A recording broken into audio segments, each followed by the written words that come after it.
The man is the most expensive divine doctor in the Summer Kingdom. However, he can't produce a single cent. It's because he has a master who is obsessed with money. Every time the man earns something, it is completely confiscated by the old man. He even claims it's for safekeeping, to use for marrying a wife in the future. Although this old man, whom he calls his master, is extremely stingy, he has taught him medical skills and martial arts, making him a top-tier expert. He was adopted by the old man since childhood. He has never known his origins. Every time he asked the old man, he would say nothing. But today, the old man suddenly shared some news, sitting on the floor with 9 marriage certificates lined up in front of him. Jang Yu rubbed his eyes and said, "Old man, what kind of trick are you playing so early in the morning?" The old man slowly began to speak, saying his time was short, but before he could finish, Jang Yu shouted, "That's great! Don't worry, old man, when you ascend to heaven, I'll definitely build you a luxurious tomb. Every Qingming festival, I'll burn money for you on time, ensuring you live freely in the afterlife. You've been lonely your whole life. Once you're underground, you can let loose, without worrying about worldly morals. I'll find you 3 to 5 beauties at once," she said, stuffing her few clothes into a bundle, ready to head down the mountain and enjoy life. The old man was furious at this action and cursed,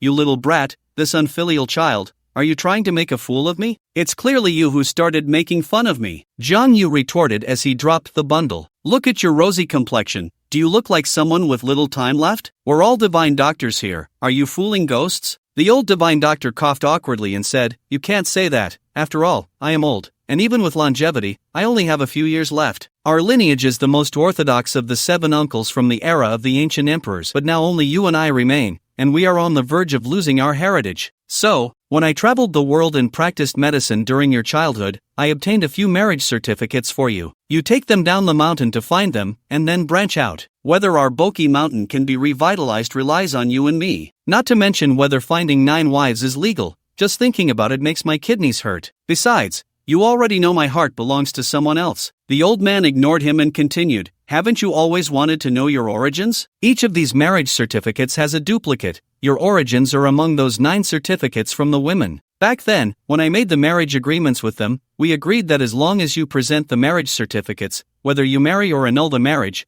they will hand over their copies to you." Hearing this, Jang Yu gritted his teeth and gave a thumbs up. "You're still as clever as ever, old man." He shot the old man a glare, then swept across the floor in a flash, and in an instant, the 9 marriage certificates were tucked into his pocket. Then, like a gust of wind, he darted down the mountain path, running as fast as he ever had, fearing the old man might change his mind. Once he reached the bottom, whether to marry or annul, it would be his decision. He had never met any of the 9 fiancées. Who knows what kind of oddities they might be. Compared to them, Jang Yu still preferred his junior sister, Dodo. Unfortunately, 3 years ago, she was taken away by her family, and they lost contact. The old man never revealed any information about her. He had already figured it out on the way down. First, he would annul the marriage with the winery, retrieve the other 9 marriage certificates, look for news about his parents, and casually search for someone he liked. 2 hours later, Jang Yu appeared in a noodle shop, ordered a bowl of beef noodles, and began to eat quickly. In less than 3 minutes, he called the owner to settle the bill. However, when he reached for his money, he realized a serious problem. He had rushed out without any cash. The owner's wife's expression gradually froze. It's rare to encounter someone trying to dine and dash these days. A beautiful woman who had just entered cast a glance at him, locking eyes with Jang Yu. Jang Yu forced a stiff smile and said, "I have money, just not enough. I want to eat a bit more, and I'll pay later." The owner's wife walked away with a dark expression, but while she was busy, she kept a watchful eye on him. Feeling awkward, Jang Yu could only start sipping his soup. 20 minutes passed, and the beautiful woman who had just entered finished eating with her friend and was ready to settle the bill while he was still drinking soup. The owner's wife wandered nearby a few times and finally couldn't help but burst into laughter, saying, "Stop pretending. If you think you can dine and dash here, think again. I'll call the police." Just then, the beautiful woman at the next table called for the bill, and the girl beside her handed over a 100 yuan note. She told the owner not to worry about change and included Jang Yu's noodle bill in hers before walking away. Jang Yu let out a sigh of relief, thinking to himself, "It seems that being handsome really pays off." Just as he was basking in his own vanity, he caught a glimpse out of the corner of his eye. He noticed that the kind woman from earlier seemed to be being followed. As the saying goes, a drop of kindness should be repaid with a fountain. Jang Yu dashed out and jumped into the car of the woman who had just paid for him. Both the beauty in the back seat and the girl in the driver's seat were stunned. "Country bumpkin, what are you doing? Get out of my car right now," the girl yelled, her eyes wide as if she could eat him alive. However, Zhang Yu smiled like a spring breeze and said, I just came over to apologize to you. Sushi was unconcerned, and the beautiful woman gave the girl a look. As the saying goes, one should not strike a smiling face. She then turned to Zhang Yu. But everyone has their difficulties. A bowl of beef noodles isn't worth much, so there's no need for thanks. She urged him sincerely, enough with the small talk, get out of the car quickly. If we miss our important business, I wouldn't be able to afford to pay you back. Zhang Yu asked, are you in such a hurry to go to Tianyun City? I'm also heading to Tianyun City. Why not help me out and give me a ride? The beauty in the back seat paid no mind and casually mentioned Su Xin. After hearing Su Xin's name, the driver threatened Zhang Yu before starting the car. Throughout the ride, Su Xin frequently glanced at Zhang Yu in the rearview mirror, fearful he might do something inappropriate towards the beauty. 20 minutes later, a black SUV suddenly swerved and crashed into them. Despite Su Xin's emergency brake, they still collided with the SUV. Are you blind? How are you driving? Su Xin angrily yelled as he got out to argue with the other driver. 4 young men in matching black suits emerged from the SUV. After getting out of the car, Su Xin tightly gripped his phone, ready to call the police if the other party attempted to harm him. The sleazy young man crossed his arms, his gaze wandering over Su Xin, while the two beauties took a break here. It's best not to resist, otherwise, Su Xin, angry, said, if you're blocking the way, I might just call the police. The sleazy young man shrugged it off, saying, Dad can just call the traffic police to handle it.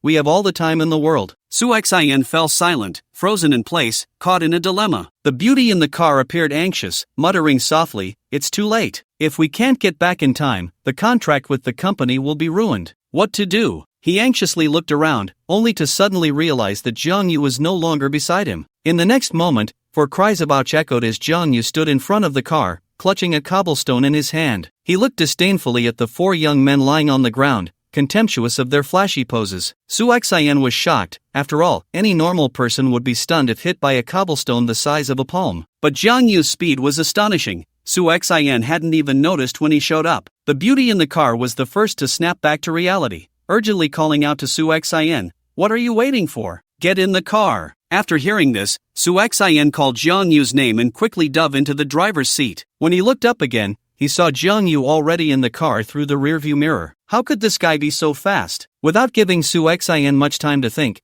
he shifted into reverse and stepped on the gas, effortlessly driving the car away in an instant. By the time the 4 young men regained their senses, they had long disappeared. Thank you, the beauty said, looking at Zhang Yu with clear, unblemished eyes. You helped me. I naturally want to help you in return. This is what is known as karma. You're from the mountains and came to Tianyun City to work, right? I see you have some skills. Su Xin is looking to hire a bodyguard, if you don't mind. I'm not here to work. I came to break off an engagement and won't be staying long. Su Xin rolled his eyes, thinking, you may have some skills, but is all this really necessary? Determined to be sarcastic, he said, they say people from the mountains are simple, but how come when you speak, it sounds like cows are flying in the sky? I really am here to break off an engagement. I have 2 fiancés in Tianyun City, one is named Wen Fuyao, and the other is Han Yi. Do you know them? The beauty's eyebrows twitched slightly, her expression turning strange as she asked, what's your name? Zhang Yu, and you? The beauty, Wen Yan, showed a hint of surprise in her eyes and stammered, my name is Wen Huan. You have the surname Wen too? Then do you know my fiancé? How could that be? Wen Huan replied, feeling a bit awkward,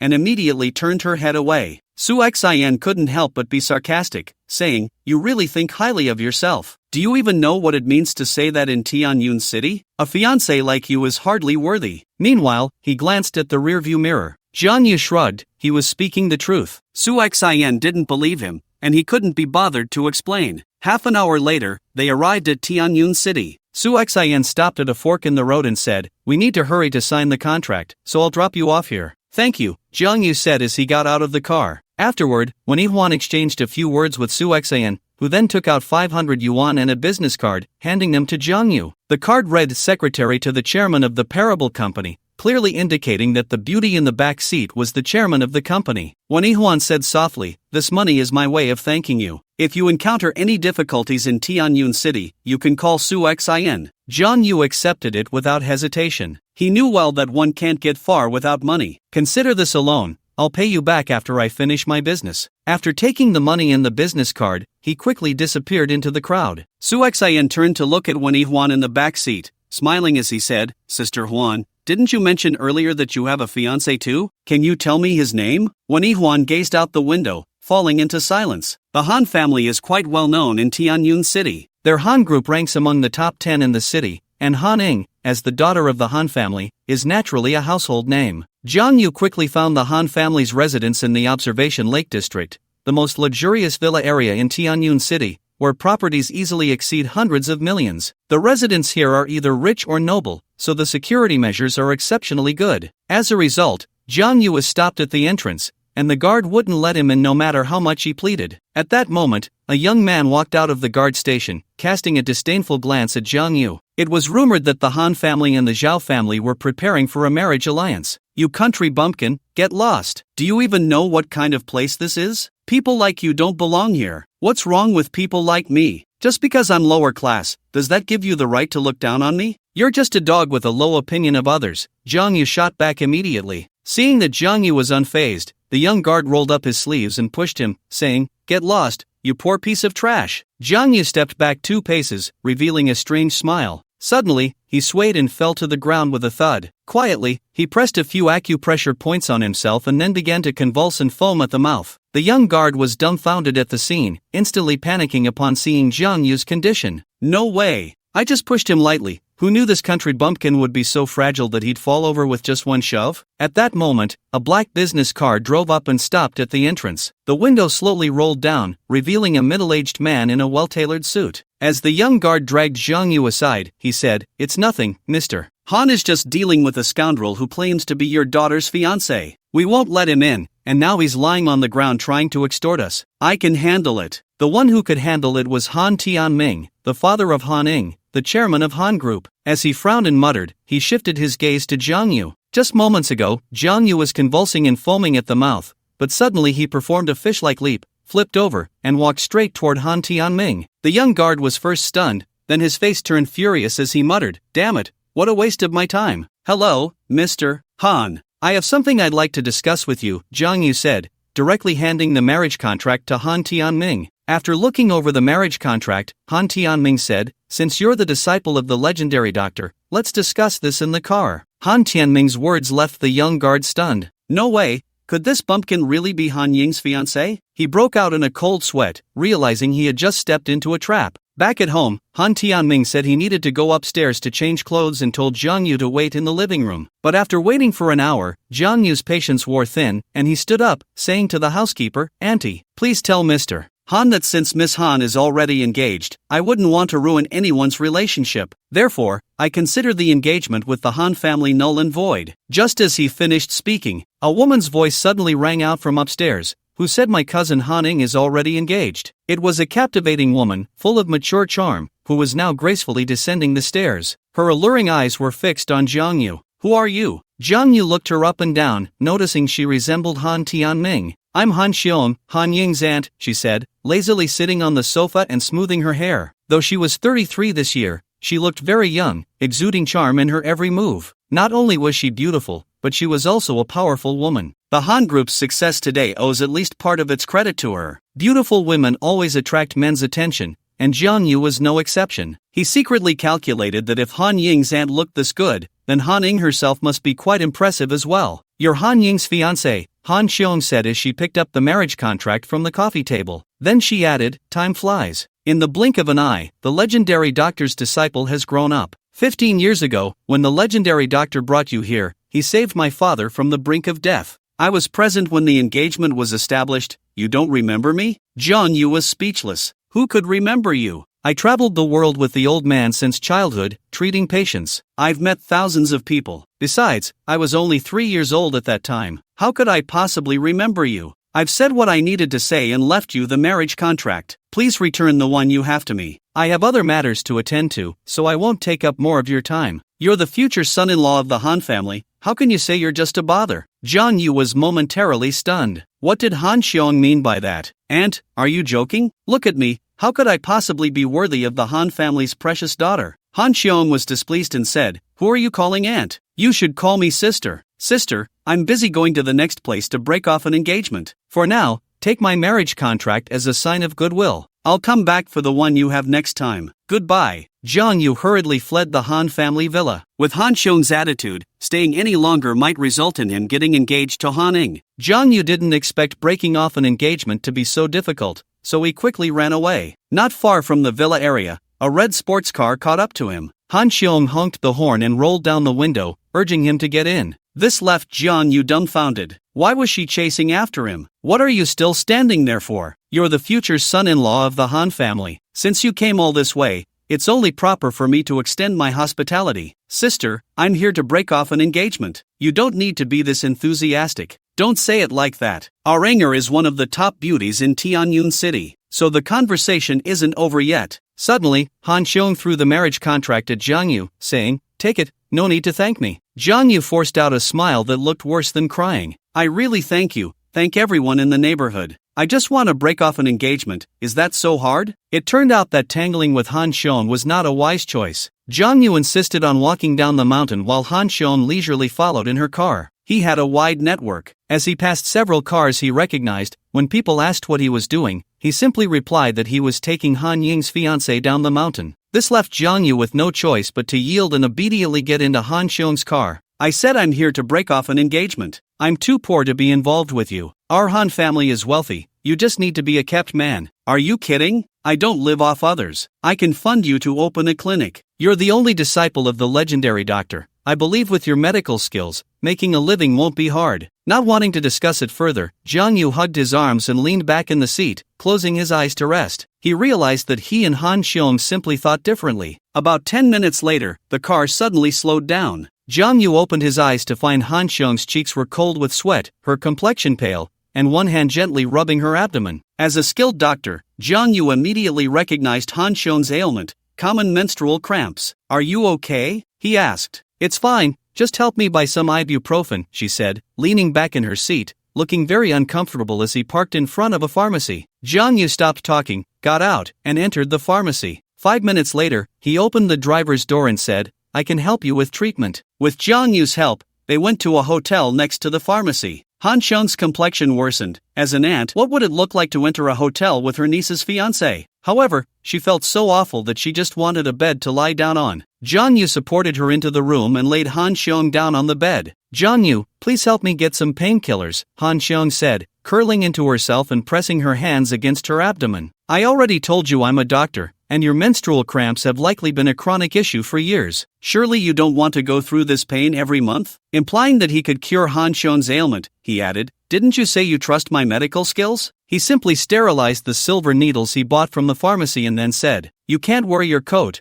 Han Xiong replied awkwardly. "Don't think too much. I need to give you acupuncture. Have you ever seen acupuncture done through clothing?" Han Xiong wasn't very convinced of Zhang Yu's medical skills, he was just too young. If it had been the legendary doctor, she would have followed without question. "Do you really want to keep feeling this pain?" Han Xiong couldn't take it anymore, even moving or pressing her abdomen felt like being stabbed. Her voice was weak and feeble. With the patient's consent, Zhang Yu, as a doctor, focused entirely on his task and began to insert the needle. As the needle went in, Han Xiong bit her lip. As the needle first pierced her skin, it hurt, but quickly gave way to a feeling of comfort and relief. Zhang Yu softly said, "Traditional Chinese medicine often says that pain indicates a blockage. When the flow is smooth, there is no pain. Menstrual cramps are usually caused by qi stagnation and blood stasis. If you don't take it seriously from the start, chronic issues will develop. It requires gradual unblocking." As he spoke, he inserted another needle, and Han Xiong's pain noticeably eased. "Can you really cure my cramps completely?" "Of course, with our unique Baki Mountain acupuncture and massage techniques. I guarantee you'll be cured in 7 sessions. Just then, Han Xiong suddenly exclaimed, "What are you doing?" Because she felt actual contact on her abdomen, she exclaimed,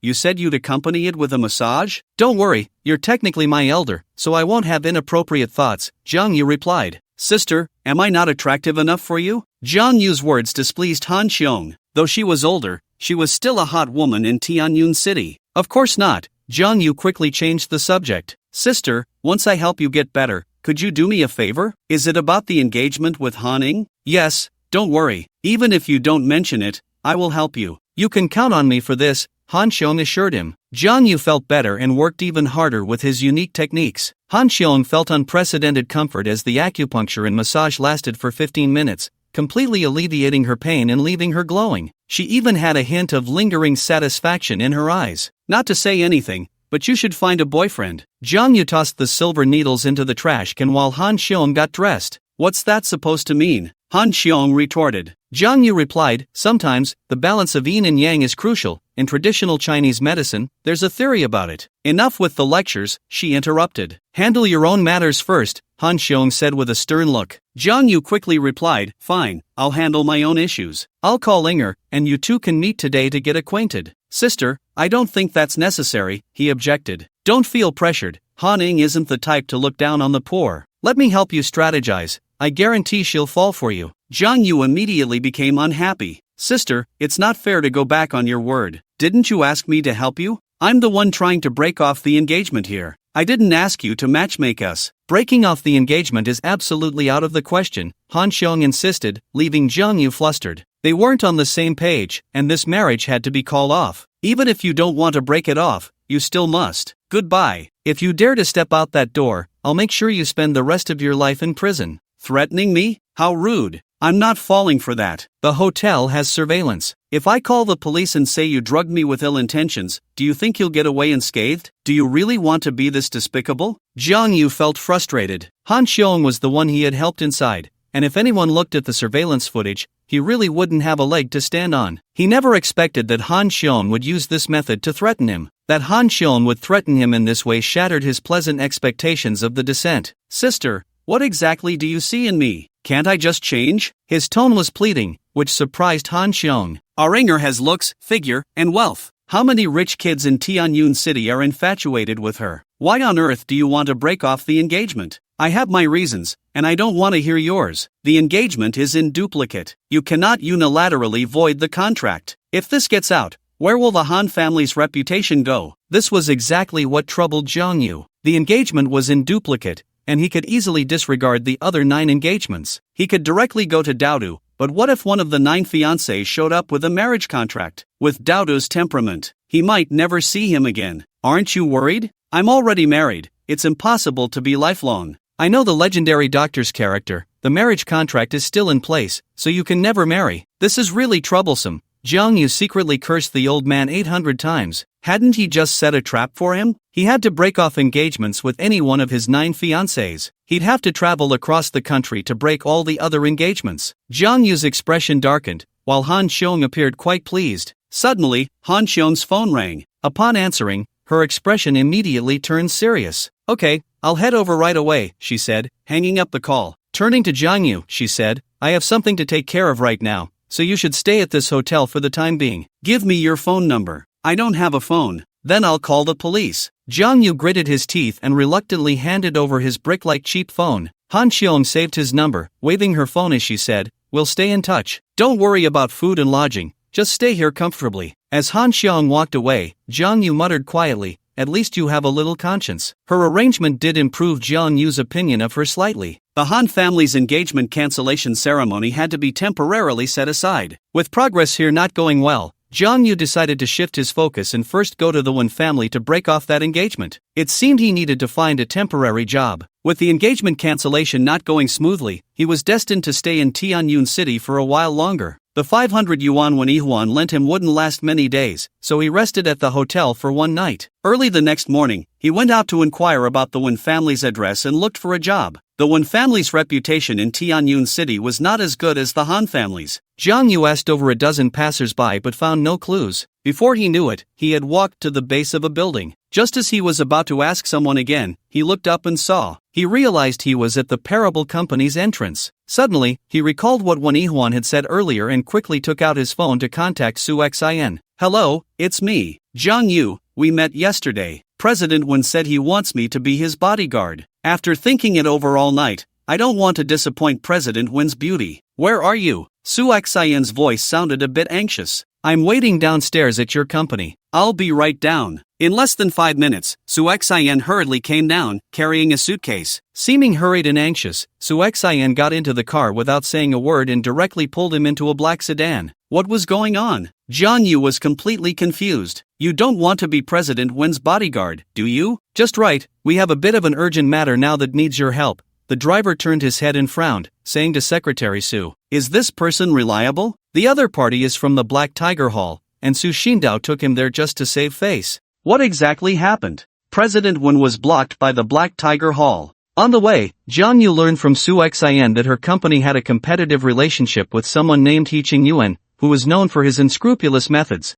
Initially, he had prevented them from signing a contract by sending people from the Black Tiger Hall in Tianyun City to block President Wen, demanding 3 million. This is basically kidnapping, just call the police. It's not that simple. Su Xian said, the Black Tiger Hall has managed to survive in Tianyun City, so they won't make it easy for anyone to catch them off guard. I need to wait until I get there to know the specifics. 10 minutes later, they arrived at a club and went straight to the top floor. Don't say anything when we get in, I'll find a way to negotiate with Jin Hu. Jin Hu was the person in charge of the Black Tiger Hall, known for his ruthless nature and notorious reputation. Su Xian was quite anxious because Jin Hu wanted 3 million, but she had only brought 1 million. The elevator opened, and 8 tattooed youths lined the corridor, watching them with hawk-like gazes. Su Xian gulped nervously. Wow, quite the setup. Jiang Yu teased, walking straight toward the room ahead. Su Xian wiped the cold sweat from her brow and caught up with him, reminding him again, remember, don't say anything reckless.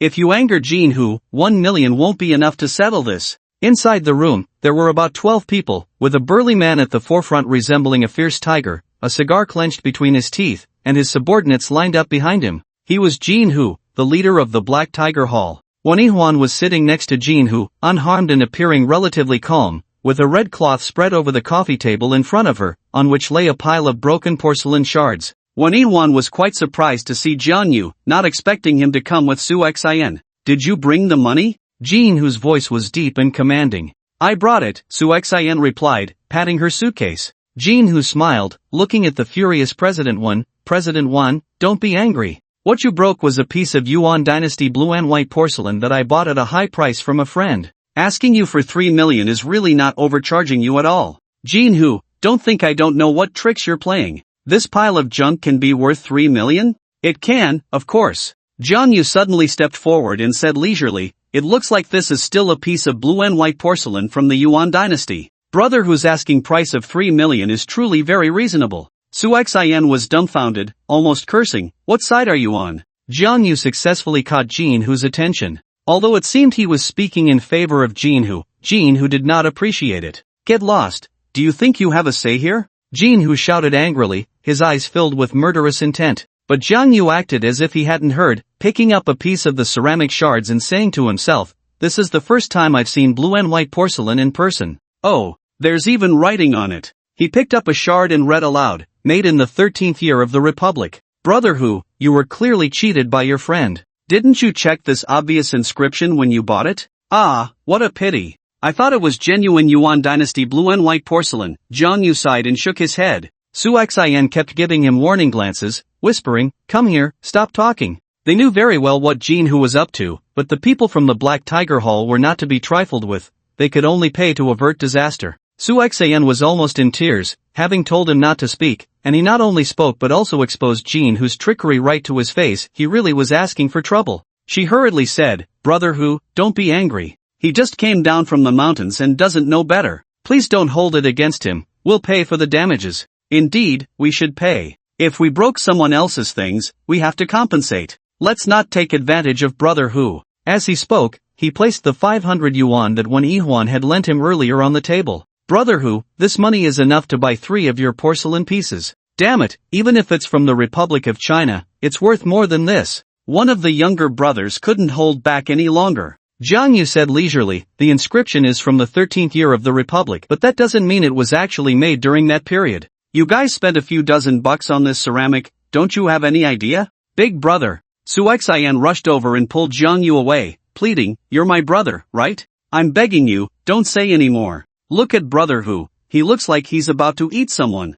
Jin Hu's face was dark, if you dare to say another word, I'll make sure you can't speak for the rest of your life. As soon as he finished speaking, a younger brother beside him took out a dagger and started playing with it. Jiang Yu was unbothered. Threatening me? The thing I fear the least is threats. The compensation money is right here, take it if you want. Then, he gave a glance to President Wan and said, President Wan, let's go. Go? Can we leave? Su Xian almost wanted to strangle Jiang Yu. There were 18 people in the room, including the corridor. Want to leave? Unless you go out lying down. She immediately placed her suitcase on the table and said in a low voice, Brother Who, this is 1 million. Please accept it. My friend doesn't know better, don't hold it against him. No one would turn down money, but 1 million? What, did I not make myself clear, or did President Won convey it incorrectly? Brother Who, our company is currently very tight on funds, we really can't come up with more money. 1 million isn't impossible, you guys can discuss it. Leave 2 hands, and that can be worth 2 million.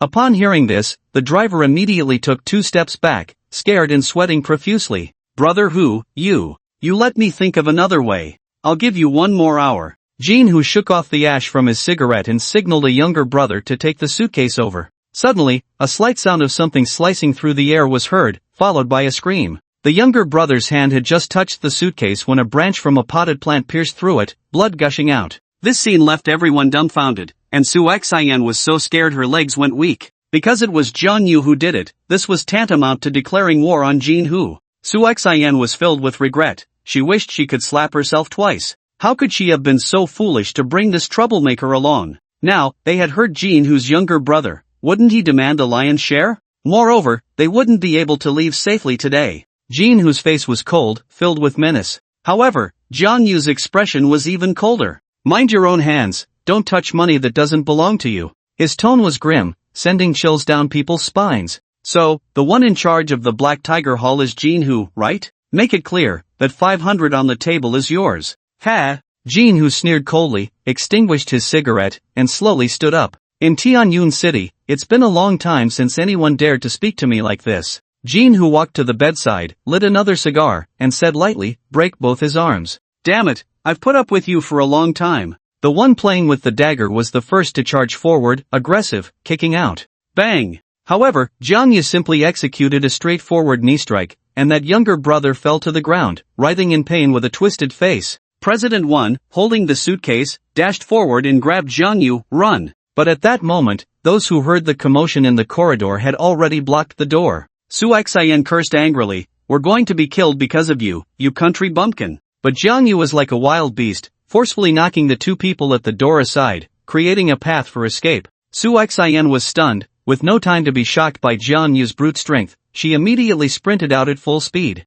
When she reached the stairway, Jiang Yu stopped. You guys go first, I'll take care of the aftermath. He exuded an aura of someone who could hold the fort alone. Unexpectedly, President Won held onto his hand tightly. Stop being a hero, there are more than 10 of them. Run! He was dragged down the stairs by President Won. Hey, just over 10 people, what's there to be afraid of? Just over 10? Su Xian was almost speechless. Are you some country bumpkin who has never faced the harshness of society? Just as that group of underlings rushed to the stairway, Jin Hu's voice came through. Don't chase them. Boss, why not chase? If we let them run away, won't our Black Tiger Hall be laughed at? Jin Hu took a deep drag on his cigarette. Can't you see? That kid is a fighter, you guys are no match for him. Then, are we just going to let it go? Go find Iron Fist Wang Chi for me. Boss, do we really need Chi Gu to deal with that kid? Are you teaching me how to do my job? Jin Hu's expression darkened. No, I wouldn't dare. I'll go find Chi Gu right away. What about that woman named Won?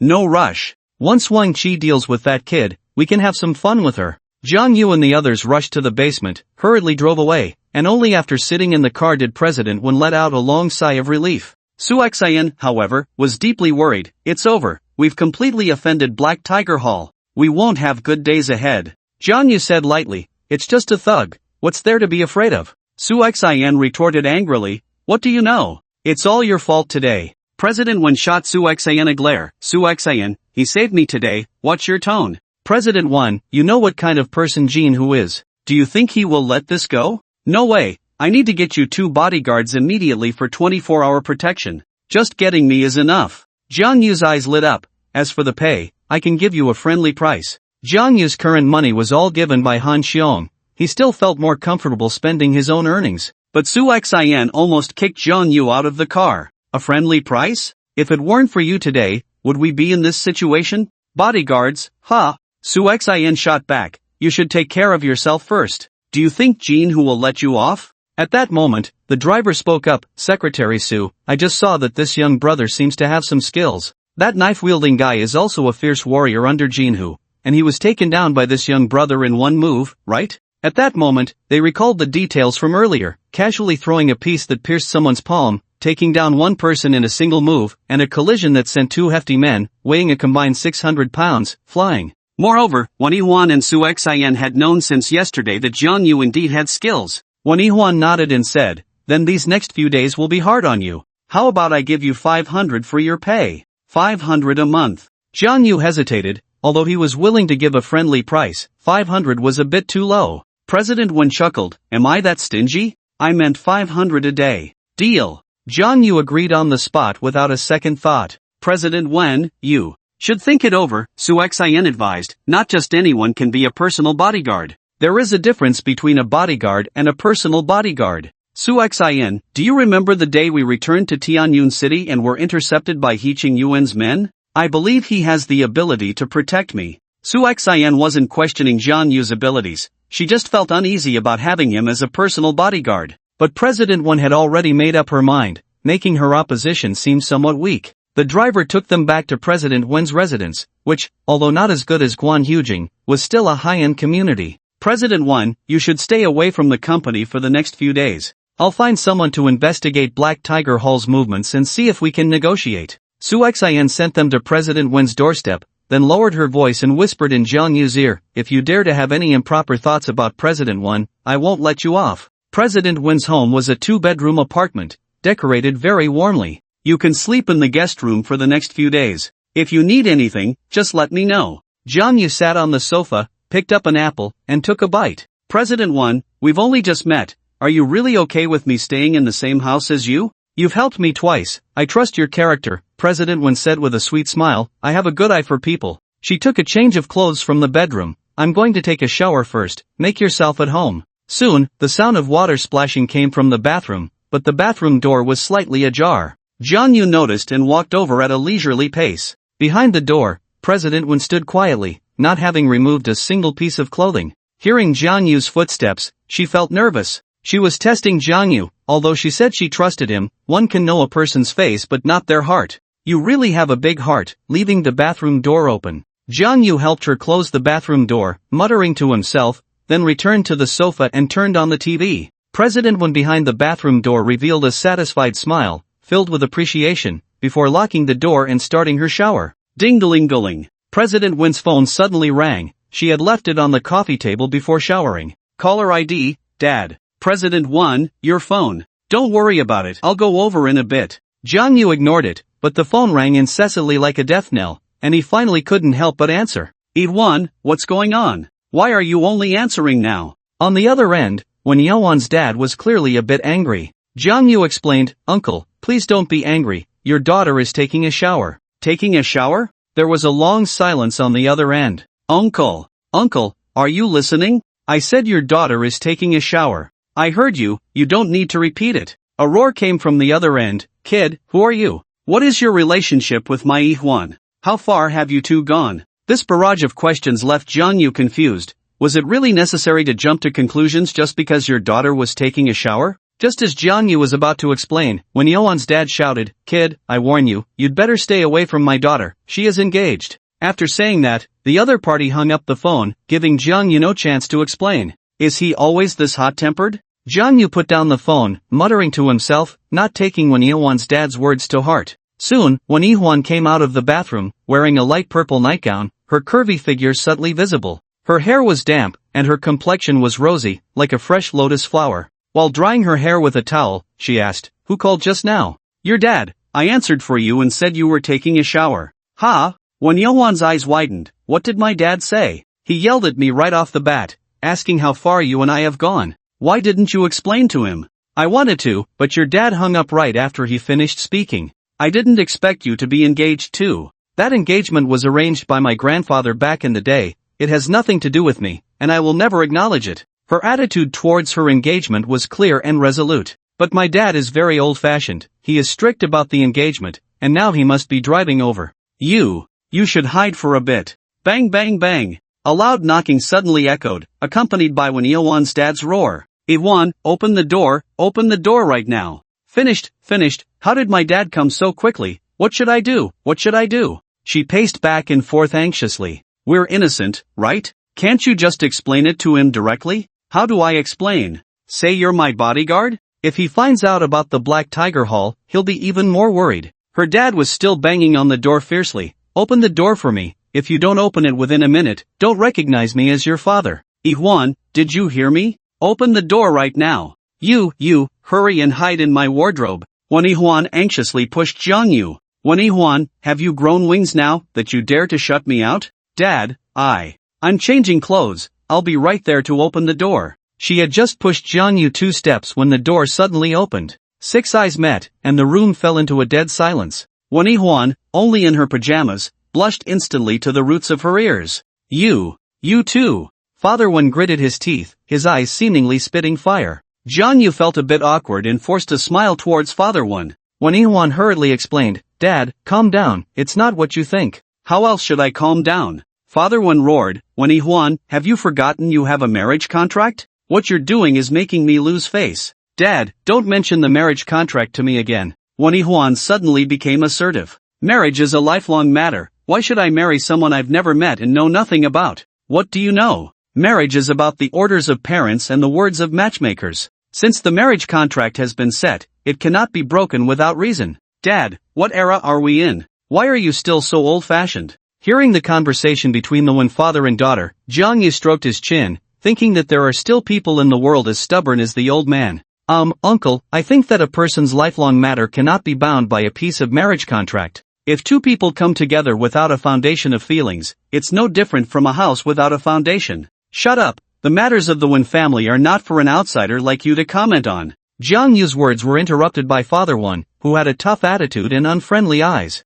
Jiangyu was choked up and could only lower his head sulkily, becoming a quiet bystander. But when Wuan picked up Jiangyu's words, Dad, I think Jiangyu is right, I can't face someone I have no feelings for my whole life. Wuan, feelings can be cultivated, besides. Wait, what did you say his name was? Father Wen seemed a bit surprised. When Wuan rolled her eyes and immediately went over to pull Father Wen, Dad, let's talk inside. She dragged Father Wen into her room, leaving Jiangyu in the living room and instructing him not to eavesdrop. In the room, Father Wen asked again, you said his name is Jiangyu? When Wuan nodded in acknowledgement. Is he the disciple of the old divine Dr. Zhong?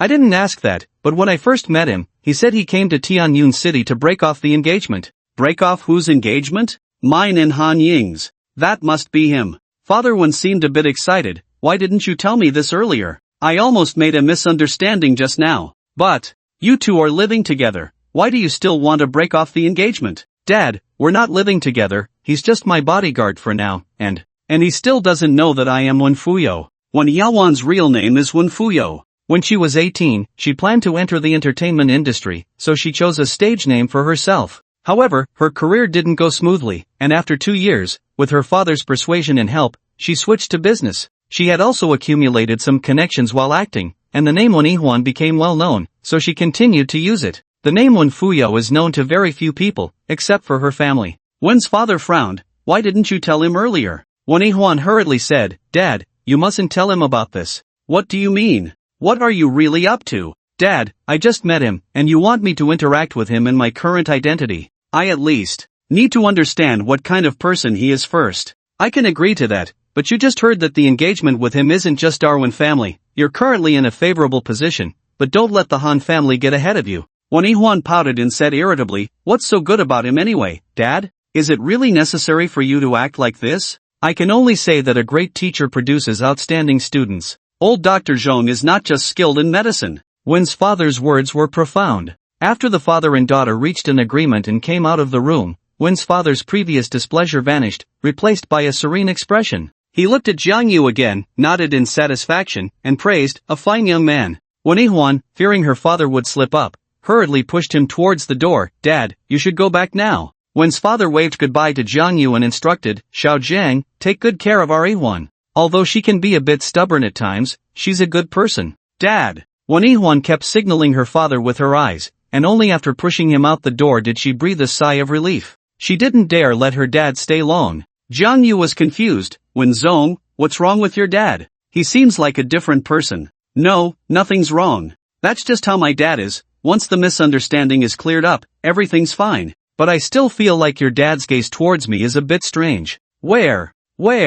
You must be mistaken. Wen Yuan's heart raced like a deer, fearing Jiang Yu would catch on to something, so she quickly changed the subject. Let me change my clothes, and I'll take you to buy some toiletries. After saying that, she hurried back to her room, taking a long deep breath to calm herself down. Then, she led Jiang Yu to a supermarket next to the community to buy some toothbrushes and towels. Wen Yuan didn't dare eat outside, so she ordered takeout when they got home. Not long after, Su Xian arrived, looking flustered, and the first thing she said was that something bad had happened. Wen Zong, we're in big trouble. I heard that Jin Hu will send Wang Qi to deal with us. She was very anxious, but Jiang Yu said calmly, is that Wang Qi really that formidable? Su Xian shot him an angry glare. Of course, you, an outsider, wouldn't know Wang Qi. He's a notorious tough guy in Tianyun City, Jin Hu's ace enforcer, nicknamed Iron Fist. It's said that a few years ago, when the Black Tiger Hall was fighting for territory, Wang Qi fought 10 by himself and severely injured all 10. Wen Yuan's expression instantly turned grave.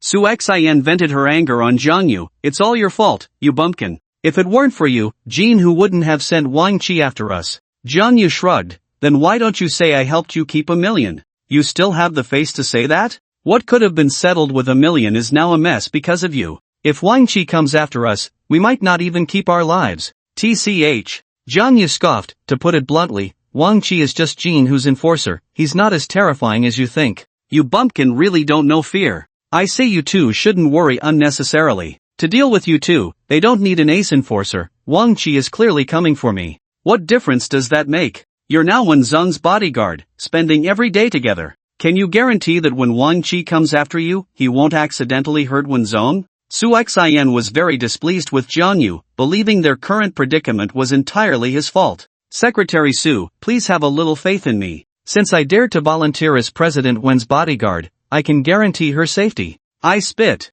Stop bragging here. When you really see Wang Qi, don't end up begging for mercy. Tisk tsk. Secretary Su may not have other skills, but this ability to boost others' confidence while diminishing her own is something I can't match. What do you mean, country bumpkin? Try saying that again. Su Xian shouted, pointing at Jiang Yu, stomping her feet in anger. Ding dong. Suddenly, the doorbell rang, and a voice came from outside. Hello, delivery. Wen Yuan got up and walked over. You guys stop arguing, let's eat something first and then think of a way. Don't go. Jiang Yu suddenly stood up, startling Wen Yuan. What's wrong? Wen Yuan looked at the door like a startled bird. What's going on? There's a killing intent. Killing intent is something abstract for ordinary people, but it truly exists. The country bumpkin is just putting on a show. How can a delivery guy bring killing intent? Su Xian shot Jiang Yu a disdainful glance and cursed as she went to open the door. She took the delivery and turned back to mock. Where's the killing intent? However, just as she casually closed the door, it was suddenly yanked open with a domineering force,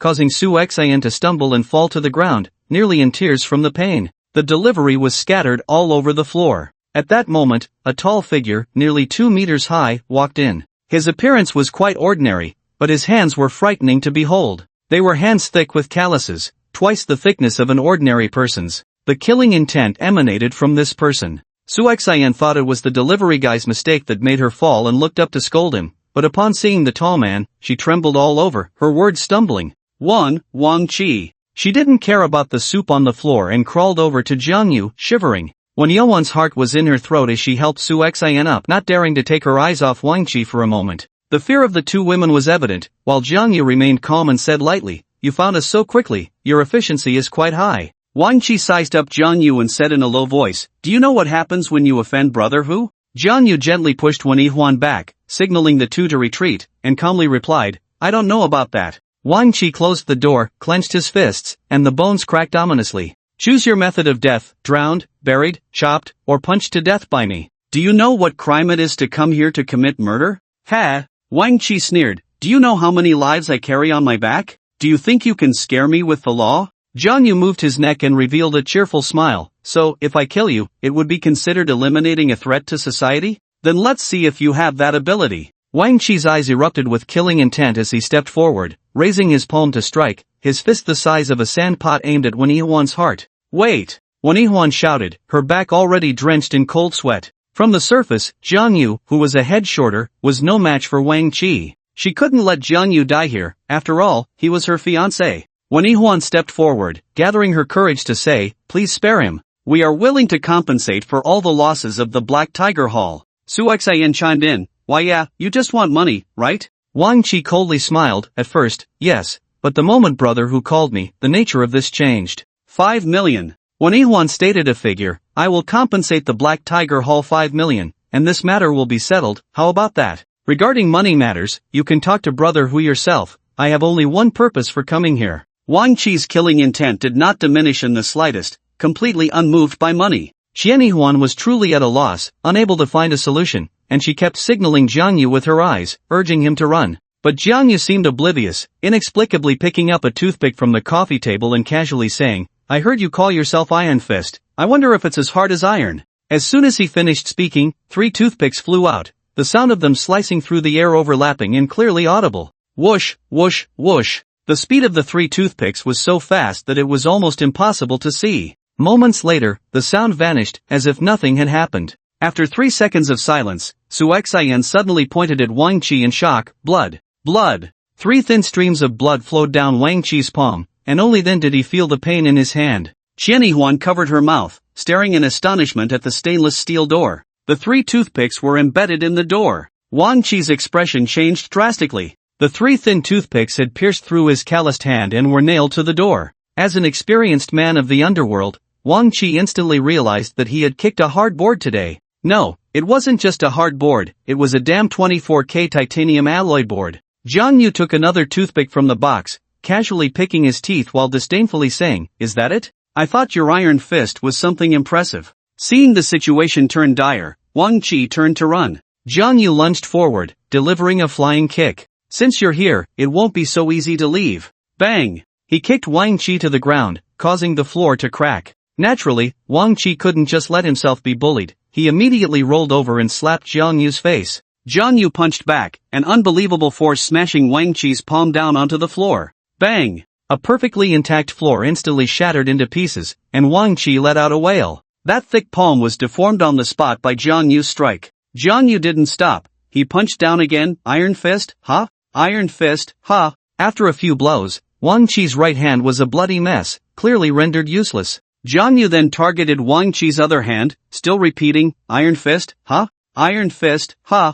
A few clean punches completely crippled the so-called Iron Fist Wang Qi's hands. Su Xian was dumbfounded. This was too fierce. After all, this was Iron Fist Wang Qi, the gold medal enforcer of the Black Tiger Hall who could take on 10 opponents. Yet, he was effortlessly crippled by this country bumpkin Jiang Yu in just a few moves? She could hardly believe her eyes. Recalling her previous disdain and mockery of Jiang Yu, Su Xian's legs went weak, and she collapsed to the ground. At this moment, Qian Yihuan was also in shock. Was this young man really her fiancé? Just as Jiang Yu knocked out a tooth from Wang Qi, Qian Yihuan snapped back to reality and rushed over to grab Jiang Yu. Stop hitting him, if you keep going, someone will die. Jiang Yu straightened his clothes and said to Wang Qi, go back and tell Jin Hu that he shouldn't expect a single cent. If he dares to trouble President Wen again, his fate won't be any better than yours. Wang Qi slowly stood up, his eyes filled with anger and unwillingness, yet helplessness. He had chosen this path, knowing he wouldn't have a good ending. His hands were crippled, his iron fist no longer existed. Even if Jiang Yu let him go, his former enemies would come knocking one by one. As he reached the door, Jiang Yu added, of course, if Jin Hu is still unconvinced, next time he shouldn't send someone like you, at least he should invite a master of the transformation realm. Wang Qi trembled all over, his eyes filled with bitterness. As a martial artist, he understood deeply what a master of the transformation realm meant. Jiang Yu originally thought that this lesson given to Wang Qi would be enough to make Jin Hu hold him in great respect. Little did he know that after Wang Qi's hands were rendered useless, he left Tianyun City overnight without even informing Jin Hu. As a result, the message Jiang Yu entrusted him to pass on to Jin Hu was not delivered. Jin Hu waited for 3 days but received no news and could not get in touch with Wang Qi. At the top floor of the Qingyuan Club, Jin Hu was venting his anger. Bang! He kicked a chair over, angrily scolding the younger brother standing in front of him. What? You still can't get in touch with Wang Qi? What use do I have for you bunch of useless fools? Big brother, Qi is just like that. He has always looked down on us. If he doesn't answer our calls, we have no way to deal with it. What about that kid? I heard he has been inseparable from Wen Yihuan these days. What the hell is Wang Qi doing? Damn it, now he won't even answer my calls. Big brother, I shouldn't say this, but I feel like Qi sometimes doesn't take you seriously. That bastard. Bang! Jin Hu smashed a cup, then lit a cigar and ordered, give Wang Qi 3 more days. If there's still no result, I'll make him pay. What about that woman named Wuan? Qing Yuan has already expressed some dissatisfaction, saying that our Black Tiger Hall took the money but didn't do anything. First, send a few people to play with that one woman. She runs a cosmetics company. I don't need to teach you how to handle that, right? Yes, I'll take care of it right away. Jiang Yu protected Wen Yihuan for 3 days, accompanying her to and from work. While she was at the company, he had nothing to do, so he wandered downstairs, trying to find out about Wen Fuya. However, after 3 days, there was not a single clue, as if there was no such person as Wen Fuya in Tianyun City. This left him quite troubled. The Black Tiger Hall had also been quiet for these 3 days, and Wen Yuan's guard had gradually lowered. Finally, on this day, Han Xiong contacted him again. Hurry up and come to Tianyun University. Tianyun University is a key university in Tianyun City, located on the outskirts. Jiang Yu was puzzled. What do you want to go to the university for? Why are there so many questions? Just come. Hey, if you tell me to go, I'll go. Isn't that embarrassing for me? Let me tell you, if you don't do as I say, you can forget about that marriage certificate forever. Jiang Yu was taken aback, gritting his teeth. This woman actually threatened me with the marriage certificate. Has she figured out how important it is to me so soon? Han Xiong had him by the throat, and he could only reluctantly agree. He arrived at Wen Yihuan's office, where he was still her bodyguard, and needed to report when going out. Wen Yihuan was carefully reading a document, with Su Xian standing beside her. President Wen, I have something to take care of, so I came to let you know. Upon hearing this, Su Xian immediately became displeased. What do you mean? You're President Wen's personal bodyguard. It's one thing for you to wander downstairs these days, but now you want to go somewhere else? Although she feared Jiang Yu, she still mustered the courage to confront him. However, ever since the Wang Qi incident, Su Xian no longer dared to call Jiang Yu a bumpkin. Wen Yihuan was quite understanding and nodded, saying, you can go. I estimate that the Black Tiger Hall won't dare to do anything to me now. Jiang Yu replied, I'll come to pick you up on time when you get off work. He still had some professional ethics. Su Xian wanted to say something else, but when her gaze met Jiang Yu's, her heart skipped a beat, and she swallowed the words back down. Jiang Yu said to her, if anything happens, notify me immediately. Half an hour later, Jiang Yu arrived at the entrance of Tianyun University. The university students were all youthful and vibrant, full of the energy of young people. Jiang Yu sometimes envied them, because he had been studying alone under the old man's guidance since he was young. If it weren't for his junior sister later joining the Boki Mountain, he probably wouldn't even have a friend. Hey, are you envious? Han Xiong patted him on the shoulder from behind, teasingly saying, if you're willing to marry into our Han family, I can find a way to make you a member of Tianyun University too. Jiang Yu turned around and said firmly, not interested. Han Xiong smiled slightly, mysteriously saying, I'll let you in on a secret. Our Haning is the campus belle of Tianyun University. Is that why you brought me here? I've already reserved a spot at the cafe next door. You can have a good chat with her later. I don't think that's necessary. Jiang Yu understood Han Xiong's intention. She just wanted him to develop feelings with Han Ning. But I came to annul the engagement, to annul it. What feelings are there to develop? Do you have a choice? Han Xiong smiled, as if everything was under her control. I hate being threatened. Don't you want our marriage certificate anymore? Do you think a marriage certificate is very important to me? If the marriage certificate isn't important to you, why would you specifically come to annul the engagement? If you hadn't shown up in Tianyun City, we might never have found you, yet you just had to come. Jiang Yu felt helpless. I am a capable person, yet I have no way to deal with this woman. Fine, I can try to get along with her, but on one condition, you mustn't mention the engagement to her. If this path is blocked, then Jiang Yu would seek another way. It seemed a bit difficult to get the marriage certificate from Han Xiong and Han Tianming, but since Han Ning was still a college student, she would definitely be easier to handle. Perhaps he could get the marriage certificate through her. Once he had the marriage certificate, it would mean he had the initiative and would no longer be threatened by Han Xiong. I agree, you go wait at the cafe. Jiang Yu turned and left, arriving at the cafe, closing his eyes to think of a strategy. About 15 minutes later, two beautiful girls walked towards him. One girl had a high ponytail, wearing a light blue knitted top and ripped high-waisted wide-leg jeans, showing off her perfect waist. The other girl had bangs, wearing a light-colored t-shirt paired with a black mini skirt. They walked straight towards Jiang Yu, and the ponytail girl sized him up, saying lightly, Jiang Yu? Jiang Yu nodded, politely standing up and asking, who are you? The ponytail girl said, I'm Han Ning, and this is my classmate and best friend, Wang Ruoqi. Wang Ruoqi was not as polite as Han Ning, her gaze wandering over Jiang Yu without restraint, full of disdain. You're the one who is going on a blind date with Han Ing. Aunt Han has been praising you to the skies, but in my opinion, you're just a country bumpkin. Wang Ruoqi spoke without holding back, attracting a lot of onlookers. A blind date? Jiang Yu knew this was definitely Han Xiong's reason for arranging their meeting, and he suddenly thought of a countermeasure. He would use the identity of a stranger to go on a blind date with Han Ing, make her like him, and then casually bring up the engagement matter, leading Han Ing to naturally steal her family's marriage certificate. Wang Ruoqi sat down with a thud, continuing to mock. Do you know how much money Han Ying's family has? You, a country bumpkin, want to pursue her? Do you think you're worthy? Jiang Yu smiled calmly. When I pursue a girl, I never look at how much money she has. Anyway, she must be richer than me. He spoke these words with a confident and composed tone, leaving Han Ing and Wang Ruoqi in a state of confusion.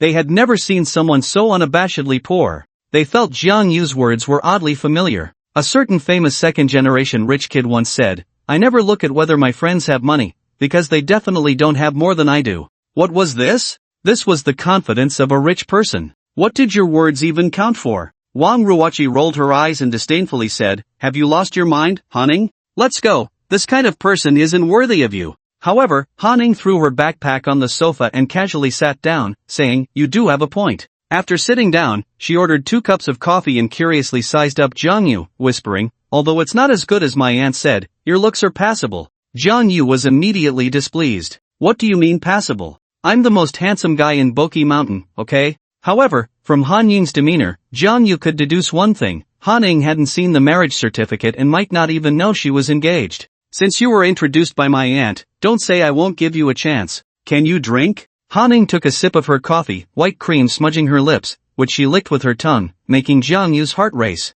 Han Xiong wasn't lying. Her niece was indeed a top beauty. Of course, Jiang Yu maintained a natural expression, wanting to leave a good impression on their first meeting. He nodded and said, I can drink a little. I have a gathering with friends tonight, you should come along. As soon as she said this, Wang Ruoqi immediately objected, No way, Han Ing. The people at tonight's gathering are all either rich or noble. Bringing this uncouth bumpkin will only embarrass you. However, Han Ing just gave her a meaningful look, and Wang Ruoqi immediately understood, then smiled slyly. Such an opportunity is rare, you better cherish this bumpkin. Han Ing asked, Are you free tonight? Jiang Yu could tell they weren't genuinely inviting him to the gathering. They must have some trick up their sleeves. However, Wang Ruoqi was right, this kind of opportunity had to be seized. Since Miss Han invited me, I have to make time. He smiled, but Wang Ruoqi was secretly scoffing, thinking, just wait until tonight, let's see if this bumpkin can still smile. Han Ing picked up her bag and stood up, 9 o'clock tonight, see you at nice bar. Wang Ruoqi took out 500 yuan and placed it on the table, calling out, waiter, the bill.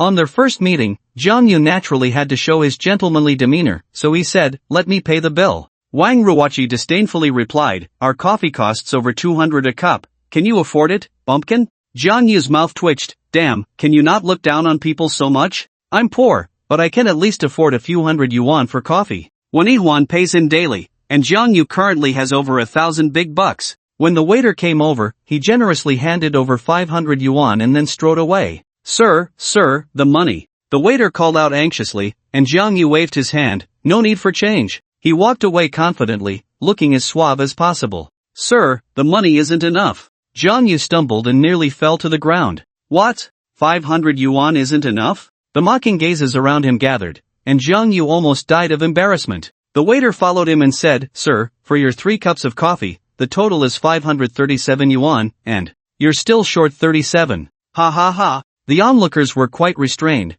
but Wang Ruoqi laughed out loud without any reservations, teasing, Did you think you were really that handsome? He glared at Wang Ruoqi resentfully. If she hadn't pulled out 500 yuan to pay, he wouldn't have lost face like this. Wang Ruoqi seemed to see through his thoughts and bluntly said, Bumpkin, it's already generous of us to split the coffee bill with you. You didn't think I would help you pay, did you? 500 yuan was enough to cover her and Han Ying's coffee. Jiang Yu wished he could slap Wang Ruoqi in the face with his size 42 shoe. Damn it, why didn't you say so earlier? He took out 100 and handed it to the waiter, saying, Please give me change. Since he had already failed to show off, there was no need to throw in another few dozen bucks. After the waiter gave him the change, Jiang Yu quickly disappeared. Wang Ruoqi laughed so hard she was doubled over. I suddenly feel like tonight's gathering is going to be very interesting. Han Ing, how do you plan to deal with him? Han Ing smiled mischievously and whispered a few words to Wang Ruoqi, who laughed even more joyfully. Jiang Yu almost fled back to Yu Yan Company, just in time to bump into Wuan and Su Xian.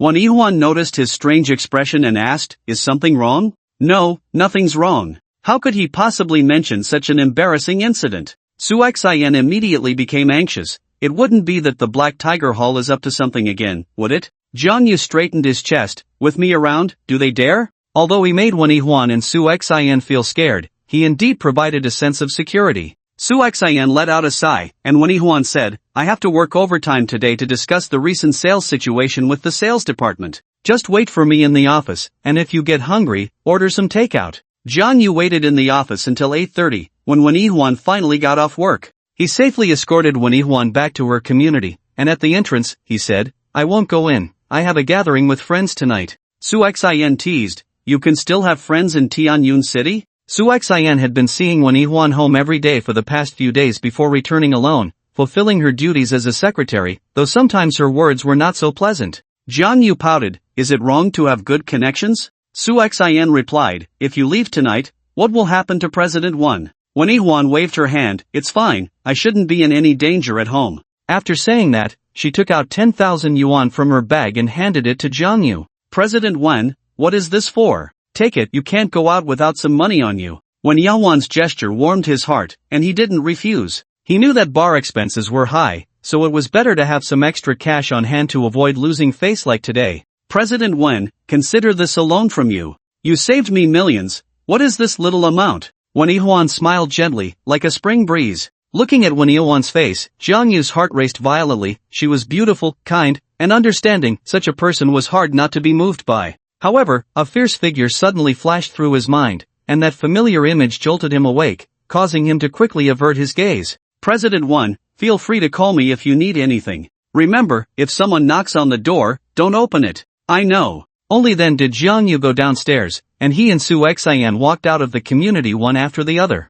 The entrance of the community was empty, unusually quiet. Jiang Yu suddenly stopped, frowning. Su Xian, lost in thought, bumped into Jiang Yu's back, her soft and bouncy body colliding with him. "Who? Come out." Just as Su Xian was about to explode, Jiang Yu's unexpected words frightened her pale. The Su Xian who had just been gritting her teeth to scold Jiang Yu suddenly turned into a startled bird, quickly hiding behind him, her heart racing at the slightest sound. The entrance of the community was very quiet, devoid of anything. After a long while, Su Xian cautiously stood up straight, hands on her hips, angrily scolding, "Don't joke around like that. Where did the person come from? If it's not a person, could it be a ghost?" "What? A ghost? Don't scare me." Su Xian hid behind Jiang Yu again, her body trembling slightly. Although she was well educated, she was not a staunch atheist. Just as Su Xian thought Jiang Yu was playing a trick on her again, 3 young men jumped out from behind the wall and trees. They were all in their 20s, but lacked the vitality typical of youth. The person at the forefront was Wang Yu, the security guard from Guanhaj, who had spent several days tracking Jiang Yu's whereabouts. He knew that Jiang Yu had recently been getting close to Wuan, and after dark, he brought his men to hide behind the low trees. At this moment, Wang Yu and his 2 companions were filled with anger because their ambush was quite torturous. In the scorching heat, there were too many mosquitoes, and all 3 of them were covered in bites. "Damn it, we finally caught up with this country bumpkin," Wang Yu cursed, constantly scratching his face. "Who are you?" Su Xian initially thought they were sent by Jinhu, but looking at Wang Yu and his companions, they were clearly not on the same level as the Black Tiger Hall. "None of your business, get lost. You think I'll just leave because you told me to? Who do you think you are?" Su Xian retorted fiercely. If it were someone from the Black Tiger Hall, she might be scared, but facing these street thugs, she wasn't intimidated. Most importantly, she had a powerful ally by her side. Jiang Yu had given her enough confidence. "Brother Yu, I'm so itchy all over, let's wrap this up quickly. I want to go back and put on some mosquito repellent." One of Wang Yu's companions looked like his face was about to be scratched off. Wang Yu took out his phone and stepped back. Make sure to teach this country bumpkin a good lesson. Wang Yu's goal was simple, to teach Jiang Yu a lesson and then drive him out of Tianyun City. This was not only to vent his anger but also to take the opportunity to get closer to the Han family. He started recording on his phone as evidence to take credit with the Han family, but while adjusting the clarity, he heard 2 loud bangs, though he didn't pay much attention. After adjusting the clarity, he found that Jiang Yu had already hailed a taxi. "Hey, hurry up and make your move, that country bumpkin is about to run," Wang Yu urged, but no one responded. He suddenly turned his head, his mouth forming an O shape. He saw that the two men he borrowed from his brother were sprawled on the ground, blood oozing from their nostrils. Blood! Wang Yu's face turned pale, and he fainted. Jiang Yu had no time to waste with Wang Yu, he still had an appointment to keep. After dropping Su Xian off at home, he headed straight to Nice Bar. This was considered the most bustling and lively place in Tianyun City, with over 20 bars of various sizes. It was relatively quiet during the day, but at night, it transformed completely. The bar was filled with deafening music, and the dance floor was alive with people swaying and letting loose. It was Jiang Yu's first time in a bar, and he felt quite out of place. If it weren't for wanting to get the marriage certificate through Haning, he wouldn't have stayed here for even a minute. Nice Bar was the largest bar in Tianyun City, and despite its notorious high prices, it was always packed every night. Under the dim lights, it was hard for Jiang Yu to find Haning at first. He squeezed to the edge of the dance floor, pausing to watch the beautiful women wildly shaking their heads. Just then, someone tapped him on the shoulder. "Hey, country bumpkin, I thought you weren't coming." It was Han Ying's best friend, Wang Ruoqi, with a teasing glint in her eyes. "Are you dumbfounded? Haven't you seen so many beauties in the mountains? Tell me your first thought, maybe I can help you." Wang Ruoqi winked, and when Jiang Yu didn't respond, she continued, "Just say it boldly, there's nothing money can't solve." Jiang Yu shot her a sideways glance and calmly replied, "Useless." The music was too loud, and Wang Ruoqi didn't catch what Jiang Yu said, only showing a mocking smile. "Follow me." She led Jiang Yu to a private room on the second floor, and suddenly, Jiang Yu's world became quiet. There were about 12 people in the room, half men and half women. Haning, dressed in casual clothes, had one foot on the table, holding a bottle of alcohol, pointing at another peer dressed in luxury brands and laughing. "Ha, you lost, drink." The corner of Jiang Yu's mouth twitched slightly. It seemed that Haning was much more uninhibited than he had imagined. "Alright, it's easier to take down." However, regarding Jiang Yu's arrival, Haning showed indifference, simply saying, "You're late," before continuing to play rock paper scissors. The others didn't even glance at him, leaving Jiang Yu feeling somewhat awkward on the sidelines. After a while, someone finally acknowledged him. It was a chubby girl weighing around 200 pounds, who leaned against Jiang Yu and said in a sweet voice, "You must be Jiang Yu, you're really handsome, let me toast you with a drink." The contrast between the girl's weight and her voice made Jiang Yu's skin crawl. He didn't have the heart to refuse and took a symbolic sip from his glass. The chubby girl immediately became displeased. "Handsome guy, you're really not giving me face, I down mine and you only took a sip, are you saving it for fish?" At that moment, Wang Ruoqi also walked over, sarcastically saying, "Are you looking down on people?" Jiang Yu replied, "I don't have a good tolerance for alcohol, I can only drink a little." As soon as he said this, Haning immediately signaled to her friends, and everyone in the private room raised their glasses. Wang Ruoqi loudly declared, "Shouldn't we toast to Han Ying's new friend?" As the saying goes, it's hard to refuse a kind invitation. Jiang Yu stood up and said, "My name is Jiang Yu, nice to meet everyone, I'll drink to that." He downed his drink in one go, but the others remained motionless, all wearing amused smiles as they watched him. Then, a relatively good-looking young man approached and said casually, "Brother, you must be from the countryside, the alcohol in Tianyun City isn't drunk like this." "Then how should we drink the alcohol in Tianyun City?" The young man directly brought over 2 bottles of foreign liquor and opened them.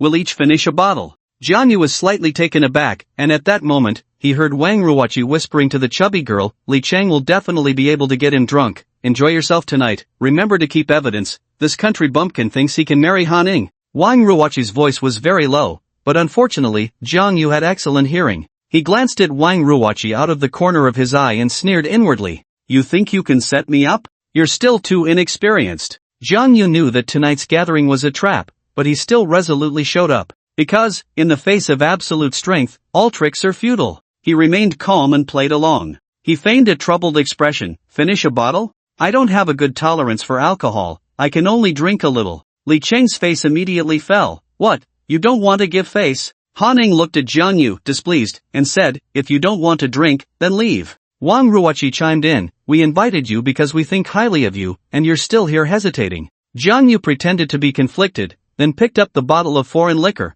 looking as if he was going all out. "Today, I'll risk my life to accompany the gentleman." He downed a bottle in one go, and Li Cheng remained unfazed. His alcohol tolerance was quite impressive. Of course, Jiang Yu also showed no reaction, while Wang Ruoqi whispered again, "After this bottle, he will definitely be down in 10 minutes. I've already booked the room, here's the key card for you." However, they didn't let Jiang Yu off the hook just yet. As soon as Jiang Yu set down the bottle, Wang Ruoqi came over with a glass of red wine. "How about drinking red wine with me?" "No problem." Jiang Yu didn't refuse and drank a glass of red wine with Wang Ruoqi, but as soon as he set down the glass, Wang Ruoqi filled it again. What do you mean? Hey, don't you know this little rule? I'm a girl, I drink 1 glass, you have to drink 3. Nonsense rules. Jiang Yu knew this was just an excuse to get him drunk. He remained silent and downed it again. Good alcohol tolerance. Accompanied by Wang Ruoqi's slightly mocking tone, the third glass was filled again. Just as Jiang Yu raised his glass, 12 bottles of beer were placed in front of him.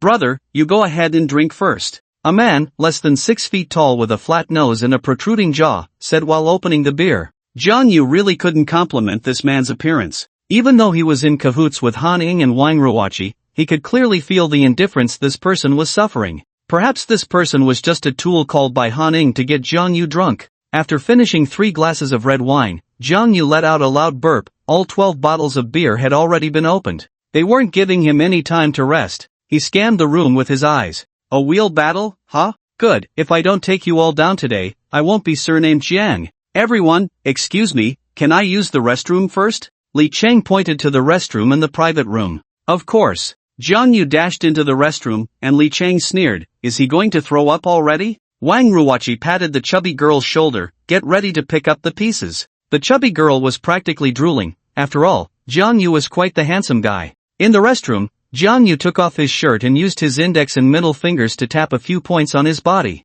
As a divine doctor, he was naturally well versed in the acupoints of the human body. This technique of his was called the 100 relief finger. The 100 relief finger could be considered an ancient martial art, stimulating acupoints to accelerate blood circulation, thus enhancing metabolism and effectively relieving intoxication and detoxifying. If someone were to see him perform this technique, they would surely be dumbfounded, for a faint white halo appeared at the tips of his fingers as they touched his skin. 5 minutes later, Wang Ruoqi nudged the chubby girl, go check if he's passed out in the restroom. The chubby girl, barely able to contain her excitement, had just taken a step when Jiang Yu came out. Wang Ruoqi sarcastically remarked, I thought you fell asleep in there. The chubby girl said, bro, can we start now? He didn't wait for Jiang Yu to respond and gulped down a bottle himself. Everyone else has already finished a bottle, you need to speed up. Wang Ruoqi crossed her arms, looking like she was watching a show. Jiang Yu ignored her, picked up a bottle, and started drinking, finishing all 12 bottles of beer without any pause. Burp, he let out a big burp. Although the beer in the bar was in small quantities, drinking 12 bottles in one go was still quite bloating. The chubby girl hadn't finished her drink yet, finally giving Jiang Yu a chance to catch his breath. By this point, nearly 15 minutes had passed since Jiang Yu drank the first bottle of foreign wine, yet he appeared energetic, showing no signs of collapsing. The chubby girl whispered to Wang Ruoqi, didn't they say he would pass out in 10 minutes at most? Wang Ruoqi's face darkened, and she signaled to the others. The wheel battle continued. In the private room, 6 men had all taken a round of drinks with Jiang Yu, mixing various types of alcohol. Under normal circumstances, anyone else would have long been unconscious by now. But looking at Jiang Yu, he seemed even more spirited. There was no choice, Han Ying and the other girls had to step in personally. They continued with their broken rule of 1 for 3. For every glass the girl drank, Jiang Yu had to drink 3 glasses. For every bottle the girl drank, Jiang Yu had to drink 3 bottles. Wang Ruoqi was determined to mess with Jiang Yu and directly downed a bottle of red wine, immediately feeling a bit dizzy, sitting on the sofa without her previous composure. Han Ying had also drunk quite a bit, but since Jiang Yu hadn't passed out yet, she signaled to Li Cheng and the others. Li Cheng shrank his neck, feeling a bit intimidated. Although he had only finished 1 bottle of foreign wine, he had seen how much Jiang Yu had drunk. Previously, Han Ying, Wang Ruoqi, and even Jiang Yu himself had said he could only drink a little bit. This was probably just a tiny bit for him. Han Ying's expression darkened, and Li Cheng could only brace himself and step up. Brother, you have a good alcohol tolerance, let me drink one with you. Li Cheng knew his own limits. After 2 bottles of foreign wine, he would basically lose his fighting capacity. But to help Han Ying, he still downed a bottle. The second round of the wheel battle continued. An hour later, all 6 men, except for that one guy, had collapsed and were unconscious. Jiang Yu remained energetic, though he was going to the restroom a bit more frequently. That Di Bao Tian really had a good drinking capacity. Although he was drinking beer, he held on until the end. By the 3rd round, he was the only man still standing, having already consumed 46 bottles. This was the 4th round of drinks, and there were 2 bottles left. The alcohol in Di Bao Tian's hand felt like poison, he just couldn't drink anymore. Jiang Yu then took the initiative. Bro, drink up. Are you not giving me face? Bro, I really can't drink anymore. You're so useless. A dazed Wang Ruoqi cursed, and Di Bo Tian gritted his teeth and forced down another bottle, then threw the bottle aside and rushed to the bathroom, covering his mouth. Soon after, a loud retching sound was heard. Di Bo Tian sacrificed himself in the bathroom. To get Zhang Yu drunk, everyone was all in, including the 6 women. At this moment, the only one still sober in the private room was Zhang Yu. He glanced at Wang Ruoqi and said coldly, "You want to set me up?" He went to the bathroom and dragged Di Bo Tian out, then threw Wang Ruoqi onto Di Bo Tian. The 2 unconscious bodies pressed closely together. After taking a few photos, Zhang Yu turned his attention to Han Ning. He was pondering a question: if raw rice were cooked into cooked rice, would there be a qualitative leap in his relationship with Han Ning? Zhang Yu didn't really want to take advantage of the situation, he just wanted Han Ning to mistakenly believe that raw rice had been cooked into cooked rice, and Wang Ruoqi had already paved the way for him. He took the room card from the chubby girl's bag and carried Han Ning out of the bar. The hotel was just 800 meters away. Although Zhang Yu was carrying the drunken Han Ning, it didn't attract much attention, such things were too common near bars. Upon reaching the room, Zhang Yu placed Han Ning on the bed. The room had the hotel's prepared barrier spirits, which Zhang Yu tore open and threw on the floor. Then, he looked at Han Ying's flushed face and stroked his chin, muttering to himself, feeling that something was still missing. No, it should be that there was too much of something. If he didn't even take off her clothes, it would be too easy for Han Ning to see through him. You see, if you weren't trying to set me up, we wouldn't have this situation, would we? Well, you can't blame me for this. To complete the act, Zhang Yu waited until 7 in the morning, ran a few streets to find a stationery store, and bought a bottle of red ink. He dripped the ink on the sheets to create the illusion of blood. After doing all this, he leaned back on the sofa for a short rest. At 10 in the morning, Han Ying's phone rang. It was Wang Ruoqi calling. They had been sleeping in the private room until now and found that only Han Ning and Zhang Yu were missing. Wang Ruoqi was very worried and immediately called Han Ning. Zhang Yu jolted awake and quickly dove into the covers. Han Ning, groggy, fumbled for her phone but touched Zhang Yu's warm body, instantly opening her eyes. When Zhang Yu's face came into view, her mind went blank. Ah! Zhang Yu seized the moment, and before Han Ning could react, he shouted loudly. He pulled the blanket around himself, looking at Han Ning in shock. What happened? You! What did you do to me last night? Han Ning felt a chill and finally came to her senses, quickly grabbing her clothes to cover her body. Normally, she would be furious and scream in this situation, but Zhang Yu's shout made her feel a bit insecure. Han Ning weakly said, I don't know either. What on earth was going on? Han Ning tried hard to recall what happened last night but only remembered that they had been force-feeding Zhang Yu alcohol. So she used this underhanded method to deal with Zhang Yu, and by then, Han Xiong wouldn't be able to help him either. However, things did not unfold as she had imagined. Because the quilt was wrapped around Zhang Yu, the red stain on the sheets was clearly visible to her. Han Ning finally exploded. You bastard! Ah! If they had both just gotten drunk, perhaps they could have simply shared a bed without anything happening. But the evidence on the sheets directly reflected what had occurred last night. Although Han Ning was a bit wild in personality, she was still quite conservative in this regard. She wanted to reserve her first time for the person she loved the most, and it certainly wasn't this country bumpkin she had only known for less than a day. Although he was indeed somewhat handsome, that was absolutely not acceptable. I want to kill you, Han Ning shouted, and if she had a knife at hand, in her irrational state, she might really have sent Zhang Yu to his demise. She yelled for about 10 minutes, her voice hoarse. Zhang Yu remained silent, allowing her to vent. If it weren't for the good soundproofing of the hotel room, the security would probably have rushed in by now. In the end, Han Ning stopped shouting and just stared at Zhang Yu with a resentful and venomous gaze, which at least showed she had calmed down a bit. Sigh. Zhang Yu sighed, drinking causes trouble. If it weren't for your friends pouring drinks down my throat last night, it wouldn't have happened.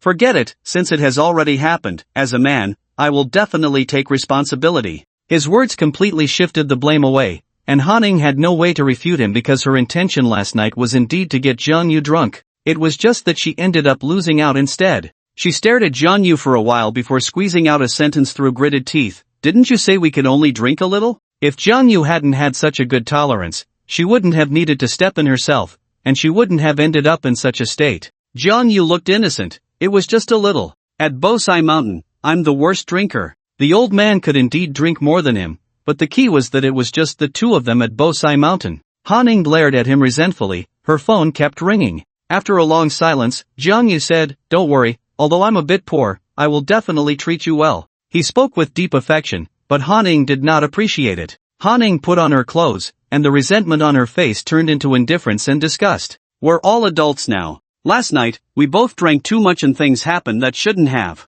I accept that, and I don't need you to take responsibility. But remember, from now on, never appear in front of me again. And, if anyone else finds out about what happened last night, I will make sure you disappear from this world forever. The threat from Miss Han of Tianyun City was quite powerful, but it meant nothing to Jiang Yu. It was just that Han Ying's attitude left him somewhat disappointed. He had indeed successfully made Han Ying misunderstand, but things did not develop as he had expected. Never appear again? How could that be possible? He hadn't even gotten his marriage certificate yet. However, Jiang Yu didn't leave empty-handed. At least he had grasped Han Ying's weakness. If necessary, he could use this incident to blackmail her into handing over the marriage certificate. Just then, Su Xian called him, scolding, "Did you have a wild night last night? Not coming home all night? Can you take responsibility if something happens to President One?" "Sorry, I drank too much last night. I don't want to hear your excuses." "Get back here immediately. Something happened at the company, and President One has to go deal with it personally." As Wen Yuan's personal bodyguard, Su Xian's attitude was even more stringent, while the actual boss, Wen Yuan, had not imposed too many restrictions on him. After hanging up the phone, Su Xian said angrily, "President One, aren't you being a bit too lenient with him? He didn't come home all night, and you didn't mind at all. In fact, you even gave him money yesterday." Wen Yuan smiled elegantly. "He has helped me a lot. You could say he is my benefactor." "That's one thing, but now he is your employee, President One, and he should do his job properly." As soon as she finished speaking, Su Xian's phone rang again, and she said helplessly, "The company is urging us again." Wen Yuan picked up her handbag. "Let's go over first. But what if we run into people from the Black Tiger Hall on the way? Things have been peaceful these past few days. I don't think the Black Tiger Hall will target me again. But, enough, let's first deal with the company's matters. Just have Jiang Yu go directly to the company." The two women drove to the company, where the front desk was surrounded by a crowd, with three middle-aged women arguing loudly. "This is a heartless company. I advise you all not to buy their beauty products. Look at me. I only used their face mask and ended up like this.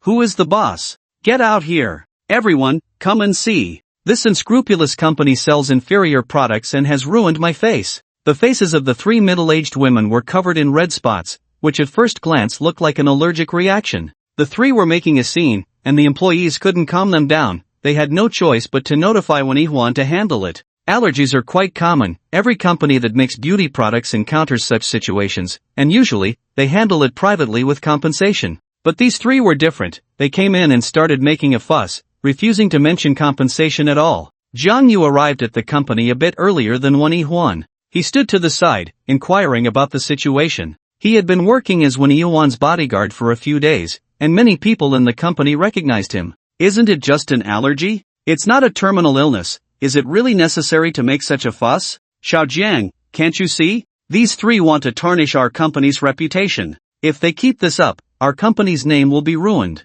Jiang Yu frowned slightly and took a few steps forward to observe the three women from a distance. Traditional Chinese medicine emphasizes observation, listening, questioning, and pulse-taking. As a little divine doctor, observation was one of his essential skills. At that moment, Wen Yuan hurried over, squeezed into the crowd, and said apologetically, "I'm sorry, ladies, I was delayed by something. Can we discuss this in the conference room? Who are you?" The three troublemakers clearly did not recognize Wen Yuan. "This is our company's boss," an employee said. "Oh, so you're the heartless boss?" One of the women stepped forward and grabbed Wen Yuan's collar, making her feel very embarrassed. "Let me tell you, this matter is not over. You've ruined my face that I've taken care of for decades. You ruined our faces, and today we will ruin your company." The threats were palpable in their words. Su Xian hurriedly stepped forward to mediate. "Ladies, let's talk this out calmly. No need to resort to violence." "What's wrong with violence? What's wrong with it?" The three middle-aged women clearly lacked education, unable to come up with anything clever to say, just making a ruckus.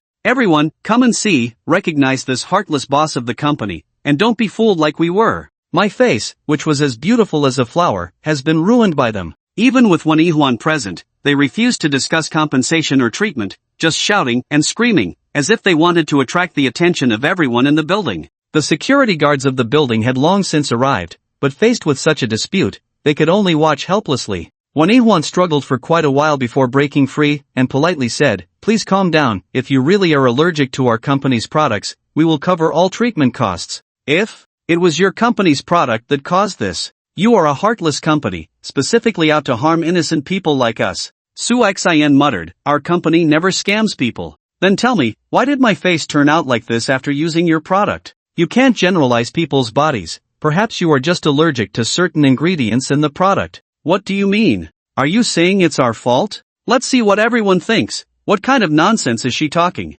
Su Xian's face was filled with frustration. Please don't twist my words. I never said it was your fault. Huan said again, please follow me. I will definitely give you a satisfactory explanation for this matter. Explain what? With a heartless company like yours, it would be better if you went bankrupt. The three middle-aged women were very adamant, seemingly having no intention of reconciling, which gave Huan a headache. At this point, Zhang Yu revealed a meaningful smile and turned to leave. Su Xian caught a glimpse of him. Hey, you. She called out, but Zhang Yu acted as if he hadn't heard. Su Xian gritted her teeth in displeasure, thinking that in such a situation, he actually slipped away. What if President Wen got hurt by those three crazy women? The three women had no intention of reconciling and were making a scene. Huan was truly at a loss, as many onlookers were old customers of her company, and this commotion would surely raise doubts about the company's products. Call the police. Huan had no other choice but to do so. Since you three are unwilling to reconcile, then let's call the police and let the judicial authorities determine whether you are allergic to our company's products.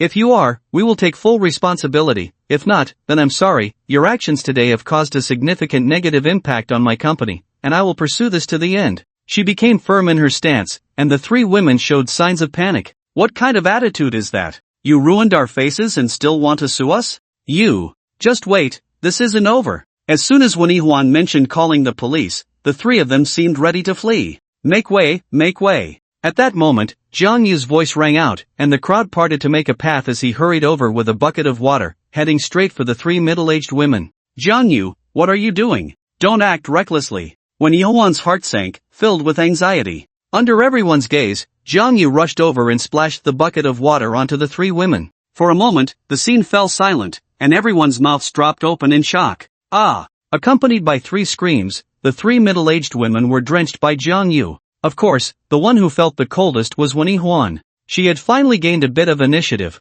but with Zhang Yu's interference, even her reason was lost. Su Xian was so angry she stomped her feet. What are you doing, Zhang? Do you really want to ruin our company? Ah!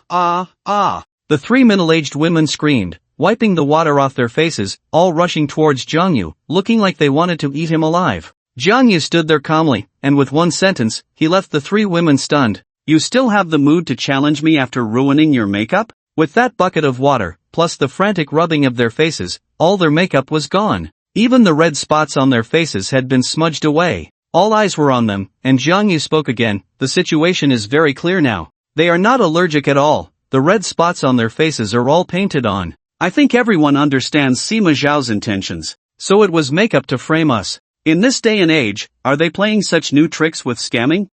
Really shameless. Accusations and curses erupted, and the three women exchanged glances, and after being exposed, they all ran out in unison. Su Xian immediately shouted, Security, stop them. Huan let out a sigh, her gratitude evident. If it weren't for Zhang Yu, today's incident would have had a negative impact on the company. The image of this fiancé in her heart rose a few notches. She walked over and asked, how did you figure it out? I'll explain in detail when we get back. This matter isn't over, they must have been instructed by someone. I'll help you find out who the real culprit is. He chased after them, but the three women got into a van and drove away, and the security couldn't stop them. Seeing someone pick them up, Zhang Yu was even more certain of his guess, so he hailed a taxi to follow. After about 10 minutes, the van arrived at the entrance of the Qingyuan Club. Qingyuan Club, isn't this the territory of the Black Tiger Hall? Does Jin Hu still dare to oppose me? With this question in mind, Zhang Yu entered the elevator and went straight to the top floor. As soon as he stepped out of the elevator, he heard Jin Hu's furious curses. Useless things, you can't even handle this little matter, and you still have the nerve to ask me for money. Get lost. Brother Hu, we didn't expect someone to throw a bucket of water on us. The corridor was empty today, and Zhang Yu walked forward. Jin Hu, have you forgotten what happened to Wang Qi just a few days ago? His voice suddenly rang out, startling Jin Hu. As soon as the three women saw Zhang Yu, their anger flared. Brother Hu, it's this little bastard who splashed us. Zhang Yu frowned, at least you're from the city, watch your manners. Little bastard, you dare to follow us here? Let's see how Brother Hu deals with you. Oh, Brother Hu, how do you plan to deal with me? Jiang Yu casually sat down as if he were in his own backyard, looking at Jin Hu with interest. Although Jin Hu knew Jiang Yu was skilled, there were many people in the Black Tiger Hall. He quickly regained his composure and coldly said, "Heaven has a path you refuse to take. Hell has no door you barged into. Close the door and grab your weapons." 17 or 18 younger brothers inside pulled out various weapons, surrounding Jiang Yu. Jiang Yu remained calm, simply plucking the leaves from the nearby potted plants and holding them in his hand. Jin Hu lit a cigar, exhaled a smoke ring, and spoke in a tone of authority. "Speak, do you want your hands or your legs?" Jiang Yu disdainfully shook his head. "How do you compare to Wang Qi?" "What?" His sudden question left Jin Hu confused. "Have you seen Wang Qi?" "Not only have I seen him, but I also crippled his hand." "Ha ha ha." A burst of mocking laughter erupted, and a younger brother waved his stick, taunting, "Are the country bumpkins nowadays so full of hot air?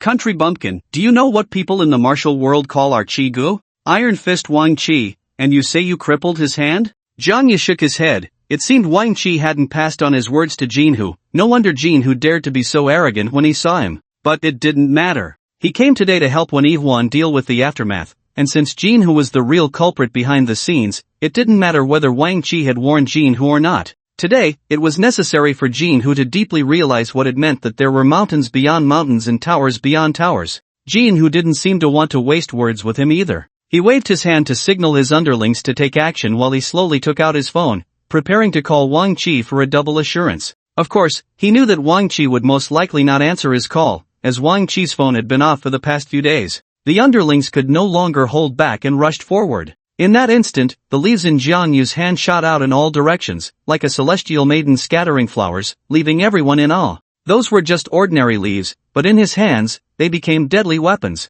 Clang! Clang! After a series of faint sounds of air being sliced, a clattering of metal followed. The weapons in the hands of the more than 10 underlings all fell to the ground, each of their wrists marked with a line of blood. The last leaf in Jiang Yu's hand flew towards Jin Hu. Jin Hu was already stunned by Jiang Yu's leaf-throwing attack, and the final leaf headed straight for his face, cutting off the cigar he had in his mouth. The cut was clean. Jin Hu's legs trembled involuntarily. As the person in charge of the Black Tiger Hall, he had seen his share of the world, but Jiang Yu's leaf-throwing attack was beyond his comprehension, mysterious and unfathomable. A long silence ensued, and the underlings of the Black Tiger Hall were frozen in place. Although their wrists hurt terribly, none dared to cry out. They looked as if they had seen a ghost. A scene that could only be seen on television was happening to them today. With such a peerless master, who would dare to approach him? They finally realized that Jiang Yu was not boasting. The golden hen they had been trying to contact might really have been incapacitated by this young master. The three women standing aside, watching the show, were even more terrified, secretly relieved that Jiang Yu hadn't used such methods against them.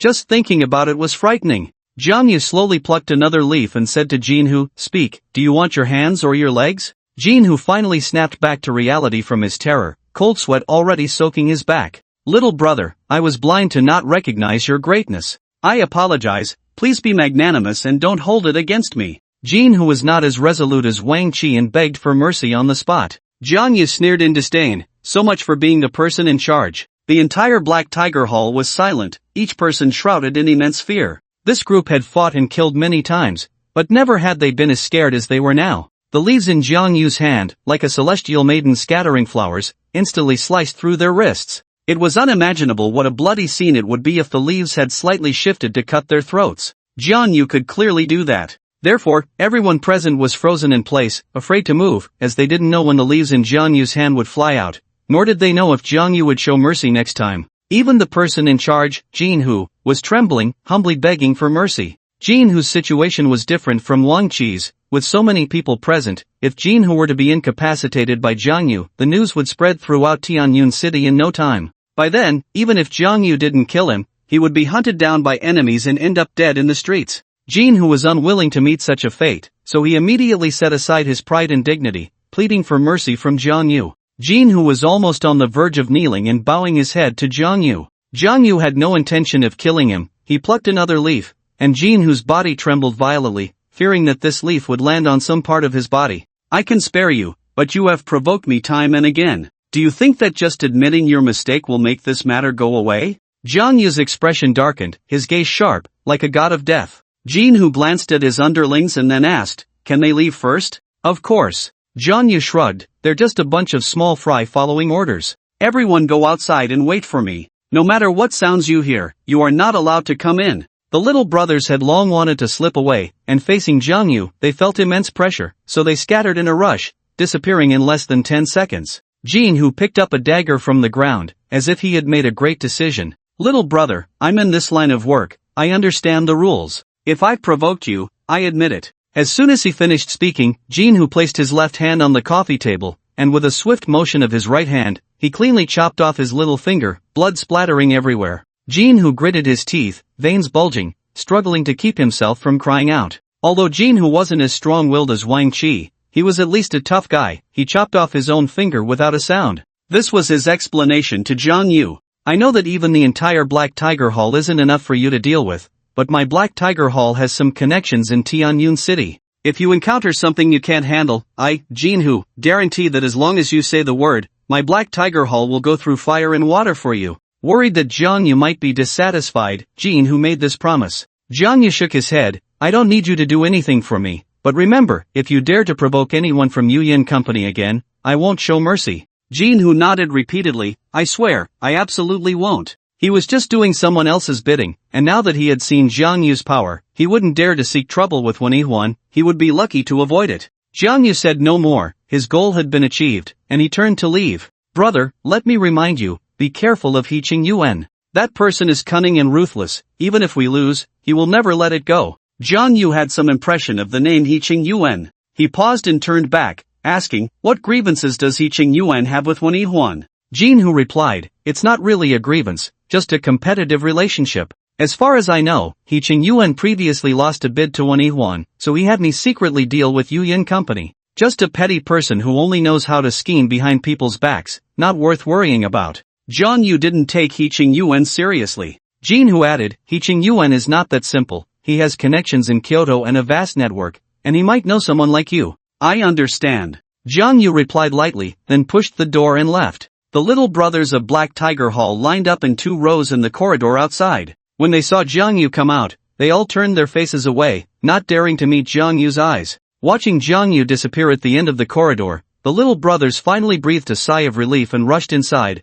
only to be dumbfounded at the sight of Jin whose finger and the blood on the coffee table. 20 minutes later, Zhang Yu returned to Yuyin Company. The employees in the company were working as usual, as if nothing had happened. Zhang Yu arrived at the office, where Huan was handling documents, and Su Xian was assisting her. You're back. Huan stood up immediately, her eyes filled with inquiry. Su Xian directly asked, how did it go? Did you find the mastermind? Zhang Yu nodded, I found out. It was instigated by Black Tiger Hall. Huan frowned, it's them again? As the saying goes, it's not the thief you fear, but the thief who has you in mind. If today's incident happens a few more times, it will definitely affect the company's reputation. It's all because of you. Su Xian appeared very angry. She felt that, in the end, it was Zhang Yu who caused the trouble. If the first reconciliation had been successful, these subsequent issues wouldn't have occurred. Business people fear these thugs playing dirty, even calling the police only treats the symptoms, not the root cause.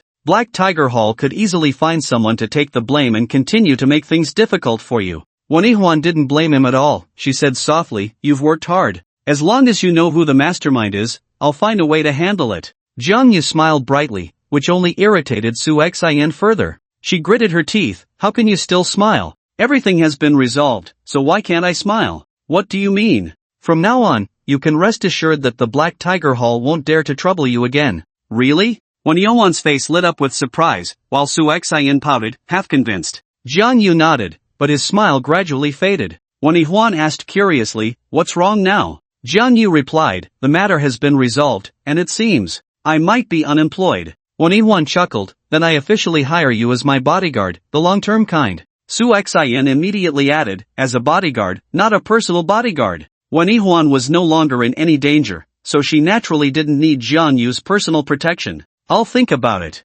Zhang Yu definitely wouldn't sign a long-term contract. After resolving the 2 marriage contracts in Tianyun City, he would have to move on to the next place. Su Xian scoffed, you're still thinking about it? You're really taking advantage and acting coy. I said when we first met that I came to Tianyun City to break off a marriage, not to look for a job. After explaining, Zhang Yu suddenly focused his gaze on Huan. Huan appeared somewhat flustered, her heart racing like a deer, secretly wondering if he had sensed something. Huan had never revealed her identity, she was still in the evaluation stage with this fiancé. So far, Jiang Yu's character seemed impeccable, but she still didn't plan to lay her cards on the table. Marriage is no trivial matter. Jiang Yu stared at her for a long while before asking, President Wan, your connections in Tianyun City must be quite good. Do you know someone named Wen Fuyao? I don't know her. Huan answered decisively. President Wan, you're no longer in danger, so I can freely arrange my time now, right? Of course. Huan knew Jiang Yu wanted to find her and thought it was interesting. President Wan, could you use your connections to help me find Wen Fuyao? No problem. Seeing Jiang Yu's grateful expression, Huan's heart was already blooming with joy. Of course, she didn't want to continue on this topic to avoid revealing any flaws. By the way, how did you figure out that those 3 people were disguised to cause trouble? Because I'm a doctor. Speaking of his profession, Jiang Yu spoke at length. Traditional Chinese medicine emphasizes observation, listening, questioning, and pulse-taking. My medical skills are quite high, and observation is easy for me. The inner canon states, where evil gathers, its energy must be weak. A truly allergic person. Jiang Yu rambled on with a lot of jargon that they couldn't understand, while Huan appeared to be deep in thought. In fact, she knew that Jiang Yu was her fiancé and that he was a disciple of an extraordinary divine doctor, she just hadn't remembered it at the moment. Su Xian grew somewhat annoyed and urged, who wants to hear your nonsense? Hurry up and get out, President Wen still has documents to handle. She pushed Jiang Yu out, and he said seriously, traditional Chinese medicine is a national treasure, and you call it nonsense. I need to have a good talk with you about this. Do you know how many people traditional Chinese medicine has saved over the thousands of years? Do you know? Bang! Su Xian pushed him out and slammed the door, muttering, how come I never noticed he talks so much? Now that Jiang Yu had free time, he naturally couldn't stay in the company, he had to find a way to locate Wen Fuyao. Not to mention whether this marriage contract could be successfully annulled, he at least needed to find the person first. Over the weekend, Jiang Yu posted online looking for her and also inquired around, but still had no news of Wen Fuyao. On Monday, he figured he could contact Han Ing again, so he took a taxi to Tianyun University. On the way, Han Xiong called him, scolding, what's wrong with you? Xiao Ying stayed at home all weekend, and you didn't think to ask her out for a stroll? Jiang Yu didn't want to, but he knew that Han Ing had inexplicably lost her first time, and she must be feeling down for 2 or 3 days, right? I have my own plans, he didn't elaborate to Han Xiong. By the way, I was just about to ask you, can you help me get Han Ying's class schedule? What, do you want to attend class with her? Sneaking into classes isn't enough, why don't I help you enroll, so you can truly experience university life? I tell you, university life is great. No need. Jiang Yu refused directly, he didn't want to owe Han Xiong anything. The class schedule, right? I'll send it to you shortly. By the way, I have some bad news to tell you. I heard that recently Zhao Shuo has been pursuing Xiao Ying fiercely, you better not let him get ahead of you. Isn't that the Zhao young master who plans to marry into your family? That marriage is just my brother and the Zhao family's one-sided wish. Xiao Ying doesn't want to be a victim of their business deal. However, she changed her tone, if Xiao Ying falls for Zhao Shuo's advances, then you definitely won't have a chance. Really? Why do I feel like you're secretly pleased? Han Xiong's voice came through the phone, sounding displeased. Jiang Yu was indeed pleased. Once the marriage between the Han and Zhao families was settled, the Han family would surely take the initiative to break off the engagement, which was exactly what he hoped for. Now Jiang Yu had another way to obtain the marriage certificate, he might even secretly assist Zhao Shuo in pursuing Han Ing. I won't talk to you anymore, I've arrived at school. Hurry up and send me the class schedule. Jiang Yu hurriedly hung up the phone. 3 minutes later, Han Ying's class schedule was sent to his phone. Freshman classes were still quite a few, and Han Ing had classes all day on Monday. Tianyun University had beautiful scenery, with lush trees and flower petals scattered along the shaded paths. Jiang Yu followed the markings on the schedule to the classroom where Han Ing was having class. There were very few freshmen skipping class, and the classroom was full. Han Ing sat in the back row, listless. Wang Ruoqi was sitting next to her, whispering to her. Han Ing, what's wrong with you? I called you out to play these past 2 days, but you didn't come. Did something unpleasant happen? Just thinking about what happened on Friday night made Han Ing feel miserable. It wasn't just unpleasant, it was downright distressing. Wang Ruoqi continued, is it because of that country bumpkin Jiang Yu? Don't worry, I'll definitely help you get rid of him. Jiang Yu, standing at the classroom door, heard this and felt 1,000 grievances towards Wang Ruoqi. Wasn't she meddling too much? Don't mention him in front of me. As soon as Han Ing heard Jiang Yu's name, she felt uncomfortable. Although she couldn't remember the details of that night, it was easy to let her imagination run wild. Suddenly, Han Ing caught a glimpse out of the corner of her eye and saw him standing at the door, smiling and waving at her. She immediately shivered, her heart tightening. Could it be that she was developing a psychological shadow? Ruochi, can you check if that guy is at the door? Wang Ruochi turned around, her expression dropping. This country bumpkin is like a sticky plaster, he actually found his way to school. What? Han Ing was taken aback. Ruochi, help me get rid of him. Han Ing didn't know Jiang Yu's intentions, she was worried he would spread the events of that night. Leave it to me. Wang Ruochi disregarded the furious gaze of the teacher and rushed out of the classroom, dragging Jiang Yu down to the teaching building. She shoved Jiang Yu and scoffed, country bumpkin, you even chased her to school, do you really think Han Ing would like you?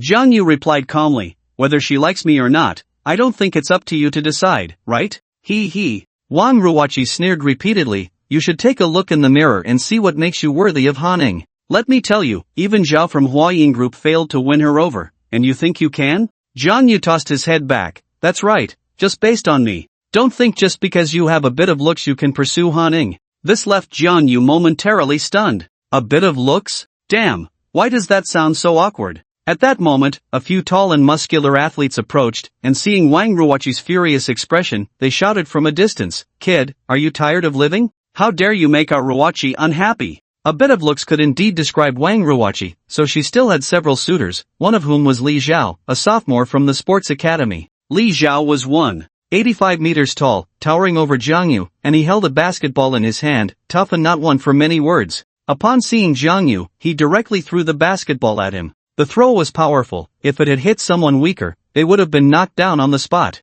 Jiang Yu simply sidestepped, and the basketball went flying far away. Li Zhao walked over and stood in front of Wang Ruochi. Wang Ruochi's expression was indifferent, clearly not interested in this suitor. However, since a free bodyguard had appeared, Wang Ruochi decided to make use of him. Li Zhao, you're just in time, help me get this kid out of the school. Glad to be of service. Li Zhao certainly wouldn't miss this chance to show off, and after replying, he turned to Jiang Yu with a scowl. Kid, if you don't want to get punched, you better scram. The school is yours? Just because you tell me to leave, I will? What? Li Zhao was somewhat taken aback, clearly not expecting Jiang Yu to respond like that. He looked at his classmates and sneered, looking for a beating, huh? Then I'll. Bang! Before he could finish his sentence, Jiang Yu's fist had already landed on his nose, 2 streams of bright red blood flowing down from his nostrils. Bang! Li Zhao collapsed to the ground, unconscious. Jiang Yu scoffed, with this little skill, you dare to act tough? However, although Li Zhao was out cold, his classmates were still around.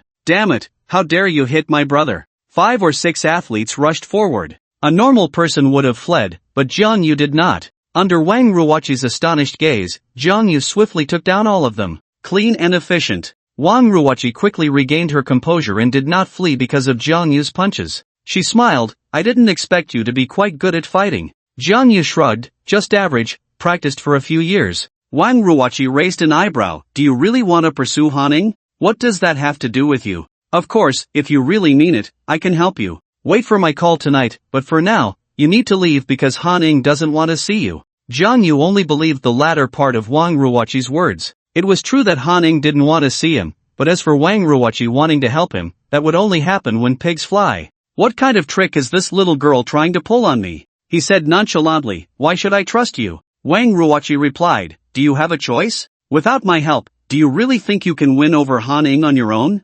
Stop dreaming. Jiang Yu just quietly looked at her. Keep talking, go ahead. Wang Ruochi's disdain for his thoughts was practically written on her face. It would be a miracle if Jiang Yu believed her. But still, in the face of absolute strength, all tricks are futile. He wanted to see what kind of dirty trick Wang Ruochi would come up with next. Fine, I'll trust you one more time. After saying that, he turned to leave. At the moment he turned, Wang Ruochi put on a look of disgust, secretly saying, country bumpkin, just wait and see how I deal with you tonight. She then went upstairs to continue her class, not sparing a glance at Li Zhao and the others lying on the ground. At 9 o'clock in the evening, Wang Ruochi sent Jiang Yu an address, saying to meet in half an hour. Jiang Yu was quite relaxed and arrived at the agreed location right at 9:30. The words Xingyo Boxing Club were very prominent, and Wang Ruochi was standing in front of the club. Is it just you? Jiang Yu didn't see Han Ing. Wang Ruochi said, Han Ing is already inside, let's go in. Jiang Yu frowned, you asked me to come to a boxing club at this late hour?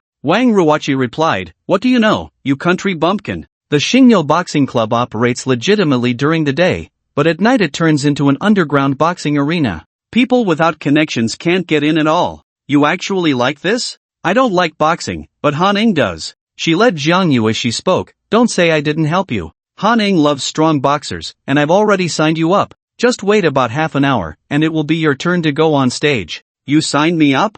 Aren't you being a bit presumptuous? Do you want to pursue Han Ing or not? Wang Ruoqi shot him a glance. This is your only chance. Han Ing agreed too. She said as long as you can win the boxing match, she'll be your girlfriend. If you can't win or are too scared to go on stage, then you'll never see her again. Did she really say that? Don't you believe me? I don't. Wang Ruoqi was taken aback by Jiang Yu's straightforward answer. Take me to find her. It's better to confirm such matters directly with the person involved. Wang Ruoqi stopped talking and led Jiang Yu down to the underground level 2, where a large boxing arena was filled with people, all shouting hoarsely to cheer for the boxers they had bet on. They arrived at a private room, where Han Ing was sitting quietly inside. Why did you bring him here? Upon seeing Jiang Yu, Han Ing immediately showed a look of disgust. Jiang Yu sneered inwardly. She even said she'd be my girlfriend if I won, and now she won't even pretend. Wang Ruoqi said, he doesn't believe me and wants to confirm it with you in person. Jiang Yu said, she said if I win the boxing match, you'll agree to be my girlfriend?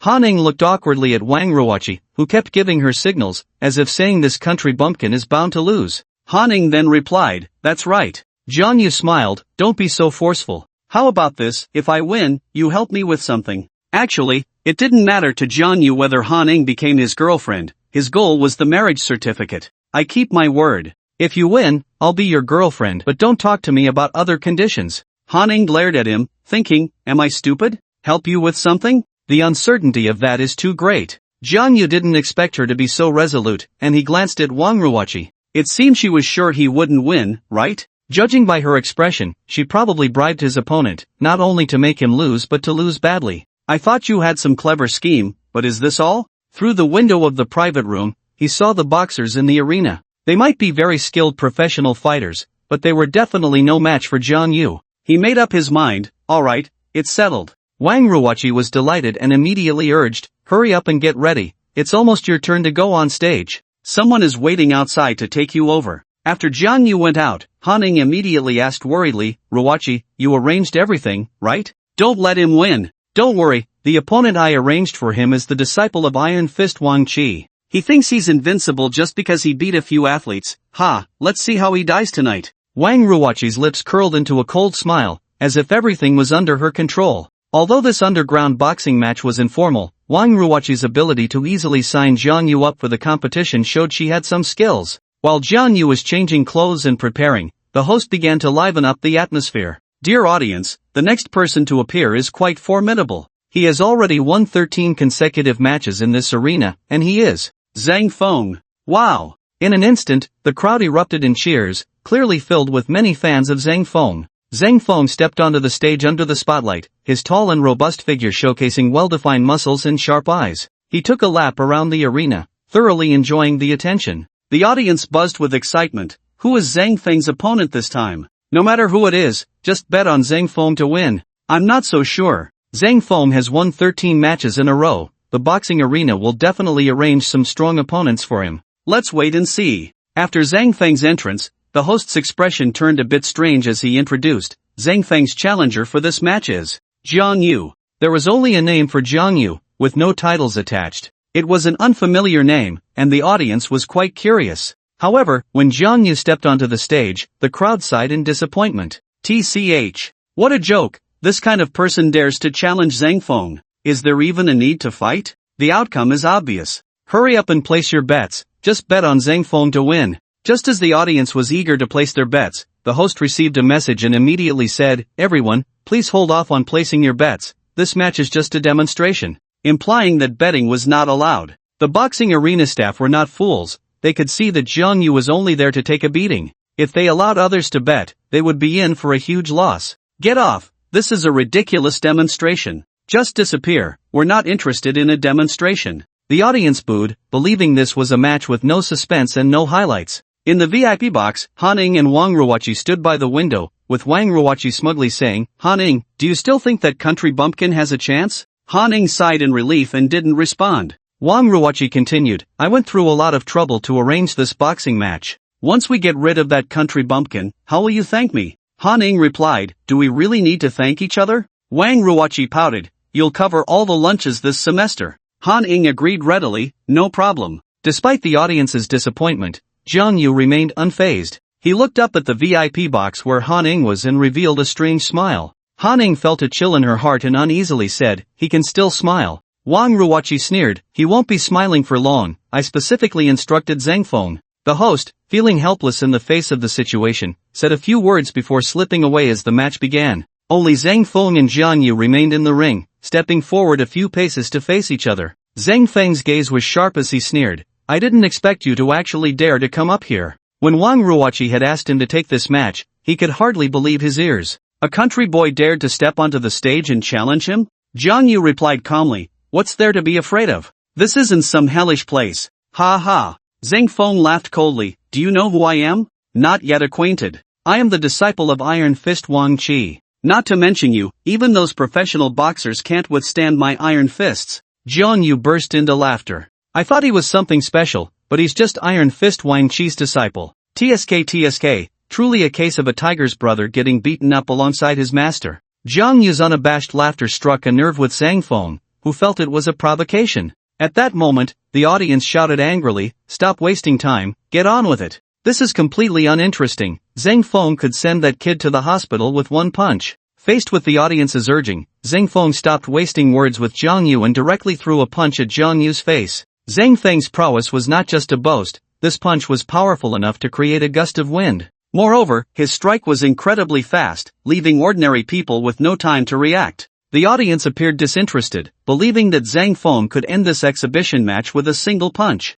However, Jiang Yu's reaction was unexpected. He simply sidestepped effortlessly, avoiding Zhang Feng's fist. Zhang Feng frowned, as Jiang Yu's reaction speed exceeded his imagination. After missing his punch, he immediately changed tactics, delivering an elbow strike aimed at Jiang Yu's chest. Jiang Yu kept retreating, while Zhang Feng pressed forward relentlessly. When they reached the edge of the ring, Zhang Feng coldly smiled, let's see where you can hide. Zhang Feng leaped into the air, striking down with one palm, his momentum like a rainbow. His veins bulged, and the overwhelming force made the audience in the stands gasp in shock. In the VIP box, Han Ing suddenly felt a pang of sympathy and worriedly said, Ruoqi, Zhang Feng won't kill him, will he? Wang Ruoqi replied, don't worry, Zhang Feng knows his limits. Although the boxing match was informal, it generally wouldn't result in fatalities. Zhang Feng indeed had his limits. When Jiang Yu had nowhere to retreat, his palm could have struck Jiang Yu's crown, but he shifted slightly and aimed for Jiang Yu's left shoulder instead. Bang! A dull thud echoed, and the boxing arena fell silent.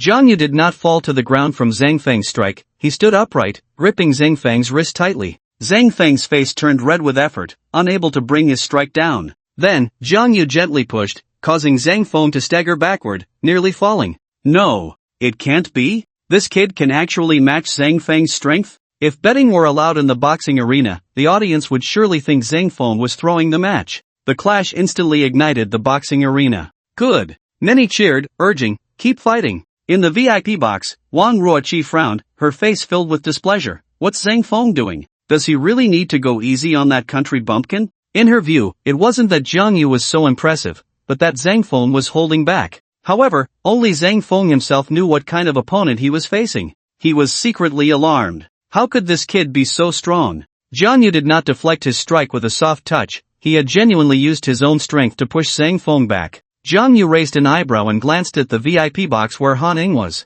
Suddenly, Zhang Feng dashed forward. Kid, don't get too cocky too soon. He clenched his fist, unleashing all his strength. His iron fist was his ultimate weapon. He held nothing back and dared not hold back at all. At first, Zhang Feng was only going to teach Jiang Yu a lesson for Wang Ruoqi's sake, so he hadn't gone all out. But when he realized Jiang Yu's strength, the meaning of the fight changed. He had to fight for his dignity and could not afford to lose. This time, Jiang Yu did not dodge, he charged forward, also clenching his fist to strike back. Bang! This was a collision of power. Zhang Feng's iron fists had won him 13 consecutive matches, and many opponents trembled at the sight of his calloused fists. In contrast, Jiang Yu's hands were delicate and tender, making him seem like no match for Zhang Feng.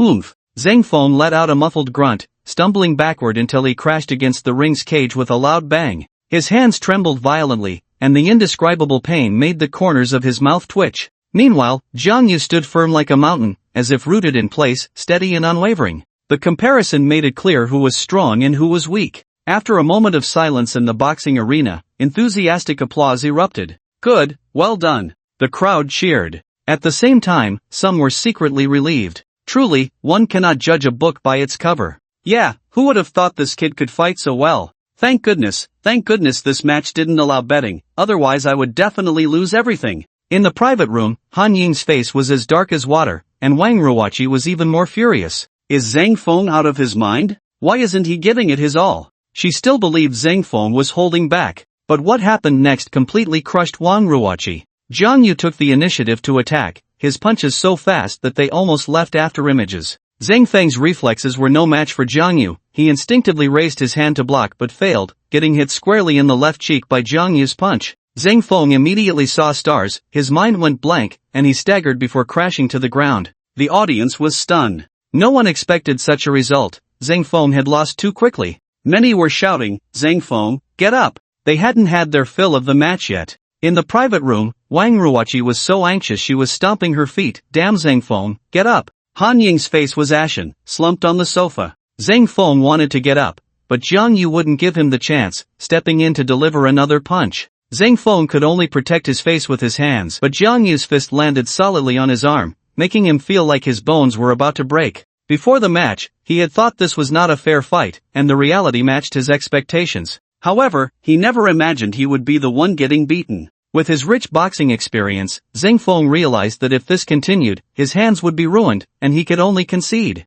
I give up. I give up. As soon as Zhang Feng uttered those words, Han Ying felt as if she had fallen into an abyss. What did this mean? It meant she had to be the girlfriend of the bastard who took her first time. Wang Ruoqi looked at Han Ying, and after a long pause, managed to say, I'm sorry, I didn't expect. It wasn't just her, no one expected Jang Yu to win. The boxing venue's owner was regretting it deeply. Had he known it would end like this, he should have let people bet, and this match could have made him a fortune. After winning the match, Jang Yu immediately came to the private room. The atmosphere inside was almost at freezing point. He flashed a brilliant smile at Wang Ruoqi and said, Thank you so much for giving me this opportunity, otherwise, how could I have easily pursued Han Ying? This nearly made Wang Ruoqi spit blood. Was that her intention? Absolutely not. Her goal was to have Zhang Feng teach Jang Yu a lesson. Who would have thought it would push Han Ying into the fire pit? Wang Ruoqi's eyes were venomous, furious yet speechless. Jang Yu then turned to Han Ying, casually saying, You guys wouldn't go back on your word, would you?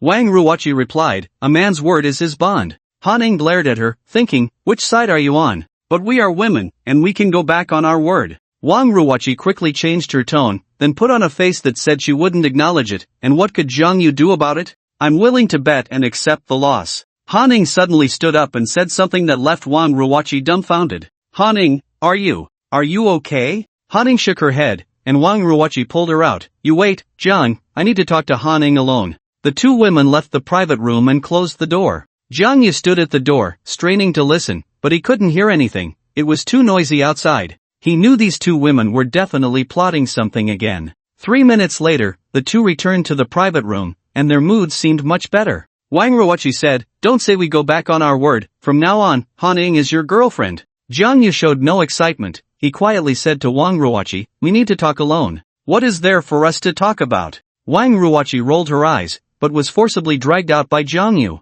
Don't touch me, you country bumpkin. After stepping outside, Wang Ruoqi shook off Jang Yu in disgust. Speak quickly, or let it out. Jang Yu asked, Why did Han Ying agree to be my girlfriend? Wang Ruoqi pouted, Because you're handsome, of course. I want to hear the truth. That is the truth. Don't waste my time here. Cherish the time you have with your girlfriend. There was clearly more to her words. Helpless, Jang Yu had to use his trump card, pulling out his phone and opening the album. If you don't tell me the truth, this photo might spread all over Tianyun University tomorrow. You bastard. The photo showed Wang Ruoqi drunk, with Jang Yu having thrown her onto that guy. You bastard, taking advantage of me. Delete the photo. Hey, let's talk nicely. I didn't take advantage of you, you climbed onto him yourself after drinking too much. I just recorded this beautiful moment. You, what, still not willing to tell the truth? This photo was like a weapon for the proud Wang Ruoqi, and she could only compromise. Han Ning said that if you gamble, you must accept the loss and can agree to be your girlfriend, but breaking up after a few minutes is common among couples. A few minutes? Jiang Yu's face darkened. If you said a few days, that would be one thing, but a few minutes? How much do you look down on me? No wonder your mood suddenly improved, you can still laugh. However, you have your clever plan, and I have my way around it. Since I know Han Ying's intentions, how could I, the most handsome guy in Bokushin, allow myself to be manipulated? He revealed a sly smile and turned to walk into the private room. Bastard, the photo. Wang Ruoqi chased after him, but Jiang Yu calmly tucked his phone into his pocket, as if nothing had happened. What photo? Han Ning looked at Wang Ruoqi suspiciously, who felt embarrassed and stammered, nothing at all. She didn't want anyone besides her and Jiang Yu to know about the photo. Are you really willing to be my girlfriend? Jiang Yu asked again. Han Ning replied firmly, I, Han Ning, am a person of principles, I keep my word. Alright then. Jiang Yu plopped down next to Han Ning and directly wrapped his arm around her shoulder. Han Ning screamed, ah, what are you doing? Jiang Yu chuckled, isn't it normal for couples to hug? And no, it's not excessive. Han Ning couldn't even last a few minutes and wanted to break up on the spot. There's something I need to tell you, I think we're not compatible. Before she could finish, Jiang Yu suddenly leaned in, grinning mischievously, isn't it normal for couples to kiss? You. Han Ying's face turned pale with panic. Sigh. Jiang Yu shook his head, not taking action, but I feel guilty about using this method to get you to be with me, so let's end our relationship here. Han Ying's eyes were about to spit fire. You shameless guy can still feel guilty? And what do you mean by this? Are you breaking up with me? That's clearly my line. Jiang Yu knew Han Ying's plan, so he took the initiative, but thinking he couldn't let her play with him for free, he used a kiss to compensate himself. Of course, this was Han Ying's first kiss, which was somewhat unexpected for him. After saying that, Jiang Yu left, leaving Han Ning and Wang Ruoqi in a state of confusion. Wang Ruoqi's eyes were filled with guilt. This time, she had strategized for Han Ning, but unexpectedly ended up losing both the lady and the soldiers. Ah! Han Ning finally exploded, screaming in the private room, venting her pent-up frustration. As Jiang Yu just stepped out of the club, he was stopped by a middle-aged man in a suit. Little brother, let me introduce myself. My name is Wu Liang. The name Wu Liang doesn't sound like a good person. Jiang Yu replied indifferently, are you done? If so, please step aside. Don't be in such a hurry to leave, our boss wants to meet you. Not interested. Little brother, being noticed by our boss is a blessing for you. If you miss this opportunity, you'll definitely regret it in the future. Even though I'm handsome, don't mistake me for a pretty boy, I won't live off others. Jiang Yu said sternly, shaking off his sleeves and walking away. Wu Liang stood there in shock for a moment, wondering what was going on. He quickly caught up and blocked Jiang Yu again. Brother, don't make it difficult for me. Our boss has been waiting for you for a long time. This is your chance. With your skills, following our boss, you will definitely achieve great things in the future. Follow your boss? Jiang Yu sneered coldly, I, Jiang Yu, never subordinate myself to others. His indifference also caused Wu Liang to feel a hint of displeasure. It's good for young people to have backbone, but don't be too arrogant. In the entire Tianyun city, not many dare to refuse my boss. You should think it over. Then starting today, there will be one more person. Jiang Yu stepped forward to leave. Stop! Wu Liang shouted angrily, his attitude changing drastically. Young man, don't think that just because you have some martial arts skills, you can look down on others. If you take another step forward, do you believe I will break your legs? Oh, Jiang Yu turned back, do you think you're better than Zhang Feng? Wu Liang scoffed, in the martial arts circle of Tianyun City, Zhang Feng is nothing. Even his master, Wang Qi, isn't worthy to carry my shoes. So if you have such skills, why are you blocking my way? Jiang Yu understood Wu Liang's meaning. His boss had taken a liking to his skills and wanted him to be his personal fighter. Although his words about not being subordinate were just a refusal, it was absolutely impossible for him, the sole heir of the Boki Mountain, to become someone else's thug. If the old man found out, he would rush down from Boki Mountain at rocket speed to give him 2 slaps. I'm nearly 50 years old, they say youth is feared in martial arts. No matter how strong I am, I don't have many years left. But you're different, you're young, with a bright future. As long as I give you a little guidance, you can definitely become the #1 fighter in Tianyun City. With my boss's financial support, going international in the future is not impossible. As he spoke, Wu Liang's fierce expression softened a bit. He had been observing Jiang Yu's expression changes but was disappointed. He saw no hint of expectation on Jiang Yu's face. Sorry, my ambitions are not in underground fighting, and you are not qualified to guide me. Jiang Yu was well aware of the old man's abilities. To this day, he had never seen anyone more formidable than him. He had followed the old man traveling the world since childhood and had encountered many hidden families. Even those old antiques from those families treated the old man with great respect. As the saying goes, a famous teacher produces outstanding students. Jiang Yu wouldn't say he surpassed his master, but at least in martial arts, no one in Tianyun City was qualified to be his teacher. However, to Wu Liang, Jiang Yu's honest words sounded like ignorance, and Wu Liang was completely enraged. You refuse to drink the wine offered and instead drink the wine of punishment? I'm not qualified to teach you? Wu Liang assumed a starting stance, took a few steps forward, and executed a move called Wild Horsepart's Mane. This was a very standard Tai Chi move. Wu Liang wanted to prove his strength through action while also teaching this ignorant young man a lesson. Wu Liang lunged forward with a palm strike, while Jiang Yu unleashed a fierce punch, creating a gust of wind. Bang! The fists and palms collided, and Wu Liang stumbled back a few steps, feeling Jiang Yu's strength for the first time, and he couldn't help but be secretly astonished. After repelling Wu Liang, Jiang Yu said, "The martial arts that are widely circulated now are mostly routines for strengthening the body. Perhaps in the eyes of ordinary people, you are a generation's Tai Chi master, but to me, you are nothing but a show." Wu Liang, who was quite respected in the martial arts circle of Tianyun City, was naturally furious to be called a show. "Kid, don't be arrogant." Wu Liang stepped forward and executed the 6 seals and 4 closures. Jiang Yu sank his chi into his dantian and slowly uttered a few words. True martial arts are killing techniques. The 6 seals and 4 closures in Tai Chi refer to the hands, feet, elbows, knees, shoulders, and hips, meaning to advance and defend against the opponent's limbs. This move is mainly to make the opponent lose their judgment and fall into a dilemma, confused and helpless. Wu Liang's Tai Chi techniques were already quite exquisite, but as Jiang Yu said, true martial arts are killing techniques. True martial arts do not have excessive flashy moves. When one strikes, it directly targets the opponent's vital points. Ancient life and death combat is not like today's arena matches. No one would pull their punches. Therefore, the essence of ancient martial arts can be summed up in 3 words: fast, ruthless, and accurate. To defeat the enemy with one move, never use an ounce more strength. Jiang Yu's strike was swift, his right index and middle fingers aimed straight at Wu Liang's eyes. Wu Liang was momentarily stunned. The speed of Jiang Yu's attack exceeded his imagination,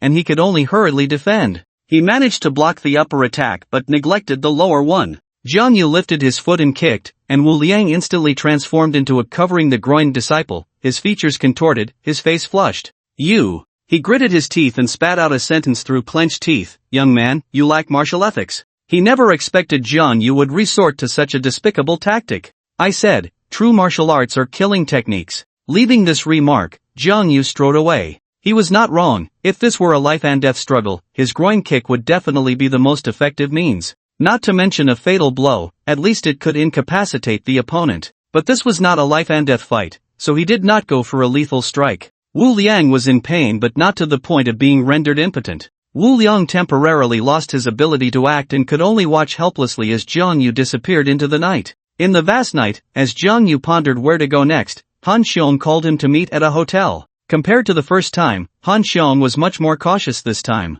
She wore a mask and sunglasses, almost covering her entire face. After all, the Han family is quite prominent in Tianyun City, and Han Xiong is also well known. If paparazzi caught her entering and exiting a hotel, it would surely make headlines. The first time was due to menstrual pain, and not having any cover was a helpless act. Jiang Yu did not want to come, but the marriage certificate from the Han family constrained him. If he refused Han Xiong, she would definitely make things difficult, and obtaining the marriage certificate would be indefinitely delayed. Seeing Han Xiong fully armed, Jiang Yu was quite surprised. "What happened to you? Is someone chasing you?" Han Xiong, who opened the door, still wore sunglasses and a mask. She looked around cautiously before pulling Jiang Yu into the room and carefully closing the door. She took off her mask and sunglasses, revealing a faint smile. It must be said that although Han Xiong was already in her 30s, she was well maintained, still charming, sometimes even more attractive than those young girls. "No one is chasing me, I just don't want to be photographed by those paparazzi entering and exiting a hotel with someone."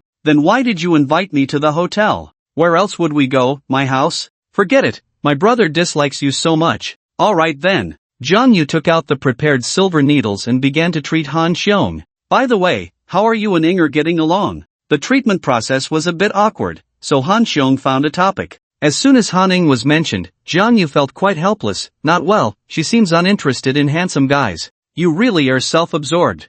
Han Xiong rolled her eyes. What kind of person is our Inger? She is the jewel of the Han family, and she has seen all kinds of young masters. There are plenty of guys in Tianyun City who are more handsome than you. But don't be discouraged, this is just the beginning. I'll help you. Why do you want to help me? This had always been Zhang Yu's question. In this marriage, the person involved, Han Ing, disagreed, and her father also disagreed. Why are you, as her aunt, so persistent? Have you discovered some unique charm in me that I don't even know about? But aside from being handsome, I don't seem to have anything special. Han Xiong looked at Zhang Yu with eyes like rippling waves. Because my brother doesn't want Inger to marry you. Is that it? What, do you think that's not enough? Zhang Yu's face darkened. He took a silver needle and then used a unique technique to massage Han Xiong. The indescribable comfort made Han Xiong unable to help but let out soft moans. But Zhang Yu, under Han Xiong's soft moans, didn't let his thoughts wander. Instead, he became more and more angry. Just because your brother doesn't want it,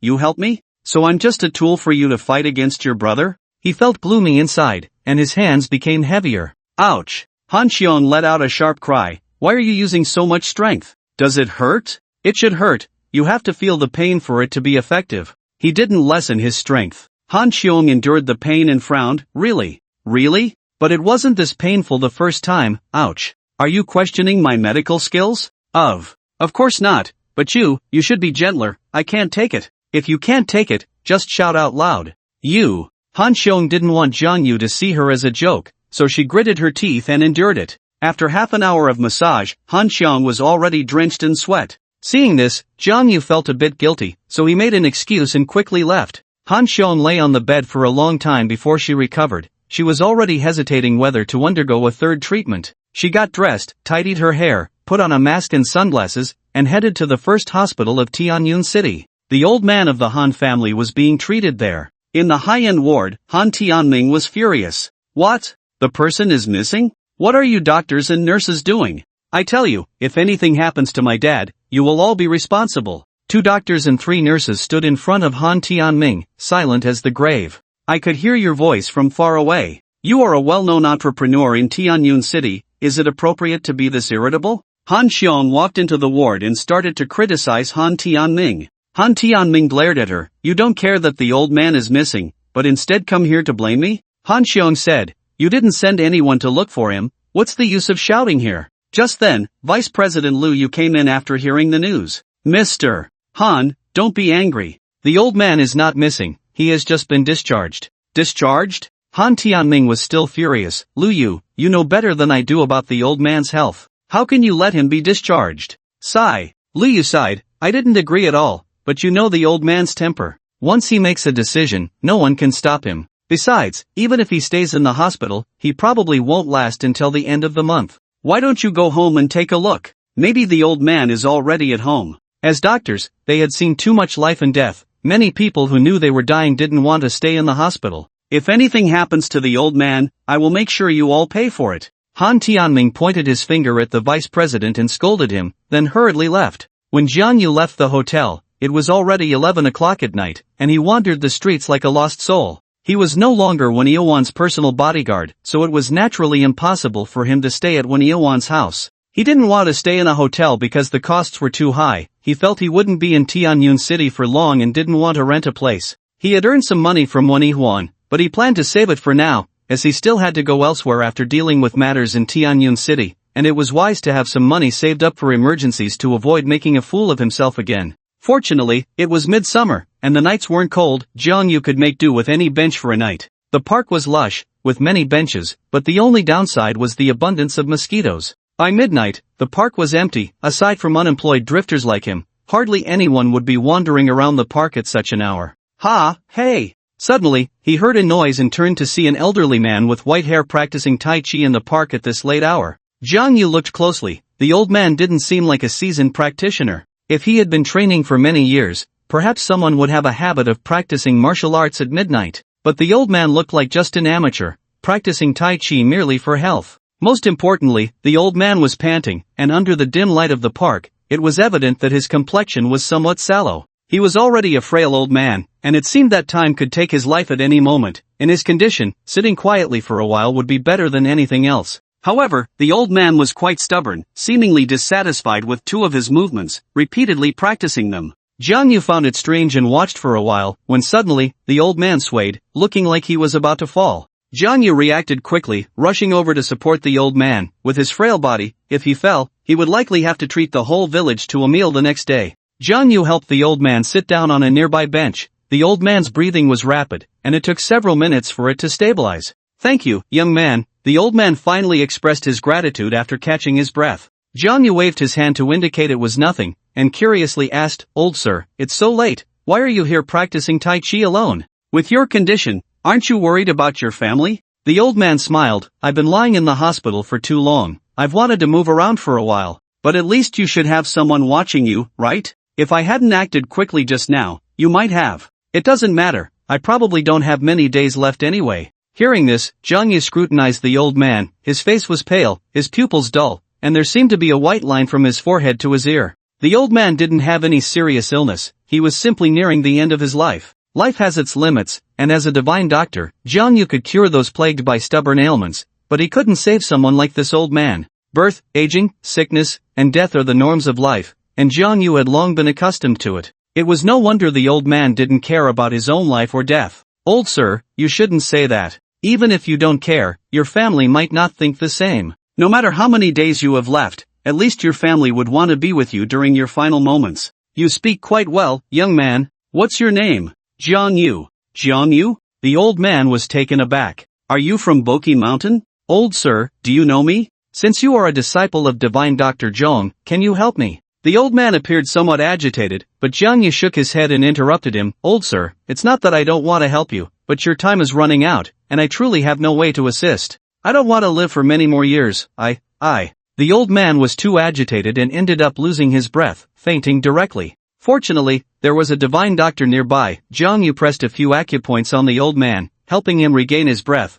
but the old man showed no signs of waking up. Jiang Yu's face was filled with worry. It seemed he had gotten himself into trouble. The world is unpredictable. What if the old man encounters some trouble in Jiang Yu's hands and runs into those unreasonable family members? The little money he has wouldn't be enough to compensate. But a healer has a kind heart. Jiang Yu couldn't just abandon an old man on the verge of death, unconscious in a deserted place. He is young and strong, and spending a night in the park would be manageable, but the old man's health is very poor. If he spends the night here, tomorrow the funeral music will likely play. With no other choice, Jiang Yu could only carry the old man to find a place to stay. The Star River Hotel is a high-end hotel under the Han Group, considered one of the best in Tianyun City. As Jiang Yu passed by, he glanced at the flashing neon sign, hesitating. Staying in such a hotel would cost at least 500 or 600. But in the end, Jiang Yu resolutely walked in. "Old man, you're lucky. Given that you don't have many days left, I'll let you stay in a high-end hotel." Jiang Yu muttered to himself as he approached the front desk.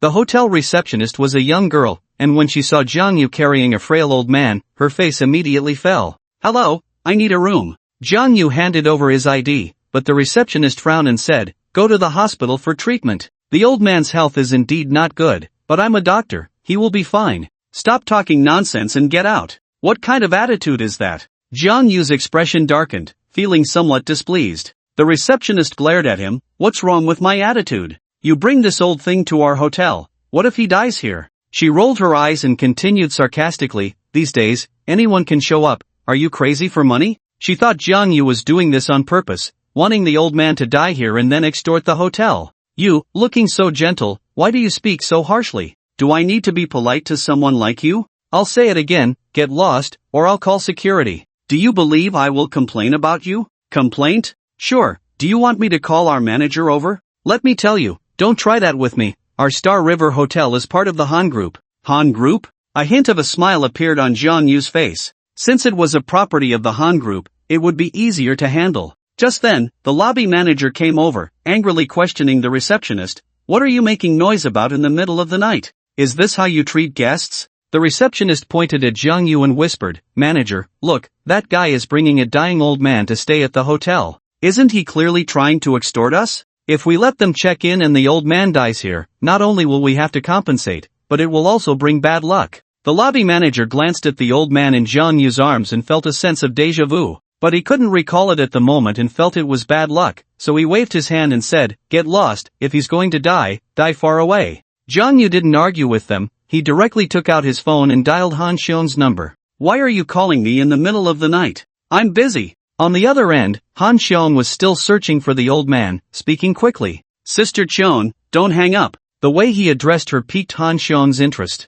What, running into trouble? A little problem. I'm at your Han Group's Star River Hotel, but your lobby manager won't let me check in, so I want. Is that all? Han Xiong said irritably, you claim to be the only heir of Bo Chishan, and you can't even handle this little matter. Hand the phone to the lobby manager, I'll talk to him. Jiang Yu walked straight to the lobby manager, who felt it was bad luck and instinctively took 2 steps back, shouting, Are you still trying to be difficult? Stand there. Jiang Yu handed over the phone, take the call. His confident demeanor left the lobby manager somewhat bewildered, and he involuntarily reached out to take the phone. Who is it? It's me, Han Xiong. I heard you won't let him check in. The lobby manager was stunned for a few seconds, then glanced at the caller ID, which read Sister Cheong. Jiang Yu said, So, can you arrange for me to check in now? The lobby manager snapped back to reality and suddenly sneered a few times. Heh, do you think I'm a 3-year-old? Just a casual phone call and you say you're General Han? He put the phone to his ear, mocking, Stop pretending to be a big shot with me.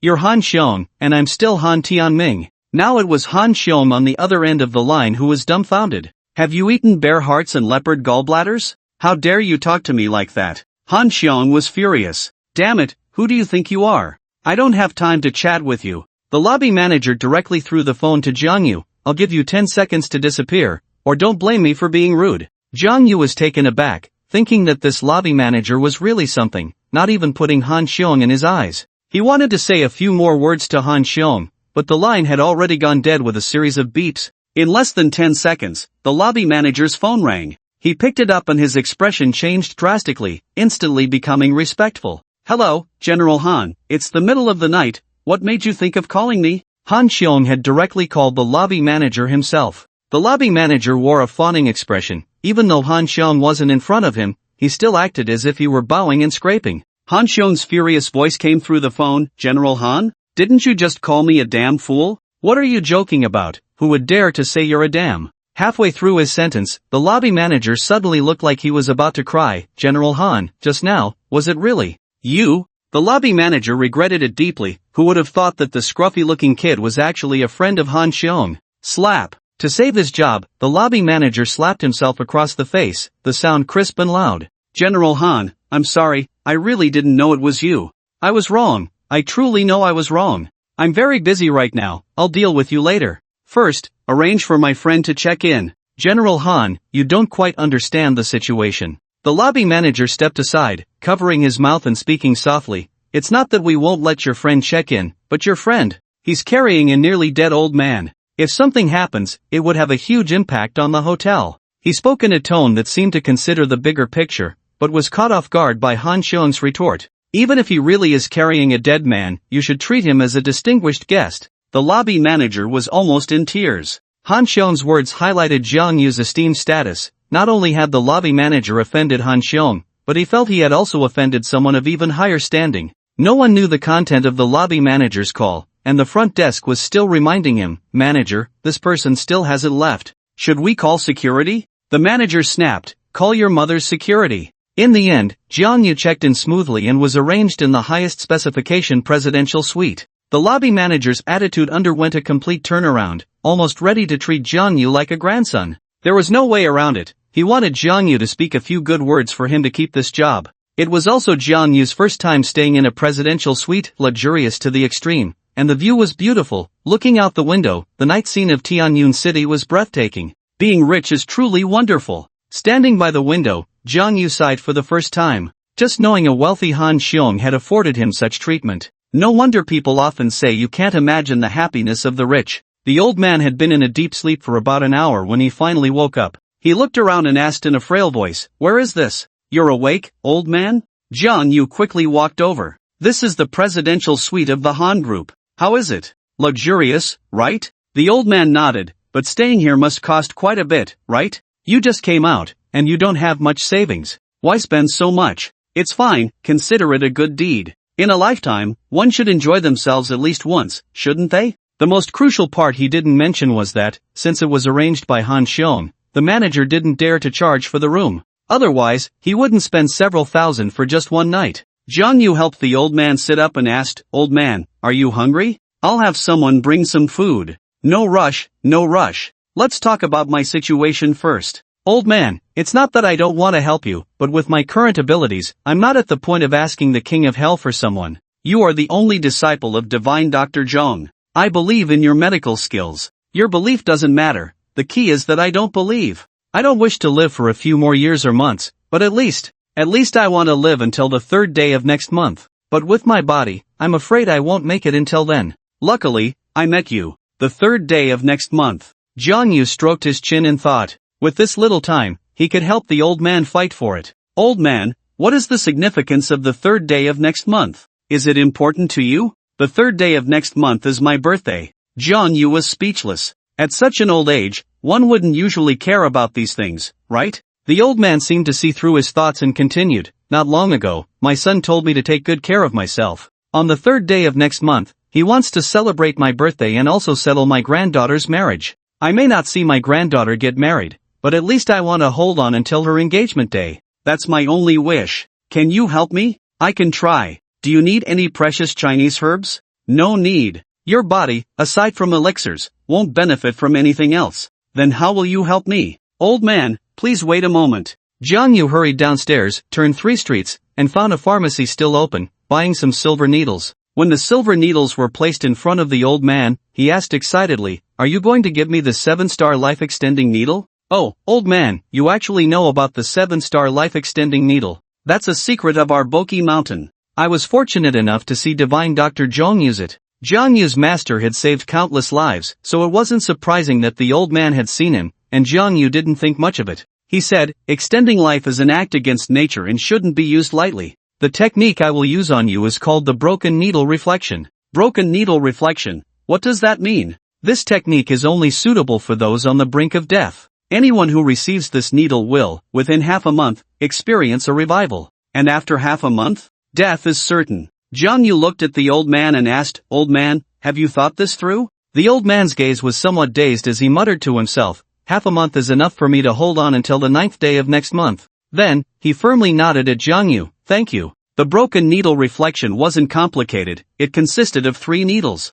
One for the Baihui point, one for the Fengqi point, and one for the Reniying point. Each needle was inserted 3 inches, kneaded for a quarter of an hour, then pulled out 2 inches before breaking the needle. Jiang Yu's technique for breaking the needle was very skilled. A white halo rose from his fingertips, and the old man felt a warmth in his skin. Jiang Yu pinched the silver needle and gently trembled it, causing the needle to break on its own, the break level with the skin. The old man, who had originally looked dull and lifeless, suddenly became radiant, just like a dying person experiencing a final burst of vitality. "I'm suddenly feeling a bit hungry," the old man said cheerfully. Although he knew he would die in 15 days, he was still very happy. Jiang Yu immediately called to have the waiter bring some food, which was quite lavish. After all, they were staying in a presidential suite. "Xiao Yu, come here." The old man's way of addressing Jiang Yu had become much more affectionate, so Jiang Yu sat beside him, quietly watching. "I have an unreasonable request," the old man said. "You say it, old man." "On the 3rd of next month, when it's my birthday, you must be there." "Old man, your family is enjoying their time together. I won't intrude, right? This opportunity was given to you by me, of course you have to be there, and this birthday banquet cannot do without you." "Old man, you're being too serious." Jiang Yu didn't even know when he had become so important. But the old man's warm invitation was hard to refuse, so Jiang Yu ultimately agreed. The old man asked for his phone number, saying he would notify him once the hotel was confirmed. The two chatted about everything under the sun until 3 in the morning before they finally went to sleep.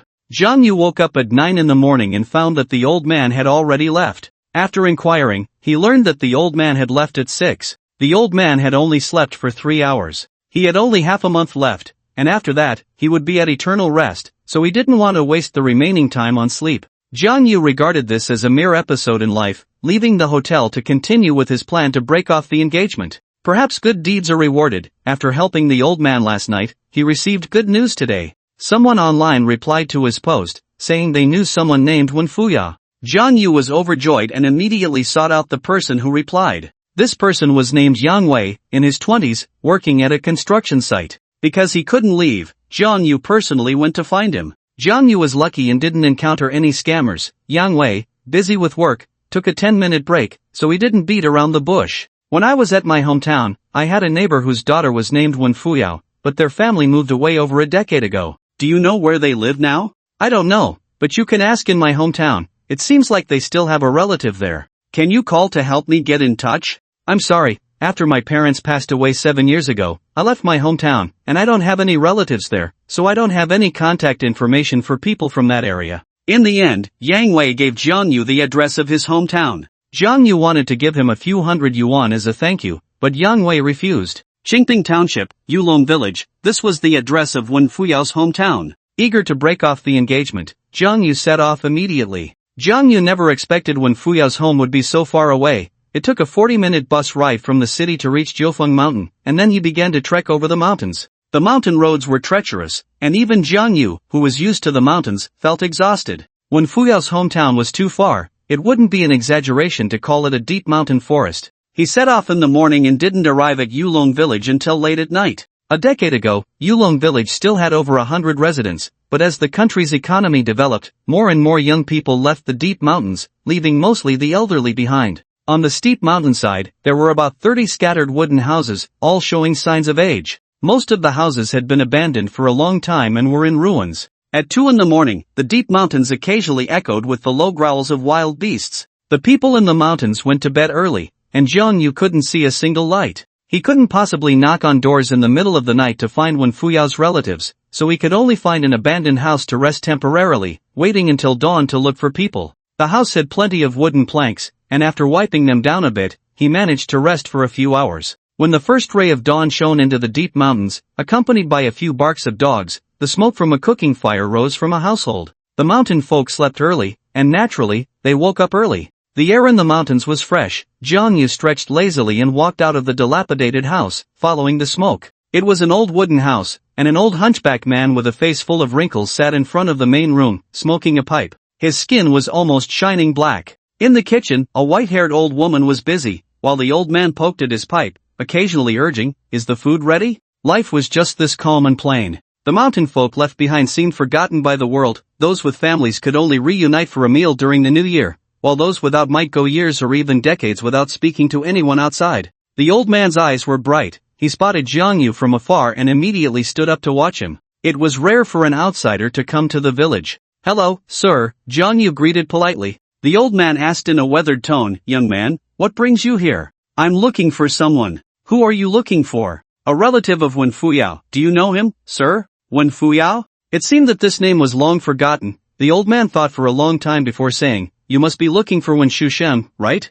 Jiang Yu thought that Wen Shusheng was probably a relative of Wen Fuyao, so he nodded. "Do you know where he is, sir?" The old man said nothing, turned, and went into the main room, then came out with a bamboo basket covered with black cloth, not revealing what was inside. "Follow me." Although the old man was aged, he was still in good shape, moving easily along the mountain path. He shouted to the kitchen, "Old woman, I'm going out for a bit." "It's almost time to eat. Where are you going?" "To find Old One." The busy old woman in the kitchen paused slightly, then muttered, "What nonsense is this old man talking about so early? Old One has been dead for years." Jiang Yu had no idea that Wen Shusheng was already dead until the old man brought him to a grave, where he saw the tombstone and understood. The old man set down the bamboo basket, lifted the black cloth, revealing incense, candles, and paper money. Old One has been dead for so many years. Finally, someone has come to visit him. He lit 2 candles and then gestured to Jiang Yu to burn the paper money. Jiang Yu was a bit dazed. After a long journey to Yulong Village, this was the outcome?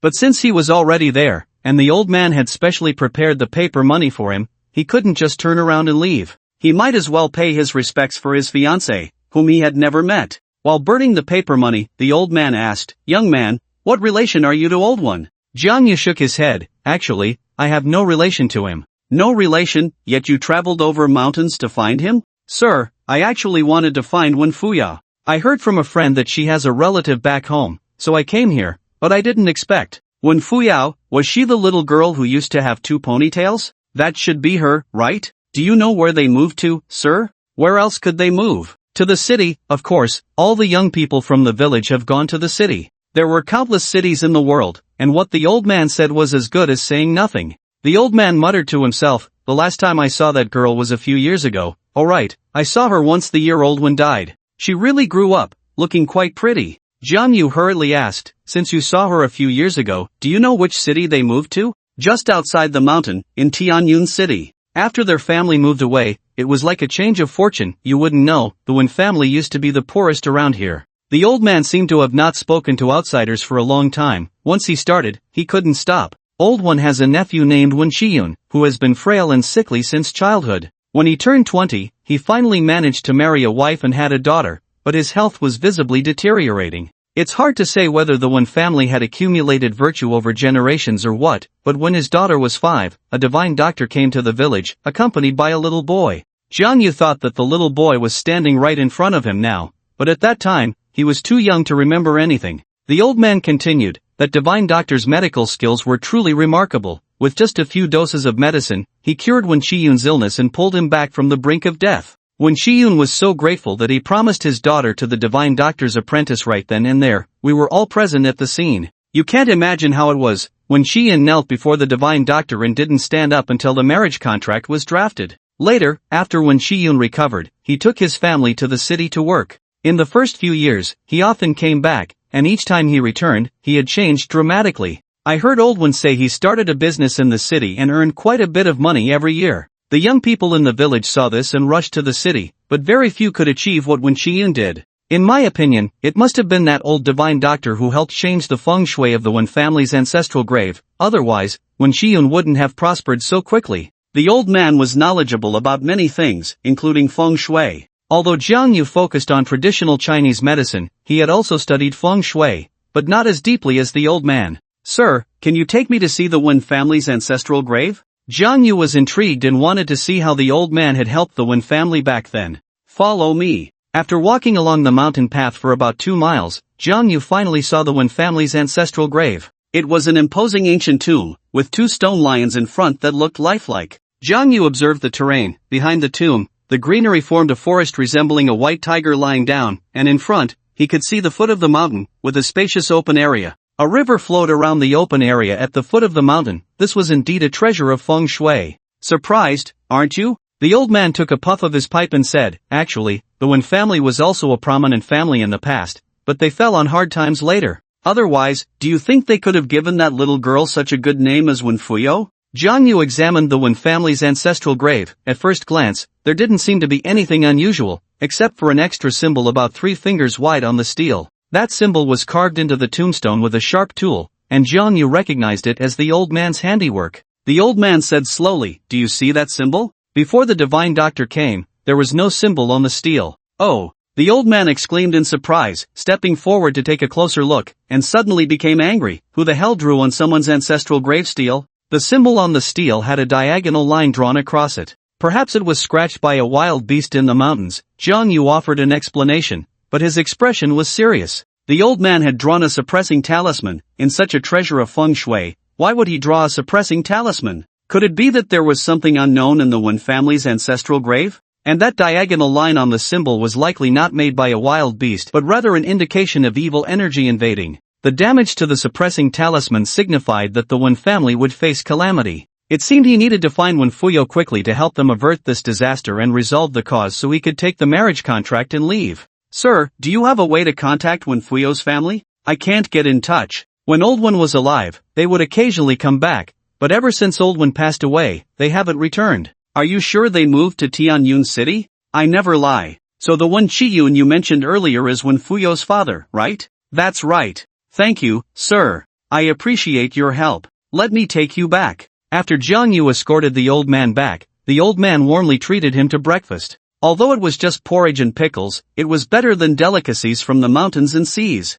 After coming down from the mountain, Jiang Yu immediately posted a message online, looking for Wen Shiyun. He thought that since Wen Shiyun was doing business in Tianyun City, it should be easier to find him than Wen Fuyo. After posting, he took a bus back to Bosai Mountain. He hadn't studied things like talismans in depth, so he needed to go back and ask the old man what the extra line on the town-suppressing talisman meant, and whether the Wen family would face a calamity. If the Wen family suddenly encountered misfortune, he might never get that marriage certificate. Old man, I'm back to see you. Jiang Yu shouted from afar, but received no response. He arrived at the bamboo house, which was empty, with a layer of faint dust inside, as if no one had lived there for a long time. Jiang Yu searched around the mountain for a long time, but he didn't see a single ghost. He waited in the bamboo house for a day, and finally confirmed that the old man had run away. "You old thing, you said it was for my own good to let me come down the mountain, but it turns out you just wanted to send me away to enjoy yourself. I curse you to fall into a latrine while taking a dump."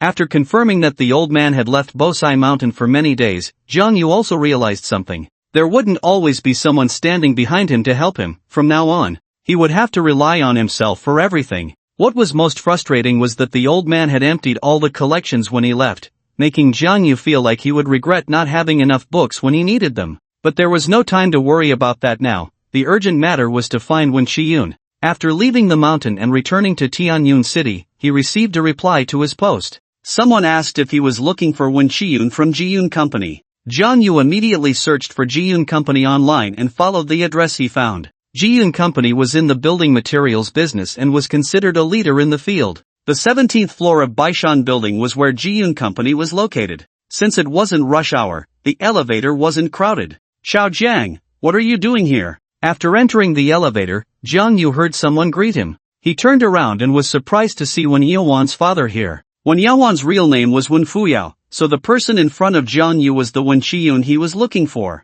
Wen Shiyun was also pretending to be confused. Since Jang Yu had found this place, who else could he be looking for? "Uncle, it's you. I'm here to find someone. What about you?" "I'm working here. By the way, who are you looking for?" "Maybe I know them. I'm looking for Wen Shiyun." "Wen Zong, what do you need to see him for?" "Uncle, do you know him?" "Of course I do. I work on the 10th floor. We often run into each other during work hours." As they spoke, Wen Shiyun quietly pressed the button for the 10th floor in the elevator. When the elevator reached the 10th floor, Wen Shiyun walked out, not forgetting to wave to Jang Yu. "I'm going to work now. You go ahead, uncle." As soon as the elevator door closed, Wen Shiyun immediately called his secretary. "Xiao Zhang, go to the company front desk right away. A young man named Jang Yu is looking for me. Just tell him I'm out of town on business. If he asks about my daughter, just say she's studying abroad, and you don't know anything else." To help his daughter keep her secret, Wen Shiyun was also going to great lengths, not even daring to return to his own company. When Jang Yu arrived at the front desk of Jiyun Company, the gentle and knowledgeable secretary Xiao Zhan was already waiting for him. "Is Wen Shiyun here?"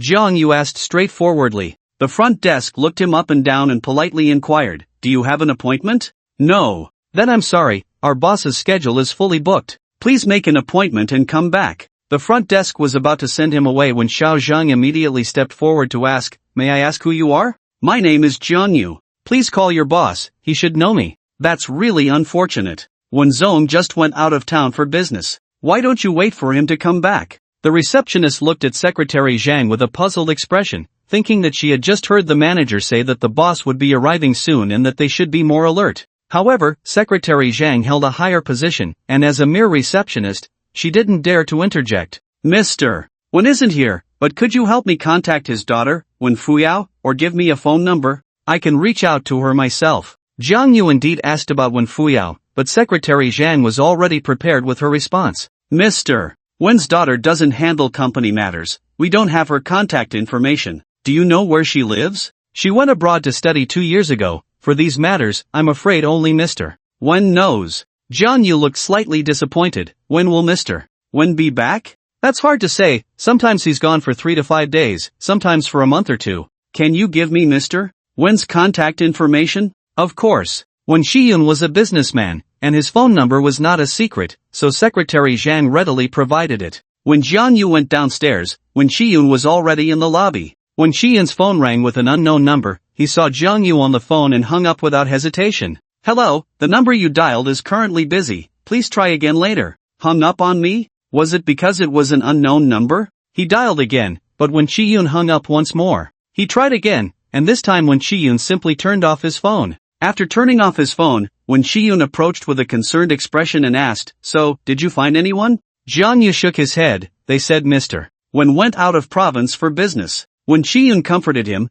"Business people are like that, always running around. Is there something urgent you need to discuss with him?" Jang Yu thought this was a family matter for Wen Shiyun and didn't want to speak about it with outsiders, so he shook his head and said there was nothing. "By the way, how are you and Yihuan getting along?" Looking at the expectant gaze of Wen Shiyun, Jang Yu was taken aback. "So he really thought that I was with Wen Yihuan?" "Uncle, that day was really a misunderstanding. I have nothing with Mr. What? I know, Uncle didn't misunderstand. Relationships are like business, you get familiar with each other over time, just take it slow. Uncle, I really am not what you think. I understand, young people can be a bit open sometimes, and I can understand that. Jiang Yu was filled with question marks. What was going on here? Just then, when Yihuan called him. When Xian glanced at the screen and revealed a sly smile, still saying there's nothing. Uncle, really, there's nothing. Stop saying so much, just answer the phone. Jiang Yu helplessly answered the call. Mr. Wen, is there something you need from me? Not much, I made a few dishes at home, and it's quite boring eating alone. Why don't you come over and eat with me? What? Jiang Yu thought he had misheard. Why was Wen Yihuan suddenly inviting him over for dinner? When Xian patted his shoulder and said meaningfully, you and Yihuan should have a good chat, as long as you both are willing, I fully support it. He then walked into the elevator and went upstairs. Refusing someone's kind invitation is quite ungracious. Although Jiang Yu was surprised by Wen Yihuan's invitation, he still agreed readily. He hadn't eaten much in the past few days, and his stomach had long been protesting. Before long, Jiang Yu arrived at Wen Yihuan's home. You can sit for a bit, the dishes will be ready soon. Wen Yihuan opened the door wearing a floral apron and immediately rushed to the kitchen, exuding the charm of a good wife and mother. Jiang Yu truly admired Wen Yihuan. She could manage both the living room and the kitchen, was kind-hearted, and beautiful. If he weren't so focused on his junior sister Dodo, he might have already developed a secret affection for Wen Yihuan. Soon, 3 dishes and a soup were served on the table. Wen Yihuan wiped the fragrant sweat from her forehead and said, just a few simple home-cooked dishes, don't mind them. What are you talking about, President Wen? These dishes are all delicious and fragrant, just looking at them makes my mouth water, and I can tell they must taste better than those in 5-star hotels. Wen Yihuan smiled sweetly, it's been a few days since we last met, and you've become more glib. She brought over bowls and chopsticks, took off her apron, and asked again, would you like to drink some wine? Jiang Yu nodded. Red or white? Beer, of course. Drinking ice-cold beer in summer is the way to go. Wen Yihuan took out a few bottles of chilled beer from the fridge and poured some for him, filling her own glass as well. Do you drink, President Wen? I drink a little occasionally. Sometimes business matters can be overwhelming, and having a drink at night makes it easier to sleep. Wen Yihuan raised her glass. Let me toast you first. Thank you for coming to have dinner with me. Jiang Yu downed his drink. What are you saying, President Wen? Being able to eat the dishes you made is my honor. Wen Yihuan chuckled lightly, as if a spring breeze had blown through the entire room, stirring the heart. Her smile was beautiful, and Jiang Yu couldn't help but glance at her a few more times. But once he looked, he noticed something was off. Wen Yihuan's forehead was dark, and a faint green aura seemed to rise from the top of her head, a bad omen. She might be in for some misfortune. President Wen, has anything happened at the company recently? Jiang Yu's expression grew serious. No, ever since you helped me solve that trouble last time, the company has been running smoothly, and the people from the Black Tiger Hall haven't come to bother me again. But you should be cautious of He-Ching Yuan. Jiang Yu suspected that Wen Yihuan's troubles were likely related to He-Ching Yuan. I will. Let's not talk about those unpleasant things today. Come, let's drink. An hour later, Wen Yihuan was a bit tipsy, lying on the sofa watching TV, her graceful figure curvaceous, with a pair of flawless white legs. She patted the sofa and looked at Jiang Yu with dreamy eyes. Come sit over here, it's not your first time at my place, why be so reserved? Jiang Yu cautiously sat down, not daring to get too close to Wen Yihuan. He was already feeling a bit restless, and after drinking, what if he lost control? He resisted the urge to look at Wen Yihuan. By the way, how have you considered my previous proposal? WH. What proposal? To be my bodyguard. Don't worry, I will make sure the salary satisfies you. I agree, but I have a condition. What condition? No contract. Without the constraints of a contract, he could leave whenever he wanted. The reason he agreed to Wen Yihuan was still because of her potential misfortune. Wen Yihuan was a beautiful and kind girl, and Jiang Yu didn't want her to have a short life. No problem, but I have a condition too. What condition? You haven't been in Tianyun City for long, so you probably haven't found a place to live yet. Why not stay here with me? Ha? What does this mean? Are girls nowadays so straightforward? Wen Yihuan knew that Jiang Yu was her fiancé. She wanted to assess him, believing that living under the same roof would allow her to see all aspects of his character. But Jiang Yu didn't think so. His current job was a bodyguard, not a personal bodyguard, and now Wen Yihuan wanted him to live with her. The implication was almost too obvious. If Jiang Yu had a mirror in his hand right now, he would definitely pick it up to admire himself and then sigh about his damn charm. Since Wen Yihuan didn't mind, Jiang Yu naturally accepted with pleasure. Who wouldn't want to be close to a beautiful woman? Moreover, he wouldn't have to pay rent. President 1, I'm going out to buy something, I'll be back soon. A drop of water shall be repaid with a fountain, since when Huan treated him well, he would naturally reciprocate. This is the principle of good causes leading to good results. He wandered around Tianyun City, bought some yellow paper and vermilion, and personally drew a talisman. Although his talisman drawing skills were not as good as the old man's, they still had some effect. Take this talisman with you, it might save your life at a critical moment. Even though he had become Wan Yuan's bodyguard, he couldn't possibly protect her 24 hours a day, so he drew a talisman for her self-defense. He was very serious, but Wan Yuan chuckled, "What era is this? You still believe in these things?" Although she said that, she still carefully tucked the talisman away. It was clear that she cherished the seemingly nonsensical gift from Jian Yu. Although Wan Yuan didn't believe that the talisman could really save her life, she treated it like a treasure, even tying it with a red string to hang around her snow-white neck. That day, Jiang Yu moved into Wan Yuan's house. The next day, he went to work with Wan Yuan, and when Su Xian saw him again, her face was full of surprise. "What are you doing here? I'm now President Wen's bodyguard, of course I have to come." "Ha?" Su Xian looked at Wan Yuan with confused eyes. "President Wan, you really hired him as a bodyguard?" Jiang Yu curled his lips. "Why do I sense a strong hint of jealousy in your tone? You're a girl, right? Could it be that your preferences are different from normal people?" "You, Jiang, stop talking nonsense. If I hear that again, do you believe I'll tear your mouth apart?" "Tisk tsk, look at how furious you are, did I hit a nerve?" Jiang Yu grinned mischievously, but he was also quite suspicious. Su Xian's reaction was too intense. Could it be that she really liked Wan Yuan? Tsk. The world is indeed full of wonders. "Alright, I need to work now, you go do your thing." Wan Yuan waved her hand and said softly. She knew Jiang Yu wanted to find someone, so during her working hours, Jiang Yu was free to go wherever he wanted. "By the way, President Wan, you're also in business. I wonder if you have any connections with the president of Jiyun Company?" Jiang Yu had been unable to reach Wan Shiyun. His calls were either hung up or the phone was off, which frustrated him. There was no way, he could only ask Wan Yuan to help him make the connection. "Ha?" Wan Yuan was momentarily stunned, her heart racing. "Did he find my dad so quickly? Could it be that he suspects my identity? President Wan, what's wrong?" Seeing that Wan Yuan's expression was a bit off, Su Xian immediately asked with concern. Nothing. She didn't dare to look Jiang Yu in the eye and could only probe. "I'm in the cosmetics business, and I don't have any connections with the building materials company." "Have you met him?" "No, I went once, and the company's secretary said he went to another province for business."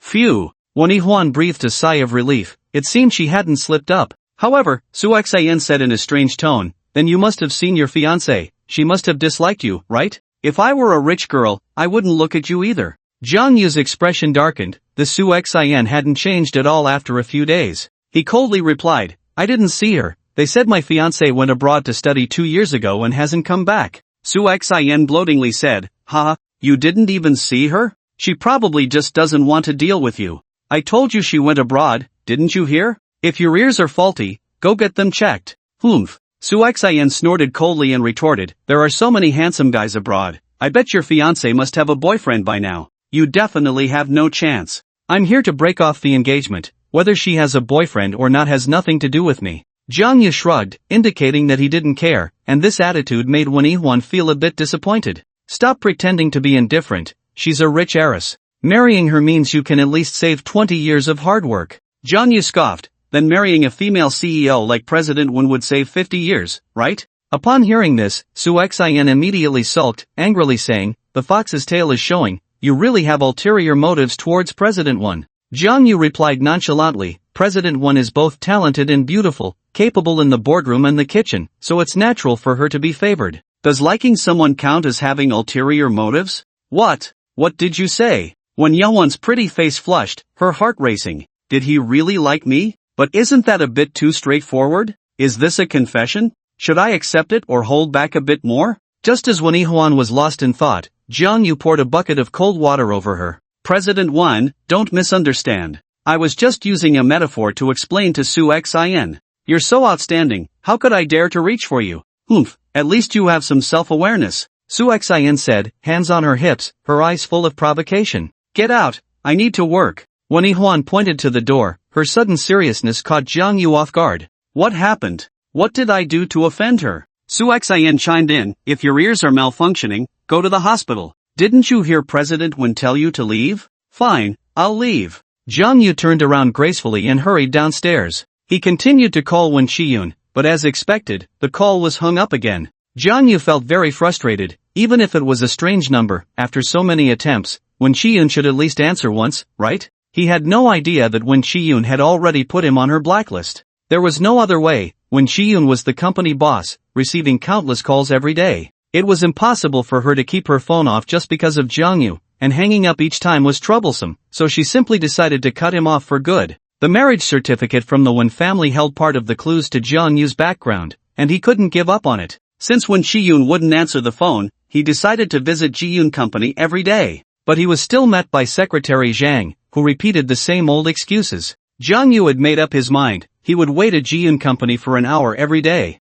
He didn't believe that Wen Shiyun would never show up. The progress on the Wen family's side was currently at a standstill. As Jang Yu left Jiyun Company, he walked while contemplating strategies regarding the Han family, and by some strange twist of fate, he found himself at Tianyun University. Hey, bro, here to see Hanning? Someone patted him on the shoulder. Jang Yu turned around to see the guy he had drunk with that day, a guy with a prominent jaw. This person didn't look particularly impressive, but he seemed straightforward. Jang Yu felt a bit guilty, so he nodded politely. Jang Yu didn't say anything, and the guy thought Jang Yu had forgotten him, so he reminded him, a few days ago, at nice bar, we drank together. I'm Wei Yong, a classmate of Hanning and Wang Ruoqi. You forgot? Jang Yu had never known his name, but with this self-introduction, he feigned realization. Oh, Wei Yong, look at my memory. He thought to himself, since Wei Yong was a classmate of Hanning, it would be a waste of resources not to develop him into his undercover agent. Wei Yong, are you close with Hanning and Wang Ruoqi?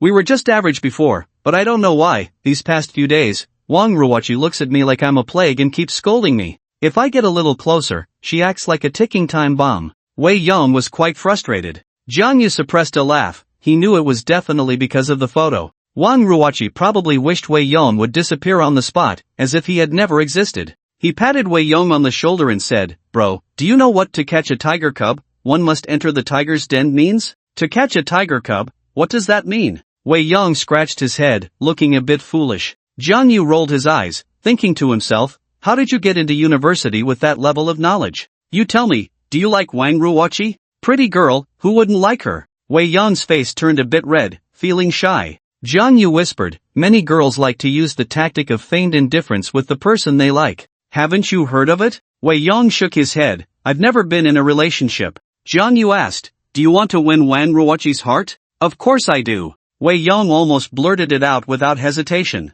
But after saying that, he looked dejected and murmured, how could Wang Ruoqi possibly like me? Jang Yu said, nothing is impossible in this world, it just depends on the determination. As long as you have that resolve, I'll help you. Are you really willing to help me pursue Wang Ruoqi? Wei Yong was so moved he was almost in tears. Bro, I didn't expect you to be so nice. I even helped Wang Ruoqi get you drunk the other day. I'm really not a good person. Although he and Hanning and Wang Ruoqi were classmates, they hadn't spoken much all semester, making them feel like strangers. He liked Wang Ruoqi but knew he wasn't worthy of her and didn't dare to show it. However, Wei Yong was somewhat of a celebrity in class, as everyone called him the drunken immortal. A few days ago, Hanning and Wang Ruoqi planned to get Jang Yu drunk and sought out Wei Yong for help. Naturally, Wei Yong was more than willing to help Wang Ruoqi. Although there was a bit of an accident that night, with everyone getting drunk thanks to Jang Yu, Wei Yong felt that at least after that day, his relationship with Wang Ruoqi would be a bit closer. But unexpectedly, Wang Ruoqi treated him like a plague.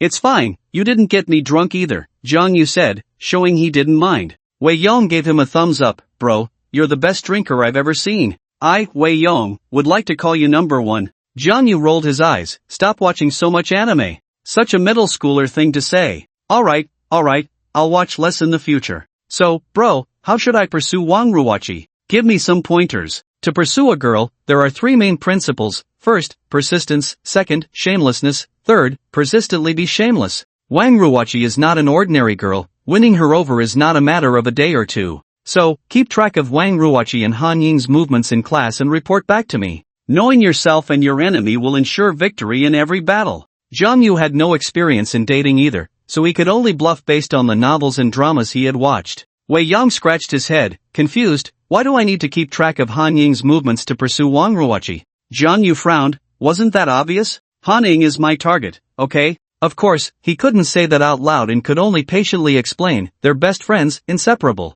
A little more effort means a little more security. Oh, right. You're amazing, bro. No wonder you can compete with young Master Zhao. What do you mean? The whole school is talking about it. Young Master Zhao is also pursuing Han Ning. He just brought 6 sports cars and filled the area under Han Ying's dorm with flowers to confess. Oh, Jiang Yu replied nonchalantly. Wei Yong was surprised. Aren't you worried? What is there to worry about? He actually hoped Zhao Shuo would succeed. Wei Yong couldn't help but give a thumbs up. Looks like you already have it all figured out. That night we all got drunk, and you and Han Ning left together. Did you two already? He winked at Jiang Yu, as if saying he understood everything. Jiang Yu didn't respond and walked towards the school. Let's go see how young Master Zhao confesses. Wei Yong admired him even more for actually going to watch his rival confess. He quickly followed, leading the way, and soon they arrived at the girls' dormitory. At that moment, the area was already crowded with people, mostly girls, filled with envy. Zhao Shuo himself was unremarkable, the kind of person you could lose in a crowd, but it was hard to ignore him with 6 sports cars on display. Many people were crazily taking selfies in front of the sports car. The allure of the car was strong enough for both boys and girls. Even Jiang Yu found it cool and couldn't help but walk over to watch. Wei Yong followed closely behind him, saying excitedly, "So cool. I really want to have my own sports car." Some people can never afford a sports car in their lifetime, while others can use 6 sports cars to propose. Wei Yong couldn't resist touching it. The feeling was like touching Wang Ruoqi's hand. But at that moment, a young man dressed in designer brands came over and kicked Wei Yong aside. "You can take pictures, but don't touch it, or if you scratch it, you won't be able to pay for it." His arrogance was almost written all over his face. "Bro, that's too much," Jiang Yu said with a dark expression, his gaze sharp. He wanted to use Wei Yong to keep track of Han Ying's movements, feeling somewhat indebted, so he couldn't just stand by while Wei Yong was bullied. "Bro?" The young man's eyebrows nearly shot up to the sky. "What the hell are you? You dare to call me bro? Get lost. Is the school your family's? I'm standing right here. What can you do about it? Ha? Trying to act tough with me?" The young man waved his hand. "Guys, come over and clean up some trash." Seeing this, Wei Yong immediately bowed and apologized. "Sorry, young Master Zhao, it's my fault. Please be magnanimous and don't hold it against us. Today is your big day, don't let this little matter ruin your mood." "So you are Zhao Shuo?" Jiang Yu shook his head. Zhao Shuo glared fiercely. "So what if I am?" Jiang Yu replied calmly, "I suddenly don't want Han Ning to be with you." He had been considering whether to help young Master Zhao facilitate this relationship, so he could take the marriage certificate and leave. But now he changed his mind. He really couldn't praise Zhao Shuo's character. Han Ning was at least his fiancée. He couldn't just watch her fall into a pit of fire. "What?" Zhao Shuo was slightly taken aback, then laughed in anger. Did I hear you right? You, a poor loser, want to meddle in my relationship with Han Ning? Who the hell do you think you are? Shu Ge." At that moment, several young people with brightly dyed hair came over and asked, "Shu Ge, you handle your business. We'll take care of this blind guy." "No need," Zhao Shuo said with a smug expression, "Just let him stay here. I want this poor loser to see with his own eyes how Han Ning agrees to me." "Is that so?" "Then let me remind you, as long as I'm here, Han Ning will never agree to your pursuit." "Damn it!" Zhao Shuo cursed. He had been very confident, but Jiang Yu's seemingly calm words made him extremely uneasy. As a well-known rich kid in Tianyun City, Zhao Shuo had always gotten whatever he wanted since childhood, surrounded by countless women who had never rejected him. This had led to his extreme arrogance. Even in pursuing someone like Han Ning, who was a good match for him, he believed there would be no difficulty. Although Jiang Yu's words made him feel a bit uneasy, his strong arrogance caused him to directly ignore Jiang Yu. A poor student could influence his pursuit of Han Ning? What a ridiculous joke. Who did he think he was? Zhao Shuo ignored Jiang Yu and continued to arrange the flowers. His friends had already started to create an atmosphere, leading many to shout Han Ying's name loudly. Thousands of red roses were arranged in a huge heart shape, with white roses spelling out Han Ying's name inside. Zhao Shuo's friends even unfurled a banner that read something like Han Ning, I love you for a lifetime. If it were nighttime, Zhao Shuo would definitely have filled the place with candles to enhance the romantic atmosphere. Jiang Yu scoffed, is this how rich people's confessions are? So cliché? Wei Yong said, cliché or not, as long as it works. Jiang Yu glanced at the sports car beside him. What's really useful is this thing. If it were an ordinary girl, it would be hard to resist Zhao Shuo's advances, but Han Ning was different. The Han family was wealthy, and Han Ning was born with a golden key. Zhao Shuo's tactics had no effect on her. Countless heads poked out from the dormitory building, all enviously filming. Haning sat in her dorm watching TV, dressed in casual clothes, when Wang Ruoqi looked down from the balcony and said, "Haning, Joshua came to confess to you." Haning showed a look of disdain. "Just ignore him. I know you don't like Joshua, but you can't make him too embarrassed. It's his own choice to humiliate himself. But after all, he is the young master of the Dingxing group. If you make him too embarrassed, I worry it will affect the cooperation between your families. I think you should go down." Haning remained indifferent, so Wang Ruoqi came over to pull her. "Let's go." Reluctantly, she was dragged down by Wang Ruoqi, and as soon as they exited the dormitory, a cheer erupted. "The campus beauty is out." As expected of the campus beauty, she looks good with light makeup or heavy. "I wish I were as rich as young Master Zhao." Haning. Under the gaze of the crowd, Zhao Shua walked up to Haning holding a bouquet of roses, kneeling on one knee, and took out a sparkling diamond ring from his pocket. "Wow, what a big diamond ring. It must be worth hundreds of thousands, right? Isn't this a bit extravagant for a confession?" He has plenty of money. For him, hundreds of thousands is just a drop in the bucket. Many female classmates were envious, wishing they were the ones being confessed to. However, there was not a trace of excitement on Han Ying's face, not even a hint of joy. She was like an iceberg, cold and intimidating. "Haning." Zhao Shua looked deeply at Haning, then recited the love confession he had copied from the internet with great emotion. "Once upon a time, I wandered aimlessly in a bygone era, inadvertently staining this world with too much helplessness. Whenever I feel lonely, I always wait inexplicably, waiting for a dream-seeking woman to return. On every night of longing, I hope the moonlight can bring you to my side, to lean on each other and share our innermost thoughts. Haning, be with me. From now on, the wind and snow are you, the mundane is you, the poverty is you, the glory is also you, the tenderness in my heart is you, and everything I see is you. My remaining life is all you." This declaration of love drew a chorus of screams and cheers from the onlooking girls, and Zhao Shua's friends started chanting for them to be together. Zhang Yu said to Wei Yong, "Why do I always feel disgusted when he says these sweet nothings?" Wei Yong immediately made a shushing gesture. "Shu, keep it down. If young Master Zhao hears us, we're done for." In fact, Haning felt just as disgusted as Zhang Yu. If it weren't for Wang Ruoqi holding her tightly, she would have probably turned and left. Wang Ruoqi took the bouquet of roses from Haning and tried to smooth things over. "Young Master Zhao is sincere. Haning, give him some response. Be together, be together." The crowd continued to egg them on, believing that Zhao Shua and Haning were indeed a good match. Just as Haning was about to refuse, Wang Ruoqi leaned close to her ear and whispered, "Don't be impulsive. If you refuse him in public, Zhao Shua will be humiliated, and if you don't think of him, you should think of your family's business." This made Haning grit her teeth, but Wang Ruoqi's words were not without reason. She had interacted with Zhao Shua before and knew he was petty. If he were embarrassed in public, he would definitely hold a grudge. Moreover, Zhao Shua's father was an old man who had a son late in life and was very protective. If his son suffered, he would surely make things difficult for the Han family. Zhao Shua looked at Haning with deep affection, already anticipating the moment she would agree and they would embrace and kiss.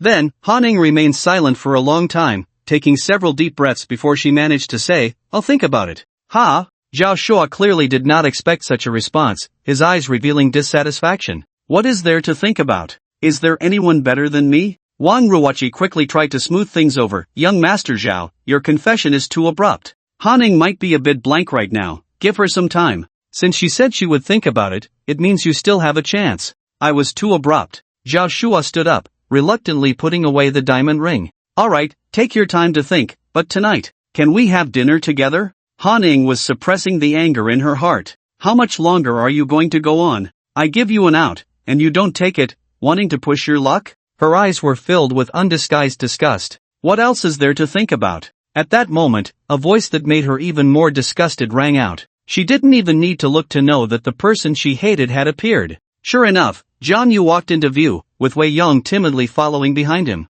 Before Haning could explode, Wang Ruoqi was the first to blow up. "You country bumpkin, why are you here again? What does someone else's confession have to do with you? Get lost, now!" Wang Ruoqi transformed into a roaring lion, simply because she saw Wei Yong and Zhang Yu together. If that photo was seen by Wei Yong, she couldn't even imagine. Zhang Yu ignored her completely, choosing to disregard her. Haning gritted her teeth. "What are you doing here? I heard someone confessed, so I came to see. I didn't expect it to be you." Zhang Yu's tone was very calm.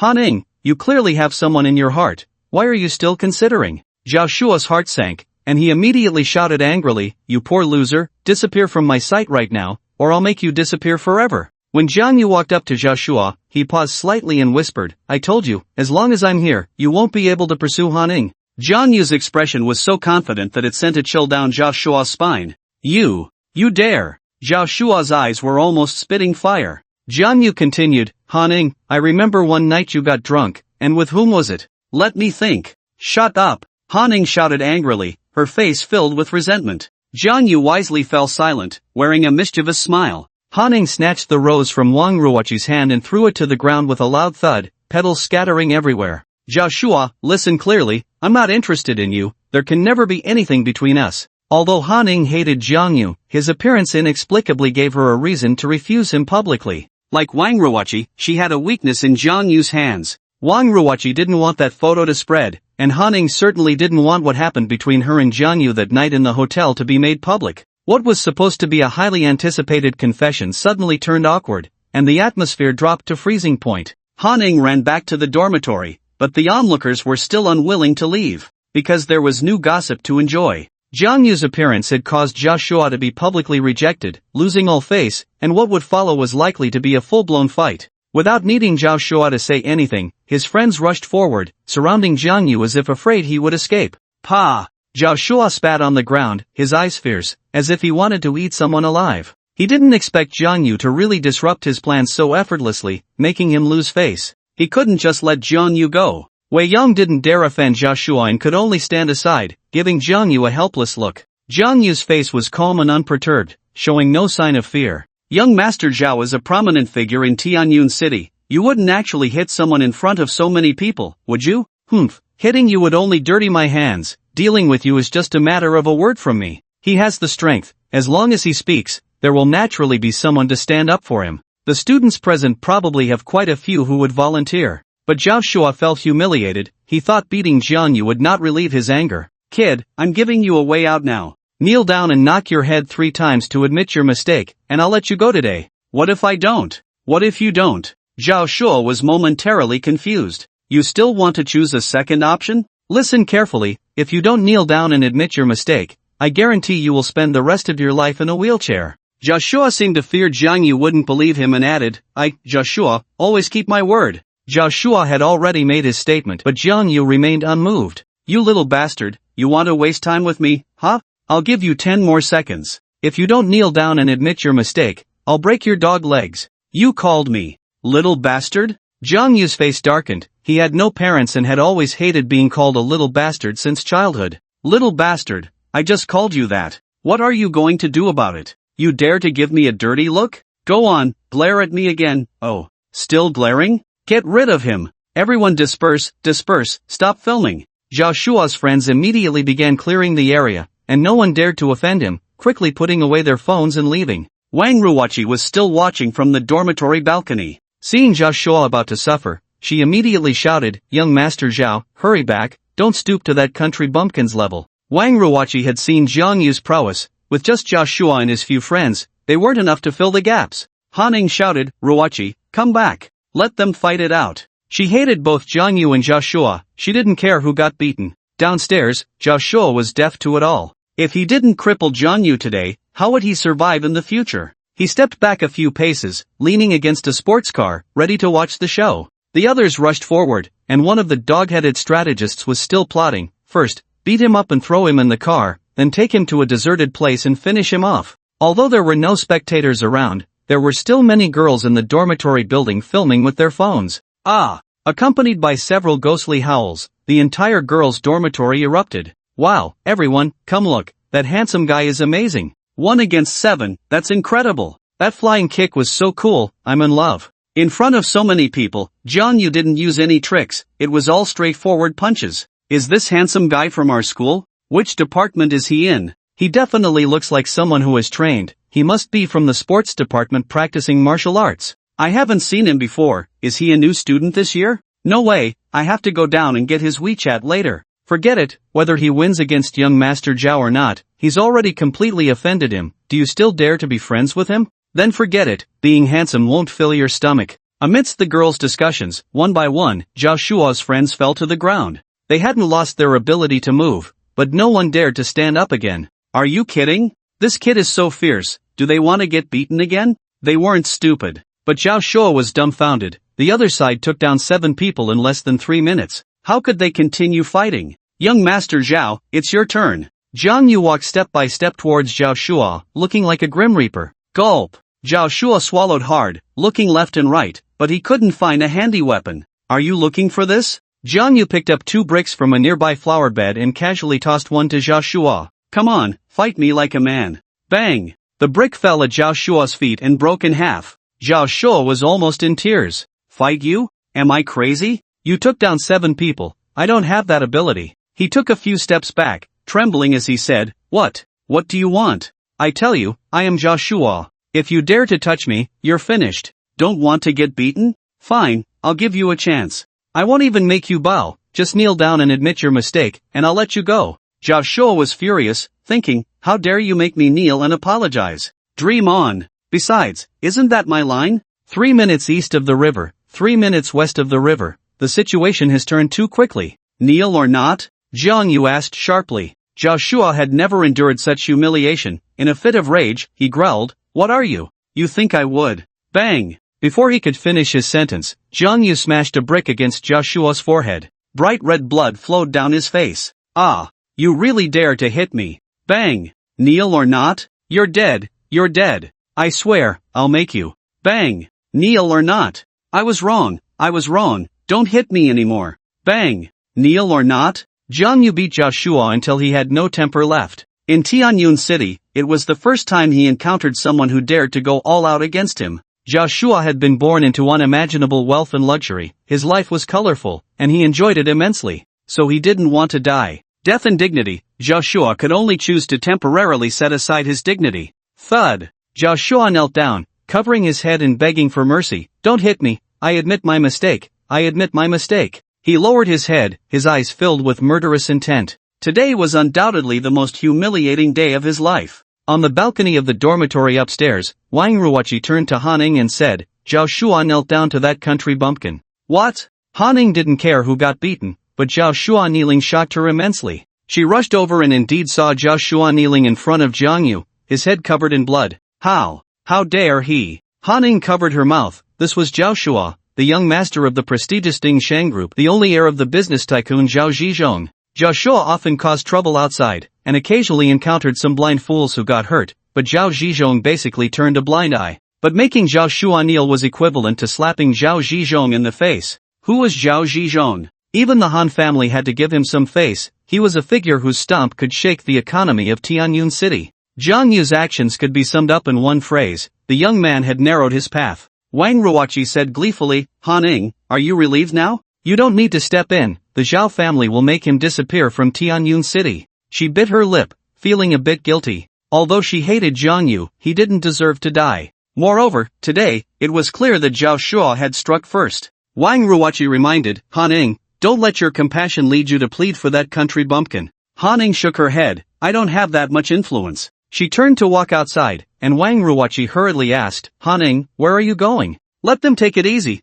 This is a school, not a gang-fighting arena. But before she could go to mediate, the crowd downstairs had already dispersed in a hurry because the security had arrived. Zhang Yu slipped away in the blink of an eye. Only then did Zhao Shuo's friends dare to get up, gathering around. Brother Shuo, are you okay? Okay? You try it. Zhao Shuo was furious. A bunch of useless fools, 7 of you can't handle one. Brother Shuo, don't get angry. That kid has trained. We really have no way. Brother Shuo, let's take you to the hospital first, and then we'll find someone to deal with that kid. A group of people helped Zhao Shuo into the car, heading straight for the city hospital. Zhao Zhizhong also received news from somewhere, learning that his son had been injured and forced to kneel and admit his mistake, and rushed to the hospital immediately. Zhao Shuo's head was wrapped in layers of gauze, and when he saw Zhao Zhizhong, his face was full of grievance. Dad! Slap! Zhao Zhizhong slapped Zhao Shuo, leaving him dazed. Dad, why did you hit me? How dare you ask why? Kneeling in public has embarrassed me to no end.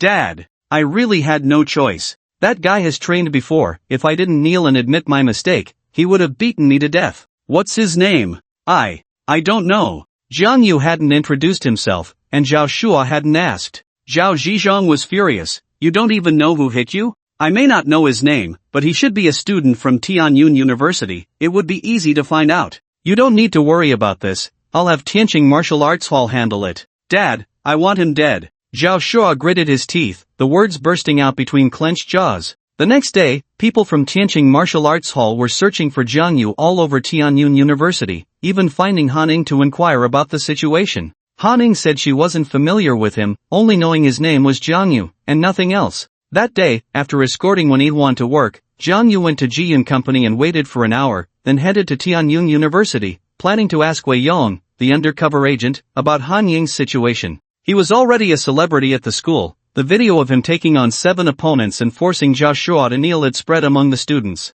However, the video hadn't made it online, as no one dared to do so. With the power of Dingshun Group, finding the uploader would be easy, and everyone was afraid of getting burned, so it only circulated privately. As Jiang Yu walked through the campus, someone suddenly slipped him a note. Classmate, what is this? You gave it to the wrong person, right? Not wrong. It's for you, 1 against 7. You really got it wrong. My name is Jiang Yu. That's you. Then what's this 1 against 7? It's your nickname at school. After yesterday's incident, your name as 1 against 7 has spread throughout Tianyun University. Students are calling you Jiang 1 against 7 Yu, for short, 1 against 7. He had heard someone mention 1 against 7 when people were pointing at him earlier, but he hadn't realized that was his nickname at school. He felt a bit dazed. He wasn't a Tianyun student, yet he had left a legend at Tianyun University. This note? Someone asked me to give it to you. By the way, 1 against 7, I advise you not to come to school for a while. People from Tianqing Martial Arts Hall have been asking about your whereabouts around the school.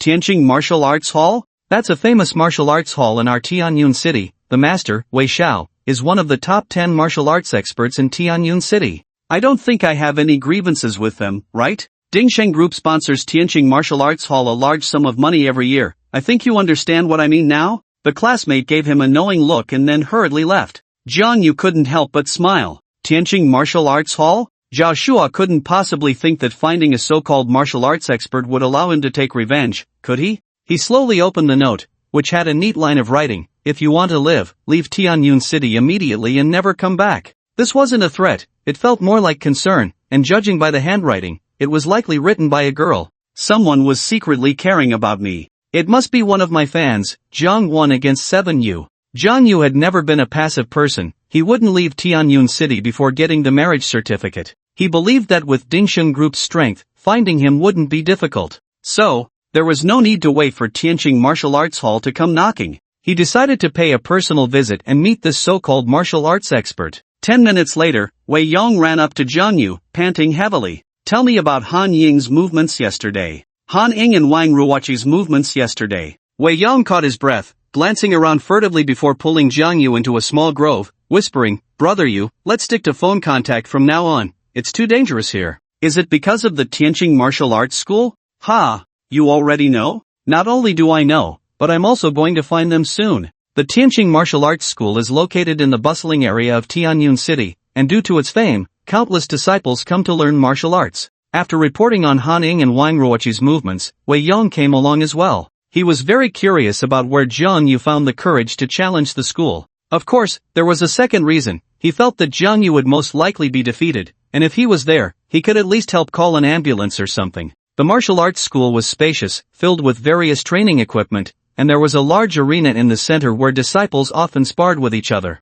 They were all unfamiliar faces, and as soon as they entered, they were warmly welcomed. Are you two here to learn martial arts? You've come at a great time. Our school is having an event this month, and tuition is 20% off. A staff member of the school chattered on, extolling the virtues of the Tianqing Martial Arts School. Jiang Yu flatly refused. I'm not here to learn martial arts. The staff member's smile vanished instantly. Then what are you two here for? To challenge the school. The calm 2 words nearly made Wei Yong choke. He quickly stepped back 2 paces, waving his hands. It's him challenging the school. It has nothing to do with me. Are you kidding? Just look at those muscular apprentices. Any one of them could kill him. He certainly didn't want to jump into the fire pit. The staff member's expression changed again, dark clouds gathering, as if a storm was about to break. Brothers, someone has come to challenge the school. He shouted, and the apprentices of the school immediately put down their equipment and gathered around, all looking fierce. Wei Yong was alarmed, hiding in the corner, not daring to breathe. One of the bald men raised an eyebrow, sizing up Jiang Yu, and scoffed, "Kid, with that body of yours, you dare to challenge the school?"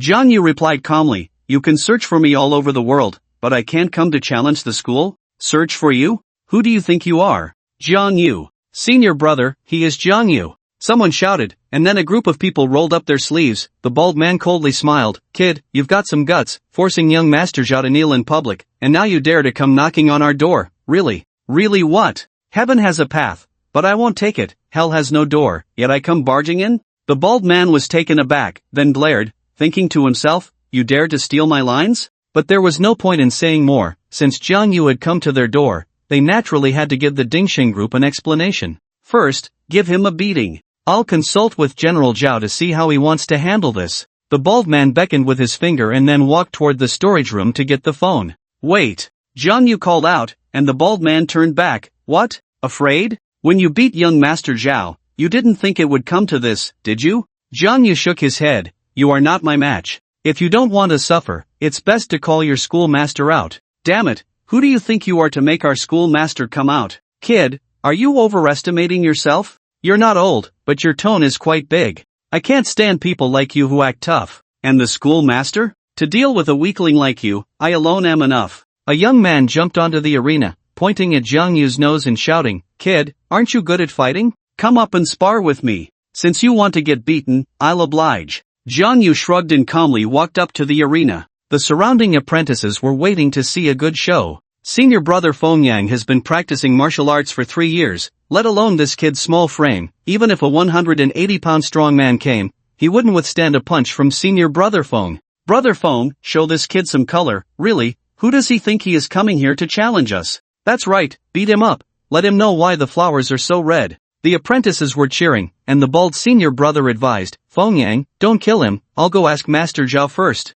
Feng Yang waved his hand at the bald guy. Don't worry, senior brother, I know what I'm doing. Wei Yong had already held the phone in his hand. As soon as Jiang Yu fell, he would immediately call for an ambulance. Feng Yang bounced a couple of times on the spot, twisted his neck to loosen up, and without any warning, jumped up and kicked towards Jiang Yu's face. The move was standard, and the force was considerable. Brother Feng is really ruthless, going straight for the face. Won't that kick knock the kid out? Brother Feng hates anyone more handsome than him. He probably wants to ruin that kid's looks on purpose. Brother Feng, is it too much to come in swinging like that? You have to be careful. If you knock him out with one kick, it won't be fun anymore. Just as the words were spoken, Jiang Yu was as still as a maiden and as quick as a rabbit. At the moment Feng Yang was in midair, Jiang Yu jumped up and delivered a knee strike. Bang! His knee solidly hit Feng Yang's waist, and the latter flew back 2 or 3 meters with a thud, crashing heavily to the ground. In an instant, the martial arts hall fell silent. Feng Yang lay on the ground, clutching his waist in pain, his face contorted, almost turning green.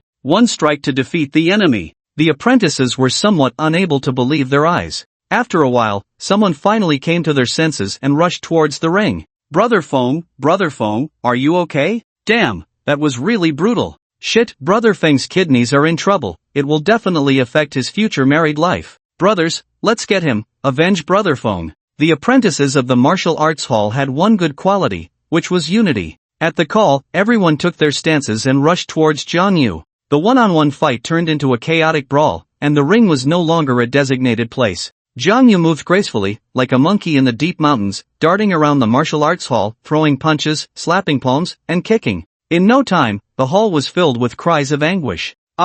Dealing with Jiang Yu was not something that could be solved by sheer numbers. One by one, the apprentices were beaten black and blue, rolling on the ground. They were smart enough, once knocked down, they would never get back up. No one wanted to keep taking hits. The chaotic fight ended hastily in less than 5 minutes. What are you all howling about? The bald senior brother returned with his phone, scolding from a distance. When he saw his fellow brothers lying all over the place, he was stunned.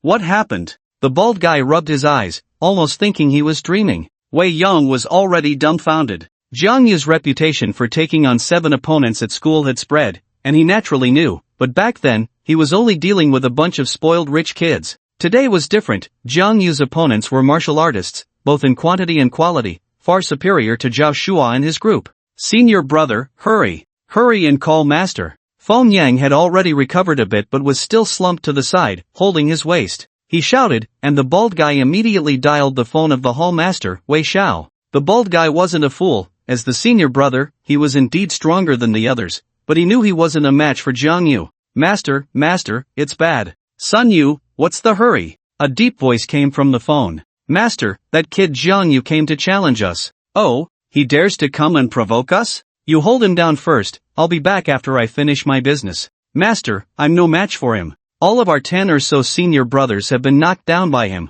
Please come back quickly. What? Wei Xiao exclaimed in shock and anger. Find a way to keep him there, I'll return immediately. After hanging up the phone, the bald-headed Sun Yu was in a dilemma. How could he keep Zhang Yu? One person against more than 10, what could he use to hold him back? His life. Footsteps sounded, and Sun Yu looked up, only to find Zhang Yu walking towards him. He quickly stepped aside. He absolutely couldn't risk his life to keep someone he wasn't done living yet. However, he still mustered the courage to say, Kid, my master will be back soon. If you have the ability, don't run. Run? Zhang Yu scoffed, casually pulling over a chair to sit down. Tell your master I'm waiting for him. After Zhang Yu sat down, the apprentices slowly got up one by one, huddling together, keeping a certain distance from Zhang Yu, and they didn't dare to speak loudly. The atmosphere was very subtle. The air seemed to have solidified. Wei Yong walked over to Zhang Yu and whispered, Brother Yu, that's enough, let's just go? Why leave? Wei Xiao hasn't shown up yet.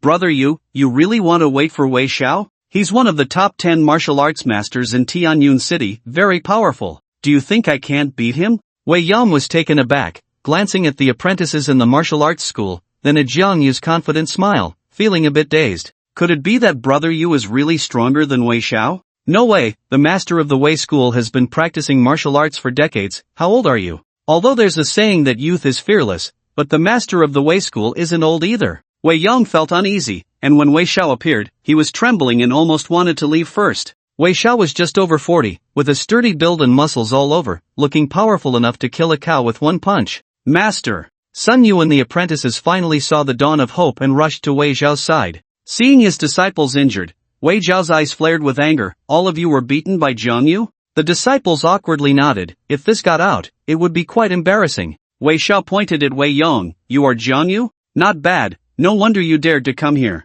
Wei Yong was sweating. Master Wei, you have the wrong person. I'm just an ordinary student, how could I dare to challenge your school? Zhang Yu stood up. I am Zhang Yu. Wei Xiao frowned and said in a deep voice, Young man, you don't know the heights of heaven and earth. After practicing for a few years, you dare to challenge my school? Truly audacious. Feng Yang whispered, Master, you must avenge us. Yes, Master, if you don't make him lie down and leave today, how can our martial arts school survive in the future? With Wei Xiao present, these people regained their confidence. If I don't come looking for you, won't you be searching for me everywhere? Zhang Yu calmly looked at Wei Xiao. I came today just to tell you, don't look for me everywhere, I'm not a renminbi. Wei Zhao's face darkened. Do you think you're funny? Just average. Wei Xiao gestured for his disciples to step back, and he slowly approached Zhang Yu, exuding the aura of a martial arts master, creating an inexplicable sense of pressure. This pressure made Wei Yong beside Zhang Yu breathe rapidly, feeling anxious. Zhang Yu gave Wei Yong a look. You go to the side.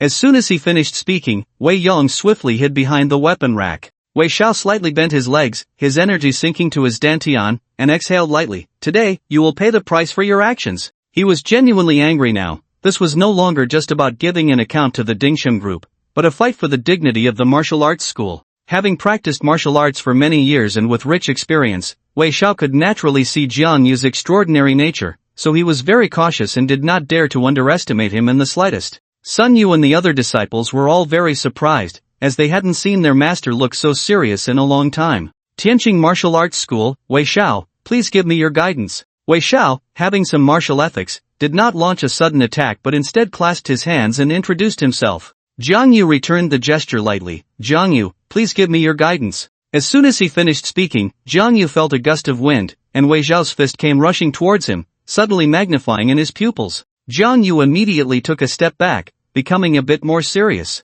This Wei Xiao was indeed skilled in martial arts. Practitioners of martial arts generate a form of internal energy within their bodies. The stronger the internal energy, the more formidable they are. Wei Xiao had already reached the level of externalizing his internal energy. To this extent, it would not be an exaggeration to call him a martial arts master. Zhang Yu sidestepped to avoid Wei Xiao's punch, then pushed out with one palm, striking towards Wei Xiao's shoulder. Wei Xiao reacted swiftly, immediately sweeping with one arm while raising his foot to attack Zhang Yu's center. Zhang Yu pressed down with his other hand, using the force to leap more than 3 feet into the air, then performed a backflip, creating some distance from Wei Xiao. Kid, you have some skill. Wei Xiao stepped forward, his martial arts powerful and vigorous, his moves domineering and fierce, pressing in step by step. Sun Yu and the other disciples watched in astonishment. Among them were those who had trained in martial arts for over 10 years, but no one could match Wei Xiao's moves, basically losing within 3 exchanges. Yet, facing Wei Xiao's fierce onslaught, Zhang Yu responded with ease, handling it effortlessly. Zhang Yu and Wei Xiao exchanged blows for dozens of rounds, with Wei Xiao always on the offensive, while Zhang Yu remained mostly in a defensive state. Wei Xiao grew increasingly alarmed as he fought. Although his martial arts were not limited to just a few moves, the longer the fight dragged on, the faster his strength diminished. A prolonged battle was very unfavorable for him. If Master Wei only has this level of skill, then he has no chance of winning. Zhang Yu had basically figured out Wei Xiao's bottom line and began to counterattack. He struck fiercely, his energy like the wind, a palm aimed at Wei Xiao's face. Wei Xiao was taken aback and kept retreating. This kid was also a martial arts master. Externalizing internal energy was a hallmark of a martial arts master. He found it hard to believe, as it was very difficult to achieve externalized internal energy without 30 years of cultivation. How old was Zhang Yu? He looked to be under 20. At such a young age, he could externalize internal energy. Wei Xiao narrowly dodged Zhang Yu's palm, and before he could catch his breath, he noticed Zhang Yu's strange smile. In that instant, he felt as if his face had been cut by a knife, burning with pain. Zhang Yu's punch had indeed not hit Wei Xiao, but the internal energy surged against Wei Xiao's face, like a knife cutting. Internal energy injuring someone, how could that be possible? Wei Xiao was greatly alarmed. If externalizing internal energy was a hallmark of a martial arts master, then injuring someone with internal energy was a hallmark of a martial arts grandmaster. In the entire Tianyun city, there were only 3 martial arts grandmasters, at most. However, most people were not aware of the distinctions between masters and grandmasters. The top 10 martial arts experts in Tianyun City were collectively referred to as martial arts masters. Taking advantage of Wei Xiao's distraction, Zhang Yu struck him twice in the abdomen. Wei Xiao let out a muffled groan and staggered back a few steps. Zhang Yu did not pursue the attack but stood there with his hands behind his back. Sun Yu and the other disciples looked very grim. Their master had taken a few punches, and their cheers had faded away. Master Wei, do you want to continue?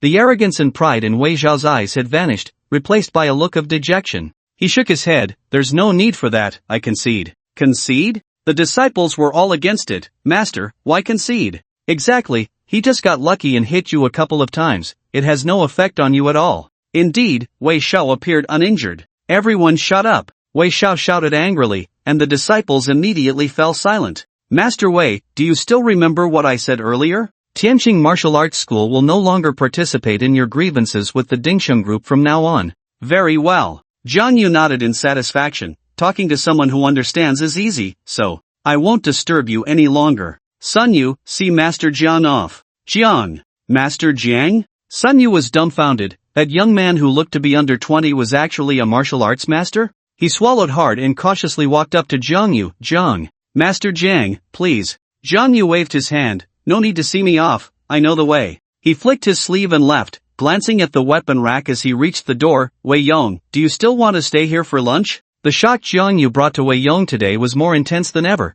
He felt as if he were still dreaming. After coming to his senses, he hurriedly followed. The first thing he said was, Brother Yu, are you really a martial arts master? Once Zhang Yu left, Wei Xiao beckoned to Sun Yu, help me back to the office. Sun Yu quickly supported Wei Xiao as they walked, while the disciples exchanged glances. Back in the office, Sun Yu reluctantly said, Master, why did you concede? If this gets out, where will our Tianqing Martial Arts School's face go? Even if that kid is impressive, you shouldn't. Put. Before Sun Yu could finish, Wei Xiao, sitting in the chair, spat out a mouthful of blood, startling Sun Yu into a fluster. Master, what's wrong? I'll call an ambulance for you. On the surface, Wei Xiao seemed fine, but Jiang Yu's few punches had caused him serious internal injuries. If it continued, he might need a hearse. No need, arrange for someone to drive. I'll go to the hospital myself. Okay.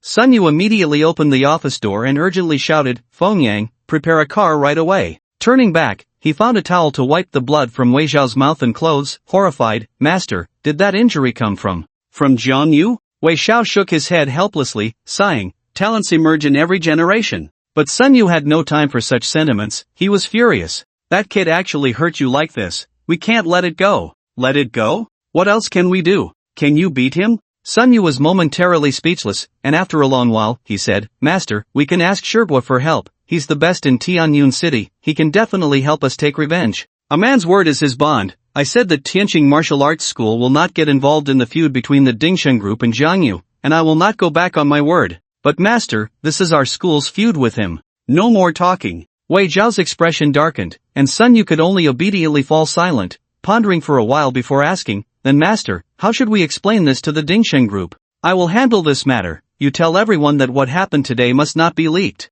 This concerned the face of Tianqing Martial Arts School and Wei Zhao's own dignity. Of course, if Zhang Yu spread the word, he would have no way to stop it. He could only manage his disciples. "I'll go tell them right away." As Sun Yu left the office, his eyes were still filled with reluctance. Some things, the master couldn't bring himself to face, but as a disciple, he didn't care. Wei Yong kept asking along the way, "Brother Yu, are you really a martial arts master?" Zhang Yu smiled, "Just listen to those words, don't spread them." He seemed to have tacitly acknowledged it, and Wei Yong's face lit up with excitement. "Brother Yu, can I be your disciple?" "Ha?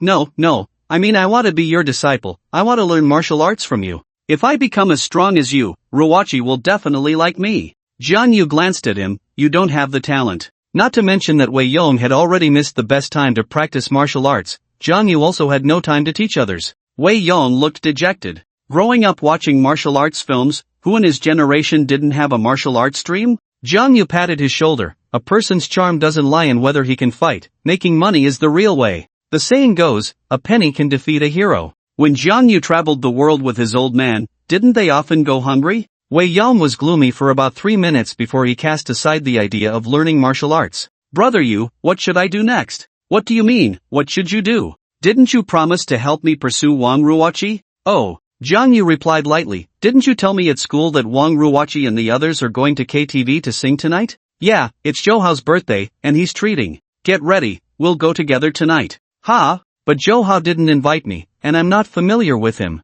If I just show up, Ruwachi will definitely give me a cold shoulder." "Have you forgotten the principle I taught you? Stick to being shameless. If you want to pursue Wang Ruwachi, how can you make progress without contact?" In fact, he wanted to see Han Ying's reaction. If Han Ying had accepted what happened before, he could then formulate the next steps of his strategy. Wei Yong suddenly realized, "I understand. I'm going to get ready." His so-called preparation was actually just buying a birthday cake. Otherwise, if he went empty-handed, others would think this wine enthusiast was just there to mooch drinks. After Zhang Yu safely dropped yuan off at home, he hurried to Dihao KTV, where Wei Yong was already waiting for him with the cake. "Brother Yu, you finally made it. They've been inside for half an hour. Let's go." They headed to the second floor, and as they passed a private room, a guy with yellow hair stared at him for a moment before immediately darting into the room. You good, I saw that kid." In the KTV's Emerald Room, Wang Yu was drinking and singing with a group of friends, his hands all over a glamorous woman.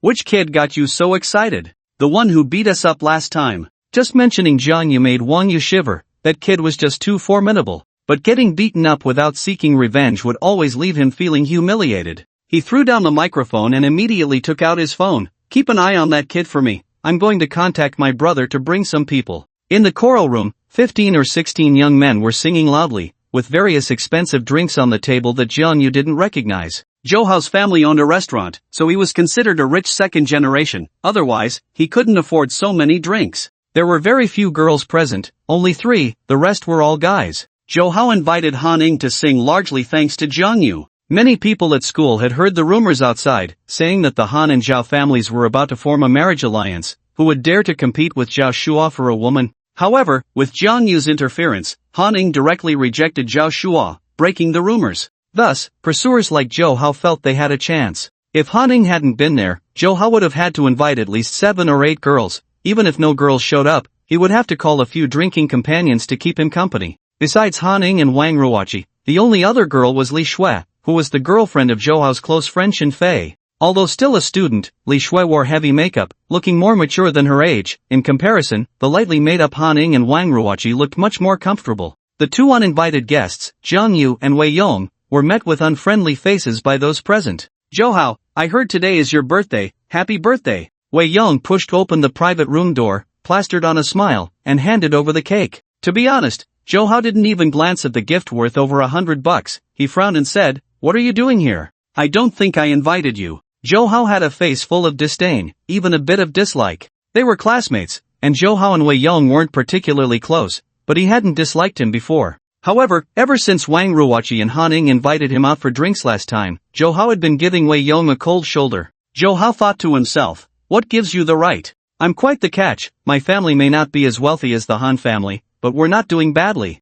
What makes you better than me? Why did they invite you and not me? Zhou, unaware of the various reasons, felt jealous and thus remained unhappy with Wei Yong. Seeing Wei Yong with Zhang Yu made Wang Ruoqi angry, and she sarcastically remarked, showing up uninvited, bringing a broken cake just to mooch off us? Wei Yong, how did I never notice how thick-skinned you are? Being criticized like this by the woman he liked made Wei Yong feel a bit embarrassed, and his smile instantly stiffened. Zhou's close friend, Shinfei, mocked, oh, that cake looks pretty expensive, over 100, right? That's about the cost of our half a glass of wine. Shinfei's girlfriend, Li Shui, chimed in, just coming to mooch is one thing, but bringing someone along? TSK, that's just too much. Wei Yong felt a bit awkward, and Zhang Yu didn't help him out, leaving him in a very uncomfortable position. Fortunately, a few other classmates were present to smooth things over. Zhou, we're classmates after all. Since he's here, let him sit down and join us for a while. In front of his goddess, Zhou didn't want to appear too petty, so he coldly said, you can come,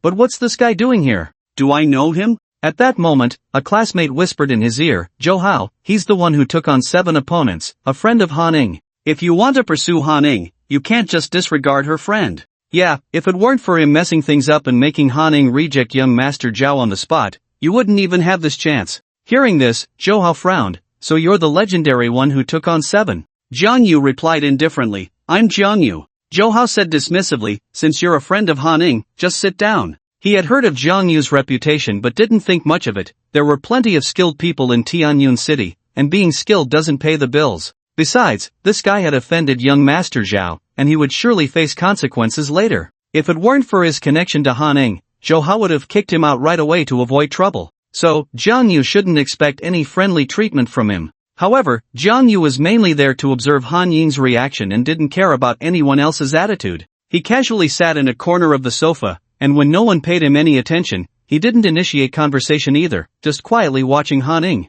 To cover up his embarrassment, Wei Yong raised his glass and toasted everyone one by one. Luckily, he had a good tolerance for alcohol, otherwise, he would have been in trouble after this round. From the moment Jiang Yu entered, Han Ning had been looking at him with a gloomy expression, silent and cold as ice. Shinfei quietly reminded Zhou, brother Hao, that guy offended young Master Zhao. It's best we don't get involved with him. I know, but he's still Han Ying's friend. If I kick him out directly, Han Ning might get angry. How about this, let him sit for a while. If he doesn't take the hint and leaves on his own, I'll send him away. After a few exchanges, they treated Jiang Yu like air, playing games and drinking, creating a lively atmosphere. The quiet Jiang Yu felt somewhat out of place among them. As for Wei Yong, since he was there, Zhou naturally wouldn't let him off easily. Knowing Wei Yong could hold his liquor, he took turns trying to get him drunk and embarrass him. What Jiang Yu didn't expect was that Wang Ruoqi would be the first to come over and talk to him. Hey, since you're here, isn't it boring just sitting there?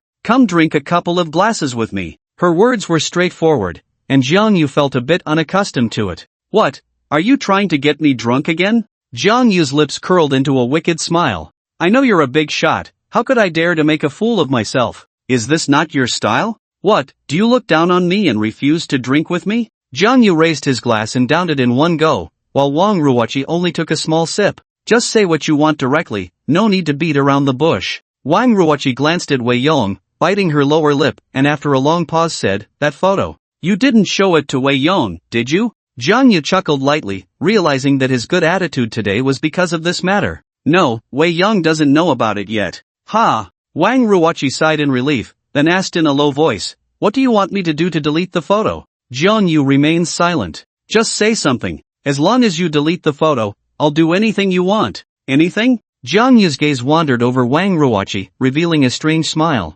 Anything. That was an intriguing proposition. Although Wang Ruoqi wasn't the school beauty of Tianyun City, she was still a standard beauty, and her figure was well developed, with a deep cleavage visible beneath her strapless dress. Wang Ruoqi immediately covered her chest with her hand, cursing, you bastard, where are you looking? You don't like me looking, yet you say you'll do anything? You shameless. Wang Ruoqi said she'd do anything, but that didn't include sacrificing her body. She had no good feelings for Jang Yu at all. Jang Yu shrugged. Then what else is there to say with a shameless person like me? Wang Ruoqi glared at him, gritting her teeth. You really won't delete it? I can delete it, but you have to go kiss Wei Yong right now, and then I'll delete the photo. You're dreaming. Wang Ruoqi wanted him to delete the photo to clear her relationship with Wei Yong, but if she kissed Wei Yong in public, it would spread throughout the school by tomorrow, and where would she put her face then? Jang Yu knew she wouldn't agree, which was why he said that, because he had no intention of deleting the photo.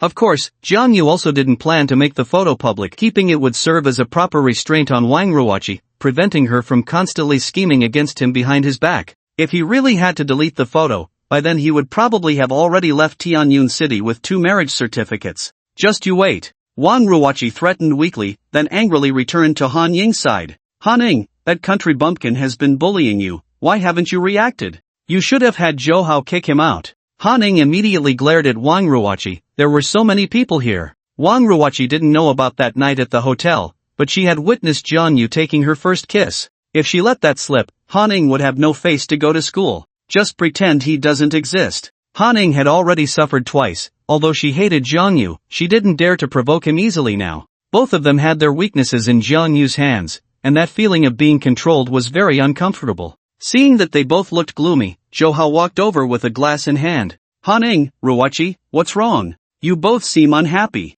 Who bullied you? Tell me, I'll help you out. Both women shot a fierce glare at Jang Yu in the corner, then Han Ying said lightly, it's nothing. Then drink a glass with me. Zhou Hao poured a glass of Remy Martin Louis XIII for both Han Ying and Wang Ruoqi. A bottle costs 20 to 30,000. Today he was treating Han Ying, so he was going all out. Although he was also a rich second generation, he usually didn't dare to spend like this. Wang Ruoqi still gave him face and took a symbolic sip, but Han Ying wouldn't touch her glass at all. She absolutely couldn't drink. Last time she had suffered a huge loss because of drinking, and Jang Yu was present today. What if she got drunk again? Han Ying couldn't bear to think about it. Zhou Hao was somewhat displeased. Han Ying, today is my birthday, isn't it a bit disrespectful? Han Ying replied, sorry, I'm not feeling well today, so I won't drink. The heavily made-up Li Shui approached, speaking in a strange tone. Weren't you just drinking? Why can't you drink now? Is it that you just don't want to drink with Hao Gu? Han Ying shot her a sidelong glance. Is it not okay to suddenly not want to drink? Can the past and present be compared? Just now, Jang Yu wasn't here, right? Miss Han, don't be angry. It's my fault for not understanding the temperament of the rich. Li Shui could never compare to Han Ying, and out of jealousy, her words were always sarcastic. Wang Ruoqi retorted, is this the temperament of the rich? So what? How go? Han Ying has been glancing at that guy while speaking. I suspect her suddenly not drinking is related to him. Shen Fei was observant and noticed something. Quickly get rid of him. Zhou Hao glared at Jang Yu, his face full of displeasure. How could Han Ying not drink? If Han Ying didn't get drunk, how would he have a chance? Zhou Hao was also self-aware. Even the wealthy Zhao from the Ding Shang group had been rejected by Han Ying, so he probably had no chance either. Thus, a plan formed in his mind to have Shen Fei and the others get Han Ying drunk, and then use the excuse of drunkenness to take advantage of her. He thought it was a beautiful plan. Not only could he win the beauty, but he could also leverage the Han family's power to elevate his own family's business. Shen Fei sat next to Jang Yu and patted his shoulder. Bro, want to drink one?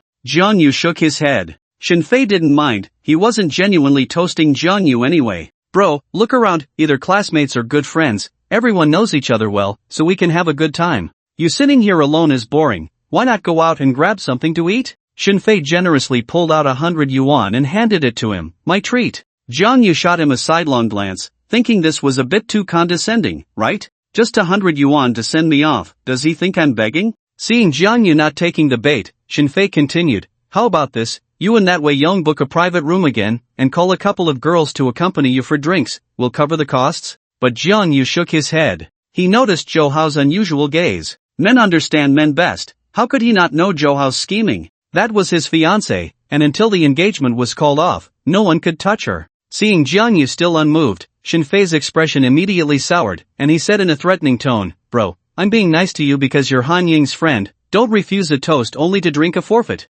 Jang Yu suddenly stood up, and Shen Fei coldly smiled. At least you know your place. But Jang Yu's next move made him clench his fists. Jang Yu walked directly to Han Ying, picked up her glass, and drank it all in one go. Han Ying isn't feeling well, I'll drink her wine. Before Zhou Hao could explode, Wang Ruoqi was the first to provoke. Oh, Zhang, you have quite the thick skin. What relationship do you have with Haning that you can drink for her? Do you have that qualification? What relationship do I have with Haning? Jiang Yu winked at Haning. Haning, what do you say our relationship is? Can I help you drink? Damn it! Haning cursed Jiang Yu's ancestors in her heart. This was clearly a threat to her. He is my friend, so let him help me drink. Haning spat out a sentence through gritted teeth, insincerely. Alright, since you want him to help Haning drink, then I'll give you that opportunity. Zhou Hao was trying hard to suppress his anger, signaling to Xinfei and the others, and those 10 or so people immediately shifted their target, picking up the bottles and eager to try. Burp! Wei Yong, who had already drunk half a belly full of alcohol,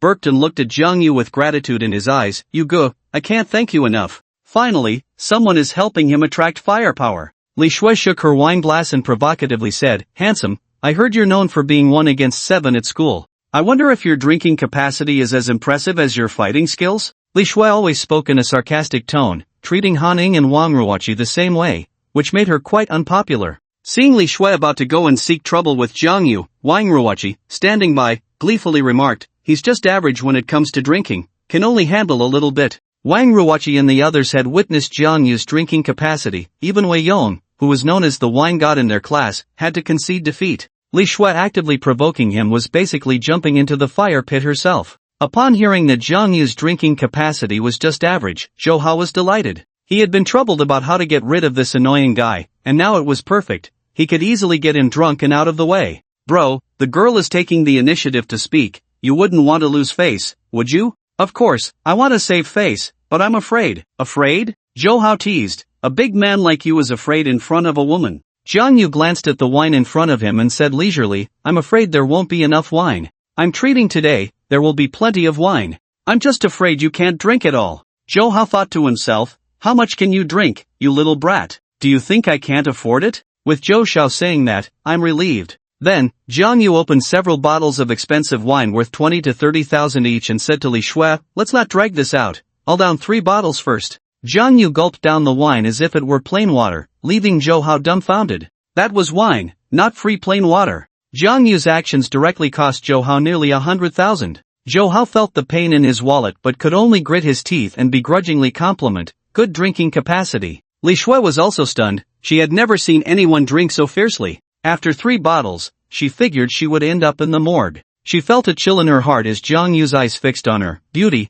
it's your turn. Li Shui was ready to curse. The others looked at Jiang Yu in shock, wondering if this was a drinking contest or a life and death struggle. Li Shui didn't dare to accept the challenge, and Jiang Yu glanced at the table, feigning surprise. Oh, it turns out there's no more wine. Then he stared at Zhou Hao, his meaning clear. Didn't Zhou Xiao say there would be plenty of wine? Zhou Hao felt the pain in his wallet, but once something was said, it was like spilled water. Even if he wanted to take it back, he couldn't do it in front of Haning. Xinfei, call the waiter to bring more wine. He gritted his teeth, secretly cursing. I want to see how much you can drink. Zhou Xiao, don't spend too much, just bring 10 or 8 bottles of that wine for now, and we'll talk after we finish. Jiang Yu spoke as if he was looking out for him, and Zhou Hao was about to explode with anger. Just temporarily bring 10 or 8 bottles? Why not drink yourself to death? He forced a stiff smile on his face. I said, there will be plenty of wine. Upon hearing that Zhou Hao was going to get more wine, the waiter was overjoyed and quickly brought 10 more bottles of good wine.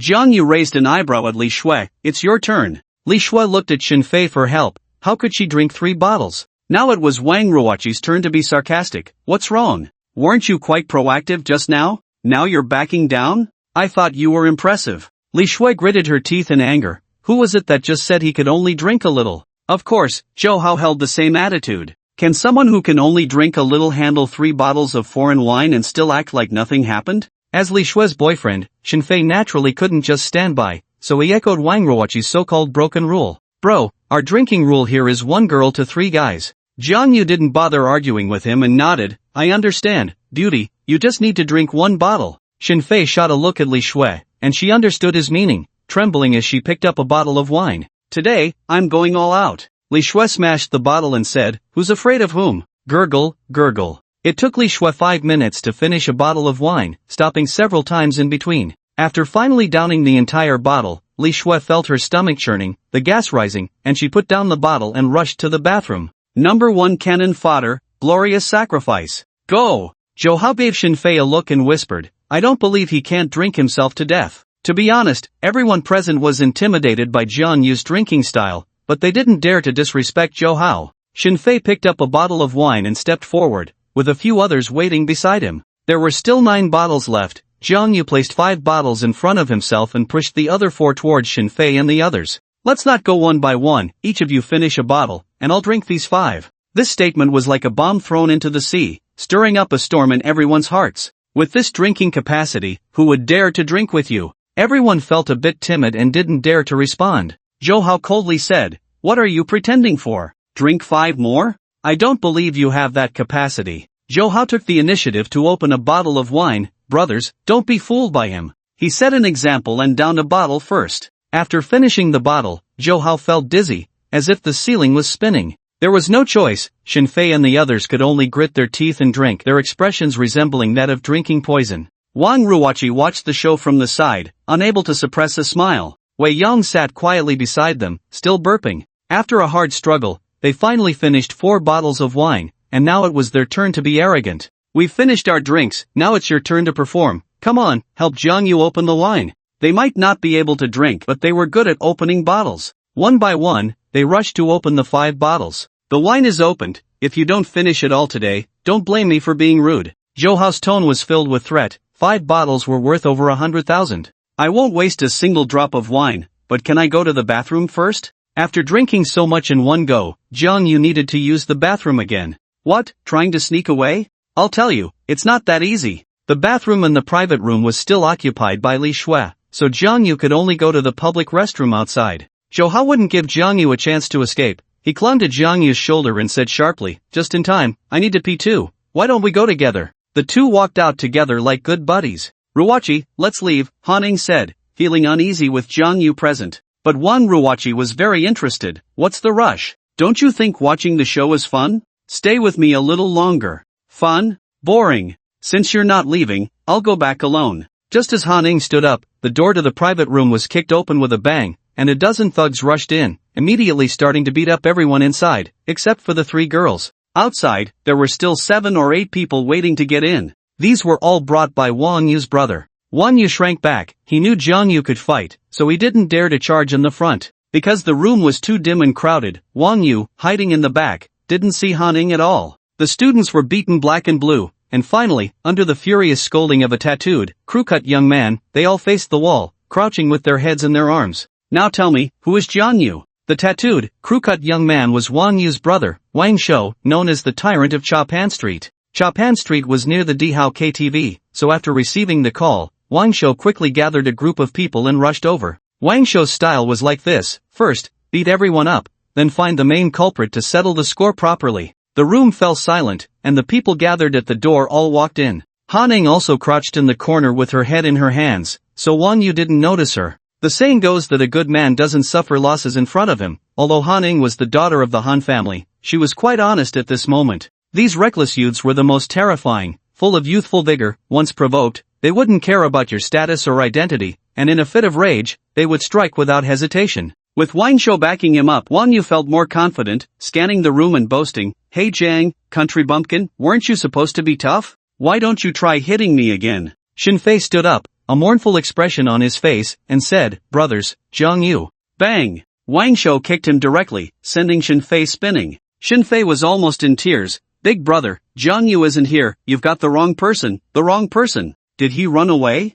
Wang Yu stepped forward and slapped Shinfei across the face. "Where did that kid go?" Wang Yu's strikes were heavy-handed, causing Shinfei's nose to bleed. Blood! Shinfei's face turned pale, and he collapsed to the ground, fainting. Wang Shou cursed, fainting from blood and still coming to join the fun. "Someone carry him to the sofa." He then sat on the sofa, poured himself a drink, and muttered to himself, "These little brats are quite wealthy, drinking such good wine. Come on, everyone, let's pour a glass each. You should try this wine worth 20 or 30,000. There were still 5 unopened bottles on the table, and the group of thugs had never tasted such fine wine, each one scrambling to get a drink, with some even hugging the bottles and chugging. After drinking, they complained, "This is really bad." Shinfei and his group watched as Wang Shou and the others acted, feeling both angry and helpless. Wang Shou took a sip of his drink and looked at Shinfei, saying, "Call that guy Jiang Yu. If he doesn't come, none of you can leave today." As soon as he finished speaking, Jiang Yu's voice came from outside. "Is this the kind of fuss you make to find someone?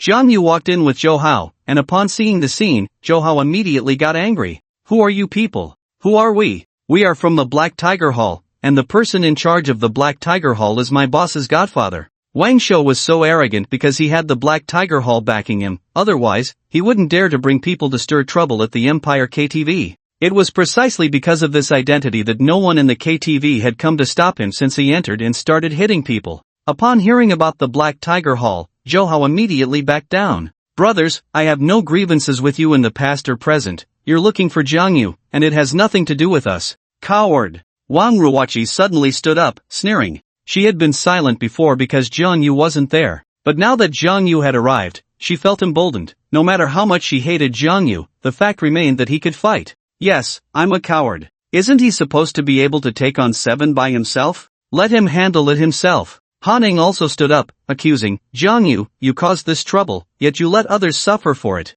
Can you live with yourself? The others also stood up one by one, their faces bruised, filled with hatred towards Jiang Yu. Brother you have to avenge us. That kid over there hit me the hardest. He pointed at a small yellow-haired guy, accusing him with grievance. Among those present, only Wei Yong knew Jiang Yu's true strength. Jiang Yu was a martial arts master. He had beaten up everyone from the Tianqing martial arts school, let alone these small-time thugs. Smash! Wang Shou threw a glass at Wei Yong. Shut up, or I'll ruin you. Then, Wang Shou looked down at Jiang Yu with a condescending gaze. So you are Jiang Yu? Yes. Then how do you plan to resolve the grievances between you and my brother? Jiang Yu had seen Shen Fei lying unconscious as he entered, and the whole situation was clear to him. How to resolve it? You barged in and beat someone up like this. What do you think should be done? As soon as the words fell, Jiang Yu suddenly surged up without warning, grabbed a wine bottle, and with a clang, smashed it over Wang Shou's head, causing blood to flow. Then, he pressed the sharp edge of the broken bottle against Wang Shou's neck and said, the solution is simple.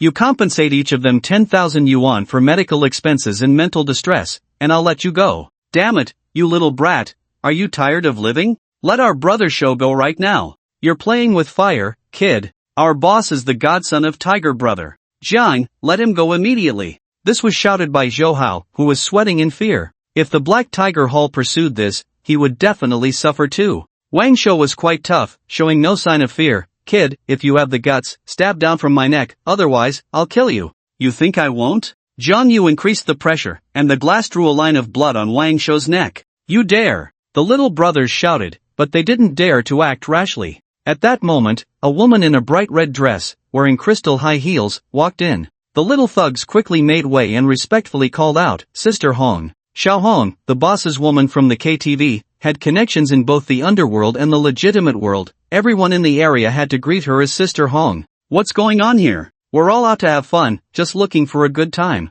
Why is it so tense? She smiled as she sat down next to Jiang Yu, poured 2 glasses of wine, and handed one to him. Little brother, I'm the boss lady of this KTV. Give me some face, drink this glass of wine, and let's call it a day. How about it? Not a chance. Jiang Yu showed no sign of yielding. When they rushed in to beat people, where were you to mediate? Now that I want to deal with them, you come to play peacemaker? My friend got beaten for nothing? How about this? Let Wang Shou apologize to you. An apology is useless. What do we need the police for? Jiang Yu still refused to back down, but at that moment, Wang Ruoqi came over and advised, just listen to Sister Hong. The Black Tiger Hall had a notorious reputation, and even Wang Ruoqi didn't want to confront them.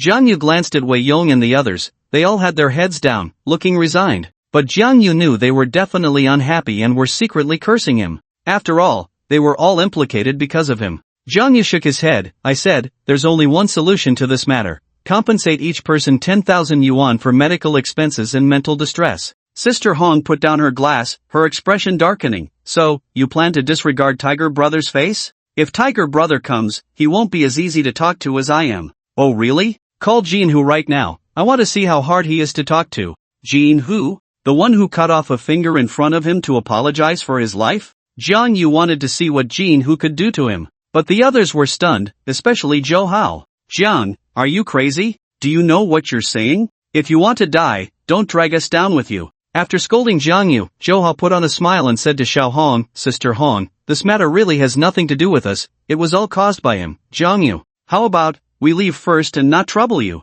Everyone wanted to leave this place of trouble, a group of students, who dared to get involved in such conflicts. But before Sister Hong could speak, Wang Shou spoke up. Nobody is leaving until this matter is resolved. Sister Hong, help me call my godfather. Xiao Hong hesitated for a moment and asked again, little brother, are you really unwilling to let this go? Make the call, I'll wait for Jin Hu to come. Jiang Yu had nothing more to say to them. Xiao Hong took out her phone and dialed Jin Hu's number. Brother Hu, come over here for a bit. Your godson is being threatened with a broken glass bottle at his neck. With just that simple sentence, Xiao Hong hung up the phone. After the call, she didn't leave. She had to keep Jiang Yu steady to prevent any mishaps from Wang Shou. Little brother, I've made my call too. We can't just wait around like this. How about you join me for a couple of drinks? Sorry, I don't have the habit of drinking with strangers, Jiang Yu flatly refused. One of the younger brothers angrily shouted, damn it, don't push your luck. Xiao Hong waved her hand, signaling her younger brothers not to provoke Jiang Yu.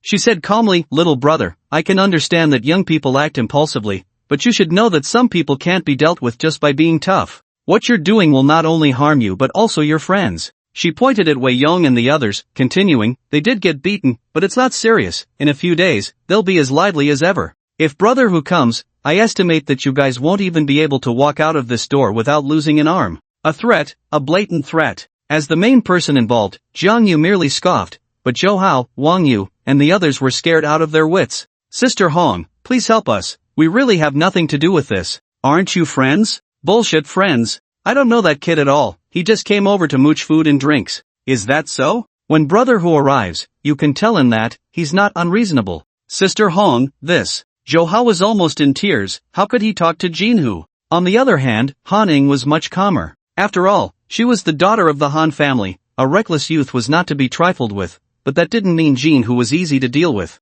Jin Hu had been in the underworld for many years and had risen to the position of the Black Tiger Hall's decision-maker, so he wouldn't act impulsively like the younger brothers. He still had to give face to the Han family. Seeing her classmates in a panic, Han Ning finally stepped forward. Sister Hong, can we talk for a moment? Han Ning walked over and poured a glass of wine for Xiao Hong. Xiao Hong looked her over and praised, this young girl is quite pretty. What's your name? Han Ning. Han Ning? Xiao Hong frowned. Although she didn't know Han Ning, she had heard of the daughter of the Han family. She tentatively asked, what is your relationship with Han Tianming, the chairman of the Han group? He's my father. Just those two words made Xiao Hong's attitude change dramatically. She immediately took Han Ying's hand, her face filled with a peaceful smile. So you're the daughter of the Han family, no wonder you have such grace. Come, sit down. No need to sit, Sister Hong. I think today's matter is a misunderstanding. My classmate got beaten for no reason because of someone, we accept that. We're all still students and don't want to get involved in societal disputes, so. I understand.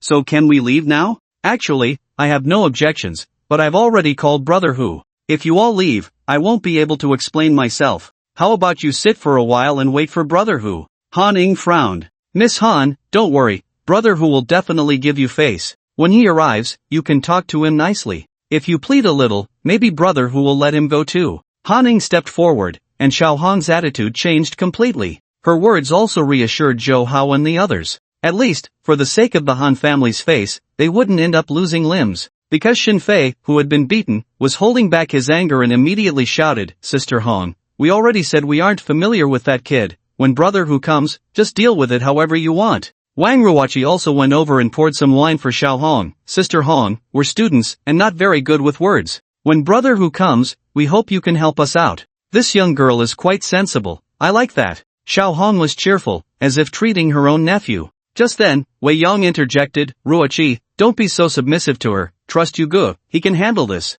Shut up. Wang Ruoqi scolded, turn your face away, I don't want to see you. Wei Yong was quite obedient, turning his head to face the wall in reflection. Han Ning, who hadn't been drinking, accompanied Xiao Hong, sipping on a little wine, chatting casually, and occasionally laughing out loud. Suddenly, Xiao Hong glanced at Jiang Yu. Aren't your arms tired from holding that broken glass bottle? No need for you to worry. In fact, with Jiang Yu's abilities, there was no need to resort to such means, but he just wouldn't let go of Wang Shou. He wanted Wang Shou to feel the fear of having his life in someone else's hands. Although Wang Shou was tough, it would be a lie to say he wasn't scared. Cold sweat had already soaked through his clothes. Han Ning glared at Jiang Yu, thinking how stubborn he was, forcing himself into a corner. She gritted her teeth and said, if you keep this up, I might not be able to protect you. Jiang Yu chuckled, are you worried about me? I'm worried that no one will be there to collect your body. Han didn't know why she felt a sense of pity, not wanting Jiang Yu to die here. She had already planned to say a few good words for Jiang Yu,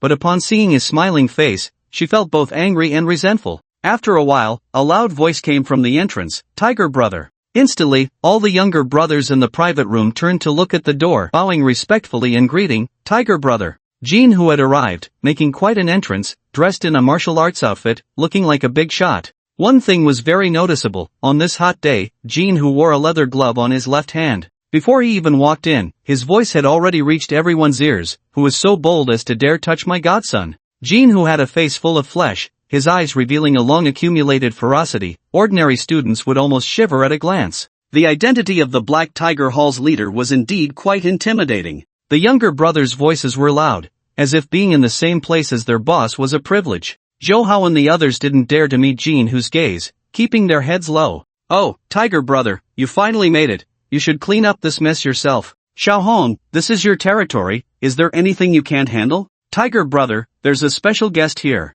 She gestured towards Jin, who, her smile radiant and charming. Han took the initiative to step forward, speaking in a very respectful tone, "Hello, Tiger brother, I am Han." Han? Jin, who repeated, as if recalling something. Xiaohong reminded him, "The daughter of the Han group." "So it's Miss Han, I didn't expect you to be here too." Jin, who finally showed a hint of a smile on his fierce face. But that was all. If Han Tianming were present, Jin, who might lower his stance a bit, but Han Ying's status clearly hadn't reached the point where Jin, who would bow to her. Han Ying politely said, "Tiger brother, my classmate is celebrating a birthday here, and there was a misunderstanding with your brothers. I'm here to apologize on their behalf, hoping Tiger brother won't hold it against us juniors." Jin, who was still quite accommodating, "Since Miss Han has spoken, I naturally have to give face, but I heard my godson was threatened with a glass bottle to his neck, this matter cannot just be let go." Upon hearing this, Zhou Hao immediately stepped forward, nodding and bowing. "What Tiger brother said makes sense, that kid is ungrateful and deserves to be taught a lesson. Anyway, we aren't familiar with him, so you can deal with him however you want." Jin, who glanced at Zhou Hao, his expression indifferent, not even acknowledging him. "Where is Wang Shou?" Jin, who asked, and a few younger brothers moved aside, revealing Wang Shou to Jin, whose sight. Along with Jin, who, Jiang Yu also entered his line of sight. "Godfather, this matter can't just end like this. This kid completely disregards our Black Tiger Hall. I at least want to break both his arms." As soon as Jin, who appeared, Jiang Yu kicked Wang Shou aside. Wang Shou let out a cry and fell to the ground in a heap, while his little brothers were filled with anger and quickly helped him up. Wang Shou touched his neck, where the glass had cut him, and it stung painfully. Han glared at him, "The boss of Black Tiger Hall is here, and you still dare to hit someone?" Zhou Hao and Wang Yu wore smug smiles, thinking to themselves that this kid was just waiting to be dealt with. "Damn it, you dare to kick me!" Wang Shou cursed angrily, picking up a wine bottle to smash it, but Jin, who roared, "Stop! What's wrong, Godfather?" Wang Shou was confused. At that moment, Jin, whose face was filled with bitterness. How could he encounter this calamity everywhere? Jiang Yu slowly stood up and said lightly, "Brother, who is here? "Since you are the boss of Black Tiger Hall, why don't you tell us how to resolve this?" "You little brat, what kind of attitude is that? Damn it, how dare you speak to our brother who like that?" The little brothers shouted, and Zhou Hao chimed in, "So arrogant. Brother who, this kind of person deserves a lesson. Shut the hell up." Jin, who shouted angrily, and the little brothers immediately fell silent. They were all puzzled as to why their boss always reprimanded them. So it turns out Brother Jiang is also here. This is truly a case of the flood washing away the Dragon King's temple, where family doesn't recognize family. Jin, whose tone suddenly became polite, even respectful. Family? Everyone was surprised, not expecting Jiang Yu to know Jin who. No wonder he was so fearless. However, Jiang Yu's next words left everyone dumbfounded. "Who are you calling family? I'm asking you how to resolve this." Jiang Yu spoke in a tone of authority, causing the atmosphere to freeze instantly. To avoid escalating the situation, Han Ying quickly stepped forward to mediate. "Jiang Yu, how can you speak to brother who like that?" "Brother who, don't be angry, don't stoop to his level." Wang Ruoqi muttered, "Han Ying, why are you helping him speak?" Han Ying shot Jiang Yu a glance and whispered, "Why don't you quickly apologize to brother who?" "Apologize to him? Does he deserve it?" "You." Han Ying was left speechless, her anger rising. I've never seen someone so intent on self-destruction. She could no longer help Jiang Yu. Just as she turned around, she saw brother who's stiff smile, and he politely said, "We're all family, why apologize? Stop wasting time, I'm asking you how to resolve this?" "Of course, it depends on brother Zhang's wishes. Whatever you say goes." Upon hearing this, everyone was stunned. Even the KTV owner, Xiao Hong, looked incredulous. What was going on? The dignified Jin who was actually being so humble? Zhou Hao's expression was like he had eaten a dead rat, utterly uncomfortable. That kid actually made the spokesperson of Black Tiger Hall bow his head and submit. What the hell was going on? Wei Yong, who had been standing against the wall, walked over to Jiang Yu with his chest held high, feeling a sense of pride. He smugly said to Wang Ruoqi, "I told you brother you could handle it." Wang Ruoqi rolled her eyes, "Don't talk to me." Jiang Yu pointed at Wei Yong and the others who had been beaten and slowly said, "It's simple. Compensate each of them 10,000 yuan for medical expenses and mental distress, and then let him." He pointed at Wang Shou, "Let him apologize respectfully." "I won't apologize to your mother." Wang Shou still seemed unclear about the situation and cursed loudly. Slap. Jin who turned around and slapped him. "Do you have a say here?" This slap left Wang Shou speechless, not daring to make another sound. Then, Jin who put on a smile and said to Jiang Yu, "Let's do it your way. I'll compensate you." Jiang Yu replied, "Only cash, you have 10 minutes. Jin who immediately sought help from Xiao Hong. "I don't have that much cash on me, Xiao Hong, can you lend me some? The KTV's nightly revenue is over 100,000, so there's plenty of cash." However, Xiao Hong hesitated and whispered, "Brother Hu, are you really going to do it? Stop stalling, consider it a personal favor I owe you." Jin who couldn't help but touch the empty little finger under his leather glove. If he dared to voice any objections, losing a little finger would be the least of his worries. Xiao Hong turned and left to help him get the money. Jin who turned back, smiling, and said, "Brother Jiang, please wait a moment. My little brother has ruined your mood today, so let me toast you a drink as an apology." Jin whose attitude surprised Han Ning. He was compensating and also taking the initiative to apologize. This added a layer of mystery to Jiang Yu, stirring Han Ying's curiosity about his background. Jiang Yu didn't want to embarrass Jin Hu either, since he was willing to resolve the matter in his own way. It wouldn't hurt to share a drink with him. When Jin Hu toasted, he held the cup low to show respect. The younger brothers couldn't understand. Their boss was a prominent figure in Tianyun City, even well-known celebrities had to give him some face, so why was he being so subservient in front of Jiang Yu?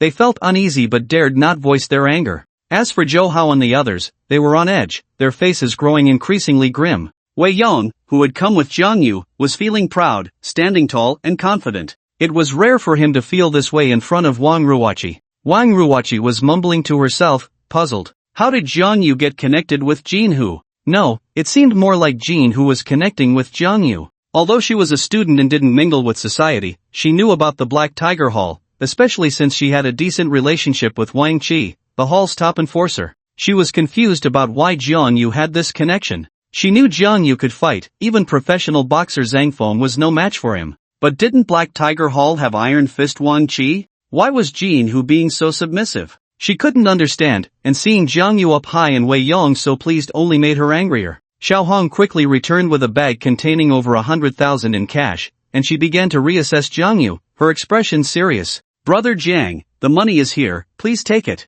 Jin Hu cheerfully pushed the money towards Jiang Yu, who shook his head. "I don't need medical expenses, why are you giving this to me?" I understand. Jin Hu lifted the money bag and stood up, but Jiang Yu pressed him down. Let him go. When compensating, he should bow and apologize. Jiang Yu pointed at Wang Shou, whose eyes were like a venomous snake, feeling humiliated. "Godfather, stop talking nonsense. Didn't you hear Brother Jiang tell you to go?" "Godfather, if you say another word, I'll chop off your hand." Jin Hu's words were still very intimidating, and Wang Shou shrank his neck, cold sweat breaking out on his forehead. Wang Shou knew all too well how ruthless Jin Hu could be. There was no choice. Wang Shou had to set aside his dignity, take the money bag, and walk over. He handed 10,000 yuan to a classmate wearing glasses and casually mumbled, "Sorry, Boss Jin, is this how you all apologize?" Jiang Yu's expression darkened, clearly displeased. Jin Hu immediately stood up and slapped Wang Shou on the back of the head. "Apologize properly." Wang Shou clenched his fists but dared not defy Jin Hu. He bent at a 90-degree angle, almost gritting his teeth as he said, "I'm sorry." Only then did Jiang Yu nod in satisfaction, and Jin Hu sat back down. Wang Shou apologized and compensated each student, and in their hearts, they were already overjoyed. Although they had taken 2 punches, it was worth it. They were not like Zhou Hao, the rich second generation, and 10,000 yuan was almost equivalent to their living expenses for a semester. As for the issue of face, hadn't Jiang Yu already helped them regain it? When they were being beaten earlier, they had been filled with resentment, wishing they could swallow Jiangyu, the culprit, whole, but now they were all filled with gratitude. When it came to Wei Yong, Jiangyu spoke up. He was hurt more seriously. Compensate him 20,000. No problem, Jinhu replied, while giving Wang Shou a look. Wang Shou immediately took out 20,000 from his bag to give to Wei Yong and bowed to apologize. Seeing this, the others began to regret. Damn, they had lost out. If they had known, they would have resisted a bit more fiercely earlier, and maybe they could have gotten an extra 10,000. When Jinhu reached the three girls, Wang Ruoqi, Han Ning, and Li Shui, Jiangyu said, they weren't hurt, just apologize. Wang Shou complied. 3,000 yuan saved is 3,000 yuan saved. Han Ning and Wang Ruoqi naturally had no interest in that 10,000, but Li Shui was not having it. Why do you only apologize to me? I was hurt too, okay. Where were you hurt? Look at my hand, it's all cut from the broken glass. Li Shui had a few red spots on the back of her hand, insisting she was injured. Anyone with eyes could see she just wanted money. Jin, who was naturally willing to part with some cash to avoid trouble, he signaled Wang Shou to compensate Li Shui 10,000, but Jiangyu stopped him. She doesn't need to be compensated, just ignore her. You. Li Shui was almost furious, and Wang Ruoqi laughed at her. Finally, Wang Shou walked up to Shenfei, who had also taken quite a beating and had even received a flying kick while crouching in the corner. So, Wang Shou turned back and asked, does he need to give an extra 10,000? Jiangyu shook his head. He doesn't need to give anything. Why not? Why not? Li Shui was like a raging tigress. It's fine if you don't give me anything, but my boyfriend just got beaten up badly because of you. Look at his face. Why should I?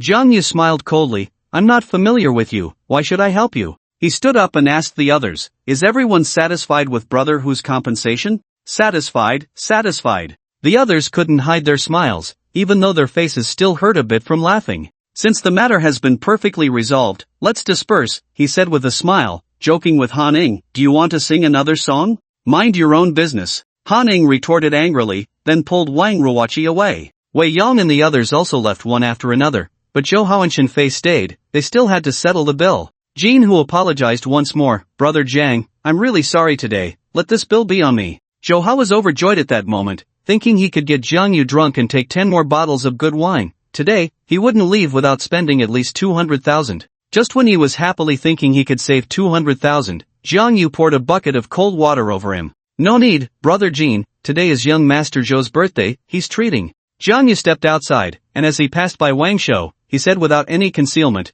I know you're feeling upset and need to vent, just a friendly reminder, I'm really not familiar with them. Jin, who naturally understood Jiangyu's implication. As Jiangyu stepped out the door, Jin, whose expression darkened, and a single closed the door made Zhou Hao, Shenfei, and Li Shui feel as if they had fallen into hell. After that, what happened in the private room was beyond Jiangyu's knowledge. Anyway, it was no longer his concern. Wei Yong and his classmates took taxis back to school, while Han Ning returned to Guanhujin at the first opportunity. At 9:30 in the evening, Han Tianming was still awake, sitting on the sofa reading the newspaper. After seeing Han Ning, he put down the newspaper and said unhappily, so you finally know to come home? Come here, I have something to tell you. I'll talk later, I'm looking for my aunt. She hurried upstairs, bursting into Han Xiong's room, and the first thing she said was, what exactly is Jianyu's background? Han Xiong was lying on the bed playing with her phone, wearing a light nightgown, her delicate figure faintly visible. Oh, isn't this our little darling who has already moved out?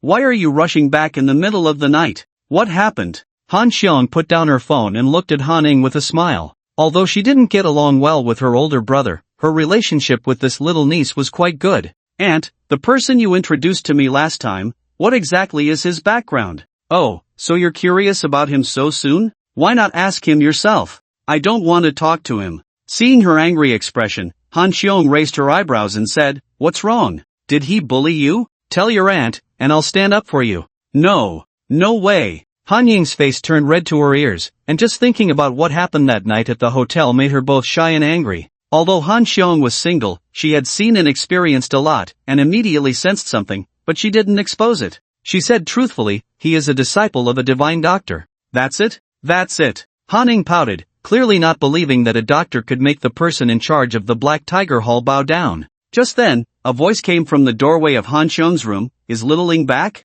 Grandpa? Han Ning was slightly taken aback, then quickly rushed out, overjoyed. Grandpa, you're out of the hospital. Grandpa Han had disregarded the doctor's objections and left the hospital on his own. Han Tianming had sent someone to look for him all night but couldn't find him. However, the next morning, the old man returned home by himself. Han Tianming hadn't told Han Ing about this. Han Ing jumped into her grandfather's arms, and he exclaimed, "Girl, are you trying to crush my old bones?" The old man patted Han Ying's head, his eyes full of affection. Han Ing stuck out her tongue. "Grandpa, you look rosy and full of energy. How are you old?" In fact, both Han Tianming and Han Xiong were puzzled. The old man had been declared dead by the doctor, yet after returning, he was full of spirit, completely unlike someone on the verge of death. The old man smiled. "Girl, you are getting more and more beautiful." "That's all thanks to your good genes, Grandpa. Only you know how to flatter." "It's been so long since we last met, come and chat with Grandpa." The old man had already been ready to sleep, but upon hearing Han Ying's voice, he lost all sleepiness.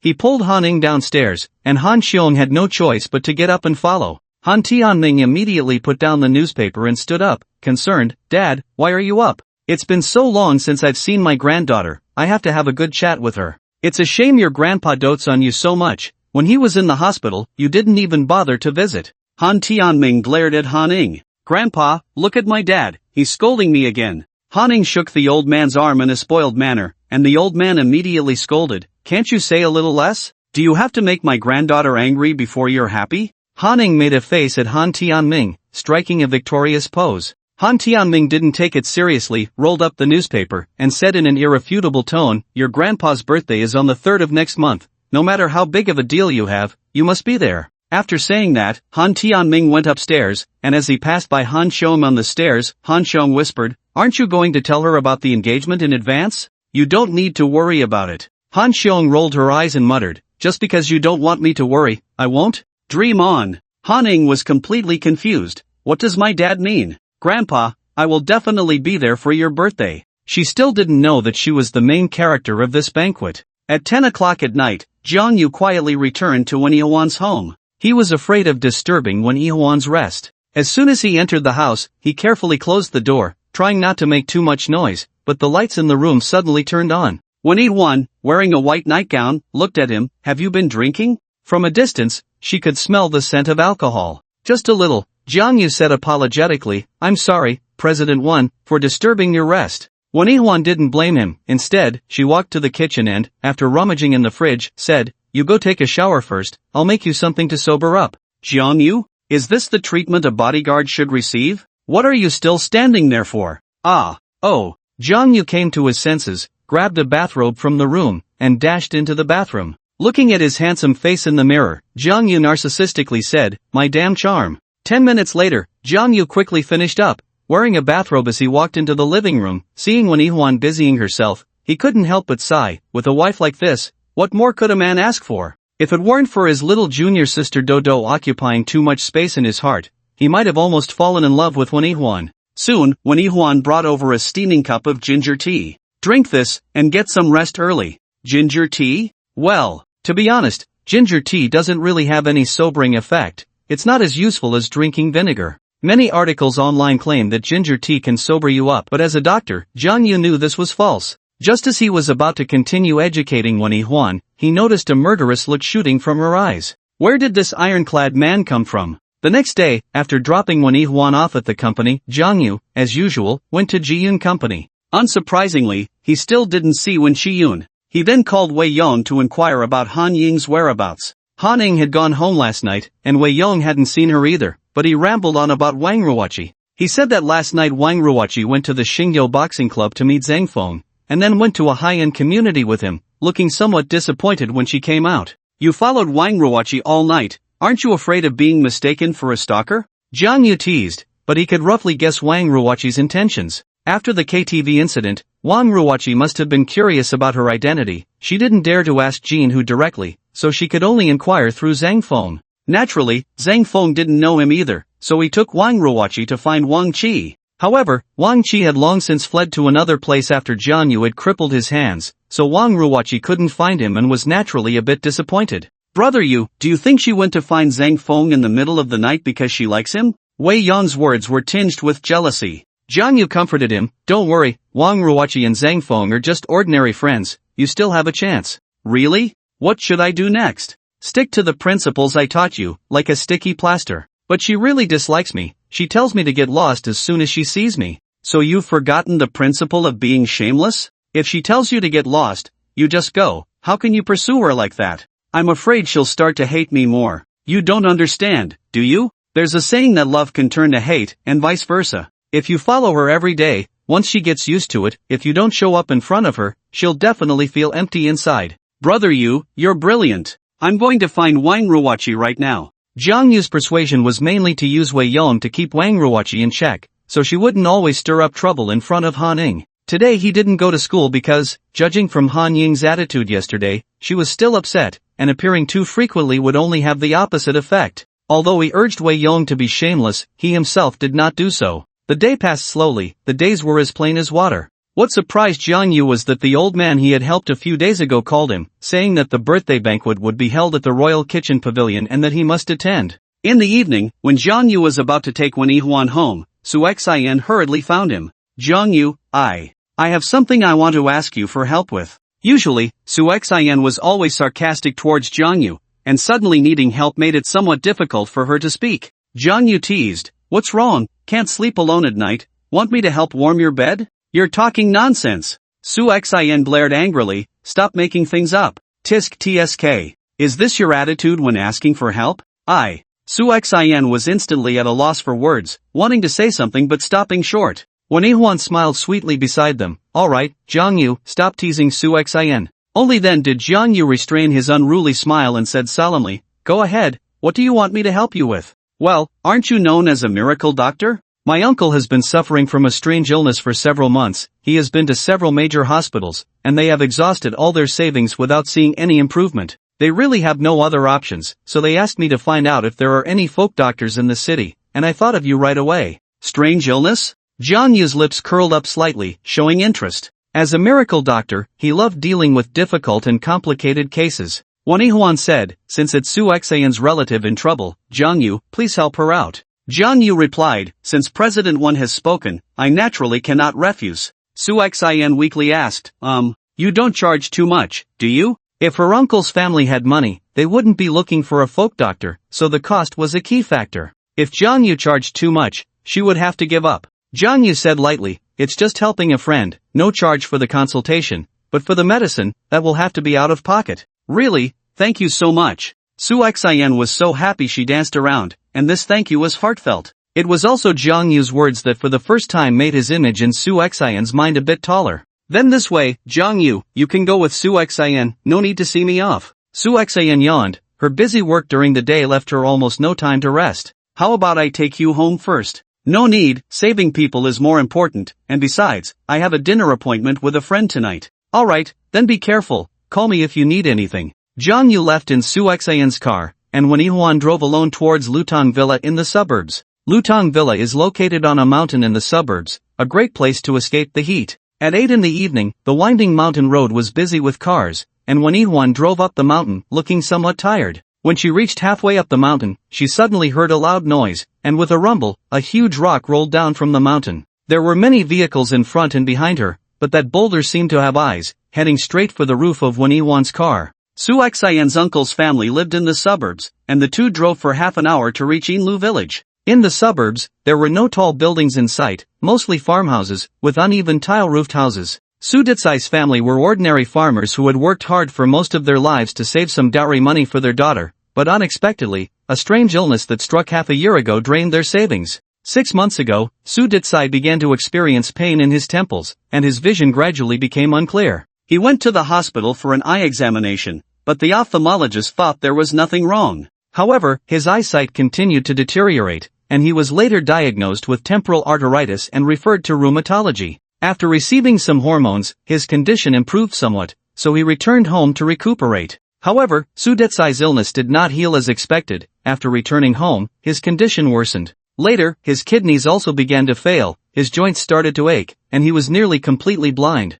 They went from one hospital to another, but no results were found. His health continued to decline, their savings were exhausted, and they owed a considerable amount of debt, leaving them with no choice but to discharge him. But his family did not give up on him. They consulted many barefoot doctors, but the results were minimal. When Su Xian visited, her aunt Jean Giro said that she worked as a secretary for a big boss in the city and surely knew many people, so she could help inquire about any miraculous doctors who could treat strange illnesses. Su Xian had not interacted with many doctors, after 3 women caused a scene at the company, she heard Jiang Yu boast about being a miraculous doctor and, with a grasping at straws attitude, decided to speak up. The suburbs were almost entirely rural, lacking the city's nighttime hustle and bustle, and by around 9 o'clock at night, there were hardly any streetlights visible. However, Su Detsai's home had been brightly lit recently. Because Su Detsai was nearly blind, he constantly complained about it being too dark, so the family had to keep the lights on all night to provide him with some psychological comfort.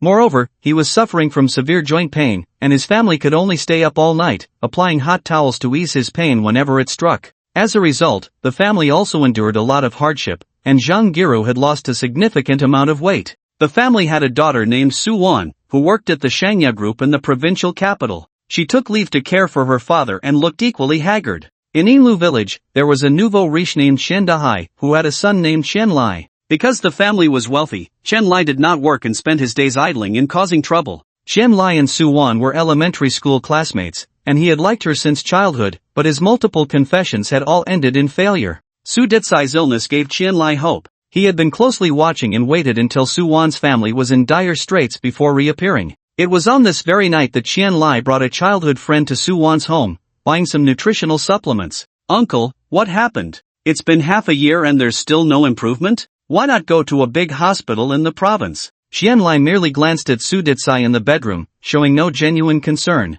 It was well known in the village that he was infatuated with Su Wan, but he was careful not to offend her family. With the nutritional supplements in hand, Zhang Giro and Su Wan felt awkward about asking him to leave, so they had to entertain him in the living room. Zhang Giro sighed. Who wouldn't want to go to a big hospital for treatment? If conditions allowed, they might have sent Su Detsai to the provincial capital or even the capital for treatment long ago. But their family was just ordinary farmers. Although their daughter Su Wan had studied a bit, she hadn't graduated long ago and was renting a place in the city, barely saving any money after expenses each month. Just treating him in Tianyun City had left them financially drained. And, if money can solve the problem, then it's not a problem at all. It's just a lack of money, right? Just tell Brother Lai, with his and Su Wan's relationship, he wouldn't help? Xian Lai's friend, Zhu Chao, who weighed about 180 pounds, made a face while speaking, his facial fat shaking. This is not a small amount. Zhang Gira shook her head, sighing repeatedly. Xian Lai patted his chest and said, a few 100,000 is nothing to me.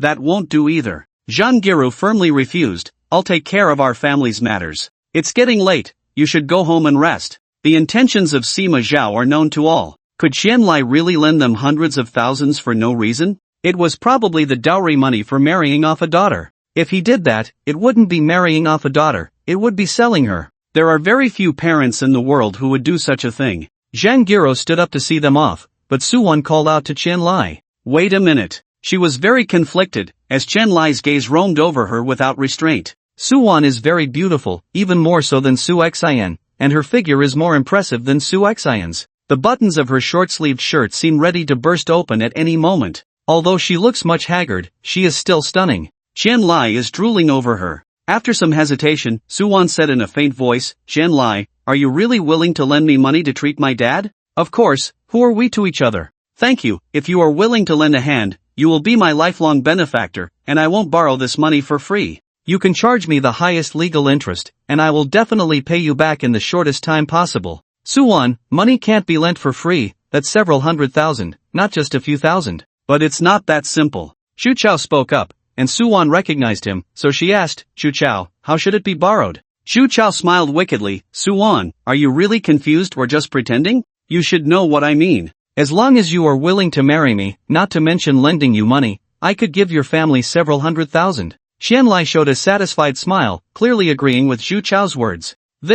Su Wan was even more conflicted. She didn't like Xian Lai, in fact, she could say she hated him. Xian Lai was a good-for-nothing who caused trouble all day long, and anyone who married him would be jumping into a fire pit. But she couldn't just watch her dad suffer, the family was already in debt, and there was really no one who could lend them several 100,000 anymore. Xian Lai, stop thinking about my daughter. Even if I have to give up my life, I won't let Su Wan marry you. It was unclear when Su Detsai had stumbled out of the room. He couldn't see, but he wasn't deaf. He heard the conversation in the living room clearly. Dad! Su Wan immediately went over to support Su Detsai, who looked pale but spoke with conviction, Guiru, see them out. Su Detsai's words were final, which immediately angered Chen Lai. Old man, don't be ungrateful. Who else in Inlu village can save you besides me? Chen Lai, who are you cursing? Su Wan shouted angrily. Pa! Chen Lai spat on the ground. Su Wan, don't think I don't know your family is at the end of the road. The only two paths before you are.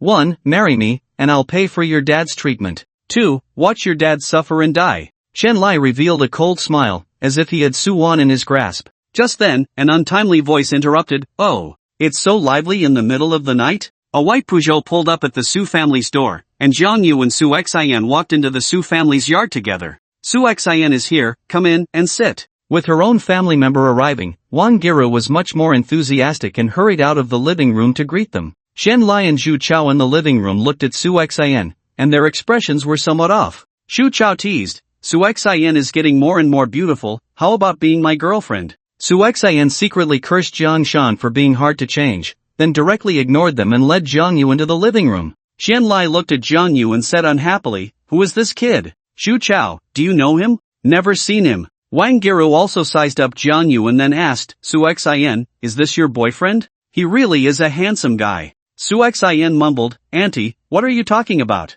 He's just my friend. Zhu Chao chimed in sarcastically, bringing him home in the middle of the night, who would believe it? I didn't expect Su Xian, you look so pure, but you're so wild behind the scenes. Fatty, watch your mouth. If you dare to ruin my reputation in the village, I won't let you off. Su Xian grew up in Inlu village, so she naturally knew this group of people around her age. She was sharp-tongued and didn't hold back in her words. Zhu Chao had a face full of displeasure. He knew how sharp Su Xian's tongue was and didn't dare to argue further, lest he make a fool of himself. Su Xian, it's so late, why are you back? Is there something going on? Su Wan merely glanced at Jiang Yu with indifference. Cousin, of course I have something to say. Didn't Aunt say to ask around for any miraculous doctors in the city? I've found one for you. If I'm not mistaken, the miraculous doctor you invited must be him, right? Shen Lai and Zhu Chao exchanged glances, both stifling laughter. Su Xian shot them a glare. Is there even a need to guess? Ha ha, ha ha ha. Shen Lai and Zhu Chao finally couldn't hold back and burst into laughter. Su Xian, you've at least been to university, yet you're so easily fooled. Just look at him, does he look like a miraculous doctor at all? Shen Lai's smile was full of sarcasm. Zhu Chao chimed in, Su Xian, you haven't been conned out of money and affection, have you? Money is one thing, but if he's fooled you in other ways, TSK, you'll have to lower your standards for a husband in the future. But on the other hand, my brother Zhu Chao is magnanimous, he definitely won't mind. Just a backup guy, I don't care. The two of them played off each other, nearly driving Su Xian to her wits' end. Shut your filthy mouth, Zhu Chao. Don't think that just because I'm pure and innocent, I'd let you take advantage of me, even if I were divorced with 2 kids. And you, Shen Lai, don't think that having a bit of money makes you special. You know what you're really like, don't you? You want to marry my cousin? Go take a good look at yourself. Cough, cough. The two were left coughing from Su Xian's retorts. Wang Giru looked at Jiang Yu with skepticism and tentatively asked, Young man, are you really a doctor?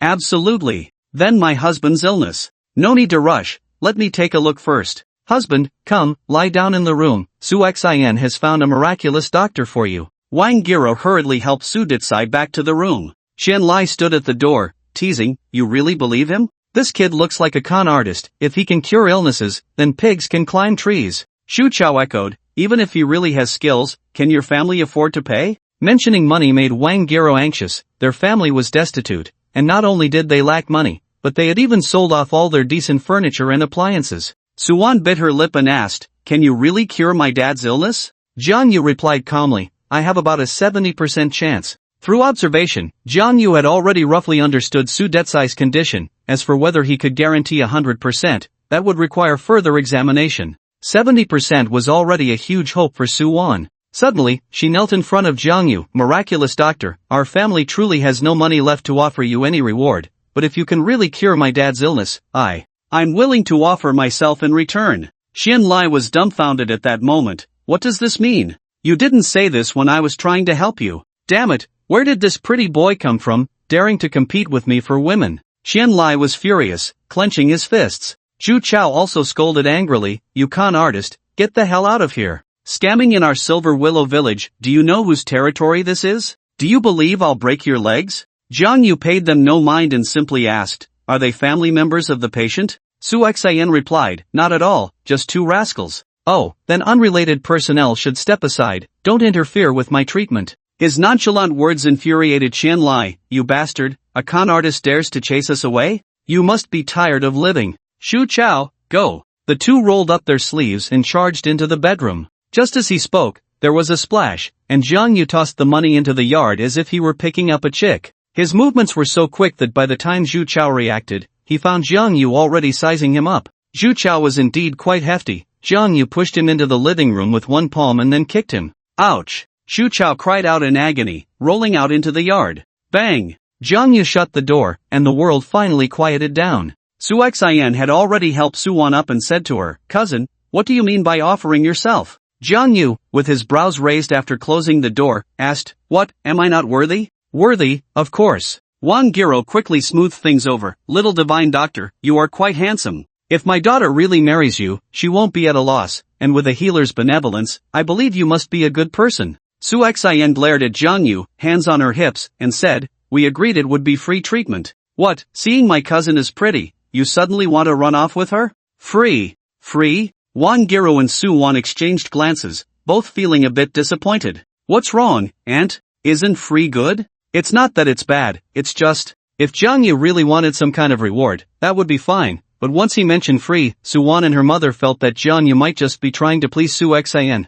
Is there really such a thing as a free lunch in this world? So Wang Giro asked again, Su Xian, he really isn't your boyfriend? Su Xian was almost going crazy. No, aunt, how many times do I have to say it? Jiang Yu also noticed the distrust from Wang Giro and her daughter. Having seen many patients, he naturally understood the thoughts of their families. Some family members, not believing they are doctors, would never let them touch the patient. There are even unreasonable ones who would sweep them out with a broom. Sometimes it's strange, the higher your price, the more they believe you, and if you don't ask for money, you end up not gaining their trust. So he said loudly, How could it be free? I'm a divine doctor, not a deity. I need to eat too. Hey, what's wrong with you? You clearly said it would be free before. Are you even a man? Going back on your word? Su Xian was furious. But Wang Giro and Su Wan smiled, and Wang Giro quickly said, Little divine doctor, just tell us your conditions. We will definitely find a way to meet them. Jiang Yu didn't know their financial capacity, so he asked, How much do you think the treatment fee should be?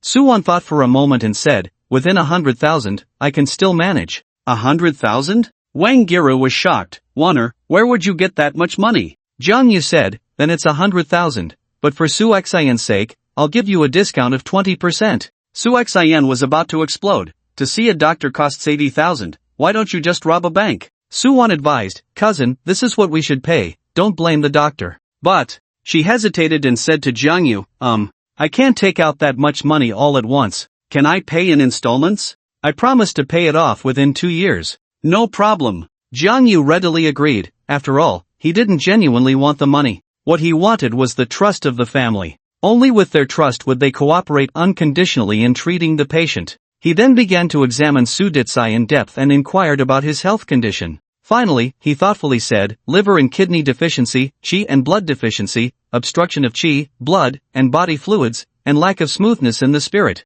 You should choose points that brighten the eyes and open the orifices, resolve stasis and unblock the meridians, focusing on points like Shouho, and use points that benefit qi and nourish blood, soothe the liver and resolve depression for treatment. Although Su Wan and her mother were confused by this statement, to them, it simply meant 2 words, professional. Stop with the flowery language. What happened to my uncle? Su Xian asked, voicing the doubts of Su Wan and her son. Jiang Yu replied, to put it simply, his meridians are blocked, and his qi and blood are not flowing smoothly. Is that it? Who are you trying to fool? If it were that simple, wouldn't all those hospitals be able to diagnose the problem? The meridian points are a summary of thousands of years of experience in traditional Chinese medicine, but to Western medicine, they are intangible and elusive. How could instruments possibly detect them? You speak as if it's true. So how should we treat it? I'll give you a prescription. In no more than 5 doses, I guarantee the medicine will cure the illness. Jiang Yu's diagnosis was surprisingly simple. Su Wan, half convinced, took out paper and pen, and Jiang Yu swiftly wrote down a prescription, a miraculous remedy appearing before their eyes. This was a secret formula from the famous Bosai mountain. Even if an ordinary traditional Chinese doctor knew Su Decay's symptoms, they might not be able to prescribe the right medicine. Is that all? Su Xian felt a sense of being deceived, unsure if the prescription was truly effective. Su Wan and her son exchanged glances, holding the prescription, unsure of what to say. Jiang Yu said, "What's there to worry about?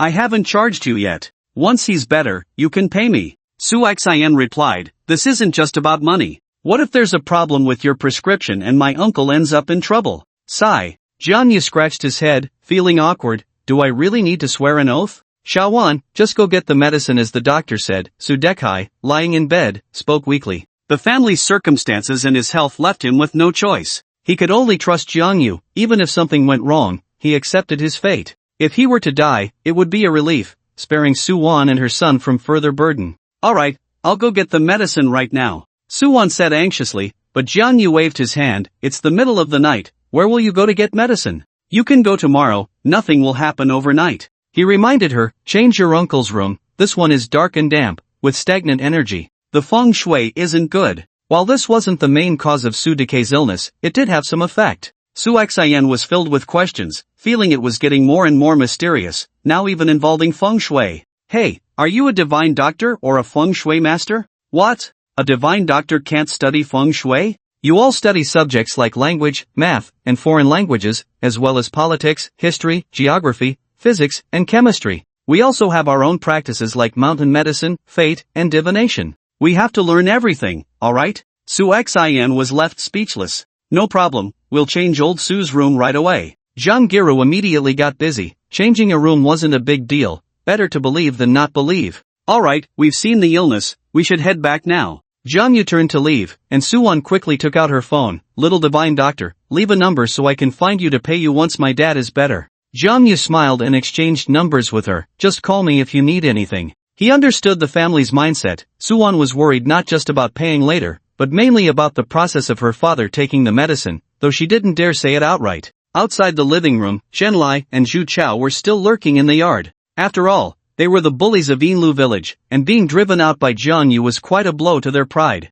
The two of them had somehow found iron rods and stood at the door, waiting for Jiang Yu to come out so they could hit him. Su Wan was preparing to see Jiang Yu off when she pushed open the living room door, and in an instant, two iron rods swung toward her. Shen Lai and Zhu Chao realized they had hit the wrong person, but it was too late to stop. Su Wan let out a terrified scream. Just as quickly, Jiang Yu stepped forward, wrapping his arms around Su Wan and swiftly turning around. Bang! Bang! The two iron rods struck Jiang Yu's back solidly. You two bastards! Su Xian was also shocked, shouting angrily. Run! Shen Lai and Zhu Chao dropped their sticks and ran away. They only dared to launch surprise attacks because Jiang Yu's method of driving them out made them realize that a direct confrontation was unwise. Little divine doctor, are you okay? Su Wan in Jiang Yu's arms looked pale, her face full of apology. I'm fine, thank you. Are you really okay? Should I help you apply some medicinal alcohol? Su Wan lowered her head, her voice a bit weak and quite shy.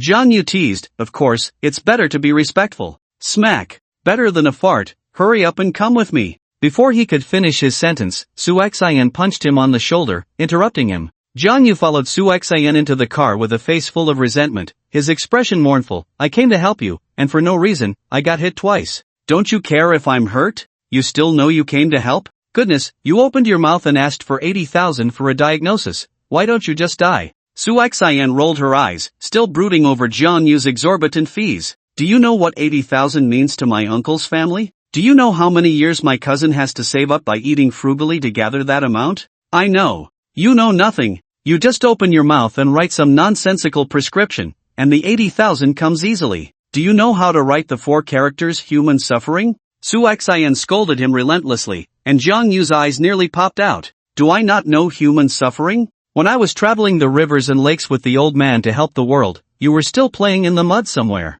It's simply unreasonable. He couldn't be bothered to argue with Su Xian and simply crossed his arms and closed his eyes to rest. Su Xian murmured to herself for a while without any response, feeling bored and gradually fell silent. Accompanied by the awkward atmosphere, Su Xian dropped Jiang Yu off at Wenyawan's neighborhood. Get out! She had a sour expression. Jiang Yu said nothing, and after getting out of the car, he remarked, we're all family, why is the gap so big? You should learn from your cousin. At this rate, you won't be able to get married. Whether I can get married or not is none of your business. Look at you, like a fierce tigress. Try saying that again, and I'll beat you to death. Su Xian casually grabbed a cushion from the passenger seat and threw it directly at Jiang Yu. Jiang Yu reached out and caught the cushion, teasing, is this your token of love for me? Quite unique, I'll cherish it. She didn't give Su Xian a chance to retort and dashed into the neighborhood, disappearing from Su Xian's sight. Su Xian gritted her teeth in secret, that bastard. After getting home, Jiang Yu moved quietly. It was already late,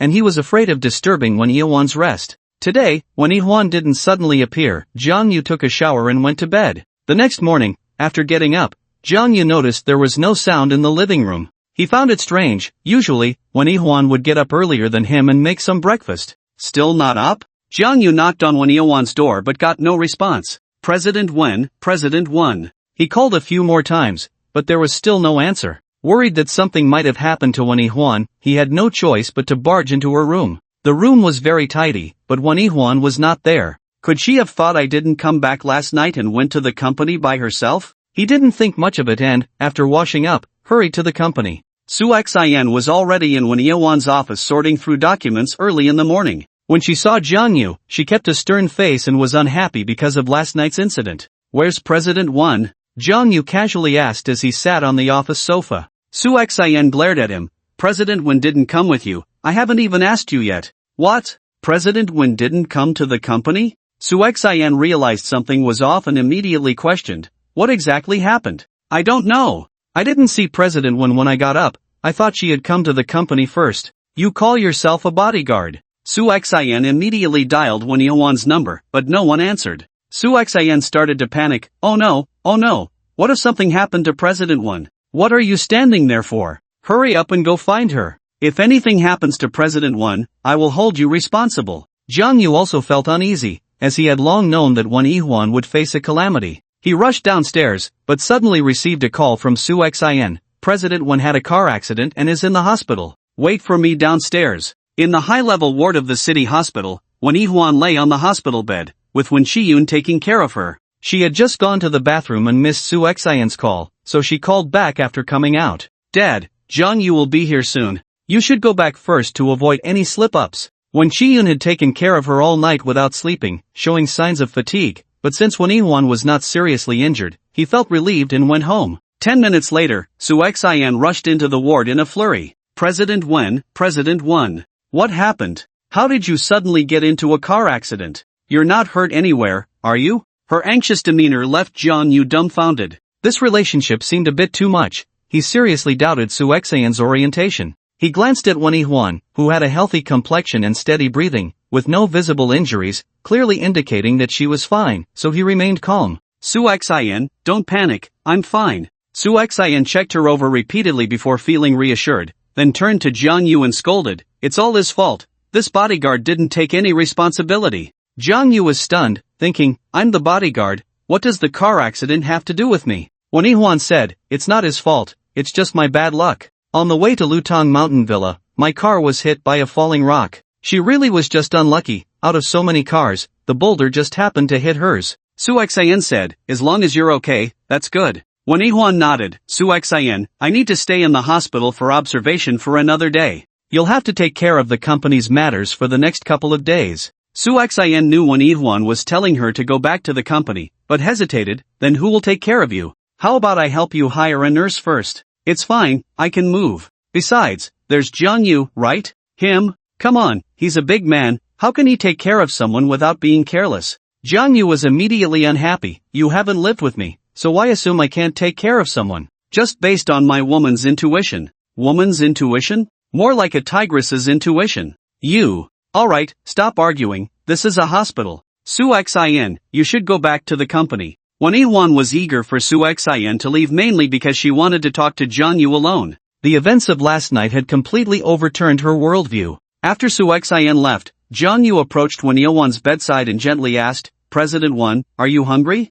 Do you want me to get you some breakfast? Wen Yihuan shook her head, no need, just sit. I have something to tell you. What is it? It's about the car accident last night. What happened? Wen Yihuan took a red thread from under her pillow. She had previously tied the talisman Jiang Yu gave her with the red thread and hung it around her neck, but now, the talisman was gone. She recounted the events of last night, still feeling a lingering fear. At that moment, the boulder had struck her car roof directly, and Wen Yihuan was almost paralyzed with fear. She thought she might die. How could a 1,000-pound boulder fall without turning her into mush? Alone in the car, she felt lost, as if she had already stepped half a leg into the gates of hell. But just as the boulder crashed onto her car roof, she suddenly felt a heat at her neck, and a golden light flashed inside the car. After the boulder smashed a small dent into the roof of the car, it bounced back up and fell into the cliff. She finally saved her life. When Ihuan sat in the car, feeling terrified for a long time, only coming to her senses when the ambulance arrived. She remembered the burning sensation in her chest and realized that the protective talisman had turned to ashes.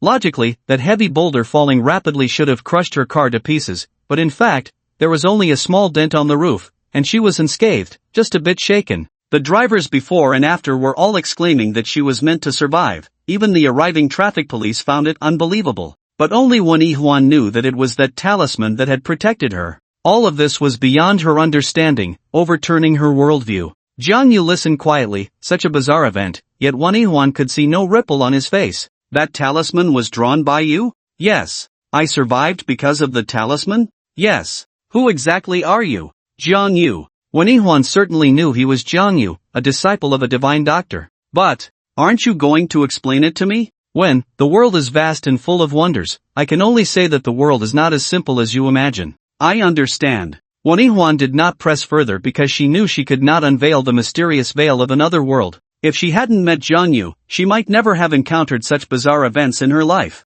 Of course, she had developed a strong curiosity, but she knew when to stop. However, her heart had begun to stir, almost anticipating her marriage with Jiang Yu. She believed that after they married, she would be able to access that strange and mysterious world. She chuckled lightly and smoothly changed the subject. With your skills, it seems I've been paying you too little. You saved my life again, should I give you a raise and a promotion? But Jiang Yu did not smile, for when Yuan's brow was still dark, her misfortune had not passed. The talisman could protect her for a moment, but not for a lifetime. If the root of the problem was not resolved, Wan Ihuan would eventually encounter disaster again. But Jiang Yu couldn't figure out where the source was at the moment.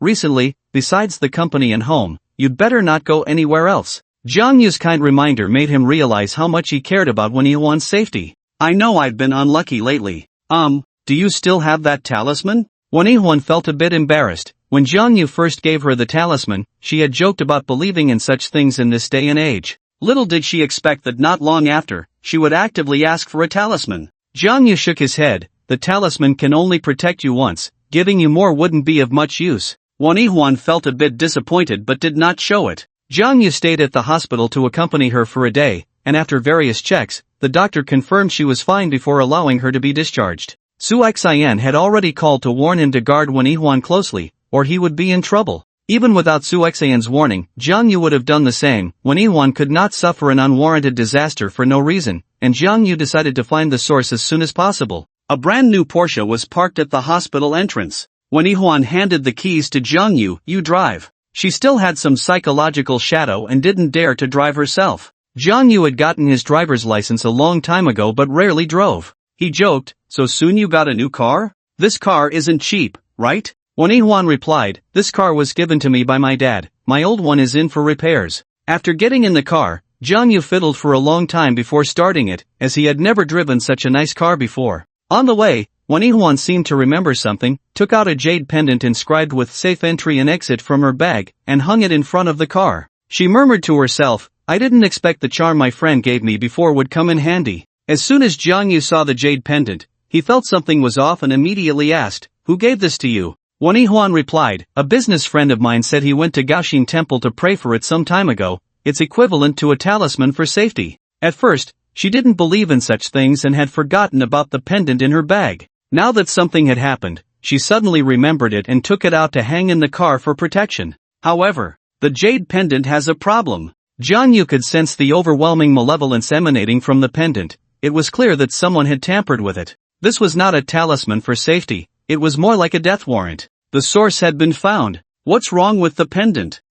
You had an accident before, and it's very likely related to this jade pendant. How could that be? How could Zhou Yao harm me? Jiang Yu took down the pendant and said, "I'll help you deal with the pendant. You should find a time to meet with your friend and probe him. If Zhou Yao was also in the dark, that would be one thing. If not, Jiang Yu would not let him off easily." Wan Ihuan was furious. She had treated Zhou Yao well in business, and she couldn't understand why he would want to harm her. Eager to know the reason, Wan Ihuan arranged to meet Zhou Yao that very night. In a private room at the Jushi tea house, Zhou Yao appeared in a suit, wearing black glasses and sporting a slicked-back hairstyle so smooth that even ants couldn't climb on it. "Whoa!" Zhou Yao greeted with a broad smile. "You're looking for me so late, is there a project you want to hand over to me?" He merely glanced at Jiang Yu beside her. When Yihuan sat upright, her expression serious. Zhou Yao noticed something was off and asked, "Why so serious? Is something wrong? I had a car accident last night." "What? Are you okay?" "I'm fine, but someone told me that the cause of the accident might be related to the jade pendant." "What a joke." Don't listen to what people say, how could I harm you?" Zhou Yao jumped up, visibly agitated. Yihuan coldly smiled. "Did I say it was because of the jade pendant you gave me?" Upon hearing the mention of the pendant, Zhou Yao immediately became flustered, looking as if he had been caught red-handed. He hurriedly smiled and explained, "You misunderstood. When you mentioned the jade pendant, I thought of the one I gave you before. I thought you were suspecting me." "Zhou Yao, don't you think what I'm saying is too far-fetched?" What? Do you think it's possible for a jade pendant to cause my car accident?" "Exactly, That's all superstition. You're a well-educated person, how can you believe in such things? And you? Aren't you also a top student from Tianyun University? Do you believe in these things?" "Of course not. I'm a materialist." "So as soon as I mentioned it might be related to the pendant, you immediately distanced yourself from it, saying you could never harm me. How do you explain that?" This. Zhou Yao was suddenly at a loss for words, not expecting Yihuan to dig a pit for him here. Yes, if he was a materialist, how could he be the first to think of the pendant causing harm? Could it not be that the pendant obstructed his view, leading to the accident? Zhou Yao stammered, his hands fidgeting, his eyes filled with nervousness. Yihuan glanced at Jiang Yu, seeking his opinion. "Ahem." Jiang Yu cleared his throat and said, "There's no need to ask further, this matter is definitely related to him." The moment the jade pendant was mentioned, Zhou Yao became uncomfortable, fidgeting a lot, sometimes touching his nose, sometimes adjusting his glasses, his eyes darting around, never daring to meet Yihuan's gaze. If he said he was unaware of the jade pendant, who would believe him? However, Zhou Yao didn't know who Jiang Yu was. Seeing him young, he immediately began to curse. "Where did this little punk come from, spouting nonsense and ruining my reputation? If you dare to talk nonsense again, I'll tear your mouth apart." Are you getting anxious already? If you can't keep your cool, how can you harm others and yourself? Shut your mouth. I'm upright and proper. When have I ever harmed anyone? Zhou Yao roared angrily, looking as if he had been wronged. "President Wen, if you invited me here today to frame me, then I won't entertain you any longer. Goodbye." He turned angrily and swept away. Jiang Yu moved in an instant, stepping in front of the door. "Did I let you go? You little punk, daring to block my way, are you tired of living?" Zhou Yao raised his leg and kicked at Jiang Yu. Jiang Yu sidestepped and pointed. Zhou Yao let out a muffled grunt, immediately clutching his chest and curling up on the ground, his expression one of great pain, his face pale, cold sweat pouring down. Jiang Yu placed Zhou Yao's left hand on the coffee table and casually picked up the ashtray from the table. Yihuan was taken aback. "Jiang Yu, what? What are you going to do?" Jiang Yu said coldly, "President Wen, without using extreme measures, this kind of person won't easily confess." Zhou Yao was terrified. What do you want, you little punk?" Jiang Yu lightly tapped the ashtray on the coffee table. "For every lie you tell, I will break one of your fingers. You have 5 chances, now tell me, is the jade pendant related to you? Let me go, this has nothing to do with me." Bang! Jiang Yu slammed the ashtray down, and a crisp shattering sound echoed. I'll talk. Zhou Yao was nearly scared to the point of wetting his pants, one hand trembling uncontrollably. Jiang Yu's lips curled into a wicked smile. He didn't actually break Zhou Yao's fingers. He could tell at a glance that Zhou Yao was a spineless person, just a little intimidation and he would spill everything. "President Wen, please let him go." Zhou Yao was drenched in cold sweat, his hand shaking violently. At Yihuan's gesture, Jiang Yu released Zhou Yao, then stepped to the door, blocking Zhou Yao's escape route. Yihuan's face was dark. "Now, tell me, what is going on? Why do you want to harm me?" Zhou Yao looked miserable. "President Wen, I really didn't want to harm you. I was also entrusted by someone." "Entrusted by whom?" He stammered for a long time but didn't dare to say the full name. "He Qing Yuan?" Yihuan provided the answer for him. Zhou Yao nodded. "He's found me before, gave me 100,000 yuan, told me to deliver that jade pendant to you. At that time, I thought I could earn 100,000 just for delivering a piece of jade, so I agreed. I didn't expect he wanted to harm you, President Wen, it really has nothing to do with me."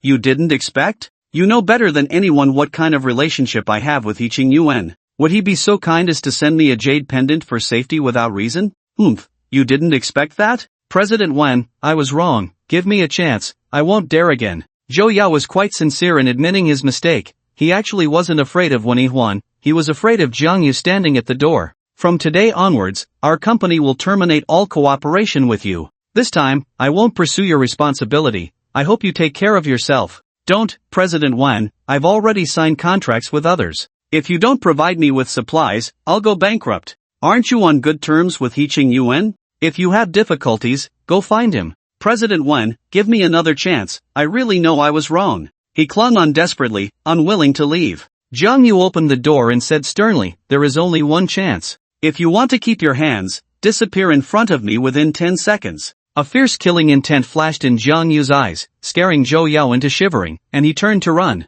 Running out the door, Zhou Yao felt like a fish entering the sea, gaining freedom. He threw down a harsh remark, you little punk, just wait for me. Wen Yihuan suddenly deflated. So it was Qing Yuan pulling the strings behind the scenes, how despicable. What kind of grievances do you have with Qing Yuan? Actually, it's not really a grievance, we are just competitors, she recounted. Wen Yihuan and Qing Yuan both ran cosmetics companies, but Qing Yuan's company was larger and more famous in Tianyun City. The Dream Butterfly Group from the provincial capital wanted to expand into Tianyun City and was looking for a general agent. Both companies wanted to collaborate with Dream Butterfly Group, but after several negotiations, it was the slightly weaker Wen Yihuan who secured the agency rights. Qing Yuan was resentful about his defeat. When Jiang Yu first met Wen Yihuan, it was because Dream Butterfly Group's people came to her to sign a contract. She was rushing back from another city at the time, and Qing Yuan had also sent someone to block her, but Jiang Yu disrupted his plans. Wen Yihuan successfully signed the contract, which made Qing Yuan even angrier,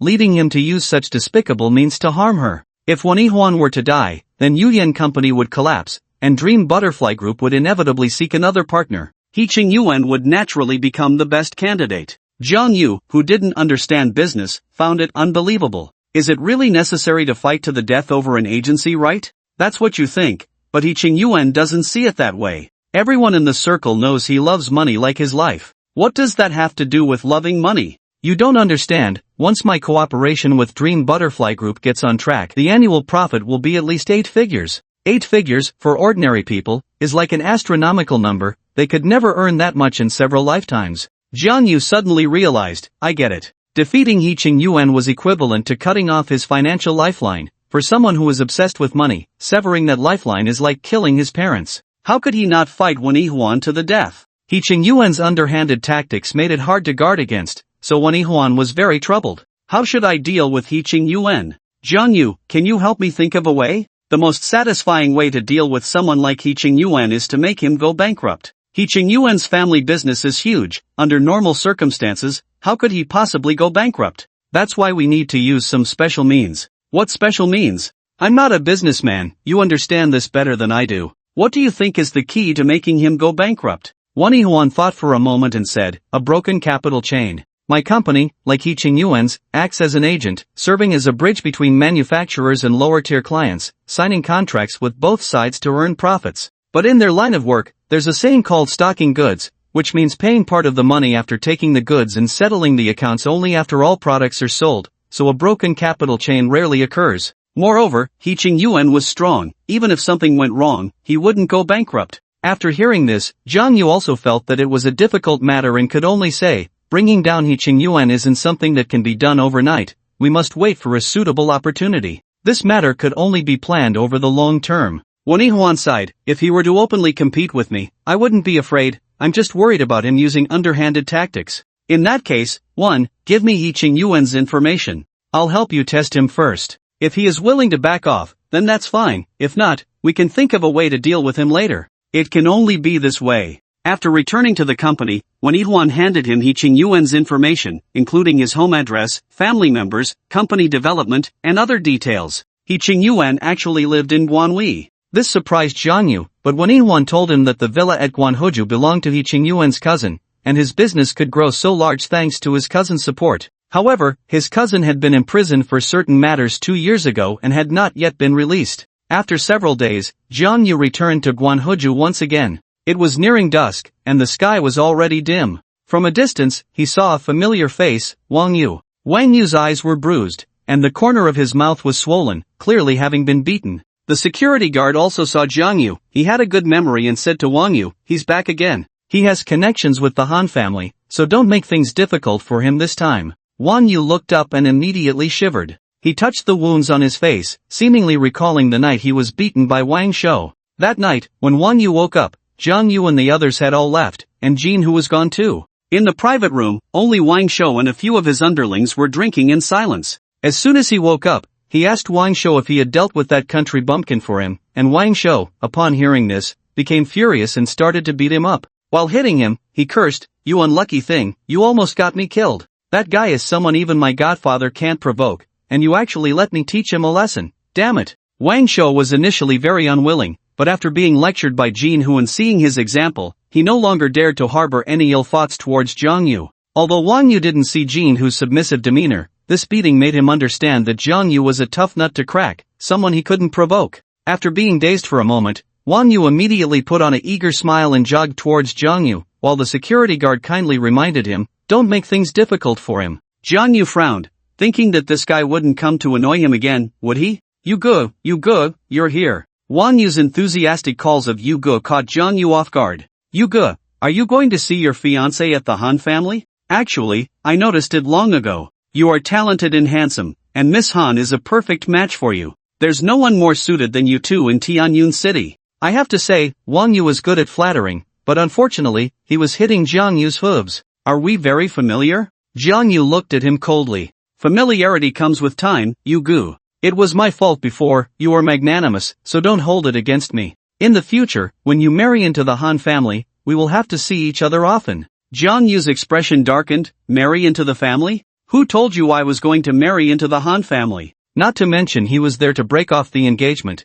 Even if he were to marry, he would never marry into the family. The Han family was indeed wealthy, but he was the only heir of the Boki Mountain, so he was not lacking. Wang Yu's flattery fell flat, and he could only awkwardly change the subject. "Isn't you good here to find Miss Han today?" Jiang Yu replied indifferently. "Does that have anything to do with you?" Wang Yu was left speechless. Jiang Yu continued walking ahead, and Wang Yu didn't dare to follow. Suddenly, Jiang Yu turned and asked, "You're the security here, you should be familiar with the environment, right?" Wang Yu was delighted and hurried over, smiling. "Familiar, of course familiar as my own backyard." "Good, then lead me around inside." "You go, please come in." Wang Yu bent at a 90-degree angle. His attitude was as if a eunuch was serving the emperor, leaving the security guard stunned. After wandering around the community for about 10 minutes, Jiang Yu chatted with Wang Yu a bit and casually mentioned, "I heard He Qing Yuan also lives here? Are you talking about He Qing Yuan, the boss of Shang Yuan Company?" "That's him." "That's right, he lives here, but he's staying in his relative's villa.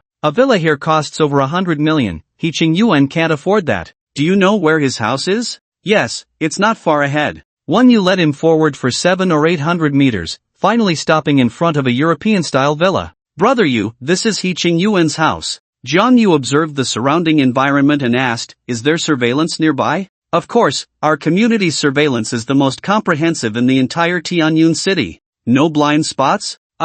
This. Wang Yu's eyes shifted, as if he understood something. "Brother Yu, follow me." They circled around to a tree behind the villa, and Wang Yu whispered, "Brother Yu, if you climb in from here, the surveillance won't see you." The backyard of the villa was filled with lush trees, making it indeed hard to spot. Jiang Yu patted Wang Yu's shoulder and said with satisfaction, "Alright, you're off the hook, go do your thing." "Hey, Brother Yu, are you going to deal with He Qing Yuan? I've heard this person is not easy to mess with." "What, do you think I can't handle it?" No.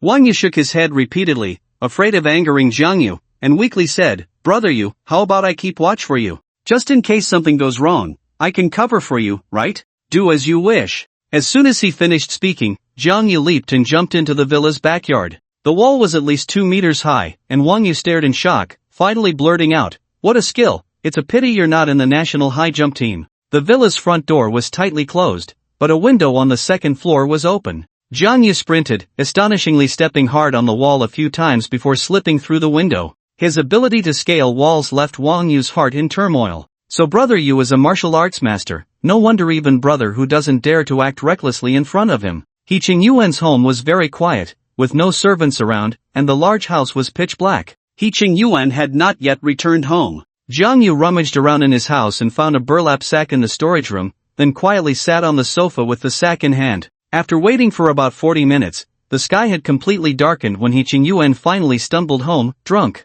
It was only 8 o'clock, yet He Qingyuan was already disoriented, fumbling at the door for the light switch. After a long struggle, he finally turned on the light, and suddenly a shadow flashed before him. Jiang Yu directly covered He Qingyuan's head with the burlap sack and began to punch and kick. Ouch, ouch, who hit me? He Qingyuan's drunkenness instantly sobered up by 7 or 8 points, howling like a ghost, making Wang Yu outside the yard twitch at the corners of his mouth, as if he were the one being beaten. He Qingyuan, today is just a warning. If you dare to use those dirty tricks on Wen Yihuan again, I will take your life. Who the hell are you? Let me go if you have the guts. Slap. Jiang Yu slapped He Qingyuan on the forehead. Who are you talking to? He Qingyuan was on the verge of passing out from the pain and couldn't help but admit defeat. Brother, I was wrong. Please stop hitting me. Can you let me go first? Remember what I just said, don't ask for trouble. Jiang Yu kicked him one last time, and He Qingyuan rolled several times on the floor. Then, Jiang Yu dashed up to the second floor, jumped out the window, and strolled leisurely towards the community entrance with Wang Yu. He Qingyuan quickly chased out, grabbing Wang Yu and asking, "Did you see someone just run out of my house?" Wang Yu looked confused. "No, mister. Are you hallucinating from drinking too much?" He Qingyuan pointed at his own face. "You better look clearly, I just got beaten, and it was a home invasion. What are you security guards doing?" Wang Yu muttered, "Mister, could it be that you fell after drinking too much?" "Look at my face, I fell after drinking too much." Jiang Yu almost laughed out loud beside them. He Qingyuan was furious. "Shut up. Take me to the surveillance room right now, I must find that kid." Jiang Yu nodded at Wang Yu, and Wang Yu hurriedly bowed and said, "Mister, please follow me." Jiang Yu walked away alone, swaggering right under He Qingyuan's nose. In the monitoring room, He Qingyuan cursed loudly. What the hell is going on? He replayed the footage several times. Where was the entrance or exit in front of his own door? The screen showed him drunkenly returning home alone, and not long after, a bruised figure rushed out of the house, with no one else in sight. The monitoring room administrator muttered, "Mister, could it be that you drank too much and fell, then imagine someone breaking in to attack you?" "Imagined my ass. Get me the surveillance from around the villa, I don't believe he can fly away." He Qingyuan was persistent, repeatedly checking the footage without getting tired of it. As for the real culprit, he had long since returned home and was sleeping soundly in bed. However, what Jiang Yu didn't expect was that this lesson would only make He Qingyuan more relentless in dealing with Wen Yihuan. Of course, that's a story for later. After a good night's sleep, Jiang Yu noticed that Wen Yihuan still had dark circles under her eyes, making him feel that this matter was far from over. After dropping Wen Yihuan off at the company, he followed his usual routine and went to Jiyun Company again, but before leaving, he repeatedly reminded Wen Yihuan to wait for him to return before leaving the company. Jiang Yu encountered Wen Shiyun again on the first floor of the building. Wen Shiyun couldn't help but admire his persistence. He walked over to Jiang Yu and asked, "How is Yihuan? Is she alright?" Jiang Yu nodded. "Mister, one has been discharged from the hospital, she's fine." Wen Shiyun said, "Are you going to find the boss of Jiyun Company again?" Jiang Yu showed a bitter expression. "I've been here for several days and still haven't seen anyone." "Really, is it that hard to cancel a marriage engagement?" "It's harder than with the Han family, at least he could still see the Han family members." When Shiyun comforted him, "The bosses of companies are all like this, very busy. But what do you want to discuss with Mr. What? Maybe I can help you." Jiang Yu thought that since he worked here, he might really be able to help, so he briefly explained his intentions. "I have a marriage engagement with Mr. Wen's daughter, but that was arranged by our elders. I was thinking that since I've never met his daughter and have no feelings for her, I plan to cancel the engagement, so as not to delay the girl, right?" "Cancel the engagement?" Wen Shiyun frowned. He had heard Wen Yihuan mention that Jiang Yu came to Tianyun City to cancel the engagement, but he didn't expect him to be so persistent. "Xiao Jiang, have you ever met Mr. Wen's daughter?" "I told you I've never met her, and she's studying abroad, she might already have a boyfriend." "That may not be the case. I heard that Mr.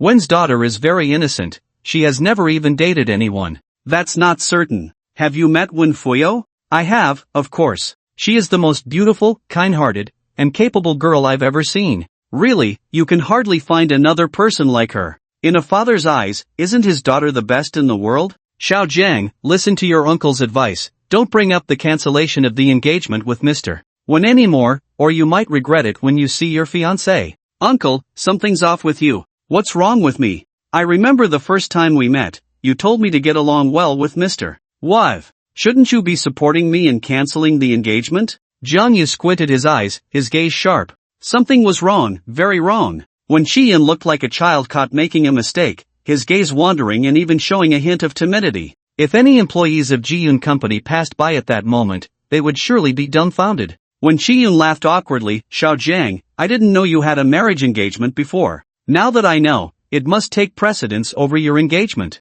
As the old saying goes, it's better to tear down a temple than to break a marriage. If you and Miss Wan really didn't work out, I would support you being with Yi Huan from my family. Jiang Yu gradually opened his mouth in surprise. Uncle, are you really this understanding? Isn't this just turning your own daughter into a backup? Jiang Yu touched his chin, wondering if his charm had truly reached new heights. Xiao Jiang, think carefully about what I said. I have to head back to the company now. Perhaps feeling guilty, when Shi-yun quickly squeezed into the elevator after finishing his words. Jiang Yu didn't think much of it, just murmuring to himself, still avoiding me, it seems I really need to ask President Wan for help. He had mentioned this to Wan Yi-huan before, but she had never responded. However, he still made his usual trip to the company, when Shi-yun was actually there, but he was still sent away by the secretary. On the way back, Wei Yong called him as scheduled, reporting on Han Ing and Wang Ruoqi's movements. He first talked a lot about Wang Ruoqi, and only at the end casually mentioned that this morning, Han Ing had actually taken the initiative to ask him about Jiang Yu. Han Ing had already developed a curiosity about Jiang Yu. She hadn't gotten the answers she wanted from her aunt, Han Xiong, but she was unwilling to call Jiang Yu directly, so she turned to Wei Yong. Wei Yong didn't know much about Jiang Yu, only saying that he was very skilled and a martial arts master. But Han Ing scoffed at this. She said Wei Yong was bragging. While she believed Jiang Yu had some skills, having seen it with her own eyes, the idea of him being a martial arts master was something she couldn't even imagine. There were only a few martial arts masters in Tianyun City, and they were all seniors who had practiced for decades. How old was Jiang Yu? Did he have that kind of strength? To prove he wasn't lying, Wei Yong passionately described how Jiang Yu defeated Wei Shao in a one-against-many situation at the Tianqing Martial Arts Hall, but Han Ing left before he finished. Han Ing said he could almost become a screenwriter with how well he exaggerated. Although Han Ing didn't believe it, this was definitely a good sign for Jiang Yu. At least it proved that her resentment towards him was gradually dissipating, replaced by curiosity. Human curiosity is a powerful driving force.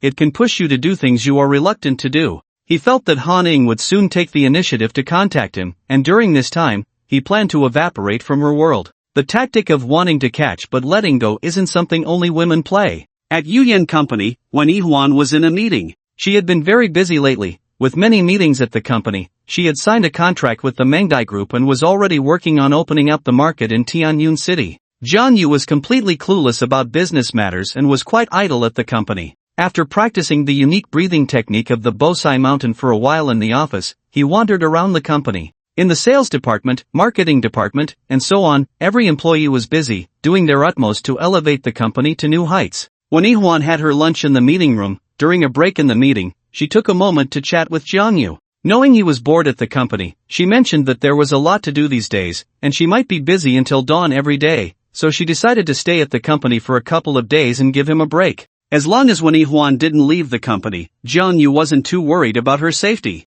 And since she was so busy during this time, Jiang Yu didn't have the heart to bring up asking her for help and making connections. At 4 in the afternoon, Jiang Yu received a call from Su Wan. Su Wan said she wanted to meet him at the Left Bank Cafe in Tianyun City. 20 minutes later, Jiang Yu arrived at the cafe as promised. Su Wan had long, black hair cascading over her shoulders, wearing a black professional short skirt and a white shirt, perfectly outlining her body curves. She looked much better, and the whole person appeared more graceful. As soon as Jiang Yu entered the cafe, she politely stood up to greet him. After Jiang Yu walked a few steps forward, she waved her hand and whispered, "Dr. Jiang, this way." Jiang Yu nodded at her, casually sat down, and said, "No need for all this doctor stuff. You're older than me, just call me Jiang Yu." Su Wan had lost the shyness from their first meeting, covering her face with a smile, and said, "Alright, what would you like to drink?" "Just like you." Jiang Yu had rarely drunk coffee and couldn't remember those strange names. After Su Wan ordered him a cup of coffee, she got straight to the point, taking an envelope from her bag and pushing it in front of Jiang Yu. "I got paid today, so I'm returning part of the medical fees I owe you." Jiang Yu said, "It's only been 3 days, your dad's illness shouldn't be cured yet, right?" Su Wan replied, "Although he hasn't fully recovered, he's clearly much better after taking a few doses of medicine. His vision is also improving, and he can already walk on his own." This long-standing illness had shown significant improvement after just a few doses of medicine, so Suwon naturally believed in Jang Yu's abilities, which is why she came to repay him as soon as she got paid. Jang Yu appreciated people who kept their word, but he knew Suwon's family was still in a difficult situation. The agreed-upon fee was only to alleviate the distrust of Suwon and her mother, so he shook his head and said, "You should keep the money for now, let's talk about it when you have some extra. This is what I promised you, and it's the medical fee I should give. You're not in a good financial situation right now, with so much debt at home, and your dad still needs nutritional supplements to recover. I don't need this little bit of money at the moment, so just keep it." Suwon didn't refuse any further, she thanked him, her gratitude evident in her eyes. Jang Yu took a sip of coffee and asked, "I heard from Suxian that you're working in the provincial city. Now that your dad's illness doesn't require two people to take care of him, when do you plan to go back?" Suwon said, "Actually, I went back to work in the provincial city this morning." Jang Yu was taken aback. "You made a special trip back just to return the money to me? There are indeed such trustworthy people in the world." Suwon smiled gently, like a spring breeze. "Actually, I came back not just to return the money." Saying this, she took out another envelope from her bag, which was much thicker than the previous one. According to Jang Yu's estimation, it contained at least 20,000 yuan. "What's this?" "It's a deposit," Suwon explained. "The vice president of my company wants to invite you to Linzhou for treatment." Jang Yu almost laughed out loud. A deposit of 20,000? He was about to get rich. Suwon worked as a secretary at the Shangya Group in Linzhou, handling various tasks for the vice president. The vice president knew about her family's situation and kindly gave her some time off. After returning to work today, the vice president asked about her dad's condition, and she casually mentioned Jang Yu, saying he was treated by a divine doctor and was gradually improving, which is why she returned to work early. As soon as the vice president heard about the divine doctor, with a living example right in front of him, he immediately asked Suwon to bring the deposit to Tianyun City to invite Jang Yu. No one would turn down money, and Jang Yu, who had been shortchanged by his old man since childhood, certainly wouldn't. Just in time, Wan Yihuan had given him 2 days off, so he gladly agreed and set off to Linzhou with Suwon that afternoon. The prosperity of Linzhou was incomparable to Tianyun City. It was the economic hub of the province. After more than 3 hours of bumpy travel, when Jang Yu and the others arrived in Linzhou, night had already fallen. The night scene of Linzhou was picturesque. Neon lights flickered, outlining a world of light and shadow, dazzling and brilliant. The colorful lights on the various skyscrapers resembled splendid fireworks, while the river's colorful lights reflected like stars scattered throughout. Suwon arranged for him to stay at a 5-star hotel, which was built by the river, offering a stunning view of the vibrant night scene. Suwon's vice president had invited Jang Yu from afar to treat an illness, but he seemed in no hurry and did not appear that evening. After resting at the hotel for a night, the next morning, Suwon took Jang Yu to the Dream Butterfly Group early. The Dream Butterfly Group occupied a grand 27-story building, located in the commercial center of Linzhou City. At 8 in the morning, Jang Yu waited in the reception room until 4 in the afternoon. The long wait left him feeling displeased, and during this time, Suwon came over several times to soothe him, saying the vice president was busy and asking him to wait a little longer. Suwon once again brought a cup of coffee to the reception room, her face full of apology, saying, "I'm sorry for keeping you waiting. President Lin's meeting will be over soon, please wait a little longer." "Wait? I've already had 7 cups of coffee. He invited me to treat him, not the other way around." "I know, Jang Yu, please don't be angry. I promise President Lin will definitely come within half an hour. Can you wait another half hour? If it weren't for the money. If it weren't for your sake, I would have left long ago. We agreed on half an hour, if he doesn't come soon, I'm really leaving." Jang Yu took a sip of coffee and suddenly saw a familiar figure walking outside, muttering, "What is he doing here?" "Who?" Suwon followed Jang Yu's gaze and said, "Oh, you mean President He? He is our group's general agent in Tianyun City. Shangya Group also deals in cosmetics. They have their own R&D department and production line, with business spread across the country." Jang Yu nodded and asked, "By the way, what about the President Lin you mentioned? What's her background?" Suwon replied, "President Lin is the vice president of our group." "I know that. Tell me something you haven't mentioned before." "Well, President Lin is the daughter of the group president, very capable. The group president has now stepped back, and basically, the group is under her control." "Oh." Jang Yu stroked his chin, lost in thought, and couldn't help but show a hint of a sly smile. Suwon looked at him strangely but didn't think much of it and went back to her work. Half an hour later, Suwon appeared on time. "President Lin's meeting is over, let me take you to the office." 3 minutes later, in the vice president's office. A graceful and intellectual woman lay back in her office chair, eyes closed, massaging her temples with her long, delicate fingers. President Lin, the person has arrived. Wuan knocked on the door and stood respectfully at the entrance. You can go now, you're busy, the woman said without opening her eyes, her voice soft yet carrying a unique pressure. Wuan gave Zhang Yu a glance and whispered, I'm off, you can chat with President Lin. Zhang Yu walked into the office, surveying the surroundings. On the desk was a nameplate that read Vice President, Lin Shi. Clearly, the beautiful woman massaging her temples was the group's vice president, Lin Shi. Zhang Yu was somewhat surprised. He thought a powerful woman managing such a large company would be around 40, but Lin Shi looked no more than 27 or 28. President Lin. He politely called out to her, then stood in front of the desk for a minute, but Lin Shi did not open her eyes to acknowledge him. Zhang Yu felt a surge of anger. She invited him to treat her yet acted aloof? He gritted his teeth in silence, but for the sake of the money, he endured it. Of course, he would not stand there like an employee waiting respectfully for Lin Shi to open her eyes. He leaned back on the sofa, thinking, if you're resting, I'll rest too. After another 5 minutes, Lin Shi slowly opened her eyes and asked softly, did you fall asleep? Zhang Yu opened his eyes and met her gaze. Weren't you the one who fell asleep first? A flicker of displeasure crossed Lin Shi's eyes. No one in the group dared to speak to her like that. She frowned and scrutinized Zhang Yu. You are the so-called miracle doctor Wuan mentioned? I'm not a divine doctor, but I can treat some difficult and complicated diseases. Zhang Yu humbly responded, but in Lin Shi's eyes, this was a sign of insecurity. You can leave now. Lin Shi waved her hand, issuing an eviction order, leaving Zhang Yu confused. What does this mean? I just came all the way from Tianyun City after a few words, and now I'm being told to leave? Isn't that too disrespectful? You don't need to question it. You heard me right, I'm telling you to go. After saying this, Lin Shi closed her eyes again, massaging her temples.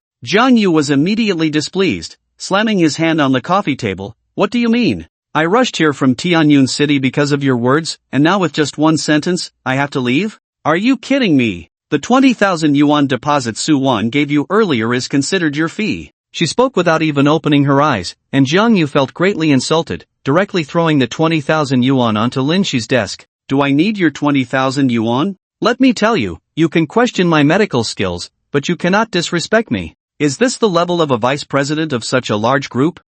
Respect? Lin Shi scoffed coldly, opening her eyes again, and said indifferently, what kind of respect can I talk about with a quack like you? Quack? Zhang Yu couldn't help but laugh. Indeed, he had often been mistaken for a quack, but that was only by people in remote areas with little knowledge. He sarcastically said, does the vice president of Shanya Group not know how to write the words judging by appearance? Lin Shi finally stood up, tapping her fingers on the desk, as if talking to herself. 9 years of compulsory education plus 3 years of high school totals 12 years. If I count early admission, I graduated from university at 16, 5 years of undergraduate studies in traditional Chinese medicine, plus internships and clinical practice. By the time I was qualified to diagnose patients alone, I should have been at least 24 or 25. And you? Are you even 20? At this age, you dare to claim to be a divine doctor? What else could you be but a quack? Lin Shi's analysis was thorough, and by common reasoning, her justification for considering Zhang Yu a quack was quite sufficient. In this era, traditional Chinese medicine had long fallen into decline,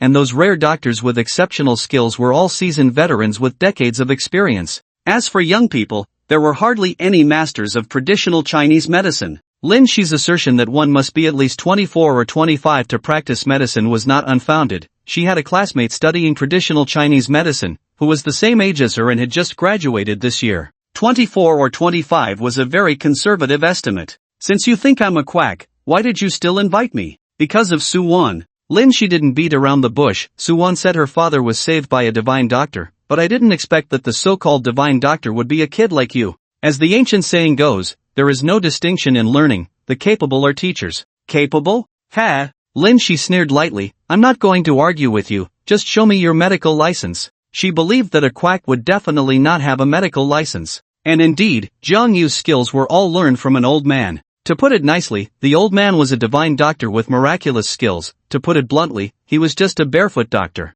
Zhang Yu had never taken the exam, so where would he get a medical license? What's wrong? Can't produce it? Lin Shi showed a victorious smile. The door is right there, I won't see you off. She continued to lie back in her office chair, closing her eyes and gently massaging her temples. Zhang Yu was furious. The first heir of the legendary P Mountain, known as the Little Divine Doctor, was actually looked down upon by someone. If this got back to the old man, it would be too embarrassing. As he reached the door, he suddenly turned his head. From my estimation, your migraine has been bothering you for at least 3 years, right? So what? Don't think that just because you mentioned my condition, I will look at you differently. My migraine is known by everyone in the group. Lin Shi's migraine had been troubling her for a long time. She had tried various medications at major hospitals, and the doctors advised her to rest and take care of her health, with the most important recommendation being to quit drinking. However, Lin Shi's daily schedule was packed, and she had countless social engagements. Drinking less was the best she could manage. Quitting was very difficult.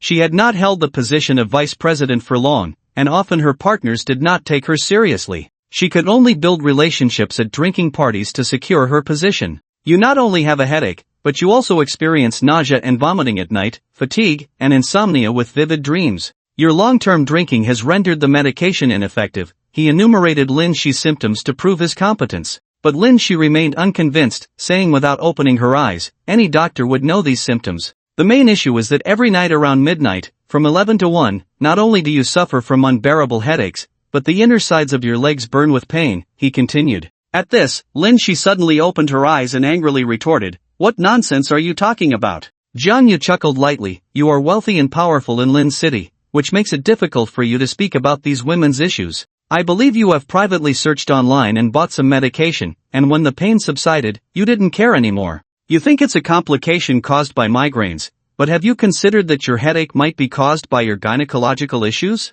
Lin Shi bit her lip but had no retort. Jiang Yu continued, traditional Chinese medicine emphasizes treating the root cause. If the doctors don't know the root of your illness, how can you expect your headache to be cured? Lin Shi's earlier anger was merely a facade, as Jiang Yu had hit the nail on the head. She indeed found it hard to speak about it. Even when visiting a reputable hospital, she only mentioned her headaches. The symptoms Jiang Yu described were things she had never shared with anyone. Moreover, Jiang Yu guessed correctly. She had indeed bought medication privately because she thought her gynecological issues were not serious and the pain was only occasional. Suddenly, Lin Shi slumped in her chair like a deflated balloon and asked in a faint voice, how? Did you know? Jiang Yu stood tall and replied, traditional Chinese medicine involves observation, listening, questioning, and pulse-taking. If I couldn't even do the observation, wouldn't I be falsely claiming to be a miracle doctor? At this moment, he was no longer modest. Then, can it be cured? Having had her most critical symptoms seen through by Jiang Yu, Lin Shi naturally acknowledged his ability.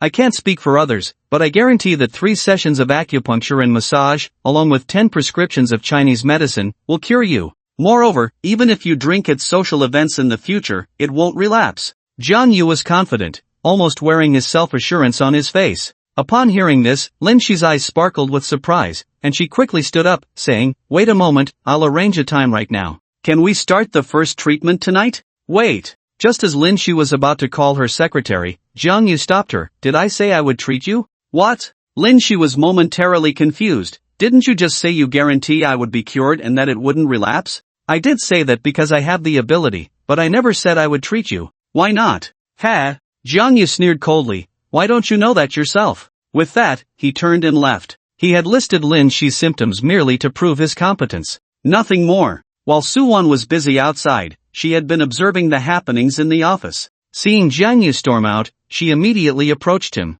What's wrong, Jiang Yu? Did you have an unpleasant conversation with President Lin? Don't be angry, although President Lin has a bad temper, she is kind-hearted. Sigh, please don't rush off. When Suwan reached downstairs, she received a call from Lin Shi, who then tried every possible way to persuade Jiang Yu to stay at the hotel. In the room, Suwan stood in front of Jiang Yu with a face full of apology. Jiang Yu, please don't be angry, okay? Not angry? I waited from 8 in the morning until 4 in the afternoon, and she not only showed no remorse but also looked down on me. What kind of attitude is that? Well, President Lin just told me to say sorry to you. Jiang Yu, please help me out, okay? If you just leave like this, I might lose my job too. Looking at Suwan's pitiful appearance, Jiang Yu's heart softened, feeling a pang of compassion. Suwan's family was also heavily in debt. If she lost her job because of this, life would become even harder. So, he said in a deep voice, if she wants to apologize, let her come herself, otherwise, find someone else. Suwan was in a difficult position. When had President Lin ever taken the initiative to apologize to anyone? However, she had no other options now and could only tentatively call Lin Shi, but to her surprise, Lin Shi readily agreed and said she would come to the hotel right away. As the vice president of the Dream Butterfly Group, Lin she rarely lowered herself. But this time, she set aside her pride. She had seen many doctors, both traditional and Western, and those doctors usually asked her where she felt unwell or suggested she get scans. Never had anyone seen her condition as clearly as Jang Yu did. If he wasn't a miracle doctor, then who was? Lin she put aside everything she was doing and hurried to the hotel. After she entered the room, Suwon wisely stepped out. A vice president apologizing, how could her little secretary dare to be present? Jang Yu noticed that Lin she had even changed her clothes. A blue OL top paired with a white pleated skirt, along with her slightly fluffy ear-length hair, radiated a youthful vibe. It was hard to believe she was in her late 20s. After entering the room, she slightly raised her chin, still maintaining an air of superiority. After surveying the room, her gaze fixed on Jang Yu. Jang Yu sat in the chair, silent, locking eyes with her. About what happened earlier, I'm sorry. She stammered, her gaze somewhat evasive. Is this your attitude when apologizing? I've already apologized. What more do you want? Forget it, you can go back. I can't serve someone like you, a wealthy person. Jang Yu waved his hand, thinking, who is this? Apologizing while still acting so high and mighty. You. Lin she gritted her teeth, don't go too far. In her view, just saying the words I'm sorry was already giving Jang Yu enough face. President Lin, don't glare at me, I'm not buying this. 100,000. Lin she did not continue to lower her stance and stated a figure. Do you really think money is everything? 200,000. Do you think I would bow to money? 300,000. Lin she seemed to be merely stating a cold, hard number, not one that an ordinary family could earn in a year. Jang Yu's mouth twitched, 300,000 was quite tempting for him. But he still maintained a stern face and said seriously, if money were effective for me, I would have agreed to you in the office. A person lives on their dignity. If Lin she wasn't sincere in her apology, no amount of money would make him treat her. What do you want? Lin she was exasperated, looking very unhappy. An apology, a sincere apology. Even if President Lin has never apologized to anyone, she must have seen how others do it, right? Don't push your luck. Lin she was furious, and in her anger, she felt a headache coming on. Suddenly, one hand pressed against her temple while the other held onto the edge of the bed as she slowly sat down. President Lin, if you delay this illness any longer, even a deity might not be able to save you. Jang Yu said lightly, and Lin she retorted angrily, aren't you a doctor? Shouldn't you have a benevolent heart? So you can't even give a sincere apology to the person who was about to save your life? You. Lin she hesitated for a moment, then slightly bowed to him. I'm sorry, is that enough? Although it didn't meet Jang Yu's standards, it was still passable. He nodded and said, have someone bring some silver needles. Lin she immediately instructed Suwon to take care of it. Upon hearing that treatment tools were being purchased, Suwon finally felt relieved. If there's anything else you need, just say it, and I'll have Suwon take care of it. Nothing else for now, but I think we should discuss the payment first. Lin she took out an envelope from her bag. It was the deposit Jang Yu had thrown on her desk. She said, this is the deposit. Once you cure me, the 300,000 you promised will be paid in full. Lin she's generosity made Jang Yu look at her differently. However, he shook his head, I won't take your money. Not taking money? Lin she looked at him sideways, are you really that kind-hearted? Of course, I'm not that kind-hearted. I won't take your money, but you have to agree to one condition. A cold light flashed in Lin she's eyes, don't get ahead of yourself. Agree to a condition? She wasn't that foolish. Not to mention whether Jang Yu would make her do something illegal. What if that condition was to marry him? Or, even worse, what if he wanted shares in the company? Or even demanded several hundred million?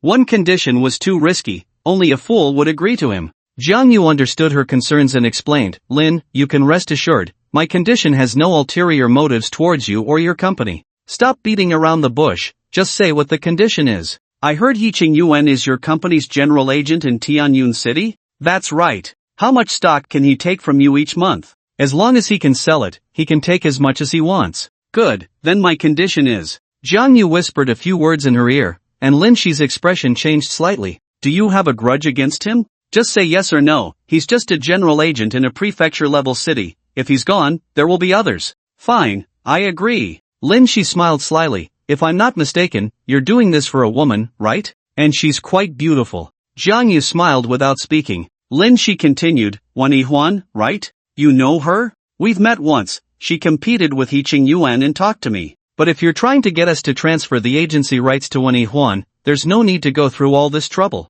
Jang Yu shook his head, my purpose is not that simple. Did He-Ching Yuan kill your parents? Jiang Yu's eyes widened. What kind of talk is that? At that moment, Wuan knocked and entered, placing the silver needles down before respectfully exiting. Jiang Yu immediately began his treatment, first using the silver needles to relieve Lin Shi's headache. His acupuncture technique was superb. After 3 needles, Lin Shi's headache significantly diminished. 15 minutes later, Jiang Yu removed the needles and used a unique technique to massage her head. The unprecedented comfort made Lin Shi wish time would stand still. Do you have paper and a pen? After the treatment, Jiang Yu asked softly. In my bag, help yourself. Lin Shi gasped, momentarily too weak to move. Jiang Yu took out paper and pen and wrote a prescription. Prepare the medicine according to this prescription. Soak each dose in clean water for 20 minutes, then boil it down to 1 bowl using 5 bowls of water, and take it twice a day. So, when is the next acupuncture massage? Although the treatment process made her feel embarrassed, the indescribable comfort left her longing for more.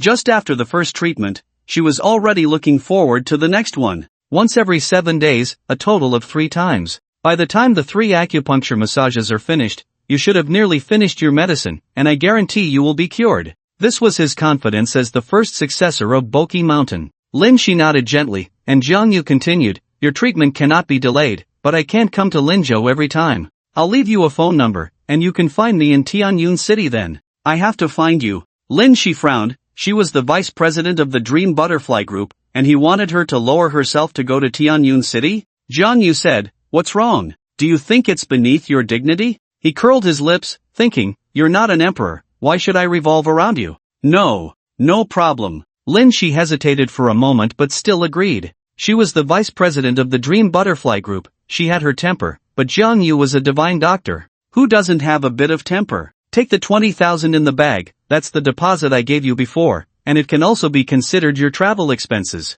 Thank you, President Lin. Jiang Yu did not refuse. Lin Shi added, but remember one thing, you must keep my treatment confidential. I don't want a second person to know. Of course, protecting the patient's privacy is our responsibility as doctors. You can go now, I want to rest for a while. Lin Shi waved her hand, she still felt weak. Jiang Yu's eyes widened. This seems to be my room, right? Lin Shi said, have Wuan arrange another room for you. Jiang Yu smiled, forget it, the treatment is over anyway. You can have someone take me back. Wuan will arrange it for you. Jiang Yu turned to leave but then returned to the door. Is there something else? Lin Shi frowned at him, instinctively pulling the blanket tighter because Jiang Yu's gaze was strange. Jiang Yu handed her a box of tissues. You might want to wipe yourself. What? Lin Shi felt confused. Wipe what? Jiang Yu didn't clarify, just kept the gesture of handing her the tissues. Lin Shi then took 2 tissues to wipe the sweat from her forehead. Thank you. Jiang Yu looked peculiar. It's not.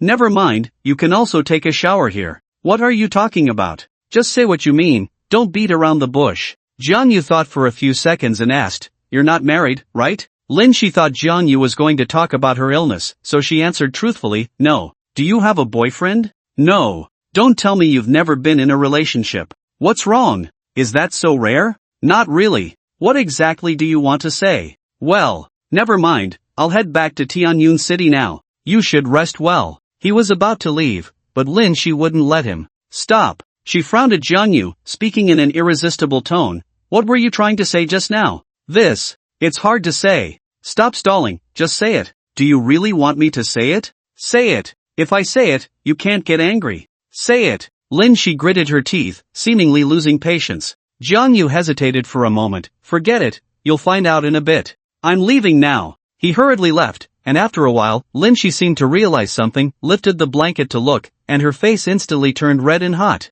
When Jiang Yu returned to Tianyun City, it was almost 10 o'clock at night. As soon as he entered the community, he noticed 2 figures quickly darting past him. They were 2 masked individuals, carrying a woman wrapped in a burlap sack. What was going on? Just as he was momentarily stunned, a familiar and anxious voice rang out, help! Help! Someone's been kidnapped! Su Xian rushed out in a panic, her shoes having fallen off. What happened? Jiang Yu, you're back. Quick! President Wuan has been abducted. This is bad. Jiang Yu muttered not good under his breath and shot out of the community like an arrow released from a bow. At that moment, the 2 masked men had already gotten into a black SUV without a license plate and sped away. Fortunately, a taxi had just stopped at the entrance of the community. Jiang Yu jumped in and said, follow that car in front. The driver didn't respond, just pressed the gas pedal and slowly trailed behind. After 2 intersections, the driver stopped at a traffic light. Jiang Yu watched the black SUV grow distant and anxiously said, "Driver, chase after it.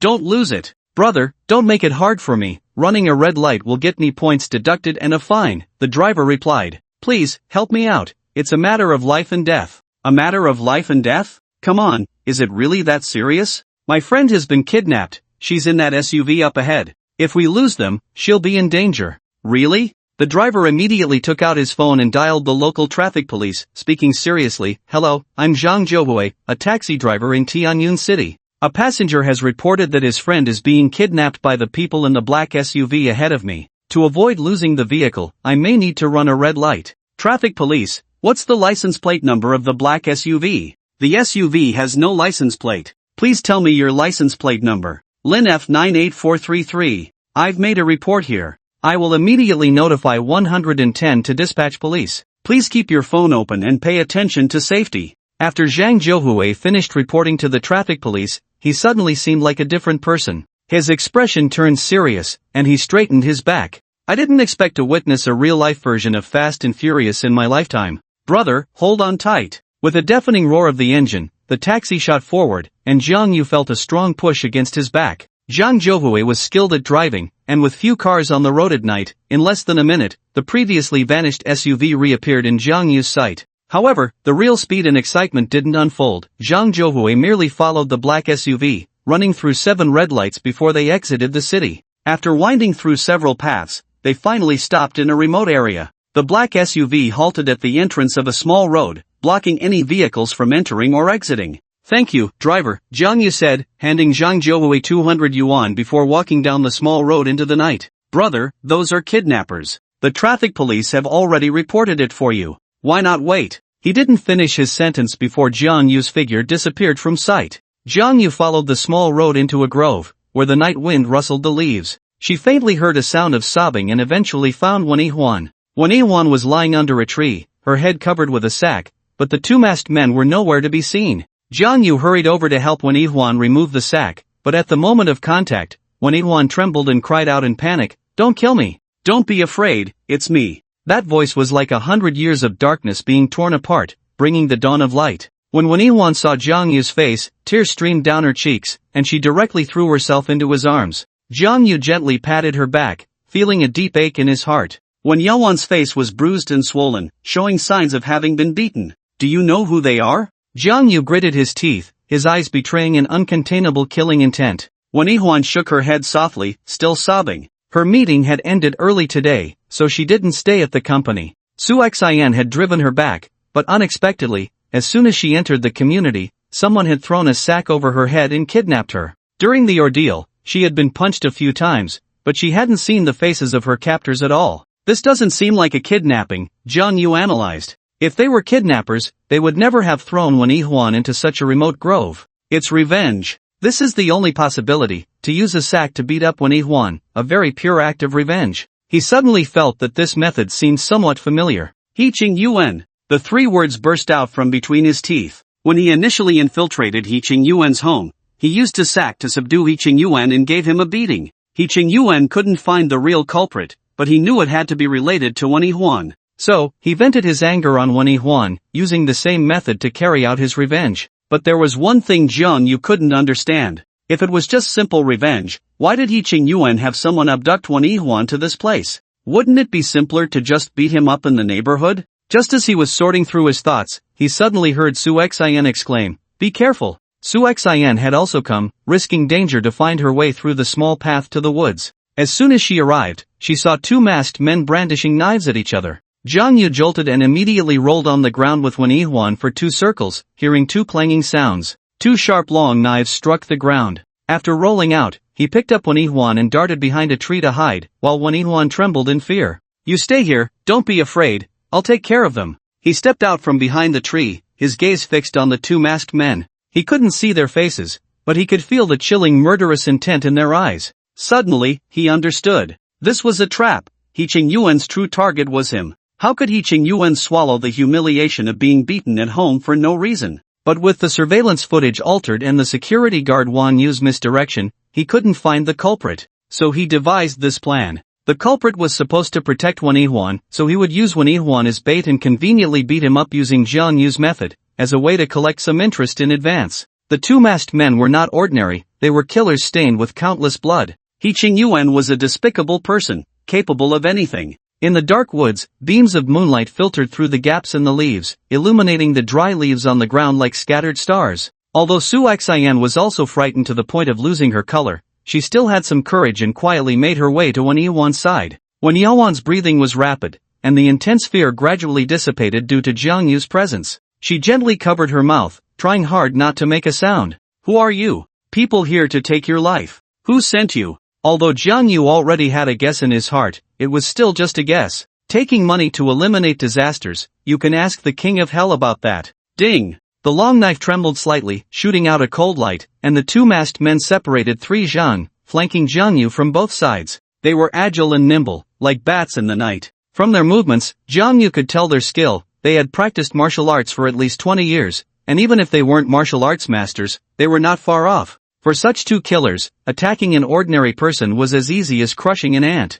Almost in the blink of an eye, the two long knives were closing in simultaneously, and the sound of the knives slicing through the air echoed in the woods. The sound wasn't sharp, but to Su Xian, it was like a death knell. If Yuan weren't here, she might have fled long ago. At this moment, she quietly gestured to Yuan, signaling her to leave the woods first. This was a dangerous place. Yuan was also a sensible person. She knew Jiang Yu was powerful, but a life-and-death struggle allowed no distractions, and her staying here would only be a burden. So she quietly retreated with Su Xian. They thought their movements were small enough not to be noticed, but little did they know that their actions were clear to the two masked men. However, the killer's main focus was on Jiang Yu, so they didn't stop them. Once Jiang Yu, the most troublesome person, was killed, Yuan and Su Xian would be like meat on the chopping block, ready to be slaughtered. Jiang Yu was indeed tricky. The two masked men realized this during their first confrontation with him. They attacked from above and below, swinging their knives back and forth, making it difficult for anyone with slightly inferior skills to retreat or dodge. However, Jiang Yu leaped into the air, and at 3 feet off the ground, his body suddenly performed an incredible 90-degree rotation, tumbling in the air a few times, while the two long knives nearly grazed his body. While dodging, he did not forget to counterattack, kicking one of the men in the shoulder. The man let out a muffled grunt, staggering back a few steps, and the knife in his hand clattered to the ground. His shoulder felt as if it had been broken, rendering him unable to exert any strength. With one attack failing, the other man decisively changed his technique, aiming directly for Jiang Yu's midsection. Jiang Yu stepped back 2 paces. Just as the masked man was about to succeed, a crisp sound rang out, and the long knife suddenly shattered. The man was taken aback. You released your internal energy. You must be a martial arts master. Who would have thought that the young kid he was trying to kill had such abilities? No, wait. The man suddenly realized that releasing internal energy alone wouldn't be enough to shatter a long knife. This was clearly the work of a master who could injure with internal energy. They were skilled fighters, and even facing a martial arts master, the two of them together could contend. But against a master, they were completely outmatched. By the time he realized something was wrong, it was too late. He felt a heaviness in his chest, his stomach churned violently, and he spewed out a mouthful of hot blood, mixed with shattered internal organs. The other man was horrified and immediately rolled behind a tree. Jiang Yu casually picked up 2 broken branches from the ground and threw them, hearing 2 thuds. A faint smell of blood spread through the woods. When he turned back, the man whose insides he had shattered had also hidden away. He sensed a hint of danger. Bang! Suddenly, a flash of fire darted through the forest, and the deafening gunshot shattered the tranquility of the woods, startling countless birds into flight. Whoosh! A bullet grazed Jiang Yu's left arm, leaving a bloody mark. Damn it! Jiang Yu cursed, darting through the woods and quickly retreating. Within a few breaths, he caught up with Su Xian and Yuan. Yuan exclaimed, "What was that sound just now?" Jiang Yu grabbed her and ran. After running about 100 meters, Su Xian gasped, "Aren't you very powerful?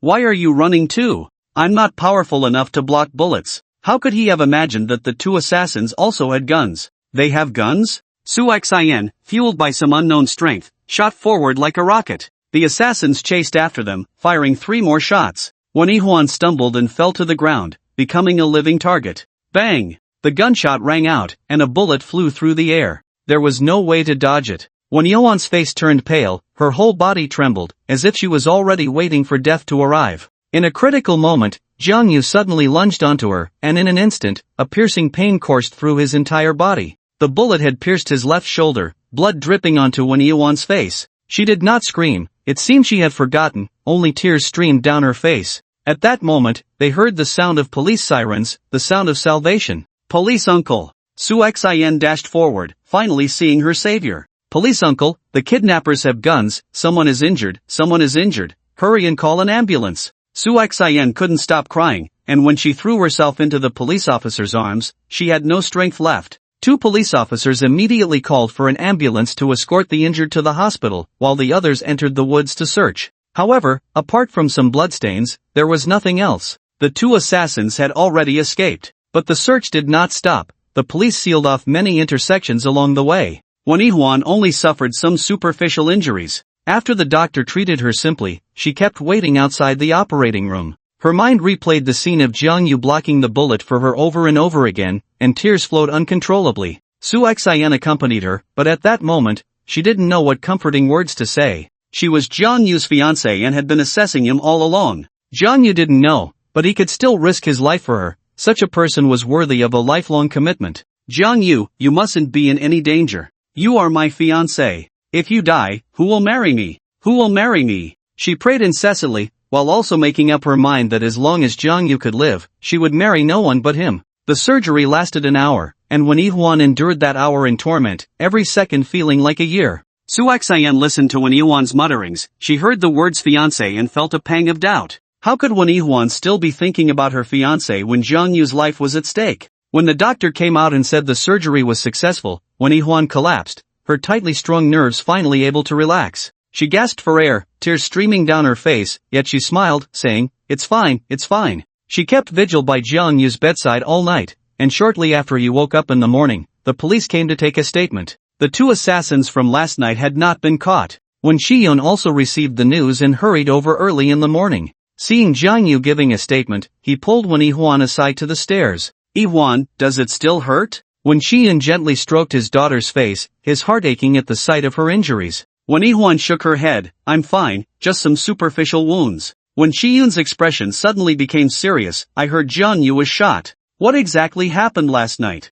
Wen Yuan recounted in detail what had happened when she was kidnapped. "Do you have any idea who the other party is?" Wen Shiyun frowned. "It's easy to dodge a direct attack, but hard to guard against a hidden one. If they didn't even know who the other party was, Wen Yuan would always be in danger." In fact, Wen Yuan had heard Jiang Yu's speculation that it might be He Qingyuan, but they had no evidence and couldn't spread rumors. "Daughter, there's something I must tell you. A few days ago, Jiang Yu came to my company every day to look for me. Do you know why?" "I know, he wants to break off the engagement. A marriage contract cannot become the pivot of 2 people's feelings. If you had never met, I might have agreed to his request, but Jiang Yu and Wen Yuan had not only met but had also lived under the same roof." "Daughter, you said you wanted to assess him." "Dad has been hiding his identity for you, but now, he is willing to risk his life to protect you. Do you still plan to continue like this?" Just thinking about the scene from last night made Wen Yuan's tears flow uncontrollably. She sobbed, "Dad, I've already made up my mind. Once Jiang Yu's injury is healed, I will immediately tell him who I am." When Xia nodded, "His master saved my life back then, and now he has saved yours. Such a great kindness is hard to repay. Daughter, I know it was unfair to you when I unilaterally arranged the engagement. If you don't want to marry him, Dad won't force you." "Dad." Wen Yuan wiped her tears and looked at Wen Shiyun firmly. "I will marry no one but him." Wen Shiyun revealed a satisfied smile of a father. "Then I finally don't have to hide anymore." As for the company's matters, Wen Yuan temporarily left them to Su Xian and stayed by Jiang Yu's side day and night. Jiang Yu stayed in the hospital for 3 days, feeling extremely bored and requesting to be discharged. Wen Yuan said sternly, "It takes 100 days to heal from muscle and bone injuries. Although you didn't injure any vital parts, it won't heal in just a day or 2. Stay in the hospital honestly." Although her tone was severe, her eyes were incredibly gentle. "President Wen, you are the boss of the company, and you've just received a big order. You can't always stay with me, or else." "I'm happy to." Wen Yuan shot back with a single sentence, leaving Jiang Yu to smile reluctantly. How could he not understand Wen Yuan's feelings? Over the past few days, she had taken care of him meticulously, her eyes filled with gentle affection. But he was there to break off the engagement. He couldn't end up with a girlfriend after failing to end the marriage, could he? He felt conflicted inside, not wanting to hurt such a good woman. Yet, being together day in and day out made him feel burdened, so he wrote a prescription and handed it to Huan. Go to the Chinese medicine shop and help me get some medicine, grind it into powder and mix it together. Didn't the doctor prescribe medicine already? Forgot? I'm also a doctor. I have a unique secret recipe that can heal wounds in the shortest time possible. Huan was skeptical but took the medicine back, carefully applying it to Zhang Yu's wound. Sure enough, within just one day, Zhang Yu's wound healed and scabbed over. The doctor, upon examining him, was amazed at his incredible recovery ability. Only after the doctor signed off did he get discharged. Although he was already mostly healed, the stubborn Huan wouldn't let him go out and took care of him meticulously for another 2 days. During these days, she cooked for Zhang Yu, brewed medicine, and inquired about his well-being, embodying the virtues of a good wife to the fullest. But the more she did this, the more uneasy Zhang Yu felt. If one day she really confessed her feelings, how would he refuse? If he rejected her, it would surely hurt her heart. That morning, while Huan was making porridge for Zhang Yu, Su Xian arrived with a document. Huan hadn't been to the company these past few days, so Su Xian would come to discuss matters that required her decision. You're feeling better, right? Su Xian's attitude had changed quite a bit. She hadn't been making things difficult for Zhang Yu during their recent meetings. Zhang Yu sat on the sofa, munching on an apple, and mumbled, much better. President Wen is almost raising me like a pig. Su Xian chuckled. Huan came out of the kitchen, wiped her hands on her apron, and said, Su Xian, coming so early, is there something you need? Su Xian held up the document and said, President Wen, the company plans to fully promote the new product in Tianyun City starting September 4th. I wanted you to take a look and see if there are any areas that need improvement. Huan flipped through the document, nodding as she spoke, there are no issues at any stage. We'll promote it as planned tomorrow. Tomorrow? September 4th? Zhang Yu suddenly stood up, startling Huan. You're so excited, aren't you afraid of reopening your wound? Huan shot him a glare, slightly reproachful. Tomorrow is September 4th, so today is September 3rd, right? What's wrong with September 3rd? Is it a special day? Not particularly special, just a friend's birthday. I promised to attend the birthday banquet. What friend? Well, how should I put it? Just a very special friend. It wouldn't be a girlfriend, would it? Su Xian's sudden remark made Huan's expression change drastically. She had already decided that she would marry no one but Zhang Yu, so feeling jealous was inevitable. She looked at Zhang Yu, waiting for him to give a clear answer. Zhang Yu shook his head helplessly. It's not what you think. It's an old man in his twilight years. I helped him before. Huan's serious face instantly blossomed into a radiant smile. She immediately took out a card from her bag and handed it to Zhang Yu. There's 100,000 yuan in here. Go give a gift to the elder. It shouldn't be too shabby. Buy something nice. Su Xian was surprised. You don't need 100,000 just to give a gift, right? President Wen, are you being too generous to him? Of course I have to be good to him because he is my. Her voice abruptly stopped, and Su Xian curiously pressed, he is your what? He is my lifesaver. She ultimately still didn't say the words fiancé. During this time, Huan had been contemplating how to confront Zhang Yu, but the more she thought, the more chaotic her mind became. She knew Zhang Yu was there to break off the engagement. What if, after confronting him, he still insisted on ending it? How would she cope? It's just a family dinner. I have some money on me. Buying a gift is enough. He had earned several thousand while working as a bodyguard during this time, and he felt it was inappropriate to use Huan's money for no reason. Zhang Yu's polite refusal made Huan somewhat unhappy, and her mind was racing with thoughts. Does he not want my money because he doesn't like me, or because he doesn't want to owe me anything? But dragging this out isn't a solution. She still felt she should confront him sooner rather than later. Wait. As Zhang Yu reached the door, she called out to him again. What is it? I have something to say to you. Zhang Yu looked at her, but she hesitated, unable to continue, and after a long pause, finally said, forget it, let's talk when you come back. Zhang Yu wandered around the mall, pondering what gift to buy for the old man. Time was short, and supplements would be a waste. What mattered was the thought behind it. Just then, the old man called him again, reminding him to be sure to attend today and saying not to buy a gift, as his presence was the greatest gift. However, Zhang Yu couldn't go empty-handed, so after thinking it over, he decided to make a cake. It wasn't expensive, but it could express his feelings. He didn't know where the Imperial Banquet Hall was, so he took a cab. On the way, the driver chatted away, brother, are you going to the Imperial Banquet Hall for a feast? Zhang Yu casually replied, yes. That's great, brother, you have such relatives and friends. What kind of relatives and friends? The influential and powerful. Who in Tianyun City doesn't know that the Imperial Banquet Hall's banquets are not something you can book even with money? And the prices there are so high, just one table of dishes can cost tens of thousands.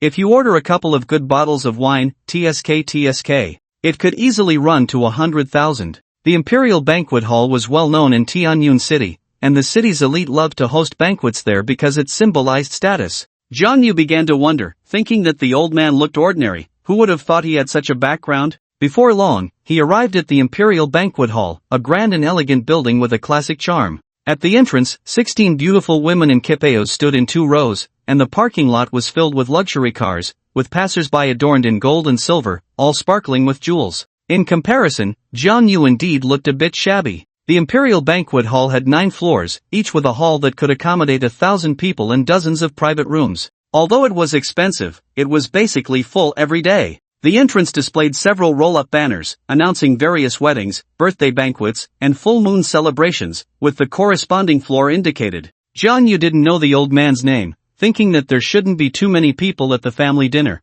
so he might be in a private room on one of the floors. But with several hundred private rooms across 9 floors, he couldn't search them one by one, so he had no choice but to call the old man. The old man said he was on the 7th floor and told him to go up first, as he was catching up with a few old friends and would come find him soon. Jiang Yu asked which private room, and the old man said it was in the hall. Jiang Yu carried the cake and took the elevator to the 7th floor. The people in the elevator looked down on him with disdain, and a young man asked, "Here to deliver a cake?" Jiang Yu replied, "For a feast." Laughter erupted in the elevator. "You're going to the Imperial Banquet Hall for a feast, and you're dressed like this?" Jiang Yu didn't want to engage with them. What was wrong with wearing casual clothes and sneakers? Although it couldn't compare to their luxury brands, at least he was neat and clean, right? They mocked, "Your whole outfit can't be more than $200. Which poor relative are you?" "So what if I'm poor? Have I eaten a grain of your rice?" The elevator doors opened, and Jiang Yu walked out with his chest held high.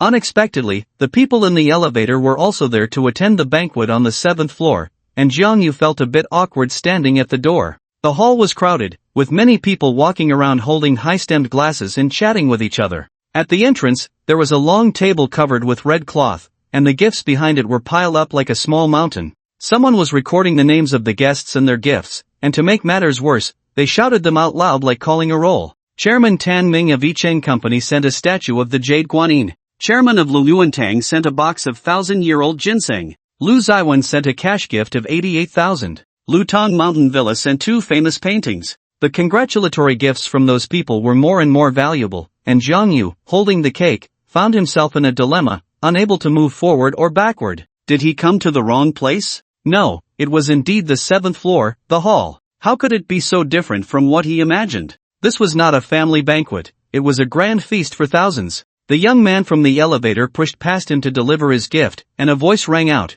Yu Hai of Jinlin Club sent a pure gold Maitreya Buddha. The young man, named Yu Jingyao, was Yu Hai's son. Since Yu Hai had something to attend to and couldn't return, he sent his son to deliver the gift and offer congratulations. After delivering the gift, Yu Jingyao did not enter the hall but instead turned back, raising an eyebrow at Jiang Yu. "Could it be that you are the poor relative of the Han family?" "The Han family? Which Han family? Which Han family? Oh, you don't even know whose birthday it is, and you just brought a shabby cake to crash the party? Kid, do you think anyone can just walk into Yushang Pavilion?" After mocking him, Yu Jingyao suddenly raised his voice and shouted, "The relatives of the Han family have arrived. Isn't anyone going to come and greet them?" As soon as it was mentioned that he was a relative of the Han family, the surrounding gazes instantly focused on him, and a waiter hurried over, politely saying, "Sir, this way please." The waiter was not inviting him inside but rather asking him to record his name and gift first. Jiang Yu had now become the center of attention, caught in a difficult position, and could only brace himself and walk over, thinking to himself that he better not have come to the wrong place,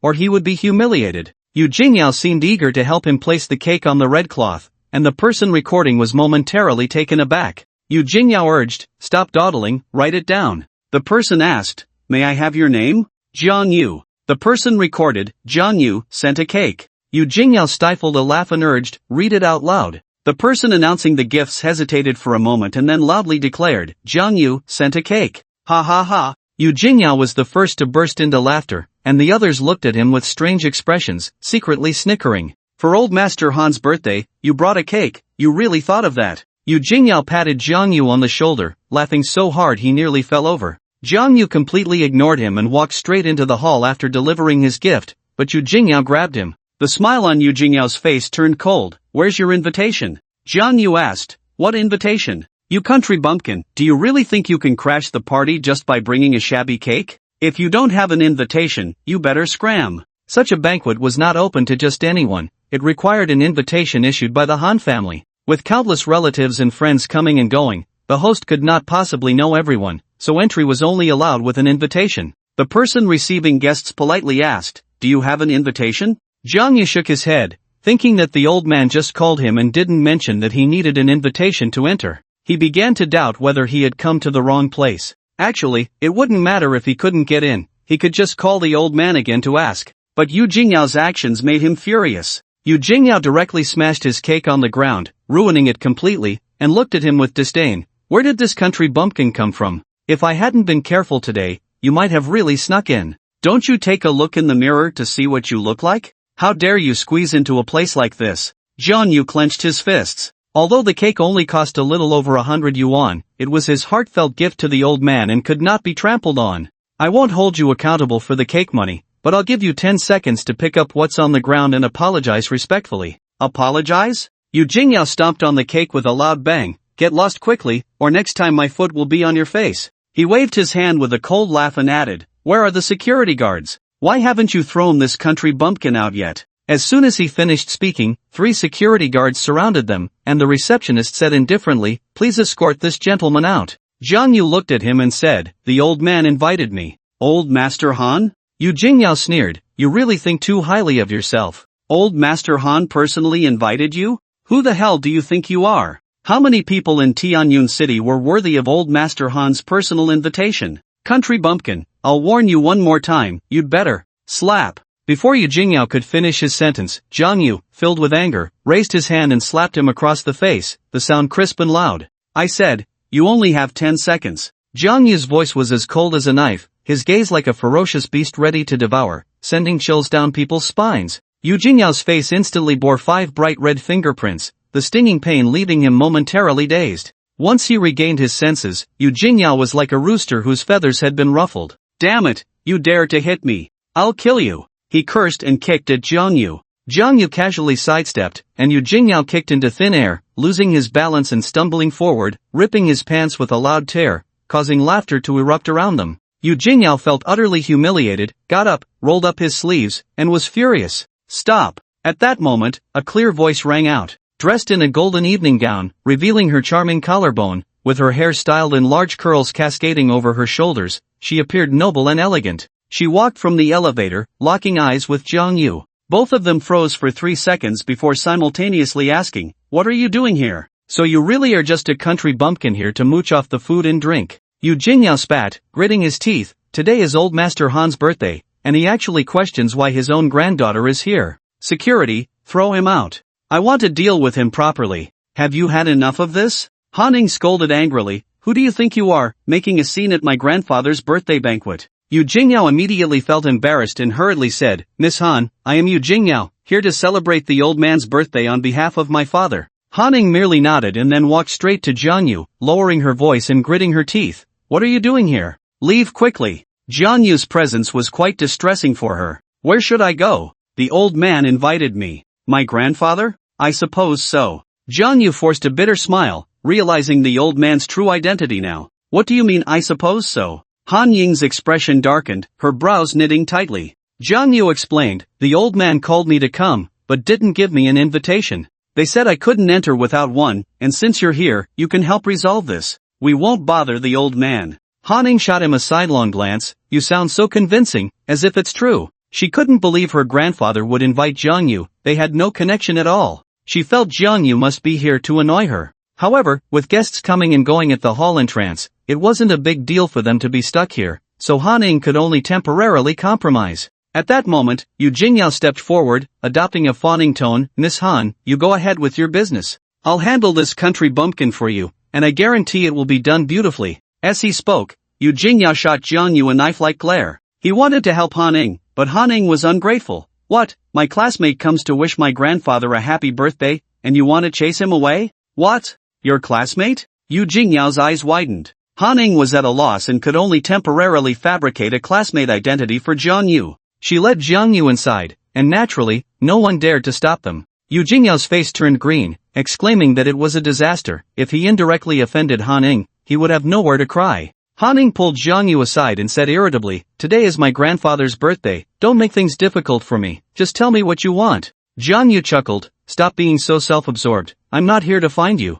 "You." Han Ning gritted her teeth in anger, but with guests all around, she couldn't explode, so she held back her fury and said, "Then what are you here for?" Jiang Yu replied, "Haven't I already told you? Your grandfather invited me to the birthday banquet." Han Ning scoffed, "You came empty-handed?" Jiang Yu said, "Didn't I bring a cake? It's a wonder you could bring anything." Han Ning mocked, then warned, "My grandfather will be here soon, if you're not his guest, I'll kick you out immediately." "Kick me out?" Jiang Yu said confidently, "That might disappoint you, although I'm not sure why. Your grandfather told me that this birthday banquet can't do without me." "Oh, getting a bit too cocky, are we? As if we can't start the banquet without you, stop being so self-important." Jiang Yu shrugged, not wanting to continue this topic with her, and instead asked, "How has your grandfather been these days?" "In great spirits, full of life, no need for you to worry." Suddenly, they heard someone outside shouting, "Chairman Zhao Zhizhong of the Dingsheng Group sends a blue and white porcelain vase with peony patterns." A commotion erupted at the entrance as people rushed to see.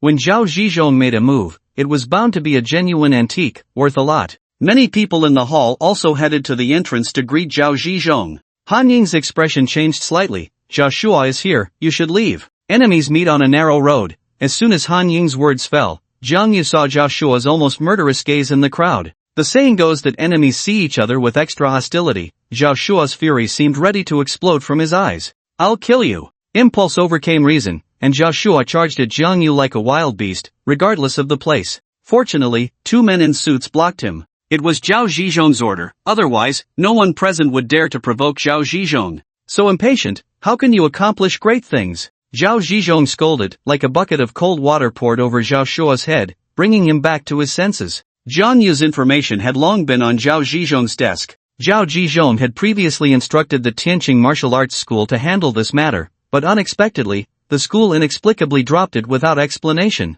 Zhao Zhizhong was meticulous, he suspected Jiang Yu might have some background that made Wei Xiao wary, so he had been thinking of other ways to take revenge for his son. Zhao Shua didn't inquire about this matter, but that didn't mean he had forgotten. The humiliation of being forced to kneel and apologize in public was something he would never forget in his life. Today is Old Master Han's big birthday, and it's also an important day for you. No matter how much hatred you have in your heart, suppress it today. After saying this, Zhao Zhizhong walked into the crowd. Such a high-level birthday banquet attracted only the rich and powerful, and it was also a good opportunity for entrepreneurs to discuss business. Zhao Shua flaunted his power outside, relying on Zhao Zhizhong's backing, so Zhao Zhizhong's words sounded like a royal decree to him. He suppressed his anger and walked step by step to Jiang Yu. Han Ning was worried they would fight in public, so she shielded Jiang Yu behind her. "Zhao Shua, I warn you, today is my grandfather's birthday, you must not cause trouble." Zhao Shua smiled coldly, "Of course, how could I not give face to Old Master Han?" Jiang Yu waved at Zhao Shua from behind Han Ning. "Young Master Zhao, long time no see?" Zhao Shua's teeth ground together, and he said slowly, "Once you step out of this door, I want you to disappear from this world forever." "Young Master Zhao." Yu Jingyao approached with a fawning smile. It was obvious to everyone that Zhao Shua harbored hatred for Jiang Yu. Yu Jingyao had just offended Jiang Yu and was worried about indirectly offending Han Ning when Zhao Shua arrived. "The enemy of my enemy is my friend." Zhao Shua glanced at him sideways. "Who are you?" Yu Jingyao chuckled, "Young Master Zhao, it's me, Yu Jingyao. The Golden Scale Club is run by my family. Don't you often go there? I even waived your bill a few times, have you forgotten?" "So it's you." Zhao Shua feigned realization, but suddenly his expression darkened, and he shouted, "What nonsense are you spouting? When have I ever been to your club?" "Oh, never been, never been. Look at my memory, I must be confused. I think we met a few times when we were dining at Lutong Mountain Villa." Yu Jingyao put on a self-reproachful look, while Han Ning coldly said, "Stop acting here. Whether young Master Zhao goes to the club or not has nothing to do with me. You all can do as you please." Han Ning turned to leave, she had no interest in either Jiang Yu or Zhao Shua. Jiang Yu looked at Zhao Shua with a smile, while Zhao Shua glared at him in fury. But that was as far as it went. Yu Jingyao whispered in Zhao Shua's ear, "Young Master Zhao, has this guy offended you? Do you want me to help you vent your anger?" Zhao Shua replied, "How to vent? Today is Old Master Han's birthday, are you suggesting I beat him up?" "Young Master Zhao, venting doesn't necessarily mean fighting. As long as we make him lose face, isn't that also a way to vent? Yu Jingyao whispered a few words to Zhao Shuo, who immediately burst into laughter. Really? Of course it's true. Didn't you see the waiters cleaning when you came in? Just then, a few young masters approached Zhao Shuo to toast him. Zhao Shuo raised his voice. You all probably don't know him, right? Come, let me introduce you. This is Jiang Yu, a distinguished guest of Old Master Han. The young masters looked at Jiang Yu and coldly said, just him? Looking all poor and shabby, and he's a distinguished guest? He wouldn't be sneaking in for free food and drinks, would he? Yu Jingyao said, he said it himself. The old master invited him. Someone remarked, maybe he's a low-key rich second generation? Ha ha. Zhao Shuo laughed loudly, who knows? But you definitely won't guess the gift he brought for the old master. What gift? A cake. A cake? That's a real cake, worth over 100. Zhao Shuo spoke in a mocking tone, young master Jiang, your cake was just smashed on the ground. The gift is gone. Since there's still some time before leaving, why not hurry out and buy another one? Yu Jingyao chimed in, that could cost over 100, maybe that's all he has. Zhao Shuo immediately took out 1,000 yuan and threw it at Jiang Yu's face. Today I'm in a good mood, so here's 1,000 for you. Go buy a cake for the old master. Yu Jingyao said, what are you still standing there for? Don't you want to thank young Master Zhao for his generosity? The money hit Jiang Yu's face and fell to the ground, and those nearby were snickering. Of course, there were some who disapproved, but no one dared to offend Zhao Shuo. A person's patience has its limits, Jiang Yu said as he picked up the money one by one. I give face to old Master Han and don't want to resort to violence, but some people just don't know what's good for them and insist on asking for trouble. After picking up the money, he walked towards Zhao Shuo. The money. You should keep it for the hospital. Suddenly, Jiang Yu threw the money back at Zhao Shuo in the same manner, but the outcome was vastly different. The money thrown from Jiang Yu's hand seemed to turn into sharp blades, slicing several bloody marks directly across Zhao Shuo's face with a whoosh. Zhao Shuo felt a sharp pain on his face and, for a moment, didn't react until Yu Jingyao said, young Master Zhao, your face. You're bleeding. When he touched the wound, the pain made him grimace, and upon seeing the blood on his hand, he lost his reason once again. I'll kill you. He swung his fist at Jiang Yu, but Jiang Yu kicked him away. Zhao Shuo's wail caught Zhao Zhizhong's attention, who hurried over with his men, angrily rebuking Zhao Shuo. Did you forget what I just told you? Zhao Shuo, covering his face, stood up and complained, Dad, it was him, he attacked first. Upon seeing the wounds on his son's face, Zhao Zhizhong flew into a rage, darkening his expression as he turned his gaze to Jiang Yu.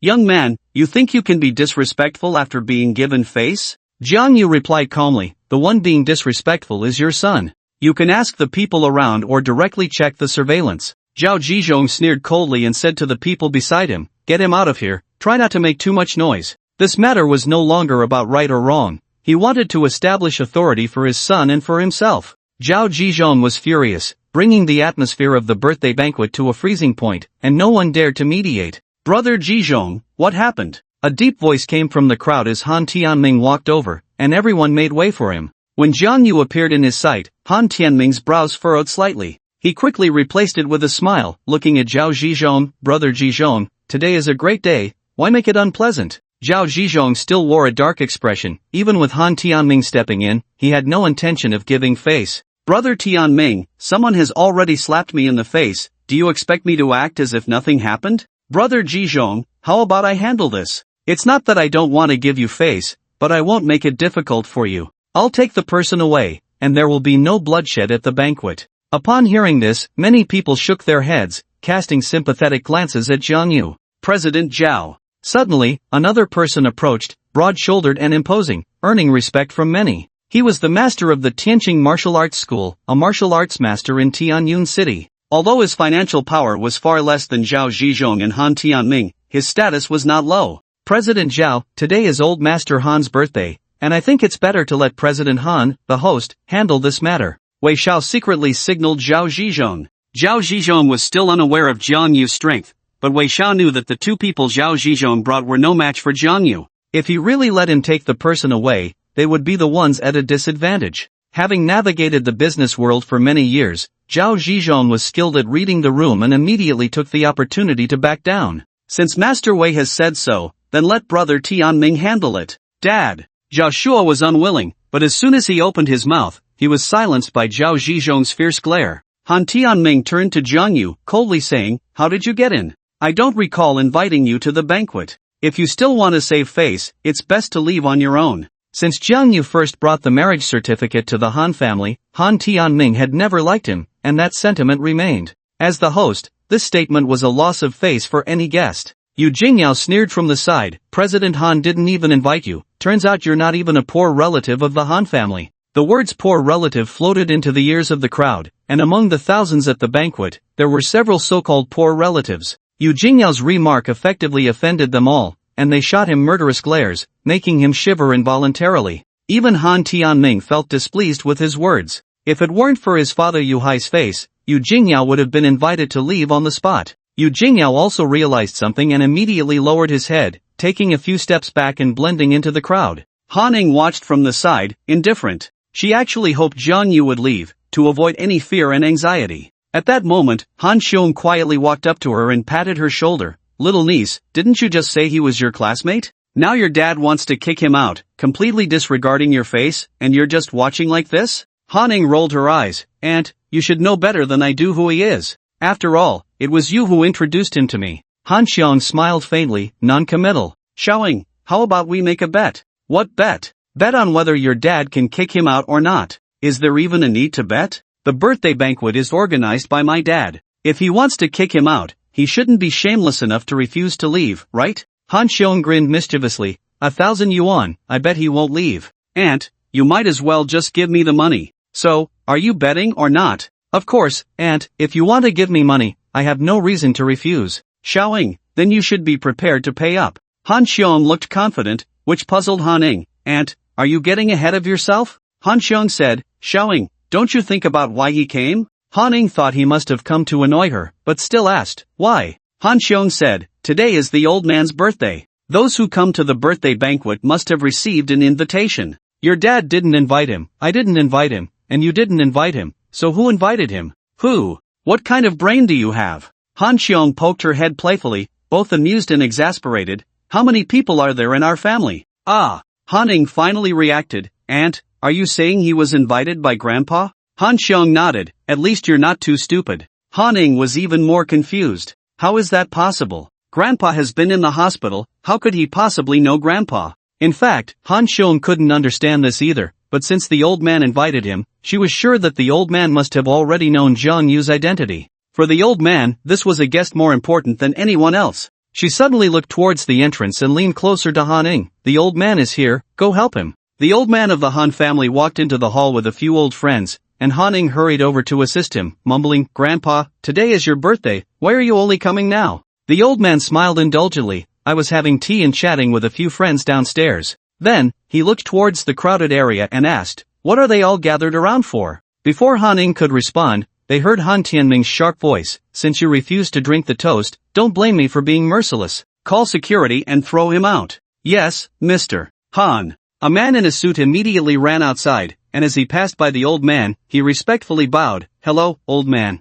The old man said in a deep voice, stand here and don't move. What? The man looked confused, only to see the old man angrily walking out, shouting, what? Are you going to kick out even the guests I invited? Han Tianming was taken aback. Dad, what do you mean by this? The old man walked up to Jiang Yu. Jiang Yu is my guest, my esteemed guest. A flash of anger crossed Han Tianming's eyes, feeling as if the ground had been pulled from under him. At that moment, Yu Jingyao in the crowd was secretly shocked, so it really was the old man's invitation? Han Tianming didn't dare to contradict the old man's authority and could only helplessly shake his head at Zhao Zhizhong. Zhao Zhizhong smiled, so it turns out he is the old man's esteemed guest, we were rude just now. Playing along is a basic skill for a businessman. Han Tianming gave Han Ning a glance and said, help your grandfather to his seat, it's time to start the banquet. Only then did the guests disperse and take their seats. Zhao Zhizhong walked towards the main table with Han Tianming, a hint of worry in his voice as he asked, Brother Tianming, there won't be any issues with the engagement, will there?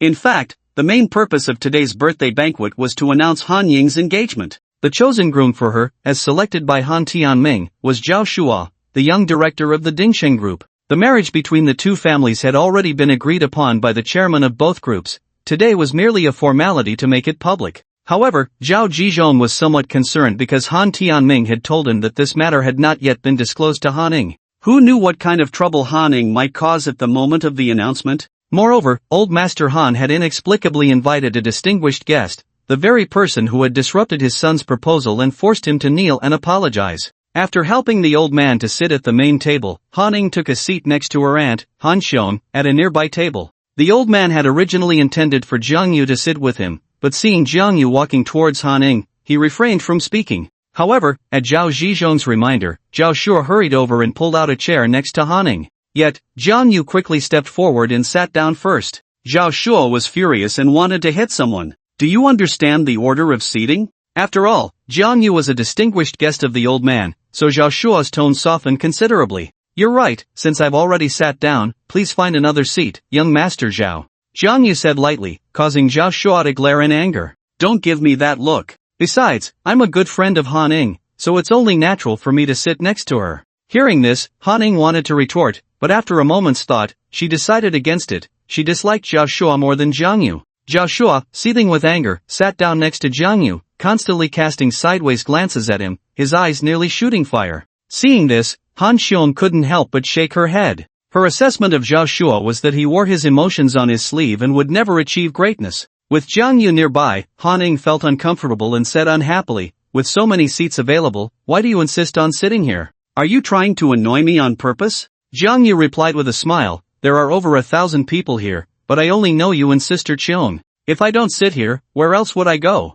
Sister Qiong? Han Ning frowned, is it interesting to take advantage of this? Han Xiong was her aunt. If Jiang Yu called her Sister Qiong, how should she address Jiang Yu? Uncle Jiang? Dream on. Zhao Shuo muttered from the side, loose lips, you won't know how you die in the future. Jiang Yu said, how I die is none of your concern, young Master Zhao. After all, you won't be the one to collect my body. On the contrary, if you continue to oppose me, I can tell you how you will die. Are you threatening me? Country bumpkin, do you think I was raised to be scared? Let me tell you, today my dad is giving old Master Han face, but once we leave this place, I will make you regret it. How will I regret it? Kneeling down to beg me to regret it? Jiang Yu specialized in hitting faces and exposing weaknesses. The words kneel down were Zhao Shuo's sore spot. Just thinking about having to kneel to Jiang Yu made Zhao Shuo go mad with rage, filled with murderous intent. He clenched his fists and gritted his teeth. You just wait. Han Ning didn't want to listen to these two bicker, so she switched seats with Han Xiong, prompting Zhao Shuo to mock her, saying, is this what they call good friends? Plates of delicious dishes were served one after another, and Han Tianming took the microphone and walked onto the stage. Ladies and gentlemen, please be quiet. Han Tianming cleared his throat. Today is my father's birthday, and first of all, I want to thank everyone for coming to celebrate with us. Let's raise our glasses together and wish old Master Han a long life as vast as the East Sea and as enduring as the South Mountain. 1,000 people stood up simultaneously, raising their glasses and saying in unison, may the old man have blessings as vast as the East Sea and a life as long as the South Mountain. Only Jiang Yu shook his head gently. The old man had only a few days left to live. What was the point of saying such things? Instead of engaging in these empty gestures, it would be better to set aside their tasks and spend time with the old man during his final days. Han Xiong nudged him with her elbow and whispered, why do you look so unhappy? Did you find out about Xiao Ying's engagement? What? Engagement? Jiang Yu was quite surprised because, judging by Han Ying's expression, she seemed completely unaware of it. She didn't raise her voice, and her words were drowned out by the noise. Han Ning didn't hear, but Zhao Shuo, who had been glaring at him, did. After putting down his glass and sitting down, Zhao Shuo smugly said, that's right, today is not only the old man's birthday banquet but also the day I get engaged to Han Ning. Our parents have already settled it. What can you, a country bumpkin, do to compete with me? Even if I don't compete with you, don't think you can marry her. Do you really think Han Ning likes you? You should know that yourself. Humph, does she get to decide? Once Uncle Han announces our engagement, the major media outlets in Tianyun City will cover it extensively. By then, even if she doesn't agree, it won't be so easy for her to back out. Their engagement was tied to the interests of two groups. Zhao Shuo was right. Once Han Tianming announced the engagement without prior notice, and the media reported it widely, if Han Ning wanted to back out without reason, she would have to consider the consequences. Jiang Yu frowned and immediately asked, Han Ning, do you know that you're getting engaged today? What? Han Ning was still in the dark and didn't react at first.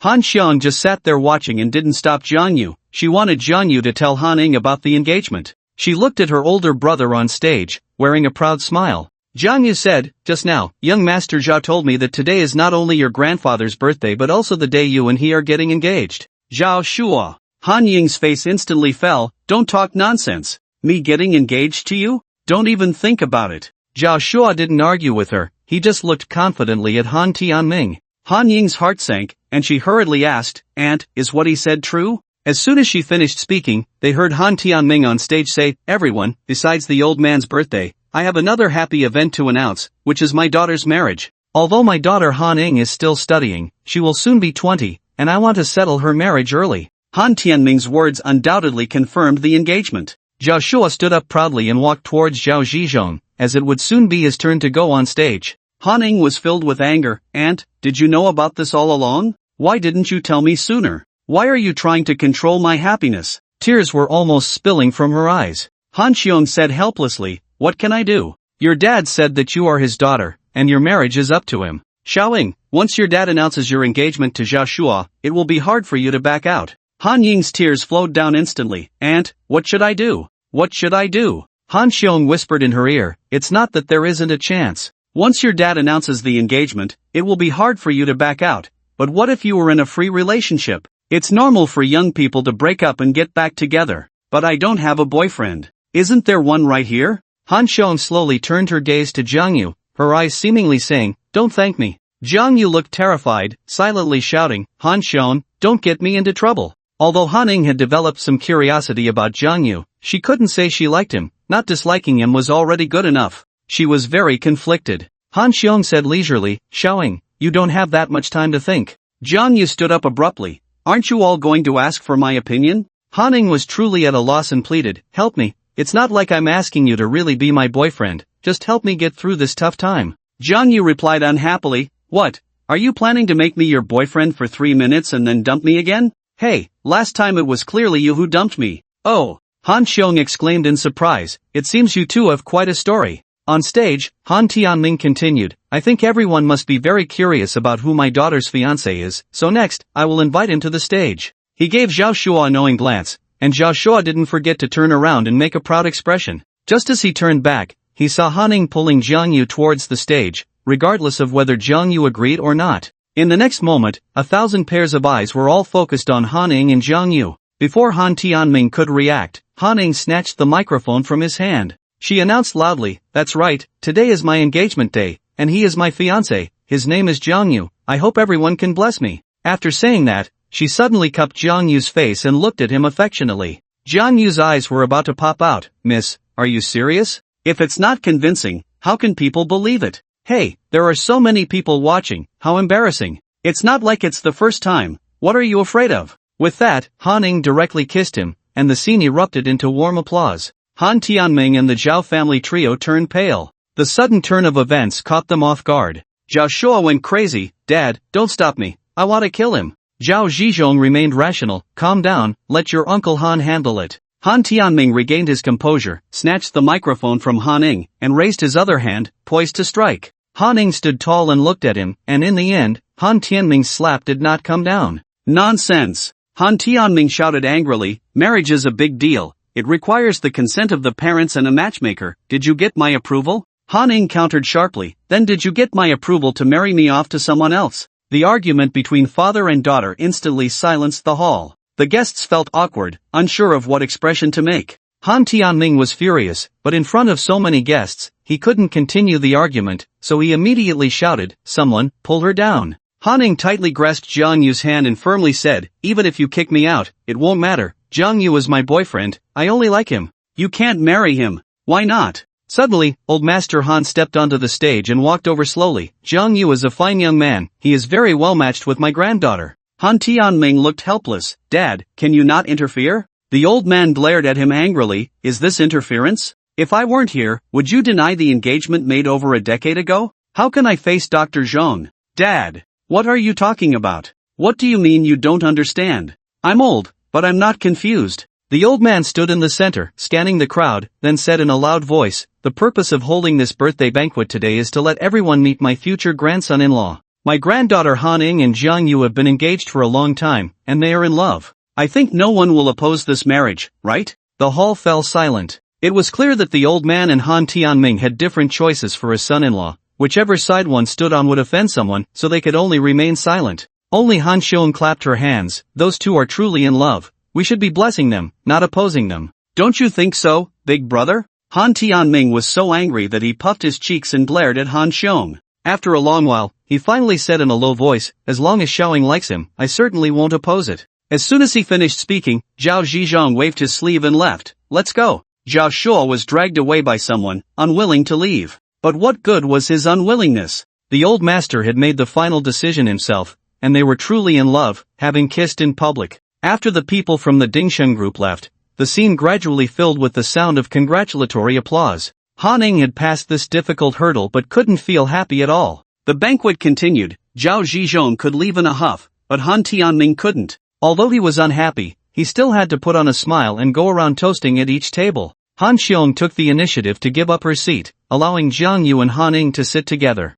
Now that the marriage has been settled, you two should get along well in the future, spend more time together, and cultivate your feelings as soon as possible. Sister Qiong, what are you talking about? I'm just a temporary shield for Miss Han. I estimate that as soon as we walk out of this door, she'll throw me aside. Do you think that's possible? Why not? Jiang Yu, do you think the marriage announced by the old master carries no weight, that you can just back out? This was exactly what made Han Ning unhappy. Originally, she had only used Jiang Yu as a shield to get through the current difficulty, at least to stir up the engagement with Zhao Shuo, but she didn't expect the old master to intervene. The old master's words carried a lot of weight. Tomorrow, major media outlets would surely compete to report on Han Ying's engagement. No, the media might already be drafting articles. The news would spread throughout the city before the banquet was even over. Han Ning asked, Aunt, did you guess it would turn out this way? Han Xiong simply replied, old ginger is spicier. Jiang Yu smiled bitterly, it seems we have all been schemed by the old master.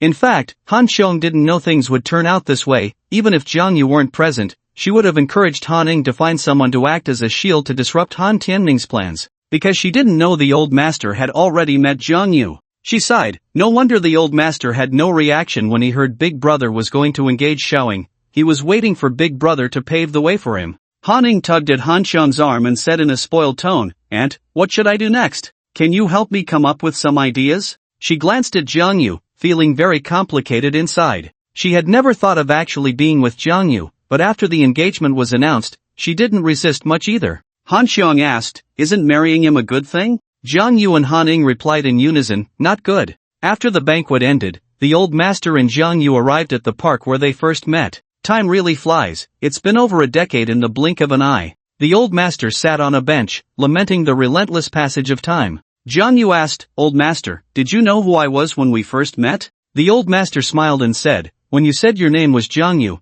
I knew. Otherwise, why would I ask you to help me? You are a disciple of Dr. Zhong, and only you can help me live a few more days. Why didn't you say so earlier? If I had said it earlier, would you still come to my birthday banquet? Han Xiong told me about your intention to return the marriage certificate. Then why did you publicly announce my engagement to Han Ning? This is my promise to Dr. Zhong from back in the day. But don't you think this is unfair to Han Ning? I know, but I believe you can give her happiness. You are talented and capable. With you, Xiaoying will never be bullied in this life. But that's just your personal opinion. Before today, this was indeed just my personal thought, but now I don't think so anymore. I believe Xiaoying should still like you. Old man, you're wrong. Han Ning not only doesn't like me, she might even hate me. If she doesn't like you, then why does she use you as a shield? Isn't that your daughter's bad idea? There are plenty of young talents at the birthday banquet. Why did she choose you? Do you really think it's just Han Xiong's word? You're still young,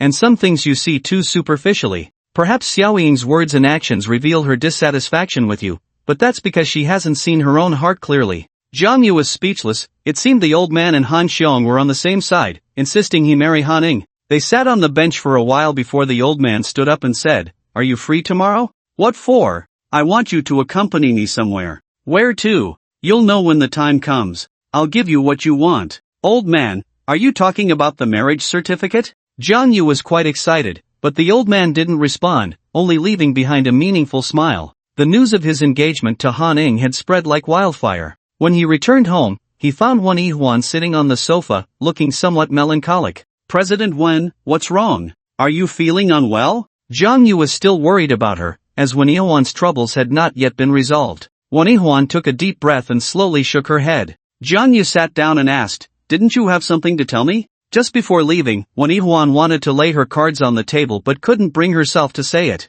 Now, it was even harder for her to speak. She asked, Are you engaged to the eldest daughter of the Han family? You already know? The media in the entire city is reporting it, it's impossible not to know. Her expression was melancholic. How did it suddenly turn into an engagement during a birthday banquet? How could she lay her cards on the table now? She couldn't just be a third party and ruin someone else's relationship, right? Moreover, some media reports even included photos of Han Ying kissing Jang Yu, depicting their relationship as inseparable. She regretted not having laid her cards on the table sooner. She stood up and said softly, "Since you're already engaged, staying here will inevitably attract gossip. I've packed your things." She pointed to the backpack on the coffee table, which contained a few of Jang Yu's clothes. Jang Yu could see that she was very sad and understood her feelings, but he didn't explain. Perhaps it was better this way. Short pain is better than long pain. If the engagement could cut off Yuan's thoughts, that would be good. Carrying the backpack out, Jang Yu once again found himself homeless.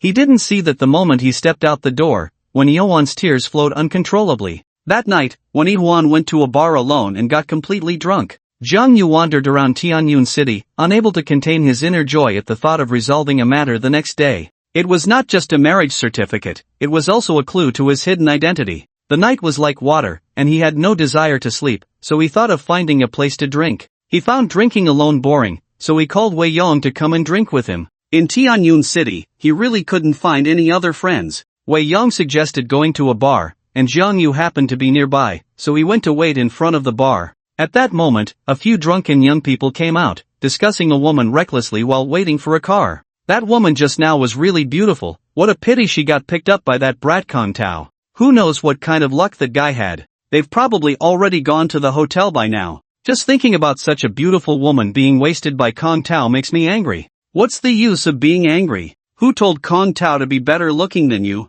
What's the use of being handsome? That beauty is clearly drunk. Anyone can take her away. Kong Tao just happened to be lucky and got there first. Brothers, why don't we go to the hotel too? After all, that beauty is drunk. What's the difference between one person and a group? Hee, good idea. A few of them linked arms and walked forward. At first, Jang Yu didn't care about these things until he heard a name. That beauty not only looks good, but her name is also nice. If only she could be my girlfriend. Dream on. If she wasn't heartbroken and drunk, you wouldn't even have the chance to touch her finger. Even if it's just for one night, the name Yuan, I will definitely never forget in my life. When Jang Yu heard the name Yuan, he immediately rushed forward, grabbing someone's collar, and angrily said, "What did you just say? Yuan was taken away from the bar? Who the hell are you? Let go of me right now, or my brothers will kill you. Tell me, which hotel was Yuan taken to? Do you think I'm just talking to the wind? Brothers, get him." A group of drunken people surged with blood, but within a minute, they were begging for mercy on the ground.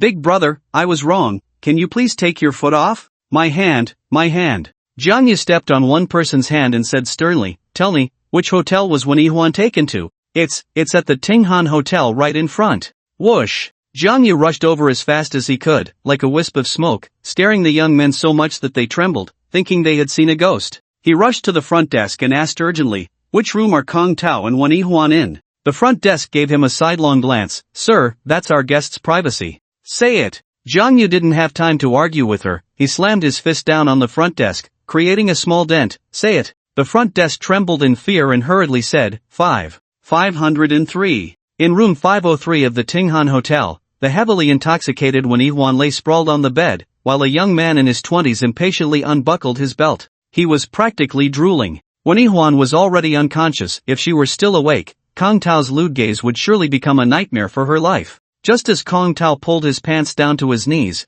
there was a loud bang. The intense sound was like a bomb exploding, startling Kong Tao into stumbling backward. With his pants around his knees, he struggled to maintain his balance and fell to the ground with a crash. The next moment, a fist the size of a sand pot rapidly enlarged in his vision. Bang! Kong Tao nearly met the king of hell. "Beast, you dare to touch a woman I wouldn't even hurt?" Jang Yu kicked him, and Kong Tao crashed against the wall, the alcohol in his stomach instantly spewing out, covering the wall. The room was filled with a sour stench. Kong Tao was filthy, but Jang Yu's appearance terrified him, and he crawled out almost in tears. Jang Yu picked up Yuan and started to leave, but was stopped by a few security guards. Kong Tao had already pulled up his pants and stood behind the guards, shouting, "What kind of hotel is this? You let someone rush into my room and beat me up. I'm going to complain." The hotel manager hurriedly said, "Sir, please don't be angry, we have already called the police." When Jang Yu rushed upstairs, the front desk immediately notified the manager and called the police. Hearing this, Kong Tao shrank his neck and shouted, "Call the police? Who told you to call the police?" He knew very well what he had done, and if the police were involved, he wouldn't have a good outcome. The manager was confused, but at that moment, the sound of police sirens echoed from downstairs. Jiang Yu looked at Kong Tao and said indifferently, "I think there's no need for the police to handle this little misunderstanding between us, right?" The manager looked at Kong Tao's panda-like eyes and thought to himself that this was just a small misunderstanding. Kong Tao was clear in his mind, having been hit, he could only swallow this silent grievance, so he forced a smile and said, "It's a misunderstanding, indeed a misunderstanding." Jiang Yu then explained to the manager, "My friend drank too much, and I was worried she might get into trouble, so my attitude was a bit poor just now. I will cover the hotel's losses." Kong Tao hurriedly echoed, "That's right, I originally planned to take her back to the hotel and leave, but I really couldn't rest easy with her in this state. I had also been drinking, so I had no choice but to let someone take her back." The manager would not believe their words. If Jiang Yu had called Kong Tao, how could Jiang Yu not know which room she was in? However, as a hotel staff member, the manager preferred to avoid trouble. Since both parties said it was a misunderstanding, he was naturally willing to downplay the matter. After the police went upstairs, the manager helped explain the situation. In the end, Jiang Yu compensated the hotel for its losses, and the police kindly took them back to Wen Yihuan's home. The police were also considerate enough to escort them inside because Wen Yihuan was inebriated, and they were concerned Jiang Yu might be some kind of criminal. 2 police officers dropped them off at the door, making an excuse that they were thirsty and wanted a glass of water. Jiang Yu knew they meant well, so after opening the door, he invited the 2 officers inside. He had lived here before, and Wen Yihuan had given him a key. Today, when he left, she forgot to ask for it back. Seeing that Jiang Yu had a key and spotting a photo of Wen Yihuan in the house, the officers felt reassured after having a glass of water and then left. Jiang Yu carried Wen Yihuan into the bedroom, where she drowsily opened her eyes, her gaze hazy. "Oh, Jiang Yu, it's you, didn't you leave? Why are you back?" she mumbled. Jiang Yu laid her on the bed and softly said, "You lie down first, I'll go buy you some hangover medicine." Unexpectedly, Wen Yihuan suddenly wrapped her arms around Jiang Yu's neck, reluctant to let go, saying, "Jiang Yu, don't go." "Wen Zong, you've drunk too much." I'm not drunk, he. She suddenly burst into silly laughter. "I am drunk, and there are some things I want to say to you while I'm drunk." "Let's talk about it tomorrow." "No, I want to say it now. When someone is drunk, that stubbornness cannot be stopped." Jiang Yu helplessly said, all right, you say it, I'm listening." Wen Yihuan leaned closer, her nose almost touching Jiang Yu's face, her breath reeking of alcohol. I like you, he. She laughed again foolishly. "I wanted to tell you before you went to the birthday banquet today, but I couldn't say it. When you came back, you were engaged, and I couldn't say it anymore. But now I've said it, but you're engaged. Why did you suddenly get engaged?" She laughed and laughed, then suddenly started crying. Jiang Yu felt a pang of heartache but didn't know how to comfort her. Suddenly, Wen Yihuan turned her head and directly kissed Jiang Yu on the lips, making his eyes nearly pop out. He immediately pushed Wen Yihuan away. "Wen Zong, you've drunk too much." If Wen Yihuan were sober, Jiang Yu might find it hard to resist, but now that she was completely drunk, if he half-heartedly went along with it, it would be taking advantage of her. You don't like me? "Wen Zong, I'm already engaged, I have a fiancé." "I know, it's the young lady of the Han group, Han Ing, so what?" "She's your fiancé, I'm also." Wow. Halfway through her sentence, she suddenly vomited, and Jiang Yu was left in a state of chaos, rushing into the bathroom. Wen Yihuan vomited all over him, nearly making him throw up too. While cleaning up, he complained, "Really, if you can't hold your liquor, don't drink so much, you got me all covered in vomit." When he returned to Wen Yihuan's room once again, she was already sound asleep. Jiang Yu could only help Wen Yihuan clean the dirt off her body and the bedside, just like the girl in the story of the rice snail,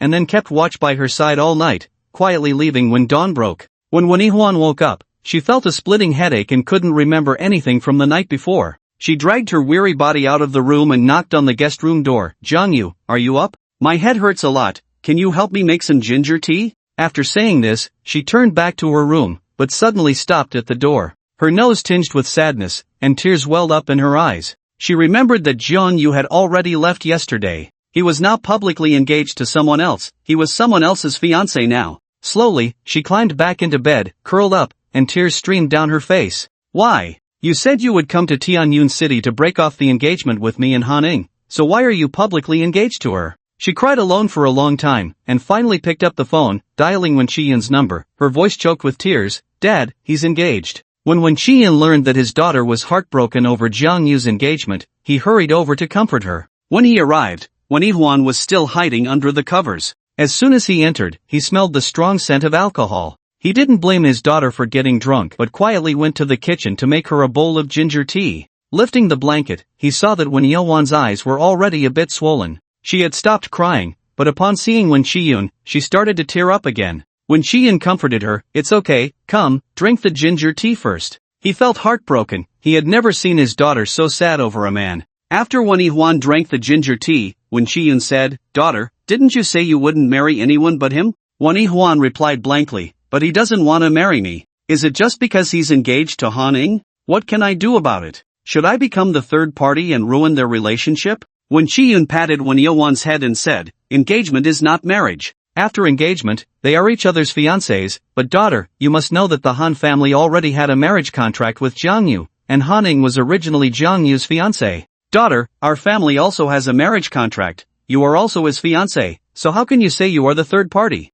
Wen Chiyun's guidance made Wen Yihuan suddenly realize, and she exclaimed, "So I still have a chance? You should boldly tell her that you are Wen Fuyao, his fiancé. No, you should tell everyone that you are Wen Fuyao." But he came to break off the engagement. What if I really lay my cards on the table and he still insists on breaking up? When he came to Tianyun City, didn't he also want to break off the engagement with the Han family? But what happened in the end? Didn't he publicly get engaged to Han Ning? "Daughter, I can see that he has feelings for you, but you are Wen Yihuan. Perhaps he doesn't dare to get too close because of the marriage contract. If he knows you are his fiancé Wen Fuyao, I believe there will be a turning point. Then I'll call him right now." Just tell him like that? Can you face people like this? First, finish the ginger tea, then wash up and dress nicely, and find a formal occasion to invite him out. Okay, I'll listen to you. After Wen Yihuan carefully dressed up, she found that she couldn't get through to Jiang Yu's phone. With no other choice, she had to return to the company and wait for Jiang Yu to turn on his phone to contact him. "Su Xin, help me change the nameplate." This was the first thing she did when she returned to the company, changing the nameplate that read Chairman Wen Yihuan. Su Xin asked curiously, "Change it to what?" Wen Yihuan replied, "Change my name to Wen Fuyao." "Ha? Why change it to Wen Fuyao?" "Because my name is Wen Fuyao. Remember, from today on, I am no longer Wen Yihuan, I am Wen Fuyao, the Fuyao that soars straight up to 90,000 miles. Oh. Then, should I change the business card? Of course, it needs to be changed. I'll take care of it right away. Su Xian had just walked to the door when she suddenly turned back. "President Wan, you said your name is Wen Fuyao? What's wrong? Don't you believe it? Then, is that the Wen Fuyao that Jiang Yu has been looking for? That's me. No way." Su Xian felt this was the biggest scoop she had ever encountered in her life. It was simply unbelievable. "President Wan, does Jiang Yu know about this?" "Not yet. You don't want him to know? Then if you change the sign and the business card, you won't be able to hide it from him." "I don't plan to hide it from him anymore." "But, I saw in the news that he just got engaged to the eldest daughter of the Han family." "So what? They haven't married yet, have they?" "Wen Yihuan, no." Wen Fuyao swept away the gloom on her face, always wearing a faint smile. "Life is short, why not give it a try? If she doesn't try, how will she know Jiang Yu doesn't like her?" Su Xian was filled with jealousy, thinking how lucky this person was to have such a beautiful fiancé. Did she save the galaxy in her past life? When Wen Yihuan was ready to come clean, Jiang Yu had already met with the old man in the park where they first encountered him. The old man came alone. He looked vigorous, completely unlike a dying person. Jiang Yu was very excited inside, but after they met, the old man took a long time to bring out the marriage certificate. The old man specifically instructed, "Jiang Yu, turn off your phone first." Jiang Yu asked in confusion, "Why should I turn it off?" The old man said, "If my family can't find me, they might call you." "Old man, did you sneak out?" Jiang Yu was surprised, but he complied, so when Fuyao couldn't get through to him. "Let's go." The old man led Jiang Yu to the bus station, and all the way, Jiang Yu wanted to ask about the marriage certificate but didn't know how to start. Once they were on the bus out of the city, the old man finally said, "Don't worry, I brought what you wanted." "Then, when will you give it to me? Are you in a hurry?" "Of course I'm in a hurry." The old man smiled, 18 years without knowing who your parents are. I know you're anxious, but you don't have to rush this. How do you know the secret of the marriage certificate? When I made the engagement with Dr. Zhong, he told me that on the back of our family's marriage certificate, there are clues about your background. No matter whether you come to marry or to break the engagement, I must give you the marriage certificate. That old man still has a bit of conscience. He didn't put me in a terrible situation. How did he put you in a terrible situation? Old man, think about it, isn't it just telling me who my parents are? That's something he could just say. At worst, he could write the clues on a marriage certificate. Why go through the trouble of 9 certificates and make me break the engagement one by one? Dr. Jang is doing this for your own good. Come on, if he doesn't put me in a terrible situation, I would be grateful. Your master has his reasons for doing this, because with your current abilities, you are not yet capable of facing future difficulties. Old man, you have something to say. I just want to know who my mom and dad are. Is that considered difficult? If you knew who your parents were, but they were murdered, would you seek revenge? Of course, the enmity of parents cannot be shared with the heavens. But what if your opponent is very strong enough to kill you with just one finger? Old man, what exactly do you know? Old man Han shook his head. I don't know anything, I'm just hypothesizing. Alright, I'm a bit tired, let me take a short nap first. Jiang Yu and old master Han boarded the bus, and after 2 hours of travel, Jiang Yu couldn't help but ask, Old master, where are we going? The old man replied calmly, to the place where I was born. For what purpose? To return to my roots. Old master Han's hometown was in the deep mountains at the border of Tianyun City and Linzhou City. Years ago, when the domestic economy had not yet rapidly developed, there were many villagers in the mountains. 30 years ago, a flash flood destroyed the old man's home, and his wife perished in that disaster. With no other choice, the old man took his son and daughter away from their hometown to seek a living in the city. After decades of relentless effort, he finally established the Han Group. Although the journey was long, the old man returned to his hometown every year to pay tribute to his deceased wife. After 27 hours of traversing mountains and ridges, they finally arrived in that desolate deep mountain. It had long been uninhabited, with only a few solitary graves remaining on the hillside. Those who died in the flash flood were buried here, and the survivors had all left their homes to live elsewhere. The graves were mostly low mounds of earth, but one was relatively unique, built with stone bricks, resembling an inverted bowl, standing nearly 2 meters high. In front of the grave was a tombstone inscribed with the grave of the late Han Yongchuan and the late Cheng Wan. Clearly, this was a joint grave. Cheng Wan was the old man's deceased wife, and Han Yongchuan was his own name. The old man had specially hired someone to renovate this grave a few years ago. He had long thought that when he died, he wanted to rest with his wife, and to avoid trouble, he had even prepared the tombstone in advance. They did not bring incense, candles, or paper money. Han Yongchuan wiped the dust off the tombstone with his sleeve and whispered affectionately, Wife, I'm here to keep you company. It's been 30 years, I made you wait too long. The old man still had a few days left, but he chose not to spend them with his children. Jiang Yu asked, Old master, aren't you afraid your family will worry about you if you leave without saying a word? The old man smiled. I left a note saying I went on a trip alone, telling them not to look for me. Jiang Yu said, I don't think they will believe that. The old man replied, parting in life and death is the most painful. I don't have much time left, and I don't want them to see my death and be sad. Jiang Yu said, but this isn't a long-term solution. I understand. The old man slowly took out a letter from his bag and handed it to Jiang Yu. After a while, find a good opportunity to give this letter to them. After a long separation, parting in death won't be so painful. Then, the old man walked around the grave once, finally pressing down on a stone brick at the lower left of the grave. With a rumble, a passage half a meter wide and 1 meter high opened in the grave. Light shone into the dark grave, and Jiang Yu saw 2 coffins lying inside, one covered and one half exposed. The old man bent down and walked in, turning to wave at Jiang Yu. What are you standing there for? Come in and help. Jiang Yu was not averse to this and bent down to enter. With his help, the old man successfully lay down in the coffin. Help me close the lid.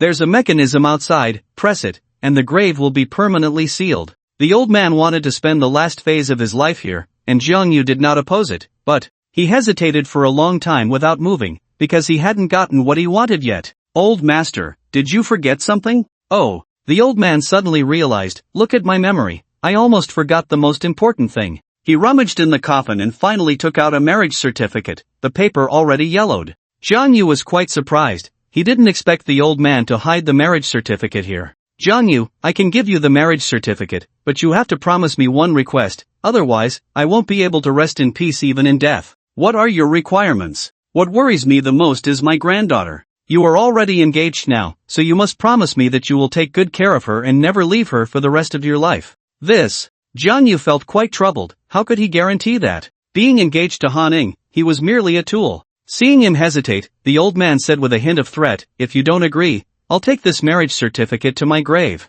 Alright, I promise you, is that okay? The marriage certificate was right in front of him, and the old man's threat had no effect at all. But facing a dying person, Jang Yu thought it would be better to comply with his wishes, so he could leave in peace. As for the future, there will always be a way when the time comes. The old man handed the marriage certificate to Jang Yu. The front content was identical to the one he had, the only difference being a pattern on the back. Jang Yu looked at it excitedly for a long time, but eventually, his expression gradually fell. The old man said, "Don't keep staring at it. I've studied that pattern over the years. It should be an incomplete map. I've compared it with various maps but haven't found a similar place." This meant that, based solely on this marriage certificate, he couldn't unravel the mystery of his origins. Jang Yu cursed his master 180 times in his heart. Was it really necessary to mess with him like this? But regardless, the first marriage certificate was finally in hand. In the end, he helped the old man close the coffin lid and sealed the grave. He bowed 3 times before the grave and then slowly left. After handling these matters, Jang Yu felt it was time to implement his own plan. He thought it was better to eliminate potential threats early since Qing Yuan had already gone mad enough to send assassins. He descended the mountain alone, moving much faster, taking only half the time it took to come up. Back in the city, as soon as he turned on his phone, messages started ringing nonstop, all from Lin Shi. "I've arrived in Tianyun City. Why is your phone off? I'm waiting for you at the Xingha Hotel in Tianyun City. Reply as soon as you see this message." "What do you mean? You asked me to come to Tianyun City for treatment, and now that I'm here, you've been off for a day? Are you playing with me?" "Just wait, Jang Yu almost forgot about this." He hurried to the Xingha Hotel, and the front desk whispered something to the lobby manager, who quickly came over. "Mr. Jang, here to check in?" "This way, please." The manager's attitude was very respectful. Jang Yu glanced at his name tag and quietly asked, "Did someone change?" The manager replied, "The previous manager offended General Manager Han and has already left.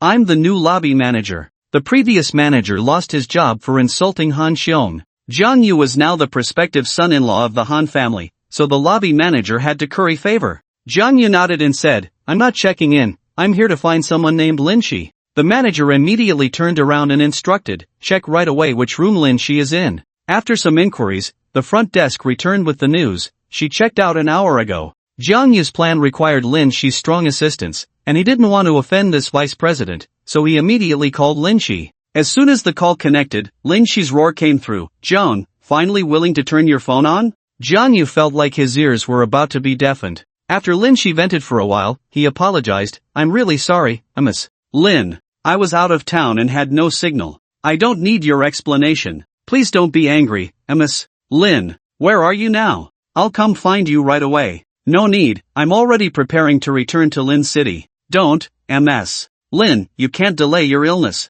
"Humph, hasn't it already been delayed by you?" I know, but it can still be remedied. How about this, I'll give you an extra hour of massage for free today. I guarantee there will be no lingering issues." "Get lost." Lin Shi shouted angrily and hung up the phone. Just mentioning the massage made Lin Shi think of that embarrassing incident from that day, making it almost impossible for her to face anyone. However, 3 minutes later, Lin Shi sent him a message, "Where are you?" Jang Yu quickly replied, "The Xingha Hotel where you stayed before, I'll pay for the room." He asked the lobby manager to arrange a presidential suite for him, then ran outside to buy silver needles, preparing in advance. 20 minutes later, Lin Shi arrived. Her face was practically black with anger. "Jang, do you know how precious my time is? You actually dared to waste a whole day of it." "President Lin, it's all my fault, I apologize to you." Jang Yu approached with small steps, smiling as he said, "President Lin, I've already made the bed for you, please." His playful demeanor made it hard for Lin Shi to stay angry.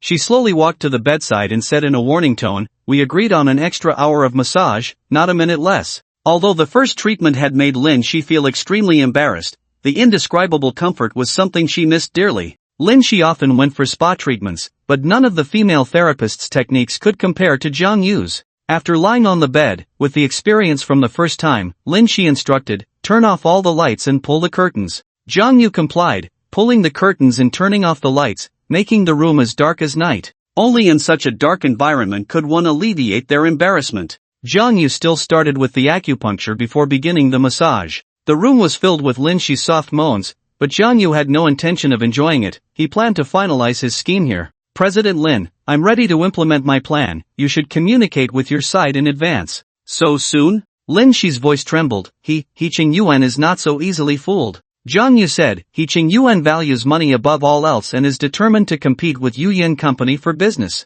When the time comes, as long as I release the news, Qingyuan will definitely find a way to intercept. You know Qingyuan well? Not exactly, but even if this plan fails, it won't be a loss for me. I can always think of other ways. Alright, I'll give a heads up on my side. You just, be gentle. The two of them finalized their plans during the massage. Lin Shi was in a hurry and left for Ling City right after the treatment. Half an hour after Lin Shi left, Han Ning called Zhang Yu, transforming into a roaring lioness. Zhang Yu, what do you think my Han family is? One angry shout nearly left Zhang Yu at a loss. What happened, my lady? How can you still ask? Although our engagement was a charade, we haven't broken up yet, and you brought a woman into the hotel, my family's hotel at that. What do you mean by this, trying to embarrass the Han family on purpose? Zhang Yu was at a loss for words. He hadn't considered this when he invited Lin Shi to the Xinghe Hotel. I'll be more careful next time. You want a next time? Let me tell you, as long as we haven't officially announced our breakup,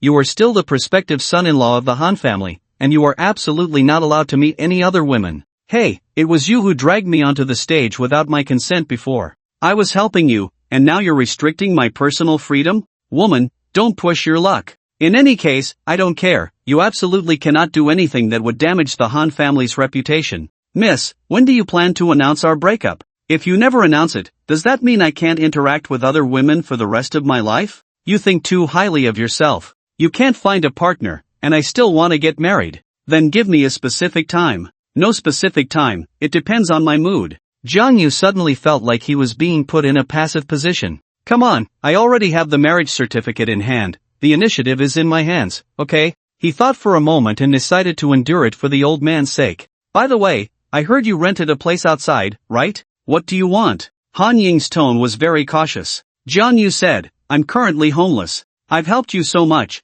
shouldn't you provide me with a place to stay? Ha? You want to live with me? Are you crazy? Not living together, just borrowing a place for a few days. What's the difference? We're already engaged. What's wrong with living together? If you don't agree, I'll invite different women to stay at your hotel every day. You. On the other end of the phone, Han Ning was so angry she almost lost her breath. After a while, she gritted her teeth and said, I'm at school. Alright, I'm coming to find you right now. Han Ning and Wang Ruoqi were at the milk tea shop in school, while Wei Yong sat at a table across from them. These past few days, Wang Ruoqi was almost going crazy. Wei Yong was like a sticky plaster, following her wherever she went. She looked haggard, even experiencing hallucinations, waking up startled at night, sometimes feeling like Wei Yong was standing by her bed. Wei Yong had indeed followed Zhang Yu's 3 principles, and after a few days of honing, his skin had grown thicker. No matter how Wang Ruoqi scolded him, he always smiled back, refusing to leave. Eventually, Wang Ruoqi became too lazy to scold him.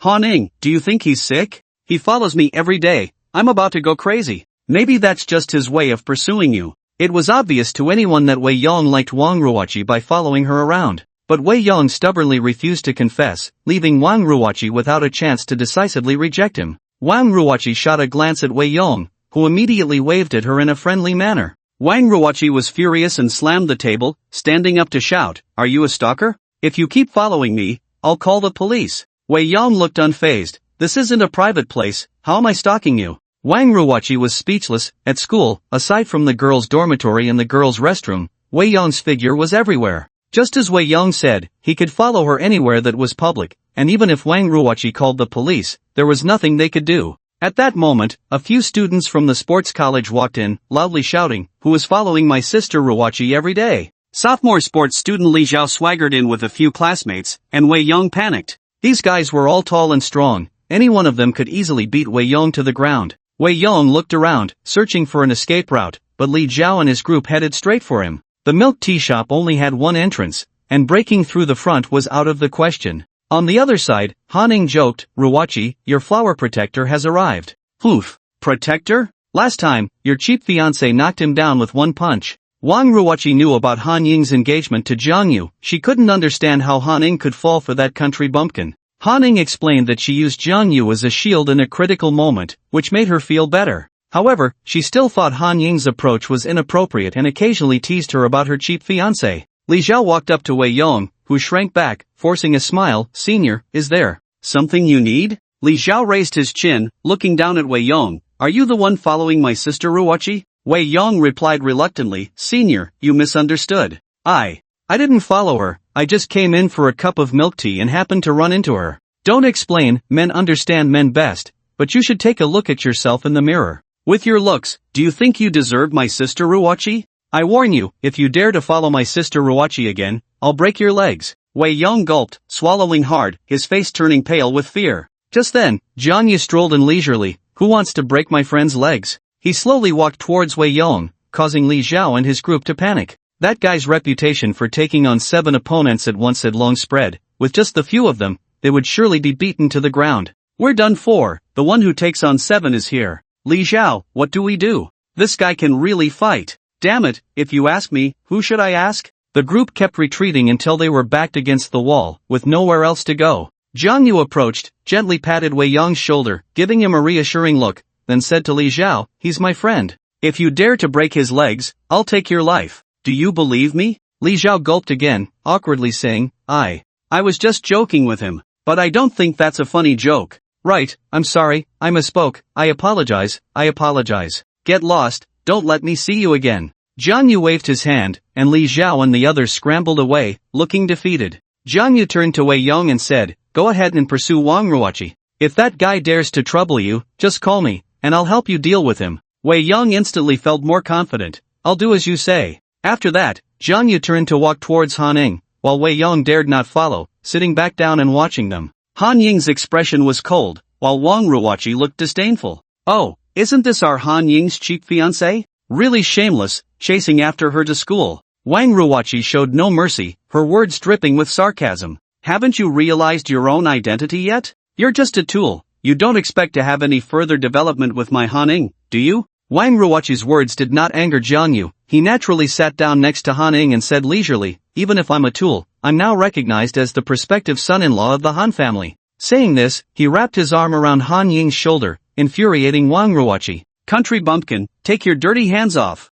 Wang Ruochi jumped up, pointing at Jiang Yu's nose and cursing. Jiang Yu replied calmly, a dog meddling in others' affairs. My fiancé doesn't mind, so why are you making a fuss? Are you jealous because you can't find a boyfriend? Wang Ruochi gritted her teeth in anger. I can't find a boyfriend? The line of people chasing me could stretch from here to the cafeteria. Do you believe me? One word from me, and someone will rush over to be my boyfriend. As soon as she finished speaking, Wei Yong dashed over like a gust of wind, declaring loudly, Ruochi, I'm always on standby. Wang Ruochi was almost driven mad, angrily shouting, can you disappear from my sight? The only way I'd like you is if I were blind. Look at her, this tigress. Wei Yong came to help her with good intentions, and instead, he gets a mouthful of insults. Truly heartless. Jiang Yu whispered to Han Ying, who had a dark expression and spat out 2 words, let go. Jiang Yu said, that's not possible. The old man said to let me spend more time with you and cultivate our feelings as soon as possible. Did you see my grandfather today?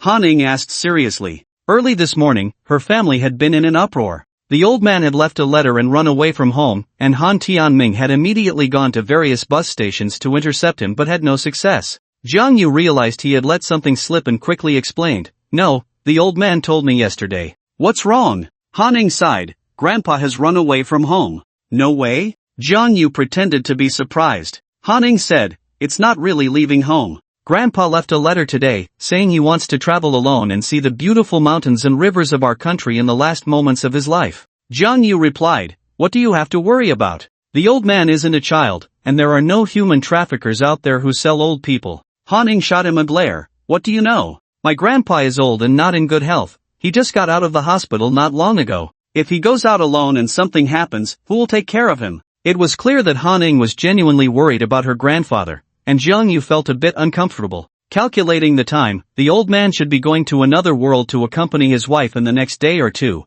but the Han family was still in the dark. Since returning from the hospital, the old man had been in high spirits, and the Han family thought he would live to be 100. Jiang Yu still had the letter the old man gave him in his pocket. He reached in to touch it but ultimately didn't take it out. It wasn't the right time to tell Han Ying the truth. He immediately stood up and changed the subject. Let's go home. Some people's million-watt light bulbs are hurting my eyes. Wang Ruochi coldly laughed. Hee hee. Do you really think you're that important? Can you have a little self-awareness as a tool? Although Han Ning looked reluctant, she still stood up. Jiang Yu asked, "Your home isn't far from the school, right?" Han Ning replied, "Not far, just a 5-minute walk." She had moved out in a fit of anger and found an apartment near the school for convenience. Wang Ruoqi's eyes nearly popped out. "Han Ning, are you really going to take him home? Aren't you afraid he will take advantage of you?" Jiang Yu provocatively said, "We're already engaged, and it was mutual. Did you see the photos of us kissing in the media? I'll let you in on a secret, it was her who took the initiative."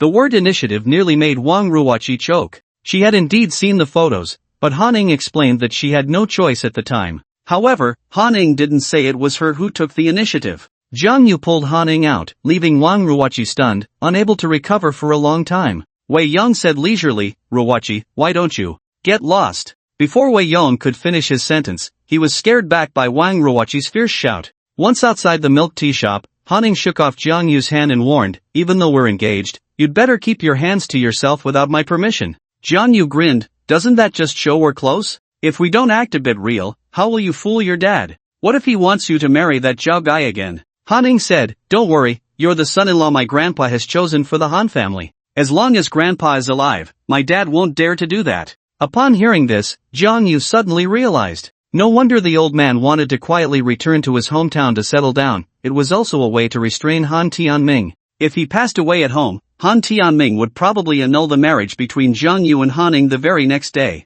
Jiang Yu couldn't help but marvel at how much effort the old man put into this marriage arrangement. Jiang Yu also roughly guessed the timing the old man mentioned. It was probably after Jiang Yu and Han Ning got married that he would bring out that letter. However, Jiang Yu still couldn't quite understand whether the old man was doing this for him or for Han Ning. Or perhaps it was just to fulfill a debt of gratitude and a promise from years ago? The apartment Han Ning rented was near the school, a high-end 2-bedroom, 1 living room place with European-style decor, fully equipped with appliances and furniture. Jiang Yu sighed, "Renting this apartment must cost a lot, right?" Han Ning replied casually, "Not much, just 3,000. Jiang Yu's eyes widened, 3,000 is not much? Most people in Tianyun City only earned about 3,000 a month. Indeed, to the wealthy, money was just a cold string of numbers. Han Ning threw the key to Jiang Yu and said coldly, "You can stay here temporarily until we officially break up." Jiang Yu asked, "Which room can I stay in?" Han Ning replied, "It's up to you." "Up to me?" Jiang Yu smirked mischievously, "How about we share a room?" "Ha!" Han Ning scoffed, "Stop daydreaming. I won't be coming back to live here before we break up." "Then where will you stay? At home, at school, or I might rent a place again. I know you moved out because of the marriage with the Zhao family, and now that matter is resolved, I think it's better for you to go back home. After all, family is family, there's no need to make things too awkward." "Oh, with that tone, have you already considered yourself a member of the Han family?" Han Ning shot him a sideways glance, "I warn you, don't harbor any illusions. Burning bridges and killing the donkey after the grind?" Jiang Yu said unhappily, "Even if I'm just a tool, I still helped you a lot. If you keep this attitude towards me, do you believe I'll immediately announce our breakup to the media?" You dare!" Han Ning said angrily, "Breaking up must be done at the right time, definitely not now." "Well, since you still need something from me, mind your attitude. Who are you frowning at all day? I'll try my best, okay? Don't just try, come on. Smile for me to see." "You can't even manage a smile? Hey, ha. Han Ning forced a smile, looking worse than if she were crying. Han Ning had a dormitory at school, but she wasn't used to living with others, so her bed had always been empty. She chose to go home. Just as Jiang Yu said, her marriage with the Zhao family had been called off, so there was no need to hold a grudge anymore. Jiang Yu stayed in the guest room, bought some daily necessities, and headed straight to Yuyan Company. Although he had already left Wan Yihuan's house and decided to keep his distance, he still needed to wrap things up. To calculate against teaching Yuan, Wan Yihuan was an essential link. Although Jiang Yu had a lot of history with Wan Yihuan, the company employees were unaware of it. When he arrived, many greeted him warmly. The news about Wan Yihuan's name change had been announced by Su Xan yesterday, but it didn't affect the employees much. To them, it was just a name change, and no one dared to call her by her name anyway. "Hey, Jiang Yu, you're here. I haven't seen you in days, I thought you had resigned." Someone he knew greeted him. Jiang Yu replied, "I didn't resign, I just took a few days off from President Wan."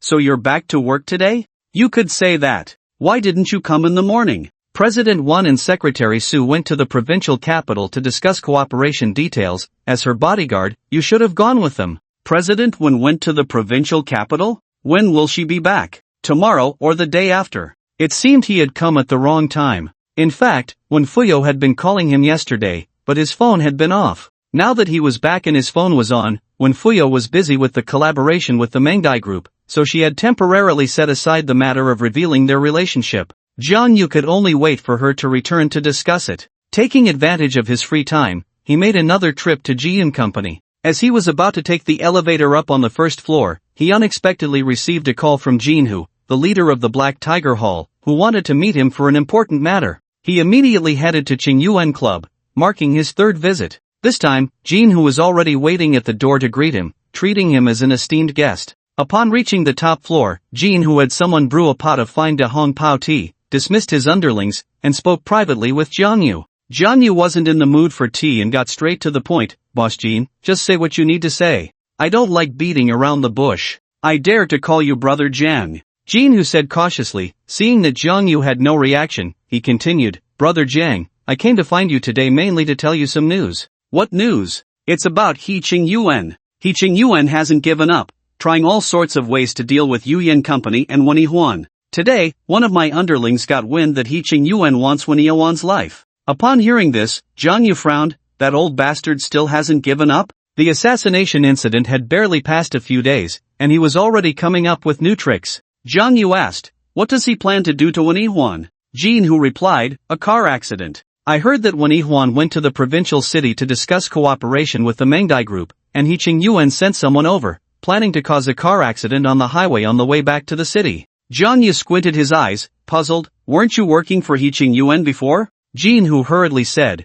I was just doing it for the money. I'm telling you this news today just to make a friend with you, Brother Jang. He slowly lifted his teacup, nervously waiting for Jang Yu's reaction. Jin-hoo was trying to befriend Jang Yu. Jang Yu understood this well and clinked his cup lightly with Jin-hoo's. Jin-hoo revealed a relaxed and happy smile, secretly letting out a sigh of relief. Being friends with Jang Yu would be beneficial for the Black Tiger Hall. Brother Jang, I still have some connections in Tianyun City. If you need anything, just let me know. Jin-hoo promised. Jang Yu pondered for a moment and said, right now, there's something I need you, Boss Jin, to help me with. Brother Jang, just say it. I don't want to confront He Qingyuan directly yet, so I want to ask Boss Jin to send a few people to Linzhou City to find a way to safely escort President Wen back. Brother Jang, don't worry, this matter is on me. Jin-hoo was full of confidence. Before he notified Jang Yu, he had already thought of a strategy. Jang Yu still trusted the Black Tiger Hall's ability to get things done. After leaving Qingyuan Club, he immediately called Wen Yihuan, hoping she could cooperate with the people from the Black Tiger Hall.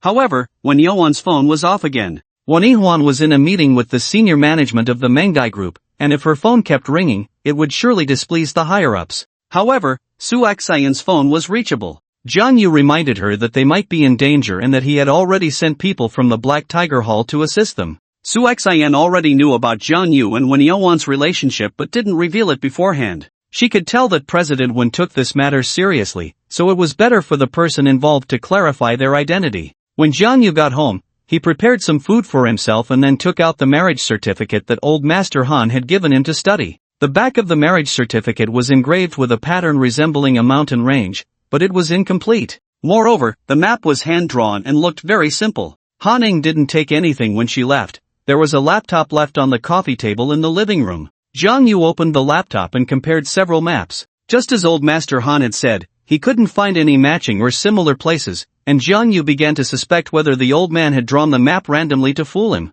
The work of comparing maps was quite extensive, and before he knew it, it was already dark outside. Through the window, he could still see the playground of Tianyun University, illuminated by high-pressure sodium lights, with people coming and going, some walking, some exercising, and some couples cuddling. Jang Yu stood by the window, stretching, still wondering if Han would suddenly appear on the playground when she actually did. Speak of the devil, and he shall appear. Han walked into the living room with her head down, and Jang Yu was surprised. Oh, why are you here? Didn't you say you wouldn't come back until we broke up? We just got engaged. What are you talking about breaking up? Han Xiong walked in from outside, shot a glance at Jang Yu, and said, the old man announced your engagement in front of so many people, you two can't take it lightly. Sister Cheong, what are you doing here? Jang Yu frowned. With both aunt and niece showing up together, it surely meant trouble. On the day of the old man's birthday banquet, he had already been tricked by these two. Still calling me Sister Cheong? Han Xiong said sternly, you two are engaged now, so from now on, you have to call me auntie like Xiaoying. Do you hear me? Zhang Yu joked, aren't you afraid I'll call you old? There should still be some rules. This was Han Xiong's first time visiting the apartment rented by Han Ing. After surveying the place, she wrinkled her nose and said, Big niece, you live here? Is there a problem? Han Ing sulked, ignoring Han Xiong, while Zhang Yu curiously asked. Han Xiong replied, how can people live in such a small room? How about I buy you a bigger place nearby, as a gift for your engagement? Hiss. Zhang Yu gasped, wow, rich people really talk differently. Although the housing prices in Tianyun City weren't as high as in the provincial capital, they weren't cheap either. Just for this neighborhood, a 100 square meter apartment would probably cost around 1.5 million. Han Xiong spoke so casually, as if buying a house was like buying a toy for a child. I don't need it, auntie, can you just let me be alone for a while? Han Ing still sulked, indifferent to the gift of a house. Zhang Yu curiously asked, what's wrong with her? Her face is about to turn black, who upset her? Han Xiong said, who else could it be? Her dad. Originally, Han Ing planned to go home, but as soon as she got there, Han Tianming wouldn't stop nagging her about how bad Zhang Yu was and how good a marriage with the Zhao family would be. Han Ing couldn't take it anymore and, in a fit of anger, told her dad that if he mentioned Zhao Shua again, she would move in with Zhang Yu. Her dad didn't indulge her, saying if she had the ability, she could go ahead. He wouldn't give her another penny and wanted to see how long she could last. Han Xiong, enjoying the drama, immediately dragged Han Ing out, saying she supported her decision and that since they were engaged, they could live together and cultivate their feelings. She also said that if they ever ran out of money, they could just ask her. After all, she was going to go against her big brother. Han Ing had only said that out of spite, but she didn't expect Han Xiong to take it seriously. Moreover, with her dad cutting off her financial support, she had no money to rent another place and could only come back. I brought her back, she's sulking right now, so you, as her fiancé, should coax her well, Han Xiong instructed. Zhang Yu asked in confusion, just bringing her back? Han Xiong replied, it's also to get acquainted, I still need to find you to treat my illness, right? Han Ing had no idea Zhang Yu could practice medicine and exclaimed, Auntie, you're looking for him to treat you? You mustn't be fooled by him. Han Xiong said, there's something the family has never told you. Since you two are already engaged, I think it's necessary for you to know. What is it? Actually, you and Jiang Yu were betrothed over a decade ago. What? Han Ying's eyes nearly popped out upon hearing this for the first time. Han Xiong explained, back then, your grandfather fell seriously ill, and the hospital couldn't cure him. Just when it seemed he was about to pass away, fortunately, a divine doctor named Zhong appeared and cured your grandfather's illness. After that, a marriage contract was established with him. Why didn't you ever tell me? What good would it do to tell you? The divine doctor is elusive, we could only wait for his apprentice to come to us with the marriage contract. That's so unfair. If he never comes, do I have to wait a lifetime? Of course not. The divine doctor said back then that if his apprentice hadn't come by the time you turned 24, the marriage contract would automatically become void.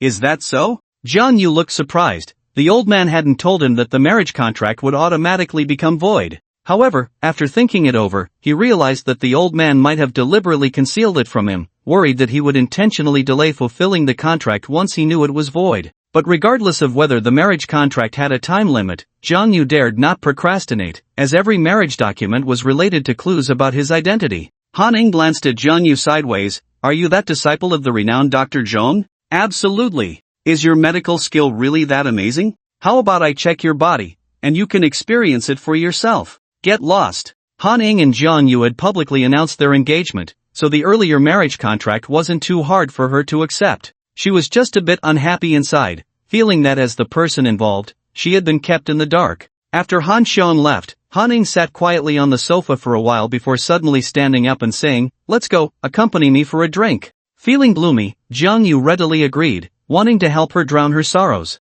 Once downstairs, Zhang Yu asked, which bar should we go to? I'll take a taxi. Han Ing sighed, what bar? My dad has stopped giving me money, I can't afford it. As she spoke, she walked towards a barbecue stall near the school. She didn't have a job, no savings, and whenever she needed money, her dad would transfer it to her as soon as she asked. She basically spent whatever she had. So, when Han Tianming suddenly cut off her financial support, it left her broke, but thankfully Han Xiong had supported her with 100,000. 100,000 wasn't a small amount, but for Han Ing, sometimes it was just a day's worth of spending. Thus, she felt that 100,000 wasn't much and needed to be budgeted carefully. There was a food street near Tianyun University, bustling with business every night. By 9 o'clock, the barbecue stalls were already packed with people. She ordered some barbecue and a case of beer, not clinking glasses with Jangyu, but instead gulping it down alone. Before long, she had finished a bottle. As the campus belle of Tianyun University, Han Ying's presence naturally attracted attention.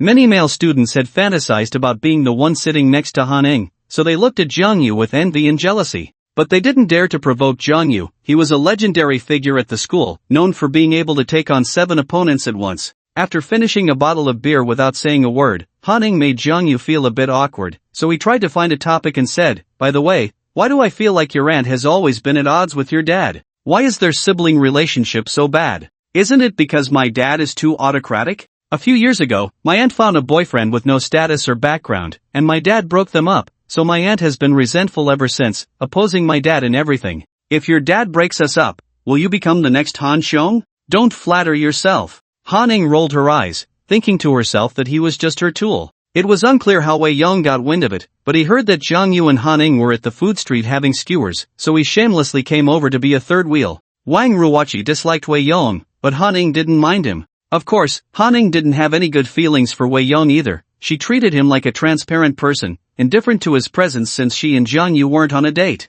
Wei Yong was quite unreserved, immediately ordering a lot of meat skewers, eating while saying, "You guys chat, don't mind me." But Han Ying felt a pinch in her wallet. "So it's not your treat, and you eat like there's no tomorrow? I say, how long has it been since you had meat? Can you order something vegetarian?" Ha? Wei Yong looked confused. Han Ying's family background was well known in the class, and she was famous for being generous. How come now she was reluctant to let him have some skewers? That shouldn't be. Han Ying wasn't that kind of person. When they were at the bar, Han Ying wouldn't even frown at a bottle of wine costing 20,000. Wei Yong felt a bit uneasy. Could it be because of Wang Ruoqi? The skewer of grilled meat he had just put in his mouth became a dilemma for him, as he couldn't swallow or spit it out, feeling quite awkward. Jangyu kindly reminded him, Han Ying is not the same as before. She's no longer the rich second generation who spends money like water. Wei Yong asked leisurely, "Did the Han family go bankrupt?" Han Ying shot him a glare. "Your family is the one that's bankrupt. Can you not speak?"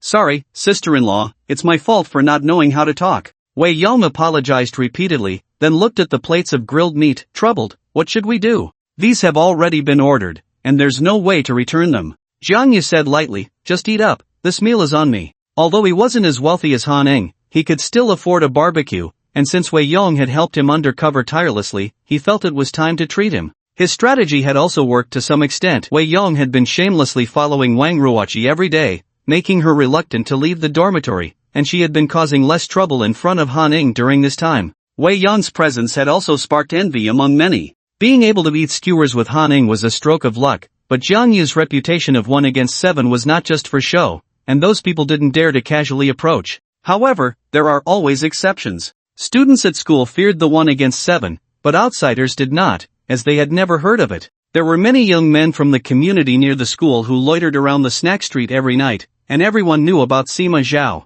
Their targets were the beautiful female students. Some just wanted a WeChat contact, while others were more excessive, deliberately finding excuses to take advantage of them. Sure enough, 4 young men swaggered into the snack street, their eyes scanning everywhere in search of pretty female students. "Hey, classmate, how about adding WeChat? Classmate, why not come to the bar for a drink? Classmate, your hairstyle looks great today, I like it." They approached any pretty girl directly, even getting hands-on. The students were generally too afraid to provoke these young men, and most could only choose to swallow their anger or leave in a hurry. It was a common state of dare not speak out. However, today, someone set a trap for these young men. A male student approached them and said, "Brother gang, there's a stunning beauty over there, she's the school flower." The group immediately became interested. "The school flower eats at a barbecue stall? Where?" They looked over, and when Han Ying came into view, their eyes widened. "Wow, she really is beautiful. I have to say, the school flower of Tianyun University is indeed top quality.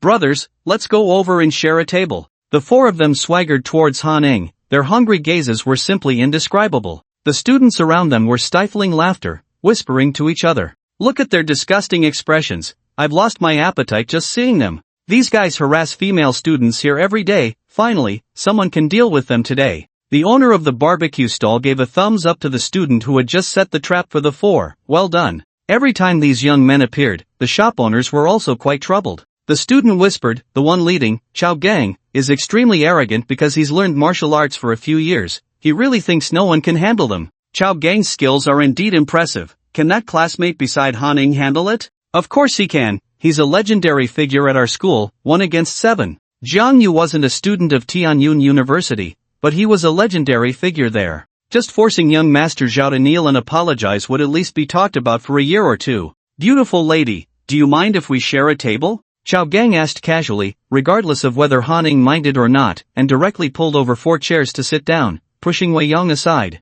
Jiang Yu's expression darkened as he asked Wei Yong, "Are they your friends?" Wei Yong shook his head, "I don't know them." Jiang Yu then asked Han Ning, "Are they your friends?" Han Ning also shook her head, "I don't know them." As the daughter of the Han family, she wasn't particularly afraid of these social youths, calmly eating skewers while sitting there. Even if those people didn't know her identity, she had Jiang Yu by her side. She was completely unbothered. Jiang Yu said with a stern face, "Gentlemen, we don't have the habit of sharing tables with others, please go elsewhere." He spoke politely, but Chao Gang and the others turned a deaf ear, their eyes only on Han Ning. "Beautiful lady, your hairstyle is nice, where did you get it done?" one of them said, reaching out to touch Han Ying's hair. Slap! Jiang Yu slammed his hand on the table, shouting, "Are you deaf?" Chao Gang picked up a skewer and started eating, saying while chewing, "If you don't want to get beaten, it's best to shut up." The one reaching for Han Ying's hair didn't stop, and Han Ning didn't dodge. She looked at Jiang Yu and calmly said, "As my fiancé, is this how you just watch?"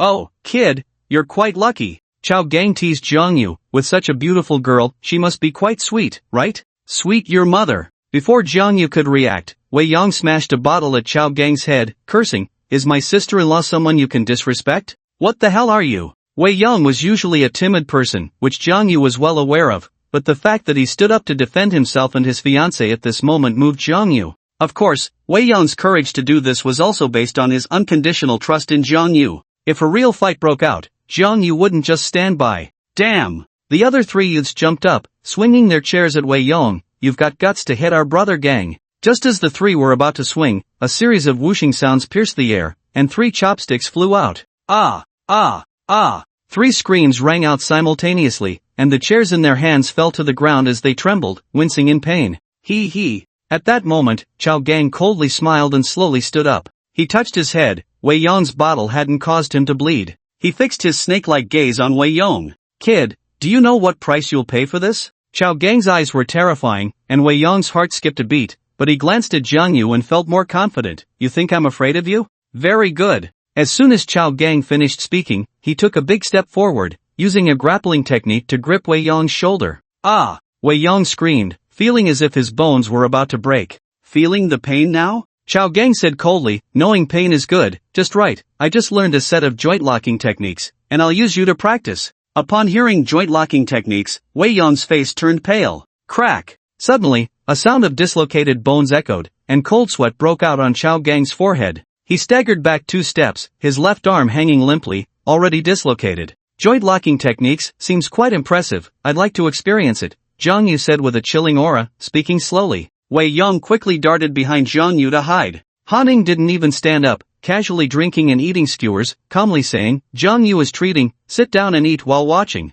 With one move, Jiang Yu dislocated Chao Gang's shoulder, which also frightened the other 3 social youths, who all hid behind Chao Gang. Chao Gang's gaze was as venomous as a snake's as he stared at Jiang Yu, gritting his teeth and saying, "So you're also a practitioner, no wonder you're so arrogant." He had some skills himself, gripping his left arm with his right hand and forcefully twisting it to reset the bone. After that, he moved his arms a bit and said with a cold smile, "It's rare to meet a decent opponent, I hope you don't kneel and beg for mercy too soon." As soon as he finished speaking, Chao Gang struck out a palm towards Jiang Yu, creating a slight gust of wind. The other 3 young men behind him shouted, "Brother Gang, take him down." Everyone around, except for Han Ning, scattered, fearing they would be caught in the crossfire. The students were watching, silently cheering for Jiang Yu but too afraid to shout out loud. Bang! Jiang Yu stood still, unmoving like a mountain, waiting for Chao Gang to approach before casually throwing a punch. But Chao Gang's palm felt as if it had struck steel, and he stumbled back about 3 meters before stopping. He adjusted his breathing and continued to attack, this time with much greater speed,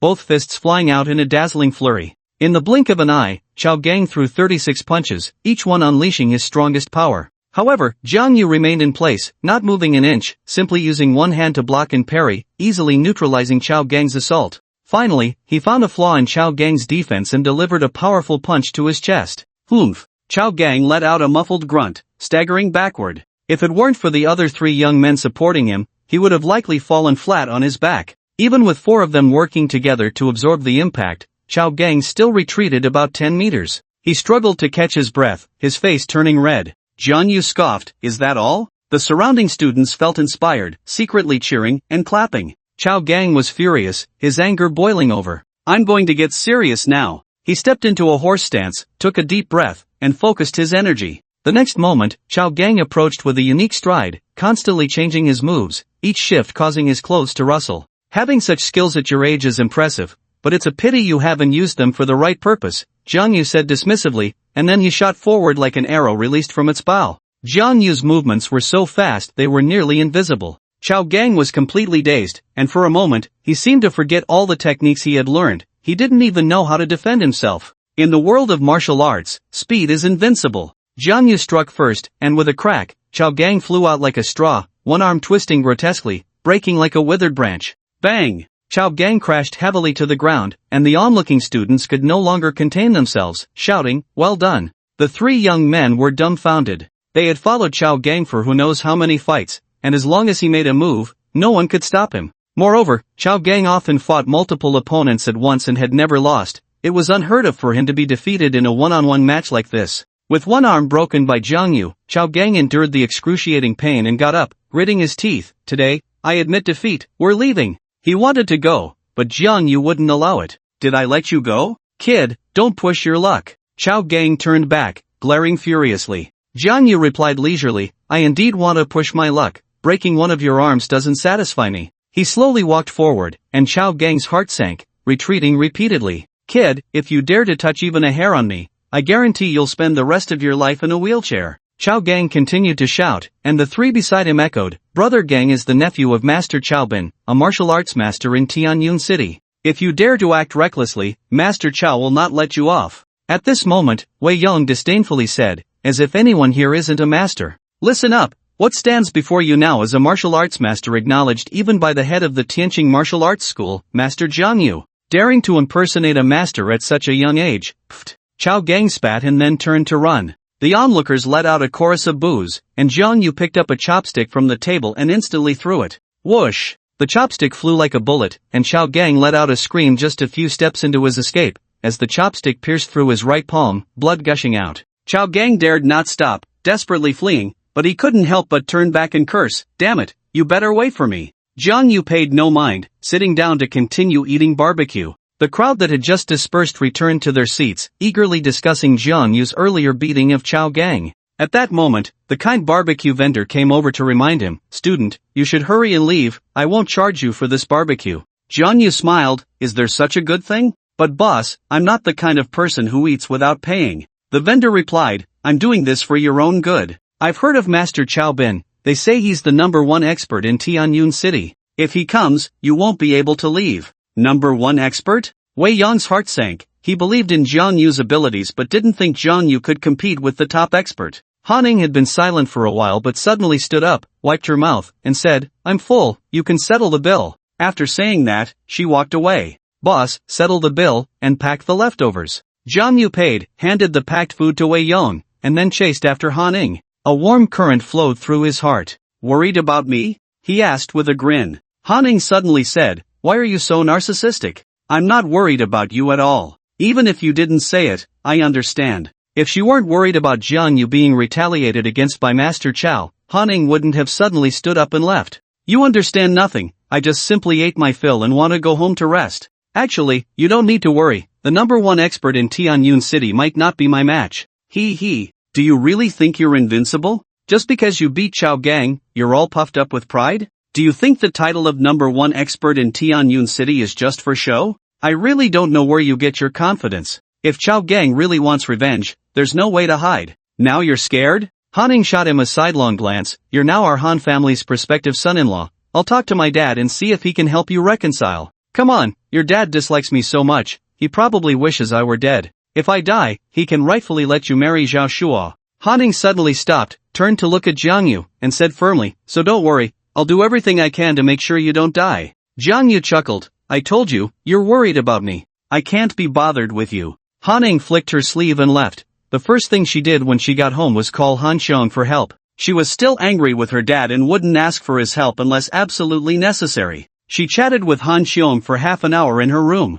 The next morning, Han Xiong knocked on the door early. Jiang Yu and Han Ning were still bleary-eyed. Last night was their first time living under the same roof, and Han Ning was quite worried, fearing Jiang Yu might have poor character, and she had been concerned until she finally fell into a deep sleep in the early hours. As for Jiang Yu, he had been researching online for a long time and went to bed late. Both of them got up when they heard the doorbell. Jiang Yu went to open the door while Han Ning sat on the sofa in her pajamas yawning. Upon seeing Han Xiong, Jiang Yu complained, "Sister Xiong, why are you disturbing my dreams so early in the morning? You should call me aunt." Han Xiong said fiercely, "Do you think I wanted to come so early? I'm here for you." "For me?" Jiang Yu was confused. She was unaware of Han Ning asking her aunt for help last night. Han Xiong continued, "I heard you injured Chao Bin, Master Chao's nephew, yesterday? You really have some guts, daring to provoke anyone. Did Han Ning tell you? Then you should know why I hit him, right? If I didn't know, I wouldn't have come to help you. After all, you're doing this for my niece.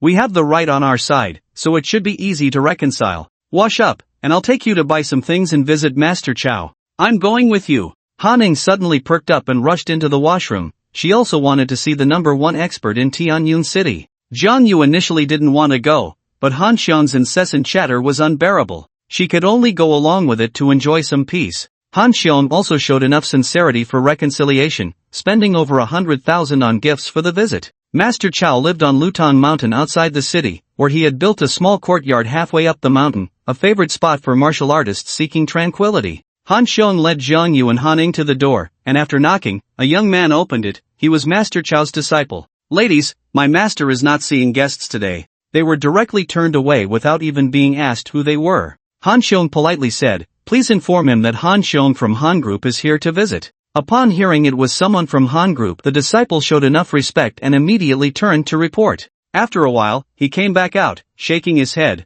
"I'm sorry, my master said to ask you to go back." Han Xiong smiled, then, "Please help me pass these gifts to Master Chao, and we'll come back another day." After the disciple took the items inside, Han Ning muttered in dissatisfaction, "This person has such an air about him." Inside the courtyard, Chao Gang was kneeling properly in front of the hall, his left arm in a cast and his right hand wrapped in bandages. In front of him stood an elder nearing 60, sporting a goat beard and dressed in a gray training outfit, with his hands clasped behind his back. "All you do is cause trouble. Now you know there are people beyond people, heavens beyond heavens, right? With your little skills, you're just embarrassing me." This seemingly ordinary elder was Chao Bin, the #1 expert in Tianyun City, who was both Chao Gang's uncle and master. Chao Gang did not admit his fault and insisted, "Uncle, I've been beaten up like this. You have to help me get revenge." "Revenge? You still have the nerve to talk about revenge? Do you know who you provoked yesterday? Isn't it just a student from Tianyun University named Jiang Yu?" Chao Gang muttered, his eyes blazing with anger at the mention of Jiang Yu.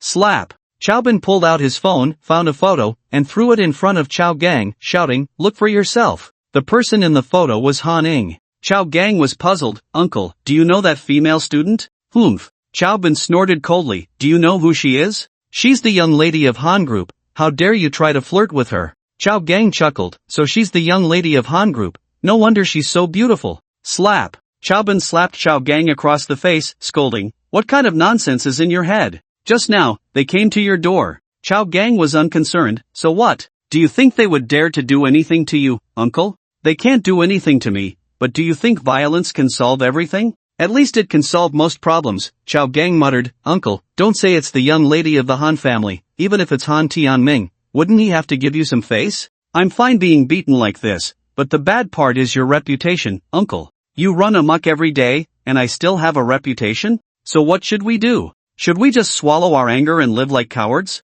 Chao Bin turned away, hands behind his back, and murmured, "Revenge is necessary, but the time isn't right yet." Chao Gang immediately leaned in and asked, "Uncle, when will the time be right?" Chao Bin's expression darkened. "Did I tell you to get up?" Chao Gang obediently knelt back down. Chao Bin squinted at the distant mountains, a chill in his eyes. On the way back, Han Ning complained about Chao Bin's arrogance the whole time. Jiang Yu, however, was unfazed, lying in the back seat with his eyes closed. Han Ning looked displeased. "We got turned away, and you still have the energy to sleep?" Jiang Yu slightly opened his eyes and shrugged. "What else should I do? Should I kneel at the door and say that if they don't see me, I won't get up? Have you watched too many dramas? Hey, what's with your attitude? We're helping you. Did I ask you to help me?" I already said that Master Chow might not be my match, so why should we lower ourselves to seek reconciliation with him? Han Xiong said, in business, it's better to resolve enmities than to create them. Having more friends is better than having more enemies, and besides, Master Chow has a lot of influence in Tianyun City.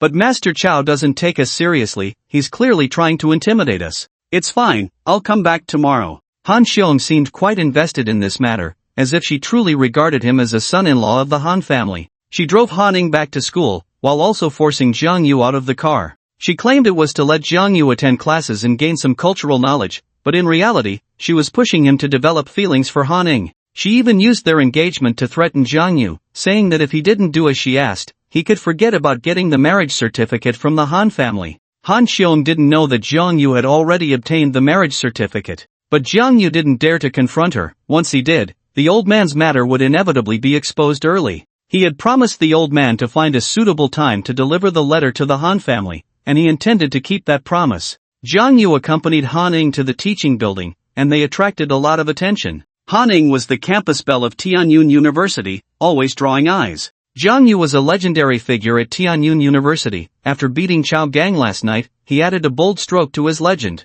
In front of the teaching building, they encountered Wang Ruoqi. Wang Ruoqi looked very haggard these days, listless, but as soon as she saw Jiang Yu, she suddenly seemed energized. She directly came over, linked arms with Han Ning, and pulled her away from Jiang Yu. You really have no shame. You're just a tool, okay? Is it fun to cling to my Han Ning every day? Of course it's fun. The joy in it, I fear, is something Wei Yong and I both understand. As soon as she heard Wei Yong's name, Wang Ruoqi flared up like a rooster, immediately becoming alert and looking around. Hey, Ruoqi, good morning. Wei Yong suddenly popped out like a ghost, reaching out to greet Wang Ruoqi with a big smile. Wang Ruoqi instantly broke down, letting go of Han Ning and rushing into the teaching building. Jiang Yu gave Wei Yong a thumbs up. As the saying goes, one thing overcomes another. Han Ning helplessly advised, Wei Yong, can you tone it down a bit? If this goes on, I'm afraid Ruoqi will really go crazy. This isn't how you pursue a girl. She shook her head and walked into the teaching building. Jiang Yu patted Wei Yong on the shoulder and said, don't listen to her nonsense, just keep at it.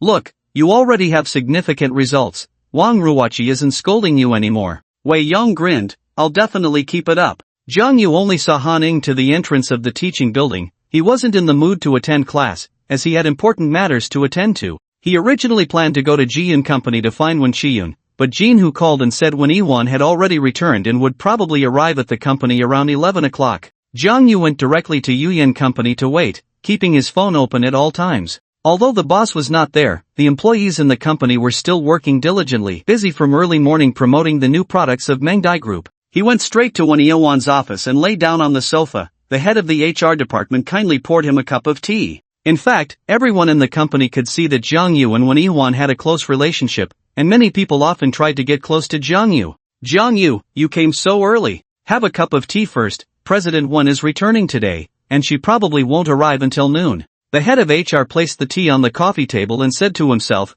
our President Wen is really impressive. She defeated He Qing Yuan to secure the contract with Mengdai Group. Our company will definitely soar high in the future, just like her name. Isn't that a bit of a stretch? How does her name imply soaring high? You don't know? Actually, our President Wen's real name isn't Wen Yihuan, it's Wen Fuyo, the Fuyo that soars to the heavens. Jiang Yu was stunned for about 10 seconds. Wen Fuyo? Are you kidding me? He could hardly believe his ears. His reaction was so intense that it made the head of HR a bit unsure of himself. No, it's true, her name is Wen Fuyo, it's even written here. He pointed to Wen Fuyo's desk, where the nameplate clearly read, Chairwoman Wen Fuyo. Jiang Yu rushed over, examining the nameplate for a long time, incredulously saying, no way, President Wen is Wen Fuyo? The fiancé he had been searching for was right under his nose, and they had been living under the same roof for so long. Why didn't she tell me? Why keep it a secret? Looking back, Jiang Yu remembered that when he first met her, he said he was in Tianyun City to break off the engagement with Han Ning and Wen Fuyo. Did she not know? Or was it just a coincidence of names? The name Wen Fuyo shocked Jiang Yu, but he couldn't be sure if this Wen Fuyo was indeed his fiancé. Everything had to wait for Wen Fuyo to return for clarification. But he felt very confused inside. He had always thought that Wen Yihuan was a very good person, gentle, kind, and understanding. Whoever married her would be blessed. But because he had too many engagements, he didn't dare to get too close to her. And he had never met the Wen Fuyo who was engaged to her, so he felt no pressure about breaking off the engagement. But now it was different. Wen Yihuan was Wen Fuya. The woman he admired and his fiancée were one and the same, and he was shaken. How should he tell her? Should he still break off the engagement? During the waiting hours, Jiang Yu was in turmoil. At 10:30, Jin Hu called and said Wen Fuyo had safely arrived in Tianyun City. Jiang Yu suddenly felt a bit timid, not daring to face Wen Fuya. He paced back and forth in the office, constantly examining the nameplate. At 10:45, Wen Fuya arrived at the company. When she heard that Jiang Yu was in the office, she rushed over without caring about her image. When she reached the office door, she suddenly stopped, and their eyes met. For a moment, they were speechless. Su Xian stood at the door, her expression strange, feeling an indescribable sensation in her heart. Wen Yihuan took a few deep breaths and slowly walked in, softly asking, "You already know?" As soon as she asked this, Jiang Yu had his answer. It was her. The woman in front of him was his fiancée, Wen Fuya. Jiang Yu smiled bitterly. With such a big nameplate here, it's hard not to know. Wen Fuya, oh Wen Fuya, you've kept this from me so well. Wen Fuya looked apologetic. I'm sorry, I have my reasons. When I first met you, I didn't know what kind of person you were, so even though we had a marriage contract, I wanted to observe you for a while longer. Then your actions now indicate that your observation has come to an end? It has ended. You are someone worthy of a lifelong commitment. But, I know you are engaged to Han Ing, but I am also your fiancé. My father said that my engagement with you and Han Ing is on the same starting line. Speaking of your father, Jiang Yu still didn't know how to face the issue of the engagement with Wen Fuya, so he could only change the subject. He must have known my identity for a long time, right? He knew the first time he met you. He's actually the boss of Jiyun Company? Yes. You two really leave me speechless. Jiang Yu shook his head. I've been to Jiyun Company several times, and I've even run into your dad a few times. This is the first time I've been played around like this. Upon hearing this, Wen Fuya's heart sank, and she quickly explained, don't blame my dad. It was me who asked him to keep it from you. In fact, my dad found it very hard to hide it and several times urged me to come clean with you. She leaned closer to Jiang Yu, the two of them less than a meter apart, and Wen Fuya looked at him affectionately. Now that you know who I am, what are your plans regarding our engagement? Jiang Yu had originally come to break off the engagement, but at that moment, he couldn't bring himself to say the words. That night, after moving out of Wen Fuya's house, he had already seen her sadness, and he couldn't bear to hurt her again. Wen Fuya anxiously awaited Jiang Yu's answer, her heart racing like a startled deer. Let's talk about this later. I have something important to discuss with you now. Jiang Yu once again changed the subject, but Wen Fuya smiled brightly and let out a long breath. As long as Jiang Yu didn't mention breaking off the engagement, it meant there was still room for negotiation. She cheerfully sat down and asked, what is it? It's about He Qing Yuan. Jiang Yu said seriously, not long ago, I went to Lin City to treat the vice president of Shanya Group. She gave me an idea on how to deal with He Qing Yuan. Shanya Group? Wen Fuya was surprised. He Qing Yuan is the general agent of Shanya Group in Tianyun City. How could their vice president help you deal with him? She was worried that Jiang Yu had been deceived. Don't worry, Lin, she still needs my follow-up treatment, so she shouldn't be lying to me. Just listen to my plan. Jiang Yu's plan was to disguise himself as a big boss and spread the word that he was going to sign a 20 million deal with Yuyan Company. Once He Qing Yuan caught wind of it, he, who was determined to ruin Yuyan Company, would definitely try to sabotage it or even intercept it. As long as he tried to intercept it, half of the plan would be successful. Wen Fuya said, the plan is feasible, but will He Qing Yuan fall for it? Jiang Yu replied, first, He Qing Yuan values money above all else. A 20 million deal would at least give him 2 to 3 million in profit. Second, he hates you to the bone. Anything beneficial to you, he will definitely try to obstruct. With these 2 points combined, I'm not worried he won't fall for it. But, Wen Fuya still had doubts. Even if he falls for it, when it comes time to sign the contract, He Qing Yuan will definitely ask you to pay a 20% deposit first, which is 4 million. We are currently promoting Mengdai Group's products, and I don't have that much liquid capital available. I hadn't considered that. Jiang Yu frowned slightly. He was broke and couldn't come up with that much money to use as bait. At that moment, Su Xian walked in and said leisurely, aren't you the prospective son-in-law of the Han family? Borrowing 4 million shouldn't be difficult, right? Her tone was strange, and it was unclear whether she was genuinely giving advice or mocking Jiang Yu. Jiang Yu said, how could that be possible? Let's not talk about whether they will lend me the money for now. If they ask me what I need so much money for, how should I respond? To help another woman? This matter is clearly unworkable, especially since her future son-in-law is just a tool. After pondering for a while, Wen Fuya suddenly asked, Su Xian, How much does the Tingyun Chamber of Commerce still owe us? 3,200,000, but the Tingyun Chamber of Commerce was founded by Dueling, who has a questionable background, known in the underworld as Wolf Brother. The early history of the chamber's rise is similar to that of the Black Tiger Hall, but Dueling is more business savvy than Jinhu, knowing how to avoid risks. Years ago, he transformed the hall into a chamber, and many bosses in Tianyun City are members of the chamber. There are many people in the chamber, and the cosmetics used by their wives or girlfriends are often purchased from stores under the Yuyin Company. However, they generally do not pay, and everything is charged to the Tingyun Chamber of Commerce's account. After 2 or 3 years, the debt has accumulated to over 3 million. When Fuyo had also gone to the chamber to collect the debt, but each time she was met with disappointment. Dueling never outright refused, he always postponed, saying he would pay in a few days. But day after day, it became clear to anyone with eyes that Dueling intended to default. When Fuyo did not dare to offend the Black Tiger Hall, nor did she want to provoke the Tingyun Chamber of Commerce. Plus, business had been good in the past 2 years, and there had been no issues with cash flow, so she hadn't pushed for the debt recently. Su Xian always felt that it would be difficult to recover this money. President 1, let's think of another way. The Tingyun Chamber of Commerce is not easy to deal with. Sigh. Wen Yihuan sighed, I really don't want to deal with these people. But Jiang Yu suddenly said, it's only right to pay back debts, this matter is settled. We will get back the money owed by the Tingyun Chamber of Commerce, and the remaining 800,000 will be no problem. Su Xian scoffed, how are we going to get it back? Who's going to collect it? You? Jiang Yu patted his chest and said, of course I'll go. While I'm collecting the debt, you all should quickly spread the news. We must find a way to let He Qingyuan know. When Fuyo said, I know what to do, but are you really okay going to the Tingyun Chamber of Commerce alone to collect the debt? Jiang Yu is capable, but when Fuyo also understands that one fist cannot fight against 4 hands. Su Xian said, President 1, why don't I go with him? Jiang Yu replied, what are you going for? To be a cheerleader? Su Xian coldly said, what if you get beaten? I can help you call an ambulance. Jiang Yu was speechless, how come after a few days apart, this person is so aggressive again? Did I offend her? He glanced at the sign and suddenly felt enlightened. Could it be that she knows I'm Wen Fuyao's fiancé and is jealous? This woman really has an abnormal orientation. Give me the account book, I'll go alone, and you all just wait for my good news. Jiang Yu was confident and composed. If I can't even collect a debt, then all those years of training in martial arts would have been for nothing. When Fuyao then took the account book out of the drawer and cautioned, be careful. If you really can't get it back, then forget it. We'll think of another way. Your safety is the most important.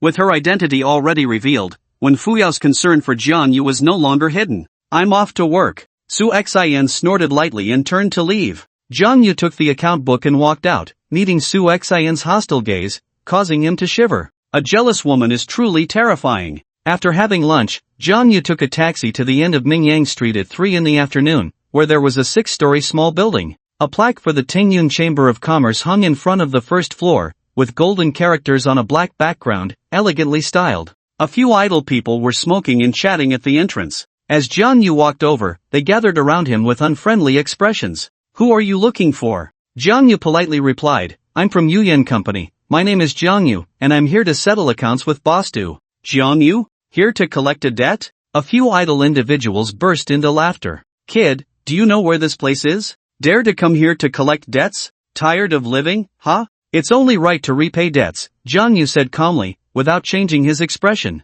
One person said, get lost. We owe money to the boss of Yuyan Company, Wen Yihuan. What does it have to do with you? If you want to collect, let her come personally. Jiang Yu replied indifferently, President Wen has entrusted this matter to me to handle. Hey, you think you're something, huh? Brothers, teach him a lesson. One of them immediately raised his leg and kicked towards Jiang Yu's abdomen. Bang! Jiang Yu struck down with his palm, and that person immediately let out a cry as he fell into a split, his groin hitting the ground, his face turning green from the pain. You think you can act like a big shot just because you owe money? Call your boss out. You think you can meet our wolf brother? What are you even? The other few approached simultaneously, ready to give Jiang Yu a thorough education. Slap! Jiang Yu raised his hand and slapped the person in front of him, sending him flying 2 or 3 meters away. Bang! Before that person could scream, Jiang Yu jumped up and swept his leg, knocking the remaining few to the ground. Whoosh! He quickly stepped forward and darted into the Chamber of Commerce.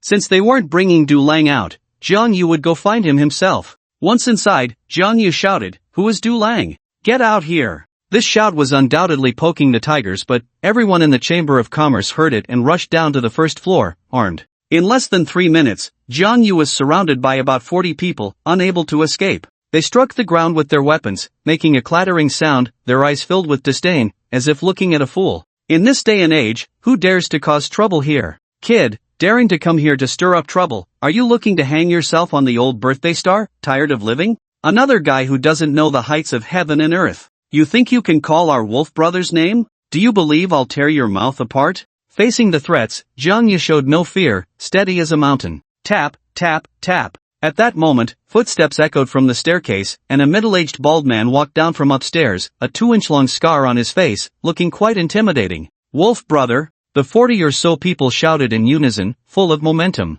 The bald man was Dueling, the head of the Chamber of Commerce. He walked up to Jiang Yu, and someone immediately brought him a chair. After he sat down, another person handed him a lit cigar. Dueling took a deep breath, slowly exhaling smoke rings before speaking. I heard you came to collect debts from me? Jiang Yu took out the ledger that Wen Fuyo had given him and said, "This records the debts that Tingyun Chamber of Commerce owes to Yuyin Company. Do you want me to read them out to you one by one?" The young man has guts, but if you want to take money from me, you might want to ask my brothers if they agree. Mr. Du, are you trying to rely on your numbers to default on debts? Jiang Yu smiled coldly. What's so great about having numbers? If he was afraid of numbers, he wouldn't have come to collect debts. Dueling pointed at Jiang Yu and shouted, "Young man, you need to think before you speak. Here, I can forgive your youthful ignorance, but if you dare to say outside that I default on debts and ruin my reputation, I will not be merciful." After saying that, he stood up and turned to leave, saying, "Show him out."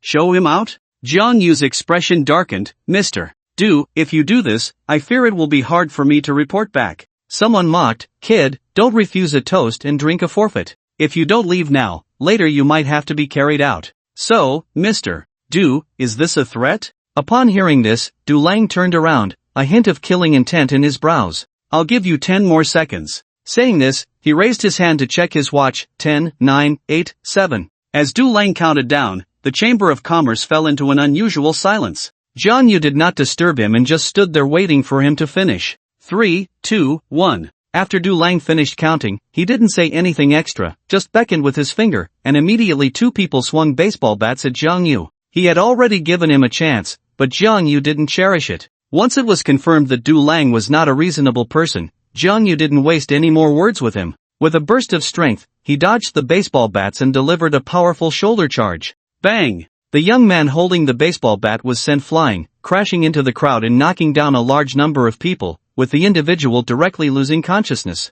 His sudden move startled Dueling. Dueling had seen many martial arts masters in Tianyun City and even practiced a bit himself when he had nothing to do. He could tell at a glance that Jiang Yu was a skilled fighter. He steadied his mind and said, "No wonder you're so fearless, it turns out you've practiced some martial arts." Young man, how many do you think you can take on? I'm not sure how many I can take on, but for you stinking fish and rotten shrimp, no matter how many come, I'll take care of all of you. This provoked the crowd. Damn! I've never seen someone so arrogant. You think you can take us on? You must still be dreaming. Damn it, that sounds like you're asking for a beating. In an instant, about 10 people surrounded him. The space on the first floor wasn't large, and if more than 40 people rushed in, it would be easy to hurt their own. These 10 were also seasoned fighters. Although they hadn't learned martial arts, they were good at brawling. They were furious and wanted to teach Jiang Yu a deep lesson. However, Jiang Yu suddenly moved, darting around the group like a swimming fish. He was incredibly fast, and his strikes were even faster.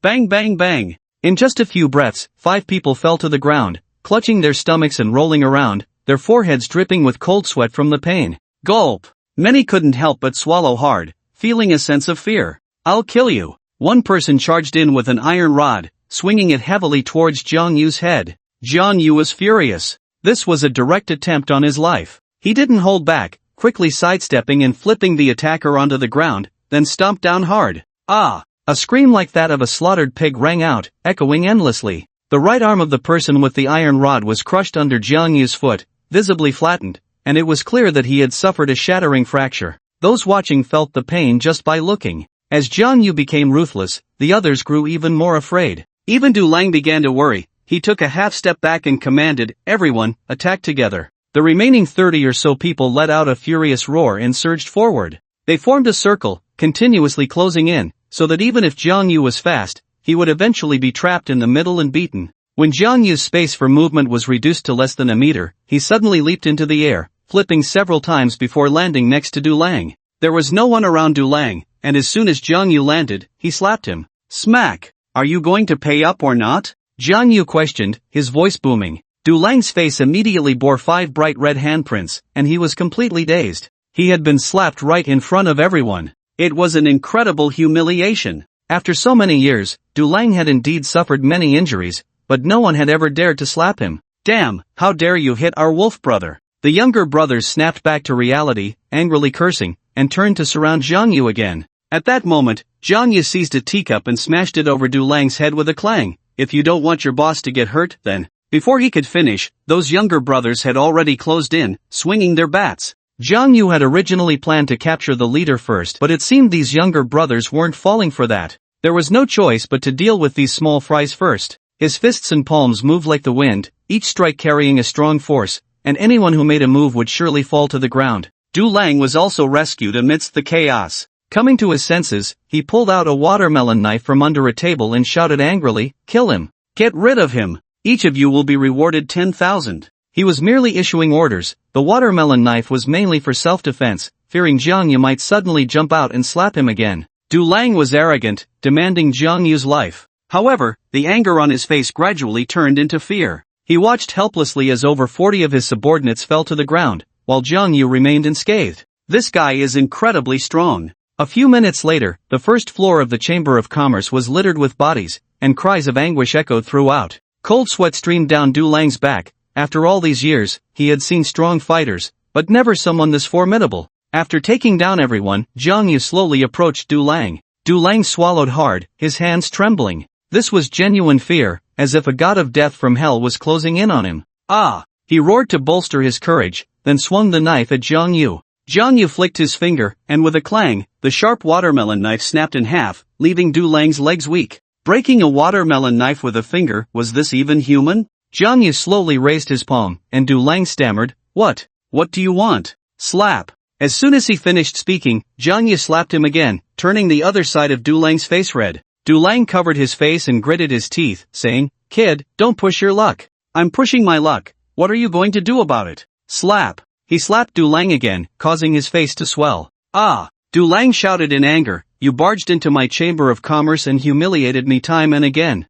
Dueling, swear that the Tingyun Chamber of Commerce will not let this go." "Not let it go?" Slap. Zhang Yu slapped him again, "Relying on your numbers, huh? Come on, I'll give you a chance, call more people. I want to see how many from the Tingyun Chamber of Commerce can take me on." Zhang Yu pulled over the chair Dueling had been sitting on and sat down, watching him quietly. Dueling took out his phone but couldn't decide who to call after thinking for a long time. He indeed had many subordinates, but they were no different from the ones lying on the ground. Calling them would be useless. Just as he was in a dilemma, one person on the ground crawled up and whispered in his ear, "Wolf brother, call the Tianqing martial arts school. Don't they practice martial arts? Everyone there knows martial arts. I don't believe they can't handle him." Right, Tianqing martial arts school. Dueling seemed to have found a lifeline and immediately dialed the number of the school leader, Wei Xiao. On the other end of the line, Wei Xiao jokingly said, "Oh, President Du, what made you suddenly think of calling me? Are you inviting me to dinner?" "Leader Wei, my Chamber of Commerce is in some trouble right now, and I hope you can come help, preferably bring more people." "Don't worry, I won't let you help for free, hurry up." After hanging up, Dueling let out a long sigh. Reinforcements were on the way. The Chamber of Commerce became very quiet. Those who had stood up slipped behind Dueling, but none dared to act as arrogantly as before. Although people from the Tianqing martial arts school were on their way, no one could deal with Zhang Yu at the moment. If they dared to speak harshly now, they would surely get beaten again. Silence was the best choice at that moment. Zhang Yu stood alone against over 40 people, and not a single one dared to meet his gaze. Even his slightest movement sent shivers down their spines. After 15 minutes of tense silence, a commotion came from the entrance as over 20 people from the Tianqing martial arts school arrived. "President Du, what exactly happened?" Wei Xiao's voice rang out, and Dueling finally saw his savior, rushing to the door, followed by his 40-odd subordinates, all feeling a surge of confidence. "Kid, you're dead meat." They became arrogant again. "The people from Tianqing martial arts school are here, let's see how long you can be proud. Aren't you good at fighting? If you have the guts, take down the people from Tianqing martial arts school." "Damn it, just now he almost took my life with one punch. After the people from Tianqing martial arts school take him down, I must go up and kick him a few times. Dueling went to explain the situation to Wei Xiao, who was shocked. President Du, are you joking with me? More than 40 people can't defeat one? Wei Master, that kid's skills are really impressive. I truly have no way out, otherwise I wouldn't have asked you to come. Where is he? He's just sitting over there. Jiang Yu had his back to Wei Xiao, and Wei Xiao looked at his back, feeling a sense of déjà vu. At that moment, Dueling whispered, Wei Master, don't hold back when you make your move later. If you kill him, I'll take responsibility. Wei Xiao didn't respond, but he had a bad premonition in his heart. The disciples of Tianqing martial arts school were all patting their chests, assuring President Du, don't worry, our school has more than 20 people, we will definitely help you get back at him. I don't know where this wild kid came from, thinking that after learning a few years of martial arts, he can come to Tingyun Chamber of Commerce to cause trouble. President Du, just say how you want him to die. The disciples of Tianqing martial arts school were full of confidence, as if they had already agreed. Wei Master, long time no see. Jiang Yu's voice suddenly rang out, and Wei Zhao's heart tightened. Why did that voice sound so familiar? He stood up and slowly turned around. Wei Zhao's expression changed drastically, exclaiming, it's you. The disciples of Tianqing martial arts school suddenly fell silent, their faces looking worse than bitter gourds. Jiang Yu said lightly, so the reinforcements President Du called are you guys? I thought it was someone else. So, Wei Master, do you want to spar with me again? Wei Xiao forced a smile. Master Jiang is joking. Our people are just passing by. Absolutely no intention to interfere in this matter. What? Dueling almost spat out a mouthful of old blood, just passing by? Damn, can you at least lie with some skill? Wei Master, you can't just sit back and do nothing. Dueling grabbed Wei Zhao's arm, his face full of pleading. Wei Xiao directly shook him off, coldly saying, Dueling, it's not that I don't want to help you, but this matter, I really can't help. Why did you offend him of all people? You had to offend Master Jiang. Master Jiang? Wei Master, do you know him? Wei Xiao whispered, President Du, don't blame me for not reminding you, his name is Jiang Yu, and he is also a martial arts master, his strength is even above mine. Stronger than him, Dueling broke out in a cold sweat at that moment. After saying that, Wei Xiao turned around and waved his hand, shouting, what are you all gathering here for? Don't you need to practice? Continue your morning run. The people from Tianqing martial arts school retreated like a tide, each one running faster than the last. Dueling was about to curse, it was already afternoon, and they were still talking about a morning run? The members of the Chamber of Commerce, who had just been proud, now looked as if they had eaten a dead rat. Even the people from Tianqing martial arts school saw him and could only flee. Who on earth is this person? Dueling forced out an ugly smile, weakly saying, Master Jiang, please forgive me for not recognizing the great mountain. Jiang Yu suddenly said, what's wrong? Not going to call for more people? Dueling was almost in tears. If even the people from Tianqing martial arts school were useless, who else could he call? The #1 expert in Tianyun City? He would have to be able to invite him. Master Jiang, please don't joke with me. If I had known you were a martial arts master, even if I had 100 times the courage, I wouldn't dare owe you money. Listen carefully, the debt you owe is to Yuyan Company, not my personal debt. Yes, Master Jiang is right, please follow me, I will settle the balance for you right away. Dueling respectfully invited Jiang Yu to the office upstairs, serving him the finest Longjing tea. The younger brothers took 10 minutes to go to the bank and withdraw the money. A suitcase was filled with cash. Master Jiang, there is a total of 4 million here, please accept it. Jiang Yu handed him the account book. I am not a bandit. You owe how much, you pay how much. The account book states 3,200,000. That's right, we owe 3,200,000, but it's been 2 years, you should at least give some interest. And the additional 800,000 is my compensation to Yuyan Company.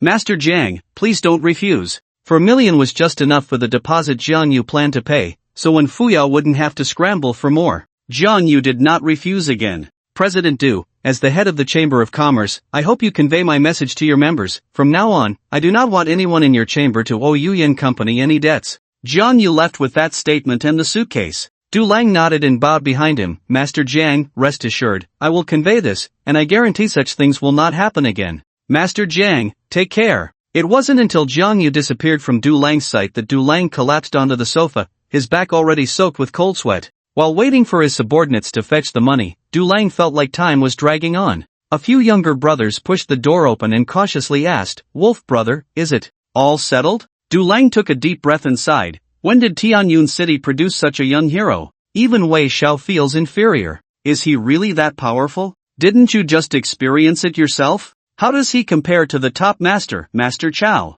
How would I know? Why don't you go invite Master Chow to meet him? I don't have that kind of face. You know, and still ask. Immediately notify everyone that no one in the chamber is allowed to owe Yuyan Company any debts. Those who violate this will face family law. Dueling was a prominent figure in Tianyun City, and everything he had was earned through strength. In his eyes, having a strong fist meant having a voice. And today, he was convinced by Jiang Yu. When Jiang Yu placed the 4 million cash on Wen Fuyao's desk, both Wen Fuyo and Su Xian were stunned. They had been unable to recover the debts from the Tingyun Chamber of Commerce for 2 years, and as the debts grew, Wen Fuyao almost considered it a debt account. They were well aware of the chamber's origins, and even if they sued through legitimate means, Dueling could delay with various excuses. What she feared most was that Dueling would play dirty like Jean who did before. She was in legitimate business and dreaded entanglements with thugs. So she adopted a mindset of losing money to avoid disaster, temporarily avoiding provoking the Tingyun Chamber of Commerce, waiting for the day her company grew strong enough to confront them head-on.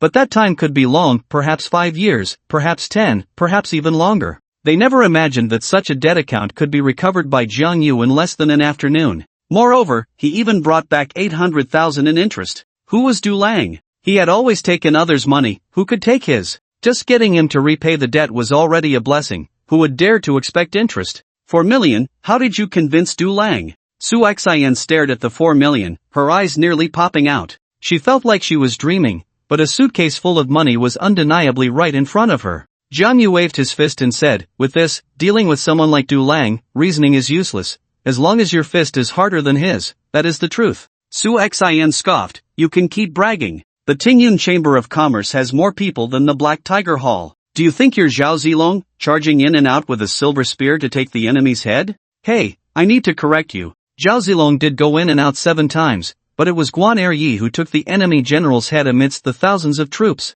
Don't get it mixed up. Am I discussing historical knowledge with you right now? Su Xian rolled her eyes, thinking to herself that someone who hasn't even attended university shouldn't lecture her. When Fuyao never bothered to ask for the reasons, getting the money back was a good thing. Since the money is already coming back, we can implement the first step of the plan. Jiang Yu asked, has the news been released? Su Xian coldly replied, are you questioning my work efficiency by asking that? Jiang Yu's mouth twitched, thinking that with her way of thinking, she would have made a great editor. He didn't argue with Su Xian and continued, let's release another piece of news, saying that I'm staying at the Xingha Hotel. I'll head over there shortly, and let's not meet in the next couple of days. If anything comes up, just call. Su Xian questioned, do you really think He Qing Yuan will believe your identity as a young entrepreneur? Jiang Yu confidently said, having money can eliminate all doubts. Besides, I'm now the prospective son-in-law of the Han family. This identity should be credible enough for He Qing Yuan, right? Pa, scumbag. Su Xian showed no good attitude. When Fuya's expression also seemed a bit strange, Jiang Yu was afraid of shifting the topic to the engagement, so he hurried to the Xingha Hotel. He instructed the lobby manager to call him first if anyone came looking for him. That night, in a villa at Guanhujing, He Qing Yuan sat on the sofa sipping red wine, while a middle-aged man stood respectfully in front of him. Mr. I've received news that Yuyan Company has a big deal to negotiate again. Our sales have been declining day by day for the past 2 months. If this continues, I'm worried that Yuyan Company will step over us and become the leader in Tianyun City. Humph. A little girl thinks she can compete with me. I've heard the news too. Hasn't that boss not signed a contract with her yet? That's right. It is said that the boss is staying at the Xingha Hotel and will sign a contract with Yuyan Company tomorrow or the day after. Yuyan Company's scale and strength are not even comparable to ours. As long as we take the lead, Wen Yiwan will just have to watch. Oh, by the way, I heard she changed her name to Wen Fuyao, thinking that changing her name will allow her to compete with me? He took a sip of red wine, a disdainful smile on his face. So, Mr.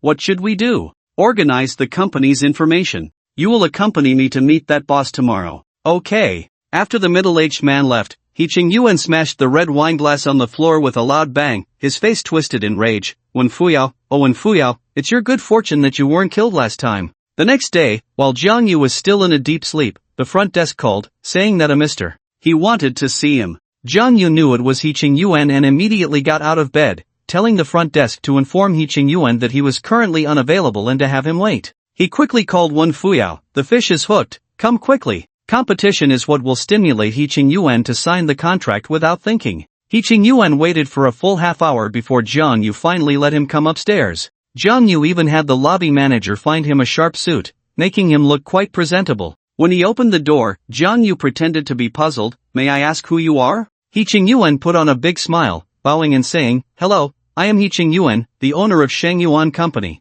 This is the head of our sales department. We are here to pay a visit to Boss Zhang." He Qingyuan's gaze was unfamiliar, and Zhang Yu concluded that he didn't recognize him. Although his engagement to Han Ing had been widely reported by the media, it had only lasted a day or two in the spotlight. Not everyone in Tianyun City was paying attention to this matter, and it was clear that He Qingyuan was not. He had only heard that the Han family's daughter was engaged but only knew that the prospective son-in-law was named Zhang Yu. He Qingyuan had never seen a photo. The news that Su Xian released did not reveal Zhang Yu's real name, only stating that he was a wealthy boss named Zhang. "Come in," Zhang Yu said as he sat on the sofa and poured a cup of tea for He Qingyuan. He Qingyuan's sales manager stood straight behind him, holding a briefcase. After looking around, He Qingyuan asked, "Is Boss Zhang not here?" Zhang Yu replied, "I am he. You." He Qingyuan was quite surprised because Zhang Yu was too young. However, having navigated the business world for many years, he knew that one should not judge by appearances.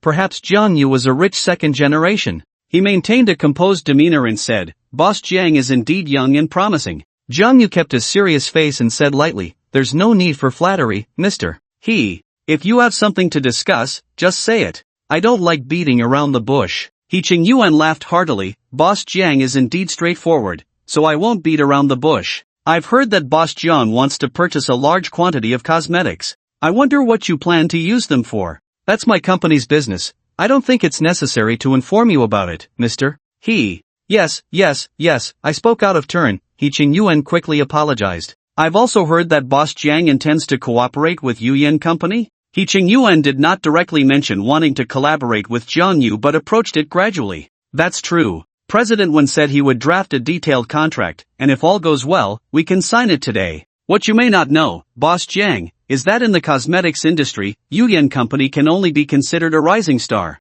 Our Shangyuan Company is the most powerful, so I think you should be cautious about the signing." "Cautious? What do you mean, Mr. He?" "What I mean is, Boss Zhang, you might want to consider our company. Don't be in a hurry to refuse. Take a look at our company's information first." He Qingyuan signaled to the sales manager, who immediately took out a document from the briefcase and handed it over with both hands. Zhang Yu took the document and pretended to read it, nodding occasionally. "Mr. He's company does indeed have more qualifications than Yuyan Company." He Qingyuan felt a surge of joy. "So, does that mean?" Zhang Yu closed the document and shook his head. "Mr. He, you are also in business, so you should value integrity. I have already discussed this with President Wen, and your sudden interruption makes it difficult for me to explain to him." He did not directly agree, still digging a pit for He Qingyuan. Otherwise, he feared He Qingyuan would hesitate to sign the breach of contract later. He Qingyuan, being a seasoned player, immediately said, "Boss Zhang, you are mistaken. Even ordinary citizens know to compare prices before buying. For such a large transaction, you naturally need to compare as well. Regardless of whether the business succeeds or not, at least our Shangyuan Company can provide you with a comparison, so you won't be taken advantage of." "What you say makes sense." Zhang Yu raised his cup. "Mr. He, please have some tea." Zhang Yu estimated that Wen Fuyo should be arriving soon. After finishing a cup of tea, the front desk called to say that Wen Fuyo was looking for him. After answering the call, Zhang Yu said to He Qingyuan, "Just in time, President Wen is here to sign the contract." "Mr. He, as an expert in the cosmetics industry, please help me consider this." "Naturally, I am happy to serve." He Qingyuan smiled with a hint of insincerity, already thinking about how to sabotage Wen Fuyao's good fortune. Wen Fuya entered with Su Xian, who was also carrying a bulging briefcase, clearly filled with many items. Although they were adversaries, both He Qingyuan and Wen Fuyao greeted each other with smiles, as if they were old acquaintances. He Qingyuan was the first to stand up. "President Wen has arrived. You've been quite impressive lately, just securing the agency rights for the Mengdai Group, and now you're about to sign a big deal here." Wen Fuyao replied, "That can't compare to Mr. He. Our company still has a long way to go compared to yours. But today I'm here to discuss cooperation with Boss Zhang." "What brings you here, Mr. He?" He Qingyuan said, "I've long heard of Boss Zhang's great name. Young and promising, you will surely achieve great things in the future. I'm just here to get familiar." "You should talk, General Wen, as if I don't exist." Su Xian beside him stifled a laugh. thinking to herself that he had heard of the great name but didn't even know he had fallen into a pit. After Wen Fuyao sat down opposite Zhang Yu, Su Xian took out a thick stack of contracts from her briefcase. Boss Jiang, we drafted the contract overnight yesterday. Please take a look and see if there are any modifications needed. Zhang Yu glanced roughly at it and said, General Wen, the timing seems a bit off. I'm pressed for time, I can give you at most 3 days.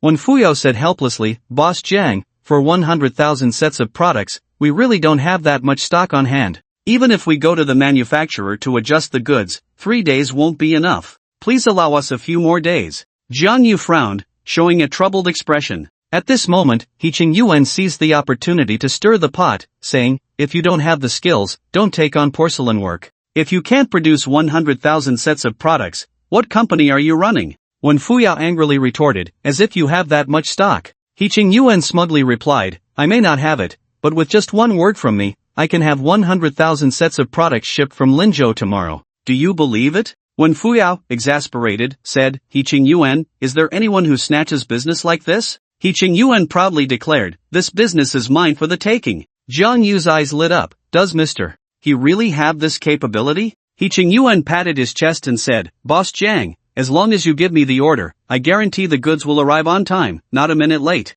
When Fuyao became anxious, Boss Jiang, we were the first to negotiate this business. How can you suddenly hand it over to someone else? This is simply. What? Are you saying Boss Jiang is not fair? He Qing Yuan said with a gloating expression, Boss Jiang gave you the opportunity, it's just that you lack the ability. How can you blame Boss Jiang for being unfair? Zhang Yu said leisurely, General Wen, it's not that I'm unfair, but I really am pressed for time. When Fuyao said, Boss Jiang, you need to be cautious. 3 days time, even Mr. He might not be able to deliver on schedule, right? He Qing Yuan coldly replied, we will draft a breach of contract compensation agreement for Boss Jiang, so General Wen doesn't need to worry. When Fuyao appeared very helpless and stood up to plead, Boss Jiang, our company really values this cooperation. Please give us a few more days, okay? 5 days, just 5 days, how about that? Zhang Yu shook his head and said, General Wen, I'm really sorry. To put it bluntly, I'm also helping someone else with this. If you can't deliver on time, my losses will be significant. 3 days, I really can't extend it. He Qing Yuan raised an eyebrow triumphantly, General Wen, since you don't have that capability, you might as well leave. When Fuyao was furious, without signing a contract, you might not even win. He Qing Yuan immediately told his sales manager, have the company draft a contract quickly. The middle-aged man immediately made a phone call back. They had a template for their contract, and with some modifications, it could be sent over quickly. He Qing Yuan was extremely pleased, since General Wen is unwilling to give up, then stay and watch me sign the contract. When Fuyao looked as if she was about to spit blood from anger, grabbed the contract on the table, and stormed out. He Qing Yuan intercepted Wen Fuyao, feeling triumphant, finally letting out a breath, his face full of the smile of a petty person who has succeeded. Bang! When Fuyao and Su Xian slammed the door and, as soon as they entered the elevator, burst into laughter. Ha ha, ha ha ha. General Wen, did you see how smug He Qing Yuan was just now? Su Xian laughed so hard she nearly fell over. I think I will never forget it for the rest of my life, Wen Yihuan said. He Qing Yuan's methods are despicable, he even hired a killer to deal with me. He deserves what he has today. Next, it's up to Zhang Yu. I'm so looking forward to it. President Wen, what do you think the scene will be like when He Qing Yuan goes bankrupt and ends up on the streets? We've only taken the first step, the key still depends on the Shangya group. President Wen, there won't be any problems over there, will there? The plan was proposed by him, he should be confident. The vice president of Shangya group, Lin Shi, seems to have a good relationship with him. He has a relationship with Lin Shi? Ugh, what a scumbag. In the suite, Zhang Yu suddenly sneezed and thought to himself, who is cursing me behind my back? He Qing Yuan was also very efficient. By the time Zhang Yu finished his breakfast, he had already placed the contract in front of Zhang Yu. Zhang Yu couldn't understand the contract, so he asked He Qing Yuan to go back first and said he would reply after reading it. After sending He Qing Yuan away, Zhang Yu called Wen Fuyao and Su Xian to the suite, and the three of them studied the contract in the room for the whole morning. The contract was fine. Su Xian looked at the breach of contract compensation clause in the contract and couldn't help but laugh again. A 20 million order, and if the delivery is not on time, it's 10 times the compensation. He Qing Yuan really dares. 10 times the penalty means 200 million. For He Qing Yuan's current wealth, 200 million would be enough to ruin him. Zhang Yu said, if the contract is fine, I'll notify He Qing Yuan to come over and sign it. You guys can go back first. Huan reminded, you need to pay attention to the Shinya group side. If He-Ching Yuan really delivers on time, you'll be in trouble. I know. Jiang Yu couldn't come up with 16 million for the final payment. At 1 o'clock in the afternoon, He-Ching Yuan arrived at the hotel with a beaming face and signed the contract with Jiang Yu. Jiang Yu paid him 20% of the deposit, and He-Ching Yuan immediately set off to the Shinya group to arrange the goods. Jiang Yu also promptly called Lin Shi. The fish was hooked, but he gave He-Ching Yuan 3 days' time, asking Lin Shi to stall He-Ching Yuan first and not to directly refuse the goods to avoid He-Ching Yuan sourcing them elsewhere. He-Ching Yuan found manager Zhu, who had been coordinating with him at Shinya Group. The manager told him that there were definitely goods, but the quantity he wanted was too large and needed to consult with President Lin, so he had to wait. Unexpectedly, this wait lasted 2 days. From Lingzhou City to Tianyun City, it would take at most half a day to ship, and at first, He-Ching Yuan didn't mind, but by the 3rd day at noon, he couldn't sit still anymore. He went to Shinya Group again and found manager Zhu. Manager Zhu, what's going on? It's already the 3rd day, why is there still no shipment? Manager Zhu sighed helplessly, President He, I'm really sorry. I've consulted with President Lin, she said that this year they are considering changing agents in Tianyun City and need to suspend our cooperation. What do you mean? This news hit He-Ching Yuan like a bolt from the blue. Suspending cooperation meant he couldn't source goods from Shangya Group anymore. President He, please understand, without President Lin's approval, I really can't provide you with goods. You should think of other solutions. Zhu,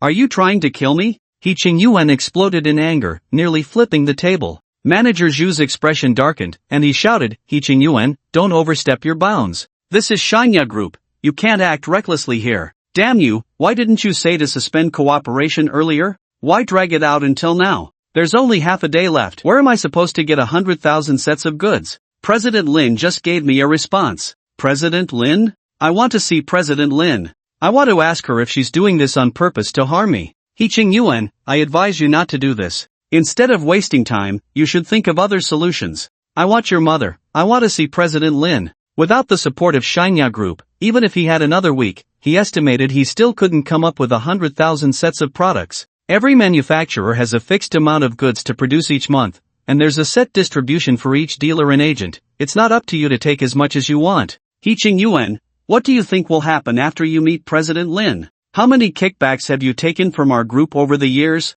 President Lin has only terminated the cooperation, which is already giving you face. Get lost. He-Ching Yuan, furious and powerless, was eventually kicked out by the security of Shinya Group. He could only hurriedly return to Tianyun City to plead with Jiang Yu for a few more days. Jiang Yu had been staying in a hotel for the past few days, but he was well aware of what had happened to He-Ching Yuan. Just a moment ago, Lin Shi had called him, telling him to prepare for a celebration. Jiang Yu was very grateful to her. Without Lin Shi's help, he wouldn't have been able to outsmart He-Ching Yuan. Of course, he also reminded Lin Shi that now that He-Ching Yuan was out of the picture, it was time to look for another candidate. With He-Ching Yuan gone, the most qualified in Tianyun City would undoubtedly be Yu Yin Company. Jiang Yu's plan was a twofold success. 3 hours later, He-Ching Yuan hurriedly knocked on Jiang Yu's door. Mister, he has arrived, please come in. How is the preparation for the goods going? Jiang Yu pretended to know nothing and invited He-Ching Yuan inside. He-Ching Yuan looked haggard, as if he had aged several years in an instant, his eyes somewhat cloudy.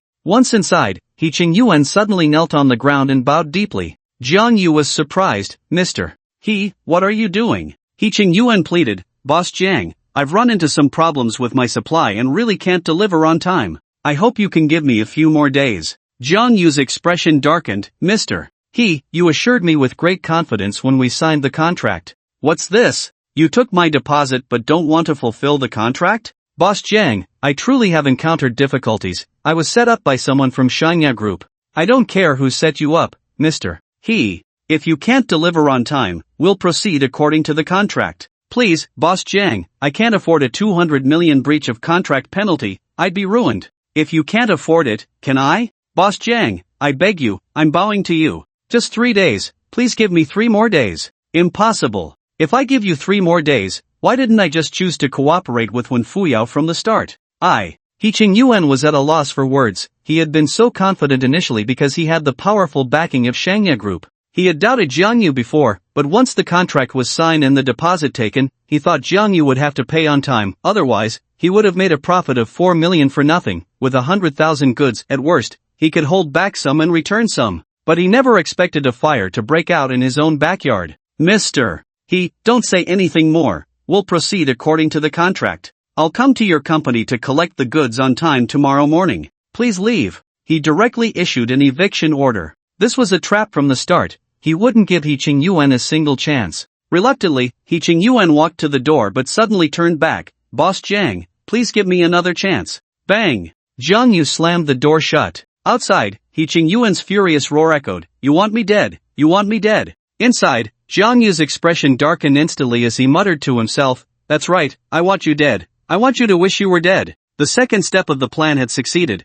and there were no major issues left. He was just waiting to demand the breach of contract penalty with the contract in hand tomorrow. That night, he unusually took the initiative to invite Han Xiong to dinner. In a hot pot restaurant, the steaming hot pot bubbled, and Jiang Yu sat across from Han Xiong. "What made you suddenly want to treat me to dinner? Haven't you always been reluctant to see me?" Han Xiong cooked a slice of tripe, looking at Jiang Yu with curiosity. Jiang Yu poured her a cup and chuckled, "You're my aunt, isn't it normal for me to treat you to a meal? You were the one who tried hard to match me with Han Ing, and I've been wanting to find a chance to thank you. Blow, keep blowing. Don't think I don't know you're in Han Ying's intentions. That day I gave Han Ing advice to pull you on stage, weren't you thinking of killing me? Aunt, what are you talking about? I'm not that kind of ungrateful person." Alright, stop with the pretty words. If you need something from me, just say it directly. He. Jiang Yu looked quite embarrassed and gave a thumbs up, praising, "Really, nothing escapes your keen eyes, aunt." Han Xiong frowned and said, "Who have you offended again? Let me tell you, I went to find Master Chow today, but was turned away again. Can't you stir up less trouble? If you're too idle, I can arrange a job for you in the group." "I didn't offend anyone, it's others who offended me," Jiang Yu explained. "I bought some things and signed a contract, but the other party can't deliver on time, so I want to sue him." "Sue him if you want. Why come to me? The amount is quite large, and I think the process might be a bit complicated. I don't know how long it will take from filing to judgment, so I wanted to ask if you know anyone who can expedite my case." "How much is the amount?" 20 million for the contract, 200 million for the penalty." "Ha? 20 million? When did you become so rich?" "If I remember correctly, when you first came to Tianyun City, you were still a poor guy who couldn't afford a meal. Share this good money-making opportunity with me?" "I don't have that much money. The contract is for 20 million, but I only paid 4 million as a deposit, and that was someone else's money." "Using empty hands to catch a wolf? Not bad, kid." "Well, it can't be said like that. Anyway, aunt, can you think of a way?" "I'm afraid of long nights bringing dreams." "No problem. I know a few people at the court. I can arrange for your case to be heard quickly." "Thank you so much, aunt. I'll file the lawsuit tomorrow. Please help me arrange it as soon as possible." Han Xiong made an okay gesture and continued to cook hot pot. The next morning, at 9 o'clock, Jiang Yu arrived at Shengyuan Company with the contract. In the past, Shengyuan Company would be bustling with employees by 9 in the morning, but today there were only a few sparse figures in the company. He Qingyuan couldn't deliver the goods, and his company was finished. He had issued a notice early in the morning, telling employees not to come to work today. He Qingyuan sat dejectedly in his office, facing the company's financial statements. Currently, the company had 20 million in its account, and He Qingyuan himself had 10 million in his bank account, but even combined, it wasn't enough to cover the losses. 200 million? Where was he supposed to come up with 200 million? Once Jiang Yu filed the lawsuit, with the contract in hand, he would definitely lose. Even if the court ruled that he could pay less, he would still be ruined. "Mr. He, where are my goods?" Jiang Yu swaggered in, seeing the listless He Qingyuan.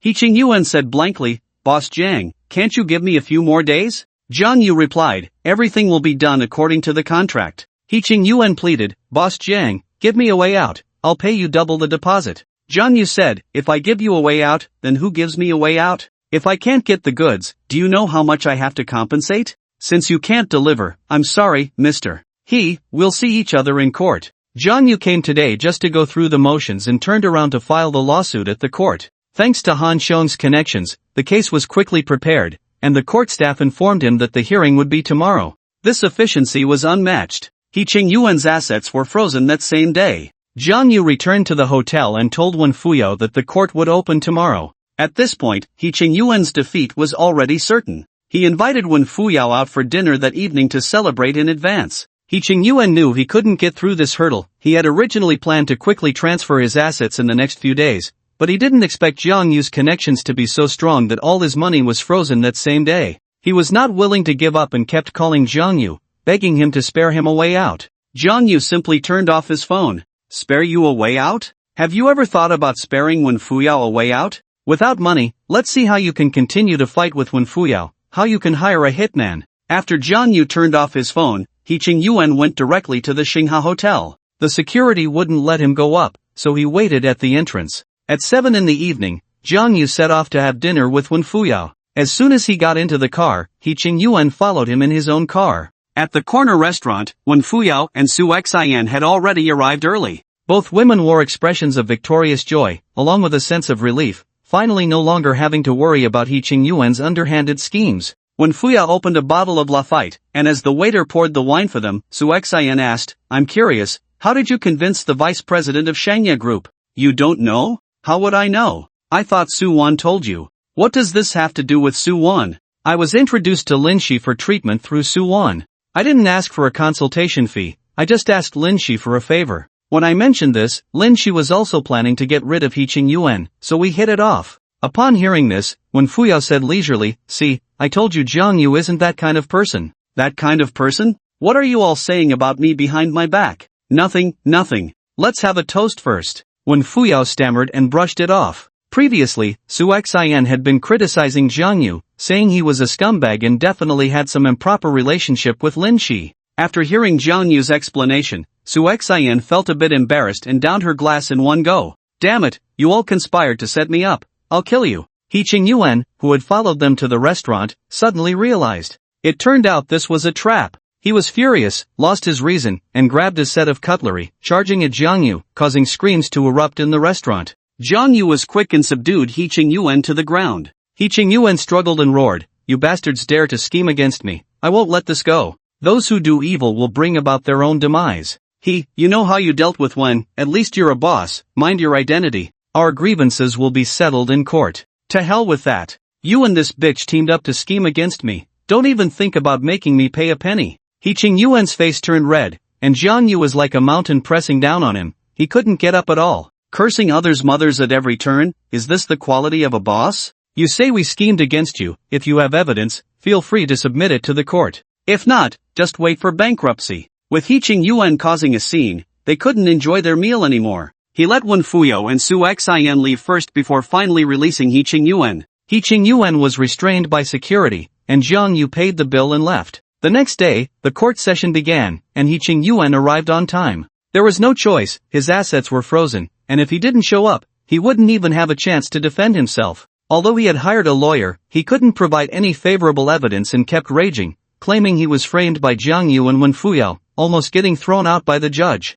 After the trial, the court ruled in favor of Jiang Yu, and He Ching Yuan did not have enough assets to compensate, being declared bankrupt on the spot. Jiang Yu did not receive his compensation in a timely manner because the court needed to liquidate his assets, and bankruptcy compensation follows a certain order. First, employee wages and compensations must be paid, followed by outstanding taxes, and only after all these settlements are completed would it be Jiang Yu's turn. However, Jiang Yu didn't care. As long as he could bring down He Ching Yuan, it didn't matter whether he got the money or not. As He Ching Yuan walked out of the court, he looked as wilted as a frostbitten eggplant, his years of effort wasted in an instant. Passing by Jiang Yu, he gritted his teeth and said, "You want me dead, but I won't let you have it easy. And that bitch Wen Fuyao, you all just wait." Jiang Yu retorted sarcastically, "Do you still have money? Can you still afford a hitman? We'll see about that." He Ching Yuan's threat was met with indifference from Jiang Yu. He was already a broke man. What kind of storm could he stir up? A person with such despicable means had connections that were as fragile as a sand sculpture, easily blown away by the wind.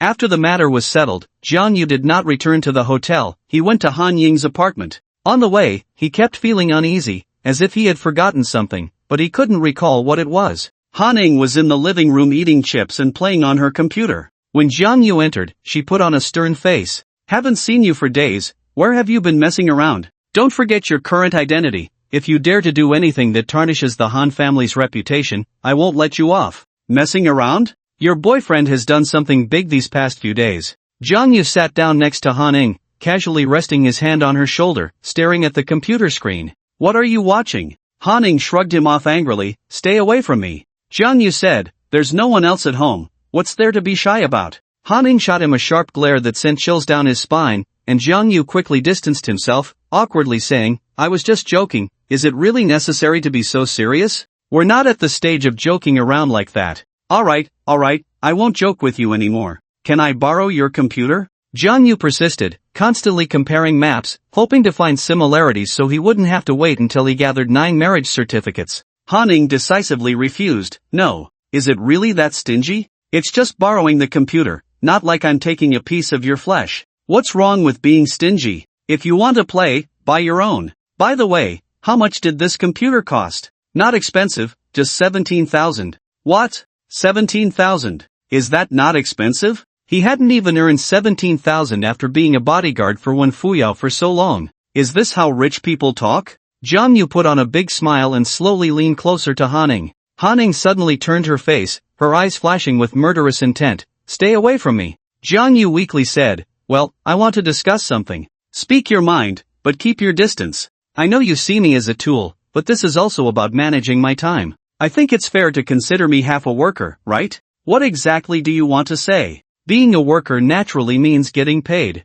I don't want the money. Can you buy me a computer like yours? It's hard to imagine that just a couple of days ago, he had splurged 4 million to design for Hiching Yuan, and now he was lowering himself for a computer worth just over 10,000. Jiang Yu thought a compact laptop was quite practical, he could take it with him when going out and compare maps online anywhere. But it was just a bit too expensive. If he had to pay for it himself, he wouldn't be able to afford it. Han coldly said, we're only engaged, and you're already thinking of living off me? Jiang Yu was speechless. Am I living off you? Please get it straight. I'm asking for the compensation due to me as a tool. Do you think I have so much free time to play along with your act? Han stared at him, not pleased. Are you trying to threaten me again with a breakup announcement? Upon hearing this, Jiang Yu suddenly smiled. Hey, you just reminded me. You. Han wished she could slap herself, thinking how could she be so mouthy. She suddenly put on a pitiful expression and said in a soft tone, my dad has cut off my financial support. I'm really poor now. Please don't bully me, okay?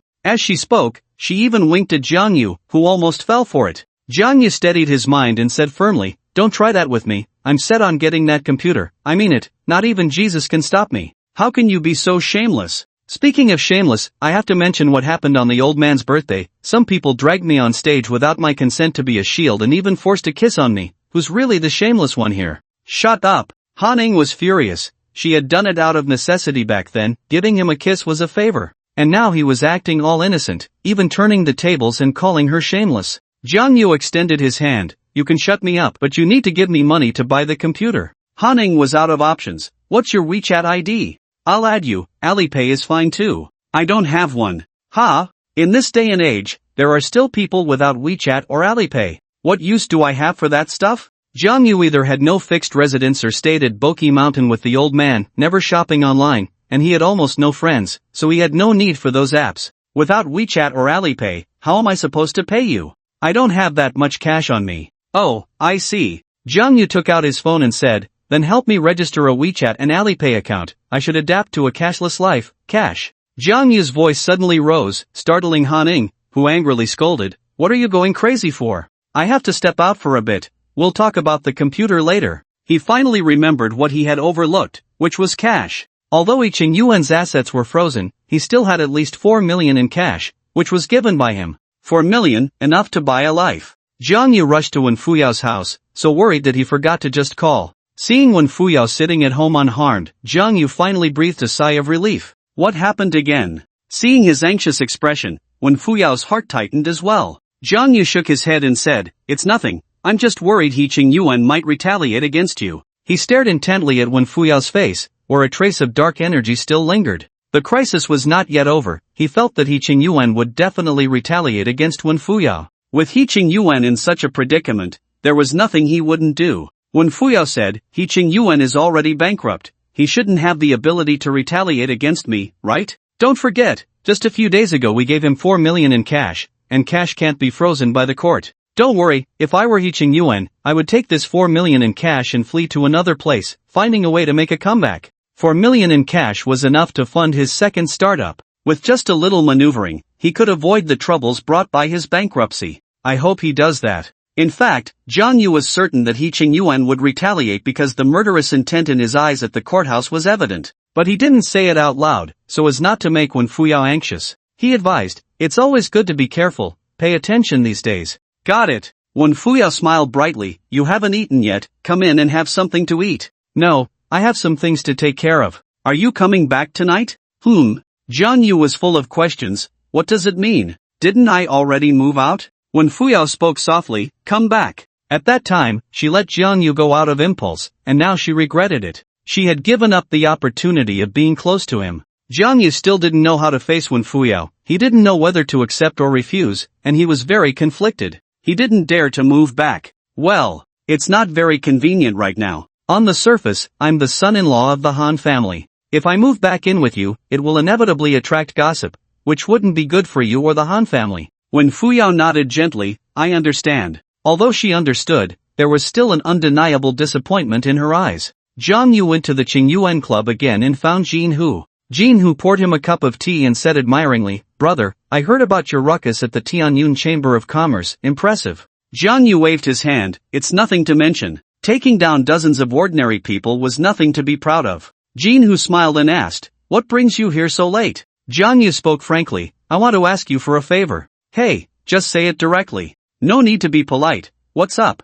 You guys in the Black Tiger Hall have a lot of people. I want you to help me keep an eye on someone." "Who?" "He Qingyuan." "No problem, leave it to me." "Then thank you in advance. I'll treat you to a meal when I have time." "There's no time like the present. How about we eat here at the club?" Jin Hu winked. "Although my club can't compare to Linzhou's, it has everything you need. I guarantee you'll have a great time." "Oh?" Jiang Yu's eyes lit up. This old man lived life on his own terms. He had previously taken Jiang Yu in and out of the club, but he was stingy, always making Jiang Yu wait in the lobby while he enjoyed himself alone. Therefore, Jiang Yu had long had a wish to experience the club himself and see what the old man was so fond of. Now that Jin Hu mentioned it, he was indeed interested. He had never played at a club before, so it would be good to see what it was like. He and Jin Hu drank for 2 hours at the club, and Jin Hu was so drunk he couldn't find his way. Luckily, he had made arrangements in advance. The manager took Jiang Yu to a room filled with sensuality. A round waterbed was placed against the wall. Jiang Yu lay down on it, swaying gently, which was quite a unique experience. A few minutes later, a beautiful woman in a cheapal walked in, with a high slit and long, straight legs. She looked to be around 24 or 25, with a good figure and appearance. "Hello, technician number 8 is here to serve you. What services do you offer?" Jiang Yu was purely curious. The beauty was taken aback, thinking, "You come to play and don't know what services are available?" If it weren't for Jin Hu personally instructing her, she would have suspected Jiang Yu was here to fish for information. "Well, it's just massage and healthcare, that kind of thing." "Be more specific." "This." The beauty leaned over and whispered a few words in Jiang Yu's ear, and he suddenly understood. No wonder the old man enjoys it so much, he really knows how to have fun. "So the old man sent me down the mountain to let loose? No wonder I couldn't find him before." The beauty awkwardly said, then, "Should I help you run a bath?" Jiang Yu shook his head. "No need, you can go out." "Ha, I'm a bit tired and want a rest. Next time, I'll look for you next time." Jiang Yu just wanted to see what it was like, he didn't plan to really play. What the beauty said earlier also resolved a long-standing curiosity in his heart. As it was late at night, Jiang Yu didn't go back and stayed at the club. The next day, Jin Hu groggily knocked on Jiang Yu's door. The first thing he asked was whether Jiang Yu had fun last night. Jiang Yu casually replied it was not bad, and Jin Hu encouraged him to come play often. "Jiang Yusen said I have 9 fiancées, and as for these 2, each is as beautiful as a flower, why would they come here?" Han Ning didn't dare to speak up, but Wen Fuyao, as long as he was willing, could be taken down in a minute. "By the way, there's something I need to tell you. My subordinates couldn't find He Qingyuan." Jin Hu started discussing serious matters. "What do you mean by couldn't find?" "I sent people to He Qingyuan's company and villa, but couldn't find him." "I heard he went bankrupt. Could he have already left Tianyun City?" Jin Hu still didn't know that He Qingyuan's bankruptcy was thanks to Jiang Yu. Jiang Yu frowned and said, "He must still be in Tianyun City. Keep sending people to look for him." The more they couldn't find He Qingyuan, the more worried Jiang Yu became. As the saying goes, it's easy to dodge a direct arrow but hard to guard against a hidden one. After leaving Qingyuan Club, he called Han Xiong again, asking her to use her connections to see if she could find He Qingyuan. On the phone, Han Xiong said, "One should spare others when possible. You've already driven him to bankruptcy, and you still won't let it go?" Jiang Yu replied, I'm just worried about his revenge, nothing else. Han Xiong said, there's no time now, I'm cleaning up your mess at Lutong Mountain. She had gone to Chao Bin's house again today but was once again met with a closed door. Chao Bin had no intention of reconciling and kept refusing to see anyone. Even gods have their limits. After 3 consecutive setbacks, Han Xiong was also angry. If he doesn't want to talk, so be it. If Master Chao wants to settle scores, my Han family will accompany him. She flicked her sleeves and left. Not long after she left, Chao Gang arrived, calling from afar, Uncle, isn't the timing right yet? Chao Gang was holding back a lot of anger. He couldn't enjoy himself these days without avenging this grudge. Chao Bin opened the door and stepped out, hands behind his back, gazing at the green mountains. The timing isn't so easy to come by. If it were just dealing with Jiang Yu, that would be simple, but now it involved the Han family group, and Chao Bin didn't dare to act rashly. Chao Gang said slowly, Uncle, I haven't been able to hold my head high in front of my friends these days. What exactly are you worried about? Chao Bin replied, the Han family group is one of the top enterprises in Tianyun City, and their connections are beyond your imagination. Do you think I, as the president of the Martial Arts Association, can shake them? Chao Gang's expression grew increasingly ugly, so I took that beating for nothing? Uncle, even though he hit me, it was still a provocation against you. Chao Bin shot him a glare, don't try to provoke me. There's an old saying, a master must have a reason. If I were to act against a young man just because of a conflict between you juniors, what would the peers think of me? They would say I'm bullying the weak, and that would be truly embarrassing. At Chao Bin's level, reputation was more important than anything. Sherbois. A voice called from the door. A disciple of the Tianqing martial arts school, Sun Yu, stood respectfully at the entrance. Although the door was wide open, he didn't dare to step into the courtyard without the owner's permission. Chao Bin didn't know many of the disciples, but Sun Yu was one of them. However, the two brothers had incompatible personalities and had never had much interaction. Chao Gang looked outside and asked, Uncle, who is he? Chao Bin waved his sleeve and sat on the wooden chair in the hall, softly saying, he's your Shirshu's disciple, let him in. Only then did Chao Gang walk to the door and wave outside, saying, come in. As he brushed past Sun Yu, Chao Gang noticed he was empty-handed and couldn't help but complain, coming to visit relatives without bringing any gifts? Sun Yu looked a bit awkward and hurriedly explained, Shi Xiang, I came a bit hastily. Chao Gang coldly smiled, stop with the polite talk. What do you want with my uncle? The next moment, Sun Yu stepped into the hall, knelt on the ground with a thud, and cried out, please, Sherbois, help us. Help you? Don't you know I have a conflict with your master?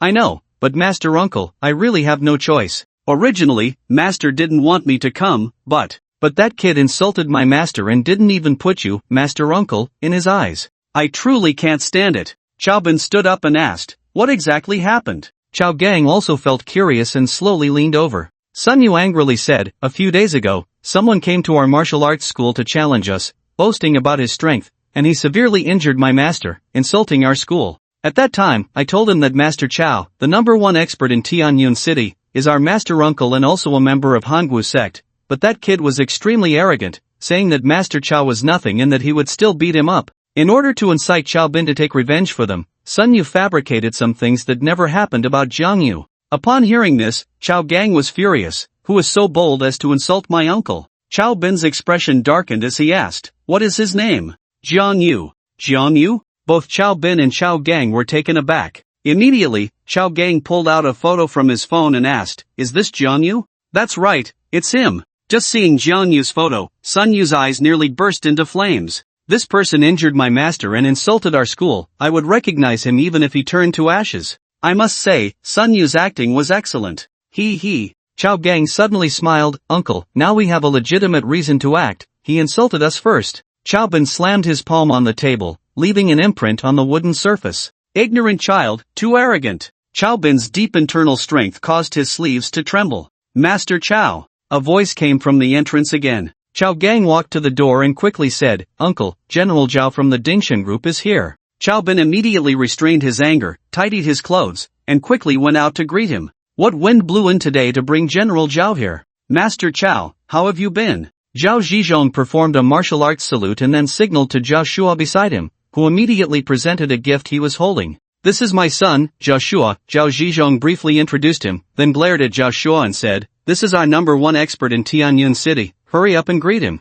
Zhao Shua quickly called out, Master Chao. Chao Bin looked Zhao Shua over and complimented, your son looks like a dragon among men. Master Chao is too polite. General Zhao, please come in. Chao Bin welcomed Zhao Zhizhong and his son inside, then instructed Chao Gang, make tea. Chao Bin introduced, this is my nephew Chao Gang, and he is the disciple of my junior brother Wei Xiao, Sun Yu. Zhao Zhizhong nodded slightly. He knew Wei Xiao but did not know Sun Yu. After taking a sip of tea, Chao Bin asked, General Zhao, you are usually very busy with official matters. What brings you here today? Zhao Zhizhong did not beat around the bush and said directly, I came today mainly to ask for a favor. Please, General Zhao. Master Chao, I want you to help me deal with someone. Who?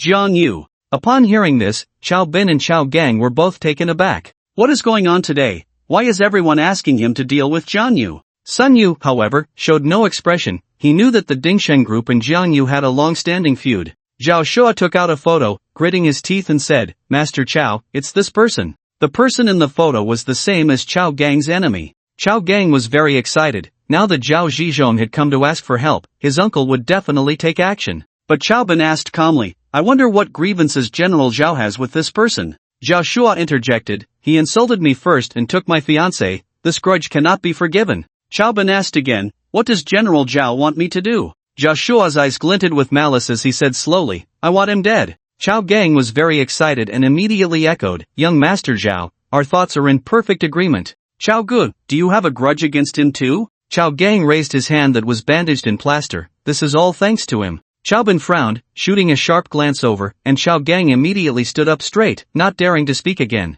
He said slowly, General Zhao, you asked me for help, and I would normally feel obliged, but you should know that the young man is the prospective son-in-law of the Han family, and I am worried. Master Chao need not worry, I will handle things with the Han family. You just focus on dealing with Jiang Yu. Chao Bin smiled heartily, stood up, and said, with General Zhao's word, I feel at ease. Chao Gang, uncle, send that kid a letter of challenge for me. 1 week from now, at the peak of Lutong, we will decide life and death. With the strong support of the Dingsheng group, Chao Bin had no worries at all. While Jiang Yu was still running around looking for He Yuan, he was unaware that the challenge from the #1 expert in Tianyun City had already reached the Han family. He Yuan seemed to have completely disappeared. After leaving the courthouse, no one had seen him, and he seemed to have not contacted anyone. This made Jiang Yu very uneasy. He himself was fine, he could withstand any of He Yuan's methods, but Wen Fuyao could not. Wen Fuyao, being a woman, was powerless to deal with the beasts lurking in the dark. He first went to Guanhuj, and indeed, there was no one at He Yuan's villa.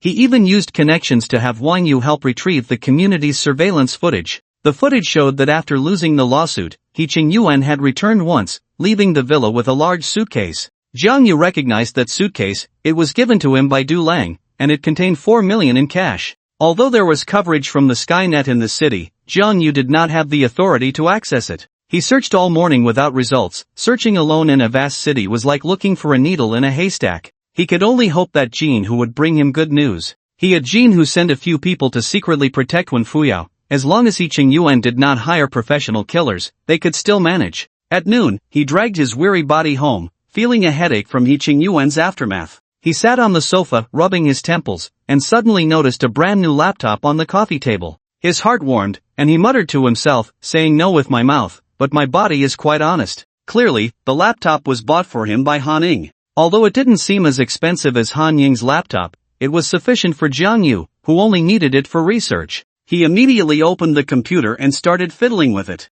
He rarely used a computer, was unfamiliar with many functions, and his typing speed was quite concerning. It was precisely because his typing speed was extremely slow that his research progress was poor. After class, Han Ying bought a lunchbox near the school gate to take home. She had another class in the afternoon and needed to rest for about an hour before going back to class. Upon entering the house, she saw Jiang Yu poking at the keyboard with one finger at a time, and she mocked, with your typing speed, you dare to let me buy you a computer? What, can't I do it if I haven't learned Pinyin? Jiang Yu had never been to school, he learned to recognize characters from the old man. How about I buy you a handwriting tablet instead? Since she had already bought a laptop worth several thousand, Han Ying didn't mind spending a little more on a handwriting tablet, so she decided to be generous. No need. Jiang Yu's pride kicked in, just wait a couple of days, and my typing speed will definitely be faster than yours. He. Keep bragging, after all, boasting doesn't incur taxes. How about we make a bet? What kind of bet do you want to make? 2 days later, if my typing speed is faster than yours, you give me 10,000 yuan, how about that? Have you gone crazy from being poor? Always talking about money? After Han mocked him, she said with a strange smile, "But I accept this bet." "Don't say 2 days. What if I give you 20 days? She had been playing on the computer since she was 3, and her typing speed was incredibly fast. She didn't believe Jang Yu could come up with anything in just 2 days. If someone was going to give her money, why not take it? Then it's 20 days, no backing out. Oof. Han snorted lightly, placing her boxed meal on the table and scrolling through her social media. Jang Yu casually looked up and muttered, "What about mine?" Han had only bought 1 boxed meal. "There's none for you. If you want to eat, cook it yourself." Han shot back without looking up. Jang Yu sighed dramatically. How can a young lady from the Han family be so stingy? Han immediately raised her head, a glint of anger in her eyes. "First of all, I didn't know you were back home. Secondly, providing you with a place to stay is already generous enough. Do you want me to cover your meals too? I'm your tool now, working for you. Don't give me that. I've already paid your wages." Han quickly finished her meal and went back to her room to rest, while Jang Yu was still fiddling with the computer, already looking for videos to learn pinyin in order to win the 10,000 yuan. At 2 in the afternoon, Han groggily got out of bed. "Do you have time tonight?" she asked before heading out. "What's up? Are you inviting me to dinner?" "My dad is inviting you." "Ha?" Jang Yu suddenly looked up. "Your dad? He doesn't like me, suddenly inviting me to dinner. It wouldn't be a trap, would it?" Han said, "My dad just called and said to come back for a simple meal tonight, and he wants to talk to you about something." Jang Yu muttered, "What could I possibly talk to your dad about? How would I know? Anyway, I'm just letting you know, you can go or not." Alright, got it. "Go to your class, don't disturb me while I'm learning pinyin." Han burst into laughter. "I've never seen someone almost 20 years old learning pinyin. Do you want me to teach you? A bozito foge. Get lost, don't use the English alphabet to mess with my thoughts. Ha ha ha." Han laughed heartily as she left. Jang Yu studied pinyin for an hour when Suwon called him, saying she was waiting for him at Yuyin Company. Suwon thought he was still working at Yuyin Company. Jang Yu hurried to the building, where Suwon was waiting in a checkered dress, attracting countless gazes. A beautiful woman is the center of attention wherever she goes. "Did you get paid again so soon?" Jang Yu thought Suwon was looking for him for something other than repaying her debt. Suwon smiled awkwardly. "Getting paid will take some time. Are you short on money? If not, I can find a way to pay you back a part first." Jang Yu waved his hand. "I'm not short on money. What do you need me for?" Suwon said, "My dad's health has improved a lot. Originally, my mom wanted him to rest a bit longer, but he insists on working, so I want to ask you to check on him to see if he can work like a normal person, to avoid them arguing. A follow-up check, right?" "No problem." Jang Yu thought it was no big deal. "Actually, you don't need to come in person, just call me, and I can go myself. I can find my way, and if worst comes to worst, I can take your cousin with me. I told my mom, but she insisted that I come back to personally invite you, saying that way it wouldn't be rude." Suwon lowered her head slightly, her face a bit red. She probably understood her mother's intentions. Her mother had taken a liking to Jang Yu. Bringing her back was mainly to create an opportunity for her to interact with Jang Yu. "Look at you, all flustered. Your face is red. Let's not stand around, let's go." "Ah, right.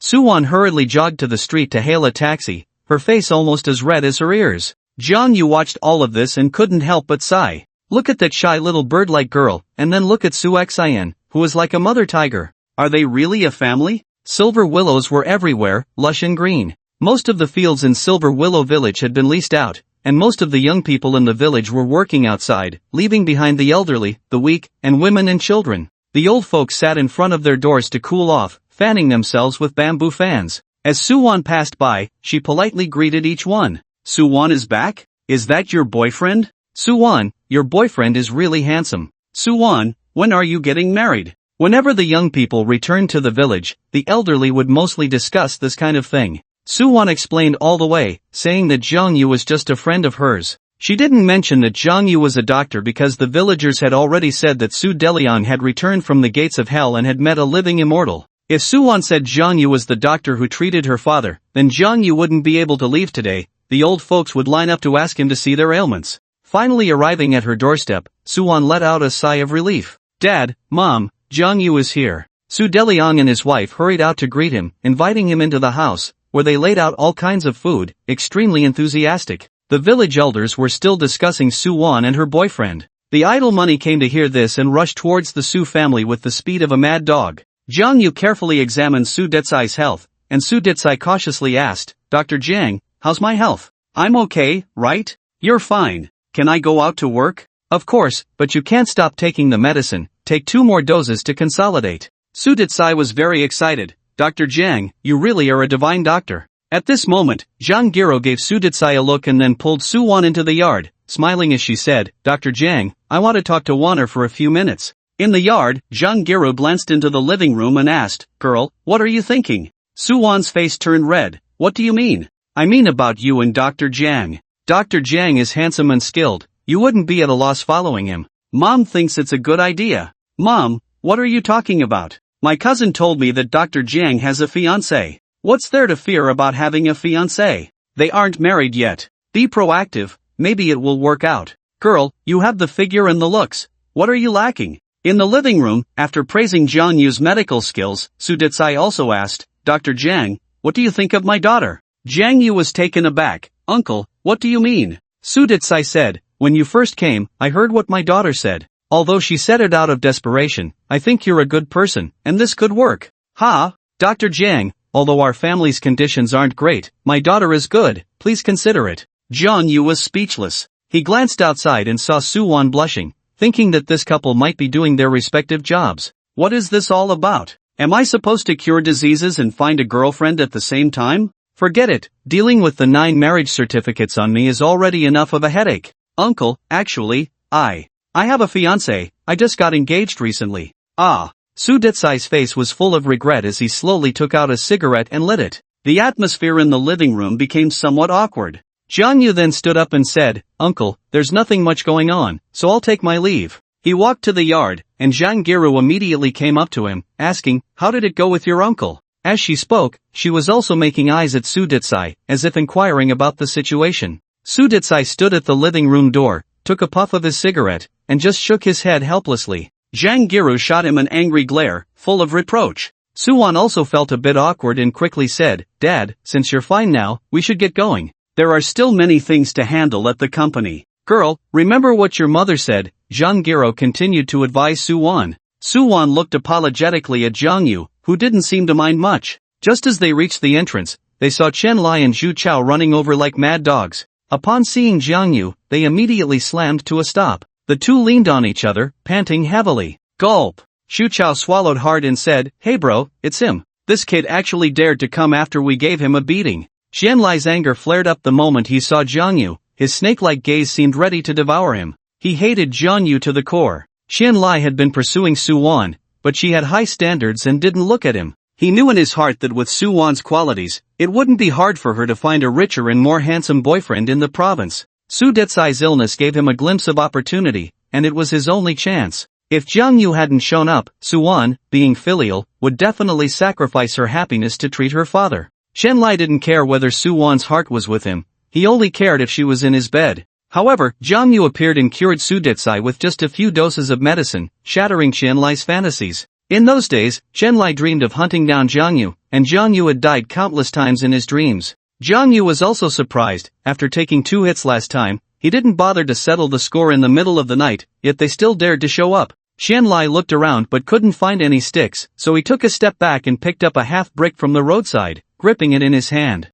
With a weapon in hand, he felt a bit more confident. You little brat, you actually dare to come to our Inlu village. Today, I'll make sure you don't come back. Chen Lai shouted, Zhu Chao, where are you? Turning around, he found Zhu Chao had retreated even further. Both of them understood that together they couldn't take on Jiang Yu. Zhu Chao said reluctantly, Bro, we don't have any weapons, we can't confront him head-on. Chen Lai took a few steps back, gritting his teeth and whispering, the hatred of a man for stealing his wife cannot be overlooked. We can't just let this go. Zhu Chao replied, Isn't Feng Yang back? He learned some skills at the martial arts school in the city, he can definitely handle this kid. Him? Wasn't he just kicked in the kidneys a while ago and spent a few days in the hospital? That must have been someone stronger at the martial arts school. Feng Yang should be able to deal with him, right? Jiang Yu watched them whispering and smirked, If you're going to make a move, come at me. If you're scared, then get lost. Don't you know what a good dog doesn't block the way? Damn it, you dare to steal my girlfriend and still talk back to me.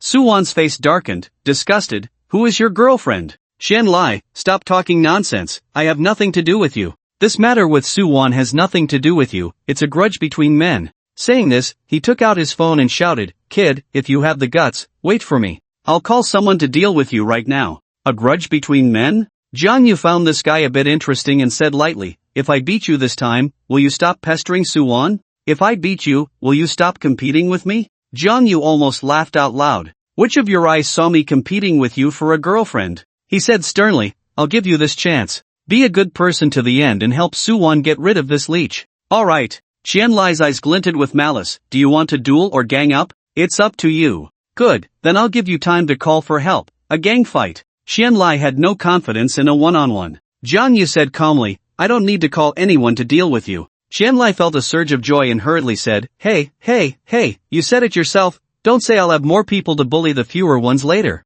Zhu Chao provocatively replied, "Kid, you're dead meat. My buddies are trained." Zhang Yu was unimpressed. "More people to bully fewer ones? Can your numbers compare to the Black Tiger Hall and the Tingyun Chamber of Commerce? Can you fight better than the Tianqing Martial Arts School?" Qianlai made a phone call. "Feng Yang, come to Suwon's house." "Yes, right now. There's an idiot who wants to steal my woman. Help me teach him a lesson." After hanging up, Qianlai held his head high, full of spirit. Jang Yu felt the name Feng Yang sounded familiar but couldn't recall. How could he remember all the small fry he had beaten up? He stood calmly at the entrance, but Suwon was anxious, grabbing his arm and whispering, "Let's go. If something happens to you, I won't be able to face you." Jang Yu replied lightly, "Don't worry, I'll be fine." "But, no buts. Don't you want to shake off those two fat guys? I'll help you." Upon hearing the word fat, Qianlai immediately scolded, "Kid, watch your mouth." "Where am I fat?" Compared to Zhu Chao, who weighed around 180 pounds, Qianlai wasn't fat,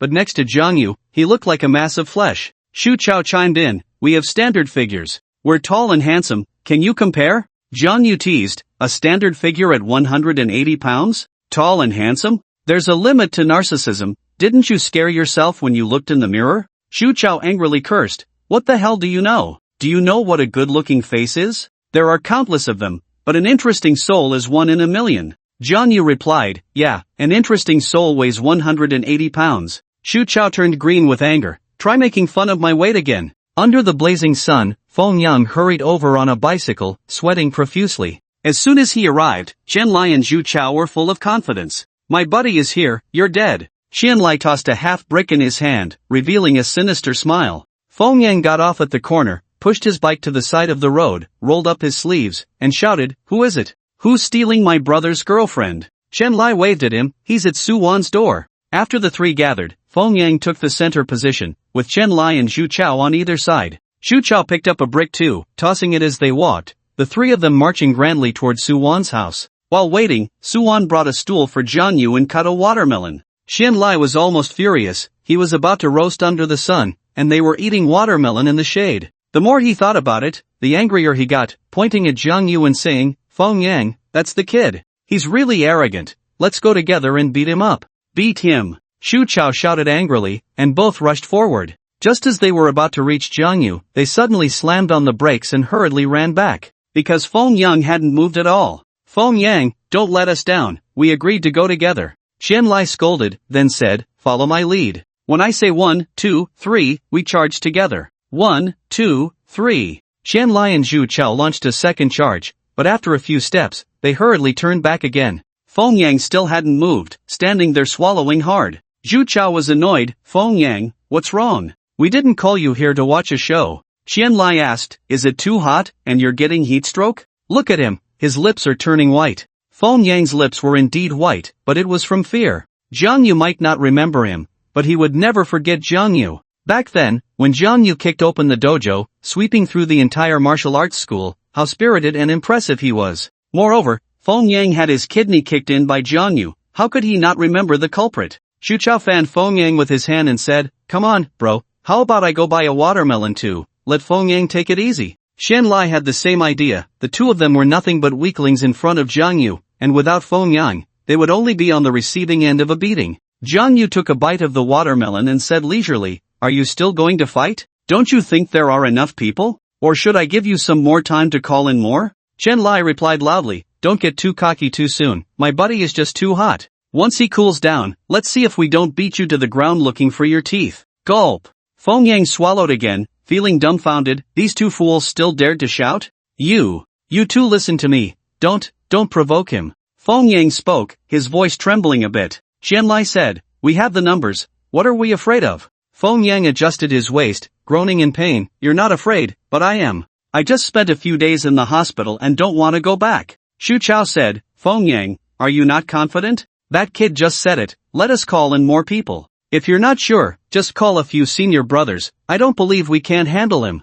Qianlai added, no need to worry about money, as long as you help me vent this anger, I'll give each of your senior brothers 5,000 as a thank you. Feng Yang grimaced, should I call my master too? Upon hearing this, Qianlai was overjoyed, if you can, that would be even better. I heard your dojo master is one of the top 10 experts in Tianyun City, right? Top 10 experts? Zhu Chao was very excited, Feng Yang, why didn't you mention this connection earlier? Qianlai immediately raised an eyebrow at Zhang Yu, laughing heartily, you're done for, my buddy knows the top 10 experts in Tianyun City. Zhu Chao joined in the laughter, do you know who it is? The master of Tianqing Martial Arts School, Wei Xiao, a renowned martial arts master. Feng Yang was almost in tears, shouting, stop laughing. Qianlai and Zhu Chao were taken aback, turning to ask, what's wrong with you? Feng Yang asked, do you know who he is? Of course, isn't he just some lousy doctor? Lousy doctor? Do you know he's also a martial arts master? Even my master isn't his match. You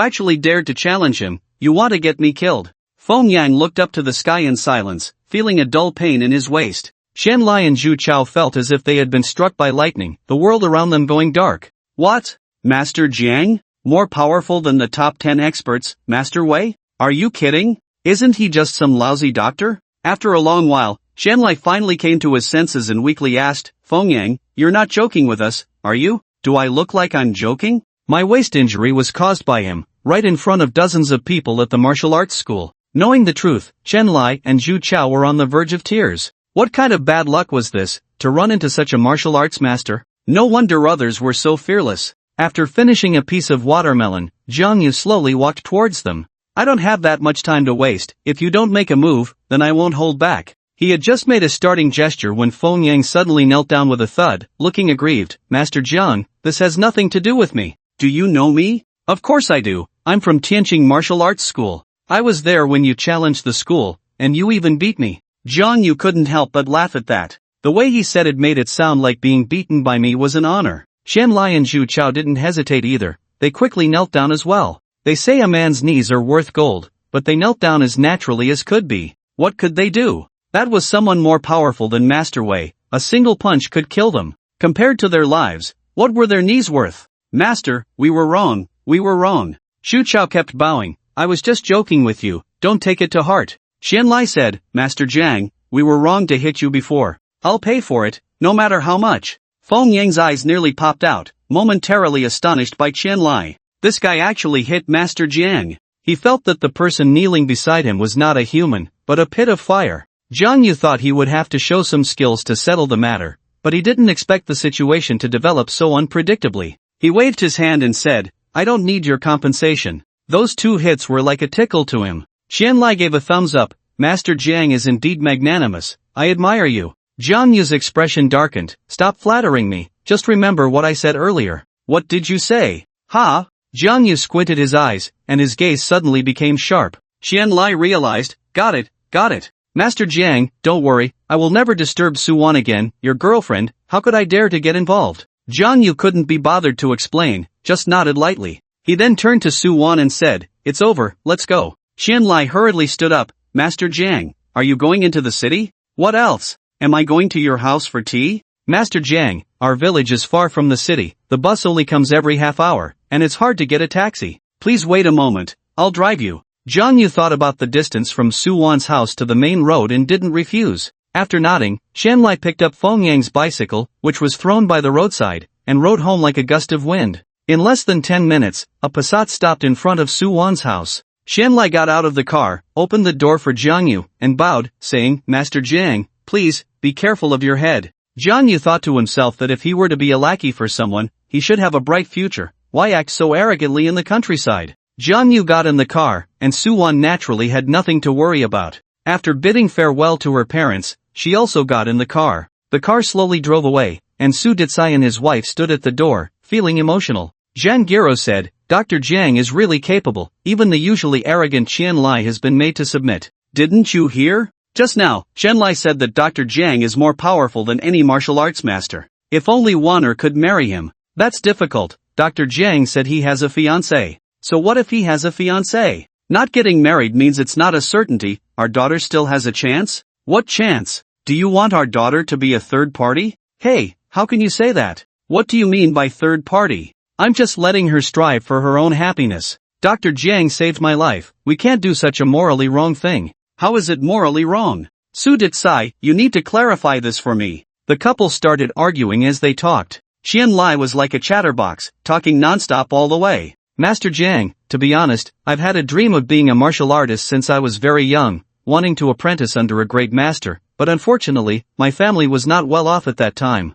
When Feng Yang went to the martial arts school to learn, I wanted to go too, but my dad disagreed and insisted he work. But now I've realized that I must learn martial arts. It's my dream. Master Jang, how about you take me as your disciple? I'll pay any tuition. He said a lot, all to set up for this sentence. Jiang Yu casually replied, you don't have that talent. No way. I've been to several martial arts schools before, and those masters all said I was a martial arts prodigy, just a bit older. But as long as I have perseverance, I still have a chance to become a famous master. Jiang Yu's mouth slightly curled up. A famous master, huh? Can't he tell others or just fooling him to make money? Qian Lai was chattering away, and out of politeness, Jiang Yu occasionally chimed in, while Su Wan remained silent. She had nothing much to say to Qian Lai. However, there was one thing she was quite satisfied with. Throughout the journey, Qian Lai had not spoken a word to her, and the conversation had always revolved around learning martial arts. If this had been in the past, with the two of them sharing a ride, Qian Lai would have surely devoured her with his words.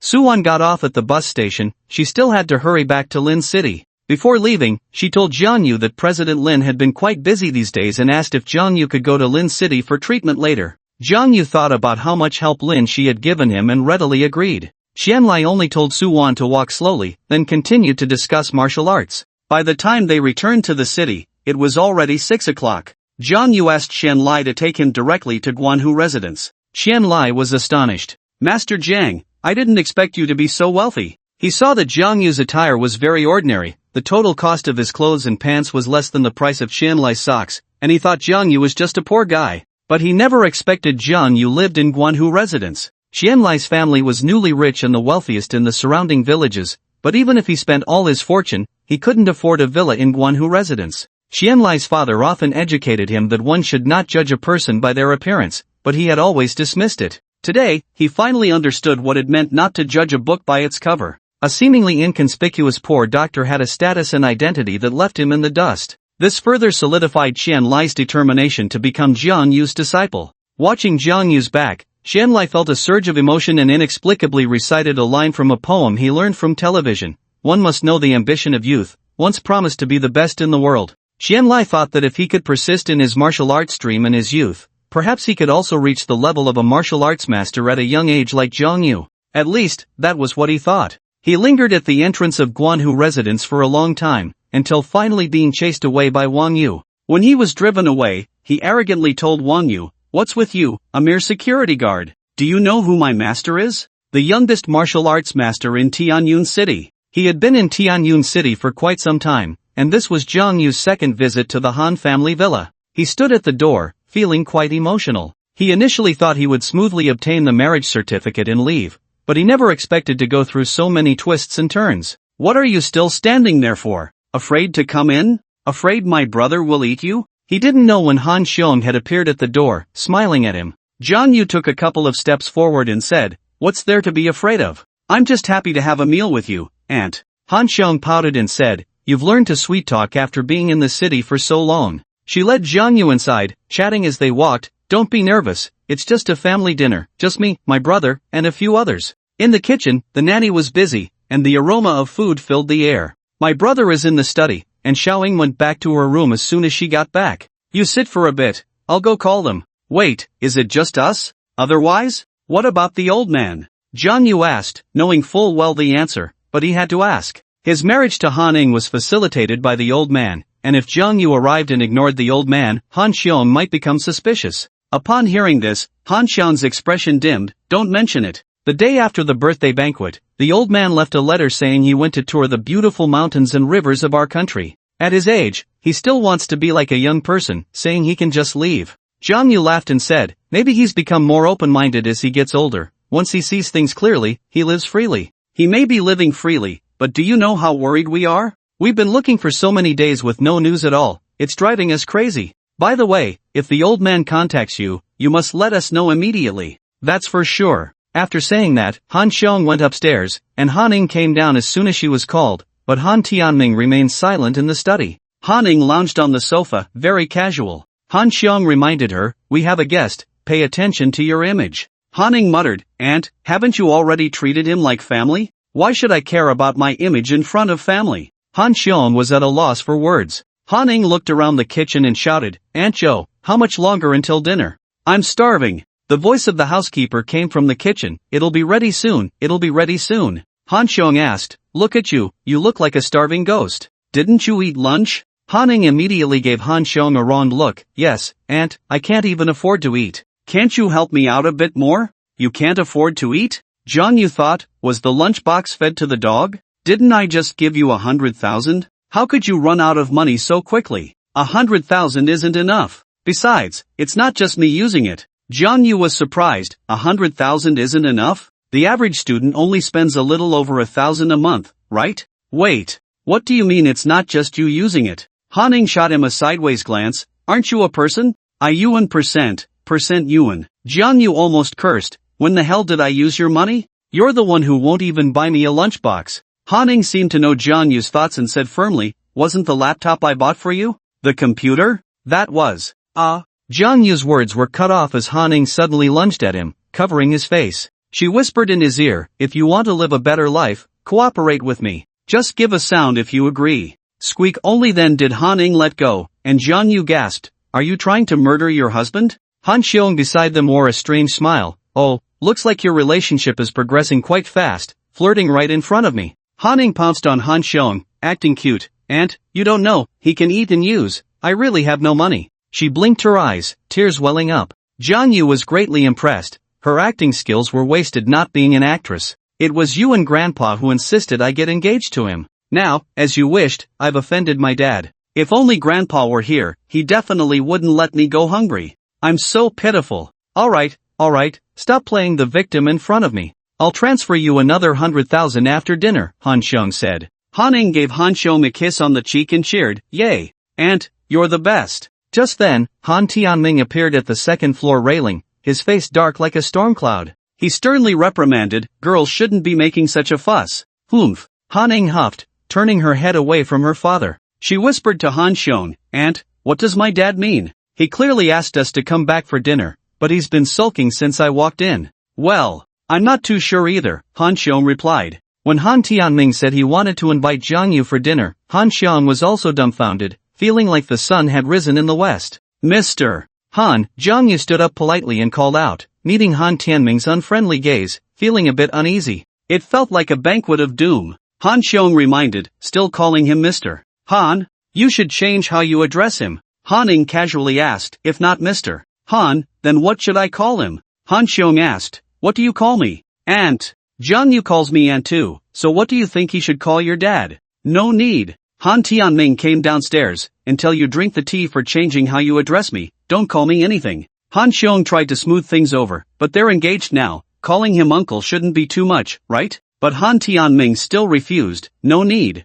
I think it's better for us to keep our distance. TCH. Han Xiong rolled her eyes, your daughter is about to marry him, what distance are you talking about? Really, if you keep that stern face, this meal is better off not being eaten. Han Ning nodded repeatedly, with you looking so grim, who can eat? Han Tianming said nothing and turned to walk towards the kitchen, asking, how long until dinner? The housekeeper replied, just the last dish, Mr. Han, you can take your seats now. Han Tianming entered the dining room and coldly said, dinner. Jiang Yu took a deep breath. This subtle atmosphere, was it dinner or an interrogation? It was clear that Han Tianming was still dissatisfied with his son-in-law. So, what did this meal mean today? Come on, let's eat. Han Xiong patted his shoulder, with me backing you up, don't be afraid. At the dining table, Han Tianming was solemn and serious, but he didn't have much of a deterrent effect. Han Xiong and Han Ing, the aunt and niece, ignored him, eating and drinking as they pleased, clinking glasses continuously. Jiang Yu wanted to be more casual too, but Han Tianming didn't pick up his chopsticks, staring at him intently. Who can stand this? If there's something to say, just say it. Stop staring at me like that. Jiang Yu also put down his chopsticks, looking at Han Tianming, neither servile nor overbearing, and said, "Uncle, if you have something to say, just say it." Han Tianming took a small sip of wine and said in a deep voice, "Do you think that being engaged to my daughter, Han Tianming, gives you the right to do as you please? Do as I please? Uncle, I don't quite understand what you mean. Have you counted how many people you've offended these days?" "I haven't counted, probably not many, but I never initiate trouble." "Humph." Han Tianming slammed the table in anger. "You even dared to offend Master Chow, truly bringing shame to the Han family." Han Xiong looked up, dissatisfied. "We're just eating, why are you acting crazy? It's none of your business." "How is it none of my business? Do you know why Jiang Yu offended Chow Bin? Isn't it because of your precious daughter?" "Dad, this matter really isn't his fault. That day, it was Master Chow's nephew, Chow Gang, who caused the trouble first." Han Ing was also speaking up for Jiang Yu. Although she sometimes despised him, she still had a conscience. "Just because you offended Chow Gang, Master Chow would personally deliver a challenge to our home?" Han Tianming's face was full of anger. Han Xiong asked in confusion, "What challenge?" Jiang Yu was also curious. "What challenge?" Han Ing was equally intrigued. "What challenge?" Han Tianming directly threw the challenge letter to Jiang Yu. "Read it yourself." Jiang Yu opened it, and the two little heads leaned in simultaneously. Han Xiong read aloud, "Recently, I have heard that you have been arrogant, injuring my junior brother and insulting my sect. Therefore, I, in accordance with the wishes of the crowd, issue this challenge. 7 days later, I will battle you at the peak of Lutom, life and death determined by heaven. Signed, Chow Bin." A few simple words clearly stated the reason for the challenge, the time and place of the decisive battle. Han Xiong was furious. Chow Bin, as an elder and the president of the Martial Arts Association of Tianyun City, actually wants to challenge Jiang Yu. "Isn't this clearly bullying?" Han Tianming said. "Bullying?" "The challenge letter clearly states the reason. Master Chow has a legitimate reason." Jiang Yu said, "I admit to injuring his junior brother, but I do not admit to insulting his sect." Han Tianming gritted his teeth and said, "This alone is enough for Master Chow to take action. Even at death's door, you still don't realize it. I heard you went to Qing Yuan Club last night to indulge in debauchery?" Upon hearing this, Han Xiong and Han Ing shot him murderous glares simultaneously. Han Ing scolded, "You're tarnishing our Han family's reputation." Han Xiong helplessly said, "Jiang Yu, you shouldn't have, our little Ing is so good, why did you need to go to a club?" Han Ing suddenly turned her head, glaring at Han Xiong angrily. "Aunt, what are you saying?" Jiang Yu felt very wronged. He did go to Qing Yuan Club, but he didn't indulge in debauchery. He explained, "I went to Qing Yuan Club to discuss business with Jin Hu." Han Tianming pressed, "Does discussing business take an entire night?" Jiang Yu replied, "I had a few drinks with Boss Jin, got a bit tipsy, and Boss Jin arranged a room for me to sleep in, that's all." "Humph, who would believe that?" Han Ing snorted coldly. He had seen Jiang Yu's drinking capacity. How could a mere Jin Hu make him drunk? "So, you still have connections with those underground organizations? My Han family is in legitimate business and cannot tolerate your reckless behavior." Han Tianming was furious. "For the sake of the old man, I won't hold this against you this time, but if anything like this happens again, I will immediately annul your engagement with Han Ing." Han Xiong said, "Let's put other matters aside for now and talk about the challenge letter. Brother, Chow Bin has issued a challenge without considering our Han family. I think you need to negotiate about this. He caused this trouble, he should handle it himself." "Brother, the opponent is Master Chow, and the challenge letter states that life and death are determined by heaven." "What if Jiang Yu gets killed? That's his own doing." Han Tianming stood up in anger and waved his sleeve as he left. He said it was a dinner invitation, but in the end, he didn't even touch his chopsticks. Han Xiong pouted, "This person really has no sense of humanity." Jiang Yu put away the challenge letter and said leisurely, "He's right, I caused this trouble, and I will handle it myself." "Isn't he the #1 expert in Tianyun City? Isn't he the #1 expert in Tianyun City?" Han Xiong's eyes nearly popped out. "You say it so lightly, do you know how powerful Master Chow is? Do you know you might get killed? Aunt, you're just boosting his confidence while diminishing your own. He's just a master, it's nothing to worry about." Han Ing asked, "Aren't you afraid of dying?" Jiang Yu replied, "I'm afraid of dying, but I won't die." He stood up and stretched. "It's been a long time since I've had a good, exhilarating battle. Aunt, can you find me a quiet place? I need to prepare well in the few days I have left." Though he spoke lightly, he still had to be cautious in his attitude. Han Xiong said, I bought a courtyard outside the city. It's spacious enough for you to practice without being disturbed. She knew that saying anything now was useless. She could only support Jiang Yu as much as she could. After dinner, Han Xiong took Jiang Yu to the courtyard outside the city, not far from Lutan Mountain, a 15-minute drive. Master Chao's challenge to a younger generation quickly stirred up a storm in Tianyun City. Master Chao had been famous for many years, serving as the president of the Martial Arts Association in Tianyun City, highly respected.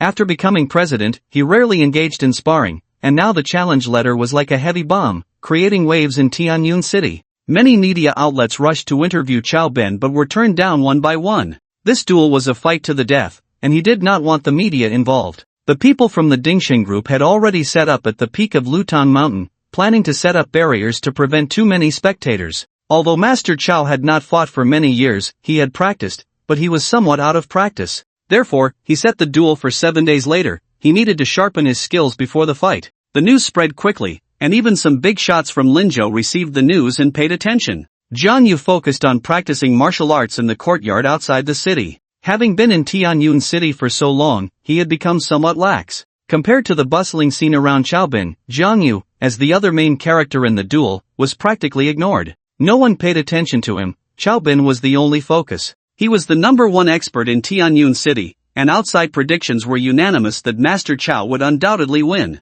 When Fuyo also received the news and had been restless these days, unable to reach Jiang Yu by phone. After several inquiries, she finally learned that Jiang Yu was in the courtyard outside the city and found him the day before the duel. It was said that Jiang Yu had survived many near-death experiences, and there were some things she had to say. In the courtyard, leaves were falling. Jiang Yu's fists and feet moved like the wind, executing a set of moves fluidly, and the leaves on the ground danced to his rhythm. His boxing style could be described in 4 words, pleasing to the eye. When Fuyo had never seen Jiang Yu practice boxing, he arrived at the entrance of the courtyard, leaning against the doorframe, not wanting to disturb Jiang Yu. It wasn't until Jiang Yu finished his practice that he noticed her. Oh, President Wuan, what brings you here? Jiang Yu wiped the sweat from his forehead and walked over. When Fuyo gazed at him with autumn-like eyes, lost in thought, filled with tenderness. What's wrong? Jiang Yu asked. You, for tomorrow's competition, can you not go? When Fuyo spoke, her voice full of concern. You already know? It's all over the city. They say you're bound to lose and will die on Lutan Mountain. Don't worry, I haven't even married yet. I won't die so early. When Fuyo bit her lip, hesitated for a moment, then suddenly threw herself into his arms. She held him tightly. I have something to tell you. Jiang Yu was a bit at a loss. If you have something to say, just say it. This makes it awkward for me. Should I hold you or push you away? I know you're engaged, but there are some things I must say. I'm afraid I won't have the chance later. Jiang Yu had almost guessed what she was going to say. When Fuyo released him, looking deeply into his eyes, her true feelings spilling out. Jiang Yu, I like you. This was something when Fuyo had said to Jiang Yu when she was drunk, but she didn't remember it. From the day you shielded me from the bullet, I made up my mind. I will marry no one but you. The words no one but you struck Jiang Yu's heart. She wasn't just saying it. Jiang Yu joked, tomorrow I have a duel with Chaobin. What if I die? Wouldn't you be a widow? I would be willing. You don't have to give me an answer. I know you have a fiancé. I can wait. President Wuan, actually. Don't call me President Wuan anymore. Call me Fuyo. Alright, Fuyo, actually there's something I've never told you. What is it? Actually, I have 9 fiancés like you. When Fuyo had already expressed her feelings, so he couldn't hide it from her anymore. 9. When Fuyo's eyes widened, are you joking with me? Jiang Yu helplessly said, it's true, it's all my father's doing. He might be worried I can't find a girlfriend. When he traveled the world to help others, he got 9 marriage certificates for me, you're just one of them. When Fuyo's mind suddenly became very confused, feeling a bit at a loss. Jiang Yu could sense her inner turmoil, as her delicate hand seemed to want to crush his. You, Jiang Yu, let my aunt find you a quiet place, and it turns out you want to meet with other women in secret. An angry voice came from the entrance. Han Ning stood there, her eyes blazing with fury. When Fuyo came back to her senses and immediately released Jiang Yu, feeling a bit embarrassed. She glanced up at Han Ning, their eyes meeting. Jiang Yu felt overwhelmed. His 2 fiancés had finally met. However, when Fuyo knew Han Ning, but Han Ning did not recognize her. Han Ning only knew that when Fuyo was very beautiful, like a lotus emerging from clear water, even making her, the campus belle, feel a twinge of jealousy. Han Ning felt quite uncomfortable. Although Jiang Yu was just her tool, seeing another woman so close to him made Han Ning very unhappy, especially since she was a beautiful woman. In recent days, Han-ning had been living alone in a rental, always feeling restless and uneasy. She thought she didn't care about Jiangyu, but today, she inexplicably came and stumbled upon this scene. When Fuyao's pretty face flushed slightly, and after hesitating for 2 seconds, she hurriedly left. Han-ning did not stop her, because she had no reason to stop her. She just glared at Jiangyu in anger and questioned, "Who is she?" Jiangyu replied, "A friend." "Friends can be this close? How are we close? You were holding hands. What's wrong? Are you jealous?" Jiangyu smiled wickedly. "You wouldn't have fallen for me, would you? Stop being so narcissistic." Han Ying's gaze flickered, as if her scheme had been uncovered. Jiangyu said, "Then why did you come to see me? Aren't you worried about me?" Han-ning coldly huffed, "I just came to see if you were dead." Jiangyu replied, "I'm not going to die before the final battle." Han-ning responded with an "oh," and the two suddenly fell silent. She slowly walked into the courtyard, looking east and west, showing no intention of leaving.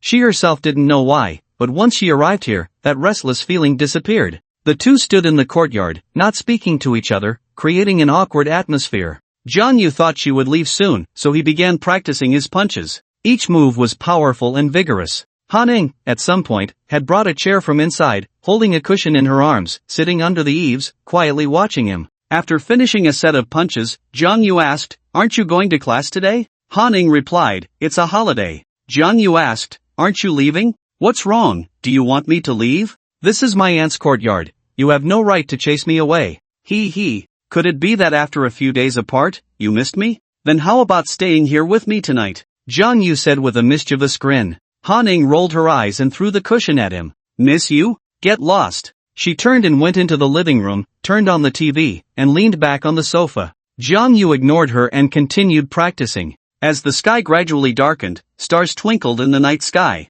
Outside the city, there were no neon lights, it was pitch black at night. Jiangyu felt a bit hungry, so he walked back to the living room and found Han-ning had already fallen asleep. He didn't wake her, tiptoeing into the kitchen to cook a bowl of noodles. Han-ning smelled the aroma and slowly opened her eyes, seeing Jiangyu eating alone, her anger flaring up. "Do you have to be so selfish, cooking just for yourself?" Jiangyu was taken aback and looked up. "Oh, you're awake? I saw you sleeping earlier and didn't have the heart to wake you." Han-ning angrily said, "You just didn't want to cook for me." Jiangyu replied, "There are still noodles in the kitchen, if you want to eat." Han-ning looked at him eagerly. "Go cook it yourself." Han-ning clenched her fists, cursing, "No wonder you're single." She stormed into the kitchen, deliberately making a clattering noise to show her dissatisfaction. 5 minutes later, she walked out of the kitchen. "Is it just noodles?" Jiangyu nodded. Han-ning shot him a sideways glance and immediately took out her phone to call a restaurant in the city. "I want a portion of boiled beef, a portion of sweet and sour ribs, a portion of Australian lobster, a portion of squirrel fish."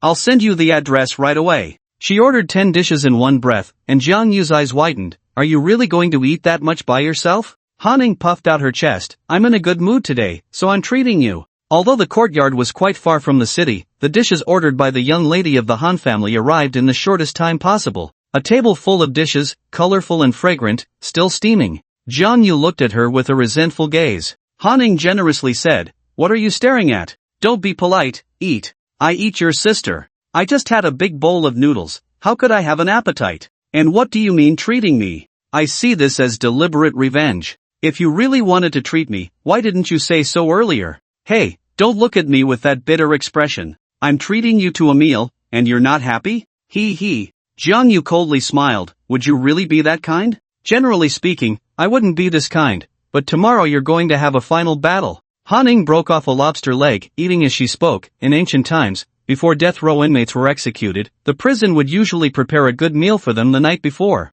"You damn." Jiangyu's face turned pale. "So this meal is your farewell for me, right? This is no different from cursing me to death." "Yeah, everyone says you're doomed. We're at least engaged. I can't help you with anything else, but I can send you off." She admitted it quite readily. After saying that, she secretly glanced at Jiangyu and, seeing his gloomy expression, couldn't help but burst into laughter. "If you don't eat, then I'll be the only one eating?" "Eat, why not eat?" Since he might as well, he directly moved the remaining lobster in front of him. Even if he got stuffed, he had to eat. After a hearty meal, the sky grew darker, clouds obscuring the stars. "I'm going back." Han-ning had no intention of staying here. "Shall I see you off?" "No need, I'll take a taxi." Han-ning walked into the yard, suddenly turned back and shouted, "Jiangyu, what's up? Promise me, don't die. Now she looked serious. Jiang Yu stood at the door of the living room, seeing the dim light shining on Han Ying's face. He chuckled, "Don't worry, I won't let you be a widow." Surprisingly, Han Ying didn't retort. She stood quietly in the yard for a moment and said, "My aunt and the others will go to watch your duel tomorrow, but I won't go." She was afraid to go. She feared Jiang Yu would die.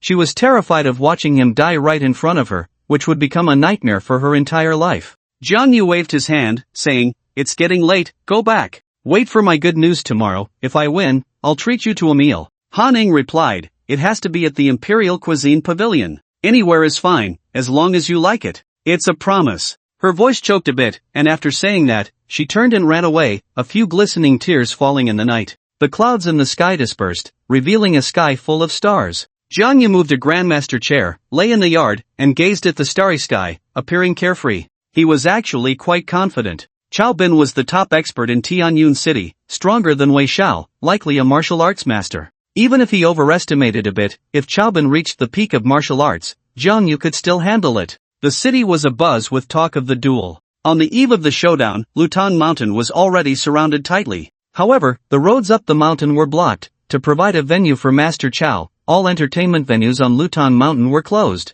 That night, Master Chao checked into Lutan Mountain Villa. Those with connections to watch the battle had basically checked into the villa the night before. This included the Zhao father and son from the Dingsheng group, Han Tianming from the Han group, Wei the master of Tianqing martial arts, Dueling from the Tingyun Chamber of Commerce, Jin Hu from the Black Tiger Hall, and other martial arts masters from the top 10 experts. Basically, no one staying at Lutan Mountain Villa supported Jiang Yu, including Han Tianming. Dueling from the Tingyun Chamber of Commerce was scared by Jiang Yu, but he didn't support him. Instead, he looked forward to Jiang Yu being beaten to death. As for Jin Hu from the Black Tiger Hall, although he had just called Jiang Yu his brother, he hadn't expressed support for anyone, he was neutral. Lutang Mountain Villa held a banquet that night, with Chao Bin as the main character, and those who supported him came to toast and show their support. As for the neutrals, they were all sleeping in their rooms. Lutang Mountain was closed off early in the morning, and media reporters were all blocked at the foot of the mountain. They waited all night just to get the first-hand news of the duel.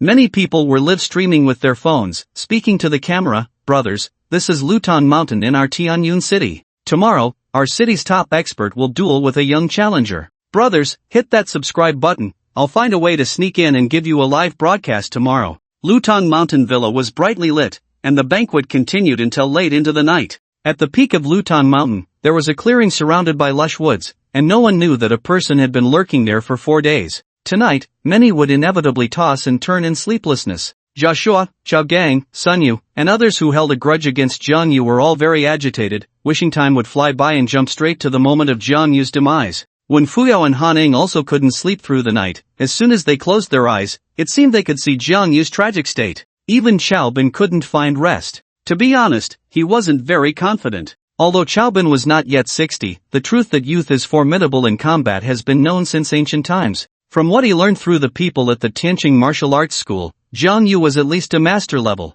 But the challenge had been issued, and there was no turning back. Jiang Yu slept soundly, waking up refreshed at dawn. The challenge letter did not specify a time for the duel, so Jiang Yu was not in a hurry. It was already 9 in the morning, and he still hadn't left. When Fuyao, like Han Ying, was afraid to see Jiang Yu's tragic state, but she still decided to accompany him. She drove to the estate outside the city and honked the horn. Jiang Yu strolled out leisurely, surprised. "Fuyao, what are you doing here?" When Fuyao replied, "I'm here to take you." Jiang Yu, full of spirit, got into the car. "Let's go, watch me defeat the #1 expert of Tianyun City." His confidence eased when Fuyao's worries. Perhaps he wouldn't be as close to death as the rumors suggested. With a nervous heart, they arrived at Lutang Mountain, which was already crowded. When Fuyao's car was stopped, "The mountain is closed today, no unauthorized personnel are allowed up." Jiang Yu rolled down the window and asked, "Not even I can go in? What are you? Look around, how many wealthy and powerful people can only wait at the foot of the mountain, and you?" The roadblock didn't recognize Jiang Yu. Jiang Yu asked, "Do you know who Master Chao is dueling today?" "Nonsense, Master Chao is challenging Jiang Yu, the prospective son-in-law of the Han family. Everyone in the city knows." Jiang Yu said, "I am Jiang Yu, will you not let me through?" The roadblock was taken aback, and just then another person came over, showed him a photo, and then sneered, "Coming to die and still so arrogant." They cleared the way, their gazes as if looking at a dead man. At the summit of Lutang Mountain, a cool breeze swept over the ridge, and sunlight filtered through the gaps in the leaves, illuminating the fallen leaves like scattered stars. Flowers and trees in the mountain competed for beauty, and pines and bamboos vied in greenery. Hidden among the Nan bamboo and woods was a clearing of about 3 acres. The area was already cordoned off. This was the battleground for Master Chao and Zhang Yu. Although the mountain was closed, nearly 100 people had come to watch. In the center of the clearing, Master Chao stood with his hands clasped behind his back, the mountain wind stirring his long robe. At this moment, there was intense anger and dissatisfaction in Master Chao's eyes.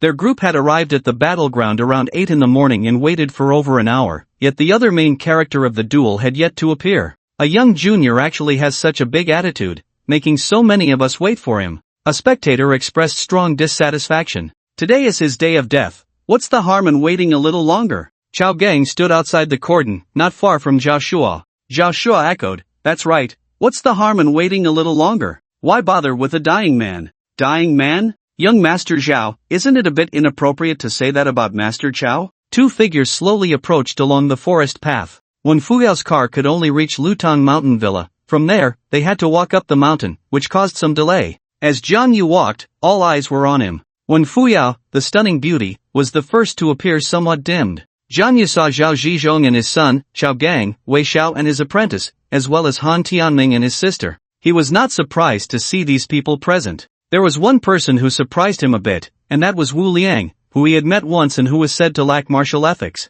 Wu Liang squinted his eyes and had been saying something to the person next to him. Zhang Yu took a closer look. The person beside Wu Liang was very young and didn't seem like his boss. Next to that young man was a girl of about 16 or 17, with 2 ponytails, her gaze unabashedly wandering over Zhang Yu. Wu Liang, is he the one who injured you that day? The girl raised an eyebrow and asked, her tone devoid of any respect. Wu Liang appeared quite embarrassed and weakly said, I didn't expect him to use underhanded tactics. The young man replied, but he doesn't look like the type to resort to such tricks. Wu Liang sighed, you can't judge a person by their appearance. Miss, if you deal with him in the future, you must be careful. The girl pouted, what's so underhanded about martial arts? As long as you can kill the enemy, that's good martial arts. I actually admire him. Wu Liang laughed, you're quite similar to him, you can chat with him after the duel is over. The girl rolled her eyes, do you think he has any chance of surviving? Today, everyone present knew full well that this was a fight to the death, determining both the victor and the fate of the participants. Many betting odds had opened in Tianyun City for this contest, with Zhang Yu's odds reaching 10 to 1. It was evident that almost no one believed Zhang Yu could survive. As Zhang Yu passed through the crowd, when he reached Han Tianming and his sister, Han Tianming merely snorted lightly, indifferent to Zhang Yu's life or death. Only Han Xiong cheered him on, you must win. Zhang Yu nodded, his gaze resolute. He had to win, no one could afford to lose in this contest. Chao Gang and Zhao Shua looked at him with provocative eyes, especially Zhao Shua, who seemed to already envision Zhang Yu's demise, smugly saying, this is the consequence of offending me. Chao Gang glanced behind Zhang Yu and mocked, your girlfriend didn't come? TSK. I thought she liked you a lot. Today, even if you die, she won't come to see you off. Looks like you're just a spare tire. Spare tire? He's at most a jack, haha. Chao Gang and Zhao Shua sang in harmony, their smiles full of sarcasm. Zhang Yu ignored them completely. As he passed by Wu Liang's expression changed slightly, feeling embarrassed at the memory of being kicked in the groin by Zhang Yu. The young man looked at Zhang Yu with a sharp gaze, seemingly lost in thought. The little girl smiled and said in a familiar tone, you're Zhang Yu, right? They all say you're doomed, but I hope you can survive. Zhang Yu nodded and thanked her. Wen Fuyao stood in the crowd, watching him walk out of the woods and into the clearing. Her heart was pounding violently, her hands clenched so tightly they turned white. The decisive battle hadn't even begun, yet her cold sweat had already soaked her back. At that moment, Han Ning arrived at her aunt's courtyard outside the city, lying on the same armchair Zhang Yu had used the night before, gazing towards the direction of Lutang Mountain. Her face showed no signs of joy or sorrow as she lay in the armchair, slowly closing her eyes. Scenes flashed through her mind, from her first meeting with Zhang Yu, to drinking at the bar, to the embarrassing moments at the hotel, the underground fighting arena, and the birthday banquet. She had thought she hated Zhang Yu, but as those images passed by, she unexpectedly revealed a faint smile. The mountain breeze was gentle, and Master Chao stood gracefully. You finally came, I thought you were too afraid to show up. It's rare to have a master like you seeking me for a spar, I couldn't ask for more. Zhang Yu and Xiaobin stood facing each other, their gazes already clashing. Xiaobin sneered coldly, spar? Do you think today's duel is just a simple spar? You injured my disciple and insulted my school. Today, I will use your blood to wash away this shame. Outside the warning line, Wei Xiao frowned and instantly looked towards Sun Yu. Sun Yu went to find Xiao Bin, who was already aware, but he did not know what Sun Yu and Xiao Bin had discussed. Jiang Yu did injure him, but how could he speak of insulting his master's sect? He had never mentioned the name of Hanggu's sect from beginning to end. Sun Yu's gaze flickered, not daring to meet Wei Xiao's eyes. Wei Xiao questioned, "Are you lying?" Sun Yu stammered, "Master, I did all this for you in the martial arts school. If he doesn't die, our school will never be able to hold its head high." "Nonsense!" Wei Xiao shouted angrily, "I have practiced martial arts for decades, acting with integrity and never maliciously slandering others. I lost because I am not as skilled, and if my senior brother wants to challenge him, I have no right to intervene, but you cannot use my name to fabricate lies." "Master, I will settle this with you later." Sun Yu was drenched in cold sweat, frightened, as all disciples of Tianqing Martial Arts School knew what kind of person Wei Xiao was. However, the decisive battle had already stirred up a storm in the city, and it was too late for Wei Xiao to stop it. The words "insult my master's sect" were ignored by Jiang Yu. As the saying goes, when one wants to add a crime, there is no lack of excuses. He also did not intend to explain anything. No one would believe anything said now, only fists could bring forth the truth. Xiao Bin stepped back 2 paces and cupped his fists, saying, "Hanggu sect, Xiao Bin, please give me guidance." Nearly 100 gazes converged on Jiang Yu, who also took half a step back. He pondered for a moment and cupped his fists, saying, "Zuantiangmen, Jiang Yu." Baikishan was the location of his sect, and their lineage had dwindled to this generation, being passed down solely from their ancestor. Because there were too few people, the old man had never told him what sect they belonged to. Once, after drinking too much, the old man inadvertently mentioned the 3 words Zuantiangmen. The nobles present knew little about sects and did not discuss them, but the martial arts experts of Tianyun City began to chatter. "Zuantiangmen? What sect is that? I've never heard of it. It might just be a small, insignificant sect." The name sounds quite imposing, but I wonder how capable the disciples of Zuantiangmen are. Wu Liang and the others exchanged glances. He asked, "Crazy girl, do you know Zuantiangmen?" The girl tilted her head in thought for a moment, shaking her head, "I've never heard of it." A young man said, "Zuantiangmen doesn't sound like a martial arts sect." Wu Liang said, "But the crazy girl also said she hasn't heard of it." The girl said, "Really, it's just a sect. Is it necessary to discuss it for so long? Maybe he's just making it up." Chao Gang shouted from a distance, "Nonsense Zuantiangmen, do you think just because you casually mention a powerful name you can save your life? I tell you, even if the Jade Emperor descends today, you will still die." Xiao Shua, not understanding what sects were, chimed in, "You should say you are from the Yama Hall because you will soon go down to meet Yama." Xiao Bin searched his mind for the sects he knew, and since he had no memory of Zuantiangmen, he felt even less concern. In the next moment, he suddenly leaped up, striding forward with a wide stance, his internal energy strong, and the fallen leaves beneath his feet flew about. Xiao Bin did not waste words and struck first. His attack was fierce, his strength overwhelming, and the wind generated between his palms was powerful. No, that was not wind, it was the energy of a martial arts master, capable of harming others. Hiss! A wave of energy came rushing toward him, and Jiang Yu did not dare to be careless, dodging and weaving. But that energy still struck him, slicing a gash in his sleeve like a knife. Xiao Bin's steps were steady, clinging to Jiang Yu like a parasite, his moves grand and sweeping. On the surface, Xiao Bin seemed to have many openings, but Jiang Yu did not launch a counterattack immediately. That was the opening Xiao Bin had deliberately exposed. As a martial arts master, he could defend against all visible weaknesses with his internal energy. Once Jiang Yu counterattacked, it would fall right into Xiao Bin's trap. Jiang Yu had been dodging all along. To an outsider, it looked as if he was being chased and beaten, utterly defenseless. The scene was filled with boos. They said he was a formidable young talent, but it turns out he's nothing special, not even brave enough to spar with Master Chao. You can dodge for a moment, but can you dodge for a lifetime? Show some of that youthful spirit. Ha ha ha. Zhao Shua laughed heartily, "I thought you were impressive, but it turns out you don't even dare to reach out to Master Chao. A clown dares to act tough in my Tianyun city." Outsiders watched the excitement, while insiders observed the subtleties. Wei Xiao and other martial arts experts all wore solemn expressions, nodding from time to time. Jiang Yu's movements were extraordinary. Every time Xiao Bin's fist was about to land on him, he always managed to evade at the last moment, doing so with ease. The martial artists were discussing Jiang Yu's agility, and of course, they all knew that this decisive battle wouldn't determine a winner with just one exchange. Both sides would surely test each other first to gauge their depths. Wu Liang clicked his tongue in amazement. This agility is exquisite.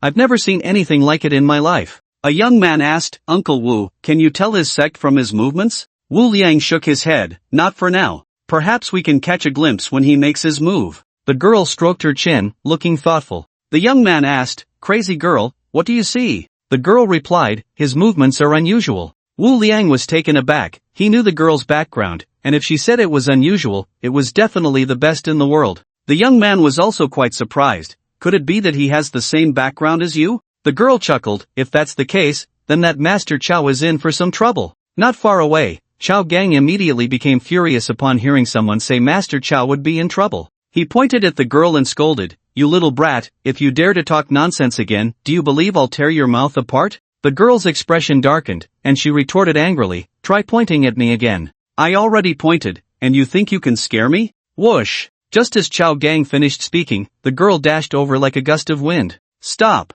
Wu Liang shouted, but it was too late. With a crack, the girl directly broke Chao Gang's index finger. Ah! A heart-wrenching scream echoed on the mountaintop, and Chao Gang's face turned pale from the pain. The onlookers were shocked, staring at the girl as if she were a monster. Wu Liang looked helpless, and the young man sighed, Let her be. If she could be stopped, she wouldn't be called a crazy girl. She was indeed quite crazy. Breaking Chao Gang's finger in front of so many people was no different from slapping Chao Bin in the face. However, Chao Bin was currently engaged in a fierce battle with Jiang Yu and was unable to assist. Chao Bin was the president of the Tianyun City Martial Arts Association, and now that Chao Gang was being bullied by an outsider, the other martial arts experts naturally wouldn't stand by idly. Several of the top 10 experts surrounded them, all glaring angrily at the girl. Little girl, even if he said something wrong, you didn't need to be so ruthless, did you? The girl coldly huffed, I've already gone easy on him, otherwise, he would be a corpse by now. Everyone was furious. So young, yet so full of malice.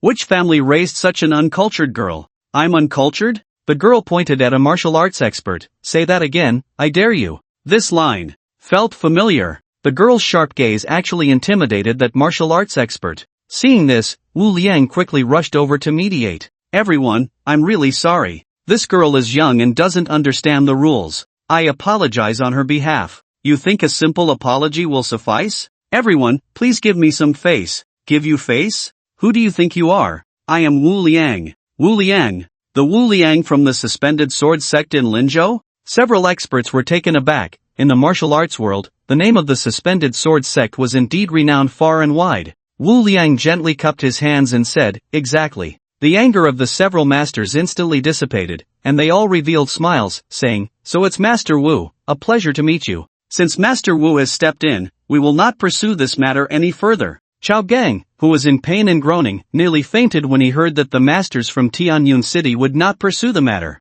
Another beating for nothing? Chao Bin also noticed the situation on Chao Gang's side, and his anger surged, causing him to glance at the girl again. In that brief moment of distraction, Jiang Yu found the opportunity to counterattack. He struck down with one palm, unmatched in power, transforming his palm into a blade. A gust of wind surged, and Chao Bin sensed a danger, reacting swiftly, pushing off the ground and leaping back 2 meters. Jiang Yu's vertical palm nearly grazed his face as it fell. This scene was thrilling, and everyone held their breath for Chao Bin, who managed to dodge safely, prompting a round of applause. Good. Master Chow is indeed formidable. Even when distracted, that kid couldn't hurt him. Shameless. Taking advantage of Master Chow's distraction to strike, truly disgraceful. Many people were scolding Jiang Yu. However, Chao Bin couldn't feel any joy in his heart because he sensed a stinging pain on his face. He reached up to touch it, and his fingers were stained with a trace of bright red blood. A cut, about an inch long, had been made on his face, not deep but still a wound. The crowd erupted in an uproar. How is this possible? How did Master Chow get injured? That kid clearly didn't touch him just now. Could it be a sneak attack? Does that kid know hidden weapons? No way, I've been watching closely, there was no hidden weapon flying by. The crowd was filled with suspicion. Zhao Zhizhong's face darkened as he glanced at Han Tianming. Han Tianming also frowned, while Han Xiong beside him had a completely opposite expression, excitedly shouting, Jiang Yu, well done. Among those present, very few dared to openly support Jiang Yu like that. When Fuyo was on edge, her hands sweaty with tension, her eyes filled with excitement, as if even a minor injury to Master Chow was a great comfort to her. Master? I truly underestimated you. Chao Bin's gaze became sharp and more serious. Just now, Jiang Yu's hand had indeed not touched him, the injury on his face was caused by Zhang Yu's internal force. Internal force injures, a hallmark of a master. The masters from Tianyun City were also secretly astonished, utterly shocked. They were all martial arts masters, just a step away from reaching the realm of a martial arts master, so they could see the clues. How could such a young martial arts master not astonish people? Master Chow waved his hands, his sleeves rustling. The fallen leaves beneath his feet swirled rapidly, as if layers of airwaves were rising. In the next moment, the leaves transformed into a long snake, spiraling away, a breathtaking sight.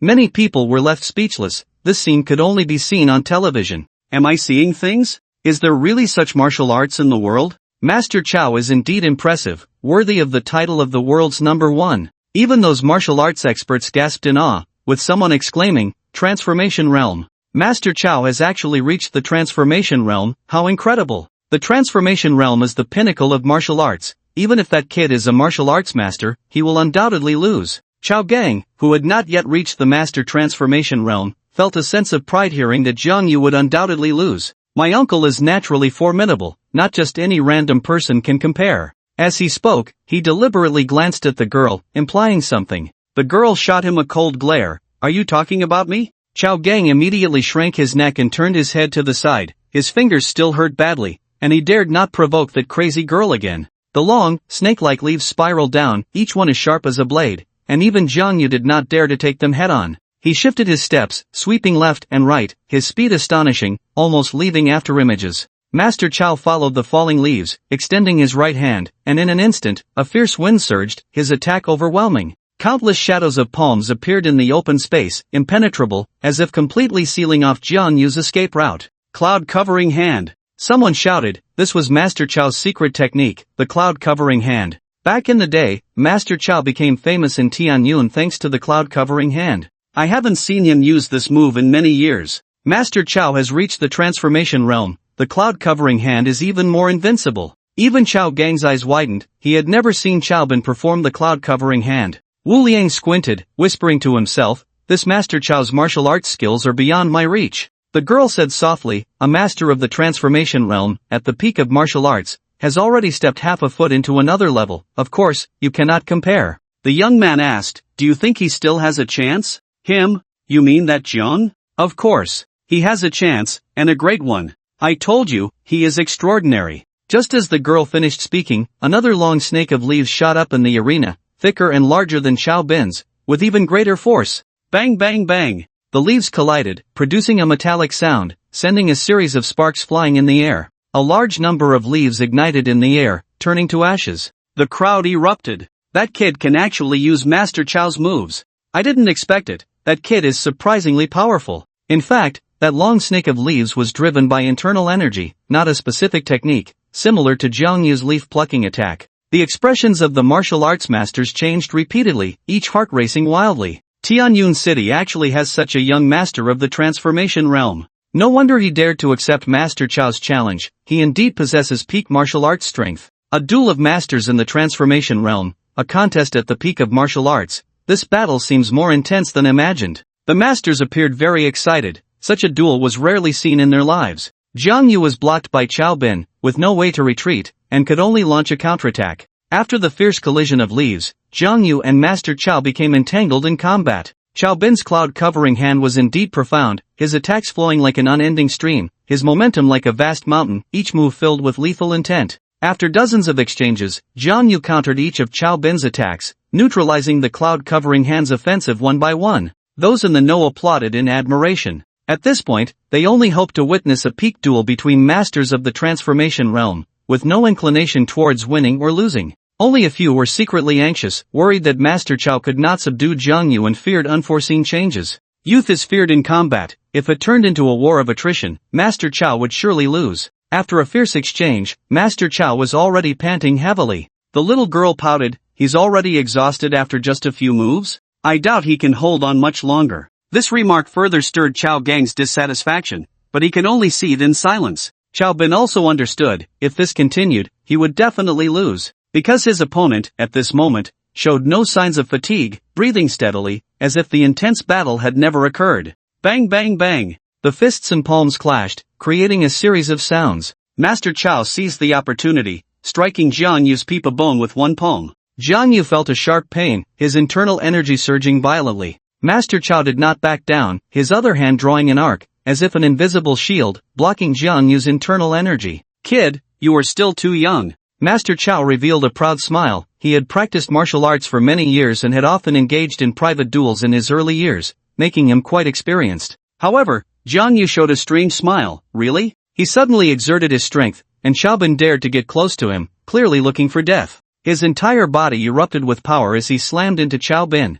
Bang! Xiaobin flew out like a kite with a broken string, a mouthful of reverse blood surging from his throat. He had still underestimated Jiang Yu's strength. Fortunately, he was a master of the transformation realm, and his internal energy could protect his body, otherwise, his bones would have surely shattered. Master Chow. Zhao Zhizhong was deeply worried. He had been confident before, but now his face was filled with concern. Xiaobin waved his hand behind him, signaling that he was fine. Although he coughed up blood, he still had the strength to fight. Han Tianming's expression was indifferent, making it hard to tell if he was happy or worried. It seemed that, for him, the outcome of this decisive battle between Jiang Yu and Xiaobin was a good thing either way. If Jiang Yu lost, it would mean death, allowing him to rightfully marry into the Zhao family again. If Jiang Yu won, he would surely secure the top position in Tianyun, and with his presence, the Han family would gain a significant advantage. The weight of a master of the transformation realm was considerable. Han Xiong directly cheered. Well done, Jiang Yu. You didn't embarrass me, your aunt.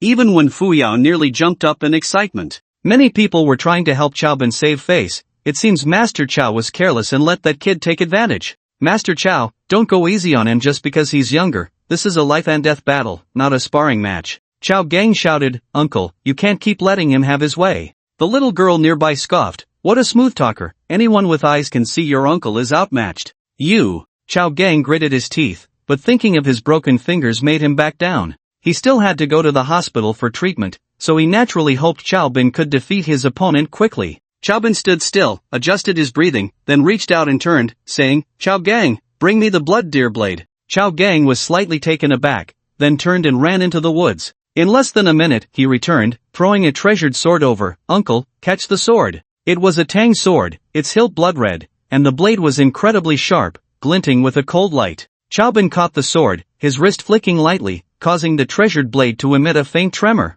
He knew he couldn't match Jiang Yu in strength, so he had to rely on a weapon. This was also his backup plan, which is why he had Chao Gang hide the blood deer blade in the woods beforehand. Ding! The blood deer blade let out a light sound as Xiaobin wielded it, his momentum even more imposing than before. The blade was extremely sharp, dragging along the ground, and as it touched the fallen leaves, they instantly split in two. This sword might not be invincible, but it could at least cut hair and sever flesh. If it struck a person, it would surely demonstrate what it meant to be cut in two. How shameless! The little girl couldn't stand it any longer and sneered, if you can't beat someone, you use a sword. Is there no sense of martial ethics? Chao Gang ultimately couldn't hold back and retorted, this is a life and death battle. There's no rule against using weapons. Many people echoed, that's right, is it strange to see all kinds of weapons in a martial arts arena? Isn't swordsmanship a part of martial arts? Since it's a fight to the death, you have to bring out your strongest skills. The girl coldly laughed and shot back, then can I bring out a gun and shoot you all?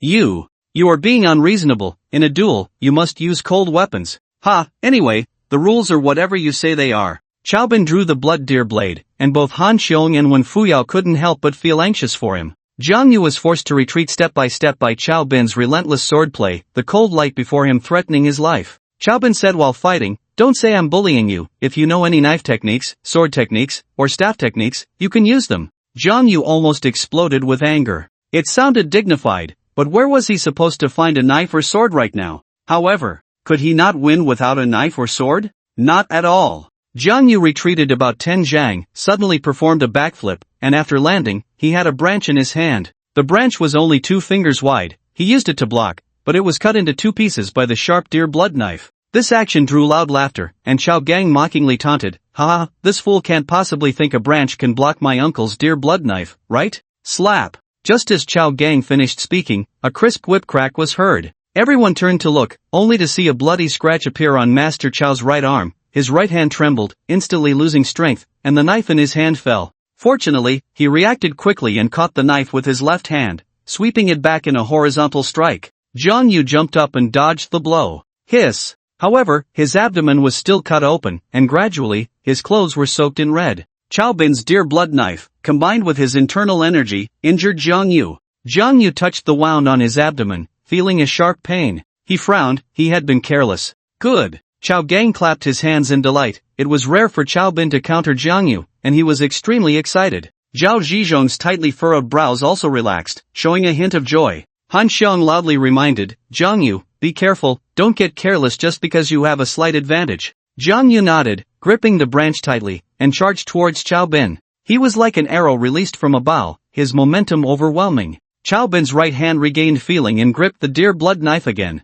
He stood still, squinting his eyes, fully focused on Jiang Yu. He was waiting. Once Jiang Yu entered his attack range, he suddenly shouted and swung his knife. Boom! The fallen leaves on the ground scattered like waves, and after floating in the air for a moment, they were all crushed to powder. A visible blade light extended out, devastating everything in its path. Chao Bin unleashed nearly all his power, delivering a fatal blow to Jiang Yu. Bang! Jiang Yu was sent flying backward, his shirt instantly torn, revealing well-defined muscles. The blade light raged, and 7 or 8 wounds appeared on Jiang Yu's chest, oozing blood. Put! He also coughed up a mouthful of blood. Master Chao's strike had shattered his internal organs. The scene fell into silence. After a brief moment of quiet, someone whispered, "Is it over?" When Fuyo in the crowd was already crying, her heart aching as if it had been cut by a knife. Han Xiong stared blankly ahead, filled with worry. Is he dead? Chao Gang was first stunned, then erupted in intense cheers. Uncle won, he won. The heavy stone in Zhao Zhizhong's heart finally fell, and he let out a long sigh.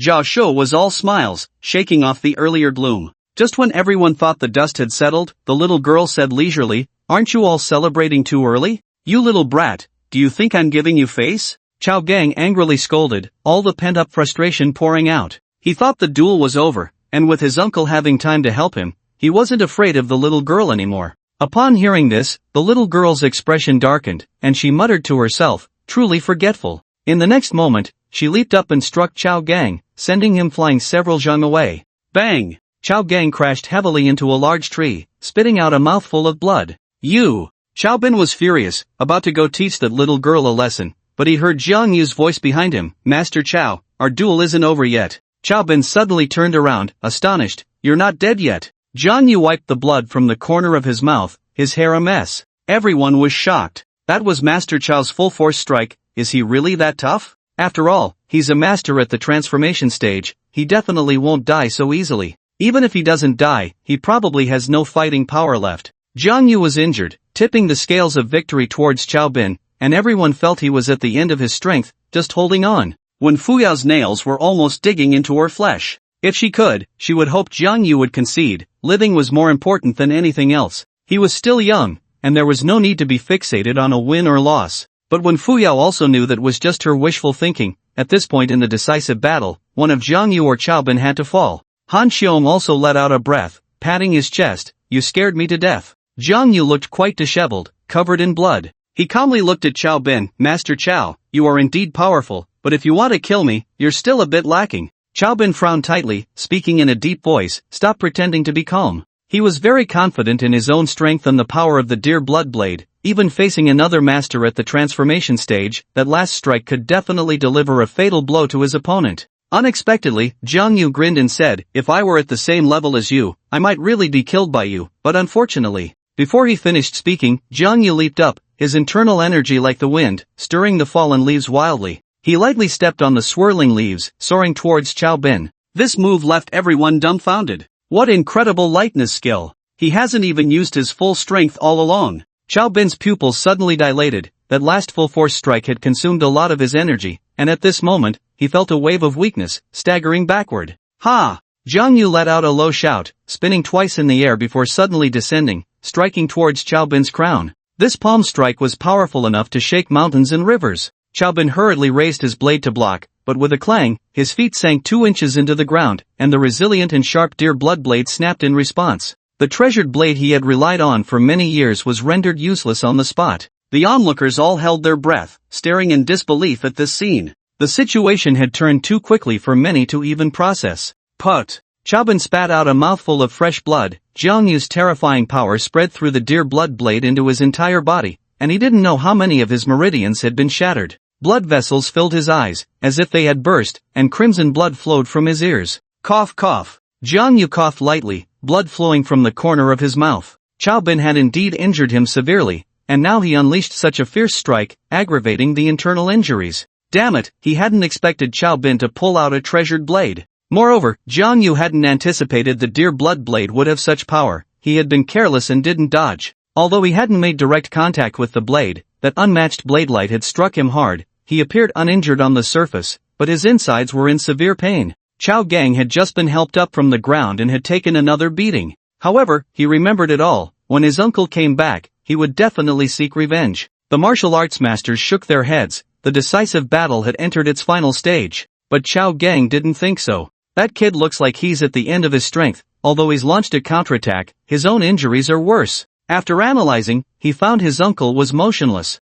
He endured the pain and shouted, "Uncle, it's time to counter him." Although the dear blood blade was broken, it was still sharp. At such a close distance, if Chao Bin swung his blade, Jiang Yu would definitely not be able to dodge. The little girl coldly smiled. "Counter? Your uncle is down to his last breath." Chao Gang panicked. You're talking nonsense." After saying that, facing the terrifying gaze of the crazy girl, he immediately hid behind several experts. Wu Liang also stepped forward at the right moment, blocking half of the girl's body, signaling her not to provoke trouble again. This repeated aggression would embarrass the experts of Tianyun City. Zhao Zhizhong and his son were especially nervous. Chao Bin's life and death were closely related to their interests. If Jiang Yu won, he would undoubtedly become the new number one in Tianyun, and those seeking to curry favor would come in droves. At that time, the Zhao family's business would become difficult. Those who were supposed to cooperate with them would start considering others. There are many companies in the same industry, but there can only be one number one in Tianyun.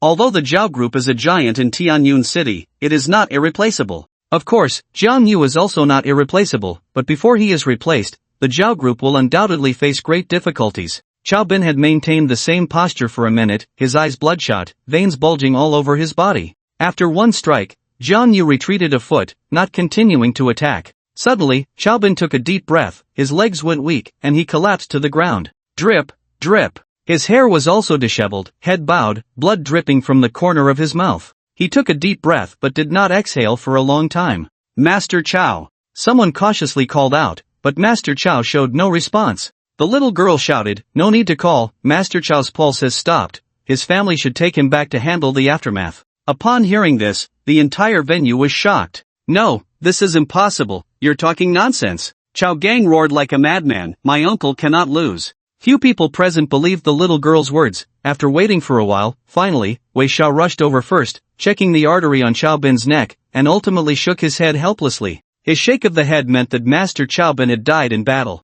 The decisive battle at the peak of Luton came to an end, and no one expected the highly anticipated Master Chao to die in battle. In the forest, the breeze stirred. With the battle concluded, when Fuyao could no longer hold back and flew into Jiang Yu's arms, crying like rain. The duration of the battle was not long, but every second felt like a year to Wen Fuyao. She feared that if she was not careful, she would be separated from Jiang Yu forever. Jiang Yu felt a bit awkward because everyone present had a high status, almost all had connections with the Han family, and nearly all knew that Jiang Yu was the prospective son-in-law of the Han family. Yet at this moment, the prospective son-in-law of the Han family was being embraced by another woman, and the key was that Han Tianming and Han Xiong were still present. This concerned the face of the Han family, and Han Tianming could not ignore it. He quickly stepped forward and scolded in a low voice, "Jiang Yu, you are my Han family's son-in-law." When Fuyao was startled and only then realized, feeling very embarrassed in the face of countless burning gazes, and immediately released Jiang Yu, keeping a certain distance from him.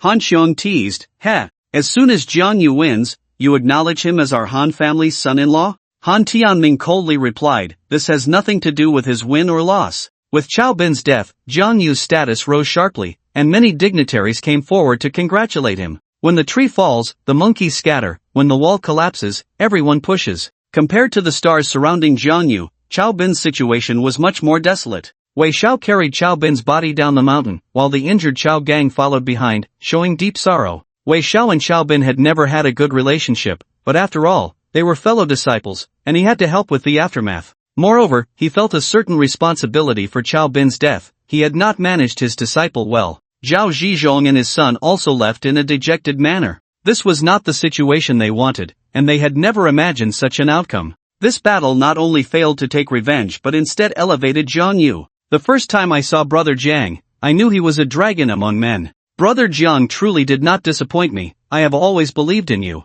Indeed, the waves of the Yangtze River pushed the waves ahead, each generation stronger than the last. The praises were endless, but Jiang Yu remained indifferent. If it were him who had died, then these praises would belong to Cao Bin, and the people present would not hesitate to shower him with compliments. Someone said, Brother Jiang, Cao Bin was once the president of our martial arts association. Now that he's gone, you will have to take charge of our association. That's right, that's right. If Brother Jiang takes charge, he is young and capable, I doubt anyone would dare to provoke our Tianyun Martial Arts Association in the future. Ahem. You all flatter me, I have no such virtue or ability. Jiang Yu humbly clasped his fists, blood still at the corner of his mouth, his lips pale. When Fuyo said with concern, Jiang Yu is injured, everyone should let him go to the hospital for treatment first. Han Tianming shot a sidelong glance at Wen Fuyo and then said, everyone, my Han family will definitely host a banquet to celebrate Jiang Yu. We can discuss everything then, alright? Yes.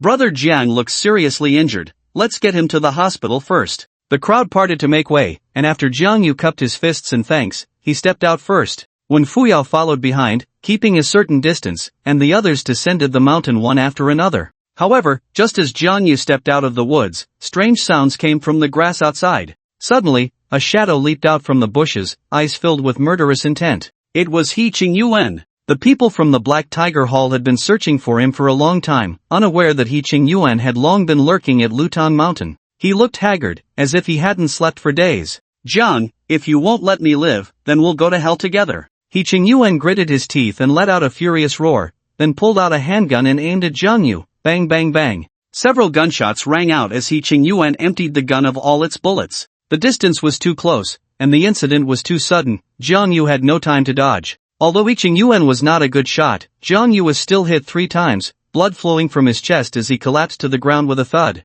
The sudden turn of events terrified everyone, who fell to the ground trembling. You must die too. He Qing Yuan found Wen Fuyo in the crowd, trembling as he began to reload. Gurgle. Jiang Yu's pupils dilated, and a pool of blood gushed from his mouth. In his final moments of consciousness, he picked up a broken branch and threw it at He Qing Yuan. Thud. The branch pierced through He Qing Yuan's forehead, sending him flying several meters before he was pinned to an ancient tree. In his dying moments, he still clutched the handgun and magazine. When the crowd regained their senses, Jiang Yu was already lying in a pool of blood, unconscious. Jiang Yu. Wen Fuyo was the first to rush over, kneeling beside Jiang Yu and crying like a rain-soaked pear blossom. Han Xiong also rushed over. Jiang Yu, wake up, you can't die. The others looked on from a distance, shaking their heads. The bullet hit the heart, he won't survive. Alas. What a pity for such a martial arts genius. At the back of the crowd, Wu Liang also shook his head. I had planned to get to know him better, now it seems.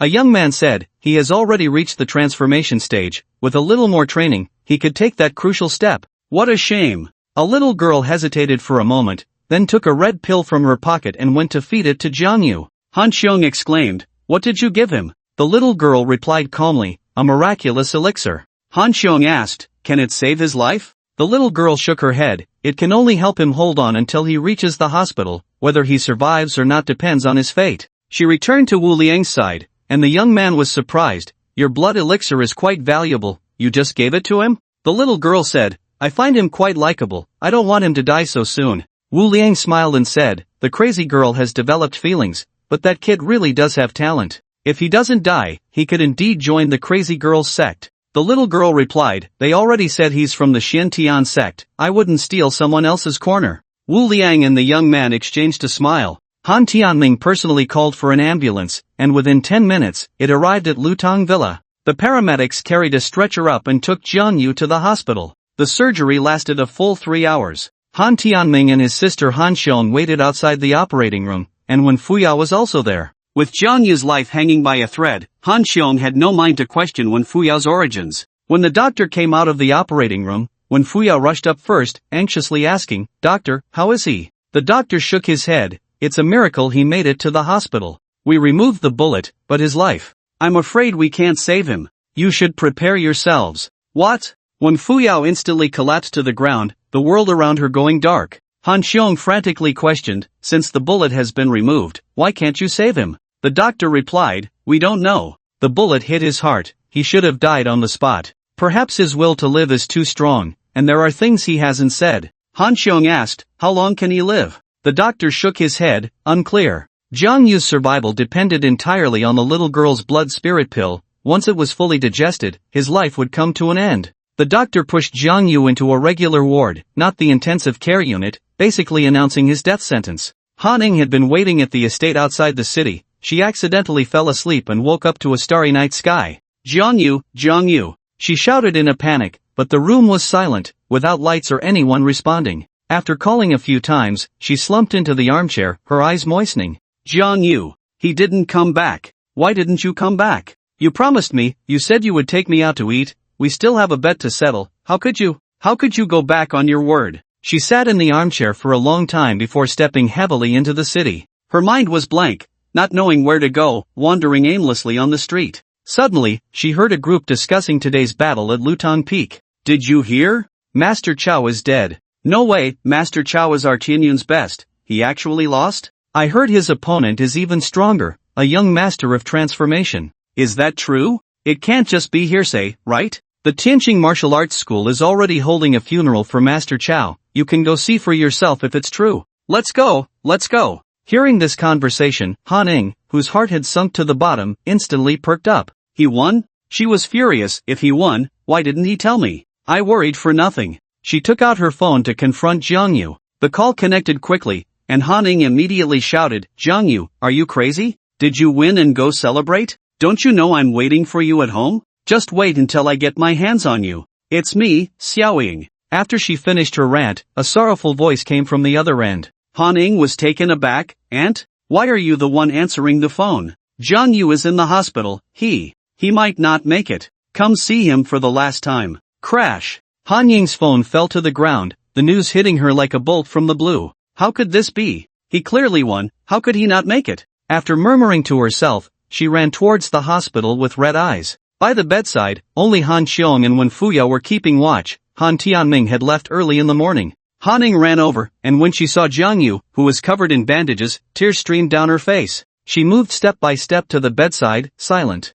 Han Xiong comforted her. Xiaoying, life and death are fated, don't be too sad. Han Ning wiped her tears and forced a smile. I'm not sad at all. That bastard should have died a long time ago. I hate him. Her smile was filled with sorrow. Han Xiong stood up and hugged her, and Han Ning finally couldn't hold back, crying out loud, Aunt, how could this happen? He clearly won. Why is it like this? Han Xiong said, he was ambushed by someone with a gun. When Fuyao's tears also flowed uncontrollably, filled with self-blame, it's all my fault, I caused him to be like this. She felt everything stemmed from her. If Jiang Yu hadn't been involved in her conflict with He Qingyuan, he wouldn't have died. And after being shot, Jiang Yu still thought of her. If he hadn't acted, she might not have survived either. Her self-reproach and guilt were beyond words. Jiang Yu's heartbeat was very weak, as if the ECG could turn into a straight line at any moment. Han Xiong, Han Ning, and Wen Fuyo kept vigil all night. Early the next morning, Han Tianming arrived. He called Han Xiong outside and said, I've already contacted the funeral home, but there are still some things I can't handle alone. I need your help.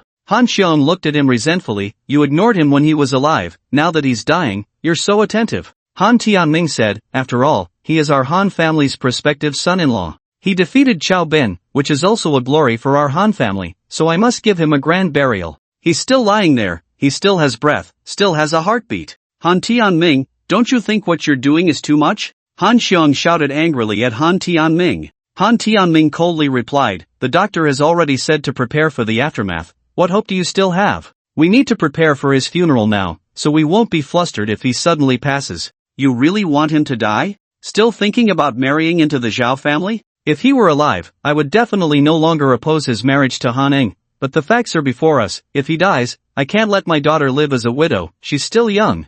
A petty person who only cares about profit. Han Xiong sneered coldly and turned back to the ward. Han Tianming went in and said, daughter, you all go back and rest. I will hire a caregiver to take care of him. After a night, Jiang Yu's two fiancés were exhausted beyond recognition. As the effects of the anesthetic wore off, Jiang Yu slowly opened his eyes. Han Xiong was very excited and immediately shouted, Doctor, he's awake, he's awake. The doctor and nurses quickly came in, simply checked Jiang Yu, and then left without saying anything. He was awake, but that didn't mean he would live. Han Xiong stood by Jiang Yu's bedside and said softly, the doctor said you are seriously injured. If you have any last wishes, just say them, I will definitely find a way to fulfill them for you. Last wish? Jiangyu said weakly, am I dying? Then please help me, take me back to Boiki Mountain. Boiki Mountain? Isn't it said that when a person dies, they should return to their roots? Everyone fell silent for a moment, and Han Tianming said, I will arrange it immediately.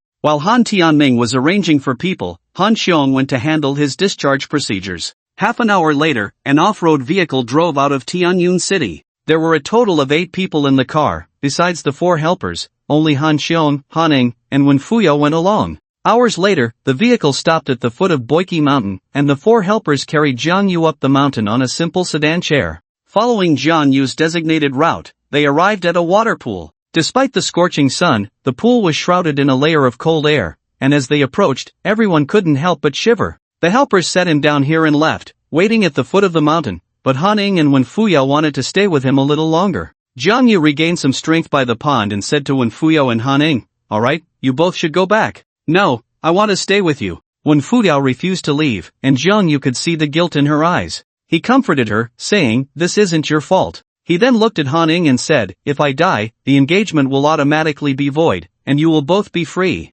Jiang Yu stood up, took a deep breath, and jumped into the pond. Jiang Yu. As the water splashed up, Jiang Yu disappeared, and the 3 women on the shore panicked, calling out continuously. But none of them could swim, and there was no way to jump in and pull him out. Finally, Han Xiong sighed and said, this is his choice, perhaps he has long thought about it. To be buried in this pond, an early death might be a kind of release for him. Han Ning stood there in shock, her mind flooded with memories of her moments with Jiang Yu. It felt unreal, as if everything was just a dream. Let's go. Han Xiong pulled Han Ning down the mountain, and Han Ning did not resist, her mind was blank. However, Wen Fuyo did not leave. She stood on the shore, and at the moment Han Xiong turned around, she resolutely jumped into the lake. The 2 aunts and nieces turned back to see Wen Fuyo struggling for a moment before sinking to the bottom, both of them stunned.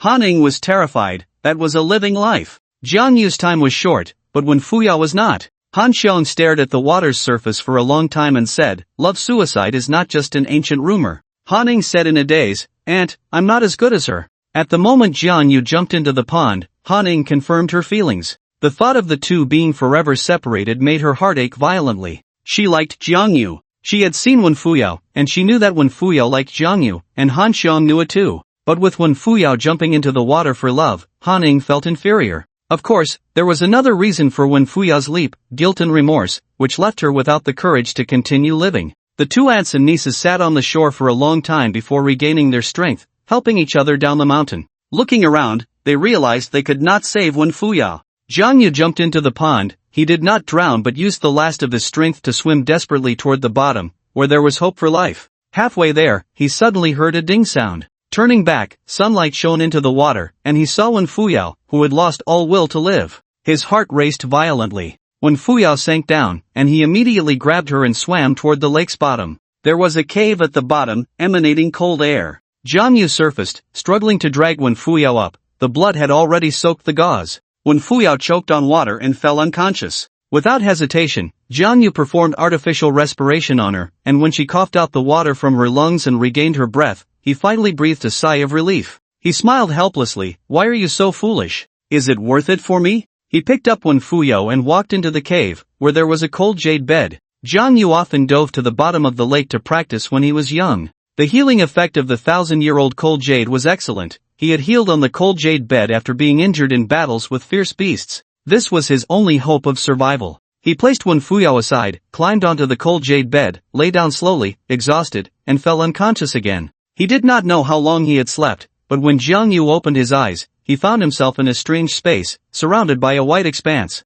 There was no one, no sound, nothing at all. Suddenly, he saw a figure flickering in front of him, and he quickly walked forward. Old man? He was uncertain. How could the old man be here? The old man faced him, hands behind his back, but his face was somewhat indistinct in the vast space. You little rascal, when I asked you to practice hard, you wouldn't listen. Now look, you can't even block a bullet. You've embarrassed our Zhuantiangman. Old man, you can't blame me for this. The opponent launched a surprise attack and fired several shots. How could I dodge that? If you lack skill, don't make excuses. Come on, I'm already dead. What's the point of saying all this? Who said you're dead? I'm not dead? Then where is this? I clearly remember being in the Hanbo cave on Bosai Mountain. After saying this, he suddenly felt a surge of heat, as if he could clearly sense the speed of blood flowing through his body. He looked down and found that his flesh and bones had become as crystal clear as jade, his blood and veins resembling red agate, the rapid flow of blood making him feel like he was about to boil over.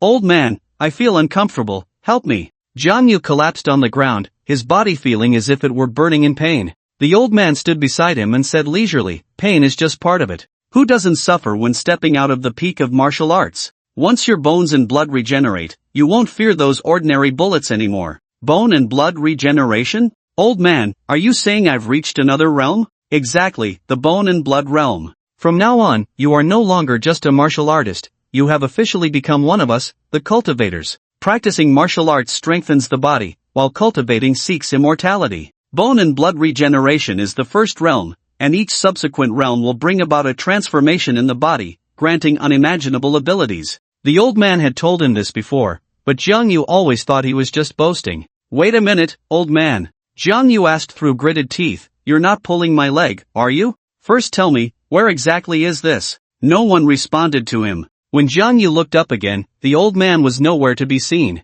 He chuckled to himself, is this a hallucination before death? But if it were a hallucination, why did the pain feel so real? In the Hanbo cave, on the cold jade bed, Jiang Yu's body was also undergoing changes, his skin radiating a shimmering light. It had been nearly 2 days since he entered the cave, and when Fuyo had already woken up. She had planned to die with him, but for some reason, she found herself here. She discovered Jiang Yu still had breath, so she stayed by his side, waiting for him to breathe his last before she would take her own life. At this moment, she also noticed the changes in Jiang Yu. Under the shimmering light, his skin had become as clear as jade, making even her envious. She covered her mouth, appearing somewhat flustered, because she didn't know whether this was good or bad. She could only pray silently. This process lasted a day and a half, and when Fuya was already so weak from hunger that she leaned against the wall of the Hanbo cave, staring at Jiang Yu from a distance. She didn't dare to get too close to the cold jade bed, it was too cold. She felt desperate, not knowing how much longer Jiang Yu would remain unconscious.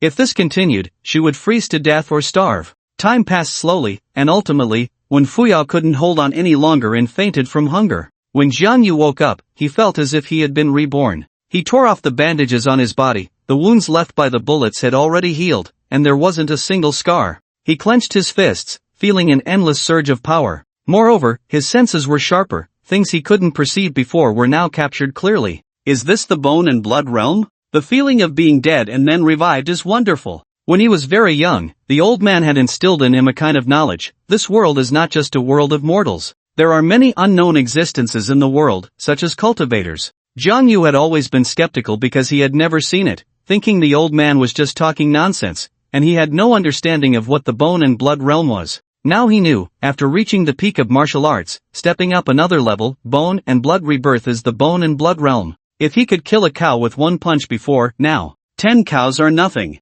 The difference between martial artists and cultivators is not just one level. The sense of smoothness within his body is unprecedented because there is an invisible force in the world nourishing him. The old man said it is called spiritual energy. The spiritual energy between heaven and earth has existed since the chaos began. However, mortals are like grains in cereals, with too many impurities in their bodies, leading to blocked spiritual orifices, making it impossible to feel it. Once the bones and blood are reborn, the body undergoes transformation, and the spiritual orifices open, one officially steps onto the path of cultivation. He had not completed the transformation before, although he was stronger than an ordinary transformation expert and had some traces of a cultivator, he still lacked a bit of refinement. In simple terms, he is now equivalent to being officially recognized. He recalled the scene after he fainted and couldn't help but look around. Old man? Old man? He felt that the old man must have secretly helped him, otherwise, it would have been difficult for him to complete such a transformation. But there was no one else in the cold cave.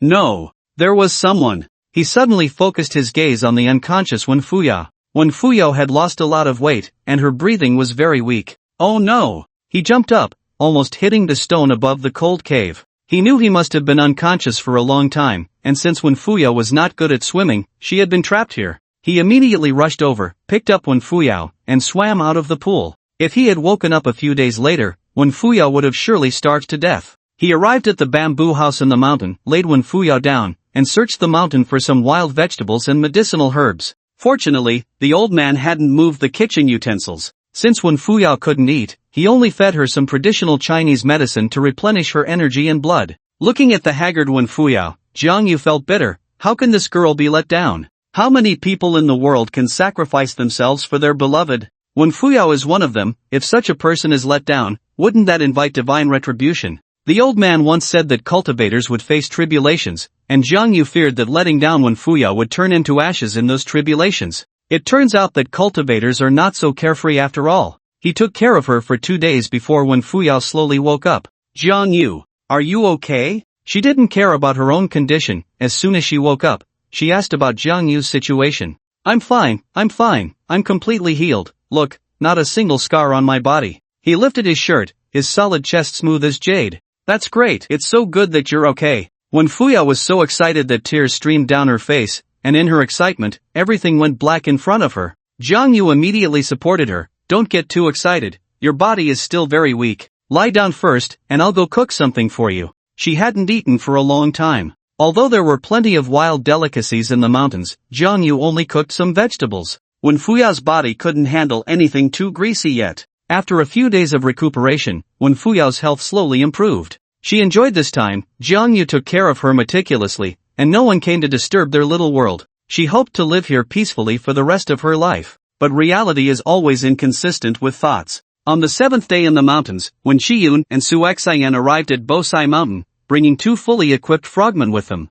Wen Fuyao had inexplicably gone missing, and Wen Xian couldn't get through on the phone, so he was anxiously searching everywhere. Today, he learned from Han Xiong that Wen Fuyao had sacrificed herself for Jiang Yu. The news of his daughter's death hit Wen Shiyun hard, making him seem to age 10 years in an instant. He rushed to Bosai Mountain at the first opportunity. Even if his daughter was dead, he had to at least bring her body back for a proper burial. Su Xian was Wen Fuyao's employee, and they were also good friends privately. After hearing the news, she insisted on accompanying Wen Shiyun. Su Xian originally did not know Wen Shiyun. It was only a few days ago when Wen Shiyun found Yuyan Company that Su Xian learned that Wen Fuyao was actually the daughter of the boss of Jiyun Company. In the days that followed, she helped Wen Shiyun search for Wen Fuyao, and through many connections, they finally found Han Xiong. The two arrived at Handan, where Su Xian lit incense and paper money on the shore. Today should also be the 7th day since Wen Fuyao and Jiang Yu's passing. Anyway, when Xian felt that her daughter was doomed, she couldn't swim, and in the wild mountains, who could save her? Moreover, Han Xiong and Han Ing had seen Wen Fuyao sink to the bottom of the pond with their own eyes. The smoke from the paper money slowly rose, and when Xian gazed at the water's surface, her eyes filled with bloodshot veins. There were no bodies floating on the surface. Logically, after 7 days, a drowned person should have swollen and floated up. But there was nothing on the surface, only occasionally 2 fish darting out of the water. However, Wen Shiyun had long anticipated this, so he brought 2 divers with him. He slightly bowed, saying, "You two, I trouble you with my daughter's matter." The 2 divers donned their gear and immediately plunged to the bottom of the lake, but after searching several rounds, they found no body. At this moment, in front of the bamboo house, Jiang Yu and Wen Fuyao sat back to back on the grass. Their feelings for each other had been subtly warming up. Although Wen Fuyao had not mentioned it during this time, Jiang Yu had silently accepted her in his heart. As long as Wen Fuyao confessed again, Jiang Yu would accept her without hesitation. The 2 sat back to back, not speaking, as if this was a form of happiness. Suddenly, Wen Fuyao saw smoke in the distance and exclaimed in surprise, "Jiang Yu, look, how can there be smoke there? Is there a forest fire?" Jiang Yu looked over and said leisurely, "It can't be, the smoke is too small." Wen Fuyao wondered, could there be others in this mountain? Jiang Yu replied, "Besides me and the old man, there's no one else on Bosai Mountain." Ha! Could it be that the old man has returned? He instantly got up and ran towards the place where the smoke was rising. As they approached the pond, they heard Wen Shiyun's sorrowful call, "Daughter, come out, Dad will take you home." The 2 divers searched for a long time, but there was no body at the bottom of the lake. They suspected they might have come to the wrong place. Perhaps there was more than one pond on Bosai Mountain. The 2 divers sat on the shore to rest. Their oxygen was limited, and if they couldn't find anything, they would have to give up. Su Xian cried while burning paper money, "President Wen, why are you so foolish? It's not worth it to sacrifice yourself for that bastard." Jiang Yu felt displeased upon hearing this. "What's the deal? I'm already dead and you're still scolding me?"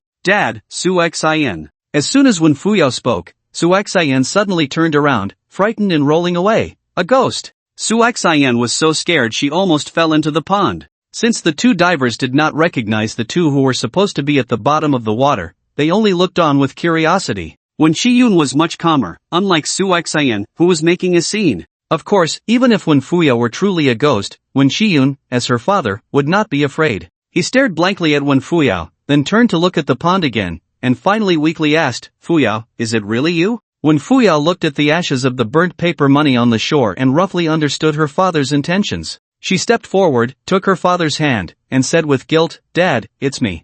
I'm not dead. I'm sorry for making you worry. I should have come back sooner." Although she enjoyed her time in the mountains, she knew it wouldn't last long. It wasn't that she didn't want to go back, it was just that her physical condition didn't allow it. Although there were many medicinal herbs in the mountains, there were very few nourishing things. Even if she used vegetables with wild game, it wouldn't be a matter of a day or two to recuperate. Wen Shiyun embraced Wen Fuyo tightly, tears streaming down his face. "It's good that you're alive, it's good that you're alive." The excitement of having lost and then regained her was evident. At this moment, nothing else mattered. Su Xian's legs, softened by fear, regained some strength as she slowly stood up. Unexpectedly, she met Jiang Yu's gaze and hissed fiercely, "You still want to scare me by pretending to be a ghost? Jiang Yu? Your imagination is a bit too rich, isn't it? I haven't even called you a bastard behind your back, and you're already playing the victim?" He secretly regretted not fulfilling her wish to scare her by pretending to be a ghost. Wen Fuyo's body had also recovered quite a bit,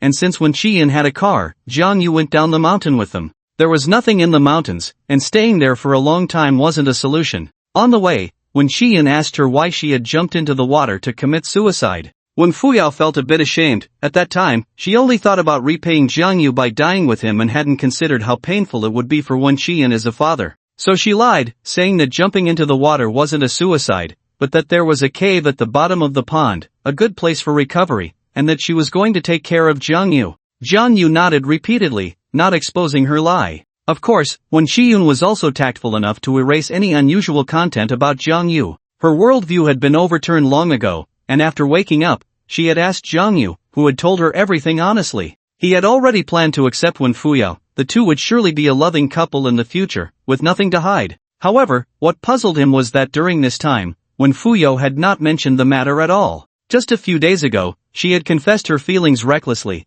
and now it seemed she had completely forgotten about it. In fact, Wen Fuyo had her own hurdle. She felt guilty for almost causing Jiang Yu's death. Moreover, she had seen how heartbroken Han Ing was and felt that her earlier impulsiveness had a flavor of stealing love. So she decided not to bring it up and waited for Jiang Yu to make his own choice. Thus, both of them tacitly buried this matter deep in their hearts. They arrived with sadness, but returned with laughter filling the car. Wen Shiyun originally planned to set a table at the imperial kitchen in the evening, partly to dispel the bad luck for Wen Fuyo and Jiang Yu, and partly to satisfy their appetites. But Wen Fuyo said she didn't want to eat anything and just wanted to go home and lie on a comfortable big bed for a good sleep. But that was just an excuse because she wanted Jiang Yu to visit Tianyun University. "The night you were unconscious, Han Ing was in tears. She would definitely be very sad if you died. Now that you're back, you should go see her, so she won't be sad day and night." To be honest, Jiang Yu hadn't seen Han Ing cry because after he woke up, Han Ing had been pretending to be strong, acting indifferent to his life and death.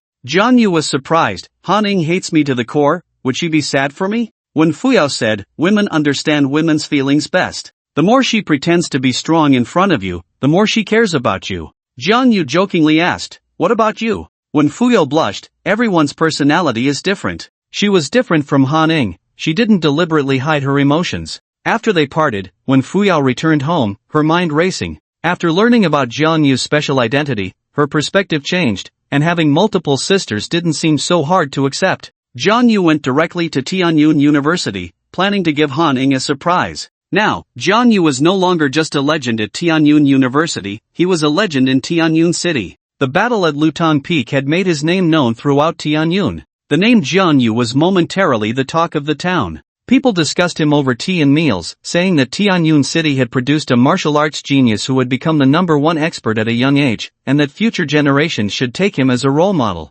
However, most people in Tianyun City only knew of Jiang Yu, very few truly knew him. The news of Jiang Yu being shot was kept under wraps by the authorities, and only a handful of people were aware. That group of people had almost concluded that Jiang Yu was dead. He was the topic of conversation among the common folk, while those in power rarely mentioned him. The martial arts circle in Tianyun City has been in a state of decline lately, having lost 2 masters in the transformation realm in a single day, which is a significant blow to the Tianyun Martial Arts Association. In recent days, outsiders have heard about a prodigy emerging from Tianyun City, leading to a continuous stream of challengers. The association sent many people to fight, but they all returned defeated, and the reputation of the Tianyun Martial Arts Association has been trampled into the ground. Unfortunately, the association is leaderless and lacks a peak martial artist to hold the fort, leaving them vulnerable to bullying. The Han family sent Zhang Yu to Boki Mountain, but they did not publicly announce that Zhang Yu had committed suicide by drowning. Although many speculate that Zhang Yu is dead, there is no evidence. Outsiders have been clamoring to challenge Zhang Yu, but the Tianyun Martial Arts Association cannot produce anyone and cannot casually say that Zhang Yu is dead to send them away, which is quite distressing. The Zhao group is naturally aware of Zhang Yu's situation, and the father and son, who were originally anxious, have now breathed a sigh of relief. Zhao Shua has even resumed his fervent pursuit of Han Ning in the past few days. Today, Zhao Shua drove several luxury cars to the school, surrounding Han Ning as she got out of class. Flowers covered the ground, creating a great atmosphere. With such a relentless assault from a rich second generation, few girls can resist. But Han Ning is different. Although she is not as deeply infatuated as Wen Fuya, she still looks down on Zhao Shua. She came down holding her books, her expression cold. She has been feeling down and silent these days, and even her good friend Wang Ruoqi doesn't know what has happened. Wei Yong has been following Wang Ruoqi daily, and he is also unaware of Zhang Yu's situation. He is just curious why Zhao Shua is trying to woo Han Ning while Zhang Yu seems oblivious, as if he has evaporated from the world.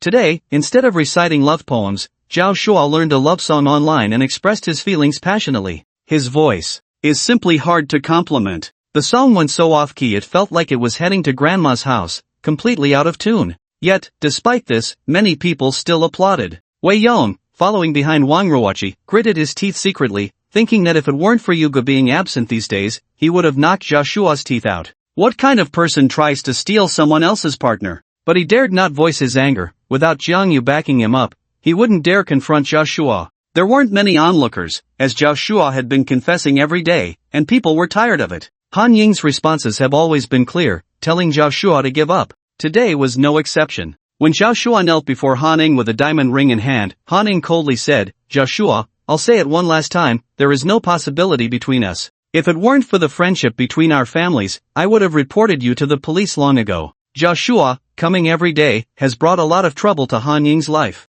Zhao Shua showed a shameless smile. "Han Ning, don't say it so absolutely. That Zhang kid is dead. Your dad will eventually betroth you to me. Whether Zhang Yu is dead or not has nothing to do with you. I won't accept you because of his death, so give up. I think you're still thinking about that kid. He's already dead. Do you really need to be so stubborn?" Although Zhang Yu is already dead, Zhao Shua still feels angry at the thought of him. A rich second generation, yet he can't compare to a dead person. Bah! Zhao Shua spat, his eyes filled with malice. "If I knew where his grave was, I would definitely dig it up." "Oh, I didn't expect that. I went out for a few days, and now he's dead?" A clear voice came from the crowd, and Han Ning trembled all over, as if an electric current had passed through her. This voice, how could it be so similar? A familiar figure walked out from the crowd, and Wei Yong was the first to rush over. "Yuge, you're finally back." Wei Yong pointed at Zhao Shua and complained, "This guy has been trying to steal your girl every day while you were gone. It's utterly despicable." Han Ning almost couldn't stand, and Wang Ruoqi immediately supported her, asking with concern, "Are you okay?" Han Ning shook her head in disbelief, staring blankly at Zhang Yu. How could this be possible? It absolutely couldn't be. She couldn't believe her eyes. She had watched him drown himself with her own eyes. How could a dead person suddenly appear right in front of her? Zhang Yu walked towards her step by step, smiling brightly. Stopping in front of her, Zhang Yu curiously said, "What's wrong? After a few days, you don't recognize your fiancé anymore?" Beside them, Wang Ruoqi, who was confused, gritted her teeth and silently cursed, "Tool, have some self-awareness." Han Ning shook her head and took 2 steps back. "No, this isn't real. I must be dreaming." Zhang Yu laughed. "No, you're not dreaming. In a dream, you can't feel pain." "That's right, in a dream, you can't feel pain." Han Ning wanted to pinch herself but was afraid of the pain, so she stepped forward and reached out to Zhang Yu's face. "What the? You can't verify it like this." Zhang Yu took a step back to dodge, coming to Zhao Shua's side, and slapped Zhao Shua's face with a loud smack. Zhao Shua covered his face, almost crying. "Damn it, what is going on? Didn't they say he was dead?" Now it was his turn to be angry but unable to speak. If it were before, he could have boasted with his identity, but now, he didn't have the courage. The person hitting him was the #1 expert in Tianyun City. Joshua was already a bit dazed, so when Jiang Yu slapped him, he forgot to shout. Jiang Yu glanced at him sideways. Doesn't hurt? As he raised his hand, Joshua immediately shrank his neck and shouted, it hurts, it hurts. Jiang Yu shifted his gaze back to Han Ning and gently said, see? He knows it hurts. You're not dreaming. Joshua was about to curse. Why were they verifying whether she was dreaming by hitting him? Han Ning weakly asked, you really didn't die? Jiang Yu opened his arms and suddenly stepped forward, embracing Han Ning, breathing softly in her ear. He asked, can you feel my reality now? Han Ning numbly nodded. She felt it, the solid arms, the warm breath, everything was so real. It wasn't a dream, he really hadn't died. Suddenly, Han Ning pushed him away, pouting, have we become this close? She returned to her aloof attitude towards Jiang Yu. On the surface, she seemed calm, but no one knew that her heart was currently in turmoil. Jiang Yu just smiled and turned to walk towards Joshua again. Gulp! Joshua swallowed in fear. In the whole Tianyun City, there were few people he couldn't provoke. Unfortunately, Jiang Yu was one of them. What do you want? Joshua retreated to his sports car, with nowhere else to go. What do I want? You took advantage of my absence to repeatedly dig at my corner in public, and even said you wanted to dig up my grave. You still have the nerve to ask me what I want? Young Master Zhao, shouldn't it be me asking you what you want? You look down on me, Jiang, and think I'm easy to bully? Jiang Yu stepped closer, his sharp gaze almost suffocating Joshua. No.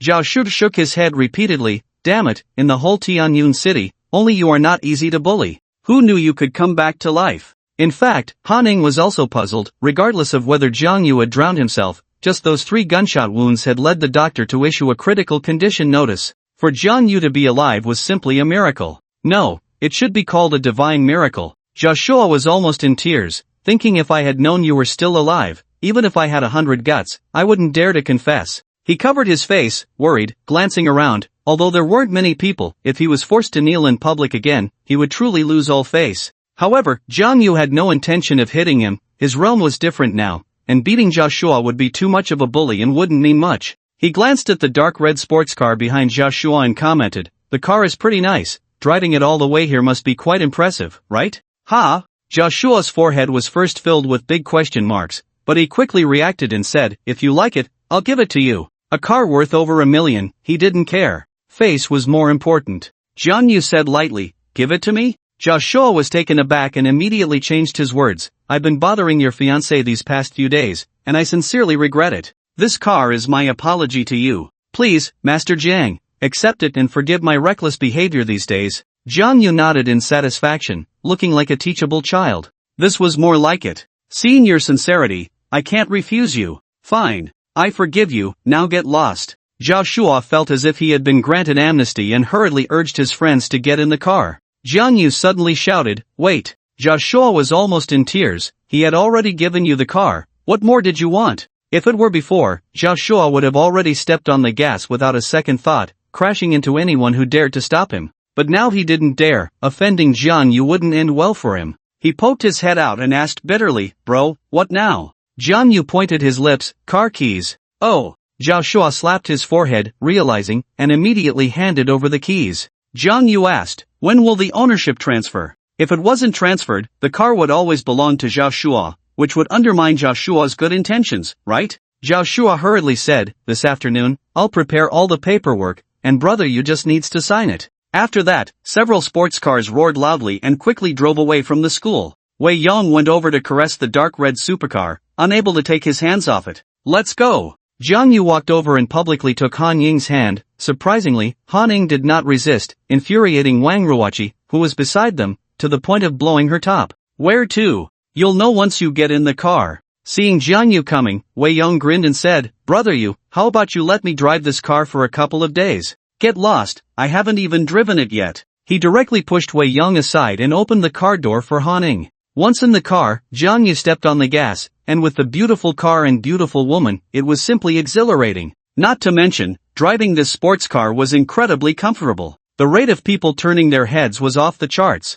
Of course, the high rate of head turning was mainly because Han Ying was sitting in the car. Speeding all the way, Jiang Yu arrived directly at the Royal Kitchen Pavilion, the most upscale hotel in Tianyun City. What are we doing here? Han Ning couldn't understand what he was up to. Jiang Yu said, before the decisive battle that day, didn't I promise you? If I win, I'll treat you to a big meal. I'm here to fulfill that promise. However, Han Ning did not feel happy, her brows furrowed into a line as she hesitated, looking at Jiang Yu. She always felt it was unreal. How could someone who was supposed to be dead appear so lively in front of her? Moreover, she always felt there was a knot in her heart that hadn't been untied, but for a moment, she couldn't remember what it was. Distracted, she followed Jiang Yu upstairs, where he requested a private room, and the waiter handed him the menu. He picked a few signature dishes and then handed the menu to Han Ning, who shook her head, saying it was enough to eat. Jiang Yu joked, "You really know how to save money for yourself." Han Ning glared at him, "Save money for me? Aren't you the one treating me to dinner?" Jiang Yu said, "I don't have money right now, so you'll have to cover the bill for me." "I promise I'll pay you back when I have money." Han Ning stood up and was about to leave. "Hey, don't go. We're family, why make things unpleasant over a little money?" "Little money? Do you know how much it costs to eat here? I'm really broke right now, I can't afford to treat you." "What, hasn't your dad restored your allowance yet? What do you think?" "It's okay, I'm back. Do you remember what your dad said? As long as I'm alive, he'll acknowledge me as his son-in-law." "Now that I'm back, your dad has no reason to cut off your financial support." "How do you know?" Han Ning looked at him strangely. "Actually, I was conscious before I opened my eyes that morning. I heard your dad and aunt talking outside the door." Han Ning was surprised. She hadn't heard the conversation outside that day. Jiang Yu could hear it? But that didn't matter now. If that was the case, then they could eat whatever they wanted today. "Waiter!" She waved her hand, "Bring the menu over." She ordered several dishes she loved. While eating, Han Ying's gaze kept wandering over Jiang Yu, who felt a bit awkward. "What's wrong?" Han Ning put down her chopsticks. "How did you survive?" This was something she couldn't understand. Jiang Yu had 3 gunshot wounds, and the doctor had declared him beyond saving. He had even tried to drown himself. Why was he still alive? Jiang Yu said, "Maybe it was just not my time. I healed my wounds on Bosai Mountain." "Impossible, you clearly tried to drown yourself." Jiang Yu explained, "That wasn't suicide. There's a cold cave at the bottom of the pond, with a cold jade bed inside. I had been recuperating there when I was injured before, and it worked wonders. This time, I just went to try my luck." Han Ning said angrily, "Why didn't you say so earlier?" They all thought Jiang Yu was seeking an end to his suffering. Jiang Yu replied, "Actually, I didn't have much confidence at first, so I didn't tell you. If I didn't make it, it would have been considered suicide anyway." Han Ning glared at him, suddenly standing up. She finally remembered something she had forgotten. "Wen Fuya, you've caused a disaster." Han Ning couldn't help but feel sorrow for Wen Fuya. "Do you know that after you jumped into the pond, Wen Fuya sacrificed herself for you? Why didn't you say anything earlier?" Now Jiang Yu was alive, but Wen Fuya was gone. Han Ning was overwhelmed with grief. Jiang Yu stared at her blankly, then burst into laughter. Han Ning shouted, "You killed a woman who loved you so much, and you can still laugh? I really misjudged you." Jiang Yu said leisurely, "Who said Wen Fuya is dead?" Sit down, don't mourn for her. After she jumped into the pond, I sensed it and brought her into the cold cave. She's okay?" "She's doing just fine, just that during the time I was unconscious, she suffered a bit in the cold cave." Jiang Yu casually mentioned her suffering but didn't elaborate on how Wen Fuya nearly starved to death. Because it was pointless to say. Han Ning let out a long sigh of relief and returned to her seat. She fixed her sharp gaze on Jiang Yu and asked again, "Unconscious? So, you just lay on that cold jade bed, and your injuries healed completely? Is it really that miraculous? Are you trying to fool me?" Things were certainly not that simple. The cold jade bed was not some miraculous medicine. It could speed up healing, but it wouldn't bring someone back from the dead. What truly pulled Jiang Yu back from the brink was the rebirth of his bones and blood, stepping into the bone and blood realm. In the path of cultivation, every time one advanced a level, their body would undergo a transformation. What were mere gunshot wounds? Of course, he didn't disclose this to Han Ning, as they were still just playing a part,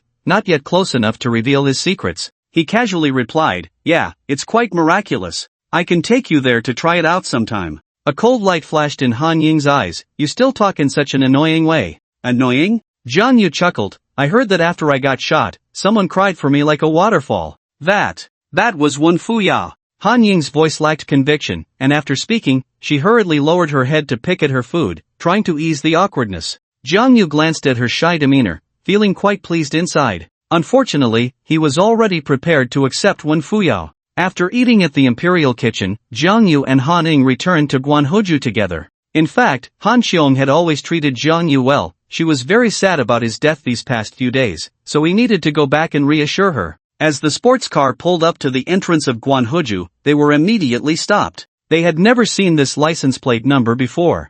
Jiang Yu and Han Ning simultaneously rolled down their windows, and Han Ning said, "It's me." The guard immediately raised the barrier, but before Jiang Yu could start driving, a figure suddenly jumped onto the hood of the car. "Master, I've been waiting for you for several days." Jiang Yu was taken aback. "Qian Lai? What is he doing here? And who is your master?" "Don't call me that." In fact, Chen Lai had been waiting at the entrance of Guanhoju since the second day he arrived. His desire to apprentice had not diminished with time. Han Ning frowned and asked, "Who is he?" Jiang Yu replied, "A not very familiar friend." In fact, they weren't even friends, but Jiang Yu didn't know how to introduce him. Qian Lai walked to the car window, chuckling, "Master, I finally waited for you." "Stop, I'm not your master." "Brother Jiang, Master Jiang, practicing martial arts is truly my dream, please accept me." If this had been before, Qian Lai's calling him Master Jiang would have made Han Ning scoff. However, now she showed no reaction, because Jiang Yu truly deserved the title of master. The top expert in Tianyun City, if he wasn't a master, who was? Jiang Yu didn't want to get entangled with Qian Lai and replied lightly, "I'll think about it." Qian Lai was overjoyed. "Alright, then. I'll come back tomorrow." "Tomorrow? You really have too much free time." Jiang Yu ignored him and drove into the compound. The Han family villa was still cold and quiet. Han Ning didn't live at home, and apart from the housekeeper, it was just Han Tianming and his sister, who had a poor relationship and sometimes went days without speaking to each other. Han Tianming and Han Xiong were busy with work and hadn't returned home yet. The housekeeper was doing housework, and upon seeing Han Ning return, she immediately bowed and said, "Miss, you're back." When she looked up and saw Jiang Yu, she added, "Son-in-law is here too." Han Ning, while changing her shoes, said, "Auntie, prepare a few more dishes for dinner, we're eating at home." Okay. As a housekeeper, she also hoped for harmony in the employer's family. "Dad and Auntie should be back in the evening. I'm going to rest in my room for a while, you make yourself at home." Han Ning went upstairs, leaving Jiang Yu alone in the living room. "Jiang Yu, do they really not consider me an outsider? Although I am the prospective son-in-law of the Han family, I've only been to this villa twice, and I only know where the living room and dining room are. You tell me to make myself at home, what am I supposed to do?" After Han Ning entered her room and changed into her pajamas, Jiang Yu pushed the door open and walked in. She had no habit of locking the door at home. There was only her father as the man in the house, and he usually wouldn't go into her room, discussing matters in the study or living room instead. "Are you crazy?" Han Ning grabbed a pillow and threw it at Jiang Yu, saying sternly, "Get out and close the door." Jiang Yu caught the pillow and smiled, "You're the host and I'm the guest. How can the host sleep while neglecting the guest?" "You really think of yourself as a guest? Ha, isn't that so?" "Your words are quite suggestive." Han Ning continued, "If you're still bored, you can go to my dad's study to read or play on the computer. I'm really tired, please don't disturb me, okay?" Han Ning indeed hadn't rested well lately. Every night when she closed her eyes, she would think of the scene where Jiang Yu and Wen Fuyo drowned themselves. It was hard to fall asleep, and she often woke up startled from her dreams. Now that Jiang Yu was back and Wen Fuyo was fine, she could finally sleep soundly. Jiang Yu just wouldn't leave, teasing, "It's been so long since we last met, don't you want to talk to me?" "Yes, if there's anything to say, I'll tell you in my dreams. To be honest, I haven't been resting well lately, there are too many mosquitoes in the mountains, so why not?" "Get lost. If you dare to climb into my bed, I will." "What will you do?" "Ha?" Han Ning was startled. In the blink of an eye, Jiang Yu was already lying beside her. Jiang Yu chuckled, "This mattress is really comfortable to sleep on." Han Ying's expression instantly soured, and she said in a chilling tone, "I'll give you 3 seconds to disappear." "Hey, don't be so stingy. Your bed is so big, I won't crowd you." 1. Are you serious? I'm your fiancé. 2. We've already slept together, have you forgotten what happened at the hotel? As the saying goes, once shy, twice familiar, the same goes for sleeping. Ah! Han Ning went crazy, letting out a shrill dragon roar. Seeing the situation was bad, Jiang Yu instantly bolted. With a bang, the door closed, and Jiang Yu was gone. Han Ning cursed under her breath, that bastard always knew how to drive her crazy. Han Ning went to sleep, and Jiang Yu couldn't just sit in the living room all afternoon waiting foolishly, so he went out for a stroll. Unintentionally, he found himself in front of He Qing Yuan's villa, which had already been sealed. Although He Qing Yuan was dead, he was still charged with intentional homicide. The police had come to his house to investigate if he had committed other crimes. He stood in front of the villa for a moment when a middle-aged man in a trench coat and grey felt hat approached, stopping not far from him, also staring at He Qingyuan's villa. Jiang Yu noticed that the man's features were distinct, with sparse stubble, the kind that could charm countless girls. After watching for a moment, the man turned and asked, "Who are you to He Qingyuan?" Jiang Yu casually replied, "Just a neighbor. I also live in Guanhu residence and was passing by for a walk." "What about you? Looking for him?" The man shook his head, then tore off the seal and took out a key to enter. Jiang Yu stood there in a daze. Who was this person? How did he have the key to He Qingyuan's villa? A real estate developer? An agent? He didn't look like one. In less than 3 minutes, the man came out, holding a red booklet that read property ownership certificate. The man quickly disappeared from Jiang Yu's sight. Jiang Yu was still a bit confused. Was he stealing the property certificate? That shouldn't be the case. He got the certificate in less than 3 minutes after going in, with no time to rummage through anything. Moreover, this was Guanhu residence, where the wealthy lived. No one would dare to steal anything here. Just as he was puzzled, security guard Wang Yu jogged over, shouting, Brother Yu, Brother Yu." Jiang Yu waved at him, "You're just in time." Who was that person just now? Do you know him? Wang Yu shook his head, panting, "I don't know him, but he claimed to be the owner of the villa, saying he came back to get the property certificate." "Oh, he also asked me to pass a message to you." A series of question marks appeared in Jiang Yu's mind. Wasn't I just here? Did he really need someone to pass a message? With questions in his heart, Jiang Yu muttered, "What did he say to you?" Wang Yu said, "Help me tell Jiang Yu that I, He Yuanshan, will come back one day to settle the score with him." He Yuanshan? Jiang Yu repeated, then asked, "By the way, didn't you tell me before that this villa of He Qingyuan actually belonged to his relative?" "That's right. It's said to be his cousin's. His cousin made quite a bit of money in the north years ago, but because of dirty means, he ended up in prison. This villa in Tianyun City has been lived in by He Qingyuan all along. He Yuanshan, it seems that the He Yuanshan just now is indeed He Qingyuan's cousin." Jiang Yu remembered that Jin Hu had told him before that He Qingyuan had a vast network of connections, even in the capital. Now that he thought about it, it must be due to He Yuanshan's connections. However, He Yuanshan had been imprisoned, which meant that when dealing with He Qingyuan couldn't find any help. Now that He Yuanshan was out of prison, he naturally wanted to take revenge for his brother. But after spending several years in prison, He Yuanshan found the world changed, and it would take time for him to rise again. For now, he couldn't do anything to Jiang Yu. Jiang Yu said, coming back to get the property certificate, it seems he plans to sell the villa to raise startup funds for a comeback. Once he has enough strength, he will come back for revenge. He felt that He Yuanshan was much smarter than He Qingyuan. Even when facing an enemy, he remained calm. Jiang Yu thought that this He Yuanshan would definitely be much harder to deal with than He Qingyuan. In fact, he didn't know that He Yuanshan had heard about He Qingyuan's death in prison and knew that his enemy was Jiang Yu, but he had never seen him. The moment he got out of prison, He Yuanshan came to Guanhu residence, so even if Jiang Yu stood in front of him, he wouldn't recognize him. However, Jiang Yu was not the kind of person who would give someone the chance to grow strong. Since He Yuanshan had appeared, he had to be crushed in the cradle. He hurriedly asked, "Where is He Yuanshan?" Wang Yu replied, "He left, just now at the entrance of the community. He drove away in a black Volkswagen." Jiang Yu immediately took out his phone and called the leader of the Black Tiger Hall, Boss Jin. When Jin Hu saw Jiang Yu's name on his phone, he was stunned. He was one of the few who knew about Jiang Yu's death. How could a dead person call him? He answered the phone trembling, "Hello,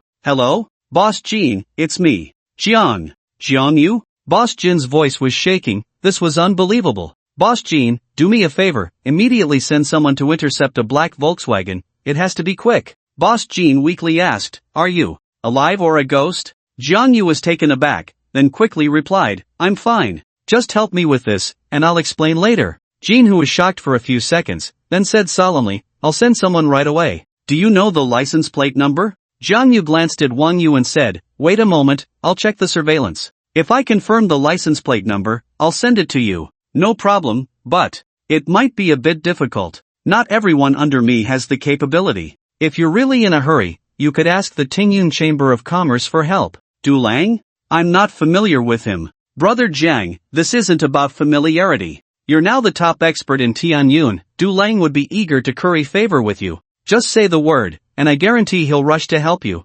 "Alright, give me his phone number." After hanging up, Jiang Yu asked Wang Yu to check the license plate number. It took Jin Hu several minutes to send over the phone number. When Jiang Yu dialed it, an excited voice immediately came through, "Master Jiang, it's so great that you're not dead. You have no idea how sorry I've been for you these past few days. If you had died, it would have been a real loss for talent. In those few minutes, Boss Jean had already informed Dueling in advance. Jiang Yu got straight to the point. President Du, can you do me a favor? Master Jang, just say what you need, and I, Dueling, guarantee to handle it beautifully. Good, then President Du, please help me intercept a car, a black Volkswagen. I'll send you the license plate number shortly. On the other end, Wang Yu quickly retrieved the surveillance footage and soon sent over the license plate number. Jiang Yu had no intention of lingering any longer. He returned to the Han family's villa, sat on the sofa, and waited for news while drinking tea. Since He Yuanshan wanted to take revenge on him, he naturally wouldn't sit idly by. He waited until 5:30 in the afternoon when news finally came from Jean Hu's side. The person had escaped. When the Black Tiger Hall and the Tingyun Chamber of Commerce found that black Volkswagen, He Yuanshan had already gotten out of the car. They interrogated the driver, who said He Yuanshan had left Tianyun City an hour ago. The influence of the Black Tiger Hall and the Tingyun Chamber of Commerce was limited to the small area of Tianyun City. Once He Yuanshan left, they were at a loss. Moreover, they had no idea which direction He Yuanshan had taken. Jiang Yu sipped his tea, his brow furrowed, secretly regretting why he hadn't thought more carefully when he encountered He Yuanshan. Letting the tiger return to the mountain would lead to endless troubles. His strength in the bone and blood realm was unmatched in Tianyun City, but there were always people stronger outside. This world was full of hidden talents. He estimated that He Yuanshan had most likely headed north, as that was where he had made his fortune, and all his connections were there. The only thing to be thankful for was that He Yuanshan had specifically mentioned wanting to deal with him. With the person gone, Jiang Yu had no choice but to take it one step at a time, ready to face whatever came his way. If there was an opportunity to head north, he would then look into He Yuanshan's whereabouts. The news of Jiang Yu's return spread through the upper circles via Jean Hu and Dueling. That night, the Tianyun City Martial Arts Association held an inspiring meeting, but they didn't disturb Jiang Yu right away, knowing he would want to spend the first couple of days with family and friends. Autumn had already arrived, and the days were often not as warm as in summer. By 7 o'clock, it was already dark.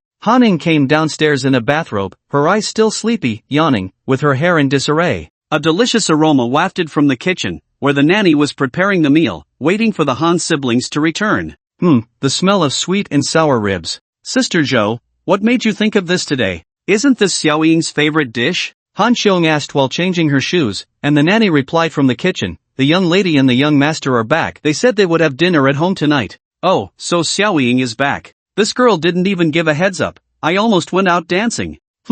Sister Zhou, what did you say? Young master? Where did that come from? Han Xiong suddenly looked up and found Jiang Yu standing in the living room, smiling at her. Han Xiong thought she was seeing things, rubbed her eyes, and then let out a scream, rushing out the door. Ghost. She dashed into the front yard, her face pale with fright. She bumped right into Han Tianming, who had just returned home, and he scolded her with a stern face. You're not a child anymore. Why are you panicking like this? At this rate, when will you ever get married? Get married? If you didn't meddle in my affairs, I would have married long ago. However, Han Xiong wasn't in the mood to bicker with Han Tianming. She pointed at the front door, trembling, and said, Big brother, there's a ghost. If you've never done anything wrong, you won't fear ghosts knocking at your door at midnight. Han Tianming shot her a glare and stepped inside. As soon as he entered, he ran into Jiang Yu, and his expression changed, stumbling back as if he might fall down the steps. Han Xiong laughed mercilessly. Big brother, it seems you have a lot of guilty secrets.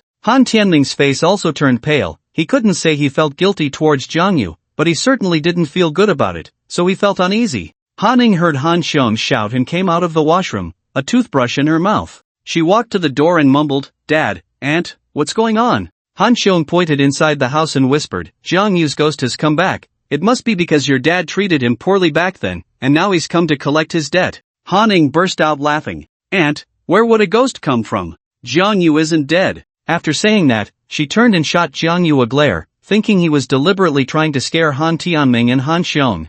Jiang Yu felt wronged and swore to the heavens, I didn't mean to scare anyone. Even if I wanted to scare someone, I wouldn't target Han Xiong. Scaring Han Tianming can indeed be considered. He also walked to the door, revealing a bright smile, and waved to Han Xiong, Aunt, long time no see. Han Xiong was stunned for a few seconds, then quickly stepped forward and pinched Jiang Yu's face hard. Hey, it's warm, you really didn't die. If you pinch me again, it will hurt. Jiang Yu rolled his eyes. I'm not a child anymore. How can you pinch my face like that? It's so amazing, you actually survived. Come in and tell Aunt how your injury's healed. She pulled Jiang Yu into the living room, completely ignoring the head of the family, Han Tianming. Jiang Yu briefly explained about the cold jade bed, then mentioned that there were special herbs in the mountains, combined with his medical skills, and he gradually got better. Han Xiong always believed he was a divine doctor and had no doubts about Jiang Yu's explanation. Han Tianming sat on the sofa listening, feeling something was off, but he didn't interject.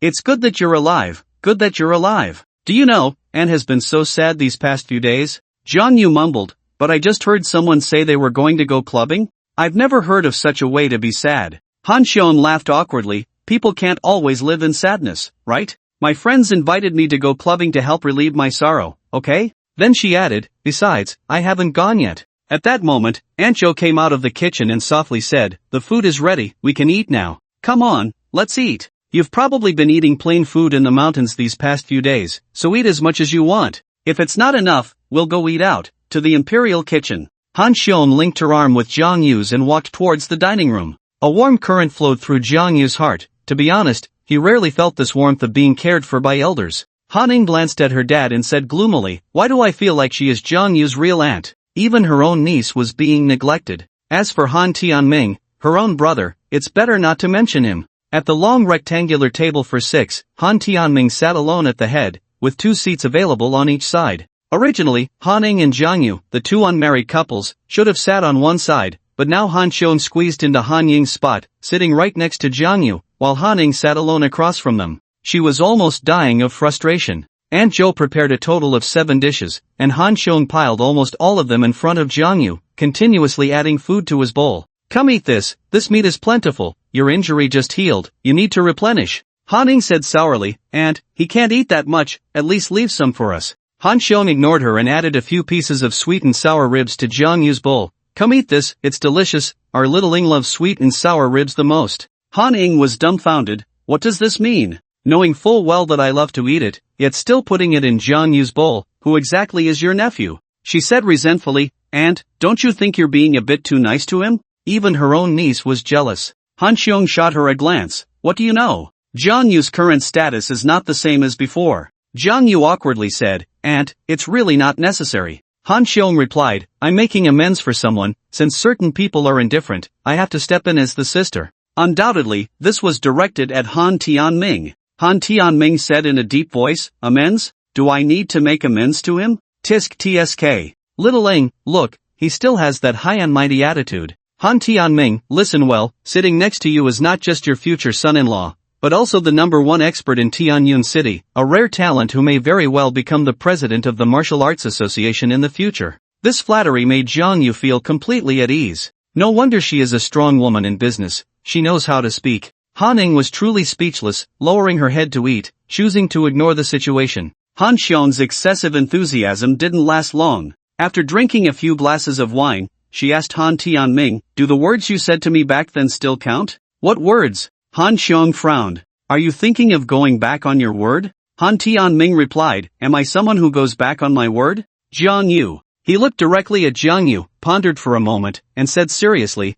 I approve of your marriage with Xiaoying. Don't, Dad. Han Ning was not pleased. She and Jiang Yu were just acting. She said in a spoiled tone, Dad, it doesn't matter whether you approve or not, just restore my living expenses. Han Tianming shot her a sidelong glance, you're almost 20, and you still only know how to ask for money. But I'm still in school, if I don't ask for money, should I rob a bank? Han Xiong said leisurely, robbing a bank is not as good as robbing your dad, he has more cash than the bank. Han Tianming glared at Han Xiong again, then turned his serious gaze to Jiang Yu, saying, I believe the news of your return will spread quickly, and there will be countless people wanting to visit and get to know you. I plan to send out invitations tomorrow and hold a celebration for you. What do you think? Sure, I have no objections. Jiang Yu thought to himself, what objections could I have? Did your unarguable expression give me a chance to choose? Of course, Jiang Yu truly had no objections, holding a celebration would be a one-time solution to avoid daily visits. He didn't have that much patience. That night, Han Tianming called his secretary to start making arrangements, sending out invitations the next day and holding the celebration the day after.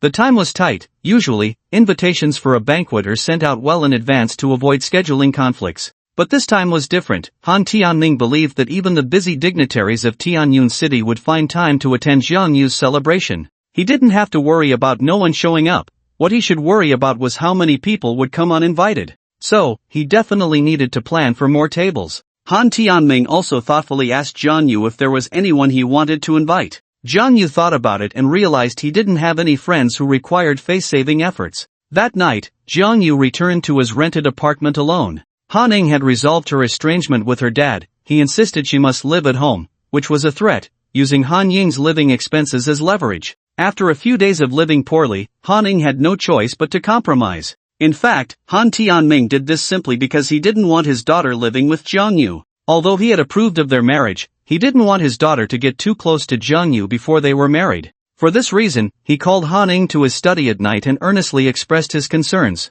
He talked about how a girl should be reserved and self-respecting. He mentioned how it was inevitable for a man and a woman to lose control if they spent too much time alone together. He said that the Han family was respectable and couldn't afford to be laughed at. In short, Han Ning listened in a daze. She didn't care about any of this. She only cared about whether her living expenses would arrive on time the next day and where she could go to spend extravagantly. Before leaving the study, Han Tianming once again reminded her, "You should go to that apartment less. If you think it's too far from school, I'll have the driver take you." In short, until you're married, you are not allowed to have any kind of relationship with him. Han Ning lightly responded with an "oh," closed the study door, stuck out her tongue, and muttered to herself, "What you're worried about has already happened. What's the use of saying this?" So she cast Han Tianming's warnings aside and, after class the next day, naturally bought lunch and returned to the apartment. However, Jiang Yu was not there. There was no need to worry about the Han family's matters anymore. The most important thing now was to get that marriage certificate from Wen Fuyao's family.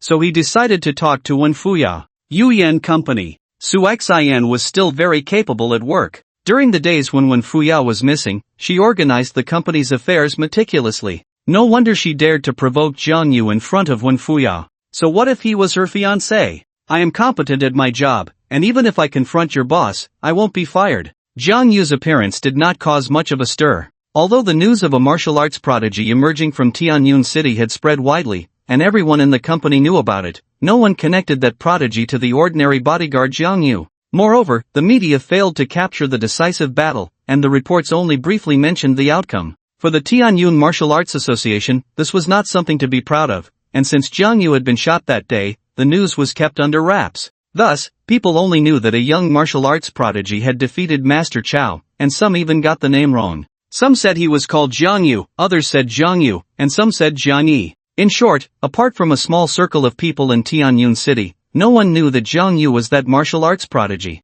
When he walked down the street, only a few people would turn their heads because of his good looks, and they would never associate him with the martial arts prodigy. After Wen Fuyao returned from Boki Mountain, she rested for a night and quickly threw herself into work. Although Su Xian was capable, many company matters required Wen Fuyao to personally review and sign off, and the documents on her desk were piled high. Only Su Xian knew that Jiang Yu was Wen Fuyao's fiancé, and after he appeared, those who recognized him simply greeted him briefly before getting back to their own business. Jiang Yu went straight to the office, and Wen Fuyao was so engrossed that she didn't notice him. She held a cup of coffee that had long lost its warmth, her gaze fixed on the documents, occasionally taking a small sip. Jiang Yu did not disturb her. He sat on the sofa and made himself a cup of tea. After all, he wasn't an outsider, so there was no need to be too formal. Upon hearing that Jiang Yu had come to the company, Su Xian hurried to the office, her eyes filled with hostility towards him. Jiang Yu was quite curious, thinking that one day he would have to find an opportunity to ask Su Xian if she really had some psychological issues.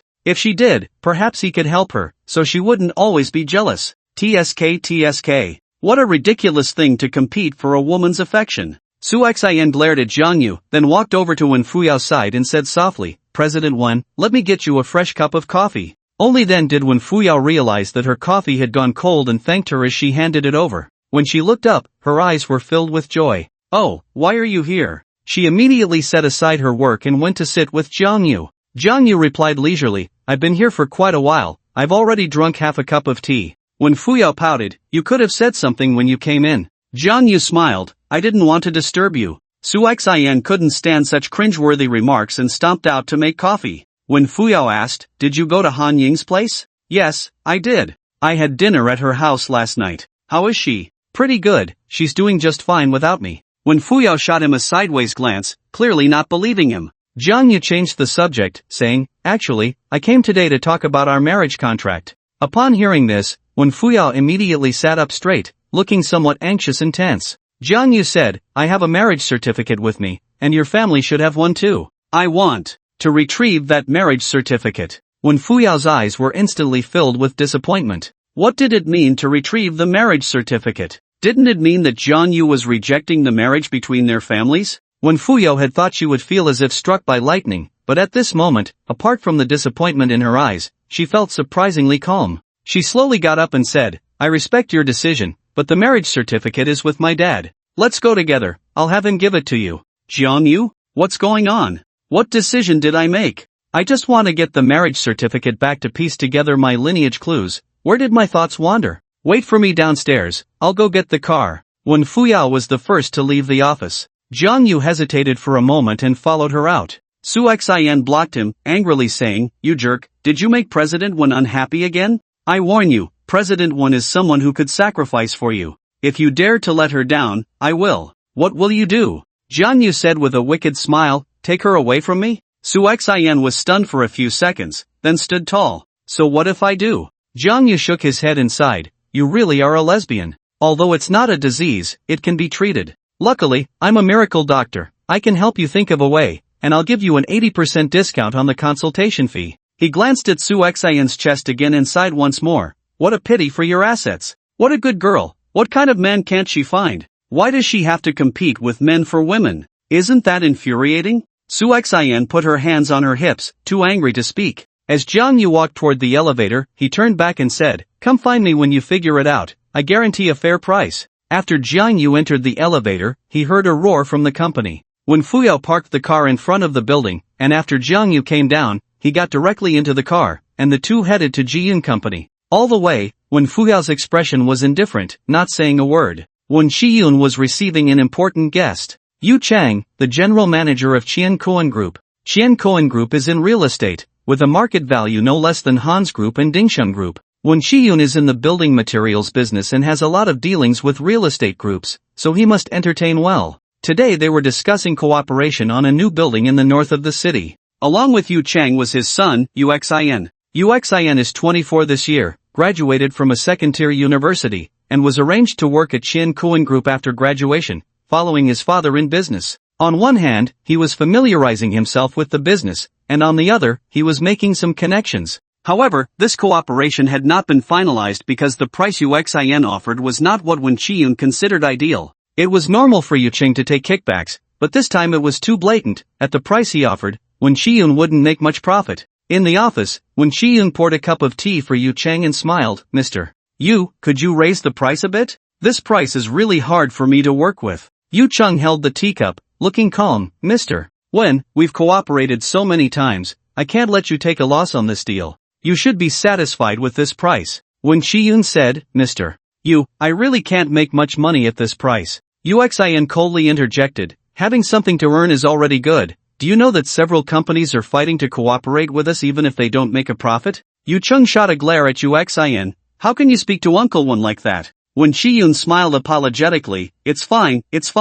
Mr. Yu, how about we have dinner together tonight and discuss it further? Yu Xian chimed in again, what's there to discuss? You don't do big deals, and there are plenty of people waiting in line. Wen Qiyun said, somewhat frustrated, is there really no room for negotiation? Yu Chang leisurely took a sip of tea, not responding, letting his son provide the answer. Even if something unexpected happened later, he could still mediate. Just then, Wen Fuyao pushed the door open and called out, Dad. Upon seeing Wen Fuyao, Yu Xian's eyes immediately lit up, and he almost drooled. Wen Qiyun waved his hand, I'm in the middle of a discussion, wait for me outside for a moment. Yu Xian quickly said, it's fine, Mr. Wen, is this your daughter? Let her come sit with us. Actually, our cooperation isn't without room for discussion. His attitude changed so quickly that anyone with a discerning eye could see what he was thinking. He was just interested in someone's daughter. Miss Wen, we are discussing the new building in the north of the city with your dad. Why don't you join us and listen? Wen Fuyao frowned slightly, but seeing the situation, it seemed her presence would help her father's business, so she did not refuse.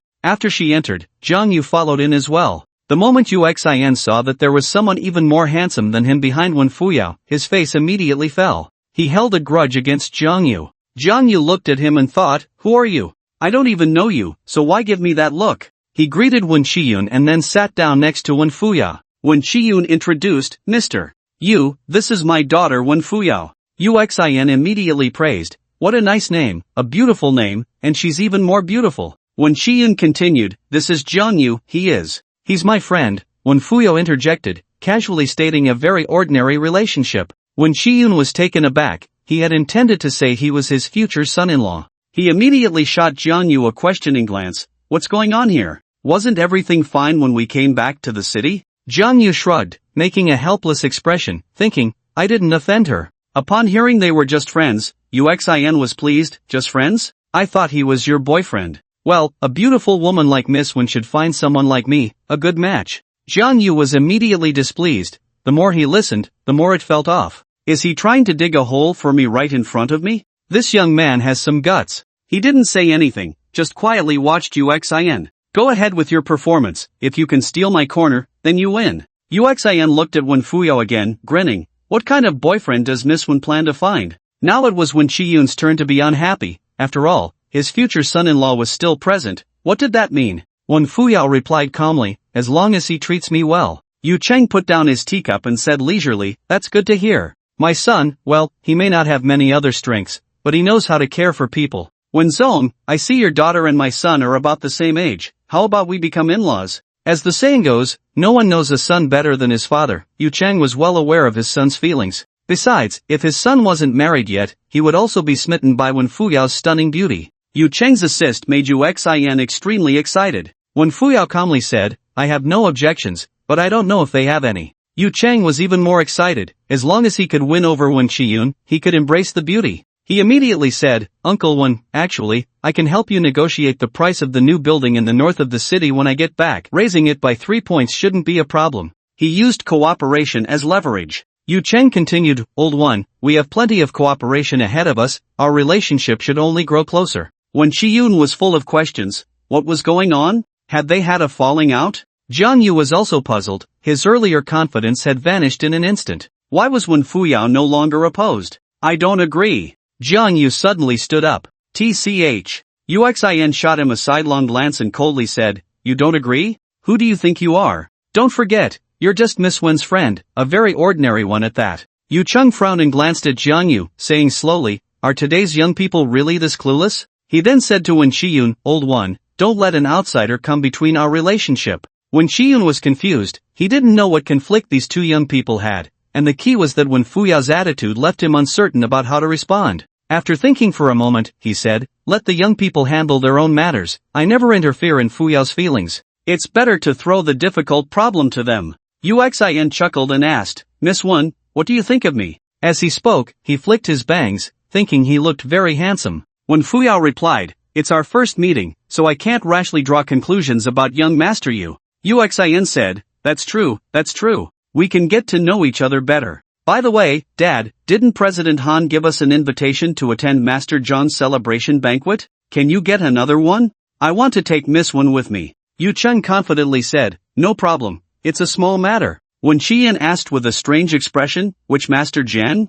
Uxin replied, Of course, it's the martial arts genius who defeated Master Chao. Uncle Wen, let me tell you, tomorrow's banquet is not an ordinary one. All the attendees are high-ranking officials and nobles. Without some connections, even if you're rich, you can't get in. He held his head high, as if being invited was a symbol of status. Yu Cheng said lightly, Old One, you don't know, but I understand very well. This banquet is unlike the usual ones. In the entire Tianyun city, there are less than 100 invitations, and even our Qian Koan group only received 10. The implication was that Wen Chiyun wasn't qualified enough. Wen Chiyun and his daughter exchanged glances, and the usually indifferent Wen Fuyao almost laughed out loud. She held it back, but Jiang Yu couldn't, laughing so hard he was almost in stitches. Uxin was furious. What are you laughing at? Jiang Yu adjusted his somewhat stiff cheeks from laughing. It's just an invitation. Is it necessary to show off so much? You can tell you're just a bumpkin from the countryside. Uxin ruthlessly mocked. It's just an invitation. Do you know what that means?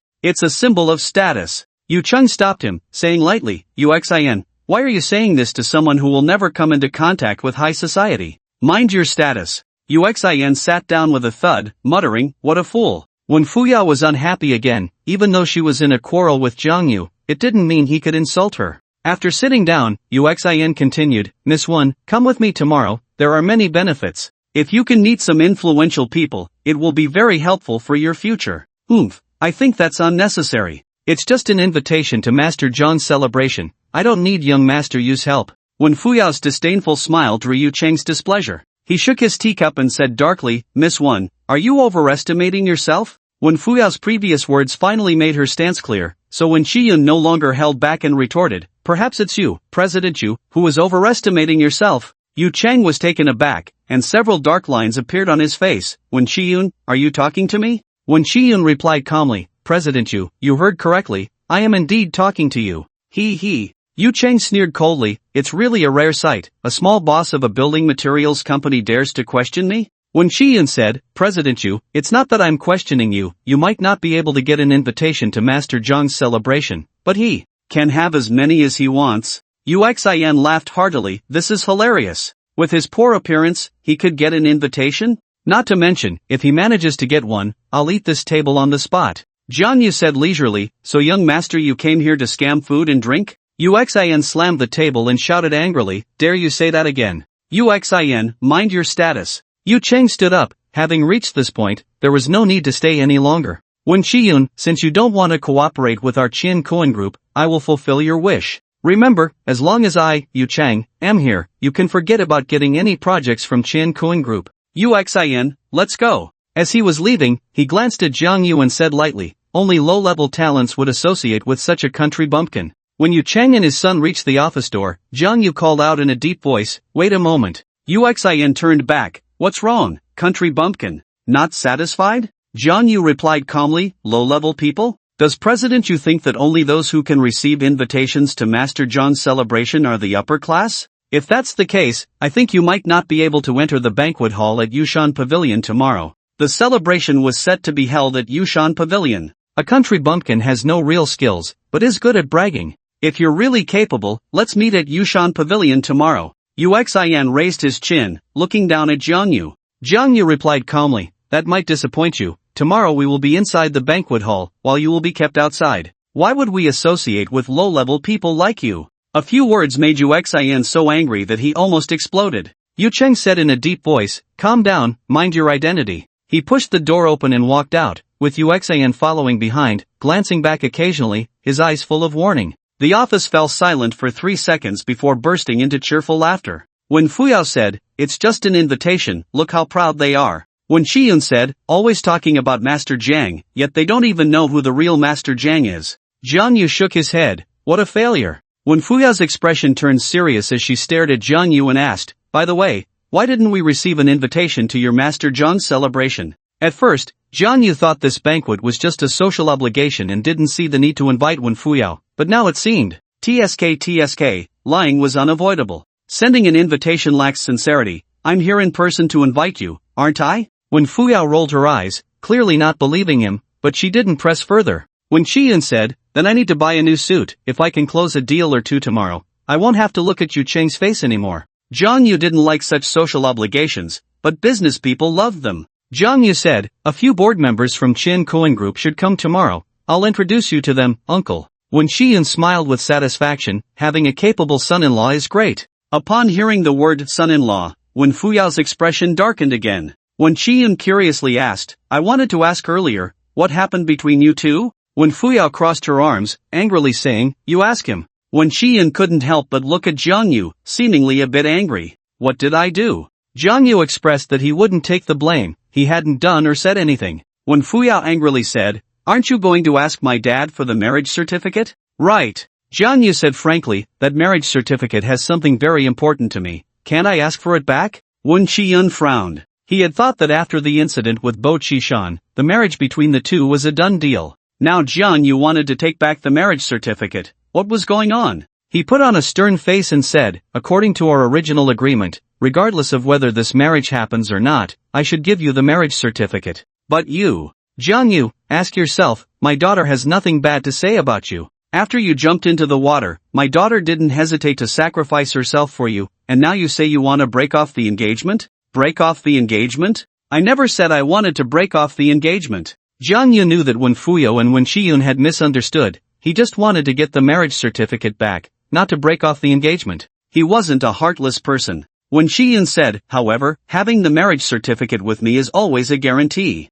What if I give you the marriage certificate and you turn your back on it? Jiangyu smiled bitterly. Uncle, I'm not that kind of person. When Shiyun said seriously, then give me a clear answer. What do you really think about the marriage between you and my daughter? Jiangyu replied, everything will be handled according to the marriage contract. The topic always circled back here, but it was brought up by Wen Shiyun, the future father-in-law. Jiangyu had already thought it through, so he answered straightforwardly and firmly. When Fuyo took a deep breath, looking at Jiangyu in disbelief, she thought this marriage would have many twists and turns. When Shiyun was overjoyed, saying, good, I believe you. However, I can't quite remember where I put the marriage certificate, so give me 2 days to find it. After all, it had been over a decade. Jiangyu nodded, then changed the subject, saying, Uncle, I won't go back on this marriage, but I have one condition, I will decide the wedding date. He had more than just one Fuyo as a fiancé. If he was to get married, he had to handle the other engagements properly. When Shiyun understood and readily agreed. When Fuyao said slowly, then,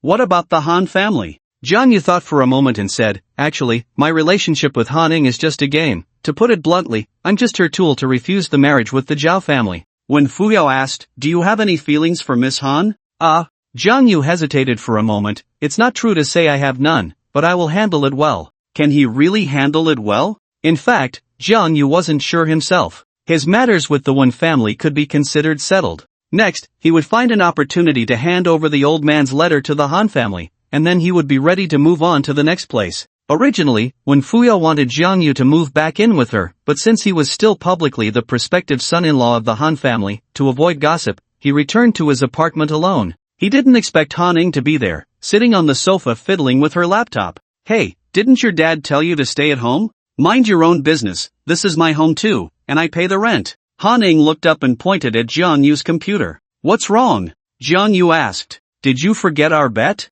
20 days are up. Have you prepared that 10,000 yuan? Jiangyu then remembered the agreement he had made with Han Ning to compete in typing speed. The time had come, but because of the decisive battle, he hadn't practiced much at all. Hey, aren't you just bullying me? Oomph, anyway, today is the agreed time. If you don't dare to compete, then just pay up. Han Ning extended her delicate hand, looking very pleased. Jiangyu sat down with a thud and said loudly, you think I'll lose without a fight? No way. He opened his computer directly. You say, how do we compete? Han Ning brought over 2 books, handed one to Jiangyu, and said, starting from the first page of the book, we each type 5,000 words and see who is faster. No problem. Jiangyu readily agreed, as if victory was in his grasp. Han Ning hurriedly added, it's not just about who is faster, you also have to ensure accuracy. You can't just type randomly. To avoid Jiangyu playing word games, she warned him in advance. Jiangyu said leisurely, I wouldn't stoop to bullying a girl. TCH. Han Ning scoffed, opened the document, and after Jiangyu adjusted his document, she asked, are you ready? Jiangyu made an OK gesture. Start. At Han Ying's command, her slender fingers danced on the keyboard. The keyboard made a clattering sound, and in less than 10 seconds, her first sentence was completed. Jiangyu hadn't even started moving his fingers. He stared at Han Ning, marveling, with your speed, it's a pity you're not a keyboard warrior. Less nonsense, if you want to admit defeat, just say it, but I have no rules here for half surrender. Han Ning was full of confidence. The book was her textbook, and she often used her computer to do homework, syncing many professional terms to her input method beforehand, which greatly improved her efficiency. In short, she believed she would win without a doubt. It certainly seemed that way. Jiangyu's typing speed was not commendable at all. He had learned pinyin for an entire afternoon and mastered the skills, and although his typing speed had made a qualitative leap compared to before, it was still like a turtle's pace compared to Han Ning. When Han Ning finished 500 words, Jiangyu had only typed 100 words, a full 5 times slower.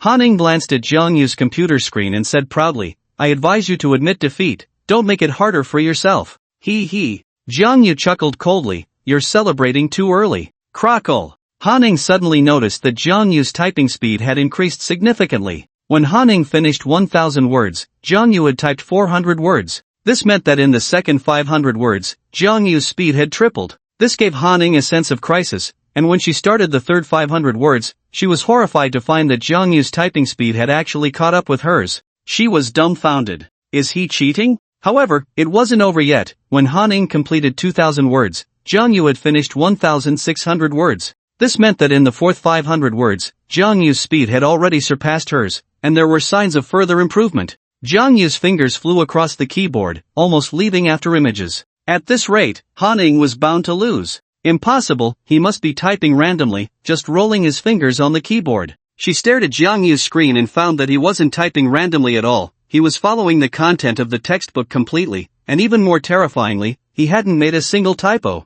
53 minutes later, Han Ning stared at the 5,000 words on Jiang Yu's screen, dumbfounded. Jiang Yu grinned, "You lost, pay up." Han Ning threw a pillow at him, "Not counting, you must be cheating." Han Ning refused to admit defeat. Her speed was 3,000, and she maintained it, while when Jiang Yu finished 5,000 words, she had only typed 2,000. Because in the last 10 minutes, she had given up entirely, just staring at Jiang Yu's fingers that were already leaving after images. But Jiang Yu? He started with a speed of only 600, and by the last 10 minutes, his speed had increased to 10,000. Who can go from 600 to 10,000 in just 1 hour? If that's not cheating, what is? Losing money didn't matter, but she couldn't condone those cheating dogs. Cheating? The words on the screen were typed out by me one by one, and you were watching the whole time, saying I'm cheating? Why don't you provide evidence? You're definitely cheating. Come on, you're just worried about the money. As the eldest daughter of the Han family, when do you ever spend less than 10,000? Now you're trying to dodge a mere 10,000.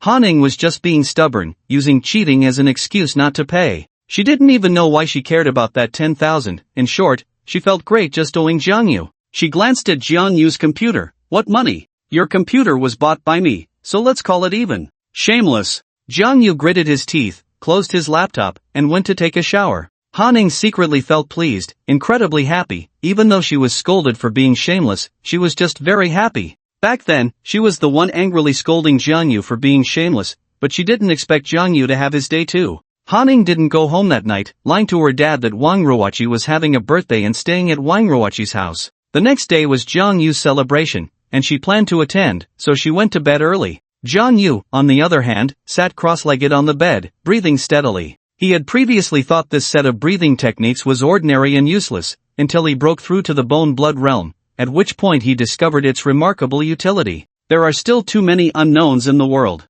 For instance, the spiritual energy he could not sense before. Now, with his unique breathing method, he can store strands of spiritual energy within his body, which nourishes him and transforms his bones and blood. Jiang Yu had just entered the bone-blood realm, but there are 9 levels in total. He was only at the first level, and the road ahead was still long. After becoming a cultivator, the amount of sleep he needed also decreased. Sitting cross-legged on the bed and practicing breathing for a few hours left him more refreshed than sleeping. After replenishing his energy, he got up early the next day and cooked breakfast in the kitchen. It wasn't lavish rice porridge paired with a plate of shredded potatoes and pickles. Han Ning was awakened by the noise, groggy as she got out of bed, and without brushing her teeth, she sat directly at the dining table, drowsily saying, "Serve me a bowl of rice." Jiang Yu then realized that Han Ning hadn't gone home last night. He finished the last sip of porridge in his bowl and said lightly, "There's none left." He hadn't prepared a portion for Han Ning. He had planned the amount of breakfast based on his own needs since he had completely forgotten about her. It was all because he had been too engrossed in his cultivation last night. Han Ning instantly lost all sleepiness, her face dark with annoyance. "How can you be so selfish, only making food for yourself?" Jiang Yu replied leisurely, "I thought you went home last night." "Home? Where would I go? This is my home." She nearly flipped the table. "I was still heartbroken for you a while ago, ungrateful guy." Jiang Yu felt quite embarrassed and quickly said, "How about this, you go wash up first, I'll clean the dishes, and then I'll treat you to breakfast downstairs." "That's more like it," Han Ning muttered, then walked into the washroom. 10 minutes later, Jiang Yu sat on the sofa. "Are you done yet?" "Almost." 10 minutes. 20 minutes later, Jiang Yu sat on the sofa. "Are you done yet?" "Almost." "Stop rushing me." 30 minutes later, Jiang Yu sat on the sofa. "Still not done?" "What's the rush? Just wait 2 more minutes." An hour later, Jiang Yu sat on the sofa. "I thought you were going to paint a flower on your face." Han Ning took a full hour for her washing and makeup. She shot Jiang Yu a sideways glance, disdainfully saying, "It's obvious you've never been in a relationship. What's wrong with a girl taking an hour to do her makeup? It's all for you stinky men." As the saying goes, a scholar dies for a confidant, and a woman beautifies herself for the one she loves. Do you understand? Besides, is an hour really that long? It's a normal amount of time. However, to be fair, Han Ning didn't waste that hour. After her makeup, she indeed looked more elegant. Jiang Yu stood up and said lightly, "Natural beauty doesn't need makeup at all." This was the most comforting thing she heard today. She caught up with Jiang Yu and said, if you always spoke like you just did, you'd actually be quite charming. Jiang Yu was suspicious. What did I say? You said I'm naturally beautiful. Are you sure? Han Ning pouted. Then who are you talking about? Who among us is not wearing makeup?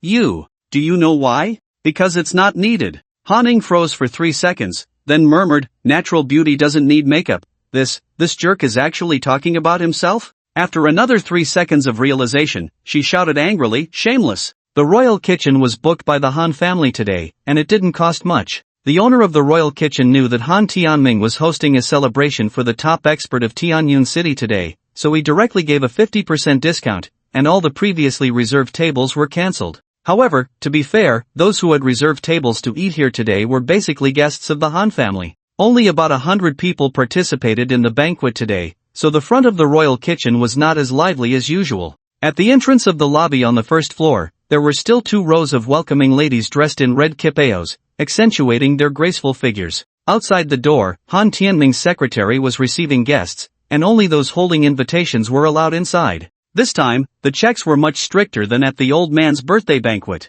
1 invitation per person, bringing an extra person was not allowed. As the hosts, Jiang Yu and Han Ning arrived early, and naturally, they did not need invitations. Han Tianming had Jiang Yu and Han Ning follow him, and for every guest that entered, he would introduce them. This could also be seen as paving the way for his future son-in-law, expanding his connections. Han Tianming had only 1 daughter, and the Han family's business would eventually be handed over to Han Ning. Today was Jiang Yu's celebration, and Wen Shiyun and her daughter, who had already settled the marriage, also arrived early to show their support. Wen Shiyun wore a new suit, his figure tall and straight. When Fuya was in a light blue evening gown, revealing her collarbones, her skin as smooth as cream, stunning to behold. As expected, they were stopped at the door. Han Tianming's secretary did not recognize people, only invitations, but their attitude was still very good, politely asking them to show their invitations. When Shiyun said, Master Jiang invited us, the secretary replied, no matter who invited you, you still need to show an invitation.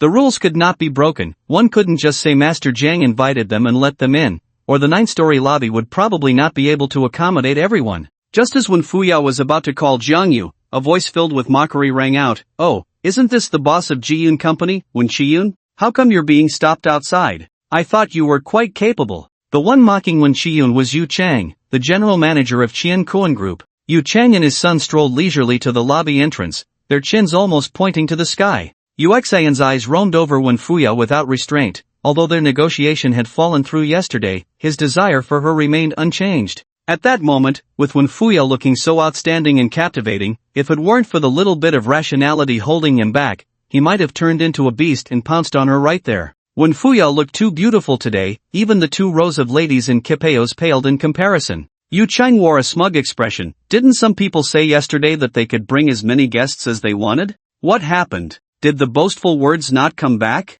Yu Xian chimed in, they must be here to mooch food and drinks, but who would have thought the checks would be so strict, huh? Both Wen Shiyun and Wen Fuya frowned slightly. These 2 were truly annoying. Yu Chang pointed at the lobby and said, Wen Shiyun, do you know what kind of people can get in today? Don't think that just because you opened a small building materials company, you're something special. You're not even worthy to stand with us. Yu Xian chuckled, Miss Wen looks so beautiful today, I'm sure you want to go in and meet those dignitaries, right? No worries, as long as you ask me, I'll help you. My dad has a good relationship with President Han, a phone call can sort it out. He spoke casually, but if Wen Fuya really asked him, Yu Chang would still have to put in some effort. However, Wen Fuya was Jiang Yu's acknowledged fiancé, why would she need Yu Chang's help? She coldly replied, Young Master Yu, you needn't trouble yourself, whether you can get in or not is still up for debate. Yu Xian waved the invitation in his hand, take a good look. He then handed the invitation to the secretary, looking at Wen Fuya with a smug expression, full of superiority.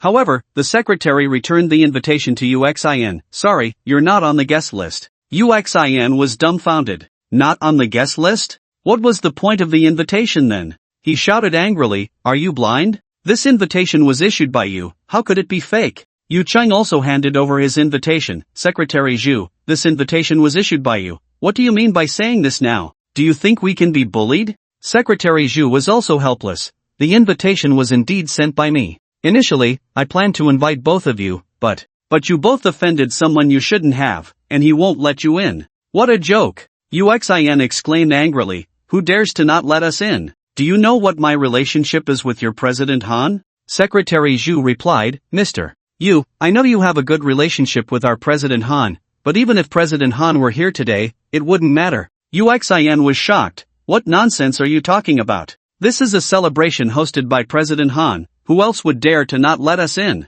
I would. Zhang Yu walked out from inside, accompanied by Han Tianming and Han Ing. He glanced at Secretary Zhu and pointed at Wen Qiyun and her father, saying, They are my invited guests. Secretary Zhu quickly took a step back and bowed, making a gesture of invitation. Please, both of you. Wen Fuya coldly snorted and stepped beside Zhang Yu.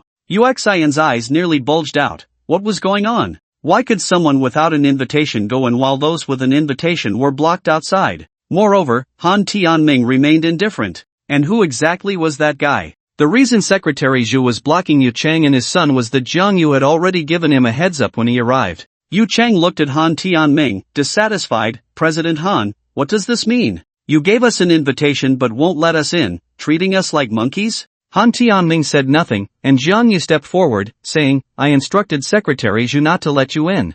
Uxian exploded with rage. Who the hell do you think you are? Upon hearing this, everyone present looked at him in shock. How dare he say that? That was Master Jiang. Who was he to say anything? Zhang Yu calmly replied, Let me introduce myself. My name is Zhang Yu. So what if you're Zhang Yu? Is your name that impressive? Uxian was very displeased, thinking to himself that he wasn't unaware of who Zhang Yu was. Zhang Yu's lips curled into a slight smile as he calmly responded, Not really impressive, just a little bit impressive. Uxian, furious, shouted, President Han is still here. Do you have the right to speak? Get lost, you dog. The words dog seemed like a bomb, stirring up a storm. Han Tianming was furious, walking over and slapping Uxian across the face. Uxian was stunned. Uncle Han, why did you hit me? Han Tianming coldly said, He is my Han family's son-in-law. My Han family's son-in-law is not someone anyone can insult casually. Han family's son-in-law? Uxian's expression was as if he had just eaten a dead rat,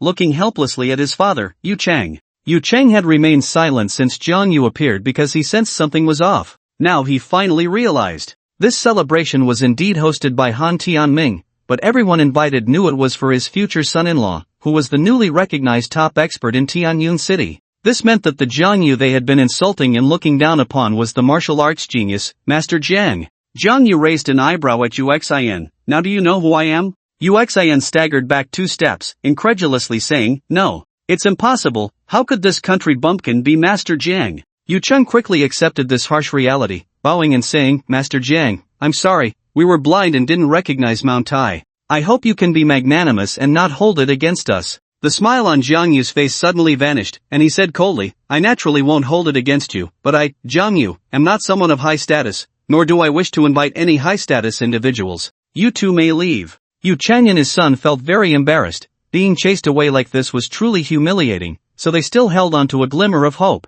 They stood there in a daze when Xian Kuan Group's chairman, Xie Qian, arrived. Yu Cheng immediately stepped forward to seek help, hoping Xie Qian would say a few words on their behalf. Han Tianming also smiled and stepped forward to greet them, introducing Zhang Yu and Han Ing. Zhang Yu, Xiaoing, this is the chairman of Qian Kuan Group, Xie Qian, you can call him uncle. Then he said to Xie Qian, Old Xie, this is my daughter Han Ing, and my son-in-law Zhang Yu. Xie Qian looked Zhang Yu up and down and praised, I've heard of Master Zhang's great name for a long time, and now that I see him, he truly is a dragon among men. Zhang Yu humbly replied, Thank you, Uncle Xie, for your kind words. Xie Qian changed the subject, I heard you had some unpleasantness with Yu Chang and his son? Clearly, Xie Qian wanted to give Yu Chang a way out. Han Tianming also gave Zhang Yu a look, indicating that he should still give face to Xie Qian. Under the expectant gazes of Yu Chang and his son, Zhang Yu calmly said, Uncle Xie, you should actually tidy up the company. This seemingly nonsensical statement left everyone puzzled. Tidying up the company? What does that have to do with today's celebration? But when Yu Chang heard this, his heart sank. There is an old saying, a weak force should not bear a heavy load, and light words should not persuade others. However, given Zhang Yu's current status, his words carried significant weight. So Yu Chang felt fear. He had been taking kickbacks from those small companies in the group for quite some time. At first, it was manageable, but later he indeed became increasingly oppressive towards the small companies. The incident with Wen Qiyun was a prime example. Originally, Wen Qiyun's cooperation with Qian Kuan Group was nearly finalized, but Yu Chang insisted on intervening to reap some benefits. He had the power, as long as Wen Chiyun did not agree, he could easily create obstacles, preventing Wen Chiyun from securing the project with Chen Cohen Group. Xia Chen frowned slightly and asked, "Why does Master Jiang say this?" "Actually, I don't quite understand your engineering cooperation matters, but I can introduce someone to you, Uncle Xia." He waved to Wen Chiyun and introduced, "Uncle Xia, this is Wen Chiyun, the owner of Jiyun Company. He will help explain things clearly to you, let's talk inside."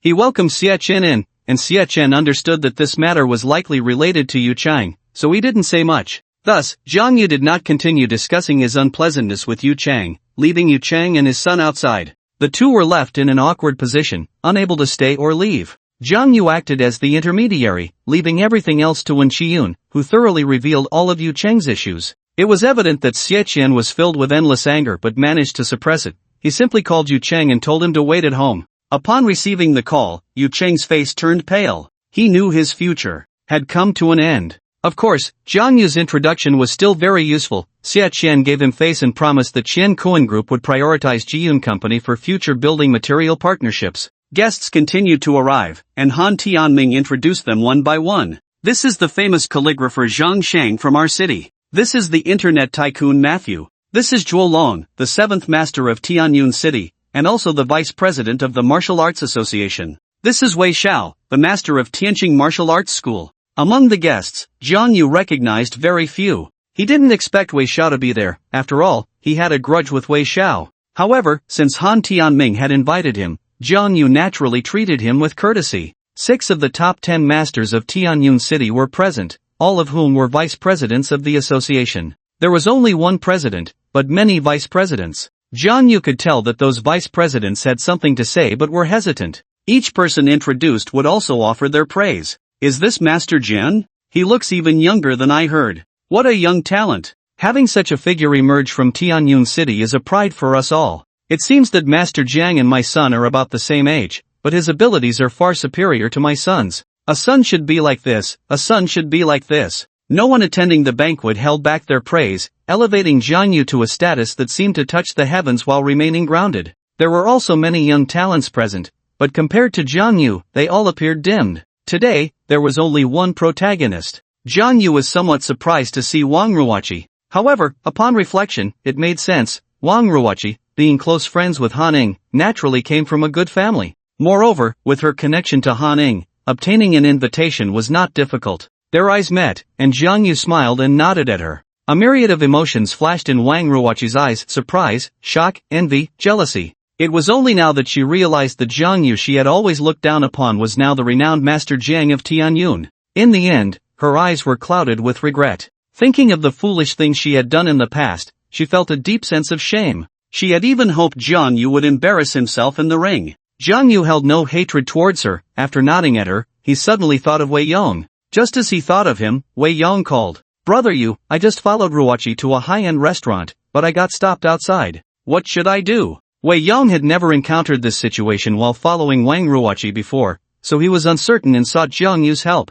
Zhang Yu chuckled and asked, "Is it the Imperial Cuisine Pavilion?" "That's right, I heard there are some big shots inside today." "What big shots?" "It's just a small gathering. Do you want to come in?" "Of course I do." Wang Ruoqi is inside. As Zhang Yu spoke, he had already walked to the entrance of the hall and saw Wei Yong standing on the steps, making a phone call. Wei Yong was taken aback and hurried over. "Brother Yu, what are you doing inside?" Zhang Yu replied, "This gathering is for me, so of course I have to be present." "Come on, I'll take you in." "For you?" Wei Yong followed Zhang Yu in, completely bewildered, but when he saw Wang Ruoqi, he forgot everything else. Zhang Yu patted his shoulder and whispered, "You go get yourself a drink first. When the banquet starts, I'll find a way to seat you and Wang Ruoqi at the same table." "Ha? We still have to eat?" "Brother Yu, I came in a hurry today and didn't prepare any gift money." Zhang Yu laughed at him, still thinking about giving a gift. "I can't just eat for free, can I?" "No worries, consider it my treat." Wang Ruoqi, watching Zhang Yu lead Wei Yong in, felt her world crumble.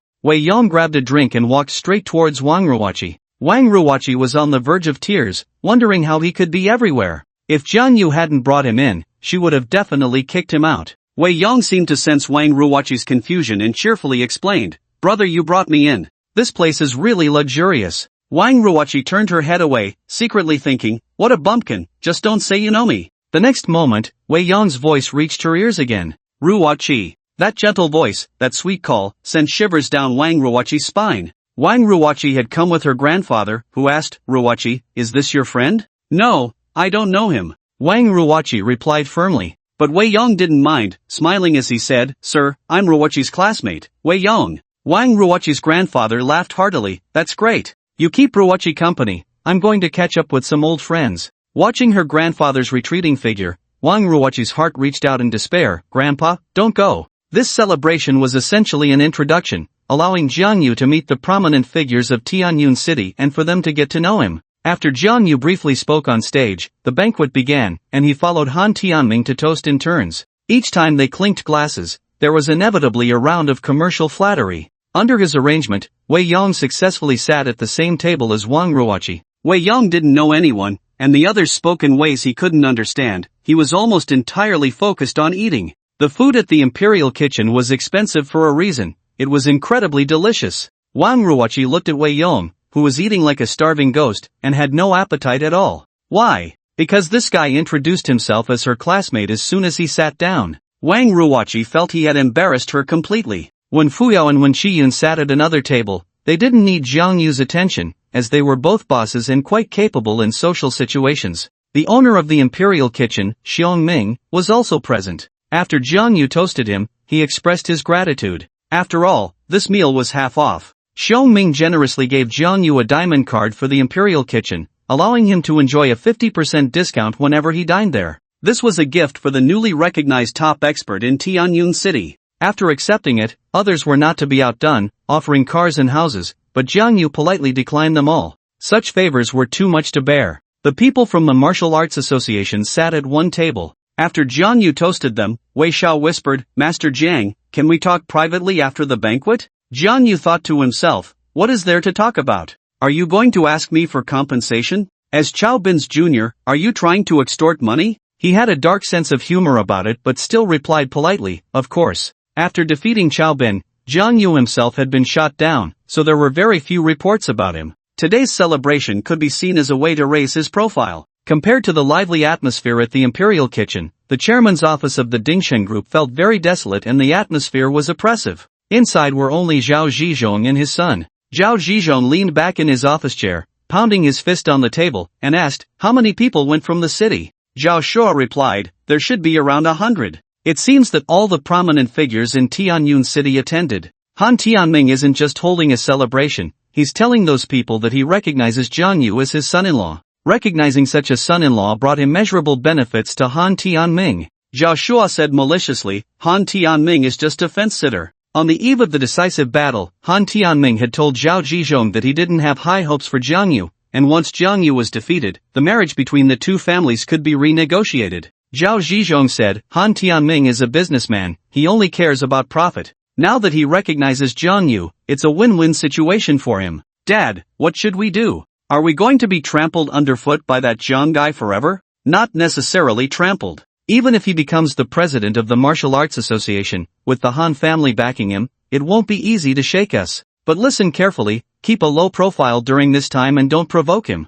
"I'm not stupid," Zhao Shuo muttered. Even if he had a few guts, he wouldn't dare provoke Jiang Yu. After all, who was he? A ruthless person who couldn't even be beaten by Master Chao. What could a hedonistic rich second generation like him do against Jiang Yu? Headbutt him? Zhao Zhizhong tapped the table and said, "But we also have opportunities. Recently, haven't a few experts from Linzhou come to provoke the Tianyun Martial Arts Association? These martial artists can't beat them, and sooner or later, they'll bring Jiang Yu out. If those from Linzhou can kill Jiang Yu, it would solve a problem for us." Zhao Shua's eyes lit up. Experts from Linzhou? Dad, should I go and make some moves? The Zhao family had plenty of money. Zhao Zhizhong shot him a glare. "Didn't you hear what I just said? Low profile, low profile. Let's observe the situation first. Those people from Linzhou may not necessarily be Jiang Yu's match. When someone truly capable of defeating Jiang Yu appears, it won't be too late for them to take action." The celebration at the Imperial Kitchen continued until 3 in the afternoon.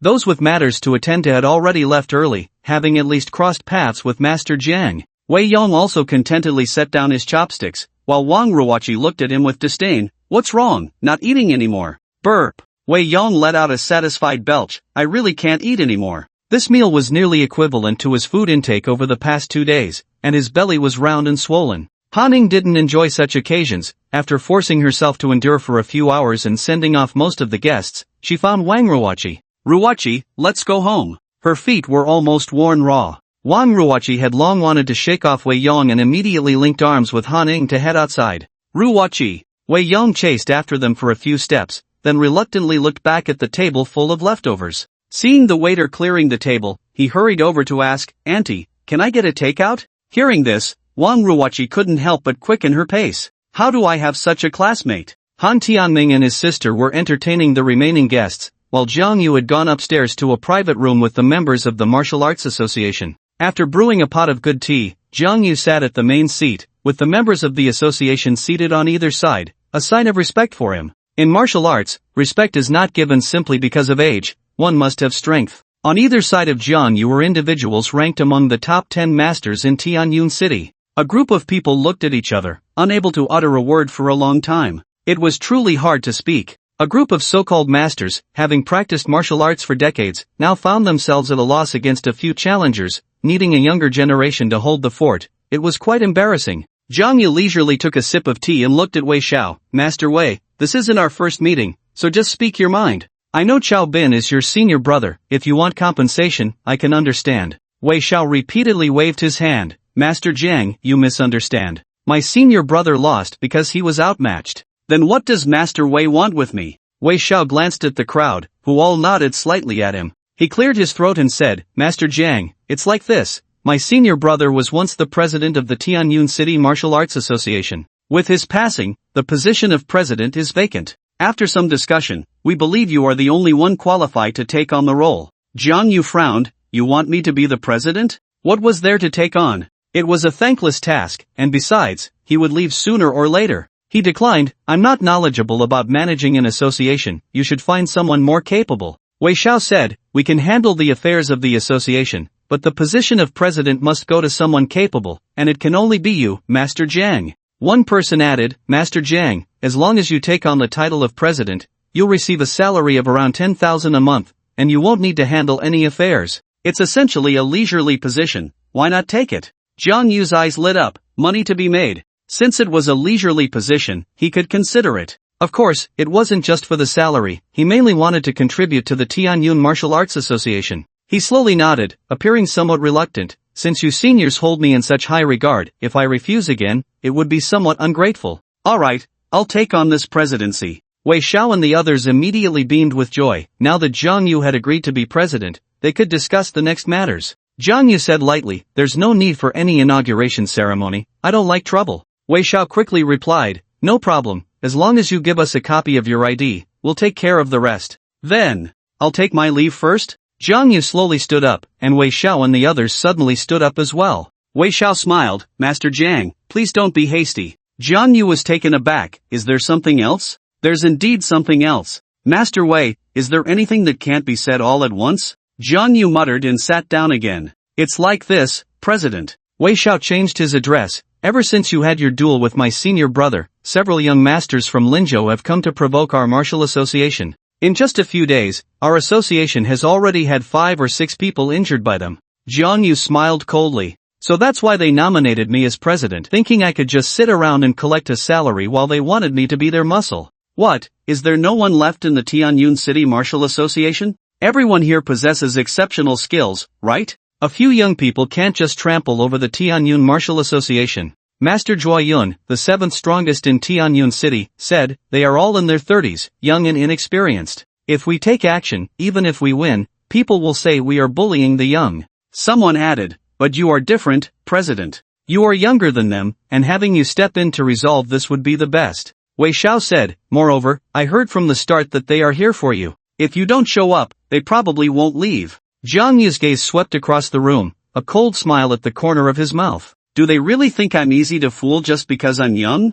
They talk about bullying the weak, but aren't they just scared? If they step in, those few outsiders might not even be their match." But after seeing what happened to Chao Bin, this group of masters is now cautious, afraid of losing and ruining their reputations. So when faced with provocation, they all send their disciples to fight, while they themselves refuse to show their faces. And they are all vice presidents, equal in status, leaving the martial association without a leader, no one listening to anyone else. If Chao Bin were still around, he would either step in himself or directly appoint someone, and we wouldn't be in this situation now. Although Jiang Yu was dissatisfied with their tactics, he felt it was necessary to help them. For the people of the Martial Association, it was a tricky opponent, but for Jiang Yu, it was just a matter of waving his hand. The bone and blood realm can easily crush the peak of martial arts. In a word, how can martial artists compare to cultivators? Moreover, this matter is indeed related to Jiang Yu. If it weren't for hearing about a young martial arts prodigy in Tianyun City, those people wouldn't have come. In this day and age, who doesn't consider themselves a genius?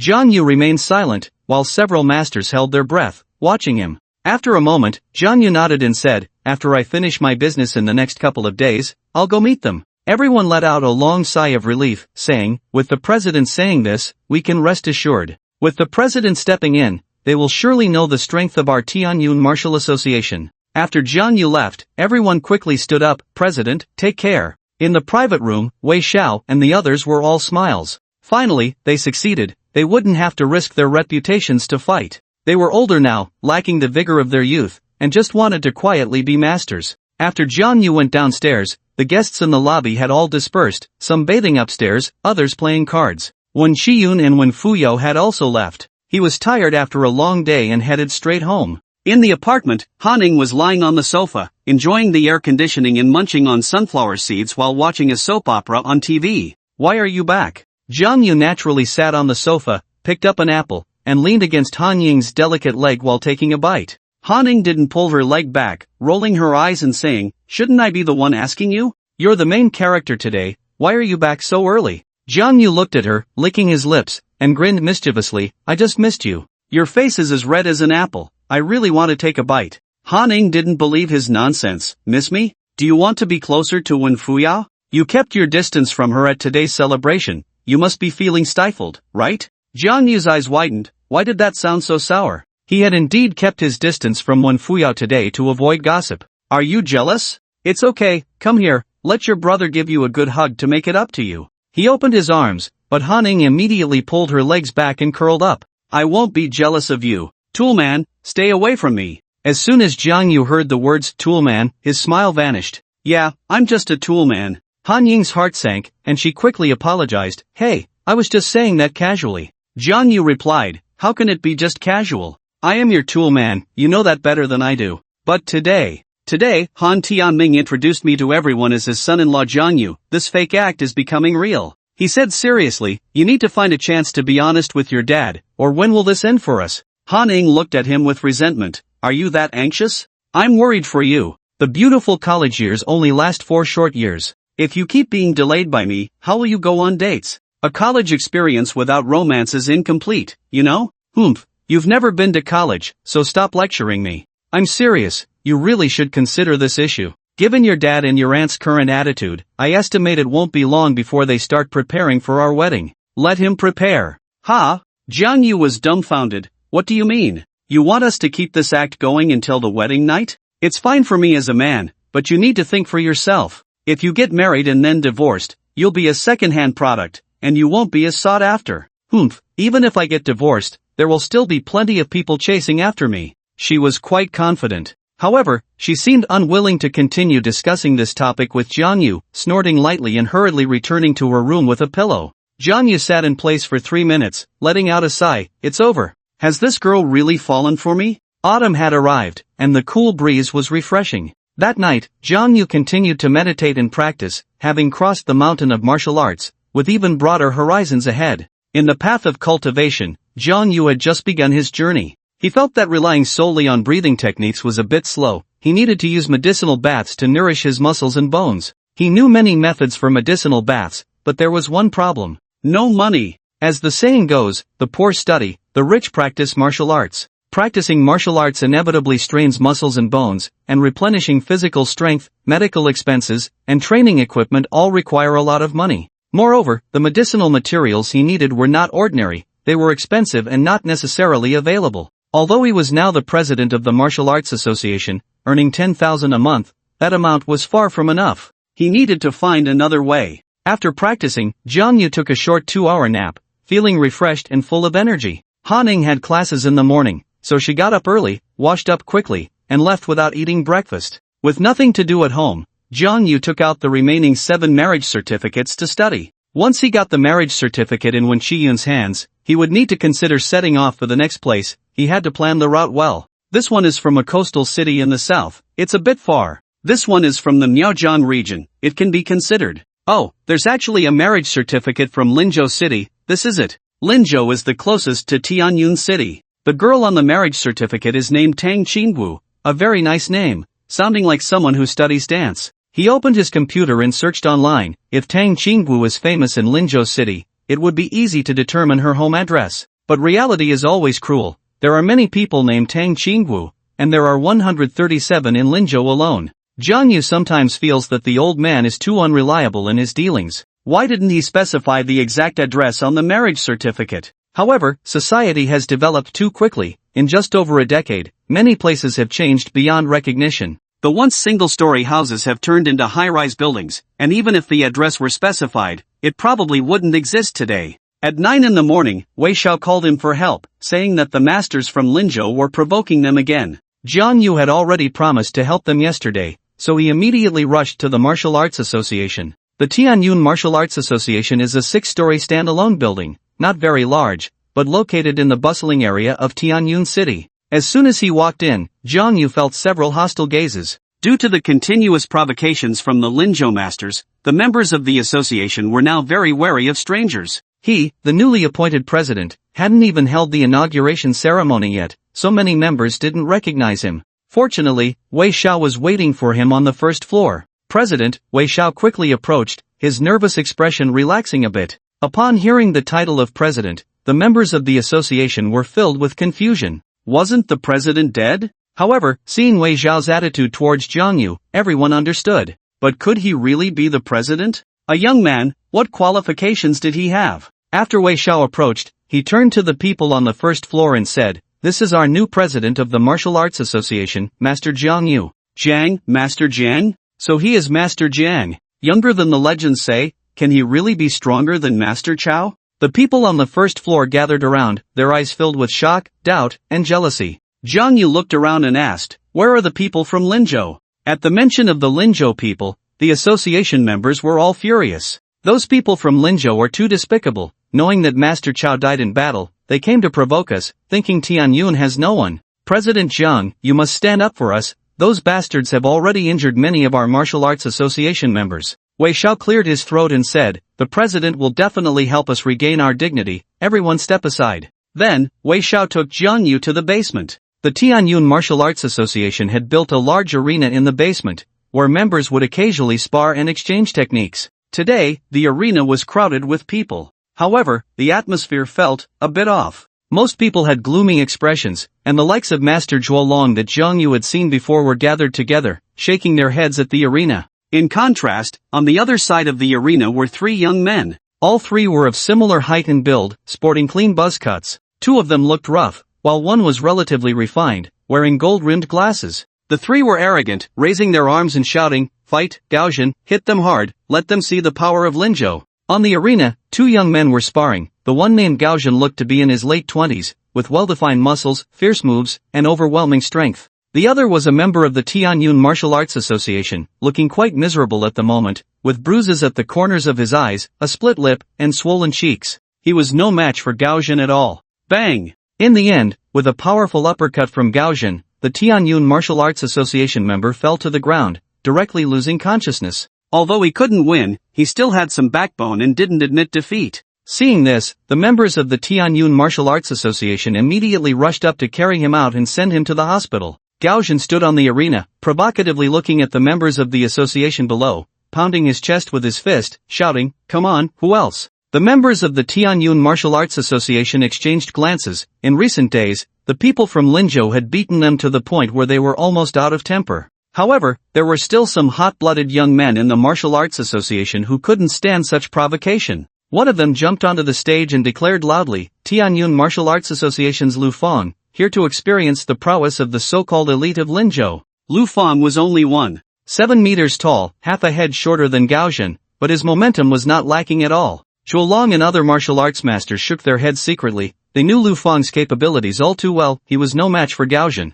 However, if no one dared to step onto the stage in response to Gao Zhen's provocation, it would be even more embarrassing for the Tianyun Martial Arts Association. Suddenly, they saw Jiang Yu walking in with Wei Xiao, and everyone felt a surge of hope. A smile finally appeared on their gloomy faces. Jiang Yu's presence undoubtedly gave them a shot of confidence. Jiang Yu nodded slightly, signaling them to keep a low profile. He walked over and quietly asked, "What's the situation now?" Zhuolong replied, "The person on the stage is called Gao Zhen. He has practiced martial arts since childhood, and his moves are fierce and domineering. He has already injured 3 members of our association, and no one else has made a move today." Jiang Yu then looked toward the other side of the stage. Wei Xiao said, "The 2 who look a bit rough are named Su Li and Zhang Han. The one wearing glasses is not a martial artist, his name is Zhou Qing." Jiang Yu asked, "What are their strengths?" Wei Xiao answered, "Gao Zhen and Zhang Han are at the master level, while Su Li is a martial arts grandmaster. All 3 are elites of Linzhou." 3 elites of Linzhou.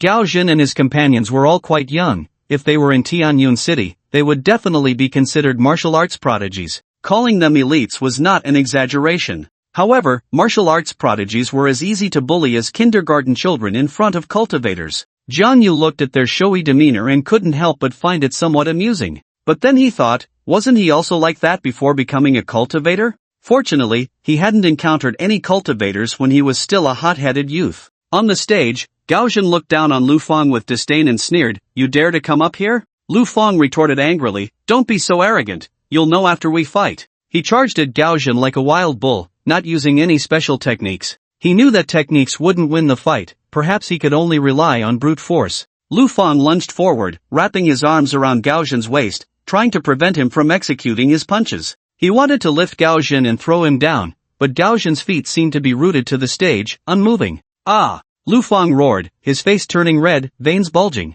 Gao Zhen sneered, raised his right arm, and delivered an elbow strike to Lu Fang's back. Thud! Lu Fang immediately spat out a mouthful of blood and fell flat on the stage with a bang. Then, Gao Zhen kicked him a couple of meters away and provocatively looked at the Martial Arts Association members, saying, "Is that all?" Su Li and Zhang Han laughed heartily from below the stage. "Is there no one left in the Tianyun Martial Arts Association? You send this kind of trash to the stage?" Zhou Qing adjusted his gold-rimmed glasses and said sarcastically, "The Tianyun Martial Arts Association is not living up to its name." The association members were furious, with someone shouting, "If Master Chow were still here, would you dare to be so arrogant?" Su Li coldly replied, "Master Chow? Isn't he the one who got beaten to death? Shut up, don't insult Master Chow." "Damn it! I really wanna sew their mouths shut." Zhang Han said with a mocking expression, "Wasn't it said that there was a martial arts prodigy in Tianyun City? Didn't he defeat Master Chow? Why has he been hiding for so many days and still doesn't dare to come out?"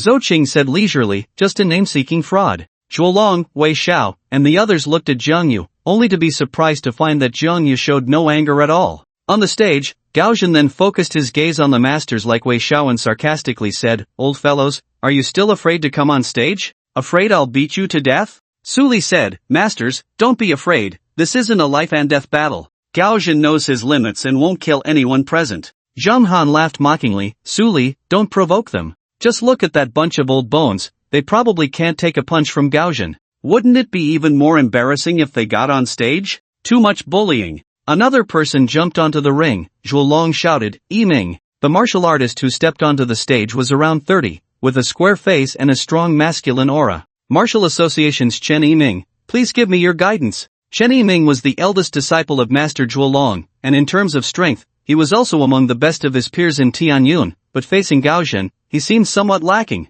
Thus, Zhuolong appeared very worried. Gao Zhen wore a sinister smile, "Guidance is out of the question, I'm more than happy to give you a beating." "Humph." Chen Yiming snorted coldly, clasped his fists, and performed a standard Tai Chi starting posture. Compared to Gao Zhen's domineering and fierce style, Chen Yiming's moves appeared somewhat soft. Tai Chi? Trying to use softness to overcome hardness? Gao Zhen took a big step forward, his punch coming at high speed, creating a gust of wind. Chen Yiming reacted swiftly, immediately grabbing Gao Zhen's wrist and then suddenly pulling back, causing Gao Zhen to stumble forward a few steps, nearly falling. "Good!" The crowd erupted in cheers. Chen Yiming had only neutralized one of Gao Zhen's moves, but the members of the Martial Association were greatly encouraged, as if they had already won. However, Gao Zhen quickly steadied himself, suddenly leaping up and delivering a side kick aimed at Chen Yiming's face. Chen Yiming instinctively reached out to grab Gaoxuan's ankle, but Gaoxuan's leg strength was too great. Chen Yiming couldn't hold on and was sent flying half a circle by Gaoxuan's force,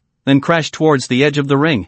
Bang! He struck the surface of the ring with his palm, flipping half a circle in the air before finally stabilizing at the edge of the ring. He almost fell off. Chen Yiming's expression instantly turned grave. Only now did he feel the true power of Gaoxuan, and the gap between them was significant. But he had no way out. Since he had stepped onto the stage, he couldn't let the Tianyun Martial Association lose face. Gaoxuan looked at him arrogantly, mocking, "You're just cannon fodder, you might as well admit defeat and roll off, let those old guys come up." Below the stage, Zhou Qing coldly echoed, "If you don't have the strength of a master, don't get on stage and embarrass yourself." Chen Yiming remained silent, proving his attitude through action. He would rather be seriously injured in defeat than admit defeat. He stepped forward and executed a double wind ear strike. But as soon as this move was made, his center was wide open, and Gaoxuan seized the opportunity, suddenly charging forward and landing a punch on Chen Yiming's chest. If their strengths were equal, Chen Yiming would definitely have been able to react and change his move to counterattack. But Gaoxuan was far too fast. By the time Chen Yiming came to his senses, a sharp pain had already spread throughout his body, and he fell backward to the ground.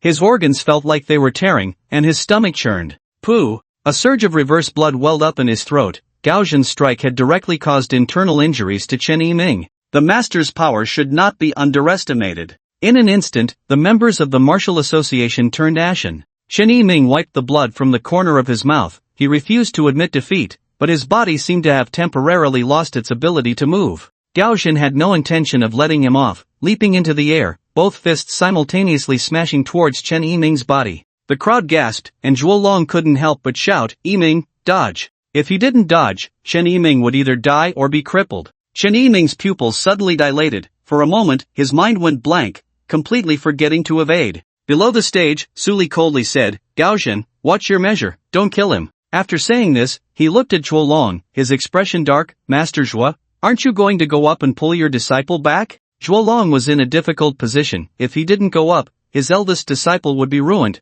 but if he did, it wouldn't be so easy to get down after just a few moves. He couldn't just watch his eldest disciple get ruined. After making up his mind, he took a step forward. But Jiang Yu suddenly dashed onto the stage, swiftly pulling Chen Yiming back by a meter. Bang! Gaoxuan's fist slammed down on the arena, nearly cracking the surface. This missed strike left Gaoxuan quite displeased. He raised an eyebrow at Jiang Yu and angrily said, "Don't you understand the rules of combat?" Jiang Yu brought Chen Yiming to the edge of the arena, then stood with his hands behind his back facing Gaoxuan. "Senior brother Chen has conceded. Next, I will experience your skills." "Ha!" Gaoxuan sneered coldly, another pawn sent up by the old geezers. Many members of the Martial Arts Association had never seen Jiang Yu and expressed their confusion. "Who is he? I've never seen him before. He was just standing with a few masters. Could he be a closed-door disciple of one of them? I think he looks a bit familiar, but I can't recall where I've seen him." Some members had seen media reports with photos of Jiang Yu kissing Han Ning,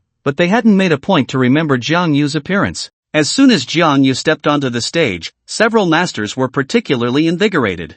Jiang Yu glanced at the masters behind him and then said leisurely, "Dealing with you few clowns doesn't require the masters from Tianyun City to step in." "Arrogant!" Gaoxuan shouted angrily, "Are you looking for death?" Jiang Yu replied nonchalantly, "Not looking for death, just simply wanting to beat you up." "Oh no, I mean all of you." He pointed at Gaoxuan, then shifted to Zhang Han and Su Li. "I'm quite busy, so you three can come at me together. Don't waste my time." Wow! At this, the crowd erupted in astonishment. This was too arrogant, simply outrageous. The three young elites from Lin City, each possessing the strength of a master, and Suli was even a martial arts grandmaster. Even the vice presidents of the Martial Arts Association wouldn't dare to challenge him lightly, yet he claimed he would take on all three? He must have lost his mind. However, the masters from Tianyun City were quite excited because they believed Jiang Yu had the ability. Suli's expression darkened, his gaze sharp as he stared at Jiang Yu. "Ha, so you refuse to back down? Gaoxuan, this time don't hold back."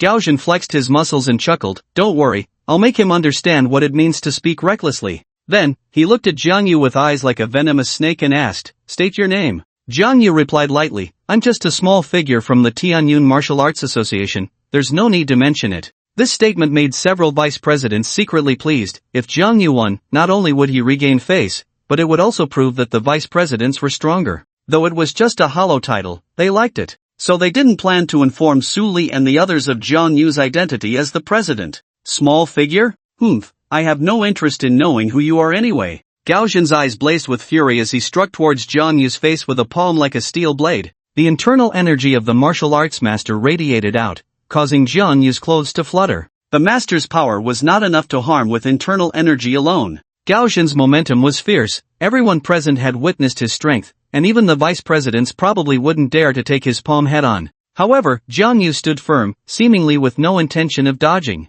Members of the Martial Arts Association shook their heads. Too arrogant, not even dodging? Gao Zhen's palm could split his head open, and he doesn't even flinch. I thought he was someone with real skills, turns out he really has lost his mind. Su Li frowned slightly from below. Has he given up resisting?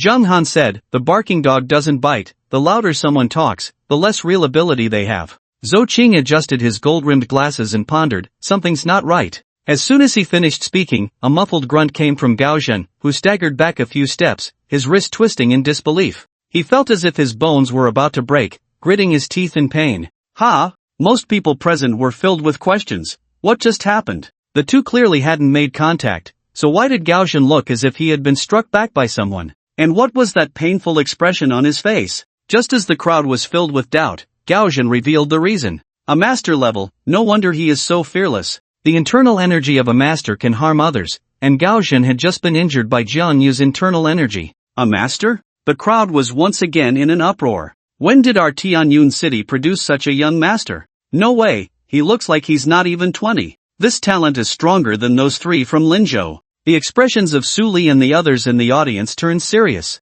Zhou Qing said, if he is a master, then Gao Zhen is not his opponent. Jiang Yu on stage smiled calmly, that's right, he is not my opponent. If he is willing to admit defeat, I can let him step down. In martial arts, winning and losing are common, but admitting defeat is quite embarrassing. Just like the people from the Tianyun Martial Arts Association before, they would rather be beaten into the hospital than admit defeat early. Members of the Martial Arts Association booed, if you're scared, just admit defeat. Gao Zhen's face darkened. Admit defeat? Absolutely not. He also had his pride. So what if he was a master? There was no insurmountable chasm between a master and a grandmaster. He couldn't harm others with internal energy, but he was confident in his own overwhelming strength. In terms of pure strength, even Su Li at the peak of martial arts couldn't compare to him. Gao Zhen twisted his neck, the bones cracking. Finally, someone decent has come, a master. But he might not be able to take my punch. He bounced around the ring, showing a hint of Jeet Kune Do style. After bouncing a few times, the veins on his body were clearly visible, he was gathering strength. Gao Zhen took a deep breath and suddenly surged forward, throwing a punch at Jiang Yu. The speed of the punch was not faster than before, but the power was much greater. A small visible whirlwind formed in front of his fist. The crowd gasped. It was rare for a master to possess such strength. Even a few vice presidents broke into a sweat. In contrast, Jiang Yu remained standing still like a mountain, with a calm expression on his face, seemingly not taking Gao Zhen seriously at all. Just as Gao Zhen's fist was half a meter away from Jiang Yu raised his palm and struck down. A shadow flickered. If one didn't look closely, they wouldn't even know he had raised his hand. In the next moment, Jiang Yu had already grabbed Gao Zhen's wrist and, mimicking Chen Yiming, pulled him back. Bang! This time, Gao Zhen couldn't stabilize himself and crashed to the ground, nearly suffering a concussion. A buzzing sound filled his ears, and his mind went blank for a few seconds. The ring was cracked by his fall, and a wound about an inch long appeared on Gao Zhen's face, blood gushing out. The scene fell silent for a moment, then erupted into a wave of enthusiastic cheers. They could finally hold their heads high. This was not just a simple counter to Gao Zhen's attack, it was a counterattack. Chen Yiming watched from below, both admiring and feeling embarrassed. The same move had vastly different effects. When Gao Zhen came to his senses, he was furious and performed a carp flip to spring up, followed by a jumping side kick aimed at Jiang Yu's face. He had done the same to Chen Yiming before, but Chen Yiming couldn't withstand his overwhelming strength. The cheers suddenly stopped, and everyone held their breath, watching the ring. They were all guessing how Jiang Yu would block this strike. Then, an astonishing scene unfolded. On the stage, Jiang Yu stepped across to Gao Zhen's back, then grabbed Gao Zhen's right knee with his right hand and his left shoulder with his left hand. Jiang Yu did not get swept away by Gao Zhen's strength as everyone expected. It was as if time had frozen when he caught Gao Zhen. Under Gao Zhen's overwhelming power, Jiang Yu remained completely still, holding Gao Zhen in midair. 3 seconds later, bang! Jiang Yu slammed Gao Zhen down onto the platform, and cracks began to spread across the surface. Cough! Gao Zhen coughed up a mouthful of reverse blood, the blood energy surged to his head, his eyes were filled with bloodshot veins, and his eyeballs were about to burst out. Gao Zhen momentarily lost his ability to think. Below the stage, Su Li and the others looked extremely pale, and Zhou Qing said urgently, "Gao Zhen, enough." He was signaling Gao Zhen to admit defeat. There was no need to continue fighting. However, Gao Zhen's ears were filled with a buzzing sound, and he couldn't hear Zhou Qing's words at all. Jiang Yu didn't give him a chance to concede, directly kicking Gao Zhen in the abdomen. Bang! Gao Zhen flew off the stage and crashed onto a plastic chair in the audience, blood splattering from his mouth, the smell of blood filling the air. Jiang Yu's expression was cold. This was the price Gao Zhen had to pay. He looked at Su Li and the others with disdain, saying, "The pride of Lingzhou, is this all you've got?" This sentence lingered in everyone's ears, and the members of the Martial Arts Association were invigorated. The humiliation of the past few days was finally washed away at this moment. Their gazes towards Jiang Yu transformed from surprise and doubt to awe and admiration. Although he had only defeated Gao Zhen, and there was still the more formidable Su Li yet to take the stage, this was already enough. Even if Jiang Yu lost to Su Li afterward, he would still be a source of pride in everyone's hearts. Su Li's face was extremely dark. He had been in Tianyun City for several days and had encountered a Waterloo for the first time, and this defeat had nearly cost Gao Zhen half his life. "I'll go meet him, you all check on Gao Zhen." With that, Su Li slowly walked up to the stage, while Zhang Han and Zhou Qing went to help Gao Zhen up. Su Li didn't say much. After witnessing Jiang Yu's strength, he knew this would be a tough battle. "Su Li from Lingzhou, please give me your guidance." Jiang Yu, however, delayed his response, shifting his gaze to Zhang Han beside Gao Zhen, beckoning him with a finger. "You come up too, don't waste my time." Su Li was furious. Wasn't this too dismissive? After all, he was a martial arts master. Zhang Han had intended to say something like, "Dealing with you Su Li alone is enough," but Gao Zhen weakly whispered in his ear, "Zhang Han, you should go too, Su Li alone is not his opponent." "What?" Zhang Han was filled with surprise. "Listen to me, I've sparred with Su Li, and I know his strength. Although he is above you and me, he is not a match for that kid. But it would be too embarrassing if word got out that it was 2 against 1. Losing is even more embarrassing." They had come from Lingzhou to provoke. If they were all knocked down, it would be a loss of face. Although 2 against 1 was not glorious, it was at least better than losing. Moreover, this was Jiang Yu's repeated request. Zhou Qing adjusted his gold-rimmed glasses and said, "What Gao Zhen said is correct. You and Su Li teaming up is the only chance to defeat him." After hearing Zhou Qing's words, Zhang Han stepped onto the stage. The members of the Martial Arts Association booed. They finally had a chance to mock them. Su Li's face was dark as he said in a low voice, "What are you coming up for? Winning 2 against 1 isn't glorious." Zhang Han replied, "Zhou Qing asked me to come. He said only by teaming up do we have a chance to win against him, and besides, he himself wanted a 2-on-1. If he loses, he can only blame himself for being too arrogant." Jiang Yu was indeed very arrogant, but he had the capital to be so. Fighting against martial arts master Su Li was like fighting against a kindergarten child. Adding a Zhang Han was merely adding another kindergarten child, and one from the lower class at that. Su Li exhaled a breath of foul air. Since it was Zhou Qing who said it, he had no objections. Although Zhou Qing couldn't fight, he was well informed and knowledgeable about various martial arts theories, and his judgments were rarely wrong. "No need to test, don't hold back, take him down as quickly as possible." Su Li whispered in Zhang Han's ear and took the initiative to attack. His offensive was not as domineering as Gao Zhen's, but it flowed like a continuous stream, with wave after wave of attacks, completely denying the opponent a chance to breathe. The internal energy of the master surged, sealing off Jiang Yu's sides. Zhang Han also moved swiftly, circling to Jiang Yu's rear. As a result, Jiang Yu had no way to retreat and could only take on the attacks of the two. Below the stage, the weak Gao Zhen sat in a plastic chair and asked, "Zhou Qing, can you tell which sect that kid comes from?" Zhou Qing shook his head. His moves have no fixed patterns, flowing freely. It seems he has taken the strengths of various schools. This match was inherently unequal, with cultivators fighting martial artists, which was simply bullying, so Jiang Yu had no intention of toying with them. Whoosh! He raised his hand, and his clothes rustled. Jiang Yu had no intention of neutralizing Su Li's continuous attacks. Pure strength was enough to break the enemy. Seeing Jiang Yu meet the blows with brute force, a smile involuntarily crept onto Su Li's lips. Overcoming hardness with softness was his forte. However, before the smile could linger for 3 seconds, his expression froze. A torrent of overwhelming power surged through him. His soft strength felt like a small river, while Jiang Yu's power was like a tsunami. How could he counter it? It was utterly impossible to counter.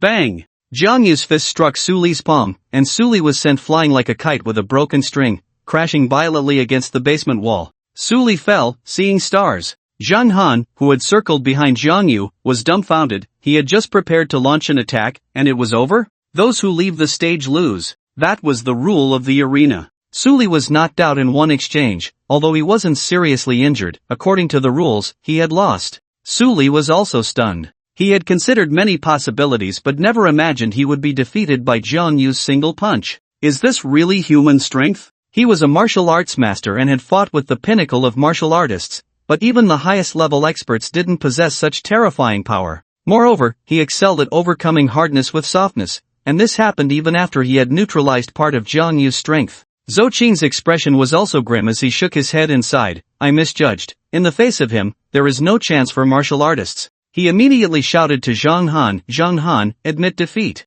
With no chance of winning, there was no need to take a beating for nothing. Zhang Han stood there, dazed for a few seconds, feeling conflicted. Zhang Yu asked the people below, has he ever injured anyone from our martial association? Everyone responded, he has injured someone. In that case, Zhang Yu's brow furrowed, and he lifted his foot for a sidekick. Crack! In his moment of distraction, Zhang Han's ribs broke a few, and then he rolled off the stage. The basement fell silent. The two masters from Linzhou, fighting against one, did not create any back-and-forth situation, nor was there any impressive offense or defense. The match was simpler than imagined. It was merely a matter of one exchange. A martial arts master and a martial arts grandmaster from Linzhou were completely defeated. Zhang Yu's nonchalance made everyone feel a sense of illusion. Had they overestimated these three young talents from Linzhou? However, the Tianyun Martial Association had indeed been unable to deal with them for days. Just like that, these three who even several vice presidents had to be wary of were easily defeated, leaving people feeling as if they were in a dream.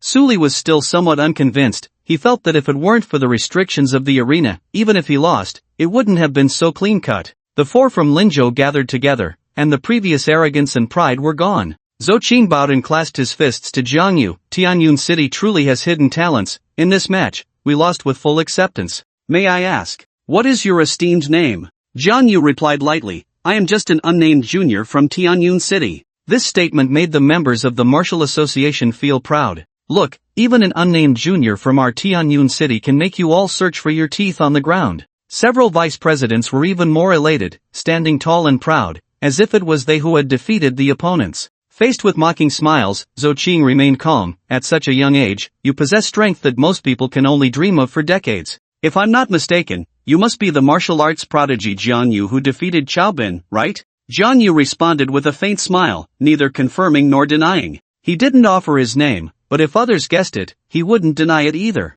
Suli and the others were taken aback, staring at him in shock. They had come specifically for Jiang Yu, but at that time, he was recuperating on Mount Boqi, allowing them to flaunt their prowess in Tianyun City for a few days. Otherwise, they would have had to return home defeated on the very day they arrived. The members of the Martial Arts Association suddenly realized, excitedly exclaiming, so he is the Jiang Yu who defeated Master Qiao. No wonder he's so formidable. Someone who can defeat Master Qiao is certainly no ordinary person. We've been hearing about him, and today we finally see the real deal. Wow, I remember now, I saw his photo online before, he's even more handsome in person. Some female members were starstruck, unable to tear their eyes away. We've witnessed Master Zhang's prowess, it's indeed impressive. Zhou Qing admires you. He started with flattery, then shifted his tone. However, Master Jiang, you've likely already reshaped your bones and blood. This battle seems a bit unfair. Jiang Yu was taken aback, underestimating Zhou Qing, who had actually seen through his background. The members of the Martial Arts Association were incensed, glaring at him. Do you have any shame? You lost, so just admit it. What do you mean by unfair? Pa! Now that you've lost, don't embarrass yourselves here, just get lost. This four-eyed guy may not be skilled, but his mouth is sharp. What, can you turn black into white and say you won when you lost? Faced with the ridicule from the Martial Arts Association members, Suli and the others felt a bit humiliated. They had been arrogant when they won, and now that they lost, they had to endure the mockery. Zhou Qing, however, was unfazed. After saying that, he helped Gao Zhen up and started to leave. The crowd hissed, "TCH, get lost, stop," but Jiang Yu had no intention of letting them go. Zhou Qing turned back, frowning. Does Master Jiang have something to say? He looked quite displeased, as if to say, you've already lost, what more do you want? Jiang Yu said calmly, aren't you going to cover the medical expenses for the members of our martial arts association that you injured? Zhou Qing replied, didn't Master Jiang also injure our people? Jiang Yu countered, you came to provoke us, losing means you should accept it. But did our martial arts association members provoke you? The members of the Martial Arts Association chimed in, exactly, pay for the medical expenses. You came here to provoke us without reason, flaunted your victory, and now you want to just walk away after losing? No way! Master Jiang is right, you must compensate. The crowd was stirred up, and Zhou Qing thought to himself that if he didn't bleed a lot today, he probably wouldn't be able to leave this place. So, he straightforwardly took out a checkbook from his pocket and wrote a check for 220,000. Zhou Qing said, in the past few days, we've injured 11 members of the Martial Arts Association. I'll compensate each of them 2,000 for medical expenses. Is Master Jiang satisfied? One member snatched the check and hurried over to hand it to Jiang Yu. Jiang Yu looked at Wei Xiao and the others. He had never seen a check before and didn't know if it was real. After examining it closely, Wei Xiao and the others nodded slightly. Jiang Yu then waved his hand. You may leave. He fixed his gaze on Zhou Qing, thinking to himself that this four-eyed guy was quite wealthy. He happened to be short on money, and a series of schemes flashed through his mind. Zhou Qing helped Gao Zhen to the stairway leading to the basement, paused, and turned around. Fate brings us together, Master Jiang. I look forward to our next meeting. Jiang Yu smiled back, thinking to himself to keep your checkbook safe. The next time we meet, you might really have to bleed a lot. Ghost Village? Che, that's all a lie. Jiang Yu did not deny the existence of ghosts. He had seen too many strange things while traveling the world with the old man, and he himself was now a cultivator, something that ordinary people could hardly understand. However, the more well-known a ghost village was, the less likely it was to actually have ghosts. The ancients spoke of yin and yang, with humans being yang and ghosts being yin. In places with many people, ghosts would not dare to approach easily.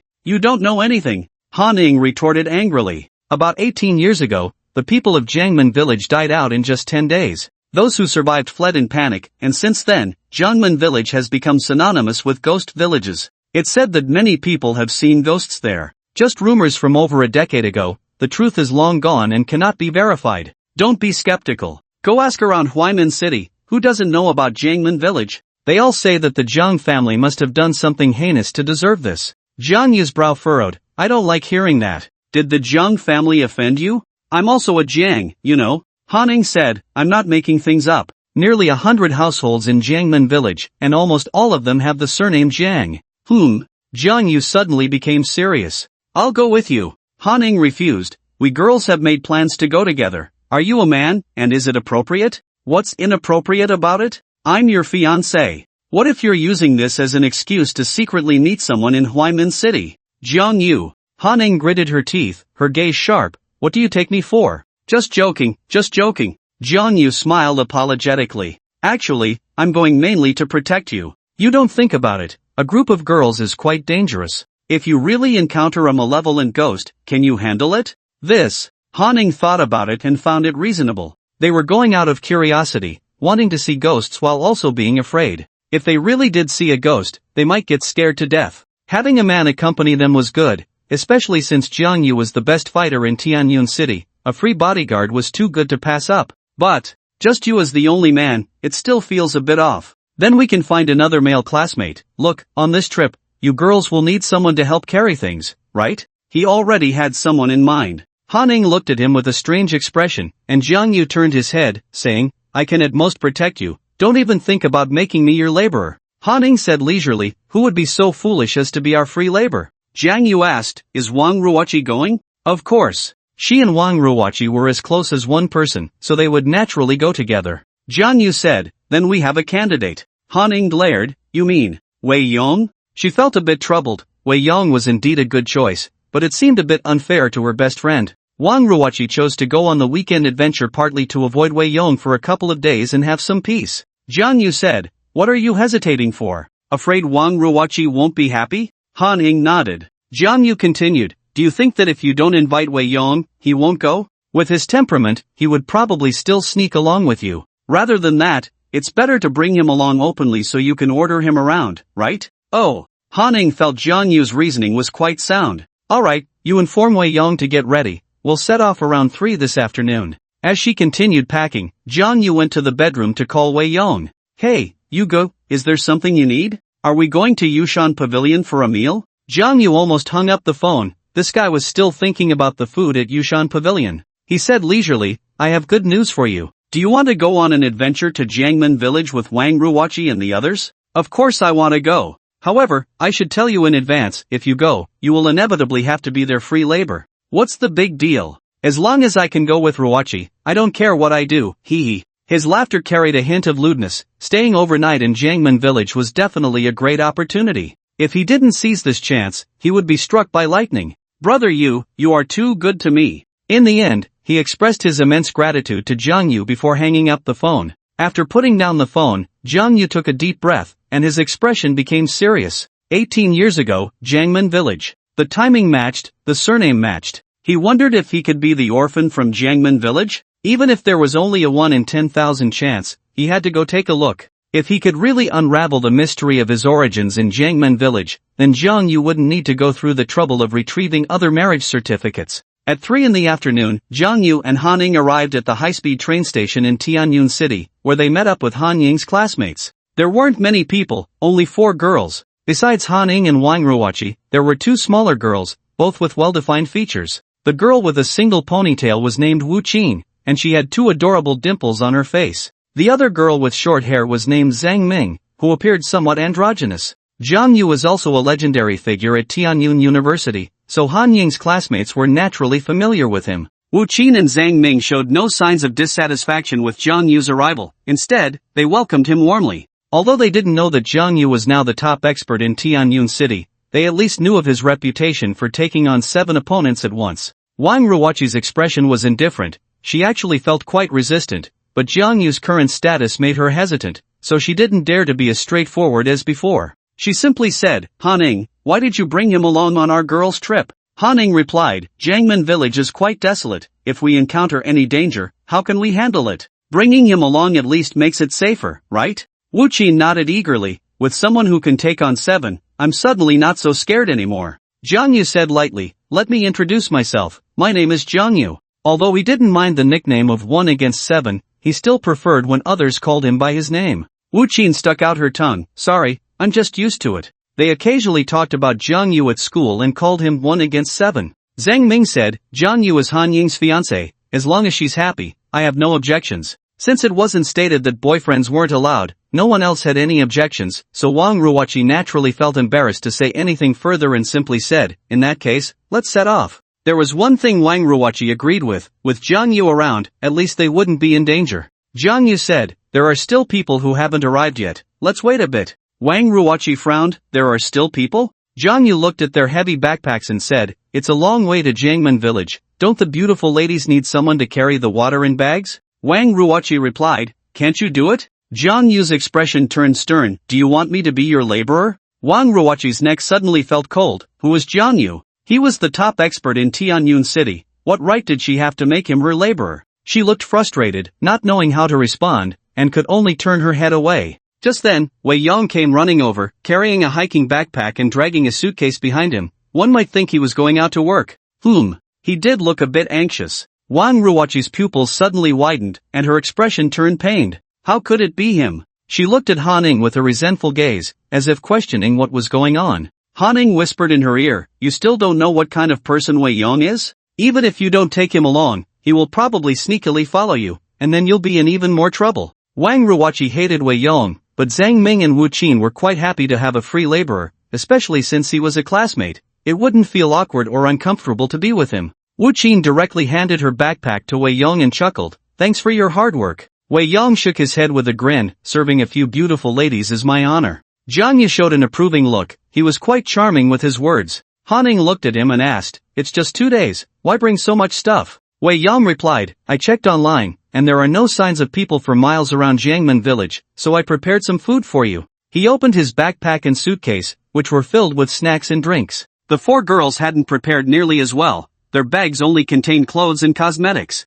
As for the tent for overnight stays, they planned to buy one when they got to Huaimin City. Wu Qin was overjoyed. Wow, Wei Yong, you're so thoughtful. Your girlfriend will definitely be very happy in the future. Several gazes fell on Wang Ruoqi simultaneously, and Wu Qin realized something, immediately sticking out her tongue in embarrassment. Wang Ruoqi was almost on the verge of a breakdown, turning around angrily to buy her ticket and enter the station. Wei Yong quickly picked up the suitcase, chasing after her while shouting, Ruoqi, wait up, I'll help you carry your bag. Watching Wei Yong's back, Zhang Ming said leisurely, actually, if Wei Yong were a bit more handsome, he might not be unable to pursue Ruoqi. Han Ying replied, that's the fatal flaw, Ruoqi has always been about looks. No matter how thick-skinned Wei Yong is or how nice he is to people, he won't be able to win her over. Wu Qin whispered, besides, Ruwachi wouldn't think Wei Yong is good. The three girls shook their heads in unison, expressing their lack of faith in Wei Yong. But Jiang Yu voiced a different opinion. Everyone's standards for choosing a partner aren't absolute. Han scoffed, Wang Ruwachi will never look at Wei Yong. That's not necessarily true. Oh, what profound insight do you have? Since ancient times, the trope of a hero saving a beauty may be cliché, but it is effective. Come on, do you think everyone is like you? Han rolled her eyes. Even if a hero saves a beauty, Wei Yong has to have that capability. Jiang Yu agreed on this point, and besides, Wang Ruwachi wouldn't really fall into any dangerous situation unless someone deliberately set it up. Han warned, whether Wei Yong can pursue Ruwachi depends on his abilities, you mustn't secretly play dirty. After that, the group bought their tickets and entered the station one by one. There weren't many people traveling from Tianyun City to Huaimin City, although the six of them didn't sit next to each other, they were all in the same carriage. Once the train departed, Wei Yong took out a lot of snacks from his bag and shared them with everyone. Han, Wu Qin, and Zhang Ming happily started eating, but Wang Ruwachi had a sour expression. Get your stuff away, I'm not eating your junk. Wei Yong, adhering to his shameless principle, didn't care and placed 2 bags of chips on the small table in front of Wang Ruwachi, regardless of whether she would eat them or not. Not only did Wang Ruwachi refuse to eat, but she also directly threw the chips into the trash can. A middle-aged man sitting next to her kindly retrieved the chips from the trash and advised, it's normal for young couples to have some conflicts, it's also normal for girls to throw a tantrum, but don't go too far. Don't wait until it's irreparable to regret it. The man tore open the chips, took one for himself, and then handed the whole bag to Wang Ruwachi, saying, these chips are quite tasty, come on, give them a try. Don't let your boyfriend feel bad. Hearing the terms young couple and boyfriend, and seeing Wang Ruwachi's frustrated expression, Han and the others burst into laughter. The carriage was filled with a cheerful atmosphere. Except for Wang Ruwachi. The 40-minute short drive eased some of Wang Ruwachi's pain. No matter how she explained that she had nothing to do with Wei Yong, the uncle beside her thought she was just saying that out of anger and took it upon himself to counsel her for a full 40 minutes. Wang Ruwachi realized that there were indeed things in this world more distressing than being followed by Wei Yong. After getting off the high-speed train, the group transferred to the bus station and took a 1-hour bus to Mianju County. Jiangmen Village was located within Mianju County.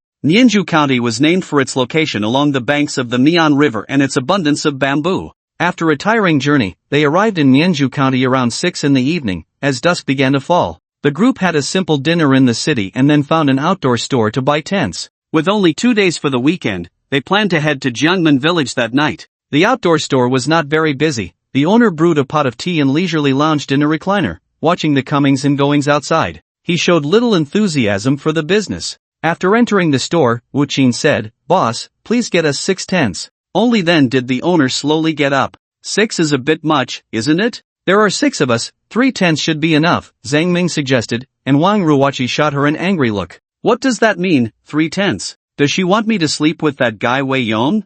Jiang Yu said, 6 is indeed a bit too many. Since we'll be staying overnight in Jiangmen Village, may I ask how many of you would dare to sleep alone? Zhang Ming nodded, looking sympathetic. Wang Ruwachi then realized she had misunderstood Zhang Ming. Jiang Yu suddenly added, but 3 tents are still a bit too few, let's take 4. Zhang Ming said, I'll share one with Wu Qin, Han and Ruwachi can share one, and you two can have one. Why do we need 4? Although they weren't short on money, there was no need to waste it. Jiang Yu replied nonchalantly, I'm not used to sleeping with others. To be precise, he wasn't used to sleeping with men. No one had any objections to this, and Wei Yong, wanting to show his bravery, readily accepted. The owner handed them 4 tents and then said leisurely, you all look like students, right? Han replied, yes, what's wrong? The owner said, I advise you not to go to Jiangmen Village. A few days ago, several adventurers mysteriously disappeared there, and they haven't been found yet. Zhang Ming was startled, is it haunted? That's perfect. They were there to see ghosts. The owner sighed, young people just don't listen to advice. When you really encounter danger, don't say I didn't warn you. Han and the others were undeterred. After buying the tents and some outdoor essentials, they took a taxi to Jiangmen Village. The owner continued to sit in his recliner, watching Jiang Yu and the others' figures fade away, sighing, a bunch of reckless youths. The taxi driver drove them to the foot of Jiulong Mountain and refused to go any further. The locals were very superstitious about Jiangmen Village. With about 10 more miles to go, they had no choice but to walk. This was where having a man came in handy. Wei Yong dragged his suitcase, tying the tent to the suitcase's handle, struggling along the dirt road. Jang Yu kindly helped him carry his backpack, otherwise, he would have been carrying even more. The girls only had light backpacks. Once they reached this point, there were few signs of life, and they had entered the desolate area surrounding Jangman Village. The night wind howled, and the tall weeds rustled occasionally, startling the girls, who were as frightened as startled birds before they even reached Jangman Village. Jang Yu led the way with a flashlight, while the four women linked arms and walked together in the middle, with Wei Yong trailing behind with the luggage. After walking about 6 or 7 miles, the four girls complained that they were tired and wanted to stop and rest. Jang Yu muttered, "You can shop in a mall all day and not feel tired, but you can't handle just a few miles of walking?" Han said angrily, "Is it not okay to be tired?" In fact, being tired was secondary, the key issue was the tension and fear. The area around Jangman Village was very desolate, so there were many wild animals. At night, the sounds of small animals rustling through the grass made them on edge. During a brief rest, they all took out their phones to play. Zhang Ming suddenly said, the owner of the outdoor shop was right, there really was a strange disappearance case in Jangman Village a few days ago. She had looked up related news online. It was also a group of people with a curious mindset who came to explore, stayed overnight in Jangman Village, and mysteriously disappeared the next day. Because of this incident, the number of people exploring Jangman Village had dwindled in the past couple of days. When they were in the city, the lights were bright, and they were quite bold. But after walking a stretch of desolate road, they began to feel scared. Wu Qin said weakly, "Could it really be haunted? How about we don't go?" Han Ning replied, "Are you backing out just as we're almost there? Isn't that a bit late?" To be honest, Han Ning was also scared, but it would be too embarrassing to falter at such a moment. Wei Yong panted and said slowly, "I also think going to Jangman Village isn't a wise choice." Although he wanted to show his masculinity, he didn't feel capable of protecting them if something really happened. Wang Ruoqi snorted coldly, "Are you scared? If you're scared, just go back alone, no one is stopping you." I'm not scared. I'm mainly worried about you guys. Wei Yong immediately puffed out his chest. Fortunately, with Jang Yu around, he wouldn't have such confidence otherwise. Han Ning comforted, "Don't be scared, Jang Yu is here." This was heartfelt. The top expert from Tianyun City could provide some sense of security. Jang Yu nodded. No matter what, he wouldn't turn back. Moreover, he had the ability to protect them. Even if they really encountered a ghost, with his strength at the bone-blood realm, he wouldn't be afraid at all. Jang Yu was like a calming pill for them. After resting for about 10 minutes, they continued on their way. They hadn't walked long when another group appeared on the road. It was none other than a group of students from the sports college of Tianyun University, led by Li Zhao. Li Zhao, are we really going to Jangman Village? I heard a few people went missing there a few days ago, and I'm a bit scared, huh? Ruoqi and the other girls aren't scared. What are you scared of as a man? Li Zhao, we guys are risking it all to help you pursue Wang Ruoqi, so you better treat us to a big meal when we get back. Don't worry, after we succeed, I'll take you all to the bar to celebrate. But seriously, do you really have confidence? The hero saving the beauty trope may be cliché, but it works. Once we get to Jangman Village, as long as you all don't mess up, I guarantee Wang Ruoqi will fall in love with me. The night was dark and hazy, and the two groups, each with their own thoughts, gradually arrived at Jangman Ghost Village.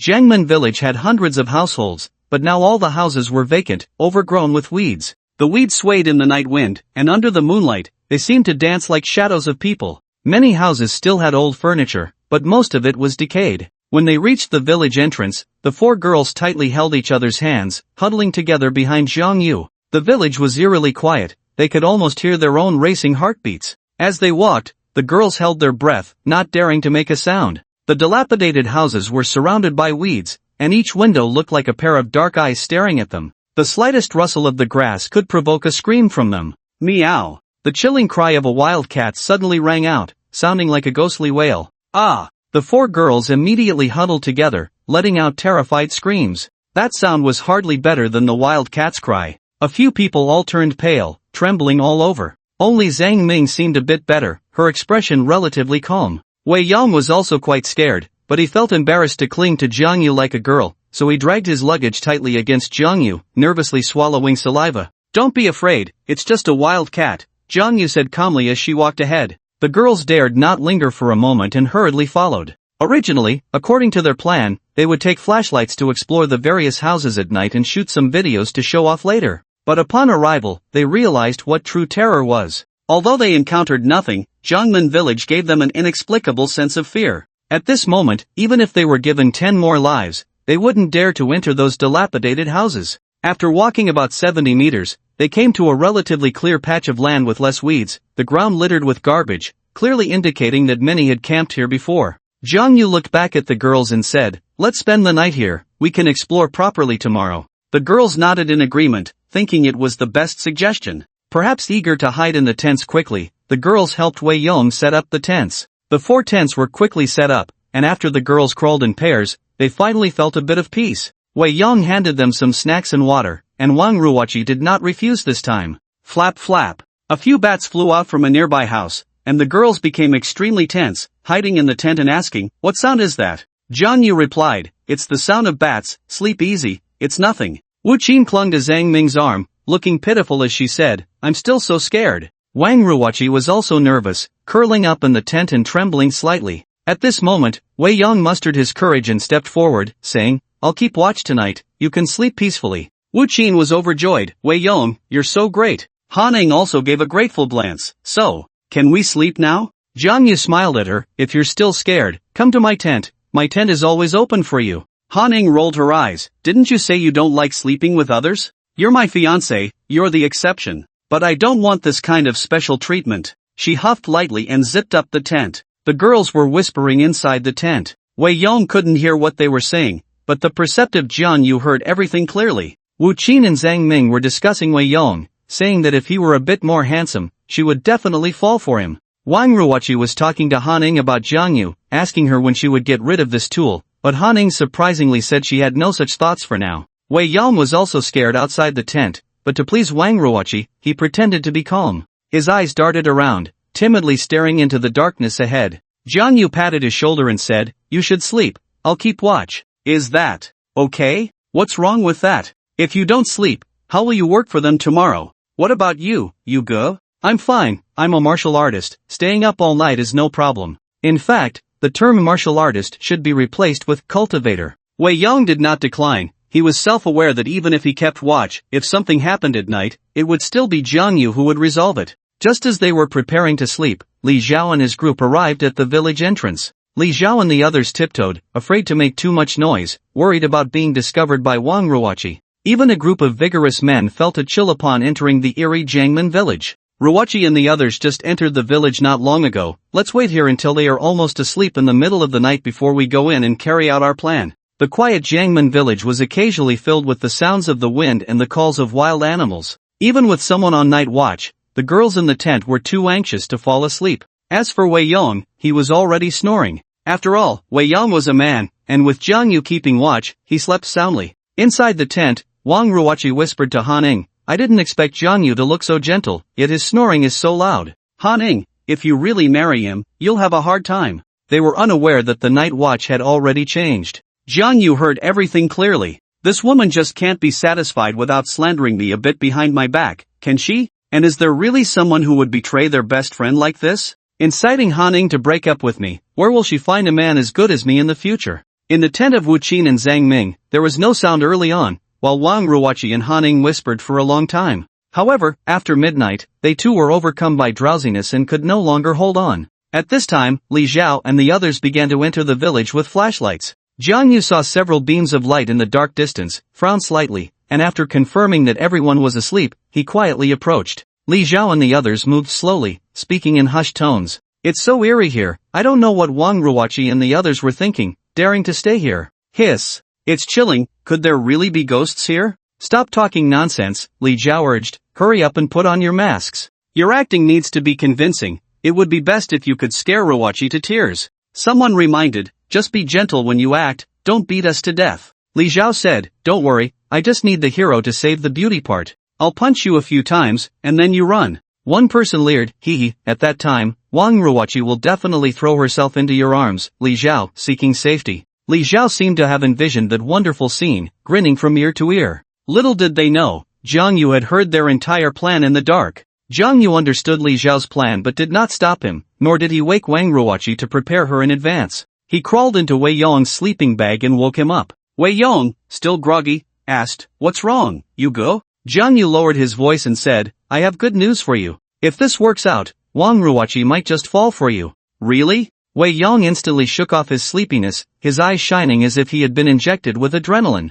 This was what he had always dreamed of. Yuga, what can I do to make Ruachi like me? Hero saves the beauty. Ha! Wei Yong didn't think this was a good idea, Yugu, with you around, how could Ruachi be in danger? Jiang Yu replied, if there's no danger, then create some. Wei Yong weakly said, Yuga, I think what you're doing is quite unfair. Ha! Jiang Yu glared, am I that kind of person? He meant that he wasn't the type to use underhanded tactics to help Wei Yong pursue a girlfriend. If it were himself, well, he couldn't guarantee that. Listen to me, your schoolmate Li Zhao is also here. They want to dress up as ghosts to scare Wang Ruachi, and then Li Zhao will step in to heroically save the beauty. He briefly explained Li Zhao's plan, which made Wei Yong furious. Then Jiang Yu said, later, I'll help you hold Li Zhao back, and you can heroically save the beauty. After all, it's Li Zhao's doing, so you don't need to feel guilty. Wei Yong thought this made sense and was filled with gratitude towards Li Zhao. When Li Zhao and his group got closer, Jiang Yu and Wei Yong immediately hid in a slightly denser patch of grass.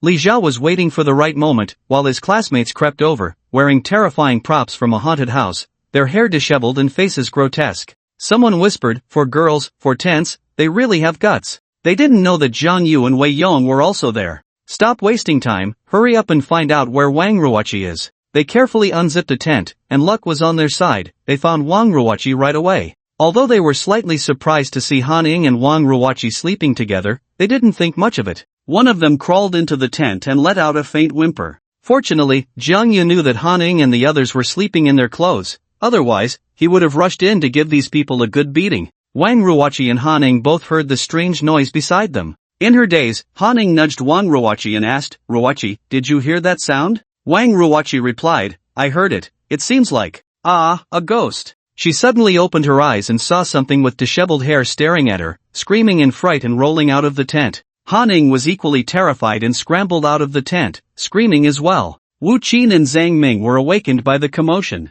When they pulled back the curtain, they saw several ghosts swaying in front of the tent, and the timid Wu Qin fainted on the spot. Zhang Ming was one of the braver girls, but even she was drenched in cold sweat, her heart racing. The people dressed as ghosts approached them with claws outstretched, and Han Ying was horrified, shouting in panic, Jiang Yu, where are you? Her voice trembled with a hint of tears. Wang Ruachi saw several ghosts coming towards her and was so scared that she turned and ran. In the dark, Li Zhao was thrilled, the plan was a great success. Han Ying was also in a state of panic, running in the opposite direction. Zhang Ming initially wanted to run too, but when she saw that the ghosts were all chasing Wang Ruachi, she returned to the tent, zipped it up, and guarded the unconscious Wu Qin. Li Zhao's target was Wang Ruachi, so all the people dressed as ghosts were chasing her. Wang Ruachi was terrified, her face pale and tear-streaked. Wu, help, help! She ran in a panic and finally dashed into an abandoned house, cutting off her escape route. Li Zhao kept his distance, following behind.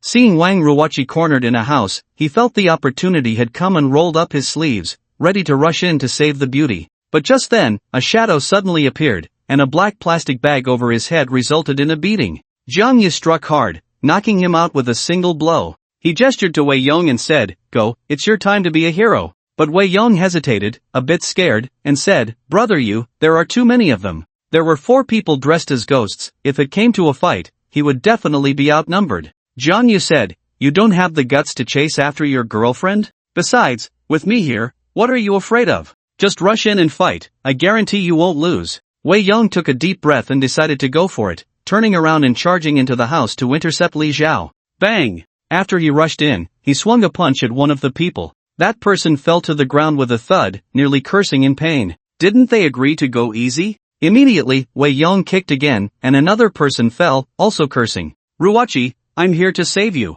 Wei Yong lunged forward, shielding Wang Ruachi, who was huddled in the corner, terrified. At that moment, Wang Ruachi didn't care about anything else and directly threw herself into Wei Yong's arms, finally feeling a bit of safety. Wei Yong was overjoyed. Although the hero saving the beauty was a cliché, it was indeed effective. Thank you, senior, for giving me this rare opportunity. Li Zhao's classmates had originally planned to take a couple of punches and leave, but upon hearing the commotion, they realized something was off. The room was too dark, and in the rush, they couldn't see Wei Yong's face, only distinguishing his voice. With the moonlight shining in from the window, they leaned closer and finally recognized it was Wei Yong. How could it be this guy? The 4 exchanged glances, and thinking about how they had just been hit made them furious. Beat him! Someone shouted, and the four of them rushed forward. At this point, Wei Yong had no way out, he had to face four opponents head-on. He stood up and swung his fists wildly, exuding an air of wanting to beat the master to death with sheer chaos. At that moment, Jiang Yu was guarding outside the door, picking up stones from the ground and throwing them inside. Bang! Bang! Bang! All four of them had their knees bruised by the stones, causing them to kneel in pain, and Wei Yong seized the opportunity to punch each of them a few times. In the next moment, all four of them ran out in terror. What the hell was that? They didn't take Wei Yong's punches seriously, the main issue was that they were inexplicably hit by something else. There was no one else in the room, if it wasn't a ghost, what could it be? They were scared out of their wits and, after running out, discovered the unconscious Li Zhao, whom they carried towards the village entrance. They were in such a hurry that one of them dropped something. Wei Yong was puzzled, thinking to himself, when did I become so powerful? There was no time to think more. He returned to Wang Ruoqi's side, opening his arms while comforting her. Ruoqi, it's okay, I will protect you. Wang Ruoqi curled up in the corner, somewhat calmer now. She glanced at Wei Yong with disdain, leaving him awkwardly frozen in place. Wei Yong reluctantly lowered his hands and said to Wang Ruoqi, it's fine now, let's go back. Wang Ruoqi straightened her clothes, stood up, and coldly asked, did you orchestrate this? When those people shouted to beat him, Wang Ruoqi realized there were no ghosts, it was all a ruse. She thought Wei Yong was behind it, trying to stage a hero saving the beauty. I don't understand what you're saying. Humph. Wang Ruoqi snorted coldly and stepped outside. In the open area, Han Ning had already returned, diving into Zhang Ming's tent, and Wu Qin had also woken up. The three girls huddled together, trembling. Hearing footsteps, the three girls held their breath, their lips turning pale from fear. Zip! The tent zipper was pulled open, and the three girls screamed in fright. Ah! The three girls huddled together, tightly closing their eyes. Don't be afraid, it's me. Jiang Yu's voice rang out, and the girls' piercing screams finally subsided. Han Ning, still shaken, asked, Jiang Yu, where did you go just now? Jiang Yu replied, I went after those who were pretending to be ghosts to scare you. He had heard Wang Ruoqi's questioning at the door of the abandoned house and knew he couldn't hide it, so he decided to tell them directly. Zhang Ming exclaimed in anger, what do you mean, someone deliberately pretended to be a ghost to scare us? At that moment, Wang Ruoqi stormed over, that's right, someone set a trap, wanting to play the hero. Wei Yong followed behind her, looking to Jiang Yu for help. Whoosh! In an instant, several intense gazes fell on Jiang Yu. It seems someone had once said at the high-speed train station that while the hero saving the beauty was a cliché, it was effective. Han Ning burst out of the tent, sternly questioning, Jiang Yu, was it you? Do you know that scaring people can actually kill someone? Zhang Ming scorned, do you really think you can win Ruoqi over with this kind of trick? Wu Qin also looked resentful. Wei Yong, I thought you were a good person, I didn't expect you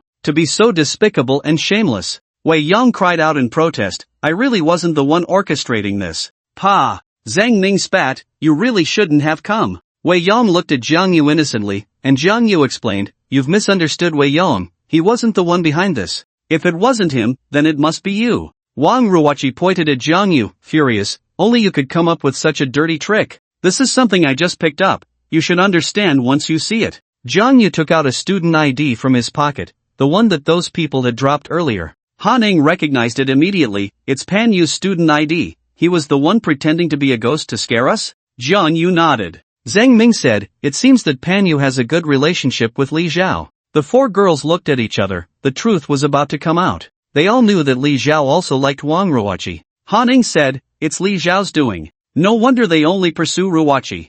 Jiang Yu said leisurely, actually, at first, Wei Yong didn't know someone was pretending to be a ghost to scare you, but when he saw Wang Ruoqi in danger, he still rushed forward without hesitation. Wu Qin immediately showed an apologetic expression. I'm sorry, Wei Yong, we misunderstood you just now. Han Ning and Zhang Ming also expressed their apologies, but only Wang Ruoqi held her head high in pride. Jiang Yu said, the one who should apologize the most is you, Wang Ruoqi. Luckily, someone was pretending to be a ghost today. If it had been a real evil spirit, Wei Yong rushing in like that would have meant he had to accompany you in death. Wang Ruoqi immediately deflated, although a hint of regret flashed in her eyes, she refused to speak. Wei Yong scratched his head with a silly smile, it's fine, anyway, everyone is okay. Wang Ruoqi suddenly questioned, Wei Yong, weren't you supposed to be keeping watch for us? Why didn't you give us a warning when someone was pretending to be a ghost? Wei Yong was taken aback, and Jiang Yu quickly explained for him, I let Wei Yong rest, I was the one keeping watch at that time. So what?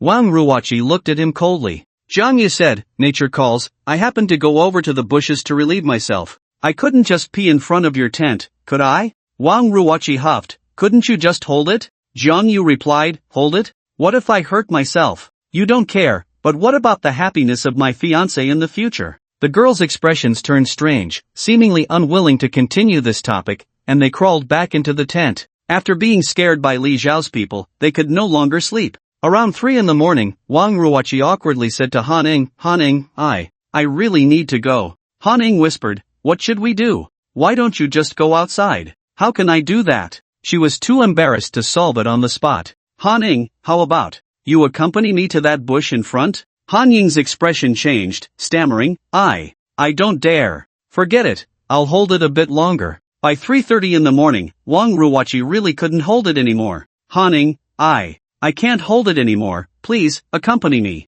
Ruoqi, why don't you ask them to accompany you? I really don't dare. She pointed to Zhang Yu and Wei Yong's tent. Wang Ruoqi's face instantly turned red. Han Ning said, it's pitch black, you can't see anything, so why are you embarrassed? Wang Ruoqi still felt shy, and Han Ning cleared her throat, calling out, Zhang Yu, are you asleep? Not yet, what's up? You, come here for a moment. Soon, Zhang Yu opened their tent and asked, what's the matter? Han Ning straightforwardly said, well, Wang Ruoqi wants to go to the bathroom, but she doesn't dare to go alone. Wang Ruoqi's face turned red from holding it in, her head lowered, not daring to look at him. Zhang Yu said in a strange tone, can't you just hold it? Han Ning glared at him, are you going or not? Zhang Yu replied, Miss Ruoqi has always looked down on me, she definitely wouldn't want me to accompany her. He turned and walked away. Wang Ruoqi was on the verge of tears, looking at Han Ning with a pitiful expression. But Han Ning couldn't help it, she was really scared. Suddenly, Wei Yong opened the tent again. Ruoqi, I heard you say you were looking for me? I didn't. Wang Ruoqi was embarrassed and gritted her teeth to deny it. Han Ning felt helpless. What was she being modest about at this point? It was just accompanying her to the bathroom. Shoo shoo shoo. Zhang Yu suddenly whistled outside the tent, and Wang Ruoqi's skin crawled. She wished she could kill Zhang Yu. How could she hold it any longer? She darted out directly and said to Wei Yong, follow me. Wei Yong was still confused. What's going on? Zhang Yu said leisurely, aren't you going to follow and protect your goddess while she goes to the bathroom? The grass there was about half a person high. Wang Ruoqi told Wei Yong to turn his back, and she eagerly unbuckled her belt. The relief of letting go felt like it pulled her back from hell to the human world. Her face was full of enjoyment, but once she finished, embarrassment returned to her features, because a strange smell filled the air. She quickly pulled up her pants, and suddenly there was a rustling sound from the grass. Wang Ruoqi saw 2 glass-like beads emitting a green light. Ah! She screamed, nearly scared out of her wits, and jumped onto Wei Yong, clinging to him like an octopus. Zhang Yu came over. What happened? Wei Yong pointed at the glowing objects, trembling. You go, what? What is that? Zhang Yu quietly approached, and suddenly a shadow sprang up from the grass, letting out a chilling meow that sent shivers down their spines. It was a wildcat. Zhang Yu teased, it's just a wildcat, look how scared you all are. Wei Yong let out a long breath, gently patting Wang Ruoqi's back. Ruoqi, it's okay, it's just a wildcat. Wang Ruoqi came to her senses, almost feeling Wei Yong's breath, and then realized she was hanging on him. Her face flushed instantly, and she quickly covered her face and ran back to the tent. The girls were also nervously staying in the tent, and when Wang Ruoqi returned, they asked, Ruoqi, what happened? Wang Ruoqi blushed and said, nothing, just scared by a wildcat. Han Ning asked curiously, why are you blushing when you see a wildcat? At that moment, Zhang Yu and Wei Yong strolled back, with an unmistakable smile on Wei Yong's face. Just thinking about the scene of holding Wang Ruoqi excited him. He probably wouldn't shower for several days. At this moment, 200 meters outside Jiangmen Village, several tents were set up. The unconscious Li Zhao had just woken up. Pan Yu and others surrounded him, asking in confusion, Li Zhao, what happened? When it was your turn to be the hero saving the beauty, why are you lying on the ground? Li Zhao rubbed his forehead and said angrily, I was knocked out. Who did it? Didn't you see? Someone came up and knocked me down with one punch. Pan Yu frowned and said, it must have been that brat Wei Yong. Wei Yong? Li Zhao's expression changed, he's here too? Pan Yu said, that brat went ahead to save Wang Ruoqi. Li Zhao pounded the ground in anger, damn it, I worked hard all night, and in the end, he reaps the benefits. You guys too, why didn't you beat him up? Does he have the ability to be a hero saving the beauty? Pan Yu explained, we were going to beat him up too, but we inexplicably got our knees injured, so we had to run. They rolled up their pant legs, revealing their knees. Look, my knee is still bruised. Seriously, could there really be ghosts in Jangman Village? What ghosts? Li Zhao shouted angrily, we're all college students, do we still believe in this? Pan Yu asked, so what do we do now? The plan has failed, we might as well go back. I also feel something is off here. Go back? We came all this way and did nothing, just go back? Then what do you suggest? Wait until tomorrow night. If it doesn't work today, we'll try again tomorrow. Will it work? That brat Wei Yong is with Wang Ruoqi. Tomorrow we'll knock Wei Yong out first. Damn it, he doesn't even take a look at himself in the mirror, daring to compete with me for women. Li Zhao was not discouraged and planned to use the same trick tomorrow night. They still didn't know their identities had already been exposed. The first night in Jangman Village passed without incident. As dawn arrived, the darkness was dispelled, and the girls' fears were also driven away. With their backpacks, the group wandered around Jangman Village. Without fear, the girls dared to enter those old houses. Inside, the rooms were overgrown with weeds, and the furniture was in a state of disrepair. Some houses still held old photographs, remnants of those who once lived in Jangman Village, though it was unknown if they were still alive. Although it was broad daylight, the light inside the houses was insufficient, and the girls felt a chill as they entered, hesitant to speak too loudly. The items in the abandoned houses were only viewed from a distance by the girls, including Wei Yong. But Jiang Yu was different, he rummaged through every room he entered. Perhaps the dust-covered objects would hide some clues. However, the results were disappointing, as too many adventurers had come to Jangman Village, and countless bold individuals had taken many things long ago. What remained were mostly useless items. What Jiang Yu sought were things like family trees. A village with a predominantly shared surname like this one would typically have a family tree. He speculated that if he were an orphan from Jangman Village, his name would surely appear in the family tree. At the very least, he could learn his parents' names through it. Unfortunately, such things did not exist. They entered a house that appeared relatively wealthy, resembling a courtyard house. Upon entering through the main gate, there was a large courtyard overgrown with weeds and littered with fallen leaves. Directly opposite the entrance and on both sides were 13 rooms, their walls mottled and covered in ivy.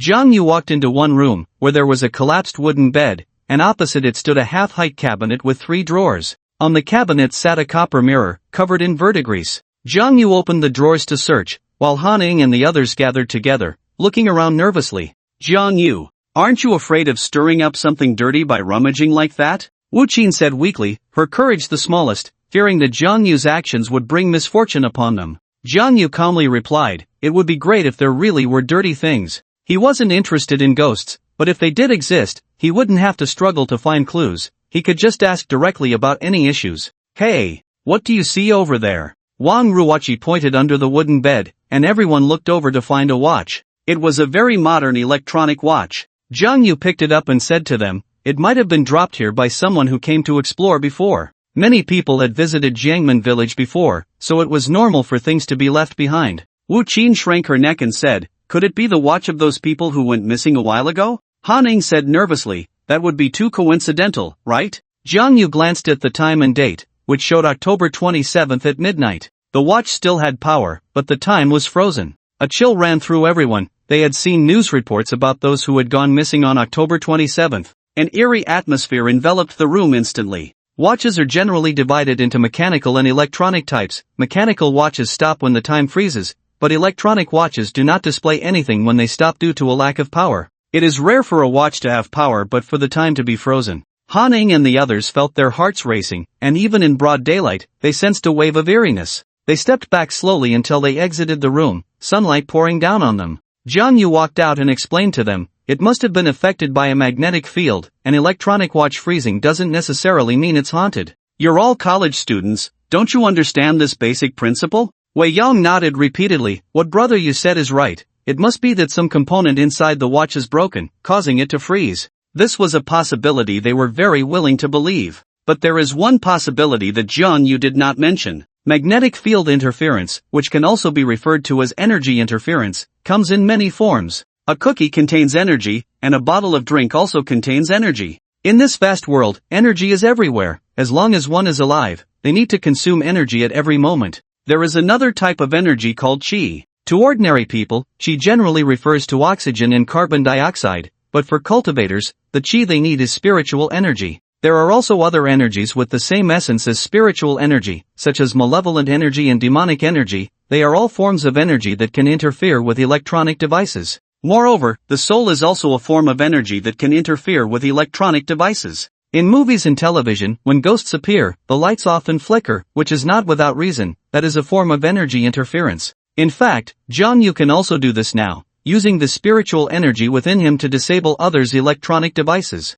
However, energy has its limits. No matter how strong the energy, its range of influence is always limited. Take Jang for example. He can affect the electronic devices of people standing in the yard, but he cannot influence any electronic facilities far away in Tianyun City. Once the influence of the energy disappears, the electronic devices will return to normal. However, the time on this electronic watch has remained frozen, indicating that a certain energy has been continuously affecting it. Frustratingly, Jang cannot sense the presence of that energy. If the other party is also a cultivator, then their strength must be above Jang. But this is just one possibility for the watch's frozen time, which Jang did not mention to avoid alarming Han Ying and the others. Jang discarded the electronic watch in the room and turned to another room in search of clues. Han Ying and the others did not dare to enter the room again. They waited in the yard, basking in the gentle sunlight, which made them feel at ease. Li Zhao and the others were also wandering around the ghost village, but they were only exploring the area at the village entrance. They originally came to assist Li Zhao, but during the day, their courage grew, and driven by curiosity, they also entered the dilapidated houses at the village entrance. Of course, they did not venture deep inside, fearing being seen by Wang Ruoqi. If they were discovered, then the plan for the night would be impossible to carry out. Jang still had no gains. He came out of the house and continued forward. It is worth mentioning that rural graves are not uniformly planned like those in the city. They are generally located in the family fields, some hidden among bamboo groves, and some right by the roadside. Jang and the others saw several low graves, piled with stones and overgrown with weeds. Although the graves were obscured by weeds, they were still easy to identify. Among them, only one grave had a stele, the inscription already blurred, but it was faintly possible to make out the name of the grave's owner, Zhang Haji. Those who could erect a stele must have a certain status in the village. As soon as Han Ying and the others saw the grave, they broke out in a cold sweat, urging each other to hurry past, but Jang stopped. He noticed several scratches on the gravestone that did not match the natural patterns, resembling scratches. However, those scratches had a certain regularity, somewhat like runes. But because they were too vague, they were difficult to discern. Suddenly, a gust of autumn wind blew by, and the white clouds in the sky obscured the gentle sunlight, causing Jiangmen Village to darken instantly, shrouded in a layer of shadow. Jiang Yu suddenly discovered that there was a strong malevolent energy emanating from Zhang Haji's grave. Generally speaking, it is normal for grave sites to be shrouded in yin energy, and yin energy is usually harmless to people. It only gives a chilling feeling. But malevolent energy is different. Being tainted by malevolent energy can lead to severe illness or even death on the spot.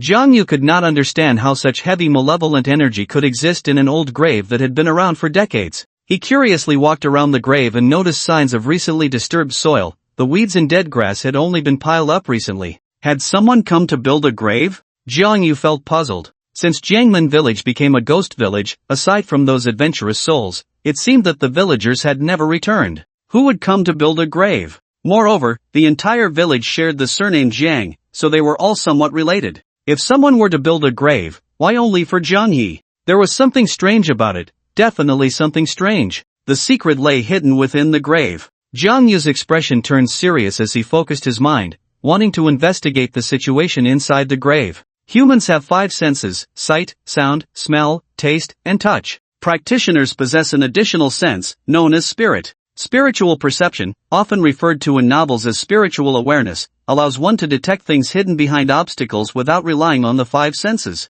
Unfortunately, Jiang Yu's cultivation was too low, and his spiritual awareness was too weak, plus the malevolent energy from the grave rebounded, making it difficult for him to discern the situation inside. Could it be that I have to dig up the grave? Digging up a grave was a very unethical act, and Jiang Yu hesitated. But he had a strong feeling that the missing people were somehow connected to the malevolent energy here. Just as he was hesitating, he heard Han Ying's voice from a distance. Jiang Yu, what are you dawdling for? Hurry up and catch up. The few of them rushed over and realized Jiang Yu hadn't followed. He neither dared to enter nor retreat. If Jiang Yu hadn't been there, they probably wouldn't have even dared to step into those abandoned houses and might have turned back long ago. Forget it, I'll come back alone at night. If he were to dig up the grave now, he would definitely face strong opposition and a barrage of criticism. He quickly caught up, and Han Ying said irritably, have you lost your mind? How can you stare at a grave for so long? Wei Yong weakly asked. Brother Yu, did you discover something? Jiang Yu nodded thoughtfully. Everyone was curious, so he beckoned them closer. They all leaned in, and Jiang Yu pretended to be mysterious, saying, actually, I just saw. Everyone held their breath, their heartbeats quickening. Suddenly, Jiang Yu turned around and shouted, a ghost. Then he dashed forward at a speed of 180, scaring the girls so much that their faces turned pale, and Wu Qin collapsed to the ground, her legs trembling. After running a few steps, they realized they had been tricked, and each one was furious. Han Ning was the most direct, picking up a stone and throwing it at Jiang Yu. Fortunately, her strength was small, and the stone fell to the ground before hitting him. Wang Ruoqi and Zhang Ming went over to comfort the already crying Wu Qin, who buried her head in Zhang Ming's arms, tears streaming down uncontrollably. Jiang Yu felt he might have gone too far with the joke, so he turned back to apologize to Wu Qin. Sorry, I was just joking with you. Wang Ruoqi angrily said, is that how you joke? What if Wu Qin has a heart condition or something? Are you responsible if something happens? Jiang Yu replied nonchalantly, I doubt any heart condition patients would dare come here, right? And you guys, with this kind of courage, dare to come to Jiangmen Village for thrills. His words left Han Ning and the others speechless. In fact, they initially thought they were very brave, but once they arrived, they realized that the fear of being in such a situation was hard to suppress, completely different from the calmness they felt at school. It took a full 10 minutes for Wu Qin to regain her strength, and even after standing up, her legs were still shaking. She weakly suggested, how about we go back to the camp? Han Ning and the others also felt like retreating. They had searched a few abandoned houses, and it was just as they had imagined. There was no thrill, just fear. Jiang Yu proposed, why don't you all go back? This place isn't suitable for you. If Han Ning and the others returned early, then Jiang Yu wouldn't have to wait until night to dig up the grave. Han Ning asked, from the way you speak, you don't plan to leave? Jiang Yu said, I'm not afraid, so why should I leave? Han Ning straightened her chest and put her hands on her hips, saying, what do you mean? Do you look down on people?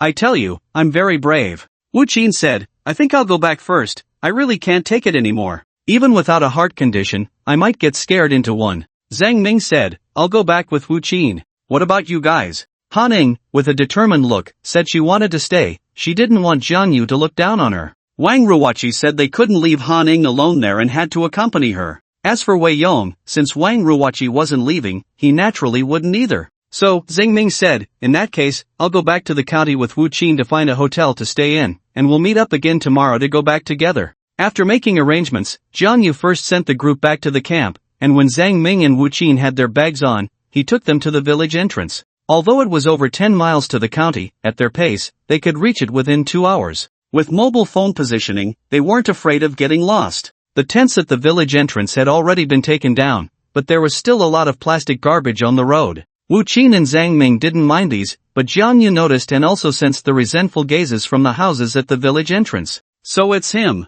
Li Zhao gritted his teeth. He didn't know who had knocked him out last night, but seeing Jiang Yu today, he was certain it was Jiang Yu who had done it. Pan Yu and the others were troubled. Li Zhao, is the plan for tonight still on? Li Zhao said resolutely, yes, it must go on. But, Pan Yu was very uneasy. One Wei Yong is nothing, but that's 1 against 7, even if we all go together, we aren't his match. No matter how strong he is, he's still human. As long as he's human, there's no one who isn't afraid of ghosts. What if he isn't afraid? Didn't he beat you up last night? That's because I wasn't wearing a mask. If I dress up as a ghost, he definitely won't dare to hit me. Li Zhao said solemnly, but as long as we plan thoroughly, we might be able to avoid him. How do we avoid him? He likes Han Ning. If Han Ning and Wang Ruoqi get scared and run off, Jiang Yu will definitely go to protect Han Ning, and then you two can deal with that Wei Yong guy, while A few of them squatted in a broken house plotting, while Jiang Yu quietly walked past, not exposing them. The corners of his mouth curled up in a smile. So you won't cry until you see the coffin, huh?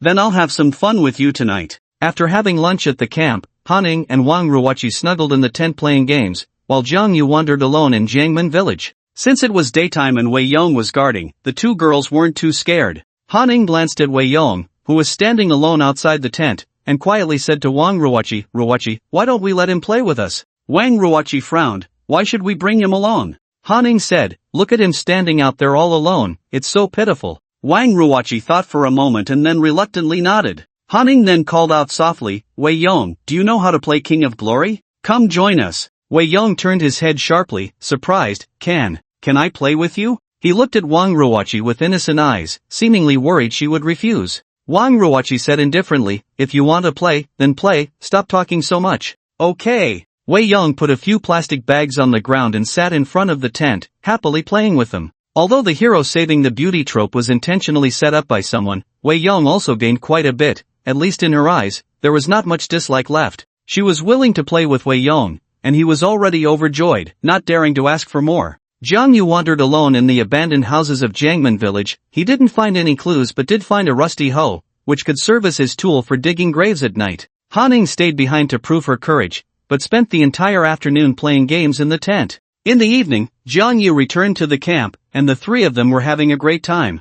Jiang Yu sneered, staying here all afternoon playing games, you might as well go back to the county and stay in a hotel. Han Ning rolled her eyes, what's it to you? Jiang Yu said, isn't someone supposed to be very brave? Playing games all afternoon, are you planning to wander around at night? Han Ning casually replied, so what if I am? Jiang Yu mocked, you? Even if I lent you 10 times the courage, you wouldn't dare leave the tent. Han Ning retorted, I can stay here for 2 nights, isn't that brave enough? Poof. Jiang Yu coldly snorted, not wanting to argue with her, turned around to grab some food from the tent, sat down on the ground, and waited for nightfall. As the sun set, darkness quickly descended. Once it was dark, Han Ning and Wang Ruoqi were enveloped by fear, losing the mood to play games. That night, the sky was devoid of stars and the moon, and a strong wind began to blow through the village. The dark night and howling wind sounded like the singing of hellish demons, lingering in Han Ning and Wang Ruoqi's ears, refusing to dissipate. After the wild wind, it gradually calmed down, but the village was shrouded in a chilling atmosphere.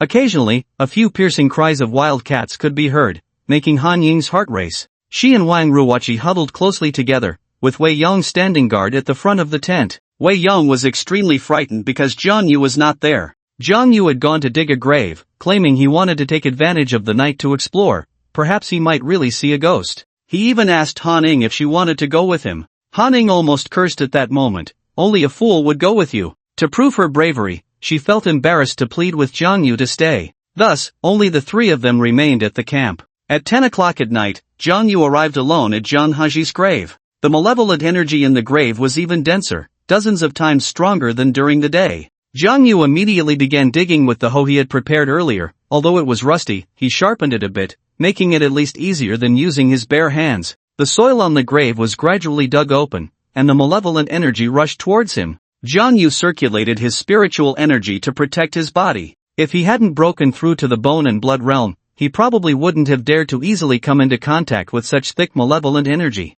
Finally, after half an hour, Jiang Yu dug out a pit and uncovered a mysterious corner of the grave. Beneath the dirt lay a black plastic bag. Even Jiang Yu felt nervous. He carefully opened the plastic bag and was instantly filled with shock and anger. Inside the plastic bag was a body. He quickly moved the plastic bag aside and continued digging, layer by layer, discovering a total of 7 corpses and 1 skeleton buried inside the grave. Jiang Yu lined up the bodies, opening all the plastic bags with great sorrow. They were all in their 20s, a prime age, yet had been secretly harmed here. Indeed, they had been secretly harmed, not by ghosts, because on each corpse's forehead was a black talisman. Jiang Yu recognized the symbols on it. They were gathering malevolence talismans. The old man had once told him that there were cultists who practiced malevolence cultivation, using people to nurture malevolence. After secretly harming someone, they would place a gathering malevolence talisman on them and bury them. After a period of time, all the malevolent energy would gather in the black talisman, and the practitioner would come to retrieve it.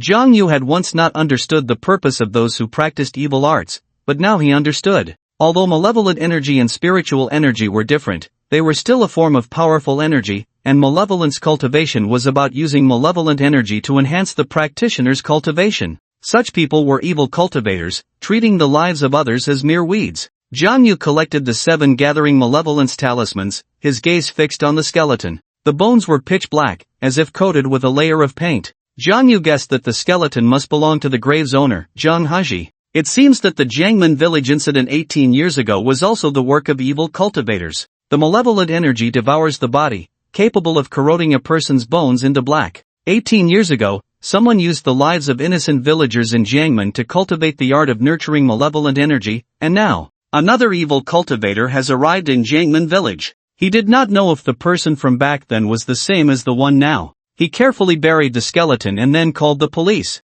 At first, the police did not believe him, as they had searched Jangman Village for several days without any clues. If someone had been murdered and buried in Jiangmen, the police dogs would surely have found the burial site. Unfortunately, this time the police dogs' noses failed, the malevolent energy in the grave was too strong. Jiang Yu returned to the camp, planning to have Han Ing and the others leave overnight. After all, the police would arrive soon, and they couldn't stay for long. At this moment, at the village entrance, Li Zhao and the others were already prepared, slowly making their way toward the camp. As soon as Jiang Yu returned, he spotted the sneaky Li Zhao and the others, thinking to himself that their actions had started quite a bit earlier than expected, not waiting until midnight. Jiang Yu hid in the shadows, watching them. Since you like to play ghost and scare people, I'll let you see a ghost. After all, the police wouldn't arrive for at least half an hour. There was plenty of time. Of course, Jiang Yu did not yet have the ability to control the undead. He could only use some tangible methods to let Li Zhao and the others experience the fear of seeing a ghost. As they approached the camp,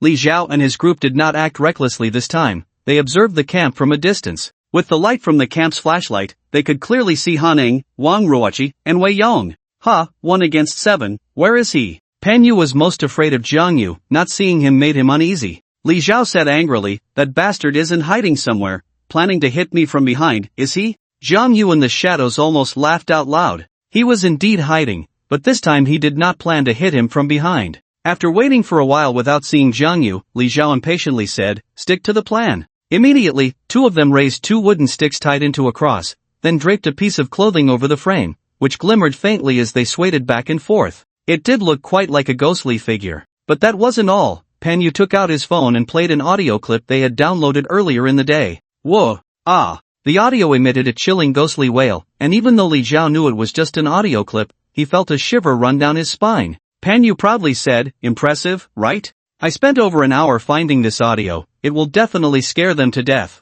Li Zhao nodded in satisfaction and then whispered, on my command, slowly approach. As Li Zhao and the others drew closer, the ghostly wails gradually reached Han Ing and the others' ears. Han Ing patted Wei Yong's shoulder and whispered, do you hear any sounds? Gulp. Wei Yong swallowed hard, pointing ahead in terror, stammering, why you guys, look over there. In the darkness ahead, 2 faint lights flickered, illuminating 2 ghostly figures. Wang Ruoqi's face turned pale, and she trembled uncontrollably. Han Ing also swallowed hard, trembling as she said, don't panic, it might be Li Zhao and the others playing tricks. Jiang Yu in the shadows couldn't help but smile, thinking that this girl had become much smarter. But then, the audio's piercing screams reached their ears, and the 3 nearly fainted from fright. There really are ghosts. Quick, let's find Brother Yu. Now, only Jiang Yu could give them a sense of safety. Wang Ruoqi said with a sob, I can't move. Her legs had gone weak from fear. It must be said that Li Zhao and their plan this time was very successful. In fact, when people watch horror movies, what they fear is not the scenes of vengeful ghosts killing,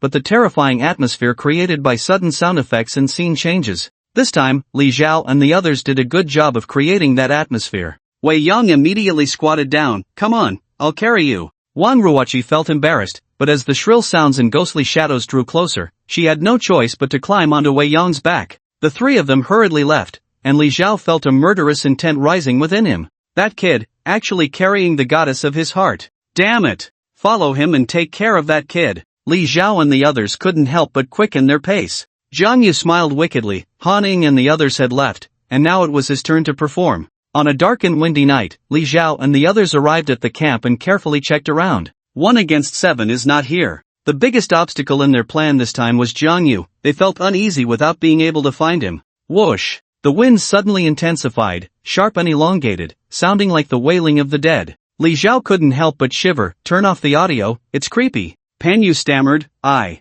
turned it off a long time ago. Everyone's faces changed simultaneously. Li Zhao looked at Pan Yu and the others, feeling a chill run down his spine. Suddenly, Li Zhao felt someone tap his head, and he immediately said sternly, stop messing around. Pan Yu and the others looked at him suspiciously, what's wrong? Li Zhao angrily said, still pretending, huh? Who just tapped my head? Our plan is to scare Wang Ruoqi, not to scare our own people. In an instant, Pan Yu and the others broke out in a cold sweat. No one tapped him. At that moment, Pan Yu exclaimed, ouch, who tapped me? Now everyone's faces turned pale, because there was no one behind Pan Yu. Pan Yu, don't joke around, there's no one behind you. Yeah, don't scare us. Gulp. Pan Yu swallowed hard, his heart nearly jumping out of his chest. He slowly turned around, and behind him was pitch black, completely empty. The young men looked at each other, their faces turning green with fear. Suddenly, a bag of chips in the camp tent flew up mysteriously, swaying in front of Li Xiao and the others.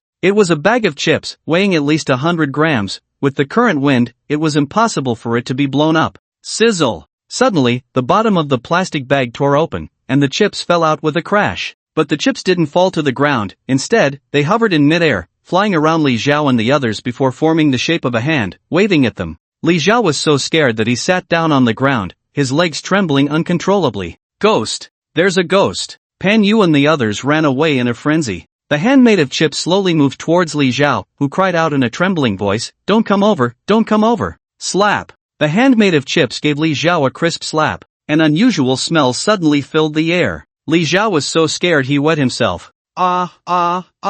Li Xiao didn't even know where the strength came from, suddenly running away in a panic. In the darkness, Zhang Yu sneered. With such little courage, he dared to pretend to be a ghost to scare people? Everything just now was his doing. As a cultivator, controlling a bag of chips over a short distance was a piece of cake. After scaring off Li Xiao and the others, Zhang Yu went to find Han Ying and the others. But after taking a few steps, another terrified scream came, a ghost. Zhang Yu's expression changed drastically. Logically, Li Xiao and the others should have run out of Jiangmen village as fast as they could, not shouting and screaming in the village. They must have seen something again. However, Zhang Yu had not prepared any other means to scare them. Were there others scaring them, or had they really seen a ghost? To uncover the truth, Zhang Yu quickly ran towards the direction of the sound. Although his senses were beyond those of ordinary people, the sky was devoid of any starlight, and Jiangmen village was so dark that one could not see their own hand in front of them. Zhang Yu could only use a flashlight for illumination. A beam of strong light swayed left and right in the village. He searched around the source of the first sound and finally found Pan Yu.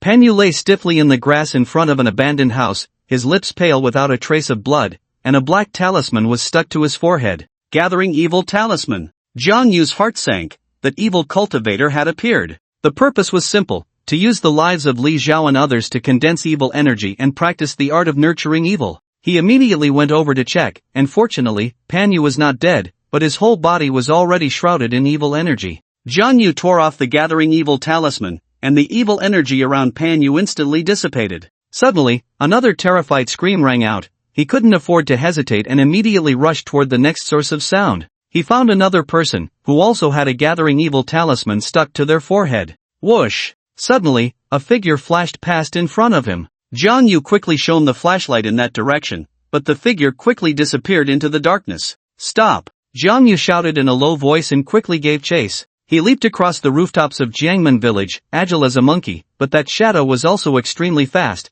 shaking Zhang Yu off in less than a minute. Ah! Another terrified scream echoed through the village. Zhang Yu's face changed dramatically. It was a girl's voice. At this moment, there were only two girls in the village, Han Ying and Wang Ruoqi. Not good. He almost forgot about them. After tearing off the gathering evil talisman, Zhang Yu immediately ran toward the direction where Han Ying and the others were shouting. He was very familiar with this direction, having wandered around nearby several times during the day. The source of the sound was near Hiyoji's grave. When Zhang Yu arrived, he found Han Ying, Wang Ruoqi, and even Wei Yong slumped on the ground, their flashlights dropped, beams of light illuminating the weeds. In the dim light, he could see that the faces of the three were devoid of color, their eyes filled with fear. They stared blankly at the direction of Hiyoji's grave. Zhang Yu let out a long breath. Han Ying and the others had not encountered that evil cultivator. There were no gathering evil talismans on their foreheads, but the screams had indeed come from them, as they had seen 7 corpses lined up beside Hiyoji's grave. This was Jiangmen Ghost Village, dark and windy at night. They had rushed here in a panic, and under the flashlight's glow, the 7 corpses suddenly came into view, making their fear understandable. The 3 trembled all over, their intense fear causing their legs to weaken. It's okay, it's just a few corpses, don't be afraid. After Zhang Yu appeared, the 3 finally felt a bit of safety. Han Ying opened her arms and hugged Zhang Yu, finally coming back to her senses from the terror. Wang Ruoqi, feeling shy, didn't throw herself into Wei Yong's arms but tightly grasped his hand, her nails almost digging into his flesh. Wei Yong quietly asked, "Brother Yu, what happened to these corpses?" Zhang Yu explained, "They should be the people who went missing in Jiangmen village before. I've already called the police, they will be here soon." Upon hearing that the police were coming, Han Ying and Wang Ruoqi's fear lessened a bit. However, they still didn't want to stay here. Han Ying said, "Zhang Yu, can we go back now?" If she got scared a couple more times, she feared she would go crazy. Wang Ruoqi nodded in agreement, like a chick pecking at rice. But Jiang Yu couldn't leave yet. If he left, Li Xiao and the others would definitely die, ending up like the 7 corpses beside Hiyoji's grave. He looked at Wei Yong and Wang Ruoqi and asked, "Can you walk?" Wei Yong nodded. "I've regained my strength." "Good, you help Wang Ruoqi. I'll take you to the village entrance first." After saying that, he picked up Han Ning. Wang Ruoqi looked on enviously. Jiang Yu's embrace was the safest place at that moment. Wei Yong said weakly, "Ruoqi, if you don't have the strength, I can also." "No need." Before Wei Yong could finish his sentence, Wang Ruoqi rejected him, but she still held onto his hand tightly. The 4 of them walked towards the village entrance, and Han Ning asked, "Why are you taking us to the village entrance? Are you not planning to leave?" Just as she finished asking, a terrified scream echoed from the village again, "Ghost! Help!" Han Ning and the others instantly tensed up, and Wang Ruoqi whispered, "That's Li Xiao's voice." Jiang Yu frowned tightly. "Do you understand why now?" Wang Ruoqi said unhappily, "Even if they really saw a ghost, they deserve it."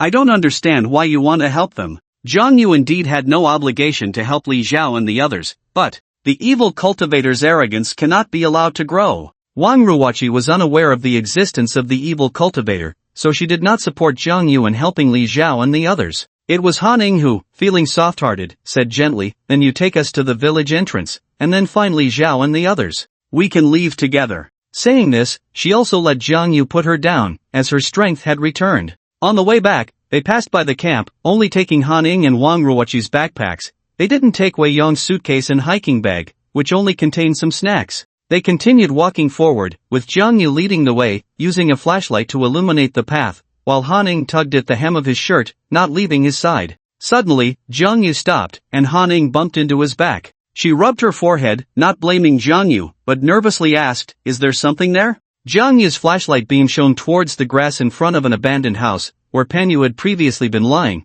but now there was no one to be seen. To avoid alarming Han Ning and the others, Jiang Yu shook his head and said it was nothing, continuing towards the village entrance, but quickening his pace. The clouds parted, and the moonlight shone down on Jiangmen village, restoring some brightness. As they approached the village entrance, Jiang Yu saw a figure standing there from a distance, dressed in a black robe and wearing a hood. Han Ning and the others thought it was a ghostly shadow and were too scared to move forward. "With me here, don't be afraid." Jiang Yu walked over calmly. He was certain that the person was the evil cultivator. He wasn't afraid of confronting the evil cultivator directly, but he worried about them engaging in guerrilla tactics. With Han Ning, Li Xiao, and the others totaling 8 people, Jiang Yu wouldn't be able to handle them all. "Ah!" Han Ning let out a startled cry, and as she got closer, she saw that there were 5 people lying at the feet of the figure in the black robe. Han Ning thought they were corpses like those by Jiang Yi's grave, and her lips turned pale with fear. Only after taking a few more steps did they see clearly that the ones lying on the ground were Li Xiao and the others. "Stop!" The figure in the black robe issued a chilling voice, preventing Jiang Yu from moving forward. Jiang Yu halted, with Han Ning, Wang Ruoqi, and Wei Yong hiding behind him, feeling tense and uneasy in the presence of the black-robed figure. "Hand over your things, or I will kill them." The black-robed figure gathered a mass of black mist in his hand, looking very eerie. This scene shattered Han Ning and the others' worldview, leaving them stunned in shock. Jiang Yu smiled indifferently and took out a Gathering Evil talisman from his pocket. "Do you want this?" The Gathering Evil talisman was as precious as a rare treasure to the evil cultivator. He had come specifically to retrieve the talisman today, but did not expect Jiang Yu to get there first. When he arrived at Jiang Yi's grave and saw the 7 corpses, the Gathering Evil talisman had already vanished without a trace, and he was furious, originally planning to kill everyone in the village to vent his anger. However, when Jiang Yu pursued him, he discovered that there were cultivators in the village just like him. He knew that while he could kill those ordinary people, he might not be able to kill Jiang Yu, and he also couldn't retrieve the Gathering Evil talisman. So, when Jiang Yu went to find Han Ning and the others, he brought Li Xiao and the others to the village entrance, using their lives to threaten Jiang Yu. However, his plan did not go as he had hoped. Jiang Yu coldly smiled and pointed at the unconscious Li Xiao and the others on the ground, saying, "Do you think I care about their lives?" "Oh really?" The black-robed man's black mist surged rapidly in his hand, then swirled around Li Xiao and the others. He said ominously, "Then tell me, who should I kill first?" Jiang Yu pointed at Li Xiao and said, "Just him. This bastard is always scheming to steal my brother's girlfriend. It's best to get rid of him first." The black-robed man slightly raised his head, revealing a pair of cold, sinister eyes beneath the hood, exuding a murderous aura. "Wait!" Han Ning hurriedly shouted, "Don't kill them." Although she hated Li Xiao, she couldn't bear to watch him be killed right in front of her. "Jiang Yu, give him what you have." Han Ning didn't know what the Gathering Evil talisman was. she just felt it was a piece of black paper that wasn't necessary to weigh the lives of a few people.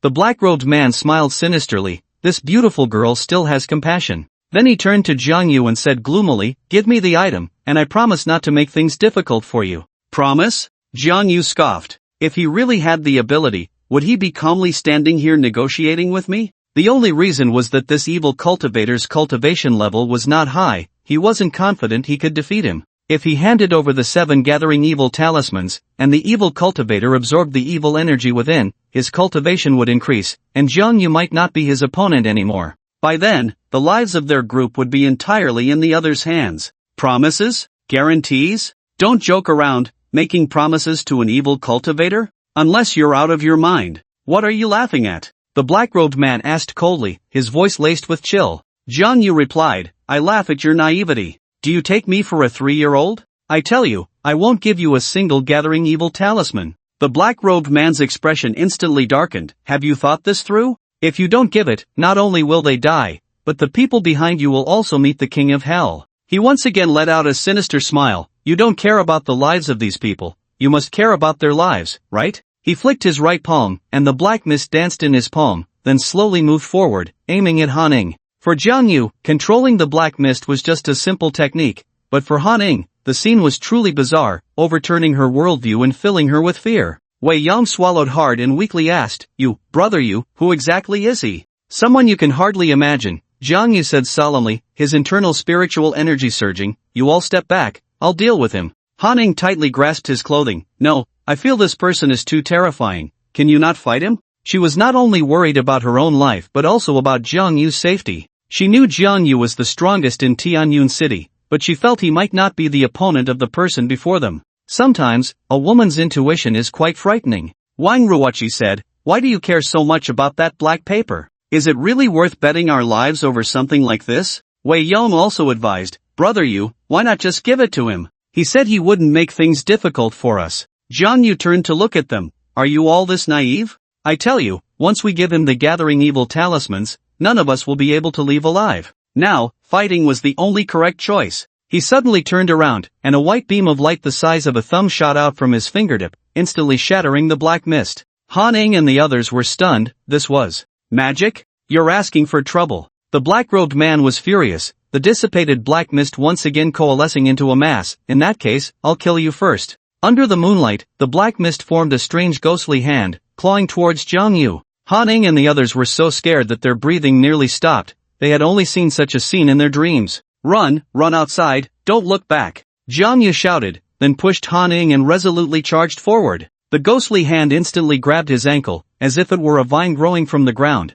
making it difficult for Jiang Yu to move. The evil cultivator slowly walked towards Han Ning and the others, his eyes filled with a chilling murderous intent. Swish! A beam of white light shot across, forcing the evil cultivator to retreat 10 paces. Jiang Yu shouted again, Wei Yang, take them away. Wei Yang, after all, was a man. He realized the seriousness of the situation. Jiang Yu had no time to take care of them, he had to rely on him now. Ah! Wei Yang roared, grabbing one person with each hand and running towards the village exit. They had to leave, otherwise, they would only become a burden to Jiang Yu. The evil cultivator did not pursue. His target was the 7 gathering evil talismans. Since he had already torn his face with Jiang Yu, there was only one path left. Kill Jiang Yu. As for Han Ning and the others' lives or deaths, they meant nothing to the evil cultivator. Jiang Yu's palm flickered with a faint light, and he struck down with a vertical chop. His palm seemed sharper than any blade, instantly slicing the ghostly hand at his ankle into black smoke. He leaped up, landing on the roof of a house, then quickly ran towards the center of the village. He ran while looking back, controlling his speed. He had to make that evil cultivator chase him, to prevent him from turning back to deal with Han Ning. The reason he ran towards the village was also because of Li Xiao and the others. If they fought right there, the surge of spiritual energy would endanger Li Xiao and the others. The black-robed evil cultivator caught up, moving even faster than Jiang Yu. Jiang Yu calculated in his mind. He had just entered the path of cultivation, with only the strength of the first level of bone and blood realm, while the evil cultivator was likely stronger, at the second level of bone and blood realm. However, the black-robed man practiced evil techniques, and his foundation was not solid, so Jiang Yu could still compete with him. Finally, Jiang Yu stopped in front of Jiang He's grave. The evil cultivator also caught up, not in a hurry to attack. The black robe swayed, exuding a chilling aura. A guy at the first level of Bone and Blood Realm dares to meddle? Aren't you afraid of losing your life because of it? You're not much stronger than me, Jang replied disdainfully. If you really had the ability, would you still be talking nonsense with me? The black-robed man shrugged. I admit, I don't have complete confidence in winning against you, so I've been giving you chances. The gathering evil talismans have already been completed, and those people cannot be resurrected. What you're doing is completely meaningless. He pointed at the 7 corpses by the grave, his eyes devoid of any emotion. Utterly indifferent, he viewed human life as mere grass. Jang angrily said, using the corpses of others to pave your path of cultivation, you don't even have a shred of remorse. The black-robed man coldly replied, you clearly are just a rookie who has just become a cultivator. Do you know that since ancient times, the strong have paved their way to the peak with countless corpses? Who among those who stand at the summit does not have blood on their hands? Cultivation is brutal, sufficient strength allows them to break free from the existing world. They can ignore laws and ethical morals, but likewise, they have also lost the protection of the law. Life and death, the cycle never ends. Cultivators grow up in brutal struggles. Every day someone rises, and someone falls. But that is the rule of the cultivator's world. Innocent civilians are not sacrifices on the path of a cultivator's growth. Stop arguing with me. In any case, your actions make me very uncomfortable. I will take care of this matter. Jang took out a gathering evil talisman, drew several runes in the air, and with a flick of his wrist, the black talisman instantly ignited, the dense evil energy dissipating in the flames. The black-robed man was furious. My business, even the people from the evil suppression division haven't come to manage it, and you, a mere first level of Bone and Blood Realm, think you can interfere? Can you manage it? He waved his hand, and the dissipated black mist surged in from all directions, a formidable aura overwhelming the scene. The malevolent energy surged like a tide, and Jang could feel the threat it posed as he dodged and maneuvered, closing in on the man in the black robe. The black-robed man was slightly taken aback, surprised by Jang's agility. This kind of movement was too peculiar, he had never seen anything like it.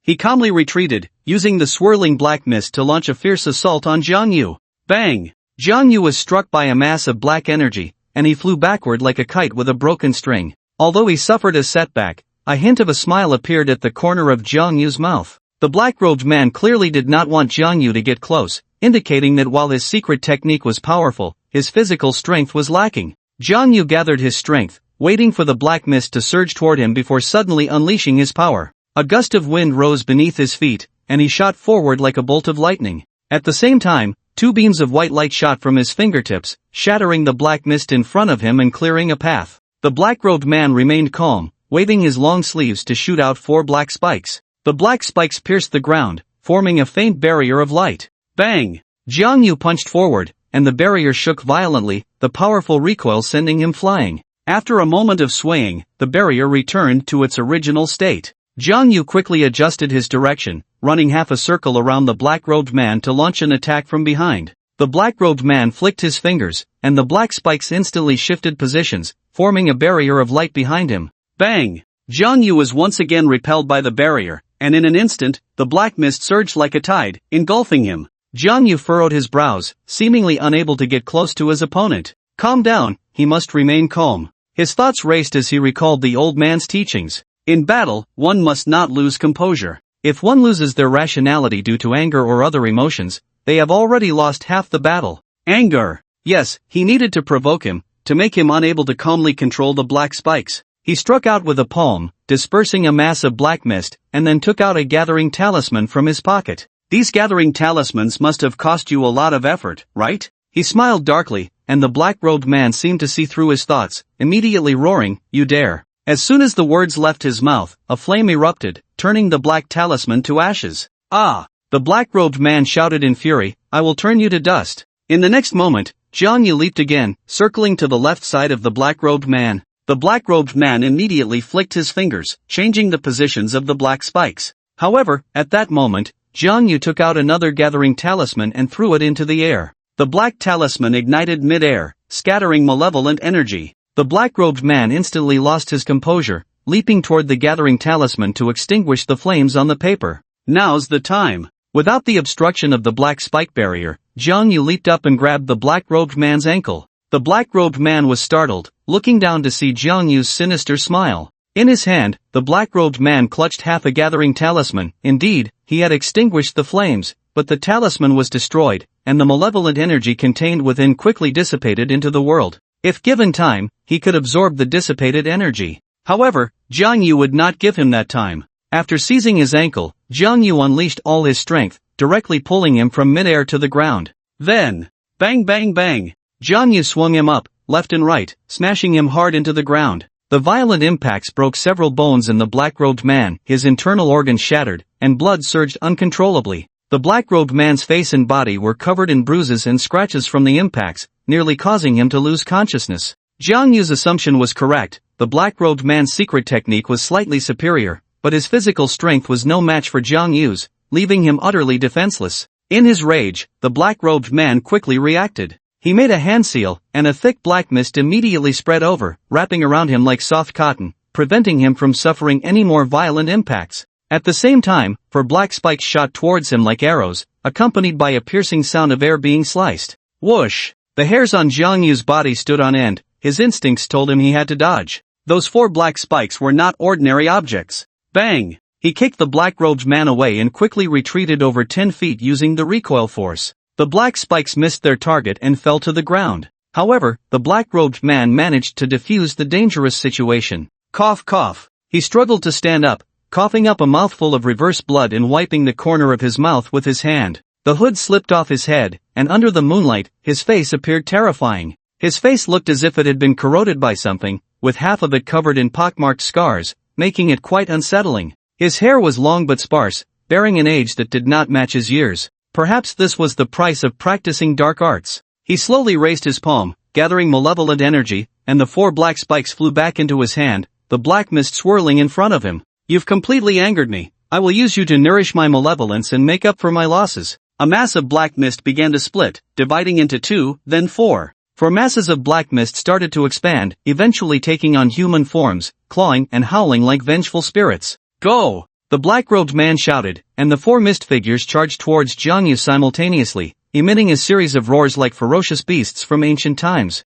Jiang Yu pushed his palms forward, and spiritual energy transformed into a gust of wind, blowing all the weeds in front of him flat against the ground. The fierce wind whipped up, raising clouds of dust. The advance of the 4 mist figures was greatly hindered. Jiang Yu glanced at the black-robed man. If he wanted to defeat him, he had to be more cautious. The 4 mist figures posed a threat to Jiang Yu. If this stalemate continued, he would surely be torn to shreds by them. However, what Jiang Yu feared most were those 4 black spikes. They were not ordinary items, and he suspected they were some kind of magical treasure. The black spikes could attack and defend, giving Jiang Yu a headache. His cultivation was still too low. If he had the strength of the bone and blood second realm, he would be confident in defeating the black-robed man. He used his movement technique to approach the black-robed man, but the 4 mist figures immediately turned to attack him, albeit a bit slower. The black-robed man regained his composure, continuously manipulating the 4 black spikes with his fingers, shifting the light barrier to deflect all of Jiang Yu's attacks. His physical strength and spiritual energy were being continuously drained, and Jiang Yu was growing increasingly anxious.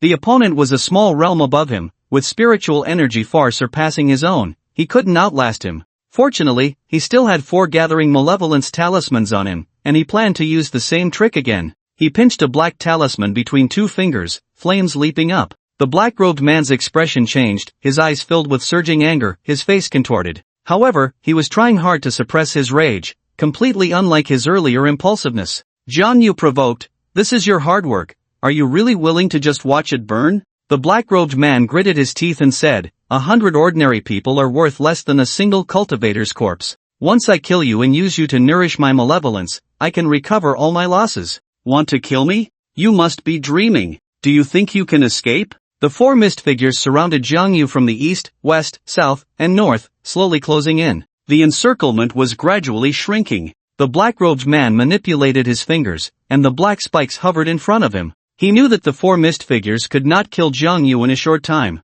However, as long as the mist figures surrounded Jiang Yu and restricted his space, he could control the black spikes for a fatal strike. Jiang Yu looked left and right, then leaped into the air. Cultivators of the bone and blood realm could not fly at will, but their jumping ability was several times that of ordinary people. He planned to jump out of the mist figure's encirclement. But at that moment, the arms of the 4 fog figures suddenly swelled, like 4 unbreakable ropes wrapping around Jiang Yu's legs, instantly pulling him down from midair. Then, the mist spread again, as if thin ropes were entwining around Jiang Yu's body. Jiang Yu struggled desperately, his internal spiritual energy surging, but he found it hard to move. He was pinned to the ground, only able to roll awkwardly. Whoosh! The man in the black robe seized the opportunity, controlling 4 black spikes to fly towards him. Jiang Yu struggled with all his might, rolling twice on the ground. He dodged 3 black spikes, but still got one pierced into the flesh of his left arm. The body of someone in the bone-blood realm could hardly be penetrated by ordinary bullets, yet against the black spikes, it was as fragile as tofu. The malevolent energy surged into his body, rampaging like an uncontrollable beast. Endless pain made Jiang Yu unable to help but scream. Ah! His whole body was covered in bulging veins, beads of sweat rolling down. The man in the black robe walked towards him slowly, a smug smile on his face. Under the moonlight, his terrifying visage was clearly reflected in Jiang Yu's eyes. That smile was undoubtedly the most chilling smile Jiang Yu had ever seen in his life. Just a mere bone-blood first realm, he said disdainfully. I previously gave you a chance to live, but you didn't cherish it. He slightly raised his hand, and the remaining 3 black spikes rose from the ground, hovering up and down in front of the man in the black robe. The black spikes were like deadly arrows, as if they could take Jiang Yu's life at any moment. You are the first cultivator I used to nurture malevolent energy, but you will definitely not be the last. It was as if he was pronouncing Jiang Yu's death sentence. Jiang Yu was slowly being eroded by the black mist, his spiritual energy and physical strength rapidly diminishing. This was the first cultivator he had encountered. He never expected that his first encounter with a cultivator would lead him to face the brink of death. He couldn't think of a way to resolve it and couldn't help but blame the old man. An evil cultivator had magical treasures at hand, yet he, the first and only disciple of Boki Mountain, didn't even have a decent magical treasure. He always believed that he lost to those 4 black spikes. He was unwilling. The man in the black robe looked up at the bright moon in the sky, malevolent energy swirling around him. You are very unwilling, aren't you? He said coldly. This is the cruelty between cultivators. I believe that if I lost to you, you would also kill me without hesitation. Jiang Yu struggled. He had no time to converse with the man in the black robe. The fact that he was still alive proved that he still had a chance. The man in the black robe was enjoying the pleasure of victory, and the area around Jiangmen Ghost Village was desolate, with no one to disturb him. He spread his arms, accepting the baptism of moonlight, his whole body shimmering with a sinister green light. The black spikes were also shrouded in a layer of green light. Goodbye, friend. 3 black spikes shot towards Jiang Yu's forehead in an instant, and Jiang Yu still couldn't think of a way to break free. He was almost in despair. Dying at the hands of this not-so-powerful evil cultivator, he couldn't close his eyes in peace. Beep woo, beep woo. Suddenly, a series of urgent sirens sounded, and the sky at the village entrance flashed with red and blue lights. The police had arrived. The smile on the man in the black robe vanished instantly as he turned to look towards the village entrance. His emotions fluctuated, and the power of the black mist weakened slightly. Jiang Yu seized this opportunity to roll a few times, narrowly dodging 3 black spikes. Clang! Clang! The black spikes shot into the ground, and the surrounding weeds instantly lost their vitality. The man in the black robe suddenly turned back, gritting his teeth and saying, "You called the police?" Jiang Yu chuckled. "I called the police when I discovered the body because the situation was suspicious, and I even reminded them to bring the people from the Evil Suppression Division." The man's expression changed drastically, a hint of fear appearing in his eyes. The people from the Evil Suppression Division are coming too? Jiang Yu's smile faded, threatening, "If you don't leave now, you won't be able to escape. Of course, you can also choose to kill me, and then be killed by the people from the Evil Suppression Division to accompany me in death." The man in the black robe had a venomous gaze, staring at Jiang Yu. "Today you are lucky, fate has brought us together in this vast world. We will meet again soon." 3 seconds later, he sheathed his black long nail, leaped a few times, and vanished into the boundless night. The black mist surrounding Jiang Yu quickly dissipated, and he regained his freedom. Having narrowly escaped death, he let out a long breath of foul air. Fortunately, he had managed to intimidate that evil cultivator. In truth, he had no idea what the Evil Suppression Division was. As a newcomer to the cultivation path, he knew too little about the world of cultivators. The Evil Suppression Division was something the man in the black robe had mentioned. From his words, Jiang Yu inferred that the people from the division were specifically tasked with dealing with evil cultivators. So, Jiang Yu brought up the Evil Suppression Division, and the effect was better than he had expected.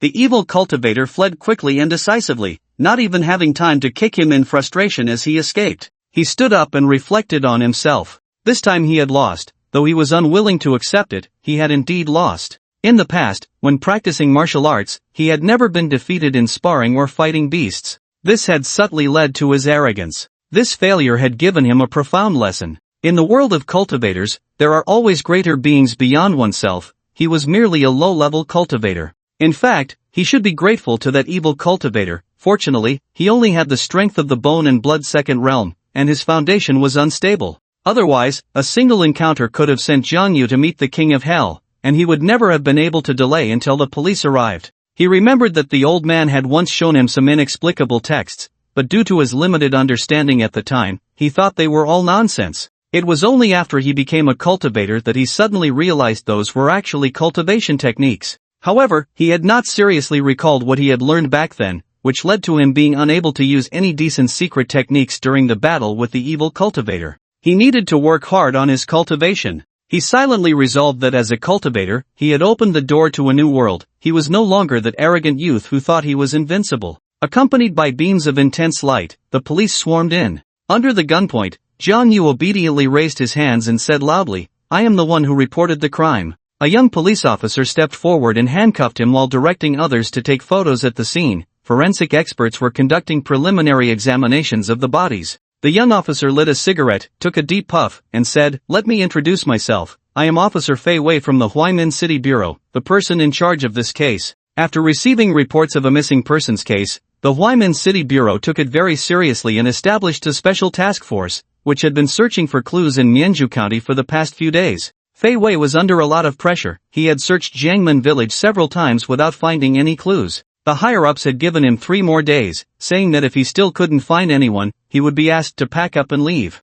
Fei Wei glanced at the handcuffs on Jang Yu's wrists and continued, "Don't take it personally, this is a necessary procedure. You are the reporter, but you are also our primary suspect. Please cooperate with me, and once we understand the situation, we will let you go." Jang Yu replied, "Hello, Officer Fei, my name is Jang Yu, I am from Tianyun City, and I came to Jiangmen Village with friends for an adventure, accidentally discovering these bodies." Before Fei Wei could ask, he provided a brief explanation. Fei Wei stared at him and asked, "Were those students at the village entrance your friends?" "Sort of. What about the 3 students named Han Ing?" "They are my friends, officer." "Have you seen them?" Fei Wei took a puff of his cigarette and said slowly, "I encountered them on the way here. The 3 of them were panicking, as if they had seen a ghost. They said, 'There is a very terrifying person in the village?'" Jang Yu nodded, "A person difficult for an ordinary person to comprehend. Controlling black mist out of thin air is indeed hard to understand." "What about the others?" "They ran away." "Where did they run to?"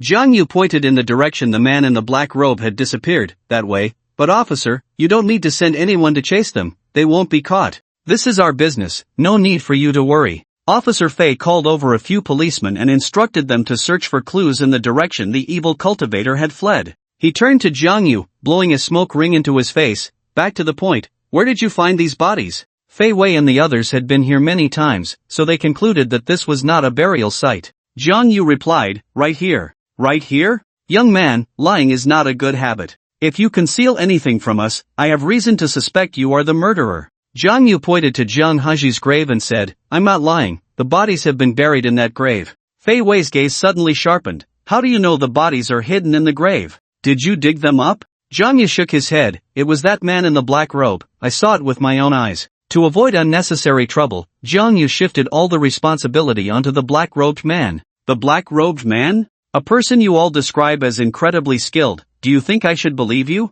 If Officer Fei reports this matter, I believe someone will trust our words." "Report? Are you saying you have someone above you?" "No, I'm saying report it to the town exorcism office." Fei Wei flicked away his cigarette butt, his brow furrowing. "You actually know about the town exorcism office?" Jang Yu looked at Fei Wei in surprise. The fact that Fei Wei was astonished that Jang Yu knew about the town exorcism office, rather than asking what it was, indicated that Fei Wei was aware of its existence, which made things much easier. The two exchanged glances, feeling a sense of camaraderie. Fei Wei pulled Jang Yu aside and lit another cigarette. "Since you are also a cultivator, I'll be straightforward. Let's talk about the specifics." He believed Jang Yu was hiding something from him. Jang Yu said, "The facts are not much different from what I've said. It's just that I dug up those few bodies." Fei Wei replied, "I have been to Jiangmen Village and found no clues." "How did you know the bodies were in the grave?" Jang Yu explained, "Because I saw the malevolent aura during the day." "Malevolent aura?" "Yes, it was an evil cultivator who had placed a gathering malevolence talisman on each body. I think when you came, the malevolent aura had just formed and hadn't broken through the soil, which is why you didn't notice it. Fei Wei nodded thoughtfully and added, evil cultivators must be eradicated. Why did you let him go? Let him go? Jiang Yu smiled bitterly. I should say he let me go. If you hadn't arrived in time, I might have already died. Fei Wei squinted at Jiang Yu, making him feel uneasy, as if everything was being seen through. Fei Wei murmured, bone and blood at the first level, no wonder. It was normal that someone at the first level of bone and blood couldn't defeat that evil cultivator. Tell me more about that evil cultivator, his build, appearance, and cultivation level? His build is similar to mine, his face looks like it has been corroded by something, his hair is long and sparse, at the second level of bone and blood, skilled in controlling black mist, and he has 4 powerful black long nails. Jiang Yu shared everything he knew in detail. At that moment, a forensic expert walked over and said, Team Fei, after a preliminary examination, none of the 7 deceased have obvious external injuries. The time of death was about a week ago. The specifics will have to wait for the autopsy. Fei Wei nodded and walked over to the others, saying, finish up the cleanup, I'll take him back to the station for a statement. Taking a statement was a necessary procedure. Jiang Yu followed Fei Wei to the village entrance and found that Li Zhao and the others were already gone. Fei Wei explained, they've been sent to the hospital. Jiang Yu asked, what about my friends? I mean, Han Ying and the others? Fei Wei replied, they've been taken to the station, you'll see them soon. Fei Wei drove alone, first taking Jiang Yu to the hospital for wound dressing, and then he brought him back to the Mianzhu County Public Security Bureau. Han Ying and the others were taking notes. Although they had already arrived at the police station, they still felt uneasy. Jiang Yu was taken to the recording room, where Fei Wei brought a notebook and asked Jiang Yu to recount what had happened in Jiangmen Village. Finally, Fei Wei took out a photo, which was a surveillance image. Is this the evil cultivator from Jiangmen Village? The photo was not very clear, but it was vaguely recognizable. Jiang Yu nodded and confirmed, it's him. Fei Wei seemed to ponder for a moment, tapping his fingers on the table, and after a while said, be careful during this time. Jiang Yu was puzzled, what do you mean? Fei Wei replied, according to our intelligence, Daishan has been active in Tianyun City recently. You're also from Tianyun City, and if you encounter him again, he won't let you go. Daishan was the name of that evil cultivator. Thank you for the warning. Alright, once the notes are done, you can leave. But it's best to keep your phone on for 24 hours. We may need to contact you again for more information. Fei Wei closed the notebook and stood up to leave. Officer Fei, wait a moment. Is there anything else? Fei Wei turned to look at him, and Jiang Yu asked, the case from 18 years ago in Jiangmen Village was also caused by an evil cultivator, right? It was handled by the exorcism division at that time, wasn't it? Yes. Jiang Yu was also a cultivator, so Fei Wei did not hide this from him. Then, Officer Fei, could you do me a favor? Fei Wei sat back down, lit a cigarette, and looked at him with a smile. What do you want me to help you with? Jiang Yu said, could you help me check the case files from 18 years ago in Jiangmen Village? Oh? Fei Wei asked curiously, you want to check the case files? Could it be that this case is related to you? I see you can't be more than 20 years old. 18 years ago, you were still an infant, right? That's right. Jiang Yu nodded, serious, my name is Jiang Yu, and I'm an orphan. I was adopted by my master 18 years ago, and I still don't know who my parents are. Fei Wei immediately understood, murmuring, surname Jiang, orphan, 18 years old, you suspect you are a survivor from Jiangmen Village? Could you please help me check? Of course, just a moment. In 3 minutes, Fei Wei came back with a file bag and placed it on the table. This is the case file from 18 years ago in Jiangmen Village. In fact, Fei Wei also suspected that the recent disappearance case in Jiangmen Village was related to the murder case from 18 years ago, so he had pulled the case files for comparison when the special task force was established. With a nervous heart, Jiang Yu opened the file, while Fei Wei smoked casually and said, you don't need to be nervous, in my opinion, you should not be an orphan from Jiangmen Village. Why do you say that, Officer Fei? I've read the files several times, and among the deceased and survivors from Jiangmen Village back then, there were no children under 1 year old. Jiang Yu breathed a sigh of relief. He trusted Fei Wei. The files were right in front of him, and Fei Wei had no reason to lie. He felt a bit disappointed but more relieved. Disappointed that he still couldn't find any clues about his parents, but relieved that his parents were not from Jiangmen Village. Perhaps they were still alive somewhere. He pushed the file back to Fei Wei and said thank you. Fei Wei picked up the file bag and stood up. Your friends have finished their notes. You can leave at any time. As he reached the door, he suddenly turned back. Which sect are you from? In this era, cultivators generally did not learn without a master. They all had sect inheritances. Jiang Yu replied, Baichi Mountain. He did not mention Zuentian Gate because it was just a sect the old man drunkenly mentioned, and Jiang Yu was unsure if his sect was indeed Gate, so he only said Baichi Mountain. Does Baichi Mountain have a sect? Fei Wei muttered but did not think much of it, then asked, are you interested in joining the exorcism division? We really need young cultivators with a sense of justice like you. To be honest, Jiang Yu did not know much about the exorcism division, so he politely declined. Well, I need to consult my master. Understanding, if you have the willingness, feel free to call me anytime. After Fei Wei handed him a business card, he immersed himself in the intense work. Although they had identified the suspect, the subsequent task of capturing him was still heavy. Haning and the others waited outside the recording room. As soon as Jiang Yu walked out, Haning rushed over, tightly hugging Jiang Yu, tears brimming in her eyes. Haning could not suppress her inner emotions. While taking notes at the police station, her mind was constantly on Jiang Yu. Jiang Yu had stayed in Jiangmen Village to protect them, and if he were to die, she would blame herself for a lifetime. Late at night, Jiang Yu and his group found a hotel to stay in, and the events in Jiangmen Village lingered like a nightmare that wouldn't fade away. No one could sleep. As soon as they closed their eyes, terrifying images flooded their minds. At 7 in the morning, they met with Wu Qin and Zhang Ming, catching the early bus back to Tianyun City. The group was devoid of the laughter and joy from their earlier journey, all silent, and tacitly avoiding any mention of Jiangmen Village. During this trip, Wang Ruoqi had a change of heart towards Wei Yong. She wasn't exactly moved, but at least she felt grateful, because Wei Yong had stepped up to protect her in her moment of danger. She also had a new understanding of Jiang Yu, no longer daring to hold the previous disdain. For Wang Ruoqi, Jiang Yu was now a man who could perform magic. After more than 3 hours of travel, they finally returned to Tianyun City, parting ways to go home. Jiang Yu and Haning returned to their rental apartment, and Haning could no longer hold on, collapsing into sleep. At home, with Jiang Yu there, she slept soundly. Jiang Yu, however, was full of energy. After Haning fell asleep, he went to Yuyan Company to find Wen Fuya. The employees at Yuyan Company were increasingly busy. The collaboration with Mengdai Group was still ongoing, and now Shanya Group had sent people over to negotiate. When Jiang Yu arrived, Wen Fuya was in the office discussing the agency matter with the sales vice president of Shanya Group. He didn't want to interrupt her work, so he waited in the lounge. Su Xian came in and out, serving tea and water, and had long noticed Jiang Yu, her eyes filled with hostility. An employee passed by the lounge, came in, and greeted Jiang Yu. Jiang Yu, you're here. You're still so free as a bodyguard, unlike us, working overtime every day, going crazy. Jiang Yu joked, you should complain to your boss about that. The employee replied, I'm not complaining, I actually enjoy working overtime. Our company just signed an agency contract with Mengdai Group, and now Shanya Group has sent people over to negotiate. I believe our company will only grow stronger, and when that happens, I'll be a veteran. How can I not work hard? I won't talk to you anymore, I'm busy. Upon hearing the words Shanya Group, Jiang Yu suddenly stood up. He had overlooked a major issue. He had forgotten about the matter with Lin Shi, the vice president of Shanya Group. The treatment was not yet finished, but due to recent twists and turns, he had forgotten about it. Lin Shi had helped him a lot, and he had turned around and forgotten about her.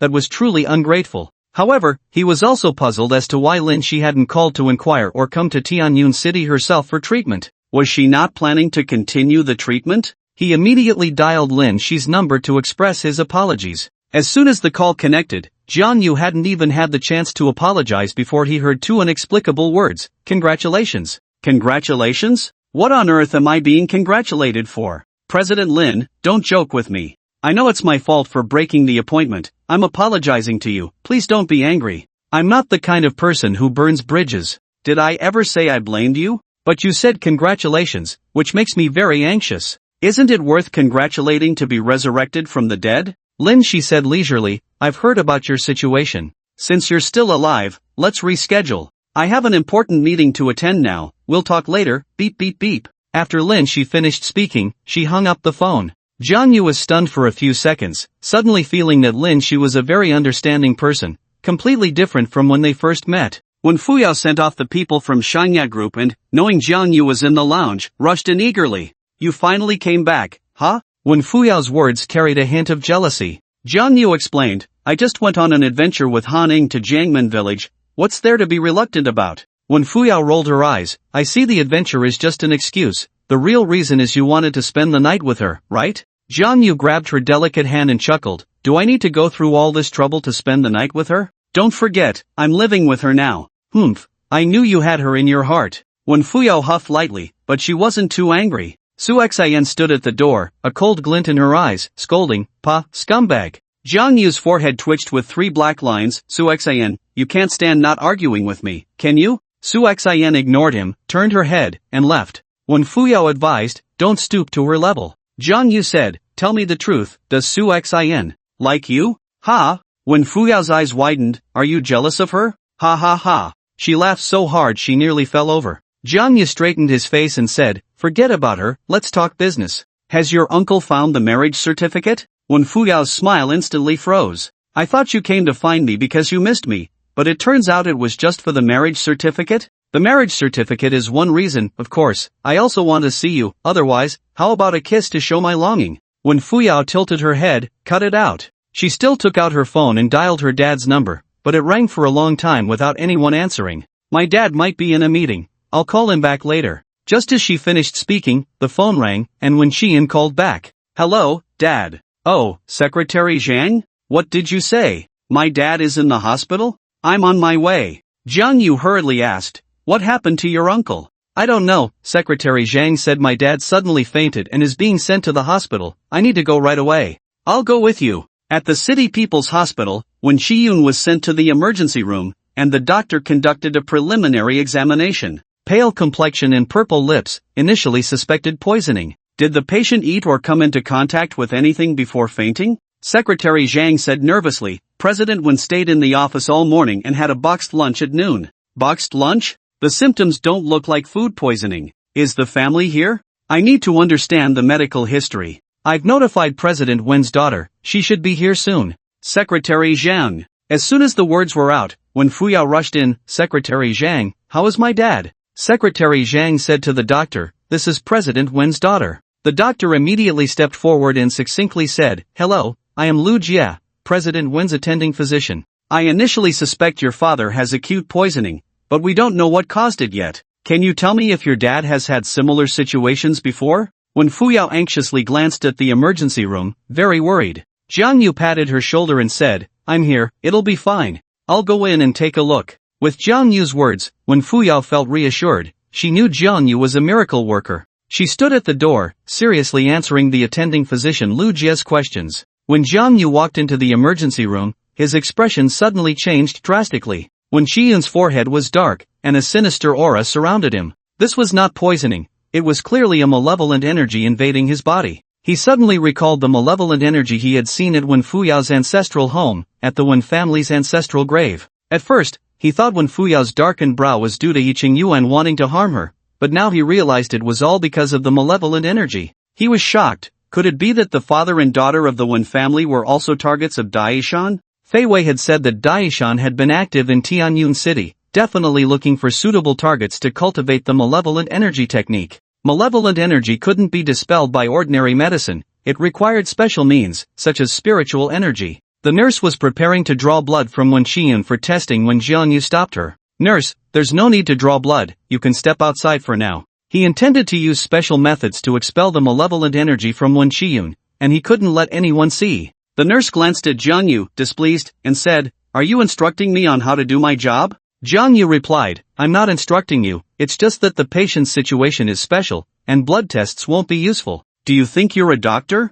That's right, I am. Do you have a medical license? Show it to me. I don't have one. Humph. The nurse coldly huffed, not to mention you don't have a medical license, even if you did. And even if you were a top expert from some big hospital, you wouldn't have the right to treat someone outside your practice. She spoke with reason, it was the rule. Jiang Yu said, rules are dead, but people are alive. I am confident I can cure the patient, why shouldn't I be allowed to try? Hearing the argument, Lu Jie entered and asked, what's going on? The nurse said, Dr. Lu, this person wants to practice medicine illegally here. Lu Jie glanced at Jiang Yu. He knew Jiang Yu had come with Wen Fuyao, so he spoke politely, young man, I understand you care about your relative, but you can't just do as you please. Jiang Yu said, I'm not being reckless, I can treat this illness, and only I can. Lu Jie frowned, young man, what do you mean by that? Are you doubting my medical skills? Jiang Yu replied, you've misunderstood, I don't mean that. So you mean your skills are better than mine? I wouldn't say better, but my treatment method is effective for the patient, at least for the one lying here.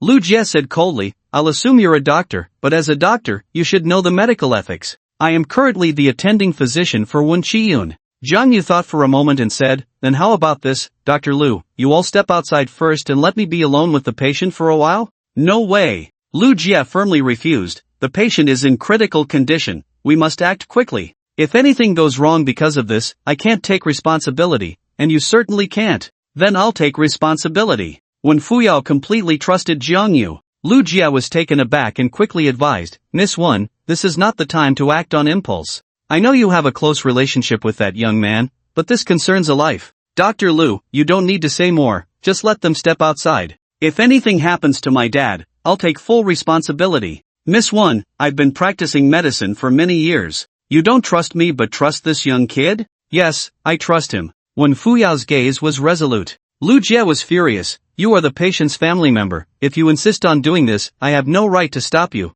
If anything happens, don't blame me for not warning you. Take Miss Wuan to sign a waiver. The nurse worriedly asked, Dr. Liu, do we really have to do this? If they want to take risks, I've fulfilled my duty to inform them. Lu Jie angrily waved his sleeve and left, and the nurse could only take Wen Fuyao to sign the waiver. Jiang Yu closed the emergency room door and drew the curtains. Malevolent energy swirled around Wen Qiyun's face, and Jiang Yu spread his palm in front of Wen Qiyun, streams of spiritual energy flowing out like a gentle current. The malevolent energy clashed with the spiritual energy, producing a strong surge of power, and Wen Qiyun's entire body was convulsing. Jiang Yu quickly pressed on several major acupoints on Wen Qiyun, alleviating his pain. Jiang Yu's palm emitted a faint glow, looking quite extraordinary. The malevolent energy was gradually dispelled, and Wen Qiyun's face was slowly regaining its luster. Secretary Zhang was pacing anxiously outside the door, believing that Wen Fuyao's actions were inappropriate, hastily entrusting Wen Qiyun's life to Jiang Yu. When signing the agreement, Lu Jie was furious. Miss Wuan, do you know what you're doing? You're pushing your parents into hell. I tell you, if anything happens to him, it would be equivalent to patricide. I've practiced medicine for decades, saving countless lives, and that kid? In my opinion, he's just a half-baked amateur. If he can save your father, I'll write my name backward. However, Lu Jie's rage did not stop Wen Fuyao from signing the agreement. Seeing that the situation could not be salvaged, Lu Jie angrily said, Miss Wuan, you can go through the discharge procedures now. From this moment on, your father's life or death has nothing to do with me or our hospital. Thank you. Wen Fuyao said her thanks and proceeded to handle the discharge procedures, finally arriving at the emergency room door to wait. Lu Jie came over again, pushed the door, but it was locked. He knocked loudly. Our emergency room's beds are in high demand. Miss Wuan has already completed her discharge procedures, please come out immediately. Wen Fuyao hurriedly pleaded, Dr. Liu, can you give us a little more time? Lu Jie replied, the beds are public property of our hospital, not your personal belongings. He was furious, angry at Jiang Yu's arrogance and at Wen Fuyao's rashness. But since Wen Fuyao had signed the waiver and completed the discharge procedures, he had to let them leave. Otherwise, if a patient died in the hospital, it could turn into a medical dispute. There are too many unreasonable people in this world. Bang bang bang. Lu Jie knocked on the door a few more times, warning, if you don't come out, I'll call security. Creak. The door suddenly opened. Jiang Yu appeared, standing in front of Lu Jie, frowning, Dr. Liu, you are also a doctor. Isn't it a bit inappropriate to make such a commotion in the hospital? Stop the nonsense, you are no longer patients of our hospital. Please leave immediately. Ha! Lu Jie suddenly choked, for he saw Wen Qiyun sitting up from the bed. His complexion was rosy and his breathing steady, he looked nothing like a patient. Dad! Wen Fuyao was the first to rush over, her eyes moist. Lu Jie was dumbfounded. What was going on? Just a moment ago, the patient was on the brink of death, and now he seemed completely fine? He looked at Jiang Yu in shock and asked, How did you cure him? Jiang Yu replied lightly, a unique secret recipe, not to be shared. You had no instruments or tools, and you didn't give him any medication. How could you possibly cure him? Lu Jie couldn't believe his eyes. Who said treatment must require tools and medicine? Could it be that it was traditional Chinese medicine's massage? Lu Jie could only think of this possibility. Indeed, traditional Chinese massage does not require any tools, relying solely on one's hands. However, massage can only relieve pain. It is useless for internal, surgical, or neurological diseases. Lu Jie couldn't understand. Could massage also detoxify? At least using 2 silver needles would be more convincing. The nurses also gathered around to watch. Just moments ago, Lu Jie had been furious, and the nurses thought the emergency room patient was doomed, but unexpectedly, he miraculously came back to life. This medical skill was simply miraculous. The nurses whispered among themselves, How did he do it? This has only been 10 minutes, even with special effects and an antidote. The patient shouldn't be able to wake up this quickly, right? Looking at him, he shouldn't be over 20. Where did he learn this skill? From his conversation with Dr. Lu, he should be a traditional Chinese medicine practitioner, possibly from a family of traditional Chinese medicine, so he must have been exposed to it early on. Is traditional Chinese medicine really that amazing now? These conversations fell into Jiang Yu's ears word for word. Jiang Yu smiled faintly. Is this really amazing? My even more miraculous medical skills haven't been revealed yet. There is an ancient acupuncture technique that emphasizes using qi to control the needles, which is truly remarkable. When Jiang Yu was still a martial artist, he used internal qi to control the needles but always felt it was lacking. Now that he has become a cultivator, he can use spiritual energy to control the needles, and his medical skills have improved significantly. However, he had never encountered an opportunity to showcase his miraculous medical skills. Helping Wen Qiyun dispel the evil energy today doesn't count as medical skills. Even if Wen Qiyun was truly poisoned, he could save him without any tools or medicines. The 100 Solutions finger is not just a name. Go, get to work. Why are you all gathered here? Lu Jia dispersed the nurses and then walked into the ward, asking Wen Qiyun, Mr. Wen, do you have any discomfort now?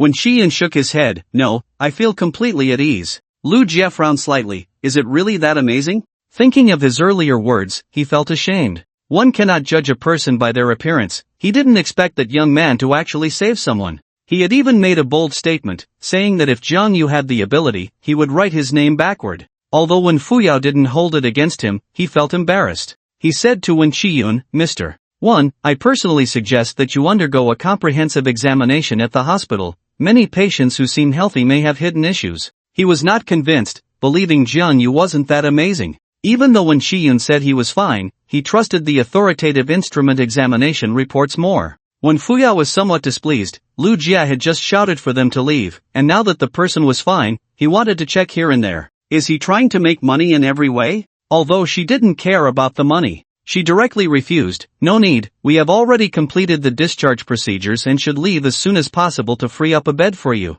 Lu Jia looked displeased. Miss Wen, please don't misunderstand. I was just anxious earlier. I sincerely suggest your father undergo a few more tests. I will prepare the order for you right away. Did you not hear me say no? I care more about my dad's health than you do. I will have him checked, but not here. There are other hospitals in Tianyun City besides yours. Lu Jia was left speechless. He had indeed been a bit excessive in knocking on the door and forcing them to avoid him.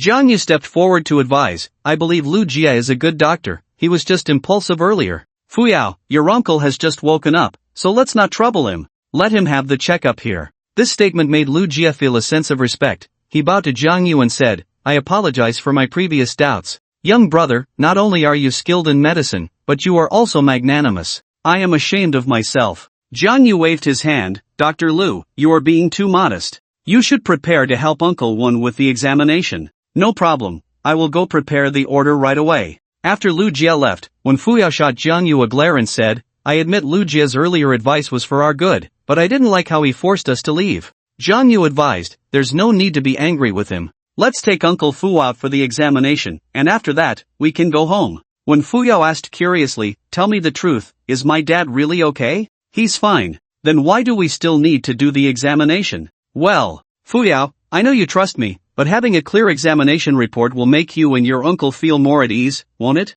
When Fuyao did not refute and obediently helped Wen Qiyun go for the examination. CT scans, MRIs, chest x-rays, blood tests. After a series of checks, Lu Jia admired Jiang Yu even more. Wen Qiyun's health was excellent, with no issues at all, which meant that Jiang Yu had really brought Wen Qiyun back from the brink without using any instruments or medications. He was simply a miracle worker. After the examination, Jiang Yu and Wen Fuyao sent Wen Qiyun home. On the way, Wen Qiyun kept smiling, but his expression turned serious as soon as they got home. In the living room, he sat upright, looking at Jiang Yu. Jiang Yu, tell me, what exactly is wrong with me? I want to hear the truth. When Fuyao asked in confusion, wasn't it poisoning? Impossible. Wen Qiyun said firmly, I couldn't have been poisoned. I was in the office all day, without contact with anyone or anything else. The takeout lunch was eaten by Secretary Zhang and the others too, yet I was the only one who fainted. This doesn't make sense. Wen Qiyun had a business mind and strong reasoning skills.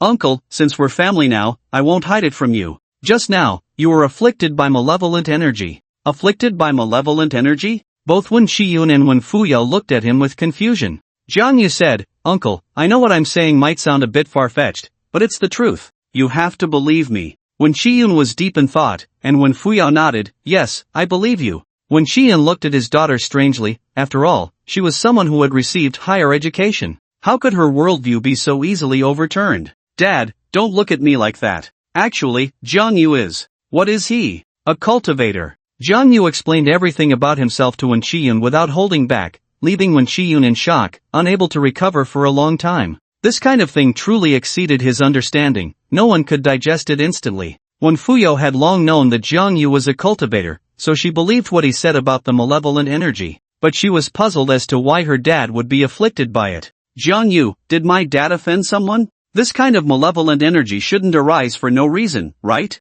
Generally, it shouldn't, but Uncle Wen hasn't offended anyone. Then why would my dad be afflicted by malevolent energy? Fuyao, there are people in this world who are inherently bad for no reason. Even if you don't offend them, they will find ways to put you in danger. Jiang Yu always suspected that this matter was related to the evil cultivator Daishan. If that were the case, then both Wen Shiyun and Wen Fuyo would be in danger. Daishan would definitely come to reap the rewards soon. But since the father and daughter worked at different companies, and both companies required their personal involvement, even if Jiang Yu acted as their bodyguard, he would be stretched too thin. Fuyao, take good care of Uncle Wen. I'll go out and buy him some supplements. Jiang Yu left alone, and as he walked out of the community, he took out Fei Wei's business card. With not enough manpower, he might have to ask for his help. He dialed the number, and it connected quickly. Fei Wei's somewhat tired voice came through the phone. Hello, who is this? He hadn't slept all night, continuously tracking Daishan's whereabouts. It's me, Jiang Yu.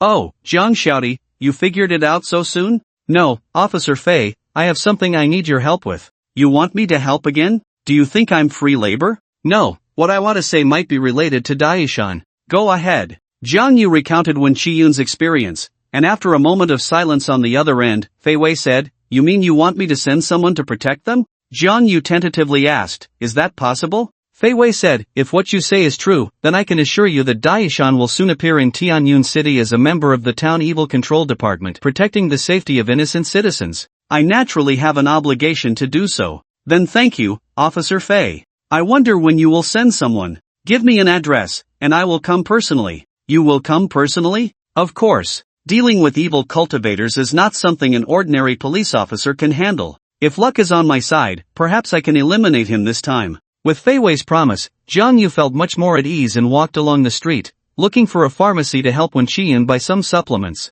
In front of the Huiran pharmacy, a few people were gathered around. An old woman with a basket on her back was anxiously explaining, Young man, take a closer look. This ginseng was really dug up from the mountains just yesterday. Look at these roots, everyone in our village says this ginseng is at least 700 years old. The old woman held a palm-sized ginseng, which had red lines on it. The young clerk impatiently said, Get lost. Are you trying to swindle us at our pharmacy? 700 years of ginseng? You really dare to say that? Young man, even if it's not 700 years, it must be at least 500, right? Old lady, do you know how much a 500-year-old wild ginseng is worth? At least 7 figures. Even if this is real, we can't afford it. Young man, I don't want that much money. Just give me 50,000, and if it weren't for my urgent need for cash, I wouldn't sell it to you at such a low price. As soon as she said this, the onlookers became excited. A wild ginseng worth 7 figures is only selling for 50,000? This is like a pie falling from the sky.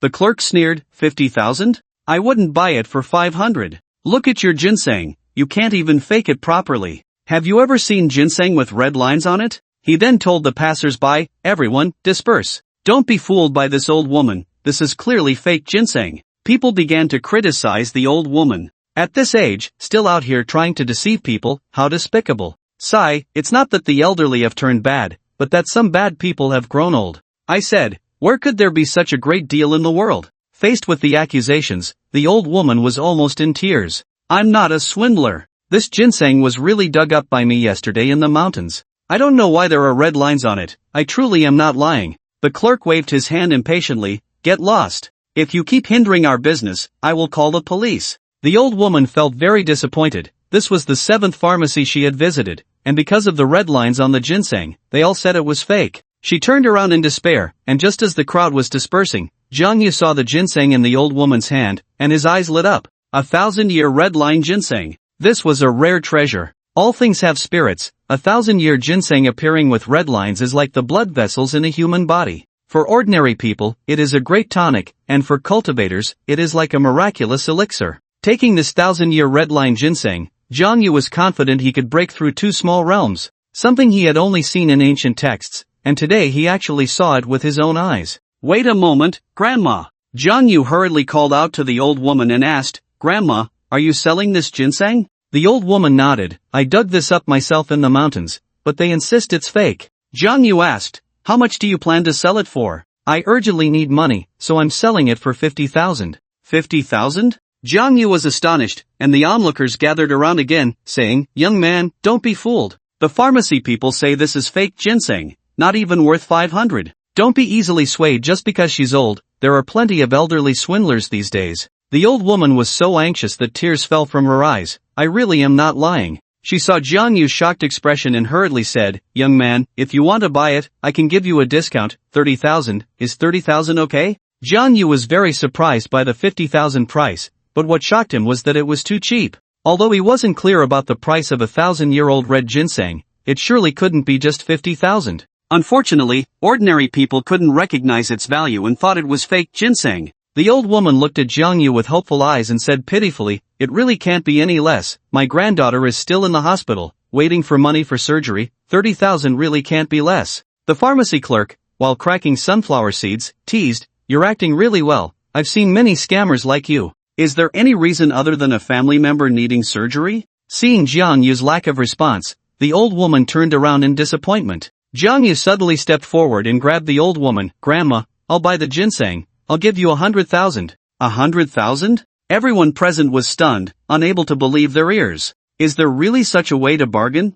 Has he lost his mind? The old woman clearly didn't believe it either and shook her head, saying, young man, don't joke with me. Jang Yu replied, Grandma, I'm not joking, I sincerely want to buy it, but I don't have that much cash on me right now. The old woman became a bit agitated. You really want to buy it? Jang Yu firmly said, buy. The old woman, trembling with excitement, took out a bank card from her pocket. Then you can transfer the money to this card. My daughter-in-law said she would receive a text message as soon as the money arrives. No problem. Jang Yu immediately called one fuyo and directly said, lend me 100,000. When do you need it? When Fuyao didn't ask what he needed the money for. Now, I'll give you a card number, write it down, 622200. 100,000 isn't a large sum. In less than a minute, when Fuyo completed the transfer. Once the transfer was successful, Jang Yu immediately said, Grandma, call your daughter-in-law and ask if the money has arrived. The old woman quickly took out her old phone and dialed her daughter-in-law's number. Hello, it's me, has the money arrived?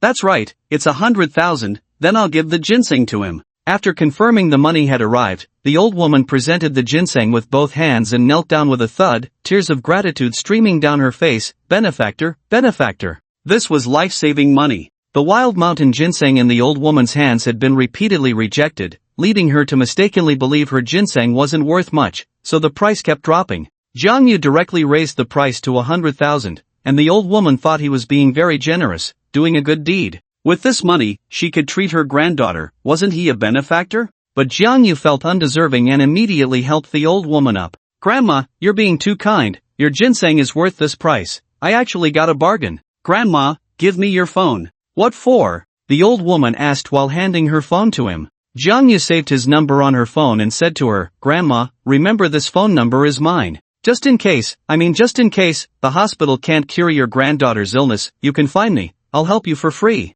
To be honest, he felt quite guilty for buying 1,000-year-old red ginseng for 100,000, which is why he took the initiative to leave his phone number. Jang Yu buying the ginseng for 100,000 also made the onlookers murmur. Could it really be some top-quality wild mountain ginseng? If it is, he really got a great deal. At the pharmacy entrance, the clerk, while cracking seeds, said leisurely, Stop murmuring, that kid looks like a plant. Do you really believe him? A plant? Doesn't seem like it. Don't doubt it. Think about it, if he really wanted to buy it, why would he deliberately raise the price? This is all for show, just to mislead you. Yet they have already made a deal. Who saw the cash? Who saw the transfer records? Just because they made a phone call each? The clerk scoffed, I've seen plenty of scams like this. He felt smug, thinking to himself that they were still putting on a show in front of him, a bit too naive. The old woman sold the ginseng but didn't want to face the crowd's accusations any longer, nor did she need to explain anything, so she hurried away. Anyway, the item had already been sold, let them say what they wanted.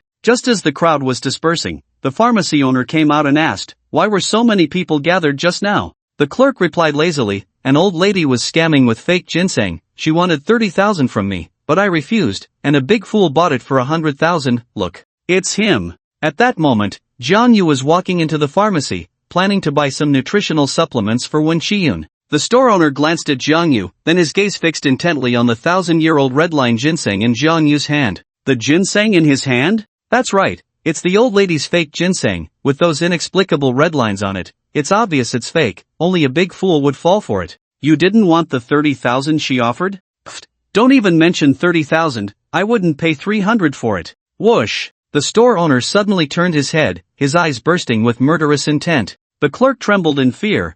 "Boss, what's wrong?" The store owner ignored him and walked towards Jiang Yu, politely asking, "Young man, what would you like to buy?" Jiang Yu said, "Get me some supplements for nourishing energy and calming the mind." The owner took 2 boxes of supplements from the shelf for Jiang Yu, and as Jiang Yu was about to pay, the store owner said, "Young man, you don't need to pay for these, consider them a gift from me, let's be friends." "Oh?" Jiang Yu looked at the store owner with interest. "Do you know me?" The store owner replied, "I didn't know you before, but now I do. I'm the owner of this store, Xiang Hui." Jiang Yu thought he might know he was the president of the Martial Arts Association. Since he didn't know him before, such a windfall was almost impossible. He directly asked, "If you have something to say, just say it, Boss Xiang." Xiang Hui smiled and said, "You're a straightforward guy, so I won't beat around the bush. I heard you just bought a wild mountain ginseng from an old lady for 100,000. I happen to need a wild mountain ginseng for medicine. I wonder if you could part with it and sell it to me?" "I'm sorry, I also need this wild mountain ginseng."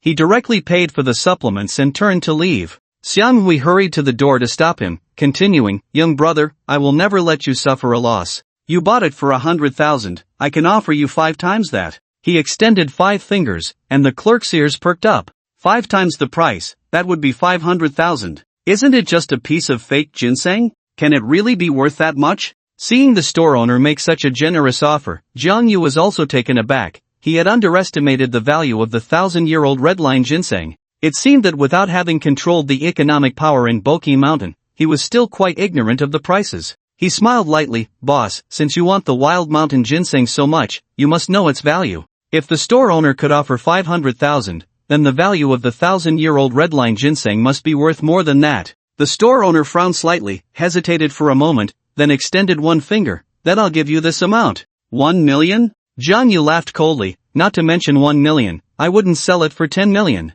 Although this price tempted Jiang Yu, the value of the 1,000-year-old redline ginseng to him was far beyond what money could compare. No matter how much more, he wouldn't sell. Jiang Yu strode out the door, while Xiang Hui stood at the pharmacy entrance, his expression gradually darkening. The clerk walked over and weakly said, "Boss, how can that broken ginseng be worth so much?" Slap! Xiang Hui turned around and slapped him, cursing, "What the hell do you know? A 1,000-year redline ginseng that could have been bought for 30,000 is now worth 10 million, you idiot. Pack your things and get the hell out. 10 million can't buy it back?" The clerk was stunned, unable to come to his senses for a long time. Tears streamed down his face. An opportunity to become a millionaire was right in front of him, yet he hadn't cherished it. Some things, once missed, are lost for a lifetime. Jiang Yu returned home with the supplements, and when Fuyo was busy in the kitchen, looking every bit the virtuous wife. When Qian sat in the living room drinking tea and casually asked, "Fuyo said you borrowed 100,000 from him just now?" Jiang Yu explained, "I bought some things, but I will definitely pay this money back." When Qian said, "That's not what I meant, we're all family. I was just asking." When Fuyo brought out a plate of fruit and curiously said, "What you gave me just now should be a private account, right?" Jiang Yu replied, "I bought it from a private seller." "What did you buy?" "This." Jiang Yu placed the 1,000-year redline ginseng on the coffee table, and both Wen Qiyun and Wen Fuyao's eyes widened. 100,000 for a single ginseng? That's extravagant. With the advancement of artificial cultivation technology, ginseng was no longer that valuable. Of course, wild mountain ginseng was still worth something, but what was on the market was mostly artificial. When Fuyao said leisurely, "Jiang Yu, you weren't scammed, were you?" Jiang Yu chuckled, "This ginseng is special, it's called 1,000-year redline ginseng. Look at these red lines. The spiritual energy contained within is abundant enough for me to break through to the bone-blood third realm. Although Wen Shiyun and his daughter weren't very clear about the realms of cultivators, they knew that the third realm was definitely stronger than the first realm. As long as it's useful to you, that's all that matters. If you need to buy such things in the future, just let me know. Although the Wen family's wealth couldn't compare to the Han group, Wen Shiyun knew that spending any amount of money on Jiang Yu was worth it. Jiang Yu said, "Uncle, Fuya, this spirit herb can't be kept for long after picking. I need to consume it as soon as possible." "Go ahead, do your thing. You can use any room in the house." Wen Shiyun waved his hand, and Jiang Yu immediately dashed into Wen Fuyao's bedroom. Although Wen Fuyao had her own house, this room was always kept very clean and tidy. Jiang Yu quickly sat down cross-legged. He didn't have any special refining methods for the spirit herb, so he ate it raw. The taste was extremely bitter, like chewing on tree roots. However, after swallowing it, he immediately felt a warm current surging in his lower abdomen, flowing through his meridians and into his limbs. Jiang Yu felt a heat throughout his body, as if he were being burned by a fierce fire. The energy contained in the spirit herb was immense. An ordinary person would probably need to go to the hospital after eating just a root, but he was chewing it down like it was a carrot. As the energy circulated, Jiang Yu distinctly felt his bone blood undergoing a cycle of death and rebirth. Amidst the pain, there were occasional bursts of intense comfort. This state lasted for about an hour, and then the pain gradually diminished. By the end, every pore in Jiang Yu's body opened up, feeling as if he were bathed in a spring breeze. His cultivation level rose rapidly, crossing from the bone-blood first realm to the bone-blood third realm. 3 hours later, he suddenly opened his eyes, and a tremendous force erupted from within him, surging in all directions. Bang! Bang! Bang! A series of crashing sounds echoed in the room, startling Wen Shiyun and Wen Fuyao in the living room, who hurriedly opened the door. What they saw was Wen Fuyao's delicate and cozy bedroom, now looking as if it had been through a battle, with all the furniture completely wrecked and the room in disarray. Wen Shiyun gaped and asked, "Did you fight with the furniture?" Jiang Yu smiled awkwardly. "I couldn't control the power in my body." Wen Shiyun said, "It's no big deal, no big deal. As long as the person is fine, that's what matters. The furniture isn't worth much." Wen Fuyao replied, "No wonder those hermits on TV usually hide away in the deep mountains. Right now, you've only dismantled a room. If you get even stronger later, wouldn't you be able to destroy an entire building?" Jiang Yu awkwardly said, "I'll be more careful next time." He felt that Wen Fuyao made a good point. In the future, especially when he made breakthroughs in his cultivation, he definitely needed to find a quiet place outside the city to avoid unnecessary trouble. Wen Shiyun said, "Let's go out and eat something. I'll have someone come to handle the room." Just as Jiang Yu stepped out the door, Fei Wei called, saying he had arrived in Tianyun City and was heading to the apartment rented by Han Ing. "Uncle, Fuyao, I have something to take care of, so you two stay at home and don't go anywhere." After giving this instruction, Jiang Yu hurriedly left. 20 minutes later, downstairs at the apartment, Fei Wei got out of the taxi, and Jiang Yu approached him, saying, "There's a tea house nearby, let's talk there." Han Ing was still sleeping at home, and Jiang Yu didn't want to wake her. Fei Wei looked him up and down and said leisurely, "It's only been a day, but you seem a bit different." Jiang Yu smiled, thinking that Fei Wei indeed had a keen eye. The two went to the tea house and requested a private room. Fei Wei kept yawning, lit a cigarette, and said, "Hope you don't mind?" Jiang Yu shrugged, indicating he didn't mind. Fei Wei said, "I've been busy with cases and haven't had time to rest properly. I need this mental fuel to stay alert." After taking a puff of smoke, Fei Wei said with interest, "That community we just passed should be where your fiancé is renting, right?" "You know that too?" Jiang Yu was a bit surprised but didn't answer. He asked, "Did Officer Fei come alone?" Fei Wei replied, "Aren't you here too? One of us can protect one, and that's enough manpower." Jiang Yu asked, "Does Officer Fei have any plans?" "Actually, I do have one, lure the snake out of its hole." Fei Wei explained, "You said Wen Shiyun is already entangled with evil energy, so Daishan will definitely come to reap his rewards. My plan is to protect him in secret." "Officer Fei plans to use Uncle Wen as bait? I don't think that's appropriate." He disagreed with Fei Wei's plan. Fei Wei asked, "What concerns do you have?" Jiang Yu said, "We're not dealing with ordinary criminals. Daishan is a cultivator, and ordinary people have no power to resist cultivators. If we protect him in secret, a slight misstep could lead to Uncle Wen's tragic death." Fei Wei smiled faintly. "Aren't you overlooking something?" "What?" "Gathering evil talisman," Fei Wei said. "Daishan won't directly kill his target. He will first find his target, stick a gathering evil talisman on them, and then let the evil energy kill the target. The more painful the target's death, the denser the evil energy will be. How do you know this? The forensic doctor provided the autopsy report. Fei Wei extinguished his cigarette, paused for a moment, lit another one, and continued, the brains of the 7 corpses contained a large amount of cannabinoids. Cannabinoids? Jiang Yu was surprised. That's usually a component of drugs. People secrete cannabinoids to relieve pain when they're suffering. Just how much was in their brains? You understand this? I'm a doctor, some things are necessary to learn. Fei Wei nodded, took a deep breath, and said, it's hundreds of times the amount found when using drugs. The 7 corpses had no external injuries, and the evil energy devoured their internal nerves. The kind of pain they experienced is unimaginable. He suddenly stood up and leaned closer to Jiang Yu. To prevent more innocent people from being harmed, you must support me. Jiang Yu hesitated. He really wanted to help Fei Wei, but he didn't want to gamble with Wen Qiyun and Wen Fuyao's lives. Fei Wei stared at him intently and said firmly, if you don't support me, perhaps Daishan will give up on Wen Qiyun and his son because of the resistance from you and me, but he will definitely shift his target. If he doesn't catch them, more people will die. You're not from the Evil Suppression Division, I can't force you, but as long as you still have a little sense of justice in your heart, you should help me. I believe that if I tell Wen Qiyun and his daughter the truth, they will understand me. Jiang Yu remained silent for a long time before asking, can you guarantee their safety? Fei Wei straightened up, extinguished the half-burned cigarette in his hand, and said resolutely, I will guarantee it with my life. If my negligence leads to any harm coming to them, I, Fei Wei, will accompany them in death. Jiang Yu nodded in agreement. Phew! Fei Wei let out a sigh of relief, sat down heavily, and lit another cigarette. Let's talk about something else. Jiang Yu asked, since you know it's the work of evil cultivators, why doesn't the Evil Suppression Division send more people? Send more people? Fei Wei chuckled lightly. Do you think there are many people in the Evil Suppression Division? There are only about 130 people in the entire division, but there are over 600 cities and counties in our country. We simply can't manage it all. Then why not recruit more people? It's not that easy to recruit people. The primary condition for joining the Evil Suppression Division is that you must be a cultivator, and what do cultivators pursue? Strength, freedom in the world. In this day and age, it's hard to find people in any profession. He gently exhaled a smoke ring and asked, why don't you reconsider my previous suggestion? I guarantee you a satisfactory salary, and as for our Evil Suppression Division, we do have some privileges. Jiang Yu didn't want to continue discussing this topic. He knew very little about the Evil Suppression Division and wouldn't rashly join. He shifted the topic, saying, Officer Fei, what should we do next? Fei Wei didn't press him and followed his lead, saying, you should go back and rest well, then let Wen Qiyun and his daughter go about their normal work. By the way, do they know about Daishan?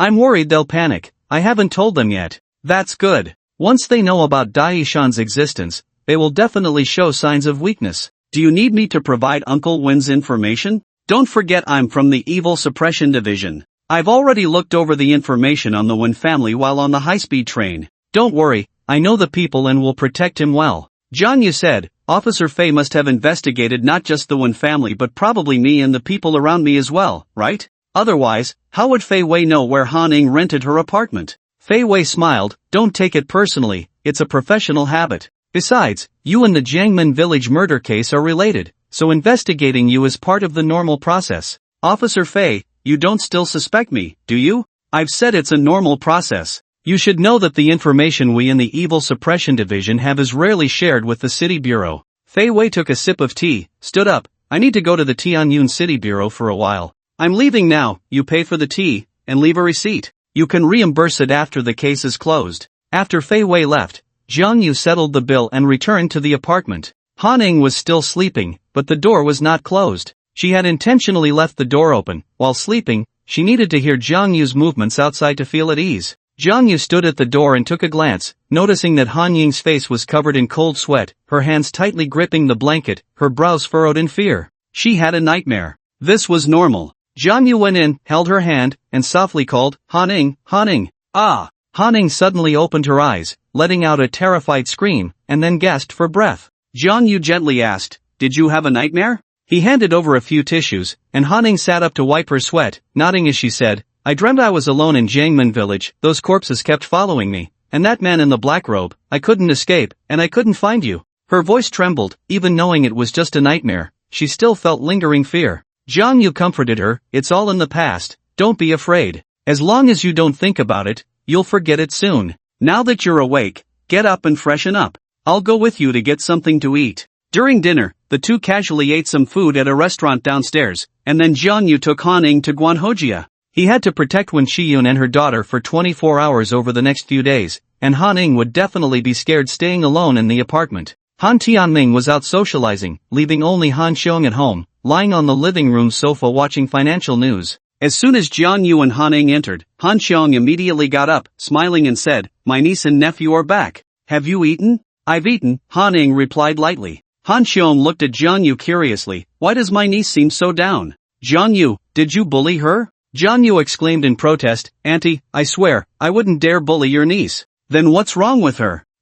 She went to Jang Village and saw some terrifying things." "What? Is there really a ghost in Jang Village?" Han Xiong, like a curious child, pulled Han-ing over. "Tell Auntie, did you see a ghost? I always thought it was a scam, but if it's real, I want to see it too." Jiangyu's eyes nearly popped out. Are there really people eager to see ghosts? Han-ing was feeling low and didn't want to talk, so Jiangyu explained for her, "It's not a ghost, she saw corpses." "Corpses? Wasn't there a missing persons case in Jangmen Village recently?" "They all met with misfortune, and the bodies are buried in a grave in the village." "Oh, stop talking." Han-ing covered her ears, her body trembling slightly. Jiangyu had stirred up her memories, and the terrifying images wouldn't go away. All right, we won't talk about it anymore." Han Xiong hugged Han-ing and said softly, "It's natural to be scared. Auntie was also afraid when she saw something terrifying as a child. I didn't dare sleep alone at night." Han-ing said pitifully, "Auntie, I'm scared too." "It's okay, Auntie's here. You can sleep with me tonight."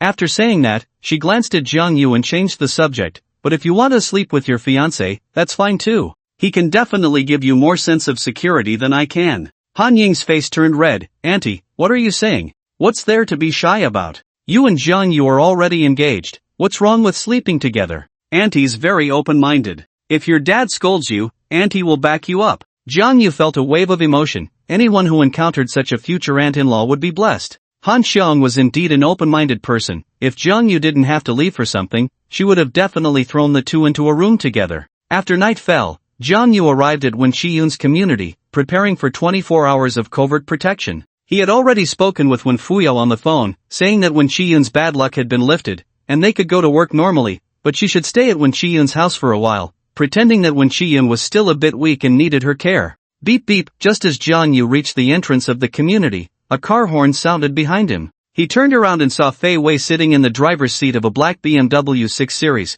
his left hand resting on the window, a cigarette pinched between his fingers. "Is this how you do covert protection, without even a car?" Fei Wei tilted his head at him, signaling him to get in the car. After Jiangyu got in, he curiously asked, "Where did you get this car?" Fei Wei replied, "The city bureau provided it. I told you, our people in the town have special treatment. So, are you tempted?" Jiangyu responded with a smile. Fei Wei said, "I can let you stay in my car at night, but what will you do during the day? Times have changed, how can you protect yourself discreetly without a car?" Jiangyu replied, "I'll think of a way." Fei Wei asked, "Aren't you the son-in-law of the Han family? With their wealth, they haven't provided you with a car?" Jiangyu corrected him, "I'm the prospective son-in-law, I haven't officially married Han-ing yet." Fei Wei asked, "Can you drive?" Jiangyu said, "I can drive, but I don't have a license." He used to have a car, Zhao Shuo had given him one, but using a supercar for discreet protection was too conspicuous, so he simply said he had no car. "That's easy to solve. I'll help you out. Just send me a photo of your ID, front and back, and tomorrow I'll get you a car." "Is that possible?" "I still have this little privilege, but it's only for this case. Once it's closed, public property has to be returned. By the way, give me your phone." "Why?" With a question in mind, Jiangyu handed him his phone. Fei Wei added each other as friends and then sent him a link to download a software. It was a monitoring software. Fei Wei said, "This software can access real-time surveillance from the Tianyun City Skynet. If you lose track of someone, you can check the footage." After entering a string of passwords, he briefly taught Jiangyu how to use it. Once done, he returned the phone to Jiangyu, adjusted his seat, and lay down. Noticing Jiangyu looking at him with a strange expression, Fei Wei explained, "Did you think we have to stare intently at the target to protect them? After all, we're cultivators. What do you think spiritual awareness is for?" Jiangyu nodded in realization. Fei Wei frowned, "I don't know how your master taught you, but you seem to lack understanding of cultivators." Jiangyu replied honestly, "My master taught me martial arts before and imparted some knowledge about cultivators, but it was very vague, and I didn't pay much attention. After I became a cultivator, that old man disappeared to enjoy himself. Fei Wei smiled lightly. I told you, cultivators seek to roam freely in the world. Why don't you join our exorcism division? We have professional instructors to train you, and I guarantee you'll understand the world of cultivators in a month. Zhang Yu asked, can't you tell me about it? He truly didn't understand the world of cultivators, not even the most basic information about which sects existed and where they were located. Fei Wei closed his eyes. I don't have that kind of time. After all, the conditions he offered were a bargaining chip. He couldn't just use them up easily. Zhang Yu didn't press further and kept watching the community. After a while, Fei Wei opened his eyes and said, if Daishan appears in this community, I will definitely notice. Why are you staring so intently? Instead of wasting time, you might as well check the surveillance. You might find something unexpected. That makes sense. Zhang Yu agreed and immediately opened the monitoring screen. The city at night was bustling, with traffic in the busy areas and flickering streetlights in the remote streets. Fei Wei reminded him, if any surveillance footage suddenly goes dark, pay special attention. You should know that a cultivator's spiritual energy can affect electronic devices. Zhang Yu's gaze fixed on one screen, where the surveillance showed a roadside barbecue stall with two groups fighting, and several people had already fallen to the ground. Fei Wei glanced at it and continued to rest his eyes. Zhang Yu was surprised. Aren't you going to react at all? Fei Wei replied. What do you need me to react to? Zhang Yu said, even if you're on another mission, seeing this on the surveillance should at least prompt you to call the police. Fei Wei said, not to mention nationwide, just in a prefecture-level city, how many fights happen every day? I can't even manage my own affairs. Do you think I have the energy to deal with these? But you're a public servant. Public office also has its divisions. The Town Evil Suppression Division is mainly responsible for matters between cultivators and ordinary people. Any incidents between ordinary people are handled by the police. We have no right to intervene. What about conflicts between cultivators? I said, the Town Evil Suppression Division only deals with matters between cultivators and ordinary people. As for cultivators, as long as they don't affect ordinary people, even if they are exterminated, we won't intervene. After saying this, he glanced at Zhang Yu and added, this is the rule of the cultivator world. Zhang Yu asked, the rule of the cultivator world is that there are no rules? Fei Wei clenched his fist. This is the rule among cultivators. Zhang Yu nodded in realization, chatting with Fei Wei about various topics. Through his conversation with Fei Wei, he gained a further understanding of the cultivator world. The two of them stood guard at the entrance of the community all night, without incident. The next morning, as dawn broke, more hurried people filled the streets. At 7:10, a black Mercedes drove up, and Fei Wei got into the car, saying to Zhang Yu, this BMW is temporarily lent to you for transportation. Be careful.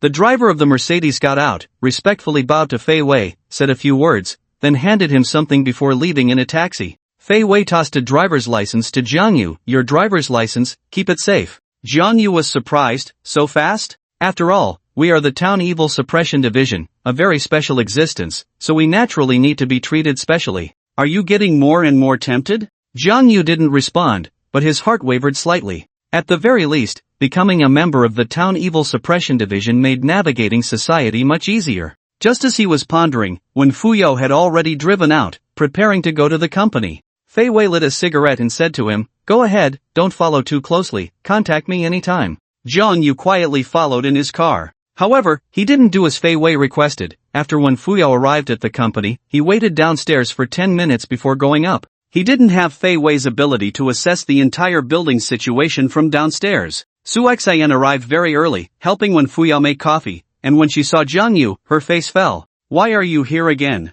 Su Xian's hostility towards Zhang Yu had not lessened from the very beginning. Zhang Yu replied lightly, I'm here to find Fuyo. What does it have to do with you? Fuyo? Su Xian bit her lip tightly. You sure sound close. Yeah, what's wrong? Are you jealous? Humph. Su Xian coldly huffed, scumbag, I warn you, before you clear things up with the Han family, stay away from our president one. Harassment? Zhang Yu scoffed, please mind your wording, I am officially hired as President Wen's bodyguard. It's normal for me to come to the company. This excuse was good, preventing Wen Fuyao from noticing anything unusual. Hearing the argument, when Fuyao came out of her office, looking at them helplessly, why do you two argue every time you meet? Zhang Yu replied sarcastically, some people are just jealous of me. You! Su Xian stomped her foot in anger, I can't be bothered with you. Zhang Yu didn't continue to bicker with her and stepped into Wen Fuyao's office. Wen Fuyao was reviewing the sales report for a new product, and while reading, she said, you usually don't come to my office, what's up?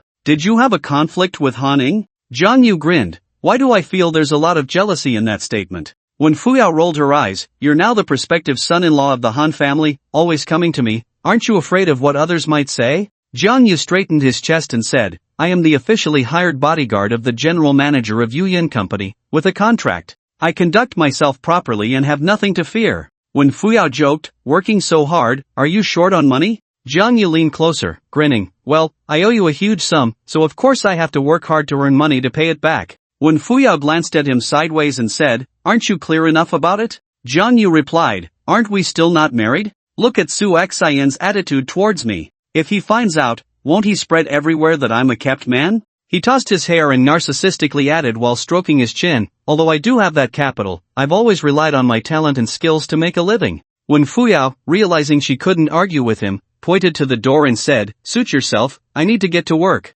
Alright. The company wasn't very large, so Zhang Yu could only sit in the lounge. But he wasn't idle, taking advantage of the ample time, he sat cross-legged on a chair, breathing and meditating to stabilize his cultivation. At the same time, he began to recall the teachings of the old man and the obscure texts he had read before. He remembered that when he was a child, the old man had forced him to memorize a passage similar to scripture. He was only 3 years old at the time, and the old man was very strict, making him recite a section every day. If he couldn't memorize it, he wasn't allowed to eat. During that time, he often went hungry, a memory that remained vivid. It took him 3 whole months to memorize that piece, which he estimated to be about 10,000 words. Moreover, for the next year, before every meal in the morning, noon, and evening, the old man made him recite it again. At that time, he didn't understand its meaning, he just memorized it by rote. After a year of reinforcement, of course, it was deeply ingrained in his memory. Although he hardly needed it in the following days, whenever he thought back, those 10,000 words would spring to mind, every single one of them not forgotten. He used to find it obscure and difficult to understand, but today, upon reflection, it all suddenly made sense. He was certain that it was a treasure of knowledge. The opening 700 words were about the heart method of cultivation, mentioning something called the Supreme Induction Method. The Supreme Induction Method is different from the Taoist Supreme Induction Text, which is a Taoist classic primarily urging people to adhere to moral standards, to always stop evil and do good, benefiting oneself and others. The Supreme Induction Method, however, is a heart method for sensing and absorbing spiritual energy. Cultivating according to this method would be dozens of times faster than Zhang Yu's previous breathing and meditation. The content following the induction method recorded 7 secret techniques, known as the Supreme 7 Techniques, corresponding to the 7 realms of cultivation. Although he had no comparative reference, he was sure that these 7 secret techniques were absolutely the strongest in the world. After the bone and blood realm, Zhang Yu chose not to comprehend the secret methods for now and focused on studying the first secret technique, crushing mountain cauldron. Crushing comes from the phrase indestructible, symbolizing destructive power. Cauldron comes from the phrase strength can lift a cauldron, symbolizing physical strength. The bone and blood realm forges flesh and blood, condensing physical strength. As the ancient poem states, strength can pull mountains and dominate the world, which exists in the realm of cultivators. The secret technique crushing mountain cauldron uses the body as the foundation, blood as the guide, and energy as the source, transforming into a cauldron. It can attack or defend. The crushing mountain cauldron protects the body, unbreakable by all methods, it attacks, and mountains and rivers shatter.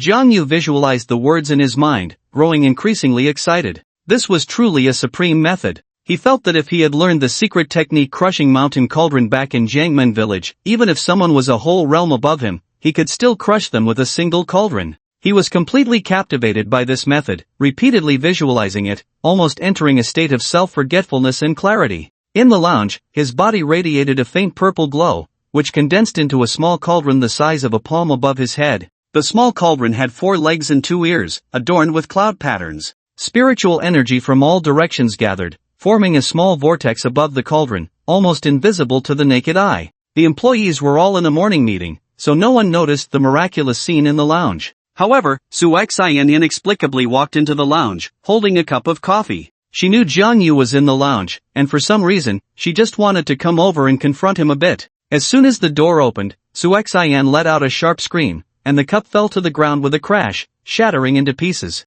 Zhang Yu was startled by her, instantly pulled back from his state of clarity, and the small purple cauldron also suddenly vanished. Zhang Yu's expression turned grim, that state was rare and hard to come by, and she had interrupted it just like that. Su Xian pointed at her, trembling, and stammered, You You. What about me? Jiang Yu got off the chair, clearly annoyed, and said, did you not know to knock before coming in? Su Xin? This is a break room, okay? Who knocks on the door to a break room? However, she didn't argue with Jiang Yu, as the purple light that had just coalesced into a small cauldron had truly shocked her. Your head was glowing just now, and it seemed like there was a small purple cauldron. Small purple cauldron? Jiang Yu's heart leaped with joy. That cauldron must be the summon cauldron of the mountain. Could it be that he had mastered the method so quickly? He suppressed his excitement and said dismissively, what small cauldron or big cauldron? I think you're just hallucinating from being weak and depleted. I suggest you find a boyfriend to balance yourself out. As he spoke, he calmly walked out. Su Xian was furious, exploding with rage as she shouted, you're the one who's weak and depleted, your whole neighborhood is weak and depleted. Jiang Yu quickly dashed into the men's restroom. Her words stirred him a bit. He focused and held his breath, using his body as the foundation, blood as the guide, and chi as the source, carefully controlling the flow of spiritual energy within him. Sure enough, a faint purple light began to radiate from his body, gradually gathering at the top of his head to form a small cauldron. He extended his right palm, and the purple cauldron slowly moved, hovering above his hand. He could control the cauldron at will. It had worked. According to the records of the secret method, a fully formed summon cauldron should be at least 10 feet tall, but the one in Jiang Yu's hand was merely a prototype. That was already enough. After all, he had just begun practicing, and given time, the summon cauldron would surely reach full form. However, with his cultivation at the third level of bone and blood, even if he threw the mini-summon cauldron, it would probably severely injure a practitioner at the first level of bone and blood. Jiang Yu was very excited. If it weren't for needing to protect Wen Fuyao at all times, he would have immediately gone to a remote place outside the city to practice the secret technique of the summon cauldron. I used to think the old man was making me memorize useless stuff, but I didn't expect it to be such a heavenly treasure. No, I need to recall it well. Maybe the old man taught me even more powerful things. He returned to the break room, ready to reflect on the past. Su Xian was still in the break room, and upon seeing Jiang Yu, she said sharply, I definitely wasn't seeing things just now. There was something purple on your head. Jiang Yu rolled his eyes. Why don't you say there's something green on my head? Su Xian was exasperated. What? What do you mean? Jiang Yu replied leisurely, with the hostility you have towards me, I'm really afraid one day you'll turn me green. Pa, scumbag, shameless. Su Xian cursed a few times and hurriedly left. Jiang Yu had always suspected her orientation because whenever he brought up the topic, Su Xian would scold him a few times but never refute him. Of course, that was her privacy and freedom. Even if she really liked Wen Fuyao, Jiang Yu had no right to stop her. Liking someone was not wrong. As long as Su Xian kept that feeling to herself and didn't cause trouble for him and Wen Fuyao, he wouldn't mind.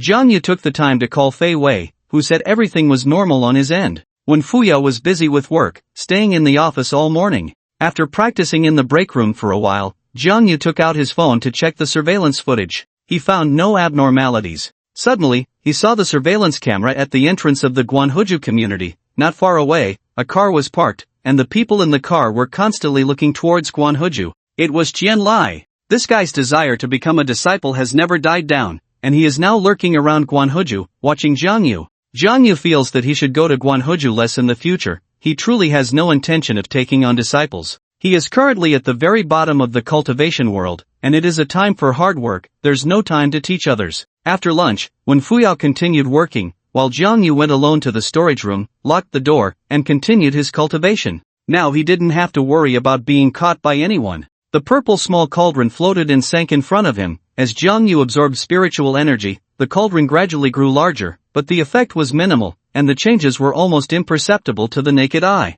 Jiang Yu was immersed in it, enjoying it endlessly. A day passed without incident. When Fuyao finished work at 7 o'clock and originally planned to have dinner with Jiang Yu, but he made an excuse that Han Ning needed him for something and quietly followed her in his car. He parked in front of the community, and suddenly, Fei Wei appeared, getting into his car and asking, how's it going today? Jiang Yu replied, everything's normal. How about you? Also normal. After saying that, Fei Wei lit a cigarette. Jiang Yu advised, smoke less, it's not good for your health. It's a habit of over 20 years, I can't change it. Besides, we're cultivators, a few cigarettes won't shorten our lives. Fei Wei took a few deep puffs, a look of enjoyment on his face. Jiang Yu asked, how long are we going to wait here? Fei Wei glanced at him and said lightly, can't you stand it? For us, waiting like this can sometimes take 10 days or half a month, just wait. I have a feeling Daishan will show up soon. After night fell, the streets gradually became less crowded, and the shadows of the trees danced under the streetlights. Fei Wei lay back in the seat, resting with his eyes closed, while Jiang Yu watched the surveillance on his phone.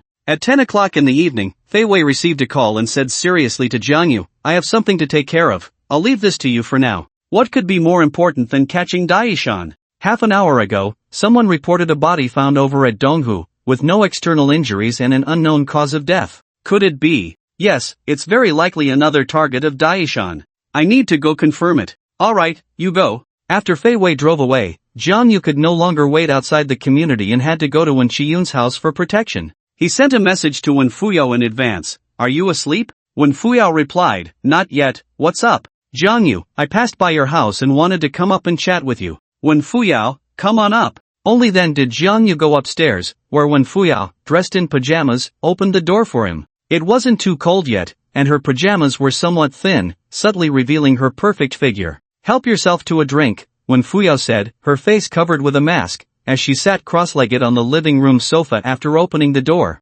Although their relationship wasn't public and their wedding date wasn't set, Wen Fuyo clearly no longer treated him as an outsider, otherwise, she would have definitely changed into something more formal. Jiang Yu sat beside her and teased, "With such good skin, you still need to use a mask?" Wen Fuyo replied, "Of course. I work in this field, so I have to try the products myself, otherwise, how can I promote them to clients? This mask is pretty good, want to try one?" Jiang Yu refused, saying, "I was born beautiful, so I don't need it." Wen Fuyo rolled her eyes, "I never realized you were so narcissistic before." Jiang Yu grinned mischievously, "Well, now that we've established our relationship, my true colors are showing." He slowly reached out his hand towards Wen Fuyo's thigh, and at the moment of contact, Wen Fuyo shivered, as if an electric current had passed through her. She immediately glared at Jiang Yu but did not resist. Jiang Yu took advantage of the moment, his hand slowly moving upward. Wen Fuyo scolded, "Just a touch is fine, but don't go too far." "Aha!" Jiang Yu immediately withdrew his hand, laughing, "I just wanted to see how your skin is, pretty good, compared to mine." Wen Fuyo was both angry and amused, who would believe you? While Wen Fuyo was applying a face mask, Jiang Yu chatted with her idly, and before they knew it, half an hour had passed. Fei Wei had not returned yet. As it was nearing 11 o'clock, Wen Fuyo had already taken off the mask and was preparing to sleep. Seeing that Jiang Yu had no intention of leaving, Wen Fuyo said softly, "Aren't you leaving? Did you get kicked out after arguing with Han Ing and have nowhere to stay tonight? How could that be?" Jiang Yu replied loudly, "I just wanted to stay with you a little longer. If you don't want me to keep you company, then I'll leave. I was just joking, why are you so serious? Besides, I didn't kick you out. How about you stay here? My dad is out talking business, he might not come back tonight, you can stay in his room." "What?" Jiang Yu's expression changed instantly. "Uncle went out? When did this happen?" He had been waiting at the entrance of the community and hadn't seen Wen Qian drive out. Wen Fuyo replied curiously, "Around 8:30, my dad's friend came to pick him up." "Why, you seem really nervous." Jiang Yu said sternly, "Call uncle right away and ask where he is." Wen Fuyo, confused, took out her phone. "What's going on?" After dialing the number, but no one answered, Wen Fuyo gradually became anxious. Jiang Yu immediately opened the surveillance footage and retrieved the recordings from the community's cameras from the day before. "Do you know your uncle's friend's license plate number?" "I don't know, but it seems to be a silver Audi." In the surveillance replay, around 8:30, there was only one Audi entering and exiting the community. Jiang Yu locked onto the vehicle and then retrieved the footage along the way, finally pinpointing the vehicle's location. Qingyuan Club. I have to go there right away. Jiang Yu was very anxious, and when Fuyo hurriedly said, "Wait for me to change clothes, I'll go too." "Okay." He wasn't at ease leaving Wen Fuyo alone at home. The two hurried to Qingyuan Club, and on the way, Jiang Yu called Fei Wei. "Officer Fei, what's the situation on your end? I've seen the body, and I can confirm it's Daishan's doing. I think he's already in Tianyun City. Uncle went to Qingyuan Club with a friend at 8:30, and now I can't reach him by phone. If possible, I want you to come as soon as you can." "Oh no!" Fei Wei exclaimed, "It's a trick by Daishan to lure us away." "I'll be right there." When Fuyo was almost in tears, "Jiang Yu, what happened to my dad?" Jiang Yu comforted her, "It's still uncertain, but it could just be that he drank too much and is resting at the club. Don't worry, let's go check it out first." Soon, the two arrived at the front desk of the club, and when Fuyo urgently asked, "Please help me check which room Wen Qiyun is in," the front desk refused. "Sorry, that's a guest's privacy, we can't disclose it casually." When Fuyo said, "I'm his daughter, my dad might be in trouble, please help me check." I'm sorry, our club has regulations, and we cannot disclose any guest information to anyone except law enforcement personnel. When Fuyao slammed the counter in anger, if something really happens to him, can you take responsibility? The front desk scoffed. You think this will work on me? Miss, you might have come to the wrong place. Do you know who our club's owner is? It's Boss Jean from the Black Tiger Hall. You want to play hardball? She cleared her throat and shouted, someone's causing trouble. In an instant, a dozen young men rushed out. When Fuyao trembled, Jiang Yu slapped his forehead. I almost forgot this is Jean Hu's territory. Fuyao, don't worry, I'll call Jean Hu right now. After a phone call, Jean Hu, who was upstairs drinking tea, hurriedly ran downstairs. Jiang Yu and Wen Fuyao were surrounded by Jean Hu's subordinates. The front desk thought Jiang Yu was bluffing when he said he knew Boss Jean and arrogantly said, throw them out. As soon as he finished speaking, Jean Hu ran over and shouted from a distance, stop. The little brothers respectfully shouted in unison, boss. Jean Hu glared at the front desk and angrily said, throw her out. The front desk was confused, boss, it's them. Jean Hu sternly said, no need to explain, pack your things and get lost immediately. You blind fools, you don't even recognize the #1 expert of Tianyun. The front desk was even more bewildered, the #1 expert of Tianyun? The little brothers also changed color. Fortunately, the boss arrived in time, otherwise, with just this group of people, they wouldn't be enough to fill the gaps. Jean Hu turned around, put on a smile, and bowed, Brother Jang, why didn't you give me a heads up before coming? What misunderstanding is this? Jiang Yu said, it's not a misunderstanding, we just want to find someone. Who are you looking for? My dad. When Fuyao hurriedly said, my dad probably came to your club around 9 o'clock, and I can't reach him by phone. I'm very worried about him. He politely asked, may I ask what your dad's name is? Wen Qiyun. Jean Hu immediately glared at the front desk and shouted, what are you waiting for? Check it right now. The front desk hurriedly opened the computer and stammered, B-boss, there's no information on Wen Qiyun. Jiang Yu frowned, impossible, he must have come. Jiang Yu had seen Wen Qiyun and his friend enter the Qingyuan club through the Tianwang surveillance, and the car was parked in the lot outside. Jean Hu explained, Brother Jiang, please calm down. In our club, aside from overnight stays, we don't register guests' identities for dining or massages. Let me check again. Jean Hu directly took Jiang Yu to the surveillance room. Jiang Yu's software could only access Tianwang surveillance and could not retrieve private footage. Through the lobby's surveillance, it was confirmed that Wen Qiyun had indeed come and was dining with friends in a private room upstairs. Jiang Yu and Wen Fuyao immediately went upstairs. In the private room, Wen Qiyun's friend was slumped over the table, seemingly drunk. But Wen Qiyun was nowhere to be found. Uncle, where's my dad? Wen Fuyao shook the middle-aged man, but he showed no response. Jiang Yu said, stop shouting, you won't wake him. Wen Fuyao's tears streamed down, where is my dad? Jiang Yu's expression grew increasingly grim, and Jean Hu panicked. It was obvious to anyone that Jiang Yu and Wen Fuyao had a close relationship. If something happened to someone under his watch, he would be in deep trouble. He immediately called over a waiter outside and shouted, where did the people in this private room go? The waiter was also puzzled, they had no idea when the people inside had left. Boss Jean, don't get angry with them, let's check the surveillance again. The group returned to the surveillance room and retrieved the playback footage.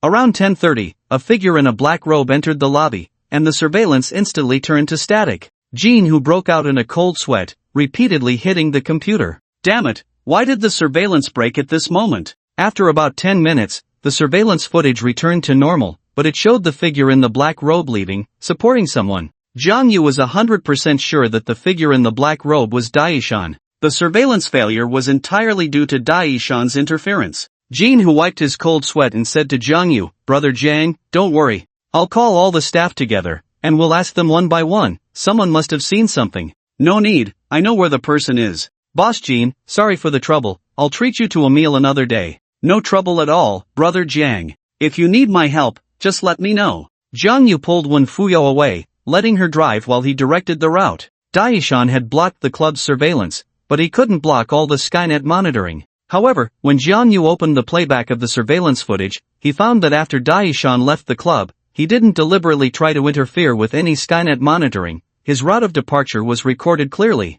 20 minutes later, they exited the city. Wen Fuyao parked the car at a fork in the road. Compared to the city, the surveillance outside was not as dense. Jiang Yu got out of the car and stood at the fork, where there was no Skynet monitoring, making it impossible to track Daishan's whereabouts. Wen Fuyao's eyes were red, anxious as she said, Jiang Yu, who is he? Why did he take my dad? Jang Yu didn't know how to explain and could only say he was sorry. It was his failure to protect Wen Qiyun. Jang Yu, don't say you're sorry. Help me find my dad, okay? He's my only family, I can't lose him, I can't. Her voice trembled with tears, making the listener's heart ache. Jang Yu stood at the fork, suddenly sensing something unusual. There was residual malevolent energy in both directions. This way. The two immediately got back in the car. Jang Yu spread out his spiritual awareness. Although the residual malevolent energy on the road was sparse, he could still feel it. They followed the trail, eventually arriving at a desolate area. There was no road ahead.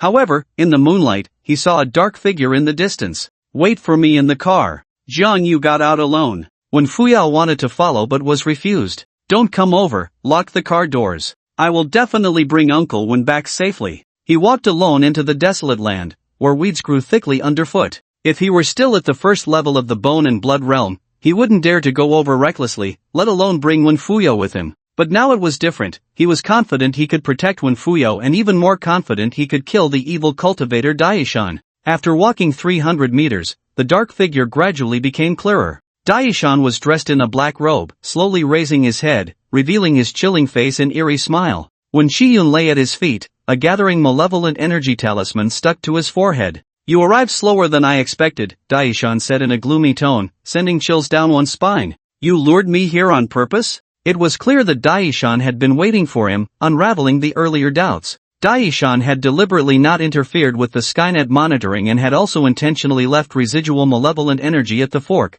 signaling Jang Yu of his location. Daishan smiled coldly. I told you we would meet again. This time, even the people from the Evil Suppression Division can't save you. Facing the composed Daishan, Jang Yu remained unfazed. The corpse at Donghu was deliberately abandoned by you, wasn't it, to draw Fei Wei away? It's not that easy for Fei Wei to catch me. But he's on his way here. He can't come. Do you think he would choose one life over 10? Just as Daishan finished speaking, Fei Wei called Jang Yu. Brother, how's it going over there? I might not make it in time. Daishan has kidnapped 10 innocent civilians, and I need to go rescue them. Kidnapping? But Daishan is right in front of me. What? Right in front of you? Don't confront him. Try to stall until I get there. Fei Wei hurriedly hung up the phone. Daishan laughed triumphantly. That was Fei Wei, right? Those 10 people are sealed by my dragon binding talisman. Only he has the ability to break it, so don't fantasize about him coming to your aid. Jang Yu said lightly, actually. Your target has always been me, hasn't it? Daishan replied darkly. It wasn't at first, but after I came to Tianyun City, I discovered something interesting. It turns out you care so much about this person's life and death. So you plan to use my own tactics against me, divert Fei Wei, and then lead me here? If you do that, then your previous arrangements in Tianyun City might be in vain. Compared to you, I don't care about these people at all. It seems you've got me figured out. If I can't even handle a first-level bone and blood realm, then I wouldn't deserve to stand here and talk to you. Daishan slowly raised his palm, and the black mist surged and split, forming 4 misty figures. At the same time, with a wave of his sleeve, 4 black long nails floated in front of him. The misty figures moved quickly, instantly surrounding Jang Yu from all sides. The murderous aura was overwhelming. Daishan cackled, does this scene look familiar? Today, I will kill you at the fastest speed, not letting you suffer too much. The body of a cultivator is different from that of an ordinary person, even if they don't die in pain. The murderous aura they can gather is hundreds of times that of an ordinary person. The arms of the 4 misty figures spread out, entwining around Jang Yu's legs like vines. Daishan was slightly taken aback. Jang Yu actually didn't resist. He began to wonder, could it be that this kid has resigned himself to his fate? The black lines extended from the misty figures, moving very slowly because Daishan was being cautious. He didn't know what Jang Yu was up to, why he wasn't resisting. The 4 black long nails remained unmoving, and the calmer Jang Yu became, the more uneasy Daishan felt. Could it be that he had secretly planted helpers? When those black lines bound Jang Yu's arms like ropes, Daishan finally couldn't help but ask, why aren't you resisting? Jang Yu calmly replied, aren't you unhappy if I don't resist? Daishan looked around warily, spreading his spiritual sense, but found nothing unusual. You have no helpers. Are you pretending to be calm to scare me off? Stop dreaming. Ha ha ha. Jang Yu laughed skyward. Why would I want to scare you? You're the one scaring yourself. Come on, don't hesitate. Use those 4 black long nails to pierce my head.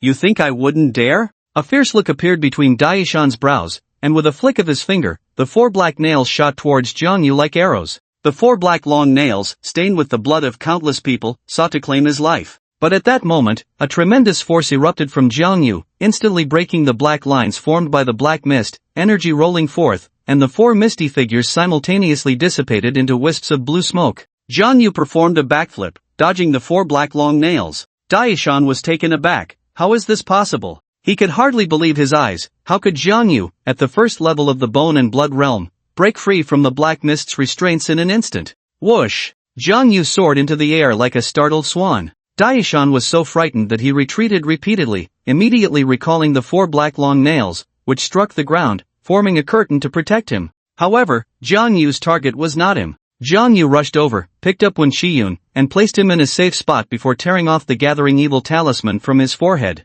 He looked at Daishan from a distance, a playful smile on his lips. Daishan, feeling threatened, exclaimed, "In such a short time, you've actually made a breakthrough. No wonder you were so arrogant just now." Not resisting was because Jiang Yu was confident he could break free in an instant. Jiang Yu teased, "If I hadn't made a breakthrough, do you think I would dare to come find you alone?" Buzz! A faint purple glow suddenly enveloped Jiang Yu, and a tremendous aura surged forth like a tidal wave. The curtain in front of Daishan was instantly shattered, and he staggered back, even more horrified. Bone and blood 3rd level. His face turned pale. "In such a short time, you've actually broken through 2 small realms. How? How did you do it? Did you also resort to underhanded methods? Don't assume everyone is as despicable and shameless as you. Do you know there are people in this world called geniuses?" Jiang Yu smiled proudly. "You have exhausted yourself, harming so many innocent lives, and you've only reached the bone-blood 2nd realm, while I, with ease, have broken through to the bone-blood 3rd realm.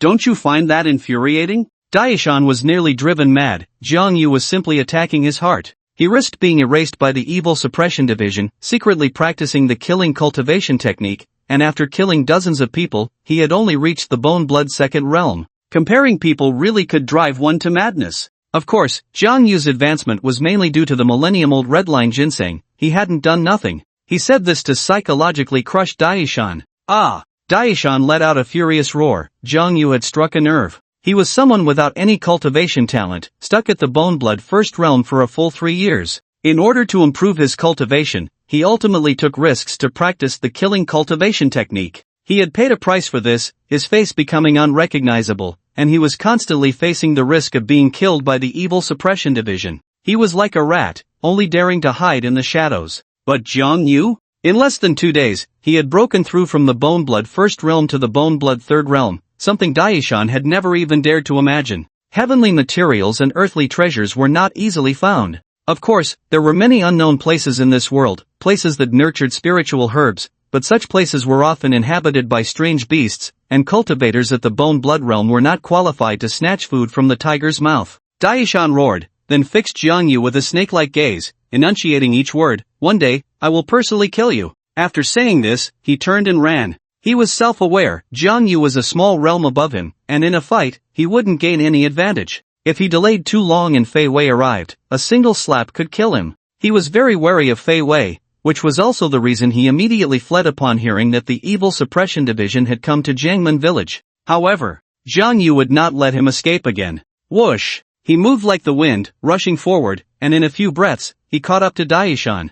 Bang! He struck out with a palm, and Daishan fell to the ground, rolling forward for over 10 circles before stopping. "Daishan, since you've lured me here, it won't be so easy for you to leave." Cough cough. Daishan got up, coughed lightly, and 4 black long nails floated in front of him. He said sternly, "Don't bully me too much. If you push me too hard, I'll fight you to the death." Fight to the death? Do you think too highly of yourself? Don't be so arrogant. Just because you're a small realm above me doesn't mean you have the upper hand. These 4 corpse suppression nails of mine are not to be underestimated. This was Daishan's only confidence. His foundation was unstable, even at the same realm. Without the corpse suppression nails, he was basically no match for Jiang Yu. So this thing is a corpse suppression nail. No wonder it can pierce through my flesh. But, do you think I'm afraid of your corpse suppression nails? Not afraid? Then give it a try. Daishan activated the corpse suppression nails, which were enveloped in a thick aura of death, like arrows ready to be released. "Try me, and I'll send you to your grave." Jiang Yu gathered purple light around him, transforming it into a small cauldron the size of a palm. He had just learned to activate the mountain cauldron and intended to practice on Daishan. Although the mountain cauldron was still just a prototype, it should be enough to deal with Daishan. Go! Jiang Yu shouted lightly, and the mountain cauldron flew out with a thunderous roar, the wind raging like a torrent. Daishan felt immense pressure, formed a seal, and the 4 corpse suppression nails connected end to end, shooting out like a chain of arrows. Clang! Clang! Clang! The air erupted with a deafening sound of metal clashing, sending sparks flying. Jiang Yu's mountain cauldron was not a physical object, it was transformed from spiritual energy, yet it remained indestructible. The corpse suppression nails hitting the mountain cauldron could not stop its offensive momentum. Boom! The Choi mountain cauldron crashed heavily into Daishan, who spat out a mouthful of reverse blood, his whole body flying backward like a kite with a broken string. He was hit so hard that he was disoriented, that seemingly palm-sized cauldron felt like a mountain. After Daishan fell heavily to the ground, the Choi mountain cauldron dropped straight down, crashing onto him with a loud bang. Poof! Blood sprayed from Daishan's mouth, dust swirling around him as he sank more than an inch into the ground. Jiang Yu was overjoyed, the power of the Choi mountain cauldron exceeded all his expectations. And this was just a prototype. When the Choi mountain cauldron grew larger, reaching a height of 10 feet, it would surely crush a mountain. Truly worthy of its name. Daishan was pressed down, his skin cracking inch by inch, blood oozing out, and his eyes nearly bulging out of their sockets. His internal organs and meridians were breaking apart, blood froth continuously surging from his throat. The vitality in his eyes was rapidly fading. He had thought that one day he would be subdued, but his opponent shouldn't have been a young cultivator like Jiang Yu. Jiang Yu walked over without a trace of pity. Daishan deserved to die. Just now, what was that? What kind of secret technique was that? Daishan used his last bit of strength to ask his final question. Jiang Yu stood in the wilderness, calmly saying,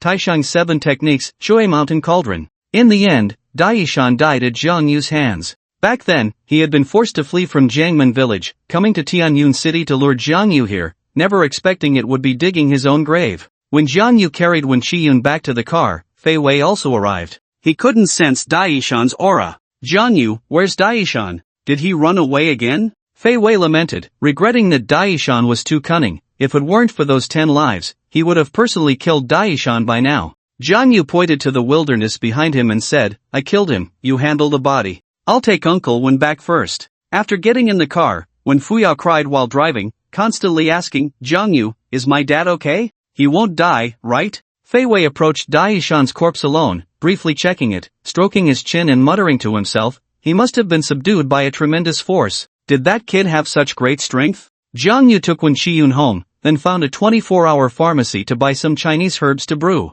Wen Shiyun was not seriously injured, and with Daishan dead, the malevolent energy dissipated. Wen Fuyo fed her dad the medicine and kept vigil by his bedside all night, fearing he might not wake up. The next morning, Fei Wei arrived early at the community building. Jiang Yu came downstairs and sat with him on a bench in the community. Fei Wei lit a cigarette and said softly, the case is closed, I have to return to Linzhou. Jiang Yu asked, when are you leaving? Fei Wei replied, around noon. Jiang Yu asked again, did you come to see me just to say goodbye? Fei Wei smiled, of course not, I came to retrieve public property. Jiang Yu handed him the car keys, but Fei Wei didn't take them. He said, if you're willing to join our exorcism division, I can let you keep this car. Jiang Yu shook his head, I'll think about it some more. What are you hesitating for? Afraid I'll trick you? How about this, when you have time, come visit our office in Linzhou. If I have the chance, I will. Fei Wei reluctantly took back the car keys, and Jiang Yu said, by the way, thanks for your driver's license. Without Fei Wei's help, it would have taken him at least 2 months to get certified. Fei Wei said, consider it a reward for assisting in solving the case. He stood up, took a couple of steps, then turned back. Can you tell me how you killed Daishan? Jiang Yu shrugged, can I not answer? Fei Wei nodded, of course, every cultivator has their own secrets and trump cards. If you don't want to say, I won't force you. Goodbye. He waved his hand and left directly. When he returned to Wen Shiyun's home, Wen Shiyun was already awake, drinking medicine in the living room. His complexion was rosy and full of energy. Jiang Yu felt somewhat relieved. Fortunately, Daishan's main target was him. Otherwise, during the time Daishan had kidnapped Wen Shiyun, it would have been enough for Wen Shiyun to die 100 times. Jiang Yu, what exactly happened yesterday? Wen Shiyun put down the medicine bowl and looked at Jiang Yu seriously. His memory of yesterday stopped in the private room of Qing Yuan Club. After a man in a black robe entered, he had no recollection. When he woke up, he saw his daughter sitting by the bed with red and swollen eyes. When Fuyo brought over a plate of fruit, sitting beside Wen Shiyun, also looking at him seriously. Both father and daughter were smart people and knew that Jang Yu must be hiding something from them. With the crisis averted, Jang Yu spoke honestly, actually, uncle, your troubles are related to an evil cultivator. He detailed the matter of Daishan, and after listening, when Fuyo angrily said, how could you gamble with my dad's safety? It was so dangerous yesterday. Fuyo, don't blame him. I agree with his approach, it's my duty to eliminate harm for the people. Even if I unfortunately perish, I would still have contributed to the country. When Shiyun's understanding eased Jang Yu's guilt considerably. When Fuyo muttered, I'm not unreasonable. I won't stop him from doing good, but at least he should have told us. Jang Yu explained, if I had told you, you would have been suspicious no matter what you did yesterday. Daishan is a cunning and cautious person. Once he sensed something was off, he would definitely run away, and it would be difficult to catch him then. When Shiyun agreed, saying, Jang Yu is right. If we can't catch him this time, more people will be harmed. Alright, Fuyo, let's leave it at that, don't blame him. When Fuyo muttered, since dad doesn't blame him, what can I say? Jang Yu directly sat over and hugged her, unexpectedly kissing her on the cheek, smiling, don't be angry, I promise to tell you in advance if anything happens in the future. When Fuyo's face flushed, and she pouted, what are you doing? My dad is still here. Do you find me a nuisance?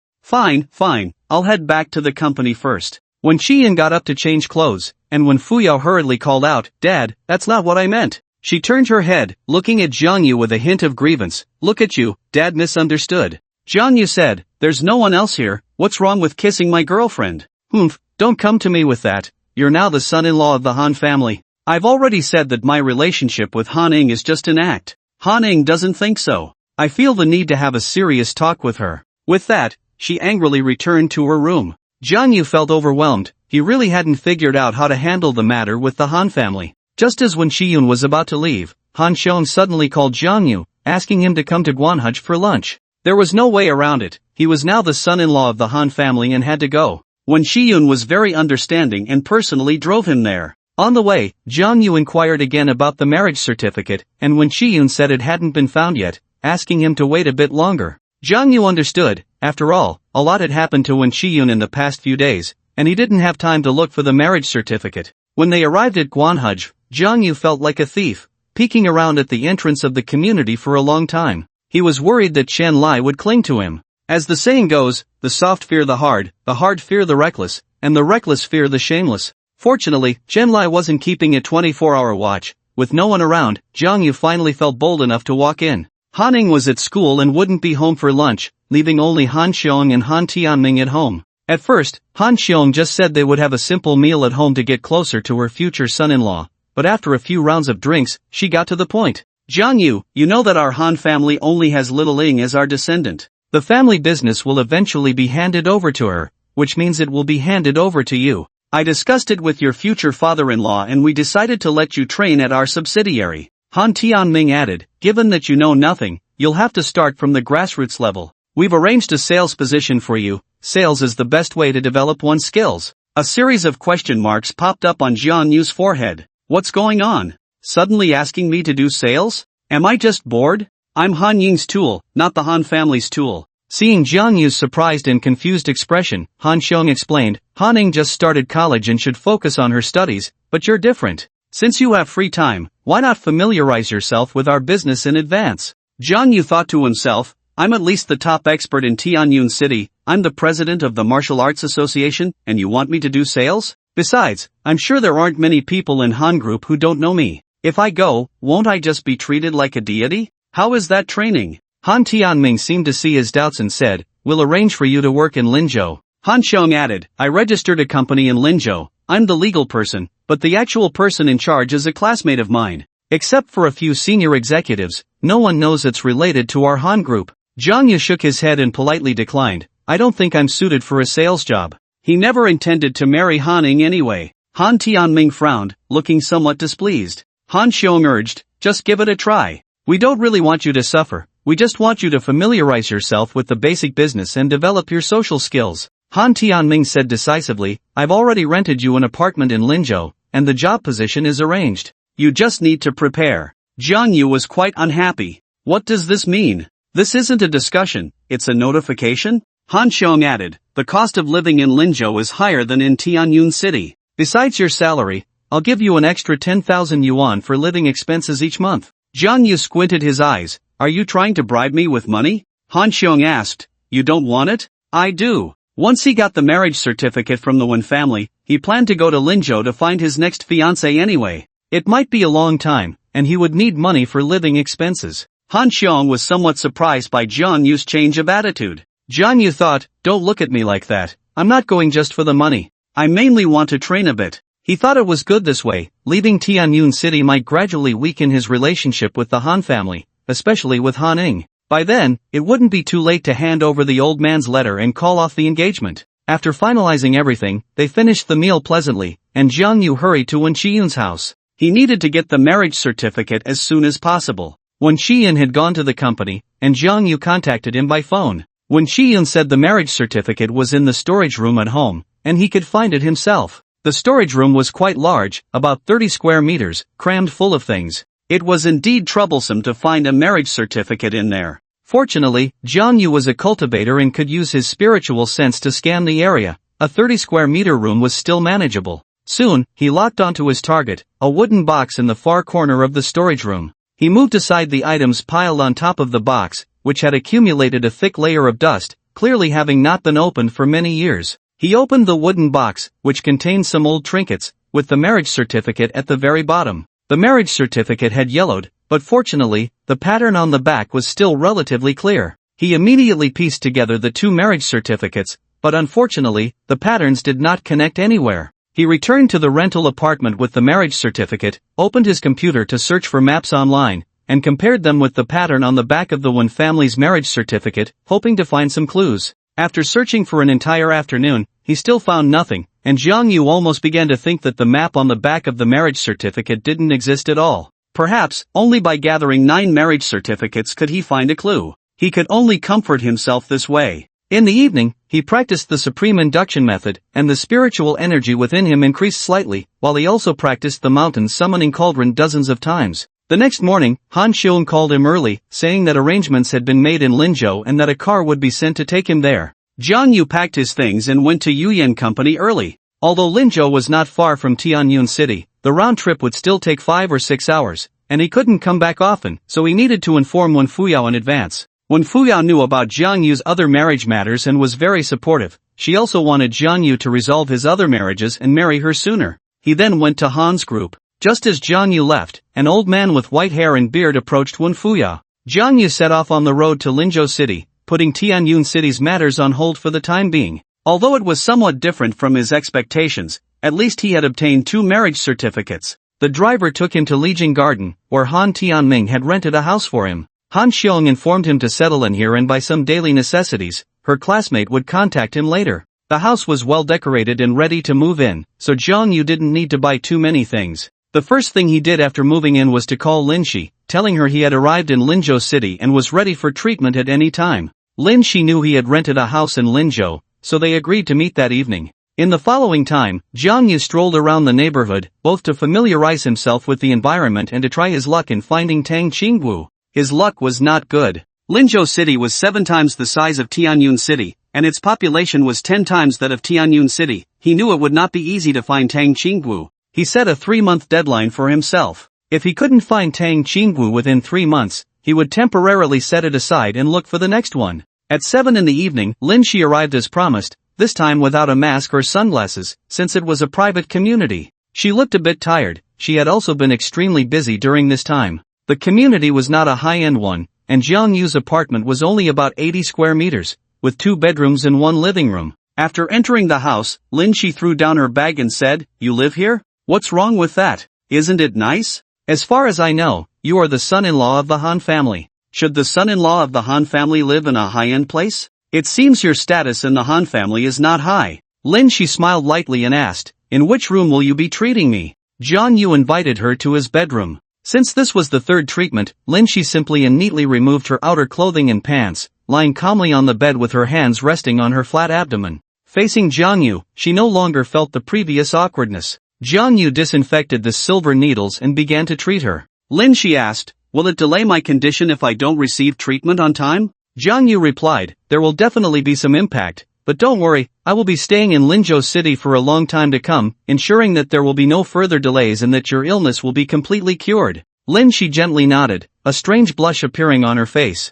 Jiang Yu's unique massage techniques always made Lin Shi unable to control her emotions. She bit her lip and let out a faint moan. Making such a sound still embarrassed her, so she tried to change the subject to ease the awkwardness. Congratulations on becoming the #1 expert in Tianyun City. Thank you, but it should be the #1 martial arts expert in Tianyun. Jiang Yu corrected her. Is there a difference? Jiang Yusen said, of course there is a difference. A powerful cultivator is also called a master. He is unmatched in Tianyun City, but among cultivators, he is still at the bottom of the food chain. He did not explain in detail, and Lin Shi asked again, you rented a place in Linzhou, are you planning to stay here long term? It should be within 3 months. Are you here in Linzhou for something? Looking for a job to support myself. He did not mention the matter of finding a fiancé. Lin Shi smiled lightly, you really know how to joke. With the Han family's large enterprise, do you still need to find a job yourself? Jiang Yusen said, that's the job the Han family arranged for me. If it weren't for the subsidy, ugh. If it weren't to challenge myself, I wouldn't come. You also said that is the Han family's industry. After all, I am not yet a member of the Han family. Lin Shi smiled non-committally, fell silent for a moment, and then said, our sales department is already in contact with Yu Yin Company. I know, I thank you on her behalf. She should thank you. I don't quite understand, you are clearly the son-in-law of the Han family, why are you so concerned about Wen Fuyao's matter? As far as I know, you shouldn't be a relative of the Wen family, right? How am I supposed to answer that, saying that Wen Fuyao is actually my already acknowledged fiancé? He felt it was better to remain silent. Lin Shi did not press further and naturally changed the subject. This treatment ended pleasantly amidst simple conversation, but Lin Shi felt it was not enough. Before leaving, Lin Shi told him that if he encountered difficulties in Linzhou, he could find her. Jiang Yusen casually agreed but did not feel he needed her help. After resting for a night, at 9 o'clock the next morning, an unfamiliar call came to Jiang Yusen's phone. I am Han Xian's classmate, Yang Yu, the general manager of Shanshui Company. Your job has been arranged, I will send you an address shortly, and you can report to the HR manager directly. The voice was very mechanical, showing not even a hint of enthusiasm just because Jiang Yusen was the prospective son-in-law of the Han family. Soon, he received a text from Yang Yu with the address of Shanshui Company, reminding him to report before 10:30. The text also warned him that once he arrived at Shanshui Company, he would no longer be the prospective son-in-law of the Han family, but just an ordinary employee, and he should recognize his position and not think that his connection with the Han family would earn him special treatment. Jiang Yusen sighed, this manager Yang seemed quite strict. There was no way around it, since he took Han Xiong's money, he had to do the job. Han Xiong had prepaid him a month's salary and subsidy, totaling 14,000. Jiang Yusen put on a casual suit, checked himself in the mirror, and left satisfied.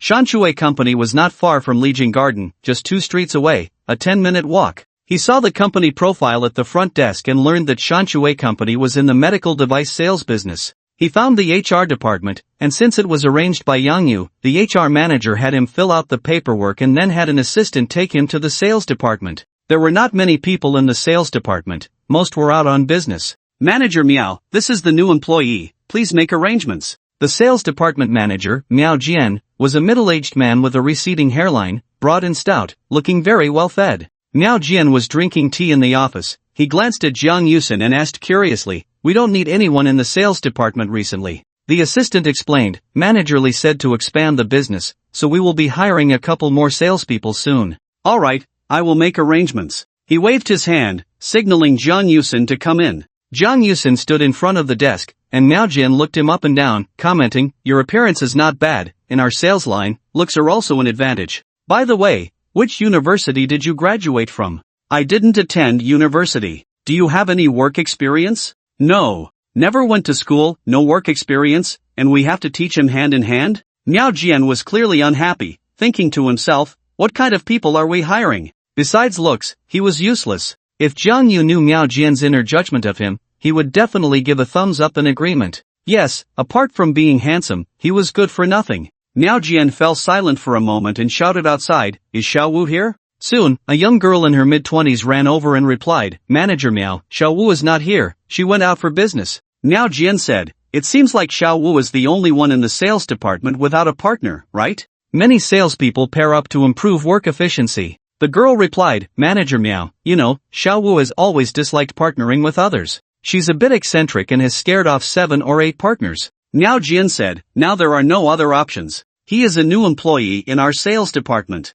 You should tell Xiao Wu to take him along. Manager Meow, this. What do you mean, this? Just go. The girl nodded and said to Jiangyu, come with me. The girl took Jiangyu to a workstation and said, you will work here from now on. Xiao Wu is right next to you. Sometimes you'll need to do data reports and such. If you don't understand, you can ask her, and of course, you can ask me too. My name is Lu Shanshan. Lu Shanshan was quite warm towards Jiangyu. After all, he was a handsome guy, even if he was otherwise useless. Thank you. Jiangyu shook her hand, and Lu Shanshan said, I've already messaged Xiao Wu to come back. You'll be going out on business with her from now on. She's a bit eccentric, so don't take her strange words to heart, and don't let her scare you. Jiangyu asked curiously, you just said she scared off 7 or 8 partners. What's going on? Lu Shanshan said, we sell medical equipment, and we have to run to hospitals all day. Xiao Wu is fine in every way, except she's superstitious. Every time we go to a hospital, she says there are ghosts, and she can even describe what they look like, making it sound very convincing. It's okay when we occasionally run into her, but her partners have it tough. Several of them have been scared to the point of mental breakdown. Jiangyu was even more curious, if that's the case, why not fire her? Well, Lu Shanshan looked around and then lowered her voice. First, Xiao Wu's performance has always met the standards. Second, she's quite pitiful, and no one has the heart to fire her. Pitiful? How pitiful could she be to scare off 7 partners and still not get fired? Meeting the standards? Sorry, a company like this shouldn't lack people who meet the standards. She's not even the top seller. Jiangyu's curiosity was piqued, and he asked, how is she pitiful? Xiao Wu could have gone to a prestigious university. 5 years ago, she went on a trip with her family and had a car accident. Her grandparents and parents all died in the accident, leaving her all alone and miserable. Because of the family tragedy, she barely finished high school and dropped out to work. Sigh. At her age, she should be enjoying the beautiful youth in college. It was clear that Lu Shanshan felt sympathy for Xiao Wu,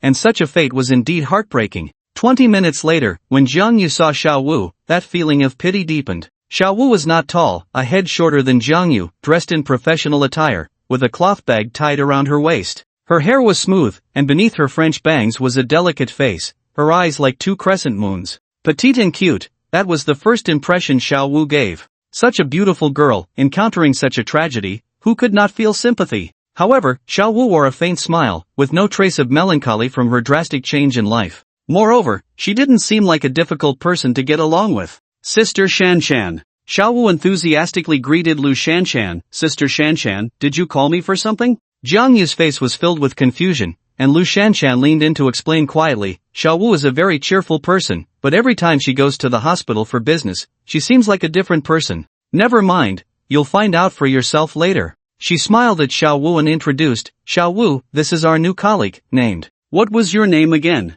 Jiangyu. Jiangyu smiled back and introduced herself. Xiao Wu also smiled warmly at her, hello, I'm Xiao Wu. Lu Shanshan said to her, Xiao Wu, Manager Miao said he doesn't have a partner, so he wants to follow you for business. Please take good care of him. Upon hearing this, Xiao Wu's smile instantly froze, and she said with a stern face, why are you assigning me a partner? Sister Shanshan, you know I know, but this is Manager Miao's decision. I'll go talk to him. No need to. Miao Jian stood at the office door looking at her. You are a company employee and must obey the leadership's arrangements. Xiao Wu sighed and looked at Jiangyu. I hope you can hold on. I happen to have a business deal to discuss. Do you want to come with me? Lu Shanshan kept giving him signals, indicating that he shouldn't go. Jiangyu had just started today. He could first familiarize himself with the business process and product introductions, so why follow Xiao Wu to seek trouble? But Jiangyu readily agreed. After they went downstairs, Lu Shanshan looked at Miao Jian with a sigh and asked, Manager, why did you have to assign him to Xiao Wu? Miao Jian said with a gloomy face, I didn't see any information about this kid before he came. The HR department just handed him over to me. What do they think I am? I deliberately assigned him to Xiao Wu. If he can't handle it, he can leave early. Lu Shanshan looked regretful. It was hard to come by a handsome guy in the sales department, yet he wasn't favored by the manager. She thought Miao Jian was probably just jealous of his looks. There was a bun shop downstairs, and Xiao Wu took Jiangyu to buy soy milk and buns. Xiao Wu was very familiar with the shop owner, and they greeted each other warmly. The owner even jokingly asked if Jiangyu was her boyfriend. Jiangyu thought Xiao Wu was a very cheerful person and could hardly imagine how such a petite, lovely, and friendly girl could scare off her partner. He was actually a bit eager to go to the hospital to sell with Xiao Wu. Xiao Wu handed Jiangyu a cup of soy milk. Here, this is for you. Jiang Yu waved his hand. It's already 10 o'clock, and you haven't had breakfast? Xiao Wu took a sip of soy milk and said casually, I just got up and came to the company, there was no time for breakfast.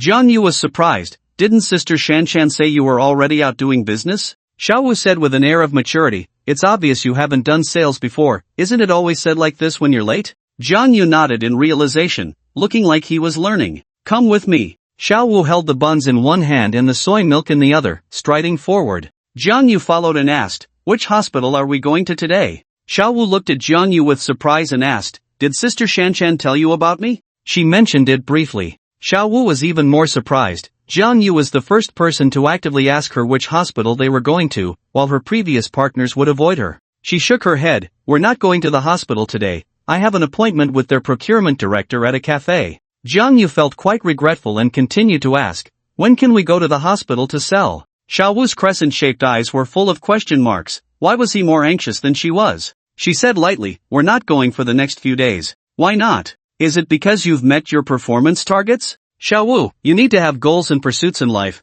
You can't just slack off because you've met your targets. Xiao Wu glanced at him and said, it has nothing to do with performance. Then what is it for? Because of you. She mumbled indistinctly while eating, it's not easy to get a partner again, I have to spend a few more days with you. Jiang Yu was surprised, from her words, she still wanted a partner. He said, when I heard Sister Shanshan introduce you, I thought you didn't like working with a partner. How could that be? Xiao Wu stuffed the last bun into her mouth, took a sip of soy milk, and said, working in pairs is more efficient. There's a saying that goes, men and women working together is not tiring, you know? Jiang Yu was even more puzzled. If she wanted a partner, why did she have to scare hers away? At 10:30, they took a taxi to the Heart Language Cafe. The person she was meeting was named Inji, the head of the procurement department at Runha Hospital in Lin City, in his 40s, with a buzz cut and a square face. As soon as Xiao Wu entered the cafe, Inji's eyes fell on her, and that gaze could almost be described as drooling. Miao Jian was right, looks were an advantage for salespeople, and with Xiao Wu's appearance, there was no worry about not meeting performance standards. Xiao Wu smiled as she walked over and shook hands with Inji. Director In, sorry to keep you waiting. This is my partner Jiang Yu. Jiang Yu, this is Director Inji from Runha Hospital. Jiang Yu greeted him cheerfully, hello, Director In. However, Director In had a stern face, clearly displeased with Jiang Yu's presence, as if Jiang Yu would ruin his good fortune. After Xiao Wu sat down, she got straight to the point. Director In, how have you considered the replacement of the stethoscopes and surgical knives we discussed last time? I guarantee you that I'm offering you a price that is absolutely fair in the industry. She glanced at Jiang Yu and said in a deep voice, I'm still going through the process on this matter. Xiao Wu, I have something urgent to attend to, let's talk next time. She stood up and left. Hey, Director In, aren't you off today? Sorry, something urgent came up. I'll arrange to meet you separately next time. With that, he left without looking back. Xiao Wu sat down angrily and said, what a waste of my time. Jiang Yu said, he doesn't have anything urgent, it's clear he can't say some things with me here. Xiao Wu, I think his gaze towards you is off. Xiao Wu rolled her eyes, you think I don't know? If you know, then why? What can I do? I need to eat, and besides, letting people see me won't cost me anything. Jiang Yu agreed with this, but he felt that Inji's intentions were definitely not as simple as just looking. Xiao Wu, if I hadn't been here today, I think he might have tried to take advantage. Xiao Wu said nonchalantly, I've been in sales for 2 years, I've seen this kind of thing a lot. I can handle it. All right. Jiang Yu shrugged. Since Xiao Wu had been able to handle herself for 2 years, he had nothing more to say. After finishing a cup of coffee, Jiang Yu said, since we didn't make a deal with Inji, why don't we check with other hospitals? Xiao Wu replied, you just started today, do you have to be so dedicated? Let's go. She stood up and left, and Jiang Yu quickly followed, asking, where to? Going home to sleep. Going home to sleep? Jiang Yu joked, is your home my home? Isn't that a bit too fast? What are you thinking? We each go our own way, just clock in at the company in the afternoon and leave. Xiao Wu walked away, quickly disappearing into the crowd. Jiang Yu was stunned, this work attitude seemed a bit too casual, didn't it? Suddenly, he felt less sympathy for her. However, their brief interaction made him doubt Lu Shanshan's words. Xiao Wu wasn't as strange as she had said. She was quite normal. Forget it, I won't think about that. It's important to get down to business. Xiao Wu stopped working, and he also stopped working. His main purpose for coming to Lin City was to find Tang Qingwu. He followed his usual method, searching by himself while posting online to look for her. However, it was quite difficult. He only knew one name and roughly guessed that Tang Qinggu was between 15 and 23 years old. The old man had arranged a marriage for him, so the other party's age couldn't be too different from his. After running around all afternoon with no results, he returned to the company to clock out at 6 o'clock, where he met Xiao Wu downstairs. Xiao Wu had changed her clothes, wearing jeans paired with a black and white half-high collar knit top, and still had a cloth bag hanging at her waist. She just greeted him without any extra words. Most of the colleagues in the sales department were basically waiting to clock out. As soon as the time was up, everyone clocked out and left, leaving only 7 people. This was Jiang Yu's group, consisting of 6 members and 1 team leader. 3 men and 3 women. Lu Shanshan was also in their group. The team leader was named Yuan Chuan, a young man in his 30s. He kept the team members behind, firstly to introduce Jiang Yu to the members, and secondly to plan a welcome party for Jiang Yu, simply meaning everyone would go out for a meal together. Xiao Wu, today we have new members joining, and it's your partner again, you must go. Yuan Chuan specifically urged Xiao Wu, knowing that she usually wouldn't join colleagues for dinner, especially in the evening. However, Xiao Wu did not give her new partner any face. Sorry, I have something to do tonight. You say you have something to do every time, what exactly is it? Do you believe in ghost hunting? The crowd's expressions changed, and Yuan Chuan frowned, saying, here we go again, can we not be so superstitious? Xiao Wu replied, just because you haven't seen it doesn't mean it doesn't exist. It's normal for ordinary people to not see those spiritual beings. Lu Shanshan and the others whispered, look, she's starting to get all mystical again. It's normal for ordinary people not to believe her, but Jiang Yu did. There are cultivators in the world, so naturally, there would be souls, but he didn't believe Xiao Wu could catch ghosts. Just her? She probably wouldn't fare much better than Zhang Men's ghost village with Han Ing and the others. Xiao Wu didn't continue to explain, quickly clocking out and leaving. Compared to her enthusiasm in the morning, she seemed a bit cold now. Yuan Chuan said, that's just Xiao Wu's personality. With such a big change at home, everyone should understand. Jiang Yu said, since Xiao Wu isn't going, let's forget about it this time. We'll get together when we have time. Lu Shanshan said, if you want her to go, it probably won't happen until the day you leave. Jiang Yu said, I don't think she's an unsociable person, she might really have something to do. She was so close with the owner of the bun shop downstairs, how could she be unsociable? Yuan Chuan said, Jiang Yu, since you want Xiao Wu to go, then this glorious and arduous task is entrusted to you. You're her partner, and you spend more time with her. Speaking of which, since Xiao Wu joined, this group hadn't had a meal together yet, because Xiao Wu always had something to do. Jiang Yu developed a strong curiosity about Xiao Wu and chased downstairs to see what she was up to, but she walked very quickly, and by the time Jiang Yu got down, she had already disappeared. Jiang Yu could only return to Lijing Garden. While looking for people in Lin City, he couldn't neglect his cultivation. His plan was to work during the day while looking for people. Since sales involved running around, it wouldn't conflict with his search. In the evening, he would focus on his cultivation, gradually improving his skills with the Taishang induction method, while practicing the mountain calling cauldron, striving for early success. A quiet night passed. In the morning, Jiang Yu had breakfast downstairs before rushing to the company to clock in. On the way, he flipped through the posts he had made, but there were currently no replies. He thought to himself, why do the people of Lin City seem so unenthusiastic? When Jiang Yu was initially looking for one fuyo in Tianyun City, he received quite a few replies after posting. At 9 in the morning, Jiang Yu clocked in and stood in a row with his colleagues in the sales department office area. This was the morning meeting, nothing more than summarizing yesterday's work and shouting slogans. He noticed that Xiao Wu was absent, so he asked Lu Shanshan, why isn't Xiao Wu here? Lu Shanshan replied, Xiao Wu is often late, but don't say anything. If anyone asks her, just say she went to meet a client. Jiang Yu guessed she was probably still asleep. How unprofessional. Even he, who got in through connections, was on time for work, and she was still at home sleeping. However, after seeing the team members clapping and stomping their feet while shouting slogans, he began to understand Xiao Wu a bit. He decided he wouldn't attend the morning meetings anymore. Jiang Yu and Xiao Wu were partners, and he was unfamiliar with any business, so he could only wait for Xiao Wu to arrive. After the morning meeting, the colleagues in the sales department gradually left, leaving only a few people, all women, who were whispering and pointing at Jiang Yu. He vaguely heard words like he's so handsome. Well, he decided to stay in the office a little longer and not rush to call Xiao Wu. When Lu Shanshan left, she gave him Xiao Wu's phone number and kindly asked if he wanted to go with her to familiarize himself with the business. Jiang Yu declined. Although he didn't approve of Xiao Wu's work attitude, he felt that being with her was the most freeing, allowing him to focus on his own things. If he went out with Lu Shanshan and the others, he would probably run himself ragged. Speaking of which, his work attitude was even more negative than Xiao Wu's. At least she managed to meet her performance targets every month. As for Jiang Yu, if he continued like this, he would only last 3 months at most before being shown the door. He had no sympathy coming his way. At 10 in the morning, Xiao Wu finally arrived, still smiling, her crescent-shaped eyes looking lovely when she smiled. However, she had some dark circles under her eyes today, indicating she hadn't rested well last night. "Hi, good morning." She greeted Jiang Yu enthusiastically, then took some documents from her desk and put them into her briefcase. Jiang Yu observed that Xiao Wu was wearing professional attire, with a cloth bag hanging at her waist. This piqued his curiosity.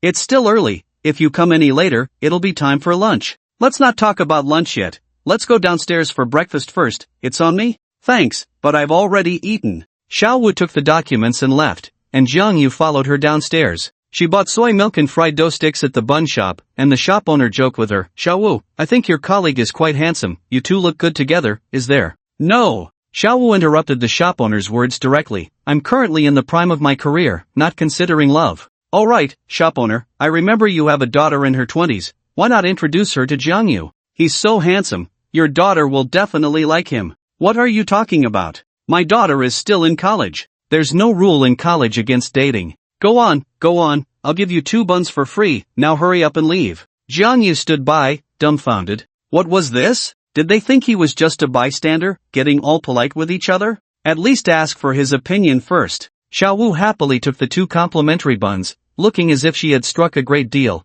and walked away contentedly. Jiang Yu caught up and asked, "Are we going to the hospital today?" Xiao Wu shot him a sideways glance. "Why do you always think about going to the hospital?" Jiang Yu replied, "We're in medical device sales, of course, we need to go to the hospital for business." "Not going today. Not going again? Are you planning to keep me from familiarizing myself with the business?" "Today I have something on. Director Ian has invited me again, saying we should have lunch together. We must secure this deal today. As long as we get this deal, my performance for the month will meet the standard, and then I can have free time to manage as I wish." "So you don't have to worry about me, just let me fend for myself?" "Oh, I forgot I have a partner now." Xiao Wu stuck out her tongue cutely and then said, "Oh, you just started, and there's no performance assessment for you, so don't worry." Jiang Yu's face darkened. "I suddenly feel like there's a reason you don't have a partner." Xiao Wu patted his shoulder. "Alright, stop messing around. At worst, I can share a bit of the performance from Director Ian with you." Jiang Yu replied, "That probably won't work." "Why not? You're my partner, our performance can be distributed freely. Do you think if I show up at the dinner, Director Ian will sign the deal with you? He invited you alone, clearly not wanting me there." Xiao Wu looked at him strangely. "You don't seem like someone without sales experience." Jiang Yu shrugged, non-committal. He had no sales experience, but that didn't mean he lacked experience in reading people. In the past, he had traveled far and wide with the old man, dealing with many people. Xiao Wu took Jiang Yu to a tea house and casually said, 2 cups of snowflakes. The waiter glanced at Jiang Yu and smiled, asking, "Xiao Wu, is he your boyfriend?" "Just a colleague." After saying that, Xiao Wu found a booth to sit down, set her alarm, and fell asleep immediately. Jiang Yu looked at her in surprise, certain that Xiao Wu was a regular here and often took naps. He really wanted to ask, "Did you go steal cows at night?" After the waiter brought 2 cups of tea, Jiang Yu quietly approached the front desk and asked, "Hello, I'm Xiao Wu's colleague Jiang Yu. I want to ask, does Xiao Wu often come here to sleep?" The waiter replied, "Every few days." Jiang Yu asked, "Do you know why she always sleeps here?" The waiter said, "The company is too far from home, and hotels are too expensive. Here, you can sleep for the whole morning with just $15 for a cup of tea." No, that's not what I meant. I meant to say, you seem to have a good relationship with Xiao Wu. Do you know what she does at night?" "How would I know? I only know her, we're not close enough to know each other's backgrounds." "But young man, there's something I need to remind you." "What is it?" "Xiao Wu has probably brought 7 colleagues to our tea house in the past 2 years, but not one of them could last half a month. If you really want to work at Shanshui Company, it's best to change partners." Her voice was very low, as if afraid Xiao Wu in the booth would hear. She leaned in a bit and lowered her voice, saying, "I'm not saying anything bad about Xiao Wu, she's a nice person, but she might be a bit hard to get along with at work." She winked at Jiang Yu and said leisurely, "Sister mainly thinks you're handsome, so I'm giving you a heads up. How about we add each other on WeChat?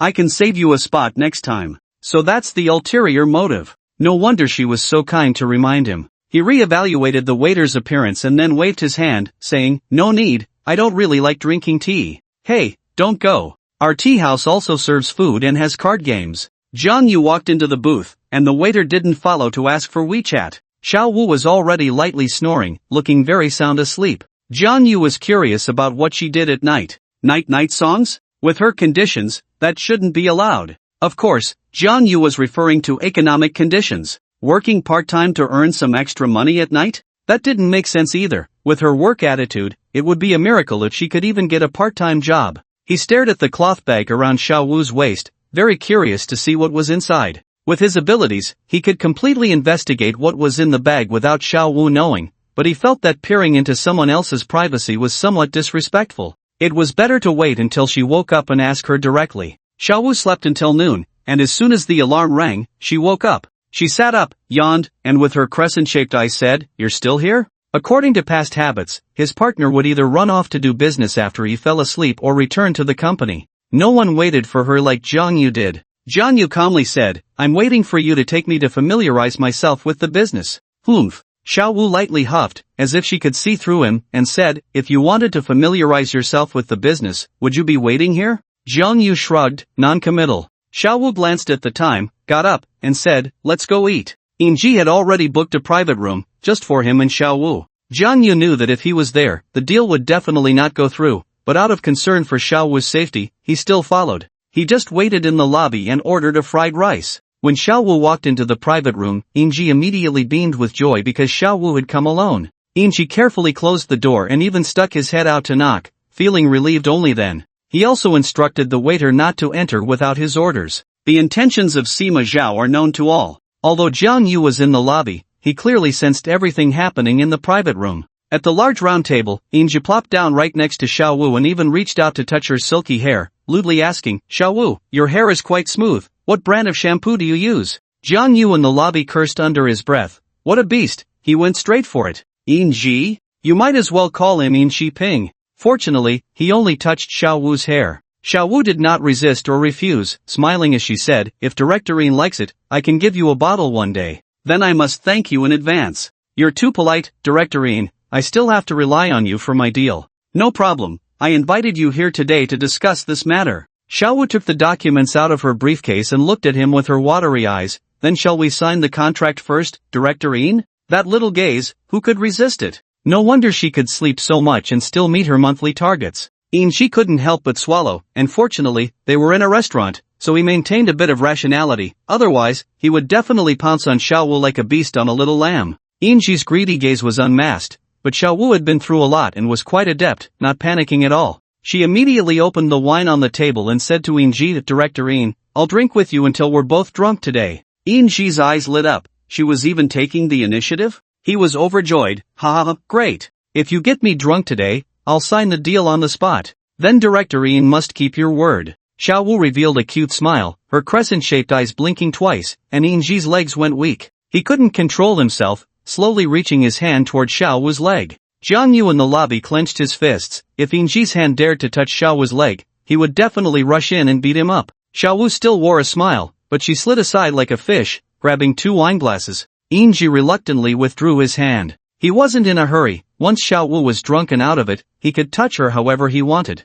So he raised his glass and said to Xiao Wu, "Here's to a smooth signing of our deal. I'll drink first as a toast." He downed 2 liang of liquor in one gulp. That was white liquor. Xiao Wu weakly said, "Director Yin, my alcohol tolerance isn't very good. Is it a bit much to drink like this?" Director Yin's face darkened. "What, you don't want to give face? Don't want to sign the contract?" Xiao Wu showed a difficult expression, looking conflicted. After a few seconds, she raised her glass and said, "Then I'll sacrifice myself to accompany the gentleman." Watching Xiao Wu down a glass of liquor, Inji's smile grew brighter. "It's better if she can't hold her liquor, otherwise, how can I do as I please?" During this meal, they hardly touched the food but drank 3 bottles of liquor. An hour later, Xiao Wu proudly walked into the hall, waving the contract at Zhang Yu, which already had Inji's signature on it. "Done." Xiao Wu's cheeks flushed, reeking of alcohol. Zhang Yu gave her a thumbs up, good alcohol tolerance. He didn't expect Xiao Wu to drink so much, directly getting Inji drunk, and Inji's fantasies shattered the moment he collapsed onto the table.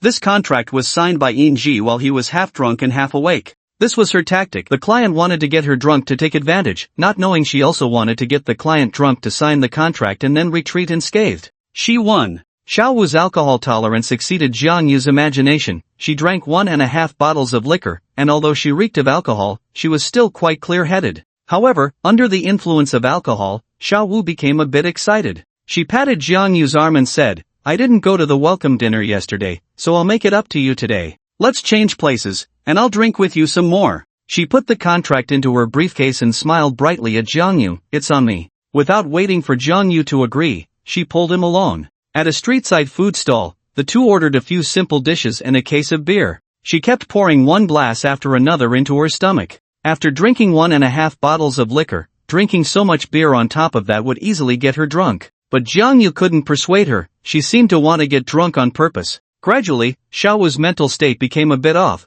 She was no longer so clear-headed. Although she kept smiling, there was an undeniable sadness in her eyes. Jiang Yu suddenly felt very sympathetic towards her. A once happy family was now left with just her all alone. Although she treated everyone with a smile every day, only she knew how much pain and loneliness she felt inside. Jiang Yu suddenly understood why she would sleep in the tea house. "Jiang Yu, in these 2 years, the manager has given me many partners, but you are the one I find most agreeable. You have to keep it up." Her speech was already a bit slurred. Jiang Yu twitched his mouth. How could she still say that? Wasn't the resignation of her partners all her fault? How could she still ask me to keep it up? Speaking of which, how did you scare off those partners? Jiang Yu asked. "When are we going to the hospital to do business?" Xiao Wu stared at him, suddenly chuckling.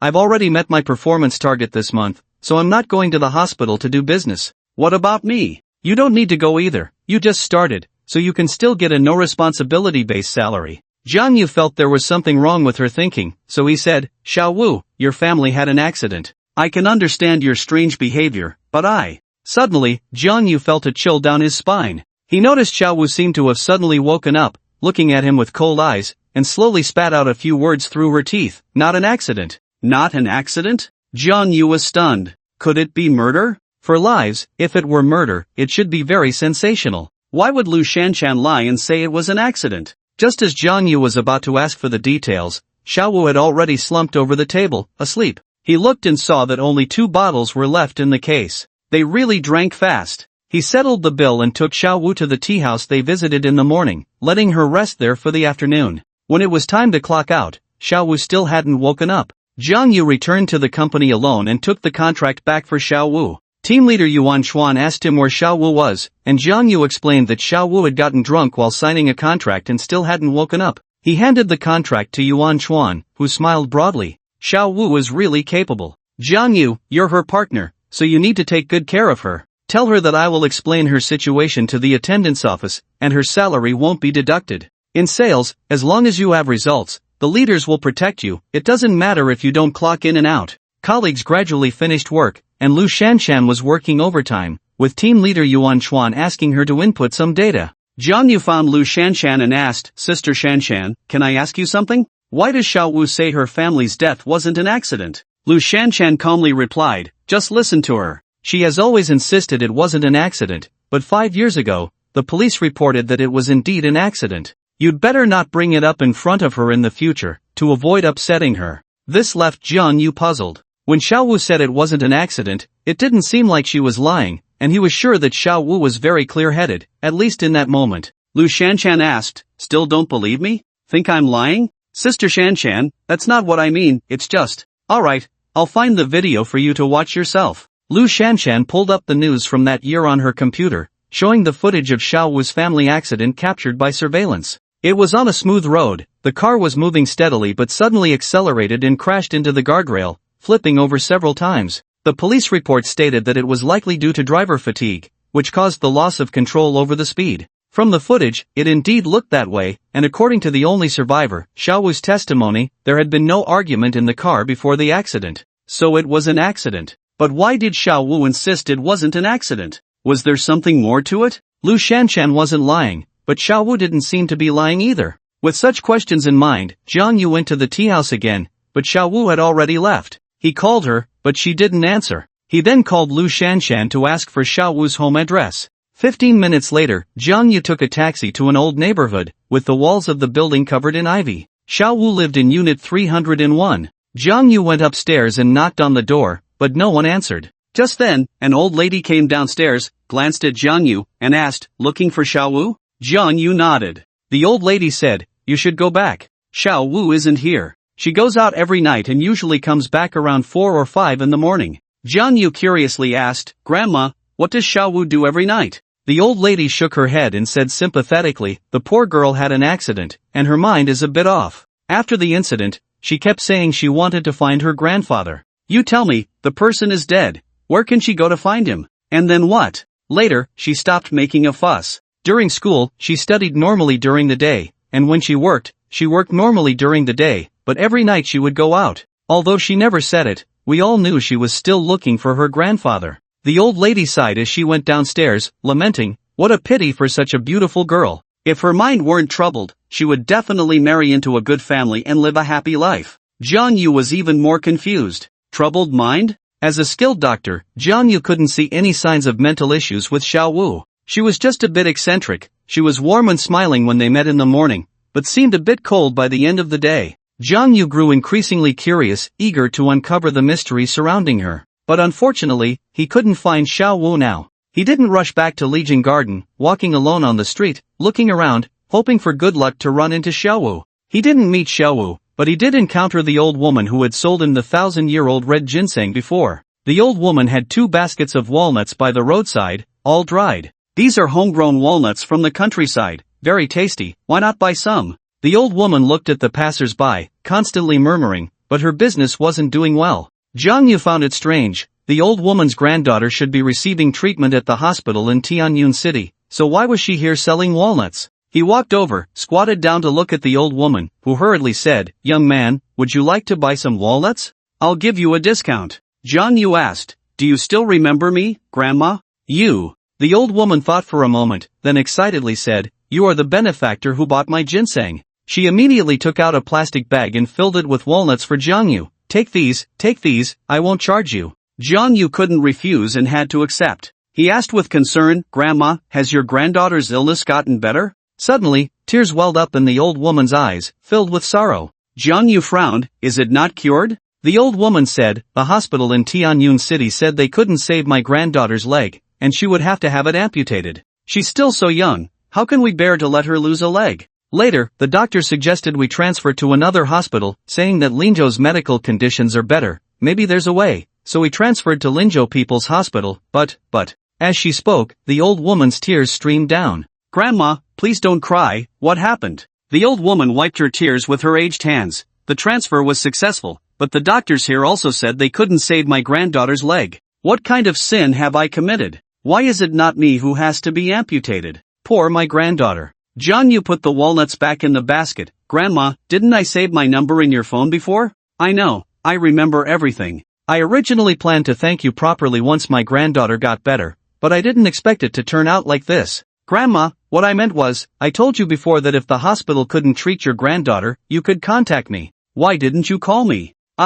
The old woman looked at him with tearful eyes. "Call him? The hospital experts said it couldn't be treated. What use would calling him be?" The old woman hadn't taken his words to heart at the time because she didn't know Jiang Yu was the little divine doctor from Bosai Mountain. Jiang Yu wasn't a heartless person. He felt guilty for spending 100,000 to buy the old woman's 1,000-year-old red ginseng, which was why he had given her his phone number. Now that he encountered her in Linzhou, he wouldn't stand by and do nothing. If he could save the old woman's granddaughter's leg, then he could eat the 1,000-year-old red ginseng with a clear conscience. "Grandma, let's go, I'll see your granddaughter." "But my walnuts." The hospital expenses in Linzhou were high, and the old woman's family wasn't wealthy, so she brought some homegrown walnuts from her hometown in Tianyun to sell, which could help supplement her living expenses. "I have several colleagues who particularly like walnuts. They say walnuts are good for the brain, so I bought them to give to them tomorrow." Jiang Yu told a little lie, and the old woman was very grateful. "Then, I'll sell them to you at half price."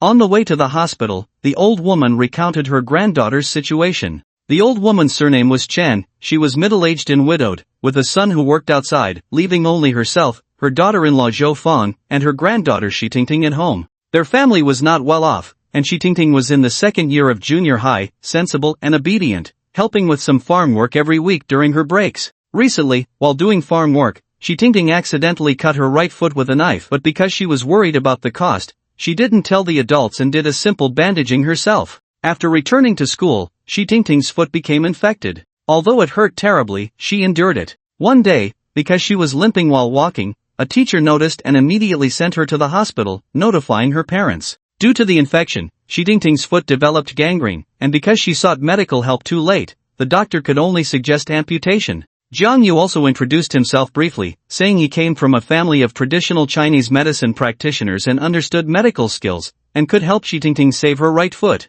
In the past, Jiang Yu might not have been very confident about treating gangrene, but now he was full of assurance. In the hospital room, 14-year-old Shi Tingting lay on the bed, pale and emaciated, her eyes filled with despair. For a blossoming young girl, losing a foot was equivalent to losing her life. Her mother, Zhou Fang, sat by her side, looking haggard and worn out. As a mother, her heart ached more than anyone else's. Jiang Yu noticed that Shi Tingting's hands were tied to the bed frame with a cloth strap. He roughly understood the situation. Shi Tingting had lost the will to live, and her family was afraid she might harm herself, which was why they tied her up. Shi Tingting's father was not present. Although he wished to be by his daughter's side at this moment, he was the pillar of the family, and with the high hospital expenses, he had to work hard outside to earn money. She had been a very understanding child, but after her grandmother passed away, she hadn't even looked at anyone. Her eyes were filled only with despair, nothing more. Zhou Fang stood up, called out Mom, and then looked at Jiang Yu. Anshin introduced him, saying, "Daughter-in-law, this is Jiang Yu, the benefactor who bought our ginseng." Zhou Fang's eyes turned red. "Thank you, benefactor." Jiang Yu replied, "Just call me Jiang Yu or Xiao Jiang." His gaze remained fixed on Shi Tingting, who lay motionless on the hospital bed. Her right foot was obviously swollen and had begun to turn purple and black. At that moment, the attending physician, Huang Hao, walked in and called out, "Family of Shi Tingting." Zhou Fang hurriedly stepped forward. I'm here. Dr. Huang said, "Your daughter's condition cannot be delayed any longer. If the amputation is not performed soon, it could be life-threatening. You must give me a response by tomorrow, either the surgery for amputation or discharge." This, Dr. Huang issued the final ultimatum, and Zhou Fang panicked. She didn't know what to do. If she signed for the amputation, she was unsure if her daughter would hate her in the future. At that moment, Shi Tingting, who seemed like a wooden doll, turned her head to look at Zhou Fang and coldly said, "Mom, I want to be discharged." "You can't be discharged. You can't be discharged, my daughter. The doctor said that if you don't have the amputation, you could die." After saying this, Shi Tingting stared blankly at the ceiling. No matter how heart-wrenching her mother's pleas were, she no longer spoke. Compared to amputation, she would rather die. Dr. Huang, holding the medical record, made a few notes and coldly said, "Our hospital's traditional Chinese medicine and Western medicine have consulted and unanimously agreed on amputation. If surgery is to be performed, it's best to gather the money by tomorrow." After saying this, he left, completely unconcerned about Shi Tingting's state. Zhou Fang's tears streamed down as she leaned over Shi Tingting's bed, crying out, "Tingting, let's have the surgery, okay?" Anshin also wiped her tears, while passing nurses only glanced hurriedly. The doctors and nurses were not without compassion. However, they had grown accustomed to life and death in the hospital. If there was a place in the world where tears flowed the most, it would be the hospital. After crying for a while, Shi Tingting turned her head and wiped the tears from her mother's eyes, saying in a voice filled with despair, "Mom, I want to be discharged." Zhou Fang insisted, "You can't be discharged. If you don't have the surgery, you will die. If you die, I won't live either." Shi Tingting's tears rolled down. "Mom, our family has no money left." Their family was not well off, and they had already spent a lot of money at the Tianyun City Hospital. Previously, Jiang Yu had transferred 100,000 yuan to their card, and there was not much left after settling the expenses when they transferred hospitals. Moreover, the amputation surgery costs 300,000. 300,000 is an astronomical figure for a rural family. Jiang Yu understood another reason why Shi Tingting insisted on being discharged from the hospital. Besides her despair about life, there was also her concern for her parents and family. If they borrowed money from here and there for the surgery, the family would inevitably be heavily in debt. She felt that after the amputation, she would become an even greater burden to her family, making life even harder from then on. It would be better to die and leave some savings for the family, allowing her parents to live their later years in peace. In Shi Tingting's eyes, Jiang Yu saw a heaviness that someone her age should not have. Zhou Fang cried, "There's money, there's money. Your dad is already borrowing from his co-workers, and he'll soon be able to gather the 300,000 for the surgery." Anshin already knew that Jiang Yu was a doctor, and now all her hopes were placed on him. She timidly said, "Dr. Jiang." She suddenly knelt in front of Jiang Yu. "Dr. Jiang, you said you can cure my granddaughter. I beg you, you must help us." "Grandma, please get up. Jiang Yu quickly helped Aunt Chen up and assured her, Grandma, I will definitely help you. The person in the next bed looked at this scene in astonishment and then questioned, the hospital's experts said it can't be cured. How can a young kid like you guarantee that? The experts said it can't be cured, they just want to amputate. Shi Tingting finally noticed Jiang Yu. She glanced at him and said indifferently, I won't be treated. Jiang Yu said, I can cure you without amputation. Shi Tingting still said indifferently, I won't be treated. Jiang Yu said, it won't cost 300,000, 3,000, no, I'll treat you for free. Shi Tingting was taken aback and didn't say she wouldn't be treated anymore. Her eyes gradually lit up. The people in the ward were stunned. The experts said only surgery and amputation were possible, and he actually said he could cure her? And for free? What a joke! Everyone immediately questioned him, no one believed him. What kind of nonsense is this from a young kid? People are already upset about this situation, and you're making jokes. Exactly, you look like a student at most, how could you have this ability? If he had that ability, he should be the one with expert written on his chest. I say, sister, don't believe him, he's probably just a fraud. Yeah, now he says it's free, but later there will definitely be all sorts of hidden fees. How can young people be so heartless? They're already so pitiful, and you still want to swindle their money. Facing all the doubts, Jiang Yu did not respond. He only needed one person to believe him, and that was the person involved, Shi Tingting. Shi Tingting's eyes lit up, she saw hope. Certainly, Jiang Yu's credibility was low, but she had no other choice now. She didn't want to add to her family's burden, insisting on being discharged meant giving up on life. And now, someone said he could cure her and wouldn't charge her, so why not give it a try? The other patients said Jiang Yu was a fraud, but her family was already destitute. What more could they lose? Jiang Yu looked at the girl sincerely and asked, Are you willing to let me treat you? The girl looked at him with clear eyes for a long time and finally said one word, okay. Jiang Yu nodded, rest well tonight, tomorrow I'll buy the medicine and come to treat you. He turned and gave Aunt Chen 1,000 yuan. Aunt Chen hurriedly said, those walnuts aren't worth this much money. Jiang Yu said, this is just a small token of my goodwill. Take this money and buy some nutritional supplements for the child first. Shi Tingting looked pale and thin, clearly having not eaten for several days. Aunt Chen did not refuse, she just kept wiping her tears and thanking him, saying that heaven had eyes and had sent a great benefactor to their family. The words great benefactor made Jiang Yu feel undeserving. If it weren't for the 1,000-year red line ginseng making him feel indebted, he didn't know if he would unconditionally help Shi Tingting. The old man once said that a healer has a benevolent heart, but help must also be within one's capabilities. When leaving the hospital, Jiang Yu felt a bit heavy-hearted. In the city, countless lights shone, some spent money like water for enjoyment,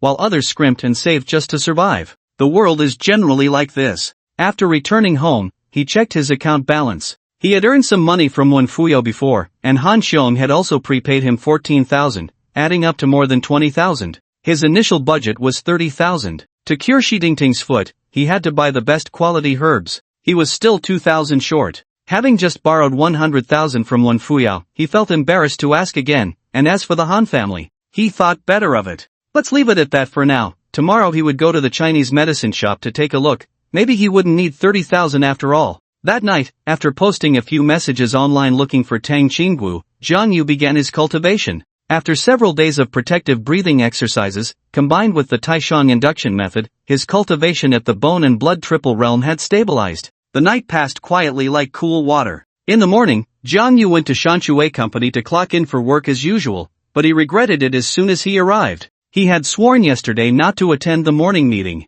He was forced to shout a couple of cringeworthy slogans. Shouwu still hadn't come, but everyone was used to it. After the morning meeting, manager Miao Jian received a phone call and, with a gloomy face, called Lu Shanshan into the office. Colleagues speculated whether Lu Shanshan was going to be criticized for not having any performance this month. A few minutes later, she came out of the office, and her colleagues immediately surrounded her, asking, did manager Miao scold you again? Lu Shanshan replied, no, it's because of Xiaowu.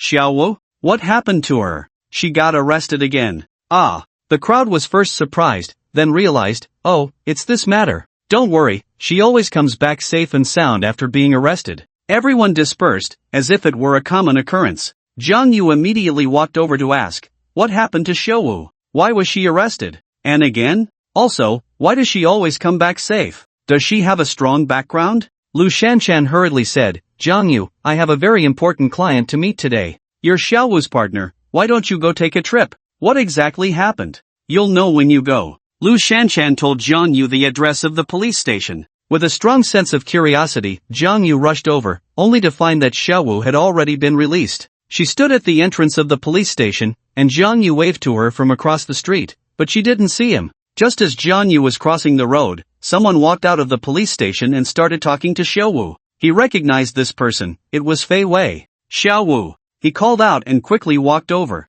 Fei Wei let out a surprised "oh," looking at Jiang Yu in astonishment. Jiang Yu nodded at him. "Officer Fei." Fei Wei, with a cigarette in his mouth, smiled faintly. "I had a feeling we would meet again soon." Xiaowu didn't seem curious about why Jiang Yu knew Fei Wei and simply said, "I'm going back now." Then she hailed a cab and left. Jiang Yu felt a bit disoriented. "Ignoring me? We're partners, after all." Fei Wei asked, "Do you know Xiaowu?" Jiang Yu replied, "I'm currently her colleague and partner. But what about you, Officer Fei? How do you know her?" Fei Wei was at least a dozen years older than Xiaowu. They shouldn't be friends, right? Could it be that Fei Wei was pursuing Xiaowu? Fei Wei's expression darkened. "Don't look at me with those impure eyes. I'm an old friend of Xiaowu's father. With such a big incident happening in her family, as her uncle, of course, I have to look after her." Jiang Yu suddenly understood. "So Xiaowu always comes back safe after being arrested because of you?" Fei Wei smiled and said, "Are you increasingly wanting to join our town evil suppression division?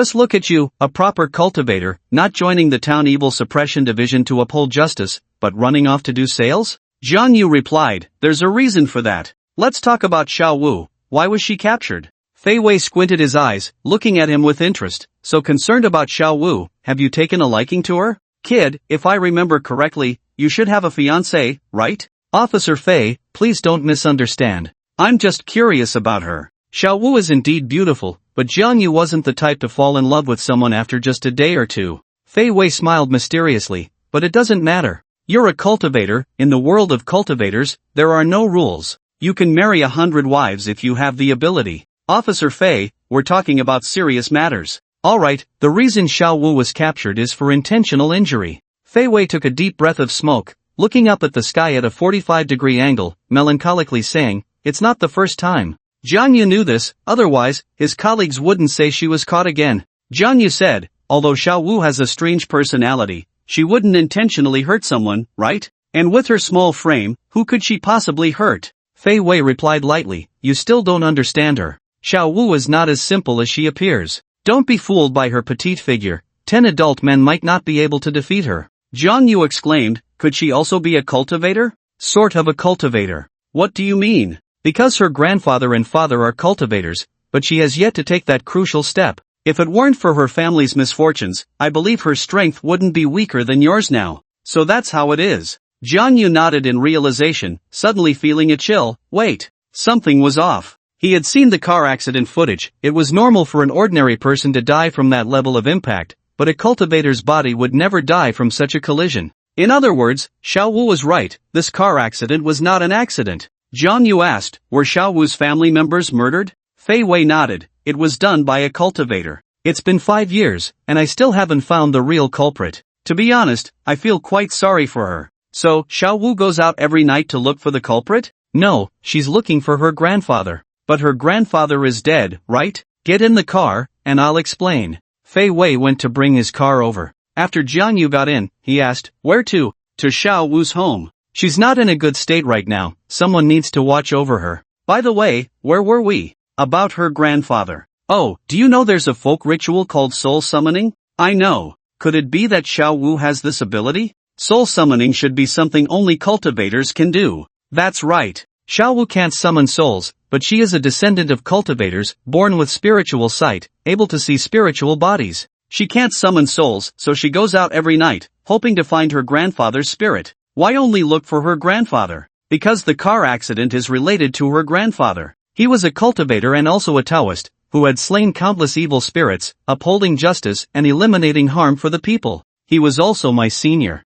"Are you a Taoist too?" "No, but Xiaowu's grandfather was also a member of the town evil suppression division." Jiang Yu began to understand. As a member of the town evil suppression division, while upholding justice and punishing evil, one would inevitably offend many people. Xiaowu's grandfather was retaliated against. A few minutes later, Fei Wei parked the car at the entrance of an old community and went upstairs with Jiang Yu. He didn't knock on the door, he had a key. The moment the door opened, Jiang Yu was stunned. The room was very dark, densely covered with talisman papers, and a messy coffee table held a compass and a copper coin sword. 3 yellow Taoist robes of varying sizes hung on the wall. Jiang Yu looked at the robes, and Fei Wei closed the door and explained, "The son inherits the father's business, all 3 generations of them are Taoists." "Is Xiao Wu one too?" "I once learned a bit, enough to deal with some not-so-strong spirits, but I'm still not a cultivator." The female Taoist. This was the first time Jiang Yu had seen one. Fei Wei knocked on Xiao Wu's door, and her voice came from inside, "Uncle Fei, I'm fine, you can go back."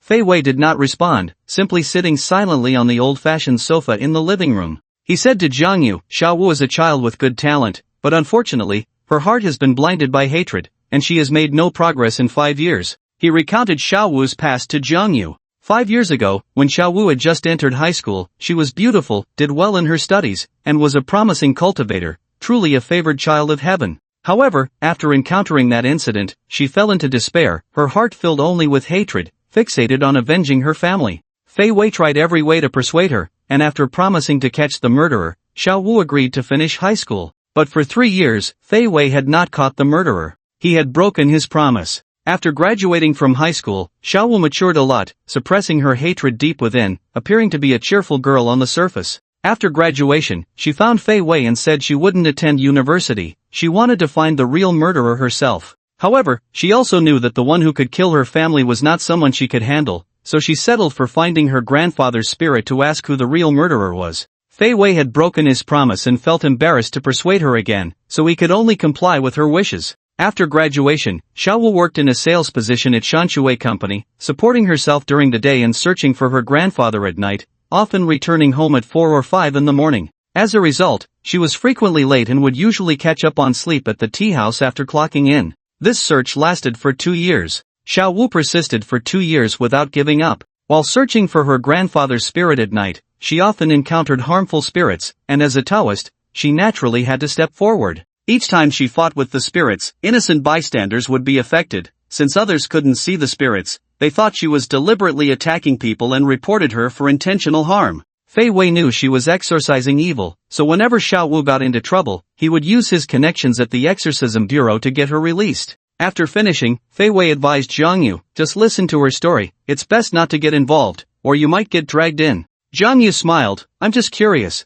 I know I can't interfere in this matter." Fei Wei nodded and returned to the topic of the exorcism bureau. "You really are wasting your talent in sales, I'm serious, come to the exorcism bureau and be my assistant." Jiang Yu. Fei Wei always returned to this topic. Was the exorcism bureau really that short-staffed? Why don't you let Xiao Wu be your assistant? After all, she's not a cultivator yet, but when she crosses that hurdle one day, I'll arrange it. I believe she would be very willing to take over her grandfather's position. Just then, Xiao Wu came out of the room, glancing indifferently at Fei Wei and Jiang Yu before heading for the door. "Xiao Wu, don't go out today, stay home and rest well." Fei Wei's expression changed, and the door closed on its own. Xiao Wu couldn't open it no matter how hard she tried. "Uncle Fei, open the door, I still need to go to work." "Can you work in this state? I don't want to have to go to the police station to bail you out twice in one day. That's my business, you don't need to worry about it, open the door." Xiao Wu's tone became firm as she pounded on the door, her hands bleeding from the impact.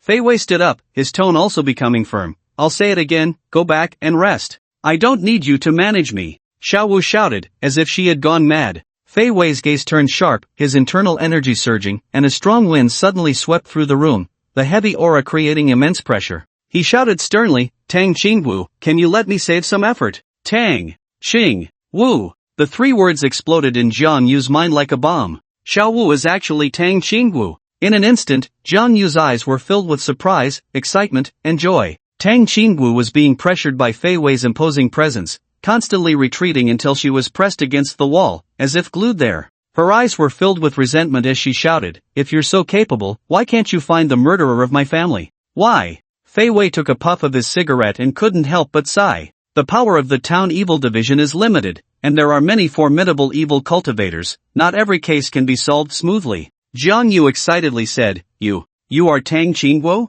Fei Wei turned to look at him in confusion. "Aren't you Xiao Wu's colleague and partner? How do you not know her name?" Jiang Yu awkwardly replied, "I just started, and my colleagues all call her Xiao Wu. No one told me her real name." "So, the name Tang Qingwu surprises you?" It was indeed surprising. that was the name of his fiancée. However, Jiang Yu did not make it clear. There are countless people with the same name in the world, and the Xiaowu in front of him might not be his fiancée Tang Qingwu. After regaining his composure, Jiang Yu said, surprised is not the right word, I just think the name sounds nice and familiar. Fei Wei snapped his fingers, projecting a glass ball-like white light sphere into Tang Qingwu's forehead, and she instantly fell unconscious. He carried Tang Qingwu back to the room and then sat in the living room, smoking. This couldn't go on. He was worried that Tang Qingwu would develop inner demons and completely go mad. Jiang Yu cautiously asked, is there no clue at all about that case? Fei Wei replied, I looked into the case files back then and visited the scene, there were no traces left, so there's nothing to investigate. Jiang Yu nodded thoughtfully, and Fei Wei asked, you seem quite invested in this case, or should I say, you seem quite invested in Xiaowu? Jiang Yu hurriedly said, I was just asking casually. Fei Wei smiled, speaking of which, it's good for Xiaowu to find a boyfriend, perhaps love can help dissolve her inner hatred. Jiang Yu, if you're willing to join my town evil division, I can give you some advice, I know Xiaowu quite well. Jiang Yu rolled his eyes, thinking to himself, you must be joking. First, I have no plans to join the town evil division for now, and second, I have plenty of fiancés, no need for introductions. Fei Wei said unhappily, you don't find someone as beautiful as Xiaowu appealing? Jiang Yu helplessly replied, it's not about whether I find her appealing or not, you know I have a fiancé. And not just one. Fei Wei said, I also said that as long as you have the ability, marrying 100 wives is no one's business. For cultivators, having multiple wives is quite normal. Do you know the leader of the Absolutine sect? That woman married 8 men, who dares to say a word against her? Jiang Yu was surprised, is that true? Fei Wei said, they say the world of cultivators has no rules. As long as you have the ability, regardless of gender, there will be countless followers around you. And what about you? Jiang Yu thought Fei Wei was quite impressive. Fei Wei exhaled a smoke ring. I'm single. You, a single dog, have the nerve to lecture me, someone with 9 fiancés. Tang Qingwu had fallen asleep, and Jiang Yu did not stay long. He had important matters to attend to today. Fei Wei stayed behind to watch over her because he still needed to guide her when she woke up. The Xuanji Hall is the largest traditional Chinese medicine shop in Lin City, with a complete range of medicinal materials and high quality, but the prices are also outrageously expensive. The snow lotus, musk, saffron, and other precious medicinal materials that Jiang Yu needed would cost nearly 60,000. What to do? He didn't even have half that amount on him. But he had promised to help Shitingting with her treatment today, so he couldn't go back on his word. He was now the only light in Shitingting's dark life. Should he borrow from Wen Fuya? Wen Fuya's company is in the development stage, and it's not good to keep borrowing money from her. Borrow from the Han family? How would he bring up the topic of breaking off the engagement later? Borrow from the vice presidents of the Martial Arts Association? That wouldn't work either. If he borrowed money from them, others would think he was using his position as president for personal gain. He thought, and there weren't many friends around him, and even fewer wealthy friends. Fei Wei? His salary should be quite high, but once he borrowed money from him, Fei Wei would probably put the contract for joining the Jinxia division right in front of him. He still had so many engagements to break off and didn't want to be tied down by the Jinxia division right now. Just then, a middle-aged man walked into the pharmacy with great enthusiasm, showing off to the shop owner, "Oldly, what do you think of this snuff bottle?" He placed a small, exquisite snuff bottle in front of the shop owner. It looked like it was made of jade, with beautiful landscape paintings etched on the inner wall, indeed beautiful. The shop owner smiled and said, "You look so spirited. Did you make a lot this time?" The middle-aged man replied proudly, "I got it for 10,000. I could probably sell it for 70 or 80,000, just a small profit."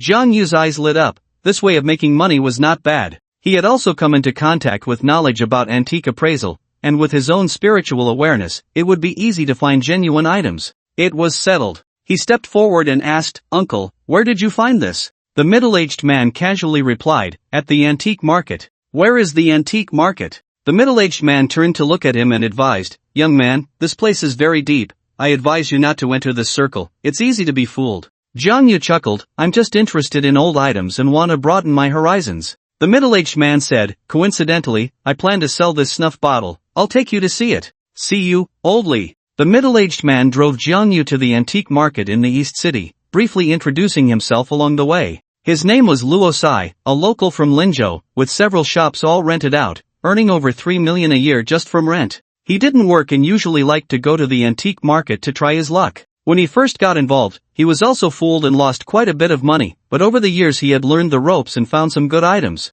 The Erlang Temple Antique Market in East City is the largest antique market in Linzhou, where you can see Tang bricks engraved with BMWs, yuan and Qing porcelain, ivory mahjong from the Republic of China period, intricately carved large beds, and small trinkets and crafts like clay snuff bottles. Some of these are genuine antiques, while others are modern replicas. It's up to the buyers to discern the real from the fake. Some people have made fortunes here, while others have lost everything. The antique market has dozens of streets crisscrossing, with shops displaying a dazzling array of goods. Zhang Yu had read several books on antique appraisal, but this was his first time at an antique market, and he was full of curiosity. Luo Sai didn't immediately go to resell the snuff bottle upon entering the antique market. Instead, he walked along the street, looking at the shops. The various items were dazzling, and 90% of the things in the antique market were replicas. If you wanted to find genuine items here, you really needed some skill. The market was crowded, with people of all ages, and many young people as well. Some came out of curiosity, while others came specifically to find bargains.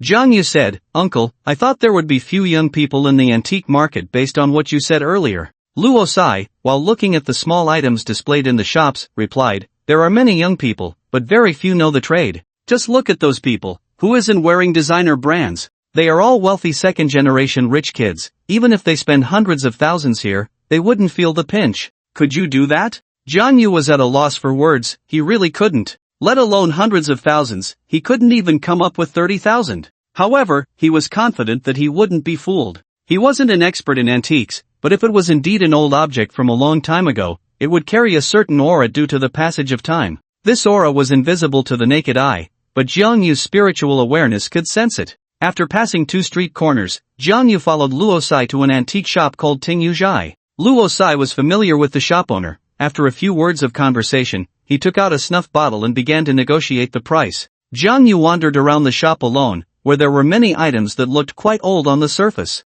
However, most were just aged fakes. Zhang Yu noticed a bracelet, picked it up for a closer look. It was made of 10 round beads strung together, smooth to the touch and brightly colored. This was not an old item, but the craftsmanship was exquisite, and it didn't look like a counterfeit. At that moment, Luo Sai seemed to have finished negotiating with the owner and walked over, saying, "Are you interested in this bracelet? Let me take a look for you." Zhang Yu handed it to him, and Luo Sai took out a thumb-sized magnifying glass from his pocket and began to examine it carefully, looking quite professional. As he observed, he said, "It looks like it's a genuine piece made of red coral, handcrafted, but it should have been made in modern times. The price should be between 20,000 and 30,000. Buying it might not result in a loss, but you definitely won't make a profit." Zhang Yu nodded, just as the shop owner came out, smiling and saying, "Interested in this bracelet? Since you're a friend of Luo Sai, I'll give you a friendly price. How about 30,000? 30,000? Zhang Yu frowned. Luo Sai had already said that the price of this bracelet was between 20,000 and 30,000, and the shop owner opened with 30,000, clearly not giving him any discount. A friendly price? If he bought it, losing 3 to 5,000 would be a sure thing. Just as he hesitated, a couple walked by, and the girl looked at the bracelet in Zhang Yu's hand, tugging at her boyfriend's arm and saying, "That bracelet is so beautiful." The boy, without hesitation, snatched the bracelet from Zhang Yu's hand. "Boss, how much is this bracelet?" 30,000. "I'll buy it." The boy's boldness made the girl cheer with joy. She kissed him on the cheek and affectionately said, "Darling, I love you so much." But Zhang Yu was immediately displeased. Although he hadn't decided to buy it, wasn't it too disrespectful to snatch it so directly from his hand? He coldly looked at the boy and said, "Excuse me, don't you think your actions are quite rude?" The boy glanced at Zhang Yu disdainfully. "What's rude about it? Look at you, so rustic, not worth more than 500 bucks. Can you afford a 30,000 bracelet? It's not about whether I can afford it. If you can't afford it, then get lost." What an idiot. Zhang Yu's expression darkened instantly, and he said slowly, "Say that again." Luo Sai immediately pulled him away, advising, "Don't offend him, he's Yang Su, the nephew of the East City Qingju Association's decision-maker." Zhang Yu felt a surge of anger. Could the nephew of the Qingju Association's leader insult him like that? He took a deep breath. There were important matters today, and he didn't want to create unnecessary trouble. He didn't argue with Yang Su and turned to examine a sandalwood guanyin statue in the antique shop. The statue was about 30 centimeters tall, not exquisitely crafted, and even looked a bit rough. However, Zhang Yu sensed a faint spiritual aura within the statue. Luo Sai said beside him, "This guanyin statue was bought by the shop owner 3 days ago for 1,000 bucks, priced at 25,000. Countless appraisers have come in the last 3 days, but no one is willing to make an offer." Jiang Yu wondered, sandalwood is valuable, and it's carved into a guanyin statue, it should be worth more than 25,000, right? You don't understand this, precisely because sandalwood is valuable, many manufacturers will produce fakes for profit, using cypress wood, birch wood, etc., dyed and treated with artificial fragrances to impersonate sandalwood, making Buddha statues to flood the antique market with inferior goods. Rosai spoke the truth, but Jiang Yu did not believe that this guanyin statue was fake, that aura of spirituality could not be mistaken. After admiring it for a moment, Jiang Yu said to himself, but I really like this guanyin statue. Rosai replied, if you really like it, you can buy it as a decoration, but 25,000 is really expensive. Jiang Yu turned and directly asked, boss, how much is this guanyin statue? The shop owner glanced at Rosai, knowing that Rosai must have educated Jiang Yu about it, and said, if you really want to buy it, I'll sell it to you for 15,000. 15,000, compared to his acquisition price, had increased 15 times. However, the shop owner did indeed give him a discount. If Rosai weren't present, he probably wouldn't have sold it for less than 25,000. Jiang Yu believed that this guanyin statue was definitely worth more than that, but now there was a problem. If he bought the guanyin statue, where would he sell it? Everyone thought this guanyin statue was a counterfeit. Who would he sell it to? At that moment, after paying, Yang Su had not left yet. His girlfriend looked at Jiang Yu with disdain and whispered, look at that poor loser, can't even afford it and won't leave. Yang Su walked over directly, mocking, loser, can't even afford 15,000? If you can't afford it, get lost, I want this guanyin statue.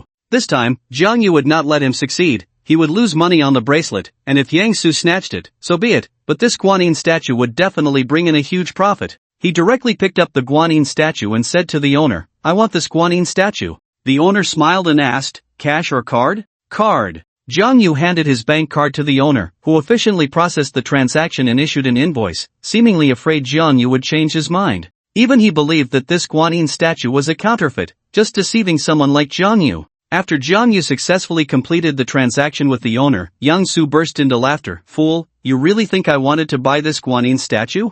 I was just messing with you. I heard yesterday that this guanyin statue was worth at most $1,000. Ha ha. And you still treat it like a treasure. Jiang Yu instantly clenched his fists. Was he still addicted to cursing? Yang Su provocatively looked at Jiang Yu. What, you want to hit me? If you have the guts, try hitting me. Come on, hit me here. He leaned forward, pointing at his face, looking utterly fearless. Rosai sighed, constantly signaling Jiang Yu with his eyes to not act impulsively. Slap. Just as he finished speaking, before anyone could react, Jiang Yu had already punched Yang Su, sending him flying. Yang Su fell to the side of the street with a thud, instantly attracting a crowd. However, those who often frequented the antique market recognized Yang Su and didn't dare to comment while watching the show. Yang Su's girlfriend was dumbfounded, as she clearly saw that one of Yang Su's teeth had been knocked out. Yang Su lay on the ground for several seconds, unable to regain his senses. His mouth was full of blood. Rosai and the shop owner looked at Jiang Yu in shock, and Jiang Yu shrugged, saying, well, you all heard it, he told me to hit him.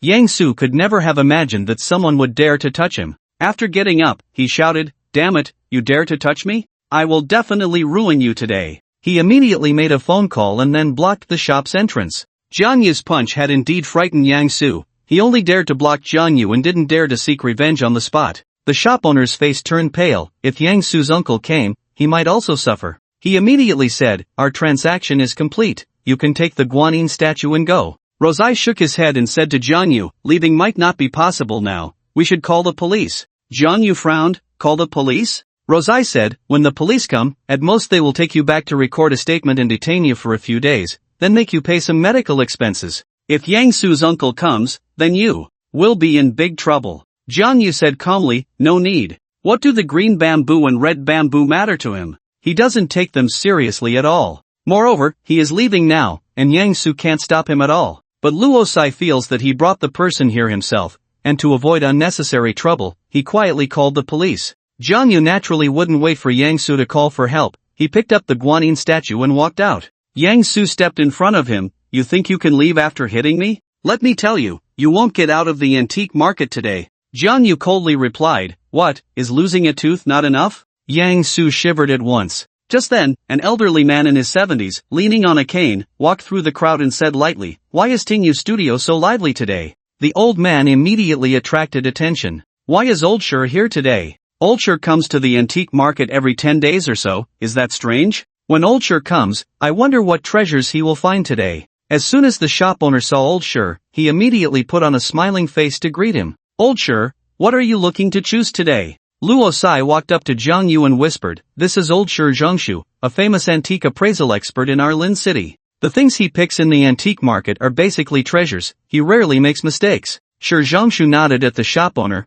then turned his gaze to Jiang Yu. No, to be precise, it was on the guanyin statue in Jiang Yu's hand. He took a couple of steps forward and observed for a moment. Jiang Yu asked, do you like this guanyin statue, Old Sher? Old Sher smiled and said, I am indeed a bit tempted, but this is something you found. I cannot take what someone else loves. Jiang Yu said, I know nothing about antiques, I just bought it for fun. You are the expert, only you can uncover its greater value. Sher Zhongshu said, are you really willing to part with it? Jiang Yu replied, as long as Old Sher likes it, that's enough. Sher Zhongshu said, then you name a price. Jiang Yu hesitated, he could tell the guanyin statue was extraordinary, but he knew nothing about pricing. He threw the problem back to Sher Zhongshu, Old Sher, you are the expert, you say how much is good. Sher Zhongshu smiled and nodded, I won't let you suffer, how about this amount? He held up 2 fingers. Jiang Yu frowned slightly, 20,000? This was different from his expected price. Although buying it for 20,000 could earn him 5,000, he felt Sher Zhongshu offered too little.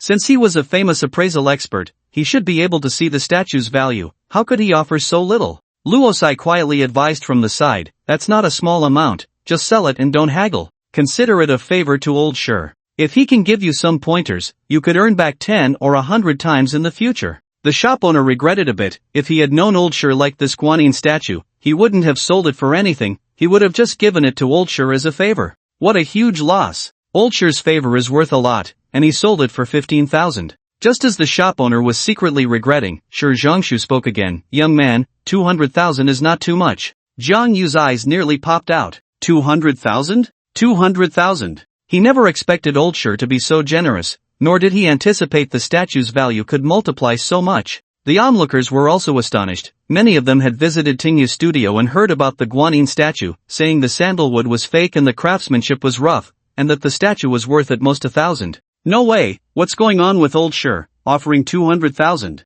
Wasn't it said that the guanyin statue was worth at most 1,000? Yeah, I can't see anything special about that guanyin statue. That's why Old Sher is the expert, and you are not. The shop owner was dumbfounded and stepped forward to ask, Old Sher, is this guanyin statue really worth so much? Sher Zhongshu nodded, it is. The shop owner almost cried. Sher Zhongshu is an expert. He said it's worth 200,000, so it must be worth 200,000, maybe even more. Clearly, it belonged to him, yet he sold it for only 15,000. What a huge loss. He stared longingly at the guanyin statue, the receipt already in Jiang Yu's hands. At this moment, wanting it back was impossible. Yang Su was also dumbfounded. Just a moment ago, he could have snatched the guanyin statue for 2 or 3,000, but he thought it was only worth 1,000, so he deliberately provoked Jiang Yu into paying. Unexpectedly, this led Jiang Yu to pick up a great bargain. He was filled with hatred and regret, grinding his teeth in anger. A fierce light flashed in his eyes. He had made up his mind that when his uncle arrived, he would not only break Jiang Yu's leg but also snatch his guanyin statue. But his wish was dashed. Old Sher, I'll sell. Jiang Yu agreed to the 200,000 price without hesitation. Sher Zhongshu took out his phone and said, give me your bank card number. Jiang Yu recited his bank card number, and Sher Zhongshu entered it into his phone. In less than a minute, 200,000 was transferred. Jiang Yu presented the guanyin statue with both hands. Yang Su clenched his fists. He dared to snatch Jiang Yu's things but not Sher Zhongshu's. Even his uncle had to give Sher Zhongshu some face. In less than a cup of tea's time, Jiang Yu made a profit of 185,000. Luo Sai was astonished to find a treasure on his first visit to the antique market. What a talent! After buying the guanyin statue, Sher Zhongshu left, and most of the onlookers followed him, eager to learn about appraising treasures. The shop owner, trying to console himself, insisted, Old Sher must have misjudged this time. Whether he misjudged or not, Luo Sai didn't know. He only knew the shop owner lost 185,000. The guanyin statue was indeed roughly made, but it contained a hint of spiritual charm. This wasn't worth much to Jiang Yu, but for Sher Zhongshu, it was definitely worth more than the price. Placing the guanyin statue at home could add 3 to 5 years to Sher Zhongshu's life. Now that the money issue was resolved, Jiang Yu planned to go to Xuanji Hall to buy medicinal materials, but at that moment, he was surrounded by a dozen people. The leader was a middle-aged man in his 40s, dressed in a suit. He was Yang Su's uncle, Feng Chao, known as Feng Sanyi in the underworld because he was the third in his family. As soon as Feng Sanyi arrived, the shop owner immediately hid in the back room. Yang Su approached Feng Sanyi, covering his face, with blood at the corner of his mouth, showing him the teeth in his hand. Feng Sanyi sized up Jiang Yu and said to Yang Su, "Did he hit you?" Yang Su nodded, and Feng Sanyi cursed, "Useless." Jiang Yu appeared quite ordinary, not burly, and was about the same build as Yang Su. Feng Sanyi didn't speak to Jiang Yu, he simply waved his hand and ordered, "Take him away." The antique market was crowded, and Feng Sanyi didn't dare to take revenge on Yang Su's behalf in front of so many people. Two young men stepped forward, ready to take Jiang Yu away, and passers-by dared not linger, fearing they would be caught in the crossfire.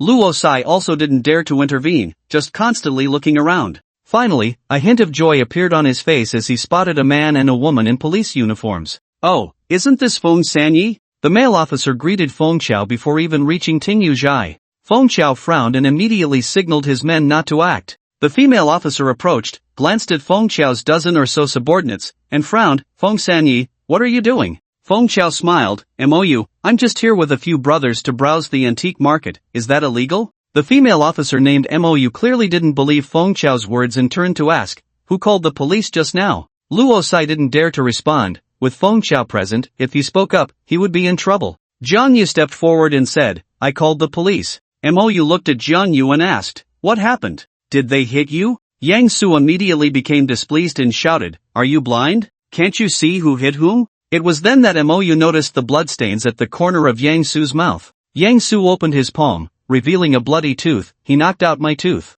Shouldn't you arrest him, Officer Mou?" Mou was instantly surprised as she looked at Jiang Yu. She was a police officer from the local precinct in the antique market area and often received calls about Yang Su causing trouble, but this was the first time she had seen him get beaten. Looking at Yang Su, who was speaking with a lisp, she almost laughed out loud. Someone like him deserved to be hit. However, as a police officer, she was professionally trained and had to hold back no matter how funny the situation was. "You both come with me to the precinct to make a statement." She knew that if she didn't bring Jiang Yu back to the station, he would definitely face retaliation. Jiang Yu was cooperative, wanting to resolve the matter quickly so he could go treat Shitingting. Feng Chao gave Yang Su a look, signaling him to cooperate as well. After the two were taken away by Mou, Feng Chao whispered to the male officer, "Buddy, make sure to take good care of that kid when you get back." The male officer laughed, "Don't worry, Feng Sanyi. Since he knocked out your nephew's tooth, I will definitely handle it fairly." Feng Chao said, "Let me know in advance when that kid is released."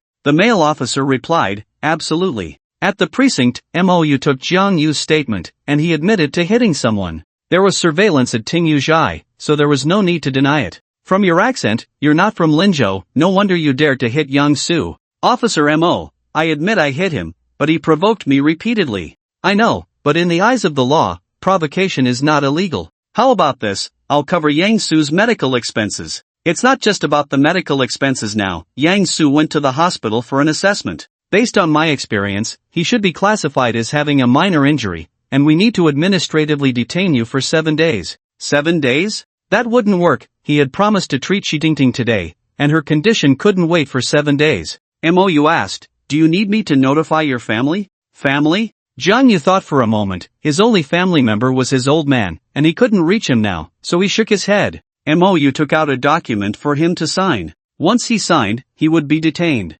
Jiang Yu really couldn't afford to waste 7 days, so after thinking it over, he said to Mou, "Officer Mo, can I make a phone call?" "Of course, even if you are formally detained, you have the right to communicate." She went to get Jiang Yu's phone. As Jiang Yu dialed, Mou reminded him, "Although I also find Yang Su despicable and sympathize with you, the law is the law. Don't think you can use connections to get me to let you go, it won't work." Jiang Yu glanced at her, thinking she was just a police officer with a strong sense of justice. If she were a cultivator, Fei Wei would definitely invite her to join the town evil control department. Jiang Yu was about to call Fei Wei. He was the only one who could help him now. "Officer Fei, it's me. I'm at the Erlang Temple precinct and need your help with something." "Got it, I'll be there right away." The conversation was very simple. Fei Wei didn't ask for the reason. After hanging up, Mou confiscated the phone and frowned. "Officer Fei? Do you think having a police friend means I can go easy on you?" Jiang Yu smiled but said nothing. Mou continued, "I told you, no matter who you ask for help, I won't let you go. I'm acting according to the law." Jiang Yu replied calmly, "I understand." Mou said, then why make it difficult for me and your friend? Jiang Yu replied, "You're a good police officer, I won't make it hard for you." Fei Wei soon arrived at the precinct, a cigarette in his mouth, and headed straight for the chief's office. In less than 3 minutes, the director politely invited Fei Wei to the recording room. After opening the door, Fei Wei took a puff of his cigarette and said to Jiang Yu, "Come with me." Mou immediately stood up, glaring at Fei Wei with displeasure. "You must be Officer Fei, right? Do you know that what you're doing is breaking the law? Let me tell you, as long as I'm here today, you can't take him away." Mou's sense of justice was overflowing, her eyes filled with disdain and contempt. But her straightforwardness frightened the director, who quickly pulled her into the office and had another officer handle the transfer with Fei Wei. Thus, Fei Wei managed to take Jiang Yu away smoothly. In the office, Mou exploded in anger. "Director, why did you let him go? Even if it was Yang Su who got hurt, and he deserved it, the facts are right in front of us, you can't just let him go." "Mou, please don't be angry." Not be angry? Why shouldn't I be angry? If every police officer acted like you, where would there be fairness and justice in this world? If the director hadn't stopped her, Mou would have definitely burst out of the door to drag Jiang Yu back. The director looked aggrieved. "Mou, I really have no choice." Mou frowned. "Is that Fei Wei's background very powerful? No matter how powerful he is, we can't just let people go, right?" The director replied. "Who said we let him go? Officer Fei is here to take him." "Take him? He's from the bureau?" The director shook his head and said mysteriously, "Officer Fei is from the Genya Division. You should have heard of the Genya Division, right? It's the most special agency in our country. Any case related to the Genya Division must be prioritized for them to handle." "From the Genya Division?" Mou was also surprised. "I used to think that people from the Genya Division were extraordinary, but it turns out they're not much different from ordinary people. Many government agencies don't know the true nature of the Genya Division, they only know it's a special agency. Once a member of the Genya Division approaches a department, that department must cooperate fully. So in Mou's eyes, the Genya Division is very mysterious and powerful. Moreover, the confidentiality of the members' information is very high. Based on Fei Wei's identification number, one can only find his name, photo, and the fact that he is a member of the Genya Division in the national system. Everything else is blank. Therefore, when Fei Wei approached the director dared not show any negligence. If he obstructed the Genya Division's work, he might lose his position as director. After learning about Fei Wei's identity, Mou felt relieved. The Genya Division taking someone, let alone their small police station, even provincial officials wouldn't dare to stop them. Outside the police station, Jiang Yu got into Fei Wei's car. Fei Wei lit a cigarette and asked, "Where to?" Jiang Yu replied, "Xuanji Pharmacy." Fei Wei pressed the accelerator. Jiang Yu curiously asked, "Officer Fei, aren't you going to ask why I need your help?" Fei Wei replied indifferently, "What's the use of asking? It's just a small matter, I don't need to dig deeper." In fact, the police station director had already briefly explained the situation to him.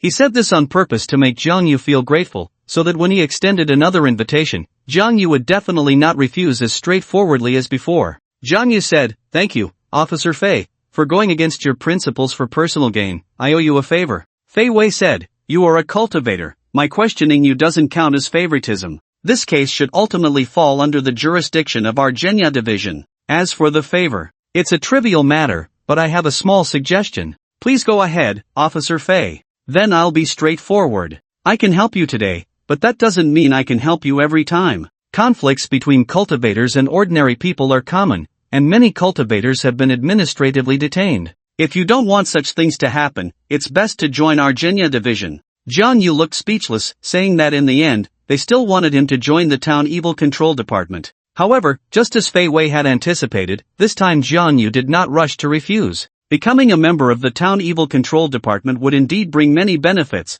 but at the same time, one must fulfill their responsibilities. This was where Jiang Yu had his concerns. He still had 6 fiancés who were not in Linzhou and would eventually leave. By then, if he became a member of the town evil control department, he would not have the freedom to manage his time. Fei Wei said lightly, "Take your time to consider, I won't force you." The two traveled in silence until Fei Wei brought Jiang Yu to the Xuanji Hall and then left alone. At that moment, Yang Su and a male police officer rushed back to the police station from the hospital, having obtained the Level 2 injury assessment report. On the way, Yang Su gritted his teeth and said, "Brother Lu, I must take revenge for this." The male police officer, named Lu Fan, smiled and said, "Don't worry, I'll arrange it. With the injury assessment in hand, detention is a done deal. I already spoke with your uncle while we were at the hospital, he said he would arrange for a few people to go in. During these days of detention, I guarantee he will wish he were dead. When they returned to the police station, Feng Chao had already sent a few younger brothers, claiming it was for fighting.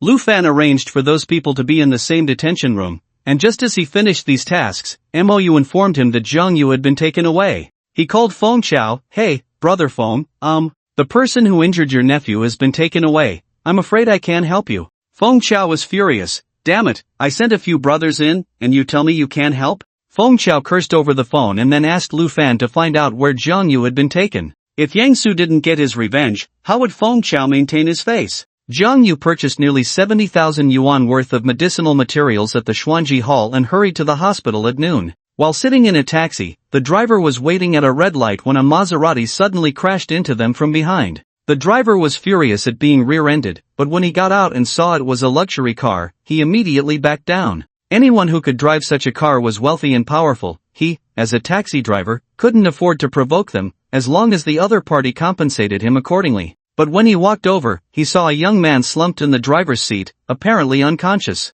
Zhang Yu was also a bit dazed from the crash. Although he was angry at the driver behind, he didn't plan to argue since he was in a hurry. He got out with the medicinal materials, knowing that after a collision, they would have to wait for the traffic police and insurance company to arrive, and he didn't have that much time. He intended to pay the fare and leave, but noticed the driver was looking fearfully at the luxury car. Zhang Yu walked over and also saw the unconscious young man. The young man's breathing was too weak, as if he could stop at any moment. The driver was anxious and pulled Zhang Yu, saying, "Brother, if he dies, you have to testify for me. It was him who rear-ended me. It has nothing to do with me. Get him to the hospital immediately." Zhang Yu lifted the young man from the luxury car and placed him in the back seat of the taxi. Human life was at stake, and the driver couldn't care about anything else, immediately driving to the hospital. Zhang Yu sat in the back seat, tore open the young man's shirt, and used acupuncture to protect his heart pulse. The driver said nervously, "Brother, don't mess around. This guy looks like a rich second generation. If you start sticking things into him, his family will definitely come after you." Zhang Yu was a doctor and couldn't just stand by and watch someone die. The rear-end collision was actually not serious. The airbags hadn't even deployed. This rich second generation was on the verge of death due to an underlying illness. He had anemia. Anemia itself is not a major illness, but a series of other symptoms caused by it can lead to death. This rich second generation had fainted due to arrhythmia caused by anemia. Zhang Yu used acupuncture to protect his heart pulse, and his condition was gradually improving. The driver and Zhang Yu took the person to the hospital's emergency room. Zhang Yu was in a hurry to treat Shitingting, so he instructed the nurse, "The silver needles cannot be removed within half an hour. Wait for me to come back." After saying that, he hurried to the inpatient department. Before Zhang Yu reached the ward door, he saw Anchen quietly wiping her tears outside, and inside the ward, there were sounds of Zhou Fang's crying and pleading. "Doctor, please think of a way to save my daughter's leg. If she loses her leg, her life will be over." Today, the attending physician, Huang Hao, issued the final ultimatum: either sign for surgery or leave the hospital. Family members of the patient, please control your emotions. Our decision has been made after careful consideration. You only have one choice, either save her leg or save her life. If they save the leg, Shitingting would basically have no life left. If they save her life, her leg would be lost. For a mother, this was a difficult choice. Zhou Fang looked at her desperate daughter, unable to speak through her tears. The patient in the next bed, full of sympathy, couldn't help but sigh. Misfortune always seeks out the unfortunate. Zhou Fang held her daughter's hand, constantly pleading, "Tingting, let's have the surgery, okay? Let's have the surgery, okay?" Tingting's eyes were fixed on the door, and she asked blankly, "Is he here yet?" He referred to Zhang Yu, and she had asked several times today. Zhang Yu was her last hope. Zhou Fang didn't know how to answer. She had called Zhang Yu several times, but no one answered. At that moment, Zhang Yu happened to be taken to the police station, and his phone was confiscated. The patient in the next bed shook her head repeatedly. "Little girl, don't wait for him anymore. I thought he was a fraud yesterday. The experts all said amputation was the only option. He said he could cure you for free. Who does he think he is, a miracle doctor?" Huang Hao had also heard some of Zhang Yu's grandiose claims from yesterday and coldly said, "There are many frauds these days. I advise you not to place your hopes on him." Zhou Fang choked back her tears. "Dr. Huang, can you give us a little more time?" Huang Hao frowned. "You still want to wait for that fraud? I'll tell you the truth, even if he really comes today, he can't treat your daughter. Here, he is not qualified to practice medicine. Dr. Huang is right, I indeed have no qualifications to practice medicine here, so, Ting, do you want to be discharged? I can take you home for treatment. Jiang Yu appeared in the ward, and a glimmer of hope suddenly shone in the desperate Ting's eyes. He is not a fraud, he didn't deceive me, he really came. Huan Hao immediately fixed a sharp gaze on Jiang Yu and coldly said, so you are the Jiang Yu they speak of? Jiang Yu replied calmly, that's right. Dr. Huang, do you have any advice? Huan Hao's gaze became even sharper, he felt Jiang Yu was provoking his authority. Let me tell you, life and death are not something you can toy with. So I am seeking the patient's opinion. At that moment, Ting held her mother's hand and said, Mom, I want to be discharged. This. Zhou Fong looked at Huang Hao with difficulty, her daughter's right foot could not bear any weight and couldn't withstand any strain. She pleaded, Dr. Huang, can you make an exception? Just let Dr. Jiang treat my Ting here, okay? No. Huang Hao firmly refused, I have made it very clear about your daughter's condition. If you let an unknown person treat her recklessly and something goes wrong, I can't take that responsibility. After saying that, he pointed at Jiang Yu, you can't take it either. Jiang Yu said, I can take it. Huang Hao said sternly, you can take it? What will you take it with? That's a human life. Jiang Yu replied, one life for another. If something goes wrong with Ting because of my treatment, then my life will accompany her to the grave. He had absolute confidence, which indeed startled Huang Hao. He heard that Jiang Yu was a traditional Chinese medicine practitioner. Could he really be that miraculous? However, the hospital also has skilled traditional Chinese medicine practitioners. They held a joint consultation and came to a very unanimous conclusion, amputation. The old traditional Chinese doctor who had been practicing for decades in the hospital was at a loss. How could a young kid like him make such a bold claim? The attitude of the patient in the next bed changed. This young man dares to say such things. Could it be that he really has the ability? If it doesn't work, let him try. If it doesn't work, we can still proceed with the surgery. As a mother, Zhou Fong naturally hoped that someone could cure her daughter's foot. Anshen wiped her tears, almost kneeling before Jiang Yu several times. If Jiang Yu could really cure Ting, he would not just be saving one person, but a whole family. Jiang Yu looked at Ting and said, little sister, believe me, I can definitely cure you. Ting nodded firmly. She could only trust Jiang Yu now. If amputation was truly the only option, she would rather die. Huan Hao began to have doubts and immediately asked the nurse to bring someone from the traditional Chinese medicine department. If Jiang Yu was a fraud, the people from the traditional Chinese medicine department would be able to discern his authenticity with just a few words. Soon, two old traditional Chinese doctors appeared in the ward. Huang Hao introduced, these two are the best traditional Chinese medicine doctors in our hospital, Elder Su Jitsai and Elder Sun Chun. When the two traditional Chinese doctors arrived, the nurse had already briefly informed them of what had happened in the ward. As soon as they came in, their gaze was fixed on Jiang Yu, looking quite skeptical. Jiang Yu politely nodded to both of them. Su Jitsai said leisurely, you are Jiang Yu, right? May I ask which university you graduated from? Jiang Yu replied, I have never attended university. At this answer, Huang Hao immediately scolded, you haven't even gone to university, you really are a fraud. The hearts of Ting's family sank. Jiang Yu calmly said, is there a direct relationship between medical skills and education? Nonsense. Huang Hao retorted loudly, in our hospital, whether it's traditional Chinese medicine or Western medicine, who isn't a graduate of a prestigious university? Jiang Yu said, then may I ask, Dr. Huang, what kind of education did the ancient divine doctors Hua Tua, Bian Ke, Sun Simiao, and Li Shizhen have? You are just quibbling. Jiang Yu coldly smiled. At this moment, the other old traditional Chinese doctor, Sun Chun, asked, then may I ask, who is your master? There are indeed many families of traditional Chinese medicine, and some descendants have become skilled practitioners through exposure. My master is Zhong Tianxuo. Jiang Yu stood tall and proud. Although he had never held the old man in awe, he felt proud to mention him in front of outsiders. Zhong Tianxuo? Su Jitsai and Sun Chun exchanged glances. They had never heard of this name. Moreover, it seemed there was no family of traditional Chinese medicine with the surname Zhong. Sun Chun asked again, how many years have you studied medicine? Jiang Yu answered, I started studying medicine at the age of 3, and it has been 15 years now. Sun Chun said, can you recite the decoction song? Jiang Yu replied, I know it by heart. Sun Chun did not continue to ask. Both he and Su Jitsai were staring intently at Jiang Yu. Jiang Yu understood what they meant. They were merely testing him. As a little divine doctor, how could he fear such a test? so he began to recite the decoction song, 1. Tonifying agents, for gentleman decoction. In the 4 gentleman decoction, the harmony is achieved with ginseng, atractalodes, poria, and licorice, supplemented by summer and shen pai, named 6 gentlemen, dispelling phlegm and tonifying qi for yang deficiency, removing and dispelling banksia, named igom, or adding xiangsha for stomach cold. Shangyang Yaish decoction, Shangyang Yaish with ginseng, atractalodes, and astragalus, huanlian, banksia, and licorice, shenpai. Jiang Yu recited over 100 characters in one breath, without a single mistake. Su Jitsai nodded repeatedly. You recite the decoction song quite well, but I wonder how your diagnostic skills are. I happen to have a few patients. I wonder if the young brother can give a diagnosis. The content of the decoction song is too extensive.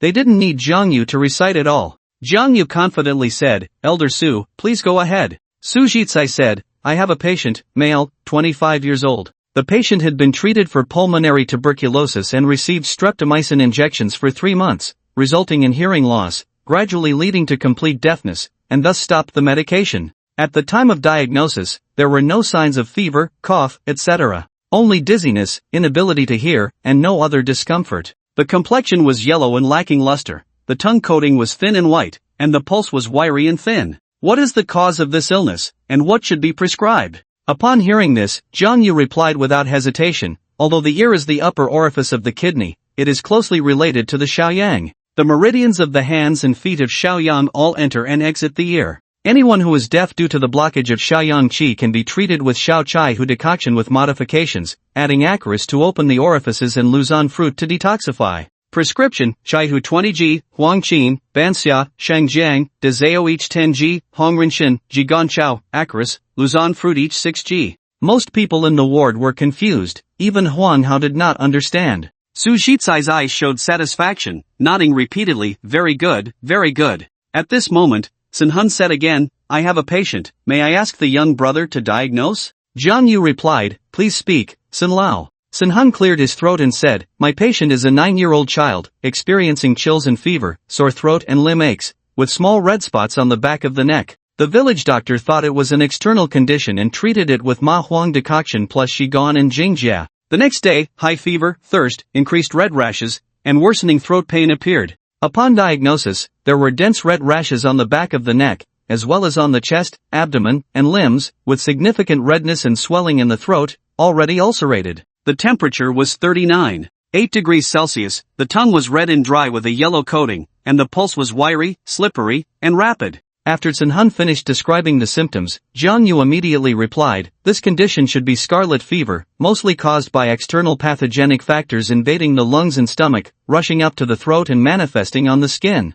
The treatment should be to clear heat, detoxify, and benefit the throat. Prescription, Huanglian 6g, Shijao 3g, Shirgao 20g, Xianshan, Danji, Jizi, Boi each 8g, Shangdi, Shirhu, Baimaojian, Lianxiao, Qishao each 10g. Upon hearing this, Sun Hun and Su Jitsai exchanged glances, both filled with astonishment. They had encountered many traditional Chinese medicine students, but few could casually come up with a prescription at Jiang Yu's age. Those who could do this typically had at least 20 years of medical experience. At this point, they no longer doubted Jiang Yu's medical skills, but that girl's illness, Shidingting, was not so easy to treat. Su Jitsai stroked his beard and said, then, in your opinion, how should this girl's illness be treated? This time, Jiang Yu did not answer but instead asked, what do you both think should be done? Ahem. Su Jitsai and Sun Hun immediately coughed twice, looking somewhat embarrassed. If they knew how to treat it, would they need to ask you? Sun Shun shook his head, there is no cure, only amputation.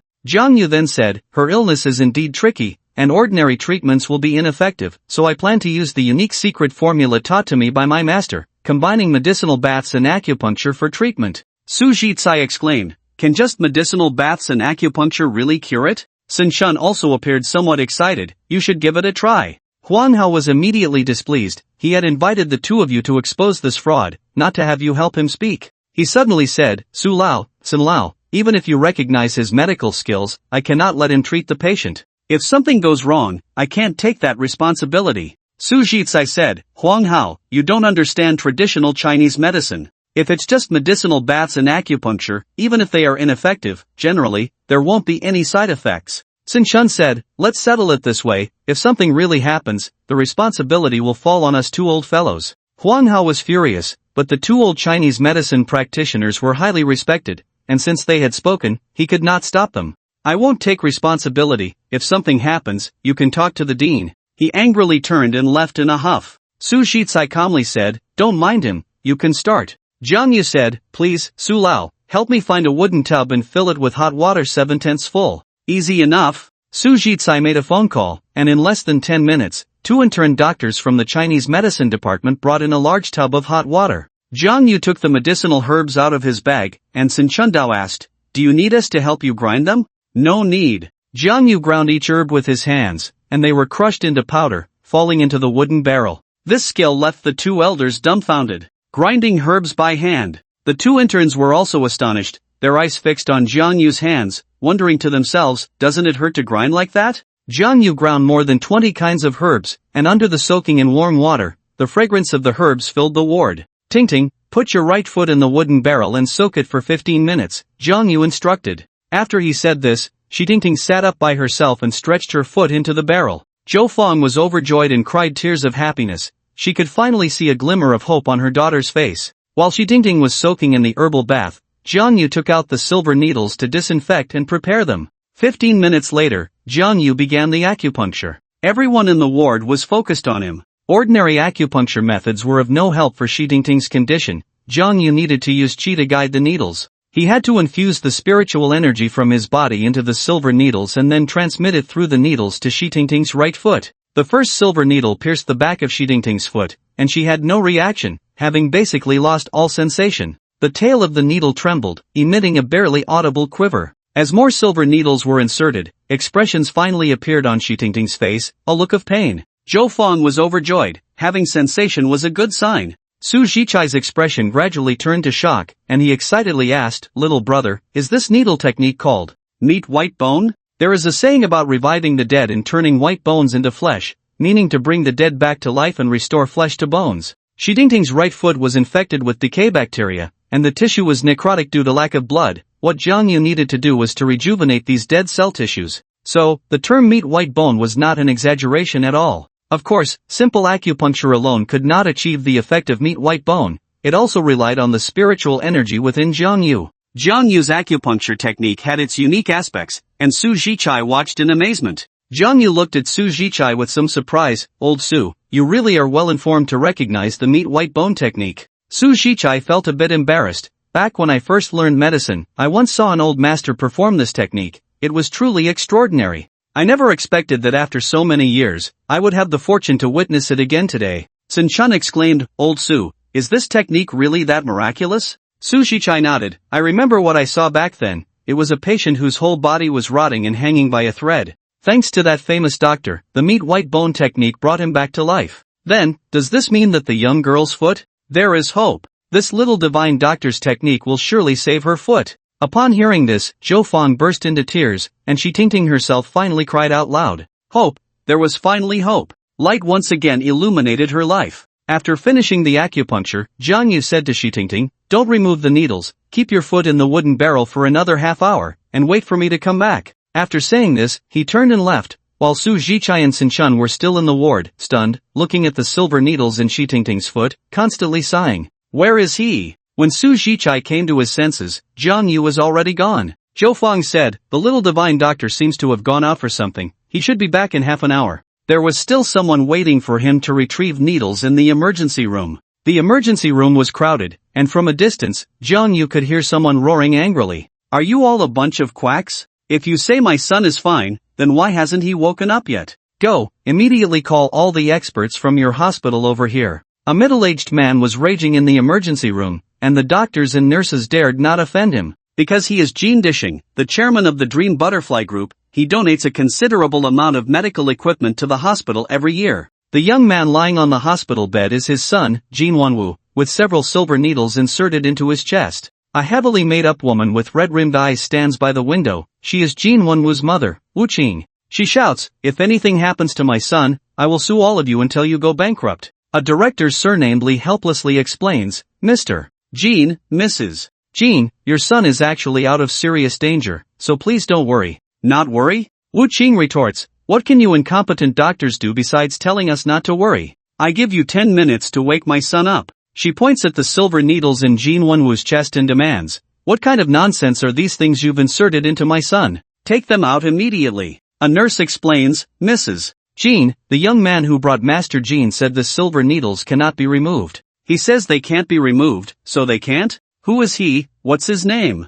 I don't know. Don't know? Are you doctors or is he the doctor? If a few needles are stuck in your heart, wouldn't you feel uncomfortable? As she speaks, Wu Qing reaches to pull out the silver needles. The doctors and nurses dare not stop her. At that moment, Jiang Yu rushes in and grabs Wu Qing's hand, saying, "You can't pull them out, wait a bit longer." Wu Qing angrily shakes him off and shouts, "Who do you think you are to stop me? Do you believe I can get you fired?" She still thinks Jiang Yu is a hospital staff member. Jin Dishing is also furious, scolding, "You little brat, do you think you can touch my wife's hand? Apologize to me right now." Jiang Yu furrows his brow, thinking how unreasonable this family is. "I'm stopping your wife from pulling out the silver needles, not trying to touch her hand. Besides, you can doubt my character, but please don't doubt my taste. With a wife like yours, I wouldn't want her even if she were given to me for free." The doctors are also stunned, looking at each other, all indicating they don't know this stranger, Jiang Yu. Director Li asks, "Who are you?" Jiang Yu replies, "My name is Jiang Yu, and I brought him here. The silver needles in him were also inserted by me." "So it's you who caused my son to be in a coma." Wu Qing screams like a shrew and raises her hand to slap Jiang Yu's face. "If anything happens to my son, I will make you rot in jail." Jiang Yu sidesteps and coldly says, "Your son was in a rear-end car accident, and I kindly brought him to the hospital and helped protect his heart pulse." "Is this how you treat your savior?" Wu Qing misses and nearly stumbles, her anger intensifying. "Call the police, immediately call the police. We cannot let the person who harmed my son get away. And take out these broken needles from my son right now." Jiang Yu looks at her coldly, feeling furious that his good intentions are being met with such hostility. "You really want to pull out the needles? Fine, go ahead, but don't blame me for not warning you if something goes wrong. Who do you think you are to remind me?" "Right, I'm nothing, but you better remember what you just said. Don't come begging me later." With that, Jiang Yu storms off in anger. Wu Qing shouts relentlessly, "Are you all just eating rice? Stop him." Jin Dishing says, "Forget it, we'll settle the score with him once our son wakes up." Amid the commotion, the hospital's experts arrive, including Su Jitsai and Sin Chun from the traditional Chinese medicine department, who had just received a call from the hospital director and had to come. As soon as Su Jitsai enters, he is captivated by the silver needles on Jin Wonwoo. Sin Chun asks, "Old Su, what have you figured out?" Although Sin Chun is also a TCM practitioner, he is far less skilled in acupuncture than Su Jitsai. Su Jitsai exclaims in surprise, "These are the 6 harmonies heart-protecting needles, an ancient and miraculous acupuncture technique. How does that compare to Jiang Yu's bone needle technique? Each has its merits." Just as the two were speaking, Wu Qing angrily pulled out the silver needles from Jin Wonwoo's body, and Su Jichai immediately shouted, "You can't pull them out." But it was too late. The silver needles were thrown to the ground by Wu Qing, and Jin Wonwoo, who had only been unconscious, suddenly began to convulse, his vital signs fluctuating greatly, and his heartbeat rapidly weakening. Wu Qing was instantly dumbfounded. "What happened to my son? What happened to my son?" Director Li and the others immediately stepped forward to check, and Su Jichai said solemnly, "Those silver needles were life-saving. Pulling them out now is equivalent to taking your son's life." "What?" Wu Qing staggered, nearly fainting. In a panic, Wu Qing immediately grabbed Su Jichai and said, "Dr. Su, then. Quickly put the silver needles back in, hurry." Su Jichai shook his head helplessly, "I'm sorry, but I'm not capable. I don't know the 6 harmonies heart-protecting needle." "What? You don't know? You're a renowned Chinese medicine expert, and you actually tell me you don't know?" Wu Qing was on the verge of losing control. Sin Chun stepped forward and said, "The person who saved your son before must know. Where is he now?" Wu Qing's body stiffened. He had already driven away the person who could save his son. A nurse quietly said to Sin Chun, "Sin Lao, the person was driven away by her." Sin Chun's eyes widened, then asked, "Do you know who he is? Do you have his contact information?" The nurse replied, "I only know he is called Jiang Yu."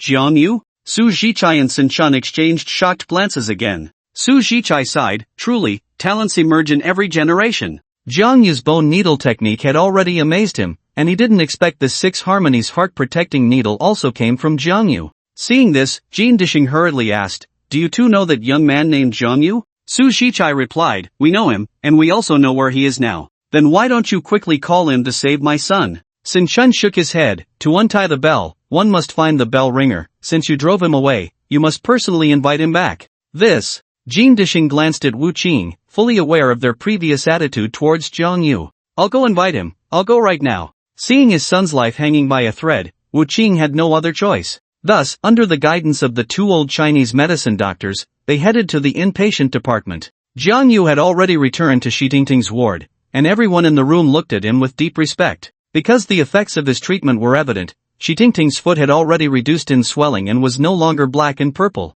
The water in the barrel had turned pitch black and was emitting a foul odor, the result of necrotic tissue falling off. Shi Tingting's expression was one of pain, as her foot was both itchy and painful. But she gritted her teeth and persevered. As long as she could keep her foot, what was a little pain? Zhang Yu encouraged her. The necrotic cell tissue is falling off, and new flesh is growing. Pain and itchiness are normal. If you can't hold it in, just shout out. Shi Tingting bit her lips until they turned white, cold sweat beading on her forehead, and through gritted teeth, she managed to say, I can hold on. Zhou Fang watched with heartache, wishing she could bear this pain for her daughter. Zhang Yu sat by the bed, gently holding Shi Tingting's hand, and the spiritual energy within him flowed like a gentle stream into her body. Under the nourishment of the spiritual energy, Shi Tingting's pain was greatly alleviated. Jean Dishing and his wife arrived at the ward with Su Zhichai and Sun Chun, and Zhang Yu's expression instantly turned cold. Jean Dishing stepped forward and pleaded, Little brother, please save my son, he won't last much longer. Zhang Yu replied coldly, What am I?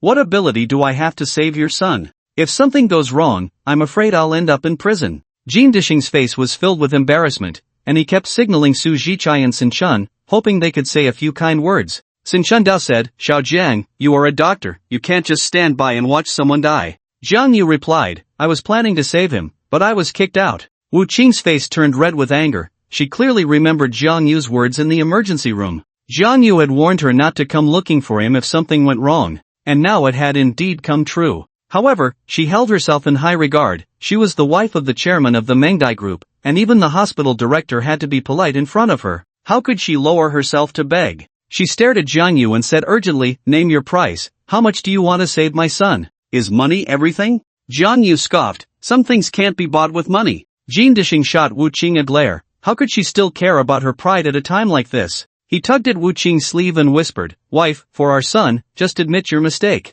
You want me to apologize to him in front of so many people? Wu Qing's face turned purple with anger. Jean Dishing gritted his teeth. What's more important, our son or your pride? Wu Qing was momentarily speechless, torn inside. Zhang Yu waved his hand. You two please leave, don't disturb the patient. Wu Qing pulled Jean Dishing and said, Let's go. I don't believe he's the only one in the whole hospital who can save my son. She refused to back down, but at that moment, a call came from the emergency room, saying her son Jean Wenwu was on the verge of death. Wu Qing shivered all over, looking at Jean Dishing in despair. Honey, they said Wenwu was about to die. Then hurry up and apologize? Jean Dishing instantly became stern, pulling Wu Qing in front of Zhang Yu. He bowed deeply and said, Dr. Jiang, we were reckless with our words earlier, I sincerely apologize to you. As long as you agree to save my son, I will meet any of your demands. Zhang Yu remained silent. Jean Dishing turned to look at Wu Qing, his eyes filled with anger. Wu Qing hesitated to apologize, and Jean Dishing's anger intensified.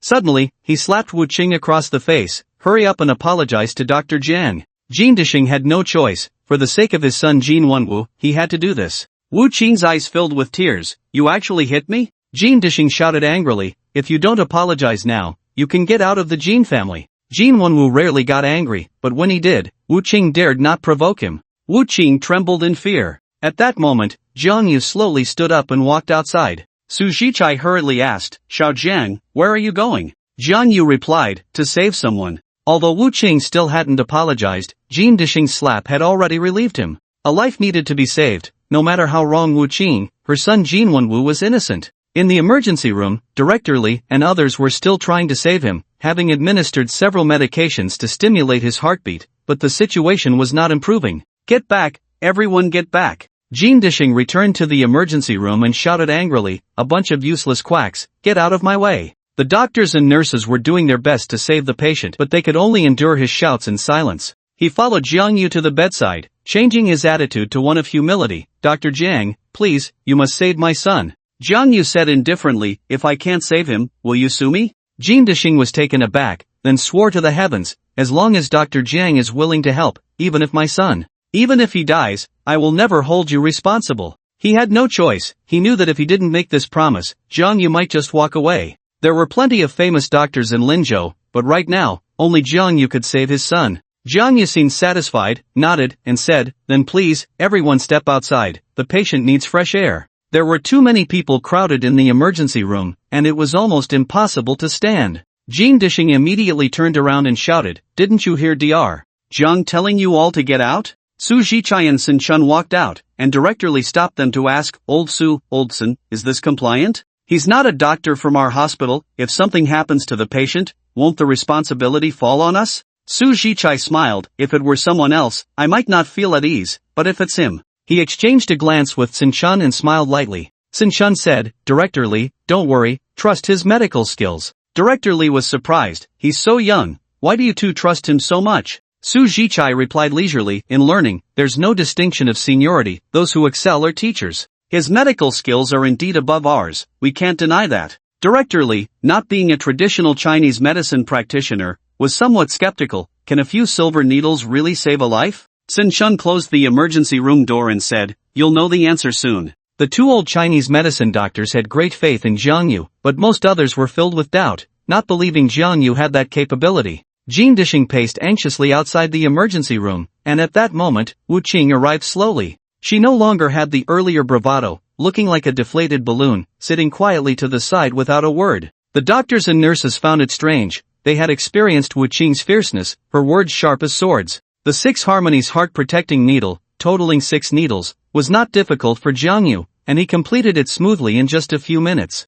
He opened the emergency room door, and everyone immediately surrounded him, peering at Jin Wenwu. However, Jin Wenwu lay on the hospital bed, still unconscious, only twitching slightly, with steady breathing and a normal heartbeat. Everyone showed expressions of awe. To pull a patient back from the brink of death in just a few minutes was truly miraculous. Jin Dishing nervously asked, "Dr. Jiang, is it over?" Jiang Yu nodded. "Your son is fine." "Then why hasn't Wenwu woken up?" "Wait another half an hour, he will definitely wake up." Jin Dishing and the doctors glanced at their watches. It was now 3:05 p.m. Seeing his son's condition improving, Jin Dishing let out a sigh of relief and bowed to Jiang Yu again. "Dr. Jiang, thank you for treating my son without holding grudges. I, Jin Dishing, always keep my promises. If you have any conditions, just say it." Others were envious, thinking he could ask for anything. After all, he was the chairman of the Manga group, worth over 100 billion. Jiang Yu could easily become a wealthy man. "I don't have any demands right now. I'll let you know when I think of something."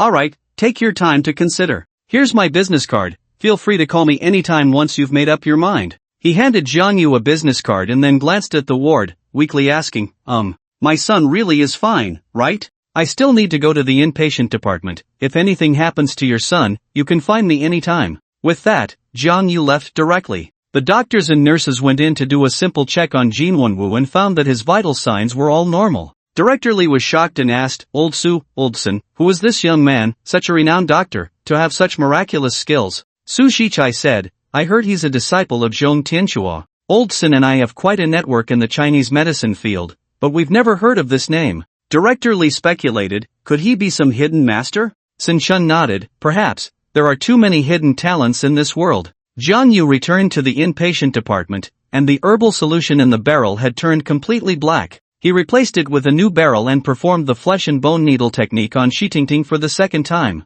There were still many people waiting outside the emergency room. Jin Wenwu hadn't woken up, and several expert directors didn't dare to leave, with even the hospital president coming in the end. They all quietly waited outside the door, with Jin Dishing also standing guard outside. As Jiang Yu had previously said, the patient needed fresh air. Cough cough. Suddenly, a faint coughing sound came from the emergency room, and Jin Dishing jolted, rushing in. "Dad!" Jin Wenwu woke up. The expert directors all breathed a sigh of relief and simultaneously looked at the time. 3:35. Jin Wenwu woke up at 3:35, exactly half an hour as Jiang Yu had said. Everyone admired him even more. It was simply amazing. Wu Qing went over and hugged Jin Wenwu. "Son, you're finally okay. You scared your mother to death. If something happened to you, how would I live?" Jin Dishing also glanced at the time, shocked beyond measure. A divine doctor, absolutely a divine doctor. Jin Dishing's expression suddenly turned cold, angrily saying to Wu Qing, "How can you still say that? Just now, for the sake of your own face, you didn't care whether your son lived or died."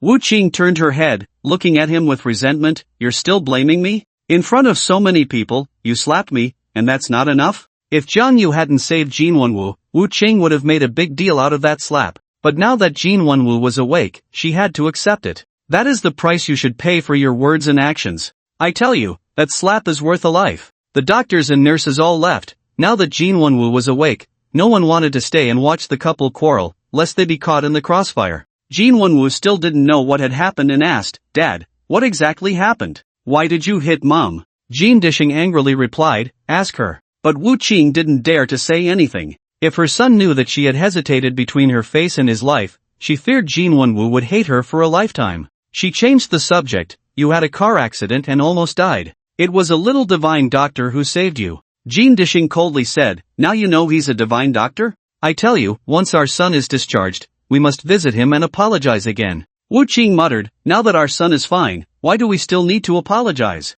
Jin Dishing said, "Can you guarantee you won't get sick for the rest of your life? You saw how he pulled Wenwu back from the gates of hell. Do you dare say we won't need help from others in the future?" Wu Qing was left speechless. Jin Wenwu said, "Dad is right. He saved my life, I should go and thank him." Wu Qing held Jin Wenwu's hand and said, "Whatever you say, but you need to take care of your health first, understand?" In the inpatient department, Jiang Yu spent the entire afternoon in the ward. He changed Ting's bandages 7 times and gave her 7 injections. After each treatment, her foot visibly healed at an astonishing rate. This miraculous medical skill spread quickly, and the ward was crowded. The name of divine Dr. Jiang Yu quietly circulated in the inpatient department, and those with terminal illnesses lined up at the ward door. Jiang Yu felt a headache coming on. Everyone has their fate. He didn't have the time or energy to treat everyone. Just treating Tingting alone had nearly exhausted his internal energy. After the last injection, he took a wooden bucket under the pretense of getting water and then slipped away.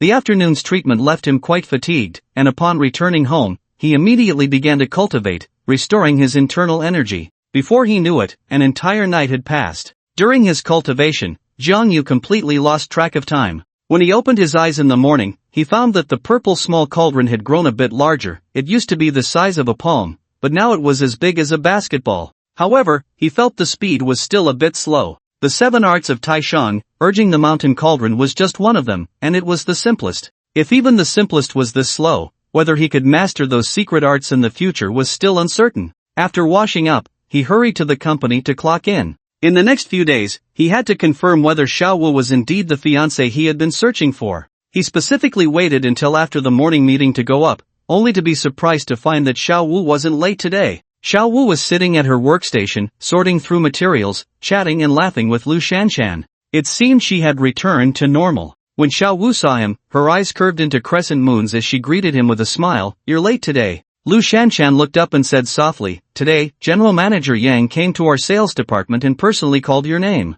I advise you to come in earlier in the future." "Got it," Jiang Yu replied casually, not taking it to heart. "So what if he called my name? Can she fire me? Besides, it wouldn't matter if I got fired. I don't care about this job at all." He sat at his workstation, continuously watching Tang Qingwu. Xiao Wu always had a faint smile on her lips, a stark contrast to her demeanor yesterday. He knew her cheerfulness was just a facade, there was too much repression inside her. "What are you looking at? Do I have flowers on my face?" Xiao Wu turned her head and asked, seemingly having completely forgotten about yesterday's events. Jiang Yu cautiously asked, Are you okay now? What could be wrong with me?" "Alright then." Jiang Yu shrugged and added, "Your performance met the standard this month, so why are you still at the company today? And you didn't even come late." Xiao Wu smiled and said, "It's all for you, my partner. My performance met the standard, but I can't let you have a 0, right? I've decided, today I'm taking you out to do some business." Jiang Yu instantly perked up. "Then what are we waiting for? Let's go." Xiao Wu said, "I still have some materials to finish, so you go downstairs and buy me some breakfast." Lu Shanshan chimed in with a laugh. "The master has spoken, why aren't you going?" "Xiao Wu will teach you a few tricks, and you won't have to worry about a 0 this month." Though they called each other partners, in reality, it was Xiao Wu who was guiding him, making her somewhat of a mentor in his work. "Alright, wait for me." Jiang Yu immediately went downstairs to buy her breakfast, not because he truly needed her to impart sales experience, but simply hoping to bridge the gap between them. After he left, Lu Shanshan mysteriously asked Xiao Wu, "What do you think of him?" "You mean Jiang Yu?" "That's him. He's okay, better looking than my previous partners." "Of course he's good looking, he's so handsome." "Sister Shanshan, What exactly are you trying to say? I mean, you're an adult now, and you've been working for 2 years. I've noticed you've been single all this time. Don't you plan on dating or anything? Sister Shanshan, you mean me and him? Forget it. Why not?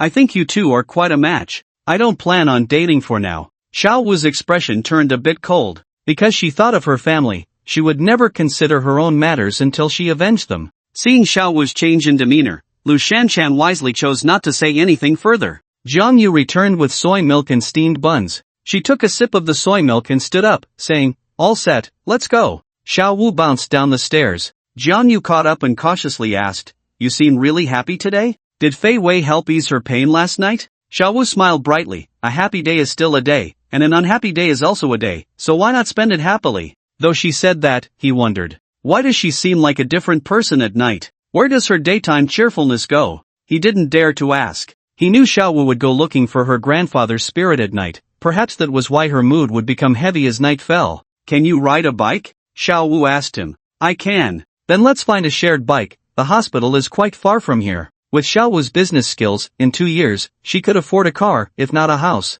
However, her focus wasn't on work, so her monthly salary wasn't high, and she never managed to save any money. The two rode their bicycles side by side. Seeing her in a good mood, Jiang Yu tentatively asked, "Xiao Wu, yesterday I heard Officer Fei call you Tang Qingwu. What does your Tang mean, what does Cheng mean, and what does Wu mean?" Tang from the Tang dynasty, Cheng means light and graceful, and Wu means to dance. After she finished speaking, Jiang Yu nodded secretly. Both the surname and the name were correct, not homophones. "By the way, when you were a child, did your family arrange a marriage for you? What are you talking about?" Xiao Wu's smile instantly vanished. Jiang Yu thought to himself that it was bad. He had mentioned her family. He had roughly figured out Xiao Wu's quirks. Normally, she was cheerful and approachable, but once her family was mentioned, her expression would darken immediately. "I'm sorry, I brought up something sad again." "It's okay." Xiao Wu couldn't help but speed up. Jiang Yu shook his head. It seemed asking her directly was futile. Perhaps Fei Wei might know something. After riding for 15 minutes, Xiao Wu's smile gradually returned.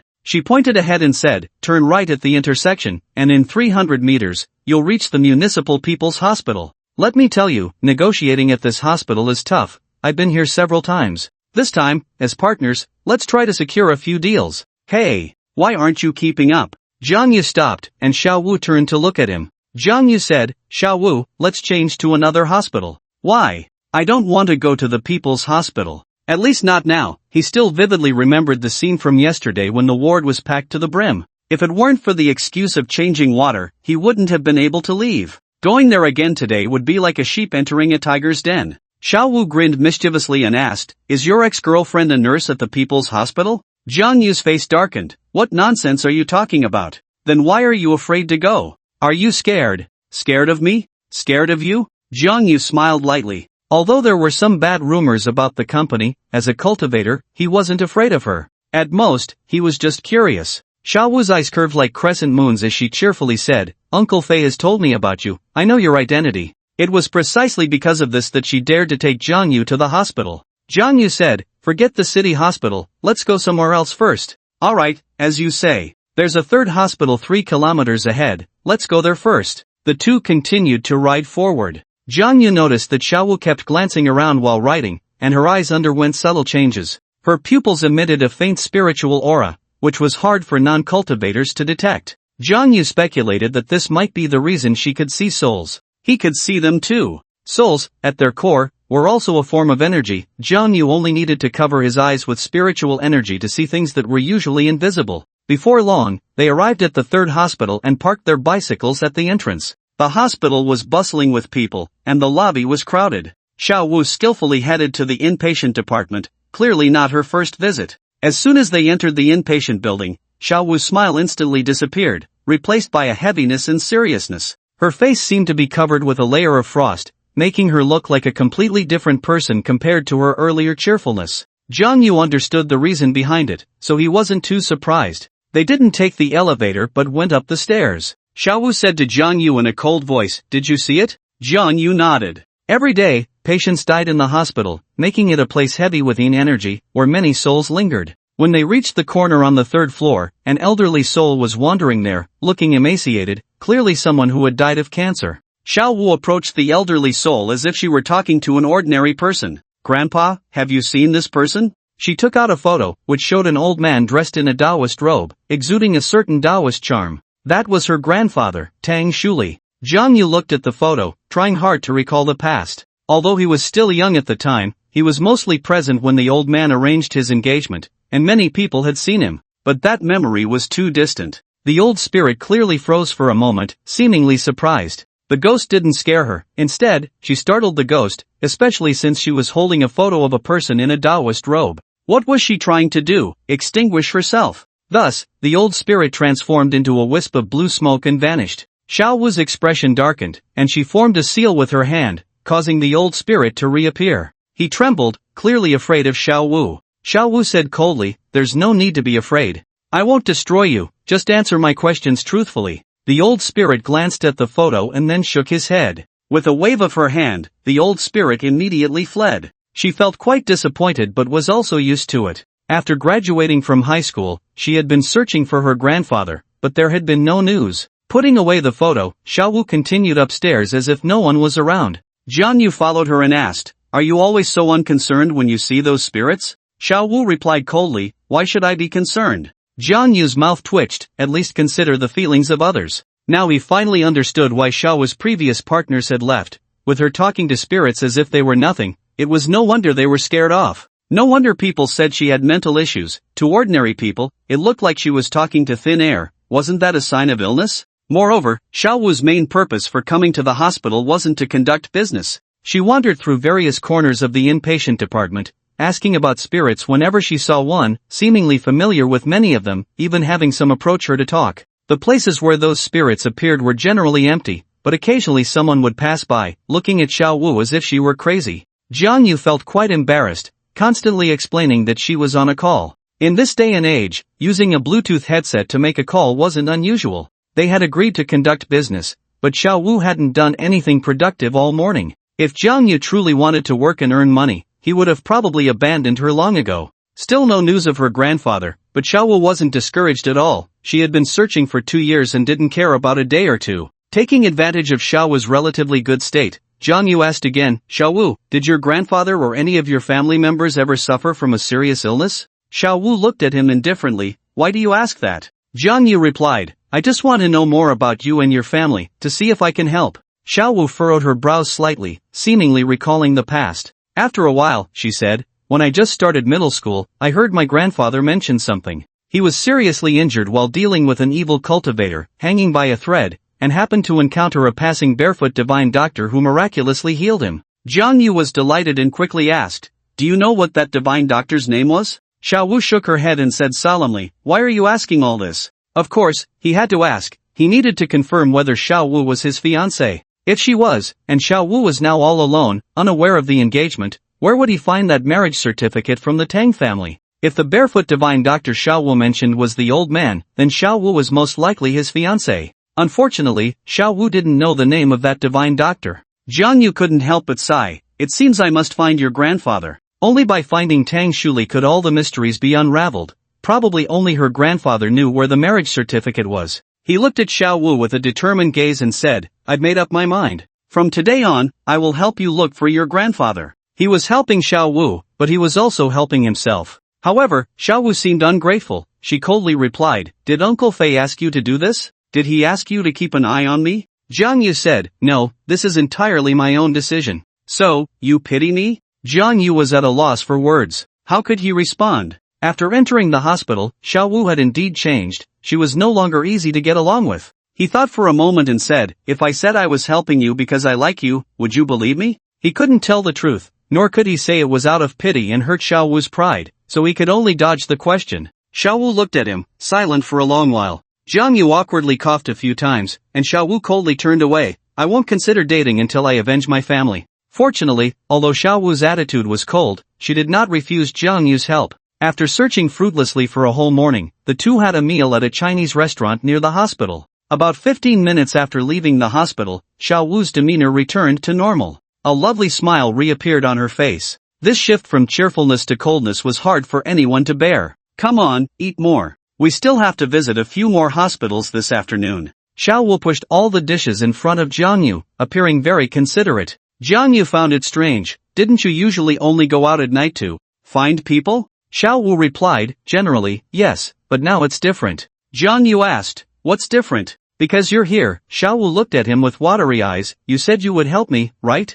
Jiang Yu nodded. I will never go back on my word. That's good. The two had a simple meal and hurried off to the next hospital. Xiao Wu said that hospitals were places filled with the living and the dying, a gathering place for spirits. To clarify whether Xiao Wu was his fiancé, Jiang Yu was also doing his utmost to help her search. However, Xiao Wu had been looking for 2 years, having searched all the hospitals in Lin City, and hope was slim. The afternoon passed quietly, and a disappointed Xiao Wu returned to the company to clock out. Just like a few days ago, her morning smile was gone, replaced by a serious and indifferent demeanor. Jiang Yu could roughly understand. Every morning was filled with hope for Xiao Wu, which made her appear cheerful and lively. But after searching for people day after day and experiencing disappointment after disappointment, her mood naturally soured. When it was time to leave, team leader Yuan Chuan found him and said that General Manager Yang Yu wanted to see him. His colleagues looked at him with pity. Being singled out by the general manager usually meant trouble. After Jiang Yu went to the office, Xiao Wu was waiting for him at her workstation.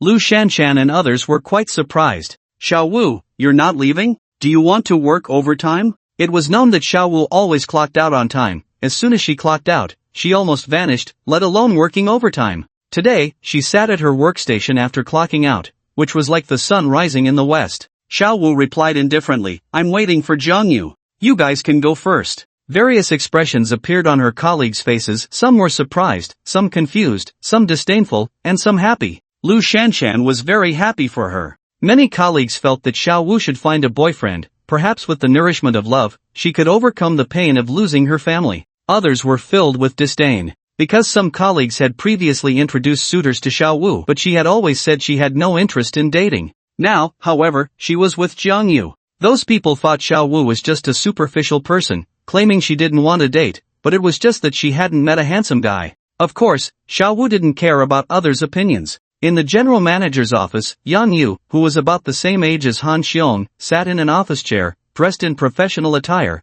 exuding a mature charm. Jiang Yu knocked on the door and politely said, Hello, general manager. Yang Yu stood up, looked Jiang Yu up and down, and nodded slightly, as if to say that he was worthy of Han Ing in terms of appearance. Jiang Yu asked, What did you need me for, Manager Yang? Yang Yu took a couple of steps, leaned against the desk, and said solemnly, I called you here today to inform you of 2 things. Your performance will be assessed starting from the first month. Jiang Yu's eyes widened. What do you mean? Yang Yu replied, the company's rule is that the performance of newcomers in the first 3 months is not included in the assessment, but you are different. You are here for training under Han Xiong, so I should be stricter with you. Jiang Yu felt an urge to curse. After all, he was the prospective son-in-law of the Han family. Not having any privileges was one thing, but to be treated even more harshly. He smiled and said, I understand, I have no objections. Let the assessment be, he didn't care anyway. Yang Yu continued, the second thing is, I heard that Miao Jian had Tang Qingwu take you out for business? Jiang Yu nodded, that's true. Yang Yu said, later, you can get familiar with the sales department and choose another person to take you out. Let me know, and I will arrange it. Jiang Yu asked in confusion, why change people? Yang Yu explained, we all sympathize with Tang Qingwu's situation, and her performance meets the standards every month. But she lacks enthusiasm in her work and is not suitable for training newcomers. Jiang Yu agreed with this point, but it wasn't that Tang Qingwu was unsuitable for training newcomers, she was practically a graveyard for newcomers. However, he wouldn't change. If he switched to someone else, would he really have to go to the hospital every day for business? What a joke, finding his fiancée was his priority. So, Jiang Yu refused, I think Xiao Wu is a very good teacher, and I work well with her. Yang Yu's expression darkened, is she good looking? A series of question marks appeared on Jiang Yu's forehead. What did that mean? Yang Yu asked again, I'm asking you, is she good looking? Jiang Yu nodded, very good looking. Yang Yu stared at him, his gaze intense. How does she compare to Han Ing?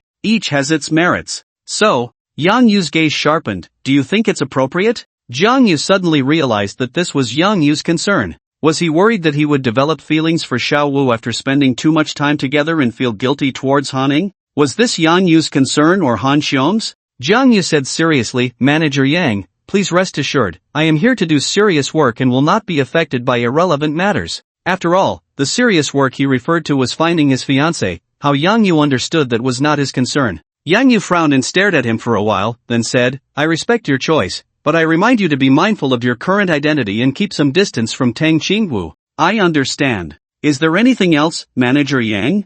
No, you can go. As soon as Jiang Yu left, Yang Yu dialed Han Xiong's number, and the two talked for a full half hour. When Jiang Yu arrived at the sales department, he found that only Xiao Wu was left. He was surprised. Xiao Wu, you haven't left yet? Aren't you going to find someone tonight? Xiao Wu stood up while packing her things and said, I was waiting for you. Jiang Yu nodded in realization and asked, where are we going now? Xiao Wu replied, first to my house, I need to change clothes. Except for Fei Wei, no one had ever been to Xiao Wu's house before, but Jiang Yu was an exception. He had been there, so Xiao Wu didn't need to be wary of him anymore. They hurriedly took a taxi back to her house, where Xiao Wu changed into a slightly loose black outfit and put a robe hanging on the wall into a cloth bag at her waist. Now Jiang Yu knew what was in that bag: a compass, a copper coin sword, a few talismans, and a robe. Xiao Wu explained to Jiang Yu, we might encounter powerful evil spirits at night. The compass points the way, talismans and copper coins are used to exorcise evil, and the Taoist robe is a symbol of identity. Jiang Yu understood these, but, then why do you carry that cloth bag during the day? This is the golden light bag my grandfather gave me. Is this also a magical artifact? The bag looked plain and ordinary, which surprised Jiang Yu a bit. After organizing their gear, the two had a simple dinner, and not long after it got dark, Xiao Wu called Aditi with her phone. Jiang Yu asked, aren't we riding bicycles tonight? Xiao Wu replied seriously, the Fushan Mental Hospital is a bit far from here. Mental hospital? Can you accompany me there? Xiao Wu's expression was solemn, and Jiang Yu saw the tension in her eyes. When the Didi arrived, they got in the car, and after a 40-minute journey, they reached the Fushan Mental Hospital on the outskirts of the city. The hospital was located halfway up a low mountain, and at night, there were hardly any vehicles on the mountain road. As soon as they got out of the car, Xiao Wu instinctively took out the copper coin sword from the cloth bag. The Fushan Mental Hospital was not desolate, the environment inside was quite good, with bright streetlights, but there was always a strong aura of negativity lingering. Moreover, it was large, with more than a dozen buildings. Once inside, Xiao Wu often hesitated at the intersections, and Jiang Yu asked in confusion, you've never been here before? Xiao Wu replied solemnly, I've been here once. Jiang Yu was surprised, only once in 2 years? Xiao Wu said, it's very dangerous here, you should have felt it.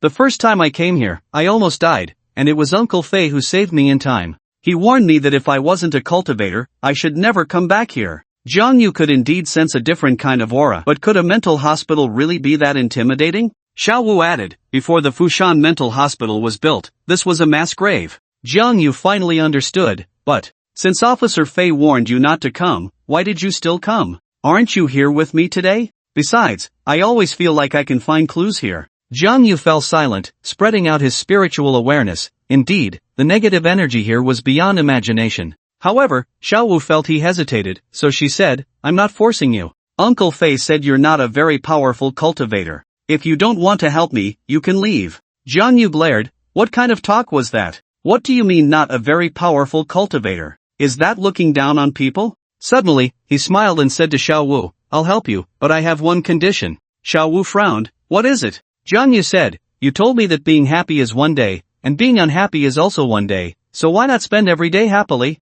I know the pain in your heart, but I still think you shouldn't be completely overshadowed by hatred. Smile a little, don't always have a stern face at night. You look great when you smile. After a moment of silence, Xiao Wu said somewhat awkwardly, I'll try my best. Alright then, let's go. Jiang Yu took her hand and quickly ran along the stone path of the hospital, heading straight for the buildings at the back. Xiao Wu was a bit stunned at first. She looked at Jiang Yu, who was holding her hand, and her lips unexpectedly curved into a long-lost smile in the night. The first few buildings in front of the mental hospital were crowded and brightly lit, but the later ones seemed a bit desolate. Under a lush tree, ethereal figures floated in the air. Ordinary people couldn't see them, but Jiang Yu and Xiao Wu could. Their clothing varied, clearly belonging to people who died in different eras. They seemed to sense the unusual aura from Jiang Yu and Xiao Wu and dared not approach. Xiao Wu walked under the tree and took out a photo, asking, have any of you seen the person in this photo? In an instant, dozens of souls scattered like birds and beasts, as if they were very afraid. After those souls scattered, they gathered in twos and threes in the distance, whispering, can she see us? Of course she can, otherwise, was she just talking to a ghost? Oh, I forgot, we are the ghosts. Why isn't she afraid? Yeah, it's the first time a little girl isn't afraid of us. It's not the first time, I think I saw her a year ago. She's a Taoist. A Taoist? Is she powerful? Not really, she almost got killed back then. Thus, a group of souls slowly approached Xiao Wu. A soul dressed in ancient clothing floated in front of Xiao Wu, swaying, and asked, "Little girl, are you still daring to come here? There's more than one red-clothed vengeful spirit here." A year ago, when Xiao Wu found this place, she hadn't even taken out her photo to ask before she was injured by a red-clothed vengeful spirit. Fei Wei appeared just in time, eliminating that spirit and saving her. But the souls before her were quite ordinary and wouldn't harm anyone. Xiao Wu seemed a bit nervous, so Jiang Yu held her hand tightly, which made her feel a little more at ease. Jiang Yu said, "We are here to find someone, to be precise, we are looking for a soul, the person in this photo. Have you seen him?" A group of souls stared at the photo for a while, and one soul in a hospital gown confidently said, "I've seen him." Xiao Wu was overjoyed and quickly asked, "Do you know where he is?" The soul in the hospital gown replied languidly, "I saw him many years ago, how would I know where he is now?" The souls whispered among themselves, "I've seen this Taoist too, he seemed to have come here 7 or 8 years ago and was injured by someone." Jiang Yu noticed a particular phrasing, "injured by someone." He asked, "Are you sure he was injured by someone?" He deliberately emphasized the word someone. "Definitely, this Taoist is very powerful, even the fiercest ghost is no match for him. I'm sure he was injured by someone." However, Xiao Wu was not concerned about her grandfather's past, she just wanted to know where he was now. So, she asked again, "Have you seen him in the last 5 years? Her grandfather had died 5 years ago. The group of souls shook their heads, and disappointment filled Xiao Wu's face. The hope that had just ignited was extinguished again. A few souls were still discussing her grandfather's matter. Was her grandfather injured here? How come I didn't know? You weren't dead back then, how could you possibly know? Didn't you say that Taoist was very powerful? He is very powerful, but the one who injured him is even more powerful. Let me tell you a secret, that more powerful person is in the mental hospital. Really? Then why not? I advise you not to show up in front of him, otherwise, you'll definitely be beaten to the point of losing your soul. Xiao Wu suddenly exchanged a glance with Jiang Yu. This was a very important clue. She was sure her family had been murdered, but she couldn't find the murderer. If this expert in the mental hospital had a grudge against her grandfather, then he would be a suspect. Just as Xiao Wu was about to continue asking, a sudden gust of cold wind arose, leaves rustling down, and a dangerous aura enveloped the area. Under the moonlight, a red shadow flashed in, directly scattering the souls that had just been discussing her grandfather. Red-clothed vengeful spirit. The remaining souls cried out in terror and scattered. It was a woman with a hideous face, dressed in a bright red long dress, her hair messy and rough like water plants. She glared at Xiao Wu, her voice chilling. "Female Taoist? Seeking death." She let out a piercing scream, her hair swelling as it wrapped around Xiao Wu. Buzz! Suddenly, Xiao Wu's golden light pouch flashed brightly, repelling the vengeful spirit's hair. The vengeful spirit let out a wail and was sent flying. The golden light pouch was a protective treasure given to Xiao Wu by her grandfather. Her grandfather is a Taoist priest and also a cultivator, having offended many people. Fearing that enemies would take out their anger on his granddaughter, he gave her this golden pouch for protection. Xiao Wu focused her mind and held her breath, reaching into the golden pouch. With a whoosh, her Taoist robe unfolded and wrapped around her. She held a talisman in her left hand and a sword in her right, exuding an extraordinary aura. "Subdue," Xiao Wu whispered, throwing a yellow talisman at the vengeful spirit. The talisman stuck to it, and the spirit was immediately pinned against the tree trunk, unable to move. Xiao Wu tightly gripped her copper coin sword and cautiously approached. Suddenly, the yellow talisman emitted a plume of blue smoke and turned to ashes. The vengeful spirit grinned at her menacingly, its sharp nails flying off like divine weapons. Bang! Bang! Bang! Although Xiao Wu had the golden light protecting her, the sharp nails struck her body, sending her flying. The intense force caused her internal organs to churn, and she couldn't help but spit out a mouthful of blood. Jiang Yu caught Xiao Wu as she wiped the blood from the corner of her mouth and said solemnly, "I'm fine." It seemed she had no intention of letting Jiang Yu help her. She strung a yellow talisman onto her copper coin sword, formed a seal with both hands, and the sword glowed brightly, shooting towards the vengeful spirit. Fei Wei had said that Xiao Wu was now considered half a cultivator. This meant her strength was at least at the peak of martial arts. At the peak of martial arts, one could injure others with internal energy, so she could control the copper coin sword for a short time. After the copper coin sword flew past, Xiao Wu also began to run, quickly dashing to the large tree, running a few steps up the trunk, and then leaping into the air, reaching a height of 5 or 6 meters. At that moment, the vengeful spirit's hair flared up, clashing with the copper coin sword, producing a clanging sound in the air. The yellow talisman was burning, and the spirit's hair, touching the flames, would get singed.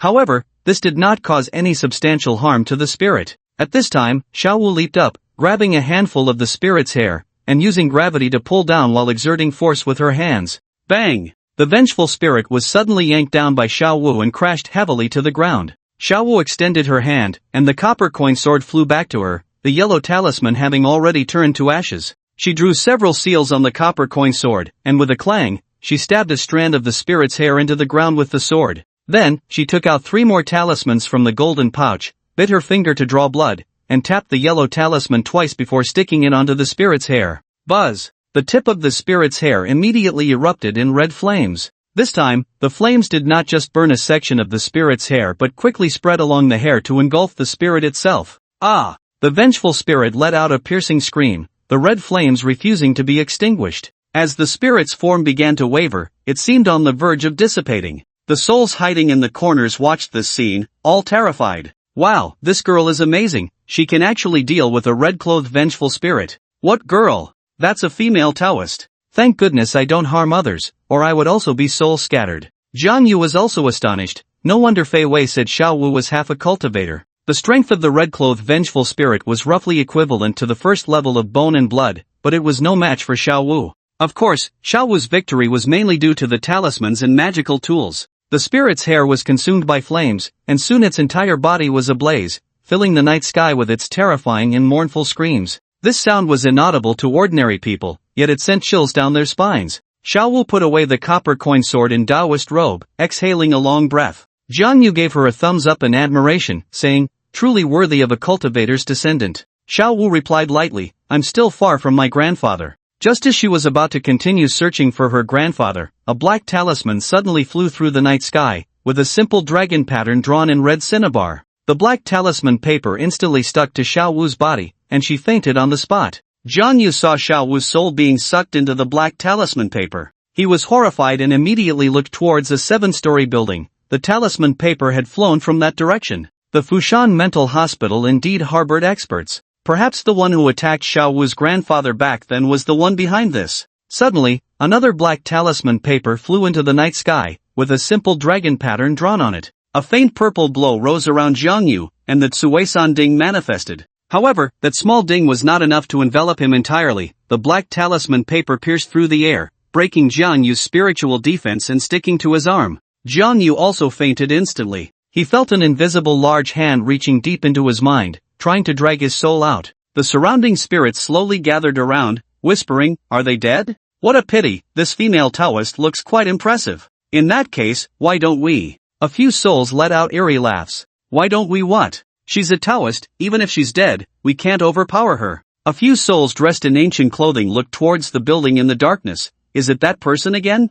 We should hide quickly, or we might also have our souls taken." The clever spirits immediately scattered, leaving only a few in hospital gowns still watching the commotion. They were not very bright in life, and even in death, they remained the same. Suddenly, the soul on Jiang Yu's arm ignited on its own, and he opened his eyes wide, a chill rising in his heart. "It's a zombie." The souls in hospital gowns were so frightened they screamed and fled in all directions. He tried to tear off the black talisman paper from Xiaowu, but found it impossible to remove. He could only carry Xiaowu and run outside. A faint voice of surprise came from the dark building. "You actually broke my binding dragon talisman, this is interesting." Jiang Yu ran out of the mental hospital in less than a minute, but cold sweat had already soaked his back. He immediately called Fei Wei, "Officer Fei, help." Jiang Yu's back was completely wet. He hadn't expected such a powerful presence to exist in the mental hospital. Although that person had not shown themselves, they had put immense pressure on him. Fortunately, that person did not chase after him.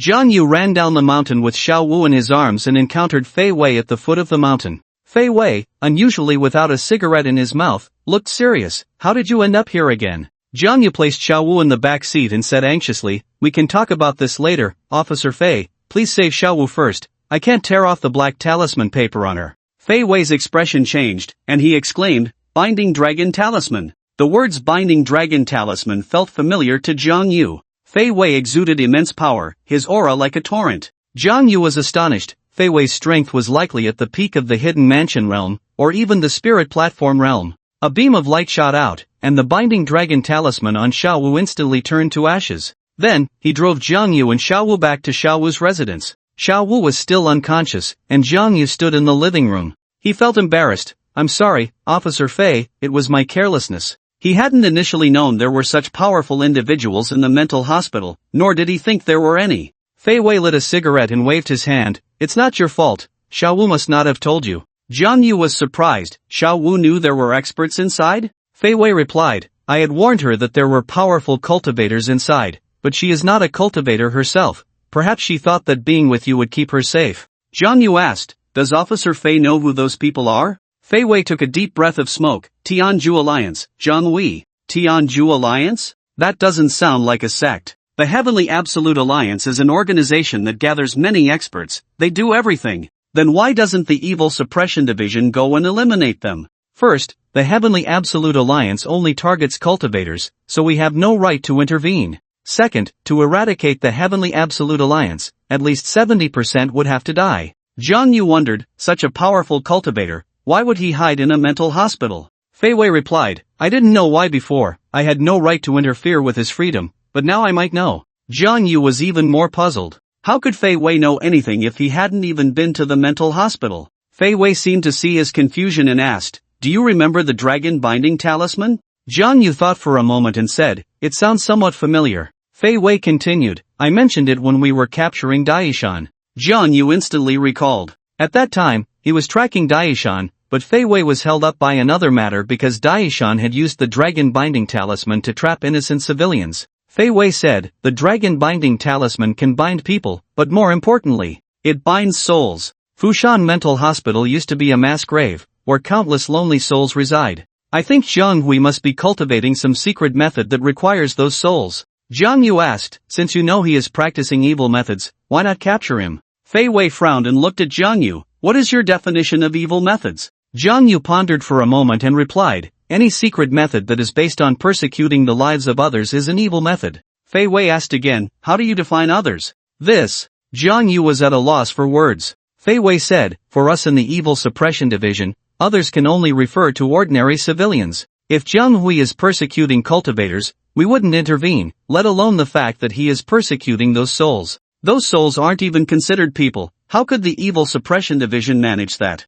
After a long silence, Jiang Yu said, the Fushan Mental Hospital might have clues about the death of Xiao Wu's family. Fei Wei replied, I know. You know? Jiang Yu was astonished. You know and yet you don't investigate? Fei Wei looked at Jiang Yu with the eyes of someone looking at an ignorant child. Do you think I haven't looked into it? Even if I suspect Zhang Hui, without evidence, I can't arrest anyone. 5 years and still no evidence? The world of cultivators is different from the ordinary world. For cultivators, killing and disposing of bodies is too easy. Not only is there no evidence, but not even a single clue can be found. Are we just going to let it go? Of course not. Today, Zhang Hui finally showed his true colors. But we haven't seen him make a move. Having the dragon binding talisman is enough. It's a very important clue. Is the death of Xiao Wu's family related to the dragon binding talisman? No. Fei Wei stood up and walked to the wall, looking at the two Taoist robes, but it can indicate that Zhang Hui is related to other cases. Are you talking about the Dai Yishan case? With Dai Yishan's abilities, he couldn't have made the dragon binding talisman. There are very few people in Linzhou who can make it. Perhaps the dragon binding talisman used by Dai Yishan was provided by Zhang Hui, and he might be an accomplice. Then why did you burn the dragon binding talisman just now? That was evidence. It's useless. Even if I confronted Zhang Hui with the dragon binding talisman, as long as he doesn't admit it, I have no way to deal with him. Jiang Yu spread his hands. Great, after talking for so long, it amounts to nothing. The room fell silent for a few minutes as Fei Wei smoked one puff at a time. Jiang Yu walked over and said, Officer Fei, I have a question. Go ahead. That Zhang Hui is much stronger than me. Why doesn't he chase me down? He fears that I might be lurking in the shadows, Fei Wei said. A year ago, when I went to the mental hospital to rescue Xiao Wu, he saw us. I understand now, he is afraid of you using entrapment tactics, but why did he still make a move against us? The strength of a cultivator's spiritual awareness varies. Take you for example, you are also a cultivator and possess spiritual awareness, but if I were to approach you, you would definitely not notice. However, he shifted his tone, as long as the cultivation level isn't as drastically different as ours, even cultivators with lower levels have a safe range. That mental hospital is Zhang Hui's safe zone. As long as I step inside, he will sense me immediately. Jiang Yu suddenly understood, so, Zhang Hui plans to catch us off guard and quietly kill me and Xiao Wu. Fei Wei's eyes reflected agreement. That's why I repeatedly warned Xiao Wu not to go to the Fushan mental hospital, but she wouldn't listen, and today she almost got you killed. It's fine, I don't blame her. When she wakes up, you shouldn't blame her either. Oh, so you're already starting to protect her? Fei Wei's lips curled into a charming smile, intriguing. However, that smile quickly faded, and Fei Wei became serious again, sizing up Jiang Yu. Jiang Yu felt a bit uncomfortable under his gaze and took 2 steps back. Officer Fei, you don't have any thoughts about me, do you? I tell you, I'm a normal man. Fei Wei's expression darkened. Get lost, I'm just curious. Curious about what? You, with merely the strength of the bone and blood third realm, shouldn't be able to withstand the binding dragon talisman. Zhang Hui didn't make a move against you? Jiang Yu also found it strange and detailed what happened in the mental hospital. Fei Wei was greatly surprised. So, you were also unconscious at that time, but when the binding dragon talisman was drawing on your soul, it ignited by itself? That's about right. Jiang Yu didn't think anyone had secretly helped him at that time. It seems your soul is different from ordinary cultivators. What do you mean by that? Fei Wei explained, whether cultivators or ordinary people, they all have 3 souls and 7 spirits. But there are some people who are born with an extra soul. Their souls are incredibly powerful, and they can be immune to most secret techniques and treasures targeting the soul. I was fortunate enough to meet such a peerless powerhouse 30 years ago. At that time, 7 great masters simultaneously attacked his soul, but they were all instantly backfired and perished. And this kind of soul is called Supreme Soul. Jiang Yu was overjoyed and said proudly, I didn't even know I had such a strong soul.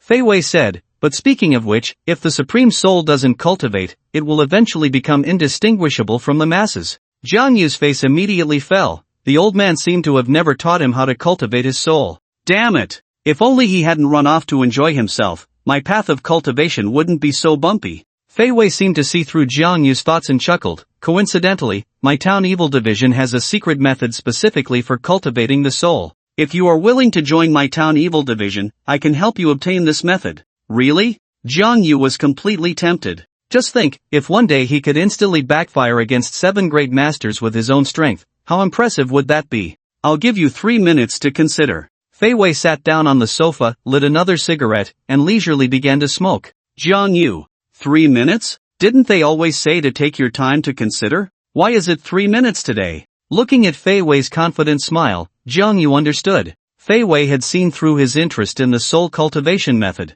He gritted his teeth. This was indeed a hard condition to refuse. The old man was nowhere to be found, and he had no cultivation resources at all. Of course, the town evil division wouldn't cultivate him like a sect would. The resources they could provide were limited, but it was better than nothing. Jiang Yu immediately made up his mind. I join. Very good. Fei Wei revealed a pleased smile. I'll take you to the office to handle the onboarding procedures. He seemed more eager than Jiang Yu. Are you in such a hurry? Xiao Wu hasn't woken up yet. She's fine, just needs some sleep, and now your job is the priority. He pulled Jiang Yu along and drove for 20 minutes, arriving at a tall building in the city center. On the top floor of the building, there was a simple office with a sign that read, Jinxie Division Liaison Office in Linzhou. Fei Wei turned on the computer and entered Jiang Yu's information. Jiang Yu stared at the screen, eagerly asking, Officer Fei, your system should be interconnected with government agencies, right? Fei Wei nodded. I can access everything that any public security department can.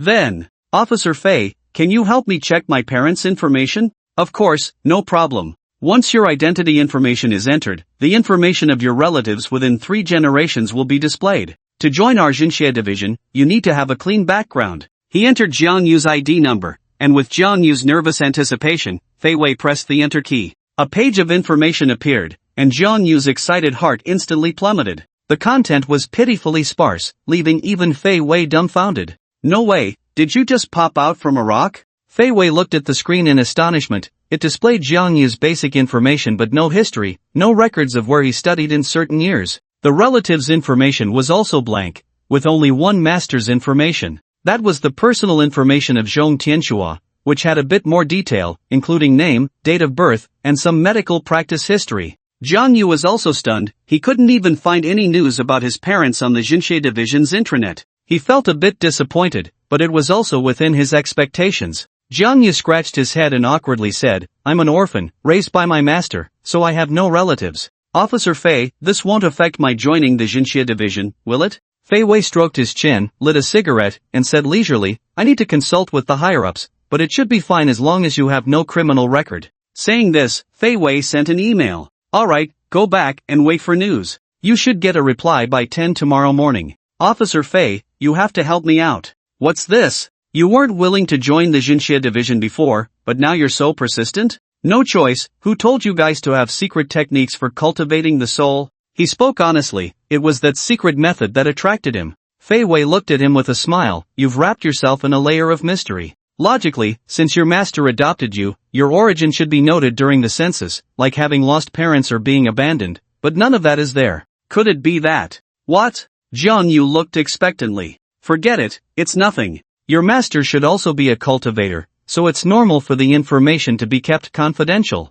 The world of cultivators has no rules, and every day is filled with fierce battles, so information is kept very secret. Cultivators are also born of parents. Every cultivator basically offends someone, and since fighting among cultivators doesn't violate the law, everyone worries that enemies might find relatives through the Jinxia division's intranet. Generally, only personal information can be entered, not relatives' information. Of course, a large portion of the information about hidden masters is not recorded. Jiang Yu was left hanging, rolled his eyes, and turned to leave. Fei Wei sat alone in front of the computer, muttering to himself for a long time. Could this kid come from a certain cultivation family? Supreme Soul, there aren't many people in this world with a Supreme Soul. Speaking of which, Jiang Yu does resemble that unparalleled powerhouse I saw recently. He immediately opened the intranet to search for information about the Supreme Soul. Jiang Yu didn't go to Xiao Wu's house but returned to Lijiang Garden. It was already 11 at night, and the community was dark, with only a few households still having their lights on.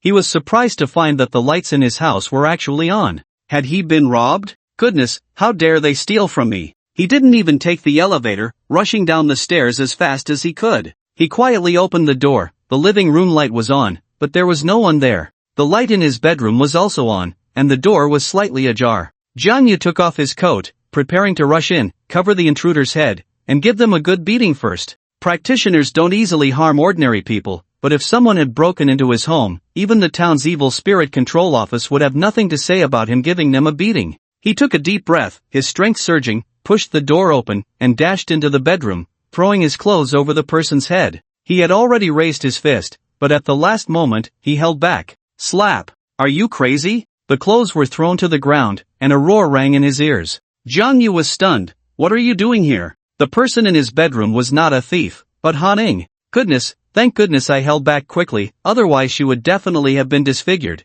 and I would have to bear the blame for the rest of my life. Han Ning said angrily, is it wrong for me to come to Lin City to have some fun during my break? Jiang Yu replied, I have no problem with you coming to have fun, but why did you sneak into my house? I almost mistook you for a thief and beat you up. Your house? Ha! Han Ning sneered, the house is rented by my dad. This is my home, so why can't I come? Alright, you have a point. Countless facts prove that arguing with a woman is a very unwise choice, so Jiang Yu decided to concede. But, what are you doing here in the middle of the night? You, the esteemed young lady of the Han family, can't possibly be so reluctant to spend a few bucks on a hotel, right? He caught a glimpse of his own face in the small mirror in the bedroom and found the answer in his heart. Han Ning must be captivated by my stunning looks. She has come all this way to bring warmth. Han Ning put her hands on her hips, staring at him intently. Give me a reason for coming back so late. Reason? Jiang Yu's mind raced, and he blurted out, you should know why I'm in Lin City, right? Han Ning nodded. My dad said you volunteered to come to Lin City for some training. I think that's great. Everyone in our group in Tianyun City basically knows you, and staying in Tianyun wouldn't help you gain experience at all. What? That's great? Jiang Yu's eyes nearly popped out. Let's not even talk about your dad's nonsense about me volunteering. You need to understand why they want me to gain experience. It's so I can gradually familiarize myself with the business and eventually become the Han family's son-in-law. Your right-hand man is the future heir. You actually think that's great? Aren't we acting? Alright, looking at Han Ying's demeanor, she seems to be serious about this. Clearly, Han Ying still has feelings for him, subtly influencing him. Otherwise, why would a girl wait alone for him until now? And with such a fiery atmosphere, who knows what might happen? Jiang Yu casually said, I went out to have dinner with a client. Han Ning took a deep breath, satisfied, and said, you didn't drink. That's good. What's so good about it? It's the middle of the night. I'm taking you to a hotel. Han Ning plopped down on the edge of the bed. Why go to a hotel when I have a home? Jiang Yu stared wide-eyed. Sister, although there are 2 rooms here, the guest room has nothing but a bed, there's no place for you. Who said I wanted to sleep in the guest room? Jiang Yu's eyes nearly popped out. Are you trying to take over my room? You don't plan to kick me out, do you? Han Ning looked at him with a hint of sorrow, biting her lip and stammering, Can't we share a room? What the heck? She really came all this way to bring warmth. Jiang Yu's heart suddenly raced, feeling his blood flow quicken. If Han Ning were any more proactive, he would definitely lose control. What to do? Jiang Yu felt troubled. The world of ordinary people has its rules. You said it would be great if you and Wen Fuya were both cultivators, then we wouldn't have to care about the mundane laws and rules. Han Ning stood up and said leisurely, I'm going to take a shower, you can set up a bed on the floor. A bed on the floor? Didn't you say we were staying together? What are you thinking? Han Ning grabbed Jiang Yu's ear. Listen clearly, I said we would stay in the same room, not the same bed. This statement was like a bucket of cold water poured over Jiang Yu's head, shattering his fantasies. He said helplessly, if I have to sleep on the floor, I might as well sleep on the sofa. No way. Han Ning firmly refused. You must stay in the same room as me. Jiang Yu immediately understood Han Ying's thoughts. It turned out that the shadow of Jiangmen Ghost Village still lingered. She was afraid to sleep alone. Oh, so you're scared, huh? If you had said so earlier, I thought you were just being nice to me. Han Ning tightened her grip. Ouch. That hurts. Han Ning let go, her gaze drifting down his body, threatening, if you dare to have any improper thoughts about me, I'll make you hurt even more. Her expression was fierce. If she had 2 eggs in her hand at that moment, she would definitely crush them to signify Jiang Yu's fate. Jiang Yu felt a chill below and awkwardly said, You go take a shower first, I'll sleep on the floor. Soon, the sound of water splashing came from the bathroom, and Jiang Yu helplessly laid a carpet on the floor. Fortunately, his physical condition was good, otherwise, in this weather, he would freeze to death. At the end of November, the temperature dropped sharply, and it had already snowed in many places in Linzhou. Han Ning came into the room wearing a fluffy pajama, her wet hair draped over her shoulders, her face flushed with a few drops of water still clinging to her.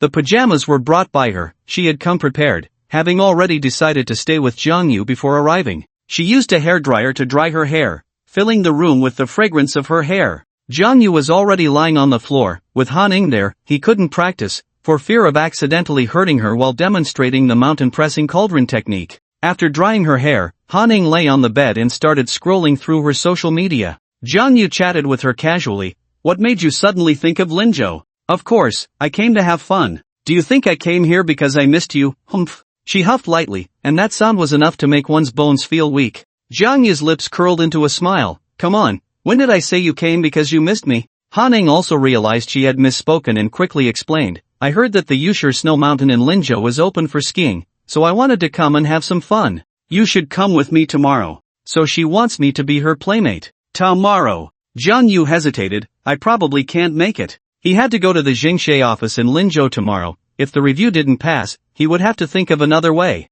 Han Ning immediately became unhappy. I rarely come here once, and you can't even go out to play with me? Jiang Yu said helplessly, Sister, you have plenty of time, but I don't. I'm just a struggling salesman right now, and the company's general manager is going to assess my performance in the first month. I'm under a lot of pressure and really have no time to play. Han Ning said, didn't your aunt say the company is hers? Yes, but the company's affairs are all managed by General Manager Yang Yu. Your aunt is just a figurehead. No problem, tomorrow I'll tell my aunt to give you a day off. It's almost the end of the month, and my performance isn't up to standard, so. Alright, I'll tell my aunt not to assess your performance, okay? Deal. Jiang Yu knew he couldn't refuse Han Ying's persistent nagging, so he simply pretended to be difficult and asked her to help with the performance assessment issue. As for going to the snow mountain, being a playmate, it didn't matter. I wouldn't mind even if it meant sharing a bed. After all, I wouldn't be the one at a loss. The night was cool as water, passing quietly. Jiang Yu got up early. Fei Wei said he would receive a reply at 10 o'clock.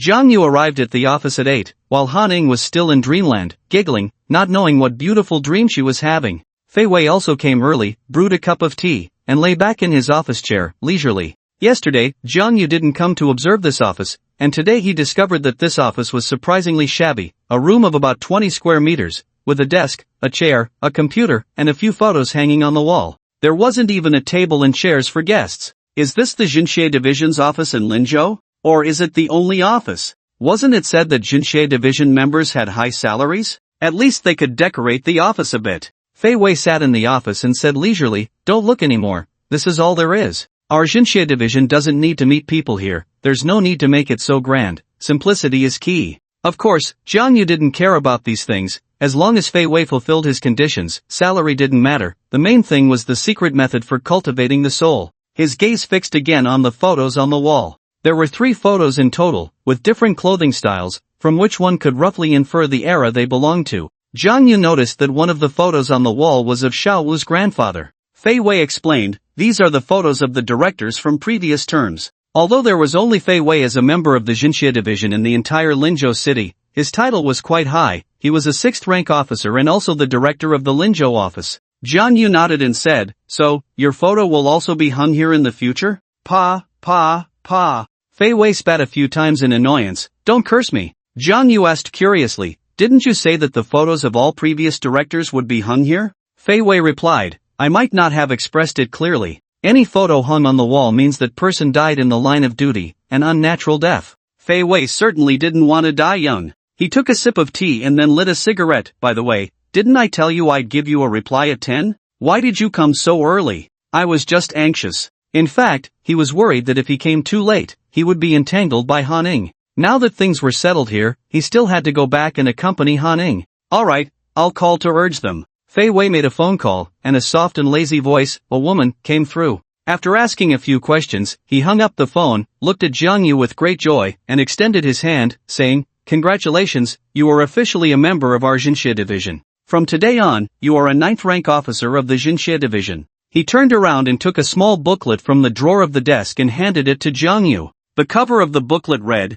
Xinxie Division Officer Manual. Jiang Yu flipped through it briefly. It contained the history of the Xinxie division, organizational structure, and regulations for officer conduct. The organizational structure of the Xinxie division was quite simple, with ranks from 9th to 1st. Above the 1st rank officer were the deputy Xinxie envoy and the Xinxie envoy. Generally, there were 3 deputy Xinxie envoys and only 1 Xinxie envoy. The positions of directors in various places were not necessarily related to rank. Jiang Yu was currently the lowest ranked officer. Take this back and memorize it. I will be assessing you later. Fei Wei's expression was very serious. Jiang Yu said with a straight face, Officer Fei, you didn't mention at the beginning that I also had to memorize these nonsensical things? Fei Wei said solemnly, remember, from now on, you must call me Officer Fei. My rank is higher than yours, and you must address any officer with a higher rank than you as officer. Jiang Yu felt a sense of being on a pirate ship. He asked, I can do that, but what about the things Officer Fei promised me? Fei Wei said, I need to submit an application, and you haven't officially joined yet. Once the procedures are completed on that side, I will apply for you. How long will it take? After going through the process, about 10 days to half a month. Time isn't too long, Jiang Yu can wait. Fei Wei sat back in his office chair and stretched lazily, finally hired someone, I can relax a bit now. The feeling of being on a pirate ship grew stronger for Jiang Yu. Jiang Yu, I'm giving you a task now. Jiang Yu, the onboarding procedures on the other side weren't even finished, and now I'm being assigned a task? Fei Wei said, what's wrong, unhappy? Don't you want to deal with Zhang Hui anymore? Jiang Yu's eyes lit up, you have a way to deal with Zhang Hui? Fei Wei nodded, to deal with Zhang Hui, we must use extraordinary means, he has to come after you first. Jiang Yu's face darkened, you want to use me as cannon fodder? You know Zhang Hui's strength, right? Fei Wei said, don't worry, I certainly won't let you go directly to Fushan Mental Hospital to die, we can lure the enemy in a roundabout way. How do we lure the enemy? Zhang Hui has a nephew named Jiang Xiu, a resident of Lin City, a practitioner of the dual realms of bone and blood.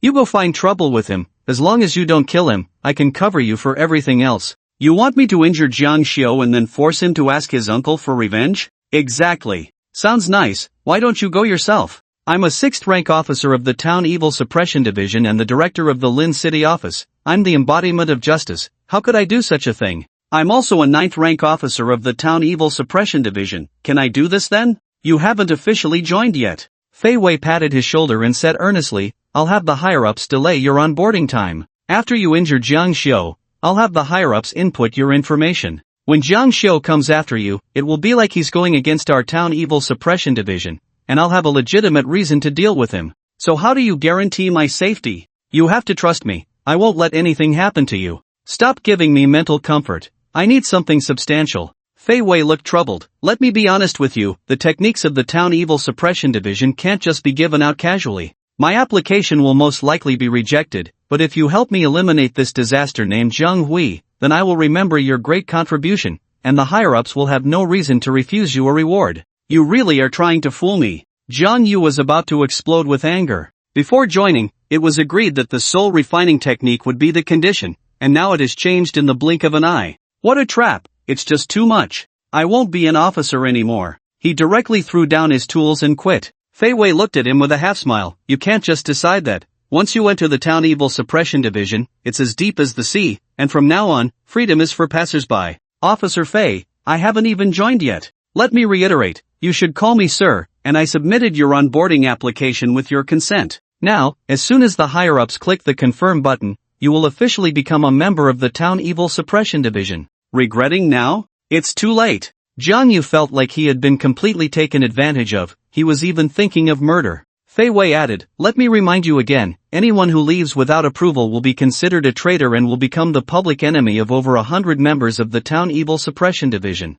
There will be no place for you in this world. Zhang Yu almost cursed and wished ill upon Fei Wei's ancestors. Why didn't he clarify all this earlier? He regretted it deeply and blamed himself for being too impulsive. What to do now? He's on a pirate ship and can't get off. Fei Wei smiled and said, don't be too angry. Being a member of the town evil suppression division has its benefits. I won't repeat the privileges I mentioned before. Every time you solve a case, the higher-ups will reward you accordingly, with techniques, pills, treasures, and everything you could want. In short, as long as you do your best for the town evil suppression division, they will never treat you unfairly. Trust me, in the town evil suppression division, your future is absolutely limitless. Ha ha. Zhang Yu responded with a cold laugh, you've already tricked me, so stop painting a rosy picture. There's a saying that goes well, when you're in a situation where you can't resist, try to enjoy it. Zhang Yu currently had no ability to resist. If Fei Wei, just a 6th grade officer, was this formidable, how powerful must the town evil envoy be? What could he use to resist? He could only endure, waiting for the day when his strength could look down upon all, when no one could restrict his freedom. Not Fei Wei, nor the town evil envoy. In the world of cultivators, everything still spoke through strength. Of course, as long as Fei Wei didn't deceive himself again and could obtain cultivation resources from the town evil envoy, Zhang Yu could accept that. He pondered for a moment and nodded, how should I deal with Jiang Xiu? Fei Wei nodded in satisfaction, looking like a teacher with a promising student. You can act freely on this, make sure he hates you to the core, to the point where he wishes to grind you to dust. Otherwise, he won't easily seek help from his uncle. I understand. As far as I know, Jiang Xiu has taken his girlfriend to Yushir Snow Mountain these days, you can start your actions now. Fei Wei handed him Jiang Xiu's information. Yushir Snow Mountain? What a coincidence, he was just about to go to Yushir Snow Mountain to accompany Han Ning today. Was this destined? Is that all? If there's nothing else, I'll leave first. Jiang Yu's face was dark, extremely frustrated. Wait, take this. Fei Wei threw him an identification card with the words Special Operations Group member Jiang Yu written on it. You haven't officially become a member of the town evil office yet, but take this ID, if you run into trouble, you can use it to get out. Jiang Yu put away the ID without saying a word and walked away silently. Fei Wei almost laughed out loud in the office, muttering to himself, is it too much to scare him like this? Forget it, keeping him around is a good thing. Joining the town evil office wasn't as terrifying as Fei Wei made it sound. Members of the town evil office had a lot of freedom. Jiang Yu came in excited but left dejected. The feeling of being tricked was truly unbearable. However, he endured it all. Once he dealt with Zhang Hui, if Fei Wei still didn't give him the soul refining secret method, he would turn against him. Back at the apartment, Han Ning was already up, washed up, and organizing her backpack. As soon as she saw Zhang Yu, she let out a roar like a lion. You ran off early in the morning. Who are you dating? Zhang Yu was already frustrated, and being questioned like this by Han Ning made him angry as he replied, some idiot called me early in the morning saying I had a package. I waited downstairs for a long time only to find out I was tricked. Fei Wei at the office suddenly sneezed. Who's cursing me? Han Ying's face instantly wore a mocking smile. You also get tricked sometimes? I fell into the gutter. No wonder you look so unhappy. Alright, pack your things, let's go skiing at the snow mountain. I have nothing to pack, let's go. It wasn't like they were going to stay long, so there was no need to bring a lot of stuff. Departing from Lin City, they took a 2.5-hour bus ride to the foot of Yushir Snow Mountain. This was a famous tourist spot in Lin City, attracting a large number of visitors every year when it snowed. By the time Jiang Yu and Han Ning arrived at the snow mountain, it was already noon. They took a short break in Yushir town at the foot of the mountain, had a meal, and then walked to the scenic area. The heavy snow only covered halfway up the mountain. The walk from the foot to the scenic area was beautiful along the way. The peaks rolled, the green mountains and clear waters, the vast sea of clouds, magnificent and grand. Han-ing took photos with her phone all the way, cheering and jumping. Jang Yu wasn't as enthusiastic as she was. He was here on a mission and was looking around cautiously. When they reached the ski resort, Han-ing went to rent skiing equipment, and Jang Yu spotted Zhang Xiu. Zhang Xiu was holding a delicately beautiful girl, and beside them was a couple who had just come out of the hotel in the scenic area, also planning to go skiing. Zhang Yu was pondering how to deal with Zhang Xiu. If he simply beat him up, it probably wouldn't achieve the desired effect, and besides, in such a public place, he couldn't just go up and hit someone without reason. Zhang Yu noticed that although Zhang Xiu was holding his girlfriend, his gaze kept wandering to the pretty girls passing by. A typical case of being unsatisfied with what he had. However, Zhang Xiu's girlfriend was no better. Although she wasn't looking at the handsome guys passing by, she was exchanging glances with Zhang Xiu's friends. Interesting. Suddenly, Zhang Yu had a plan. What is a man's greatest humiliation? It's being cheated on. Han-ing had rented her skiing equipment and walked over to Zhang Yu, saying, "Can you ski? Do you want me to teach you?" What are you looking at? Following Zhang Yu's gaze, she saw Zhang Xiu and the others. At the same time, Zhang Xiu noticed her. His eyes instantly widened, completely captivated by Han-ing, unable to look away. Then his peripheral vision caught sight of Zhang Yu beside Han-ing, and his brows furrowed, filled with hostility. Generally, when two people come to ski, they are a couple. For Zhang Xiu, Zhang Yu would be a significant obstacle. However, Zhang Xiu still walked straight towards Han-ing, his gaze making her feel somewhat uncomfortable. "Hey, beautiful, you look very familiar. Have we met somewhere?" Zhang Xiu's pickup line was quite cliché, which made Han-ing feel a bit disgusted. She shot him a sidelong glance, ready to shut down Zhang Xiu's advances with a single sentence, but Zhang Yu eagerly interjected, "Isn't this Zhang Xiu? Long time no see." A series of question marks popped up on Zhang Xiu's forehead. "Do we know each other?" A series of question marks also appeared on Han Ying's forehead. "You have acquaintances here?" Zhang Yu enthusiastically said, "Don't you remember me?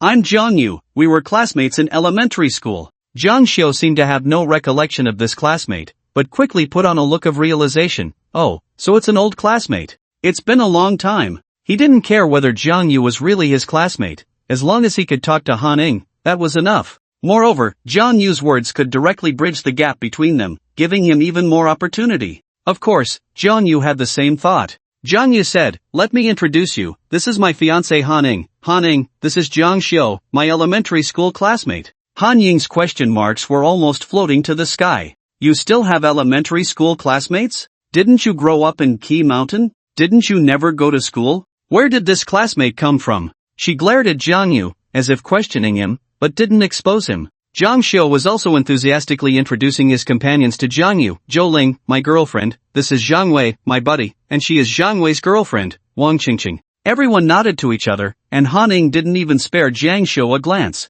But Zhang Xiu's girlfriend Dueling had been secretly glancing at Zhang Yu. There was nothing to be done. After all, Zhang Yu was handsome. Zhang Xiu smiled and said, "You guys are here to ski too? What a coincidence, so are we. Come on, Han the Great Beauty, can you ski?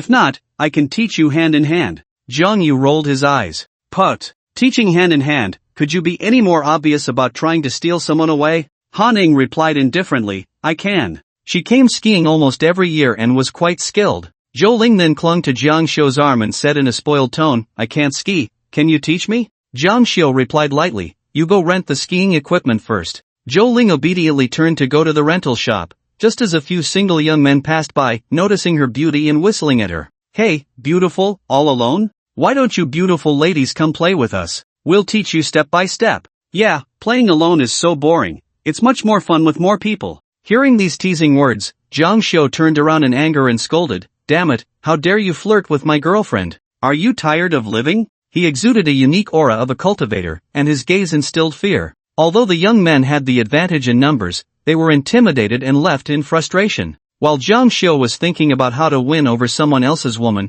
he would not allow anyone to covet his girlfriend. Dueling did not show any feelings towards Zhang Xiu because of this. She coldly thought to herself, men. Zhang Xiu didn't care about Dueling's opinion of him, he was just having fun. However, as long as they hadn't broken up, Dueling was still his girlfriend, and anyone who coveted her would be crossing him.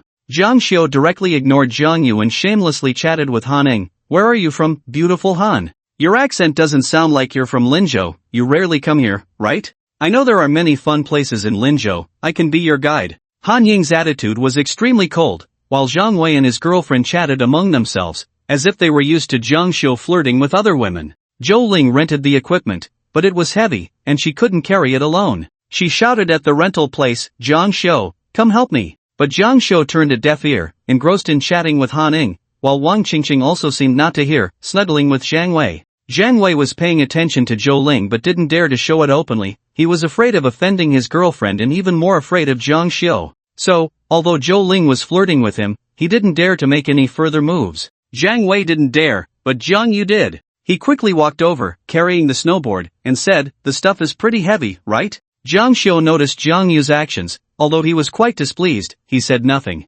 After all, he was flirting with someone else's fiancée. What was wrong with others helping his girlfriend? But Han Ying was unhappy. Why didn't you help when I went to rent the equipment, but now you're being so attentive? What does this mean? You even introduced me as your fiancé, yet you don't take me seriously. Zhang Xiu was quite pleased with this because the more Han Ying had issues with Zhang Yu, the more opportunities he had. Zhou Ling looked at Zhang Yu's face and gratefully said, thank you. Zhang Yu replied lightly, you're welcome, but your boyfriend didn't even offer to help you, it's really speechless. Zhou Ling rolled her eyes in Zhang Xiu's direction, he's like that, I'm used to it. Zhang Yu was surprised, why don't you break up with him if he treats you like this? Zhou Ling calmly answered, because he can give me many things that others can't. Zhang Yu looked at the luxury items and designer bags she had and understood the situation. The two of them didn't have much real emotion, they were just using each other. Zhou Ling was after Zhang Xiu's money, and Zhang Xiu was after Zhou Ling's body. Zhang Yu winked at her and grinned, I can give you things that Zhang Xiu can't.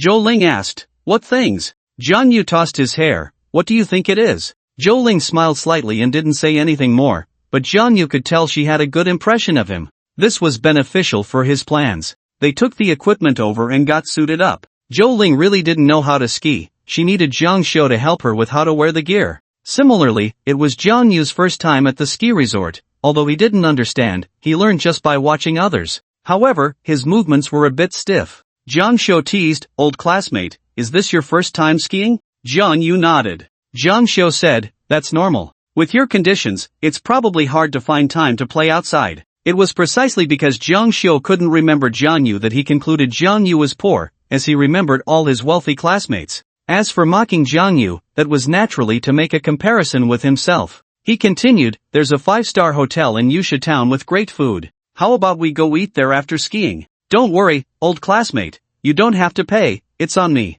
Zhang Wei was immediately surprised, Zhang Xiu, are we really going to eat there? A meal there costs at least 40 to 50,000, right? Zhang Xiu looked at Zhang Wei with satisfaction and said proudly, when treating a beautiful woman to a meal, don't mention 40 to 50,000, even 4 to 500,000 wouldn't matter to me. Clearly, Zhang Wei was playing the role of Zhang Xiu's wingman, and the two worked well together, showcasing Zhang Xiu's financial power. However, Wang Qingqing seemed to think it wasn't enough, as Han Ying showed no reaction, so she also started to assist. Young Master Jiang has a fortune of several hundred million, why would he care about such small change? Right, young Master Jiang. Zhang Xiu looked at Wang Qingqing with satisfaction again, I heard you were eyeing a handbag a few days ago. When we get back to the city, I'll get it for you. Wang Qingqing was so excited she almost jumped up, really, young Master Jiang? You're so wonderful. Although Zhang Xiu wasn't particularly strong, he had an uncle in the Heavenly Absolute Alliance, making money quite easy for him. However, a fortune of several hundred million was nothing in Han Ying's eyes. Although the Han group couldn't compare to some large groups in Linzhou, it was still worth several billion. It was uncertain whether Zhang Xiu would feel embarrassed about his pretentiousness once he learned about Han Ying's identity. Zhou Ling was also busy clinging to Zhang Xiu's arm, saying in a spoiled tone, darling, I also saw a handbag a few days ago. To show off his wealth, Zhang Xiu straightforwardly said, bye. Zhou Ling was so excited that she immediately kissed Zhang Xiu on the cheek. TSK. Zhang Yu couldn't bear to watch any longer. Zhang Xiu was wealthy, but his looks were hardly commendable, even Wei Yong was more handsome than him. It was hard to understand how Zhou Ling could lower herself to that. As for Han Ying, she remained unresponsive, her eyes even filled with disgust. She shot a displeased glare at Zhang Yu and then directly skied down. Zhang Xiu was at a loss, he hadn't expected Han Ying wouldn't feel even a hint of affection for him just because he was rich. He leaned close to Zhang Wei's ear and whispered, increase the intensity. Then he skied down, closely following Han Ying. Jiang Wei pulled Wang Qingqing along and leisurely skied away. Darling, wait for me. Zhou Ling was left behind, unsure of what to do, her face full of resentment. Jiang Yu was quite satisfied, as this created another opportunity for him. He extended his hand and said, "Shall I teach you?" Zhou Ling rolled her eyes at him. "Aren't you here for the first time too?" Jiang Yu replied, "Just because it's my first time doesn't mean I can't do it." It was his first time skiing, but he had a strong learning ability. He grasped the basic techniques with just one look, and with his agility, he wouldn't fall or get injured due to imbalance. Zhou Ling didn't really believe him, but she still placed her hand in Jiang Yu's and even tightened her grip. To be honest, if it weren't to make Jiang Xiu hate him to the core, Jiang Yu would never have gotten close to Zhou Ling, not even just holding hands. Zhou Ling was clearly a materialistic woman. Before Jiang Xiu, she didn't know how many exes she had, and after Jiang Xiu, she wouldn't know how many wealthy men would follow. Although she had some looks, Jiang Yu didn't find her appealing at all. Zhou Ling followed Jiang Yu as they skied slowly, and she was surprised. Although Jiang Yu's movements were stiff, he was very steady, as if an invisible force was supporting him. She was different. She fell every 2 or 3 meters, and Jiang Yu always caught her in time. Gradually, she also mastered some techniques, but she still kept falling. Jiang Yu could tell that Zhou Ling was doing it on purpose, and she was intentionally leaning into his embrace. Jiang Yu supported Zhou Ling and pretended to be infatuated, saying, "Your hair smells so good." Zhou Ling looked at him with dreamy eyes and asked, "Isn't a person fragrant too?" Jiang Yu replied, "Equally fragrant." He wouldn't dare say this in front of Han Ning, or she would definitely explode on the spot. On one side, Jiang Yu was flirting with Jiang Xiu's girlfriend, while on the other side, Jiang Xiu was also trying hard to flirt with his girlfriend. However, Jiang Xiu wasn't as successful as Jiang Yu. Han Ning wouldn't even spare him a glance. This frustrated Jiang Xiu. In the past, as long as he mentioned his billions, those women would flock to him. However, the more indifferent Han Ning was, the more it ignited Jiang Xiu's competitive spirit. He swore he would win Han Ning over, no matter what it took. As the saying goes, it takes 2 minutes to go down the mountain and an hour to go up. Han Ning and Jiang Xiu quickly reached the end of the ski resort. Taking advantage of this opportunity, Jiang Xiu kept looking for topics to get closer to Han Ning. Meanwhile, Jiang Yu and Zhou Ling had only skied less than 1,000 meters. To outsiders, it was clear they weren't here to ski, they were here to show off their affection. Ouch! Zhou Ling pretended to fall again, tumbling into Jiang Yu's arms. But at that moment, she suddenly saw Jiang Xiu turning back and immediately pushed Jiang Yu away, maintaining a certain distance from him. However, this scene was still seen by Jiang Xiu and Han Ning. Jiang Xiu was filled with rage but did not explode. Both of them had ulterior motives. Han Ning was furious and rushed over, grabbing Jiang Yu's ear. "Come with me." She pulled Jiang Yu aside and shouted, "What do you mean by this? Although our engagement is just for show, you doing this, is it fair to my dad and my aunt for their support of you?" "Jiang Yu? I won't say anything about your aunt, she has indeed treated me well, but when did your dad ever support me? Throwing me to Linzhou to be a salesman counts as support?" Of course, Jiang Yu still needed to explain clearly to Han Ning, otherwise, his plan would be completely disrupted, and he might need her help to act in the future. "Han Ning, let me explain, it's not like that. Actually, Jiang Xiu and I are not classmates. I knew it long ago. I didn't expose you just now to give you face. Tell me, are you interested in that woman?" "Hey, can you let me finish?" Jiang Yu said helplessly, "I'll tell you a secret, but you mustn't tell anyone. Actually, I'm currently helping the police carry out a secret mission, and my goal is to provoke Jiang Xiu, so..." He told Han Ning about his plan but didn't mention that he was working for the town evil division. Han Ning found it too absurd, her face full of question marks. What kind of secret mission requires provoking others to get them to retaliate? In short, I swear I have no interest in Zhou Ling at all, I'm just using her to provoke Jiang Xiu.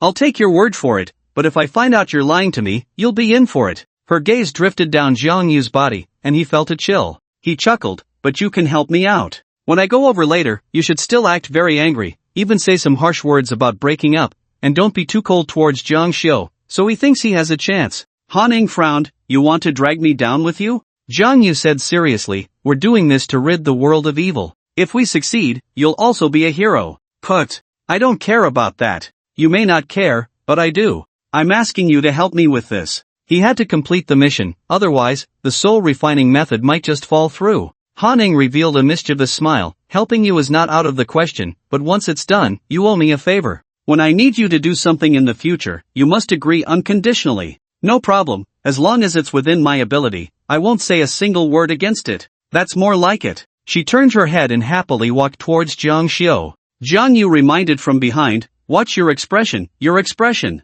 You should look very angry. Han Ning immediately put on an angry face and, while walking, turned back to say, if you keep this up, we'll break up. Zhang Xiu heard this and felt overjoyed. He quickly said, beautiful Han, why get angry when we're out having fun? Let me take you for another ride. Han Ning nodded and quickly slid down. Zhang Xiu was taken aback. She responded to me, there's hope. So he immediately chased after her. Zhang Yu noticed that Zhou Ling's expression was a bit off, looking quite aggrieved. Clearly, she had also been scolded by Zhang Xiu. Zhang Yu approached with concern, did Zhang Xiu scold you? Zhou Ling huffed, humph. He can flirt with other women, but I have to keep my distance from you. What's that about? Zhang Yu agreed, yeah, what's that about? They're all lovey-dovey, why should we be restricted? How about we skip skiing and find a place to have a couple of drinks? Zhou Ling's eyes lit up, clearly willing, but ultimately shook her head, let's forget it. She was afraid Zhang Xiu would break up with her, and finding a young, wealthy, and generous replacement like Zhang Xiu wouldn't be easy.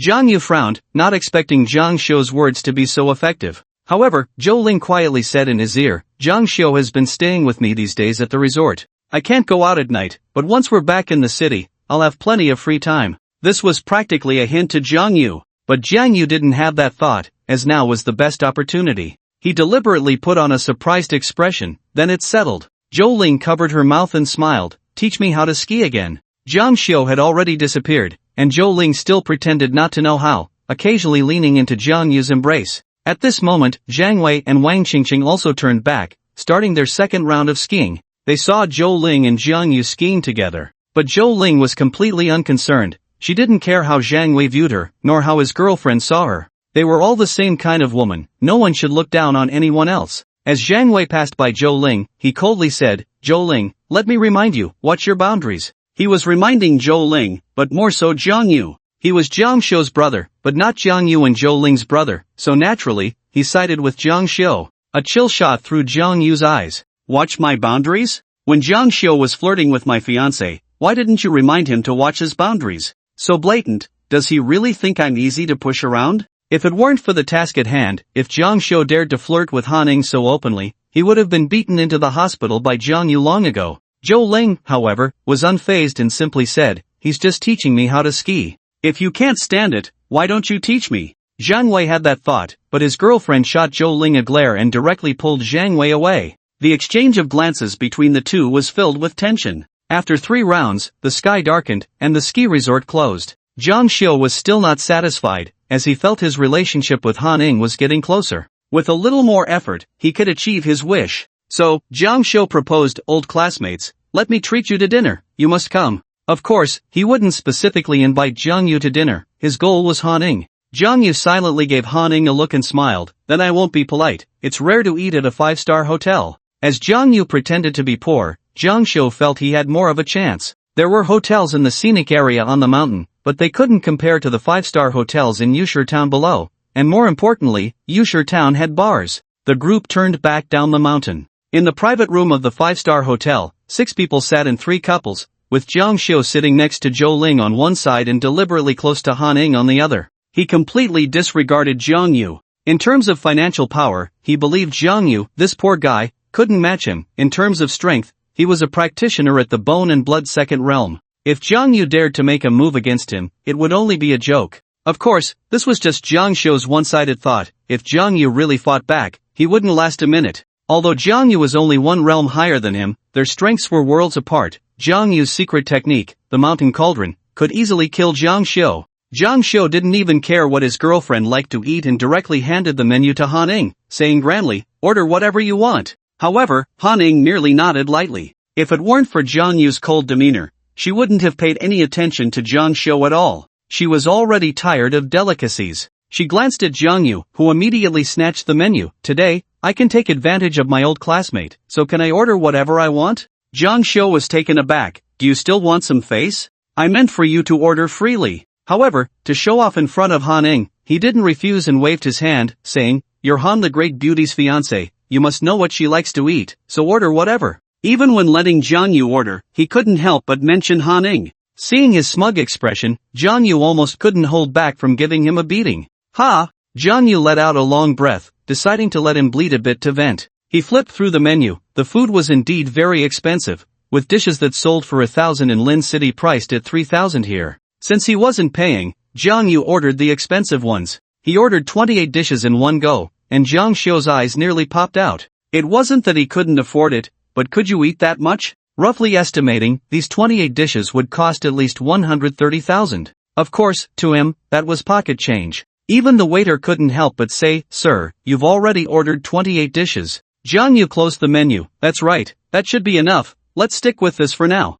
While speaking, he glanced at Jiang Xiu. Jiang Xiu was dumbfounded. "Is this really enough? And what do you mean by looking at me? Do you want me to say it's not enough and order more? I have money, but I never waste it on men." So Jiang Xiu turned his head away, looking at the scenery outside the window. Seeing Jiang Xiu no longer acting so grand, Jiang Yu asked the waiter, "What's the most expensive wine you have here?" The waiter replied, "Our most expensive is the 1982 Lafite, priced at 98,000. Would you like a bottle, sir? A bottle?" Jiang Yu looked seriously at the waiter, mimicking the tone of a character from a movie, and said, "If the table next door hears, they'll think we can't afford it. There are 6 of us here, 1 bottle each." Jiang Xiu almost cursed. "You want 6 bottles of wine that cost nearly 100,000 each? Do you really think I'm a pig to be slaughtered?" Hanning understood Jiang Yu's intention and added fuel to the fire. "I also really want to know what the 1982 Lafite tastes like." Jiang Xiu was overjoyed. "You drink too?" Jiang Yu replied, "My fiancée loves this.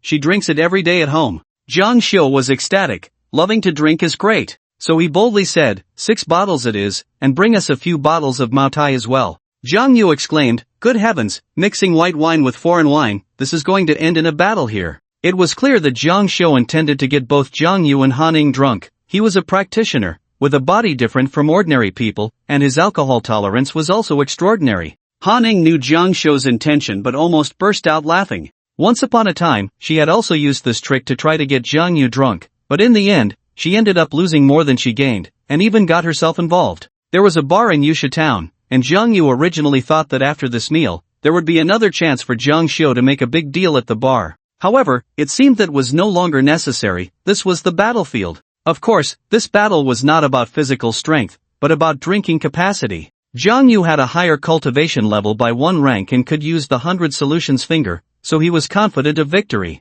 Similarly, Jiang Xiu believed he was a cultivator and could easily drink 10 jiangyes under the table, feeling equally confident. Thus, both of them wore smiles with the same flavor. The wine and dishes were quickly served, filling the table. At first, everyone took small sips and nibbled on some food to line their stomachs. In less than 20 minutes, the battle began. At Jiang Xiu's signal, Zhang Wei and his girlfriend Wang Qingqing took turns toasting, and even Zhou Ling was forced to be his tool. Soon, 2 bottles of Lafite and 1 bottle of Mutai were emptied. Zhou Ling and Wang Qingqing were overwhelmed by the alcohol and were already feeling dizzy, while Zhang Wei was also flushed and clearly losing his fighting capacity. Jiang Yu and Jiang Xiu still had strong drinking abilities. Hanning only took a few sips of red wine. She couldn't get drunk because she had to keep an eye on Jiang Yu and guard against Jiang Xiu. Jiang Xiu didn't deliberately try to get Hanning drunk. He thought as long as he dealt with Jiang Yu, everything would be fine. While Zhang Wei was still sober, Jiang Xiu had him go out to book a few rooms. There were places to stay upstairs. Jiang Xiu felt he had Jiang Yu in the bag. The red and white wines were down one after another, like plain water. By the time they reached the 4th bottle of red wine and the 2nd bottle of white wine, Zhang Wei and Wang Qingqing were completely out of it, and Jiang Xiu had the waiter take them to their rooms to rest. Zhou Ling was also drunk, slumped over the table, unable to lift her head. Hanning had been watching from the sidelines, surprised that Jiang Xiu could drink so well. Finally, Jiang Xiu couldn't hold it any longer and went to the bathroom for the first time. Jiang Yu knew he was going to use spiritual energy to force the alcohol out of his system, which he could also do. However, it was impossible to expel all the alcohol from his body, so if he kept drinking like this, even a cultivator would get drunk. While Jiang Xiu was in the bathroom, Hanning worriedly asked, "I see he drinks pretty well, you won't lose to him, will you?" Jiang Yu laughed. "Are you really that unconfident in your man?" Han Ying's face turned red. "What are you talking about? Your man?" That was a bit too crude. But inside, she felt quite pleased, even if she didn't show it. Soon, Jiang Xiu came out of the bathroom first, which slightly dampened his spirits. However, Jiang Yu followed him to the bathroom, and Jiang Xiu regained some confidence. The two continued their drinking contest, and soon, they finished 6 bottles of red wine and 3 bottles of white wine, prompting Jiang Xiu to call for more. This time, he didn't order anything too expensive but got a lot, 12 bottles in total. The waiter, seeing them drink like it was a life or death situation, was frightened and quickly called the manager. The manager was worried too, waiting outside the door, ready to call an ambulance in case something went wrong. Jiang Yu and Jiang Xiu were locked in a stalemate, drinking for a full 3 hours, while Hanning was nearly falling asleep. During those 3 hours, the waiter brought more drinks 3 times, including white, beer, and red. The manager and the waiter outside were also close to falling asleep, and the manager was puzzled. Is our wine really that fake? They still haven't gotten drunk? Finally, at 11 o'clock at night, Jiang Xiu couldn't hold on any longer and collapsed on the table. The manager rushed in, worried, and asked, "Is everything okay? Do you need me to call an ambulance?" Jiang Yu burped and waved his hand, saying, "It's fine, he's just drunk. I'll take him back to the room to rest." So, Jiang Yu supported Jiang Xiu, while Hanning and a female waiter helped Dueling upstairs. The manager handed 3 room cards to Jiang Yu and said, "You have booked a total of 4 rooms. Room 608 is already occupied, and there are still 609, 610, and 611 available." Jiang Yu smiled coldly, for rooms was quite a clever idea. It was clear that Jiang Xiu planned to get Jiang Yu drunk, then share a room with Hanning while leaving Jiang Yu and Dueling in separate rooms, ensuring Jiang Yu wouldn't gain any advantage. Unfortunately, his scheme didn't pan out. Jiang Yu helped Jiang Xiu to room 609, while Hanning escorted Dueling to room 610. The manager still felt uneasy and asked, "Are you sure you don't need to take him to the hospital?" Jiang Yu replied, "It's fine, I'll take care of him tonight." The manager was in awe of Jiang Yu's drinking capacity. After so much alcohol, he was still speaking clearly and walking steadily while supporting someone.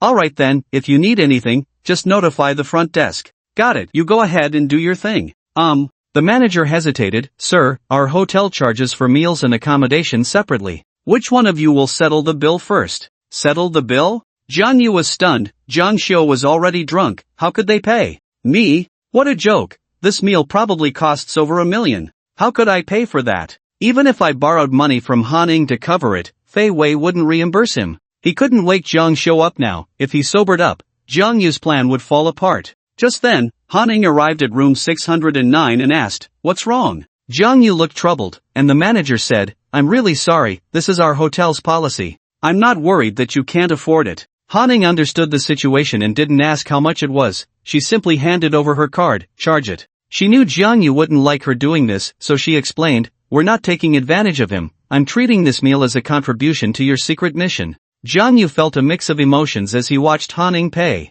With her treating him like this, he didn't even know how to bring up the topic of breaking off the engagement. The manager collected the payment and finally left, feeling relieved. Jiang Yu was at a loss for words with Hanning and could only ask her to keep the receipt, hoping to see if he could get Fei Wei to reimburse him later. It was likely a long shot. Hanning, however, didn't mind. 100,000 was just pocket money for her. She pointed to room 610 and asked, "What about her?" Jiang Yu thought for a moment and said, "If we're going to act, we need to do it right. You help me take off all her clothes." Hanning raised an eyebrow. "Are you trying to act or are you serious?" Jiang Yu protested, "My dear aunt, haven't you been watching me all along? Besides, I'm asking you to do it, not doing it myself." "Then, does it have to be now?" "Yes," Jiang Yu nodded, "while she's drunk and unresponsive. Otherwise, once she sobers up tomorrow, it won't be easy for you to handle." Hanning frowned at him, seemingly trying to see through Jiang Yu's thoughts. Jiang Yu helplessly said, "Sister, you still don't trust me?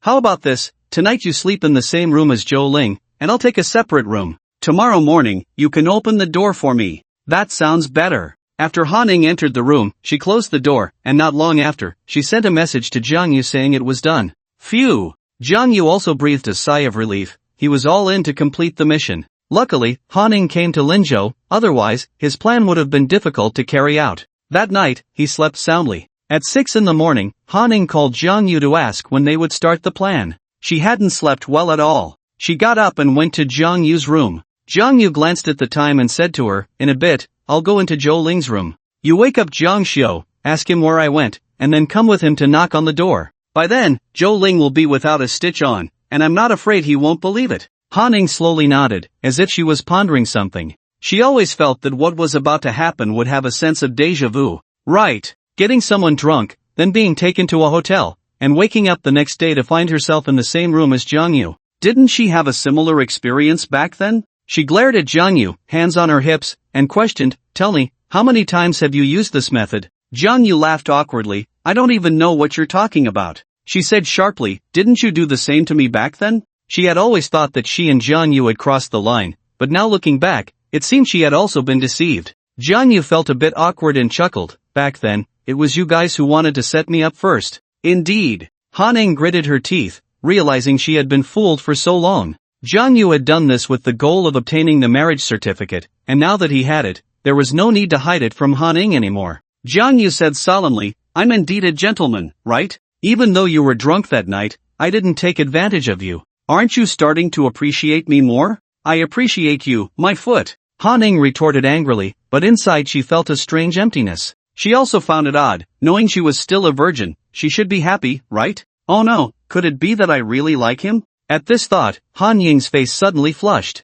Hey, your face. Less nonsense, are you going to carry out your plan or not? She covered her face and ran out, then stood at the door of room 609. Jiang Yu handed her the room card, then walked towards room 610, giving her an okay gesture. Han Ning took a deep breath and opened the door. Zhang Xiu was sleeping like a dead pig. Han Ning hit him with a pillow, and he instantly woke up, though still a bit dazed. When he saw Han Ning, he tried to recall what happened last night, but there was no memory. He suddenly grinned, since Han Ning was in his room, then last night. Did we? Last night? He looked at Han Ning with questioning eyes. If they had spent a wonderful night together, he could write again. Han Ning said indifferently, last night you were drinking with Jiang Yu. I went back to my room to sleep. Jiang Yu shouldn't have slept with you, where is he? Zhang Xiu instantly became unhappy, recalling the drinking contest from last night. He hadn't been able to outdrink Jiang Yu, so the plan had failed. He looked around, puzzled. Jiang Yu wasn't in his room, nor was he in the room with his fiancée, so where did he go?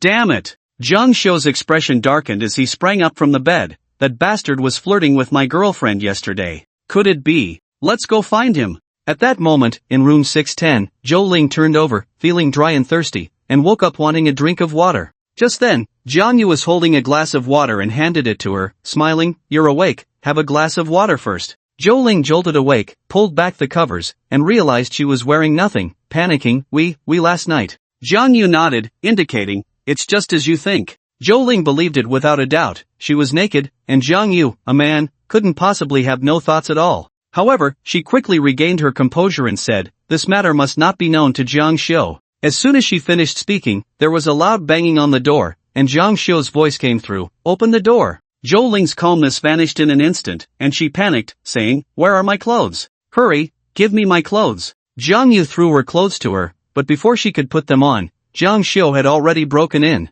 Seeing the scene in the room, Zhang Xiu's face turned green with anger. He couldn't get Jiang Yu's girlfriend, and instead, he was the one who got cheated on. Zhang Wei and Wang Qingqing also came out to join the commotion, standing at the door with a look of schadenfreude. Old classmate, let me explain. Zhou Ling and I are not what you think. Jiang Yu pretended to panic. At that moment, Han Ning stepped forward and slapped Jiang Yu across the face, angrily saying, I really misjudged you. After saying that, she turned and left. This was what they had agreed upon in advance. Because Zhang Xiu was sure to come at him with fists flying, he had let Han Ning leave early to avoid her getting hurt. Zhou Ling tightly wrapped herself in the blanket, feeling wronged, darling, I drank too much last night, I didn't know what happened. If you want to blame someone, blame him. A chill shot through Jiang Xiu's eyes, you bitch, shut up. I saw everything clearly yesterday at the ski resort, you were all lovey-dovey with him. Damn it, I gave you so much money, and you dare to cheat on me. He then turned his gaze to Jiang Yu, and you, daring to sleep with my girlfriend, you really want to die.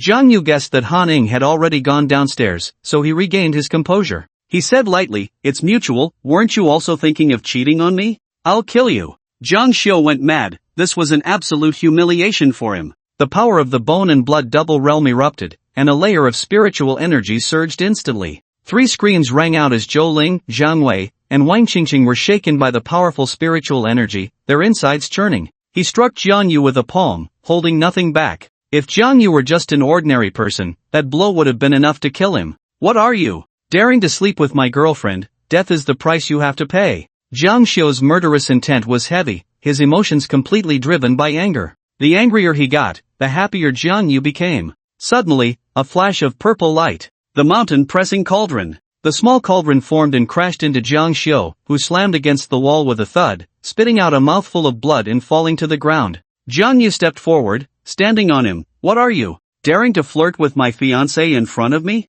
With your little skills, you still want to kill me? Go back and practice for another 10 or 8 years. Jiang Yu pressed down hard, and Zhang Xiu spat out another mouthful of reverse blood. He was astonished. You are also. Put. He had never imagined that Jiang Yu would be a cultivator stronger than him. The commotion attracted the attention of the waiter, who, seeing them fighting, didn't dare to intervene and immediately called the police. Zhang Wei was dumbfounded. He was Jiang Xiu's brother, always hanging out with him, and he knew how strong Jiang Xiu was. But Jiang Xiu couldn't last even one round against Jiang Yu. As for Zhou Ling and Wang Qingqing, their worldview was completely shattered. The scene of the mountain-pressing cauldron appearing just now made them feel like they were dreaming. Jiang Xiu's eyes burned with fury, and the endless humiliation filled him with murderous intent. He shouted, "Do you know who my uncle is? You will definitely pay for this." Jiang Yu kicked him again. "Is your uncle strong?" He knew Jiang Hui was powerful, but right now he had to act as if he looked down on everything.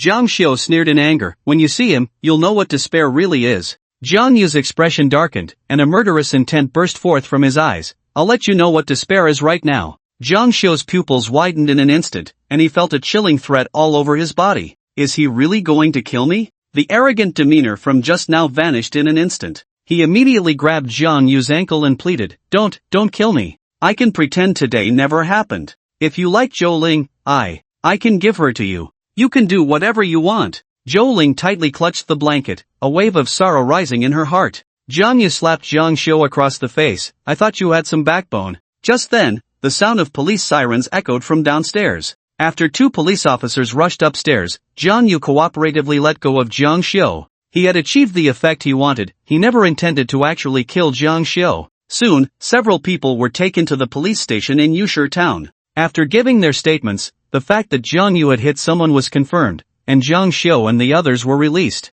Before leaving, Jiang Xiu made a slashing motion across his throat towards Jiang Yu. "Not killing me today will be the biggest mistake of your life. I, Jiang Xiu, swear I will make you die a painful death." Jiang Yu immediately said to the police officer, "Did you hear that? I can report him for threats, right?" In the interrogation room, the police officer slammed the table in anger. "You slept with someone else's girlfriend and even beat them up, and you still have the nerve to report someone for threats?" Jiang Yu chuckled. "Officer, you really took that seriously." "Don't give me that smirk." Jiang Yu immediately straightened up. "Officer, how could I really sleep with someone else's girlfriend? It was just a setup." "Setting up to hurt someone? Actually, I was carrying out a secret mission." Jiang Yu took out his credentials, thinking that Fei Wei really had foresight. The officer frowned. Special Operations Group member Jiang Yu? Clearly, he couldn't immediately determine the authenticity of Jiang Yu's identity, so he took the credentials and went out. Not long after, the chief personally came to unlock Jiang Yu's handcuffs, smiling as he said, "Comrade, sorry about that.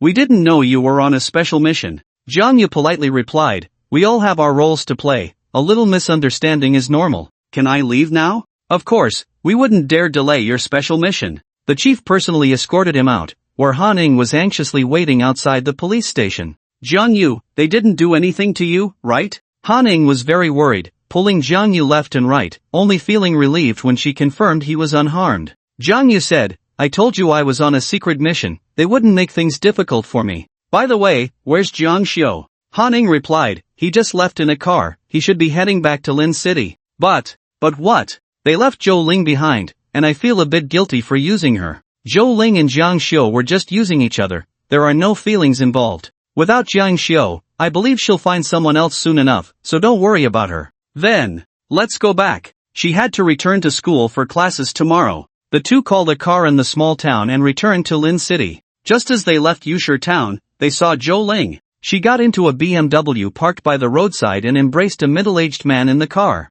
Han Ning felt a chill in her heart, and Jiang Yu said, "I told you she'd find someone else quickly." Han Ning looked out the window in silence, feeling no guilt left in her heart. Upon returning to Lin City, Jiang Yu dropped Han Ning off at the bus station and then boarded a bus to Tianyun City. He hurried to the office as soon as he could. Fei Wei was leisurely drinking tea in the office, but Jiang Yu noticed that there was an extra sofa and a coffee table in the room. At least he had a place to sit when he came. "You're back so soon?" Fei Wei was a bit surprised. Jiang Yu said, "It's all taken care of. Jiang Xiu probably wishes he could kill my whole family by now." Fei Wei asked, "What exactly did you do?" Jiang Yu repeated his plan once more. Fei Wei couldn't help but give a thumbs up. Indeed a talent, to think of such a move. Not bad, not bad. For a man, this is definitely a great humiliation. Officer Fei. Director Fei, what should I do next? Jiang Hui won't act easily, so you need to add some fuel to the fire. Fei Wei took out several documents from the drawer of his desk and placed them in front of Jiang Yu.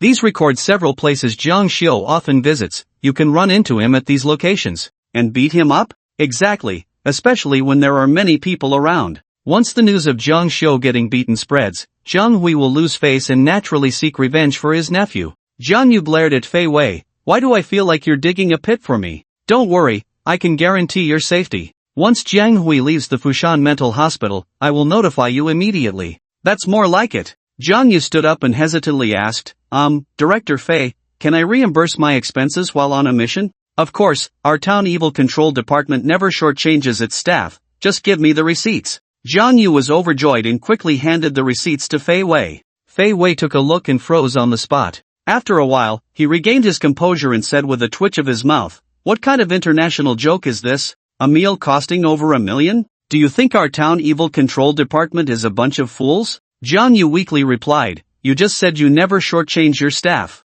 Get lost. Fei Wei threw the receipts back at him. Reimbursement is within a reasonable range. Are you expecting me to reimburse you for a private jet next time you go on a mission? It was indeed unworkable. Jiang Yu had anticipated this and reluctantly put away the receipts. This money would have to be repaid slowly later. But, even if this money can't be reimbursed, there should be some travel expenses, right? You see, Jiang Xiu frequents high-end places. My salary is nowhere near enough. Fei Wei coldly said, give me your card number. Jiang Yu reported a string of numbers, and Fei Wei operated on the computer, instantly transferring 10,000 yuan. 10,000? Not enough? I sent you to carry out a mission, not to indulge in luxury. Stingy. Jiang Yu muttered, but having something was better than nothing. Fei Wei said, this 10,000 is my personal gift to you, because you haven't officially joined yet, so expenses can't be reimbursed. Jiang Yu asked, can I ask what my salary will be? Fei Wei replied, the base salary for a 9th grade staff member is 20,000 plus commission,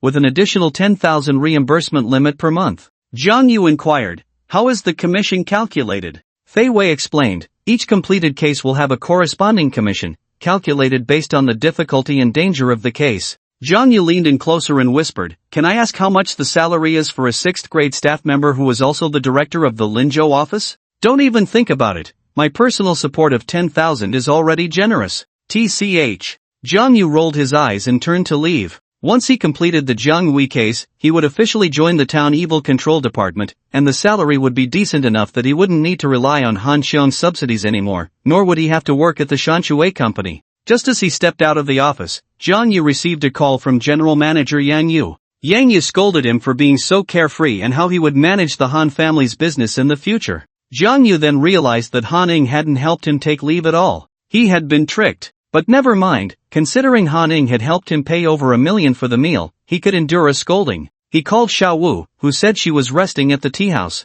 Jiang Yu headed to the tea house, where Xiao Wu was still asleep. After he arrived, Xiao Wu woke up. Where did you go yesterday? Why didn't I see you all day? Jiang Yu replied honestly, I went to Yuxie Snow Mountain yesterday. Xiao Wu only lightly hummed in response and did not continue to ask. Where to play was Jiang Yu's freedom. Jiang Yu said he wanted to help her, but that didn't mean he would be on call 24 hours a day. In fact, Xiao Wu felt a bit envious. Others could take advantage of their free time to travel, even skip work to have fun, but she couldn't. In 2 years, she had never left Linzhou City. Aside from sleeping and eating, she was either working or searching for her grandfather's whereabouts. I'm sorry about what happened last time. Xiao Wu expressed her apology to him. Jiang Yu asked curiously, what happened? About the Fushan Mental Hospital, Uncle Fei told me that the people inside are not something you can handle. It almost got you into trouble. I'm sorry. If you really feel sorry for me, just smile. Looking at your smile gives me the motivation to continue helping you. He. Xiao Wu grinned, her eyes curving into crescents. Jiang Yu asked, did you go out again last night? If she hadn't gone out looking for her grandfather at night, she usually wouldn't come to the tea house to sleep during the day. Xiao Wu nodded solemnly. Jiang Yu frowned. Why are you getting serious again? Xiao Wu forced to smile. Jiang Yu said, actually, I also think your family's matter is related to that person in the mental hospital. Xiao Wu sighed. What can we do? Uncle Fei can't provide any evidence. Jiang Yu said, that's why we're working hard to create evidence now. Create evidence? Xiao Wu, have you ever thought that the reason you haven't found your grandfather's soul for so long might be because of the confined dragon talisman? You mean my grandfather's soul was captured by Zhang Hui? I'm just speculating for now. Officer Fei said Zhang Hui might be practicing soul refining techniques, so if he really harmed your family, he definitely wouldn't let go of your grandfather's soul. The value of a cultivator's soul is worth more than 1,000 lonely souls. Xiaowu felt even more desperate. If her grandfather's soul was truly captured, perhaps she would never find the real culprit in her lifetime. Jiang Yu said, don't lose hope. We're trying to lure Zhang Hui into action. As long as he acts, I believe Officer Fei will find a way to gather evidence. Really? Of course it's true. So, don't go searching aimlessly anymore. Starting today, follow me, and we'll deal with Zhang Hui's nephew first. Jiang Yu decided to change Xiaowu, regardless of whether she was his fiancée or not. Xiaowu pondered for a moment and nodded resolutely. As long as we can find the real culprit who harmed my family, I'll listen to you. They stayed in the tea house for the entire afternoon, and when it was time for dinner, they went to Yapinju. According to the information, there were 3 restaurants that Jiang Xiu frequently visited, and Yapinju was one of them. Since they hadn't gone to look for Xiaowu's grandfather's soul today, she wasn't as cold as before and always spoke to Jiang Yu with a smile. This was a very good start. When the day came that she could smile when mentioning her family, it would mean she had truly let go. They searched around Yapinju but didn't find anyone, so they immediately rushed to the second restaurant. By 8 o'clock, they had checked all 3 restaurants without finding Zhang Xiu. The 2 of them had a simple meal and prepared to head to another place, the Jinming bathhouse. Generally speaking, after eating, Zhang Xiu would go to the Jinming bathhouse for a bath and massage, and then around 11 o'clock, he would go to a bar to have fun. It was clearly the routine of a playboy. Jiang Yu also understood why he only had the cultivation level of the bone and blood second realm. With such a lifestyle, it would be strange if he made any progress. At 8:30, Jiang Yu took Xiaowu to the bathhouse. Standing at the entrance, Xiaowu's expression was quite strange. She had never been to a place like this. Not only the bathhouse, but she had never been to entertainment venues like amusement parks, KTVs, or bars.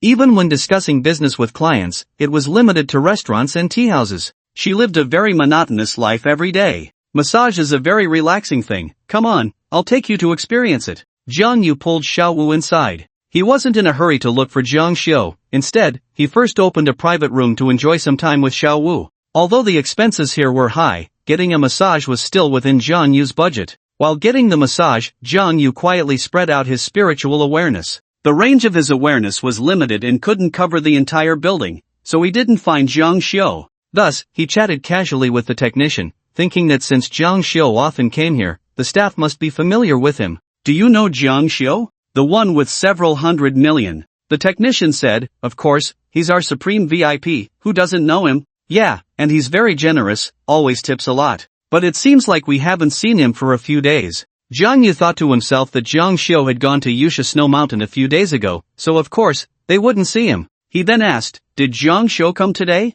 Did he come? One technician looked at another, who shook his head and said with certainty, no, he didn't come. Of course, it was normal for Zhang Xiu not to come. He had been beaten up by Jiang Yu, so he naturally felt embarrassed to face people. Jiang Yu stopped asking questions and focused on enjoying the comfort of the massage. An hour and a half later, the massage ended, and Jiang Yu stretched lazily, asking, Xiaowu, how do you feel? Xiaowu smiled slightly, pretty good. Jiang Yu said, I'll bring you here again when I have time. Xiaowu replied, next time, I'll treat you. After leaving the bathhouse, they headed to a bar. Although Jiang Yu thought Zhang Xiu would most likely be at home recuperating, he still wanted to take a chance. Hepburn Bar was one of the largest bars in Lin City, bustling with nightlife, where men and women swayed to the loud music. Xiaowu felt a bit out of place when they entered the bathhouse, but here she seemed somewhat disgusted. The bar was filled with swirling smoke, and the music was so loud that it drowned out conversations. She was very unaccustomed to it. In fact, Jiang Yu didn't particularly like such places either. He wouldn't have come if it weren't to find someone. The bar was spacious, and at a glance, rows of booths were filled with people. Suddenly, Xiaowu took the initiative to grab Jiang Yu's wrist. Jiang Yu was taken aback and turned to look at her. He saw Xiaowu opening her mouth, but he couldn't hear what she was saying. So, he leaned in closer, and accidentally, his ear brushed against Xiaowu's lips. Xiaowu shivered all over but didn't show any reaction. She shouted, it's too noisy here. I called you a few times, but you didn't hear me. That's why she had directly grabbed Jiang Yu. Jiang Yu leaned closer to her ear and said, I'll find you a place to sit down first, you'll get used to it. They found a corner booth and ordered a dozen beers. The cost wasn't too high. Xiao Wu felt uncomfortable all over. She hadn't felt this way even when she was injured by a fierce ghost. Jiang Yu let her sit alone for a while he leisurely turned around to see if Zhang Xiu had come. There were too many people in the bar, and the lighting was dim. The dance floor was packed. He made a round, even went to the dance floor to look, but still didn't find Zhang Xiu. It seemed he really was hiding at home, too embarrassed to go out. When Jiang Yu returned to the booth, he found two young men sitting next to Xiao Wu. Clearly, those two thought Xiao Wu had come alone to drink, so they took the initiative to strike up a conversation. After all, Xiao Wu was beautiful. Good-looking people, not to mention in a bar, even walking down the street would attract attention. Of course, those who looked safe didn't have such troubles. Xiao Wu didn't scowl and tell them to go away. She drank the drinks they offered her. However, when those two tried to get too familiar and touch her, she couldn't tolerate it. One person placed his hand on her leg, and Xiao Wu immediately grabbed his wrist and twisted it sharply. Crack! The man broke his bone on the spot. His scream was drowned out by the loud music. No one noticed the commotion over here. Damn it, I touched you because I respect you, how dare you? The man, furious, reached out with his other hand to slap Xiao Wu's face. Then he was grabbed by another person, and with another crack, his other hand was also broken. His face turned purple from the pain, trembling as he leaned against the sofa. The one who broke his hand was Jiang Yu. Jiang Yu looked at him coldly and leaned down to say, flirting is one thing, but getting hands on is your fault. He shouted angrily, damn it, you two dog men and women, do you know who my big brother is? Oh, why don't you tell me who your big brother is? My big brother is Zhang Xiu. He didn't come today, but if he were here, he would kill you two on the spot. Jiang Yu's eyes lit up. It was truly a stroke of luck. He slapped the man and said, alright, you can go call your big brother to take revenge for you. I'll be waiting for him. He had been worried about finding Zhang Xiu. The young man was helped out by another person and immediately called Zhang Xiu. Big brother, we got beaten up at Hepburn Bar, and Datu's both hands are broken. To be honest, the guy who was beaten by Jiang Yu and Xiao Wu really had a big head. Wait, I'll be right there. Zhang Xiu, already frustrated and looking for a place to vent, saw this as a golden opportunity. About 20 minutes later, Zhang Xiu arrived alone at Hepburn Bar, and Datu endured the pain until he came. Zhang Xiu wore sunglasses, looked at Datu's two broken hands, and asked, who did this? Datu painfully replied, I don't know, a man and a woman, both very strong. Another person said, big brother, Datu just touched that woman's leg and got both his arms broken. You have to stand up for him. Datu added, big brother, I reported your name, but that guy was very arrogant, saying to come on, he's waiting for you. Zhang Xiu glanced at the bar's neon lights and said, this is Qin Shu's territory, I can't make a move inside. You two go call them out, and I guarantee they'll be unable to get out of bed for 3 months. He was stretching his muscles, ready to vent all the anger he had suffered yesterday. Datu and the others entered the bar, found Jiang Yu and Xiao Wu, and shouted, come out. Jiang Yu asked, is your big brother here? Datu replied, my big brother is waiting for you outside. You broke my 2 arms. My big brother said he wants you to be unable to get out of bed for 3 months. Xiao Wu didn't quite hear clearly. She tugged at Jiang Yu's sleeve and whispered, is he here? Jiang Yu said he's waiting outside. Who? Xiao Wu let out a long breath. Finally, he's here. She really didn't want to stay any longer, stood up, and walked outside, scaring Datu and the other two to rush out, fearing they would be beaten by Xiao Wu again. The two rushed out and stood next to Zhang Xiu, then pointed at Xiao Wu coming out the door. Big brother, it's her. Zhang Xiu pushed up his sunglasses, his eyes shining. What a beautiful woman. He glanced sideways at Datu and the others, but they couldn't see his expression. Zhang Xiu said in a deep voice, beautiful women are meant to be cherished, not to be hit. You really don't understand how to pity the fair? He slowly walked forward and blocked Xiao Wu's path. Beautiful lady, where are you going so late? How about I give you a ride? My car is parked right there. Zhang Xiu pointed to his car, a sports car worth 4 million. Whenever he flirted with women in the bar, just pointing to his sports car always worked. However, Xiao Wu rolled her eyes and coldly said, wearing sunglasses at night, what are you trying to show off? Zhang Xiu was momentarily speechless. He didn't want to, but there was no choice. The corner of his eye was bruised by Jiang Yu, and he had to wear sunglasses to hide his shame. Xiao Wu looked at him and asked, are you Zhang Xiu? Oh, the beauty knows me, that's even better.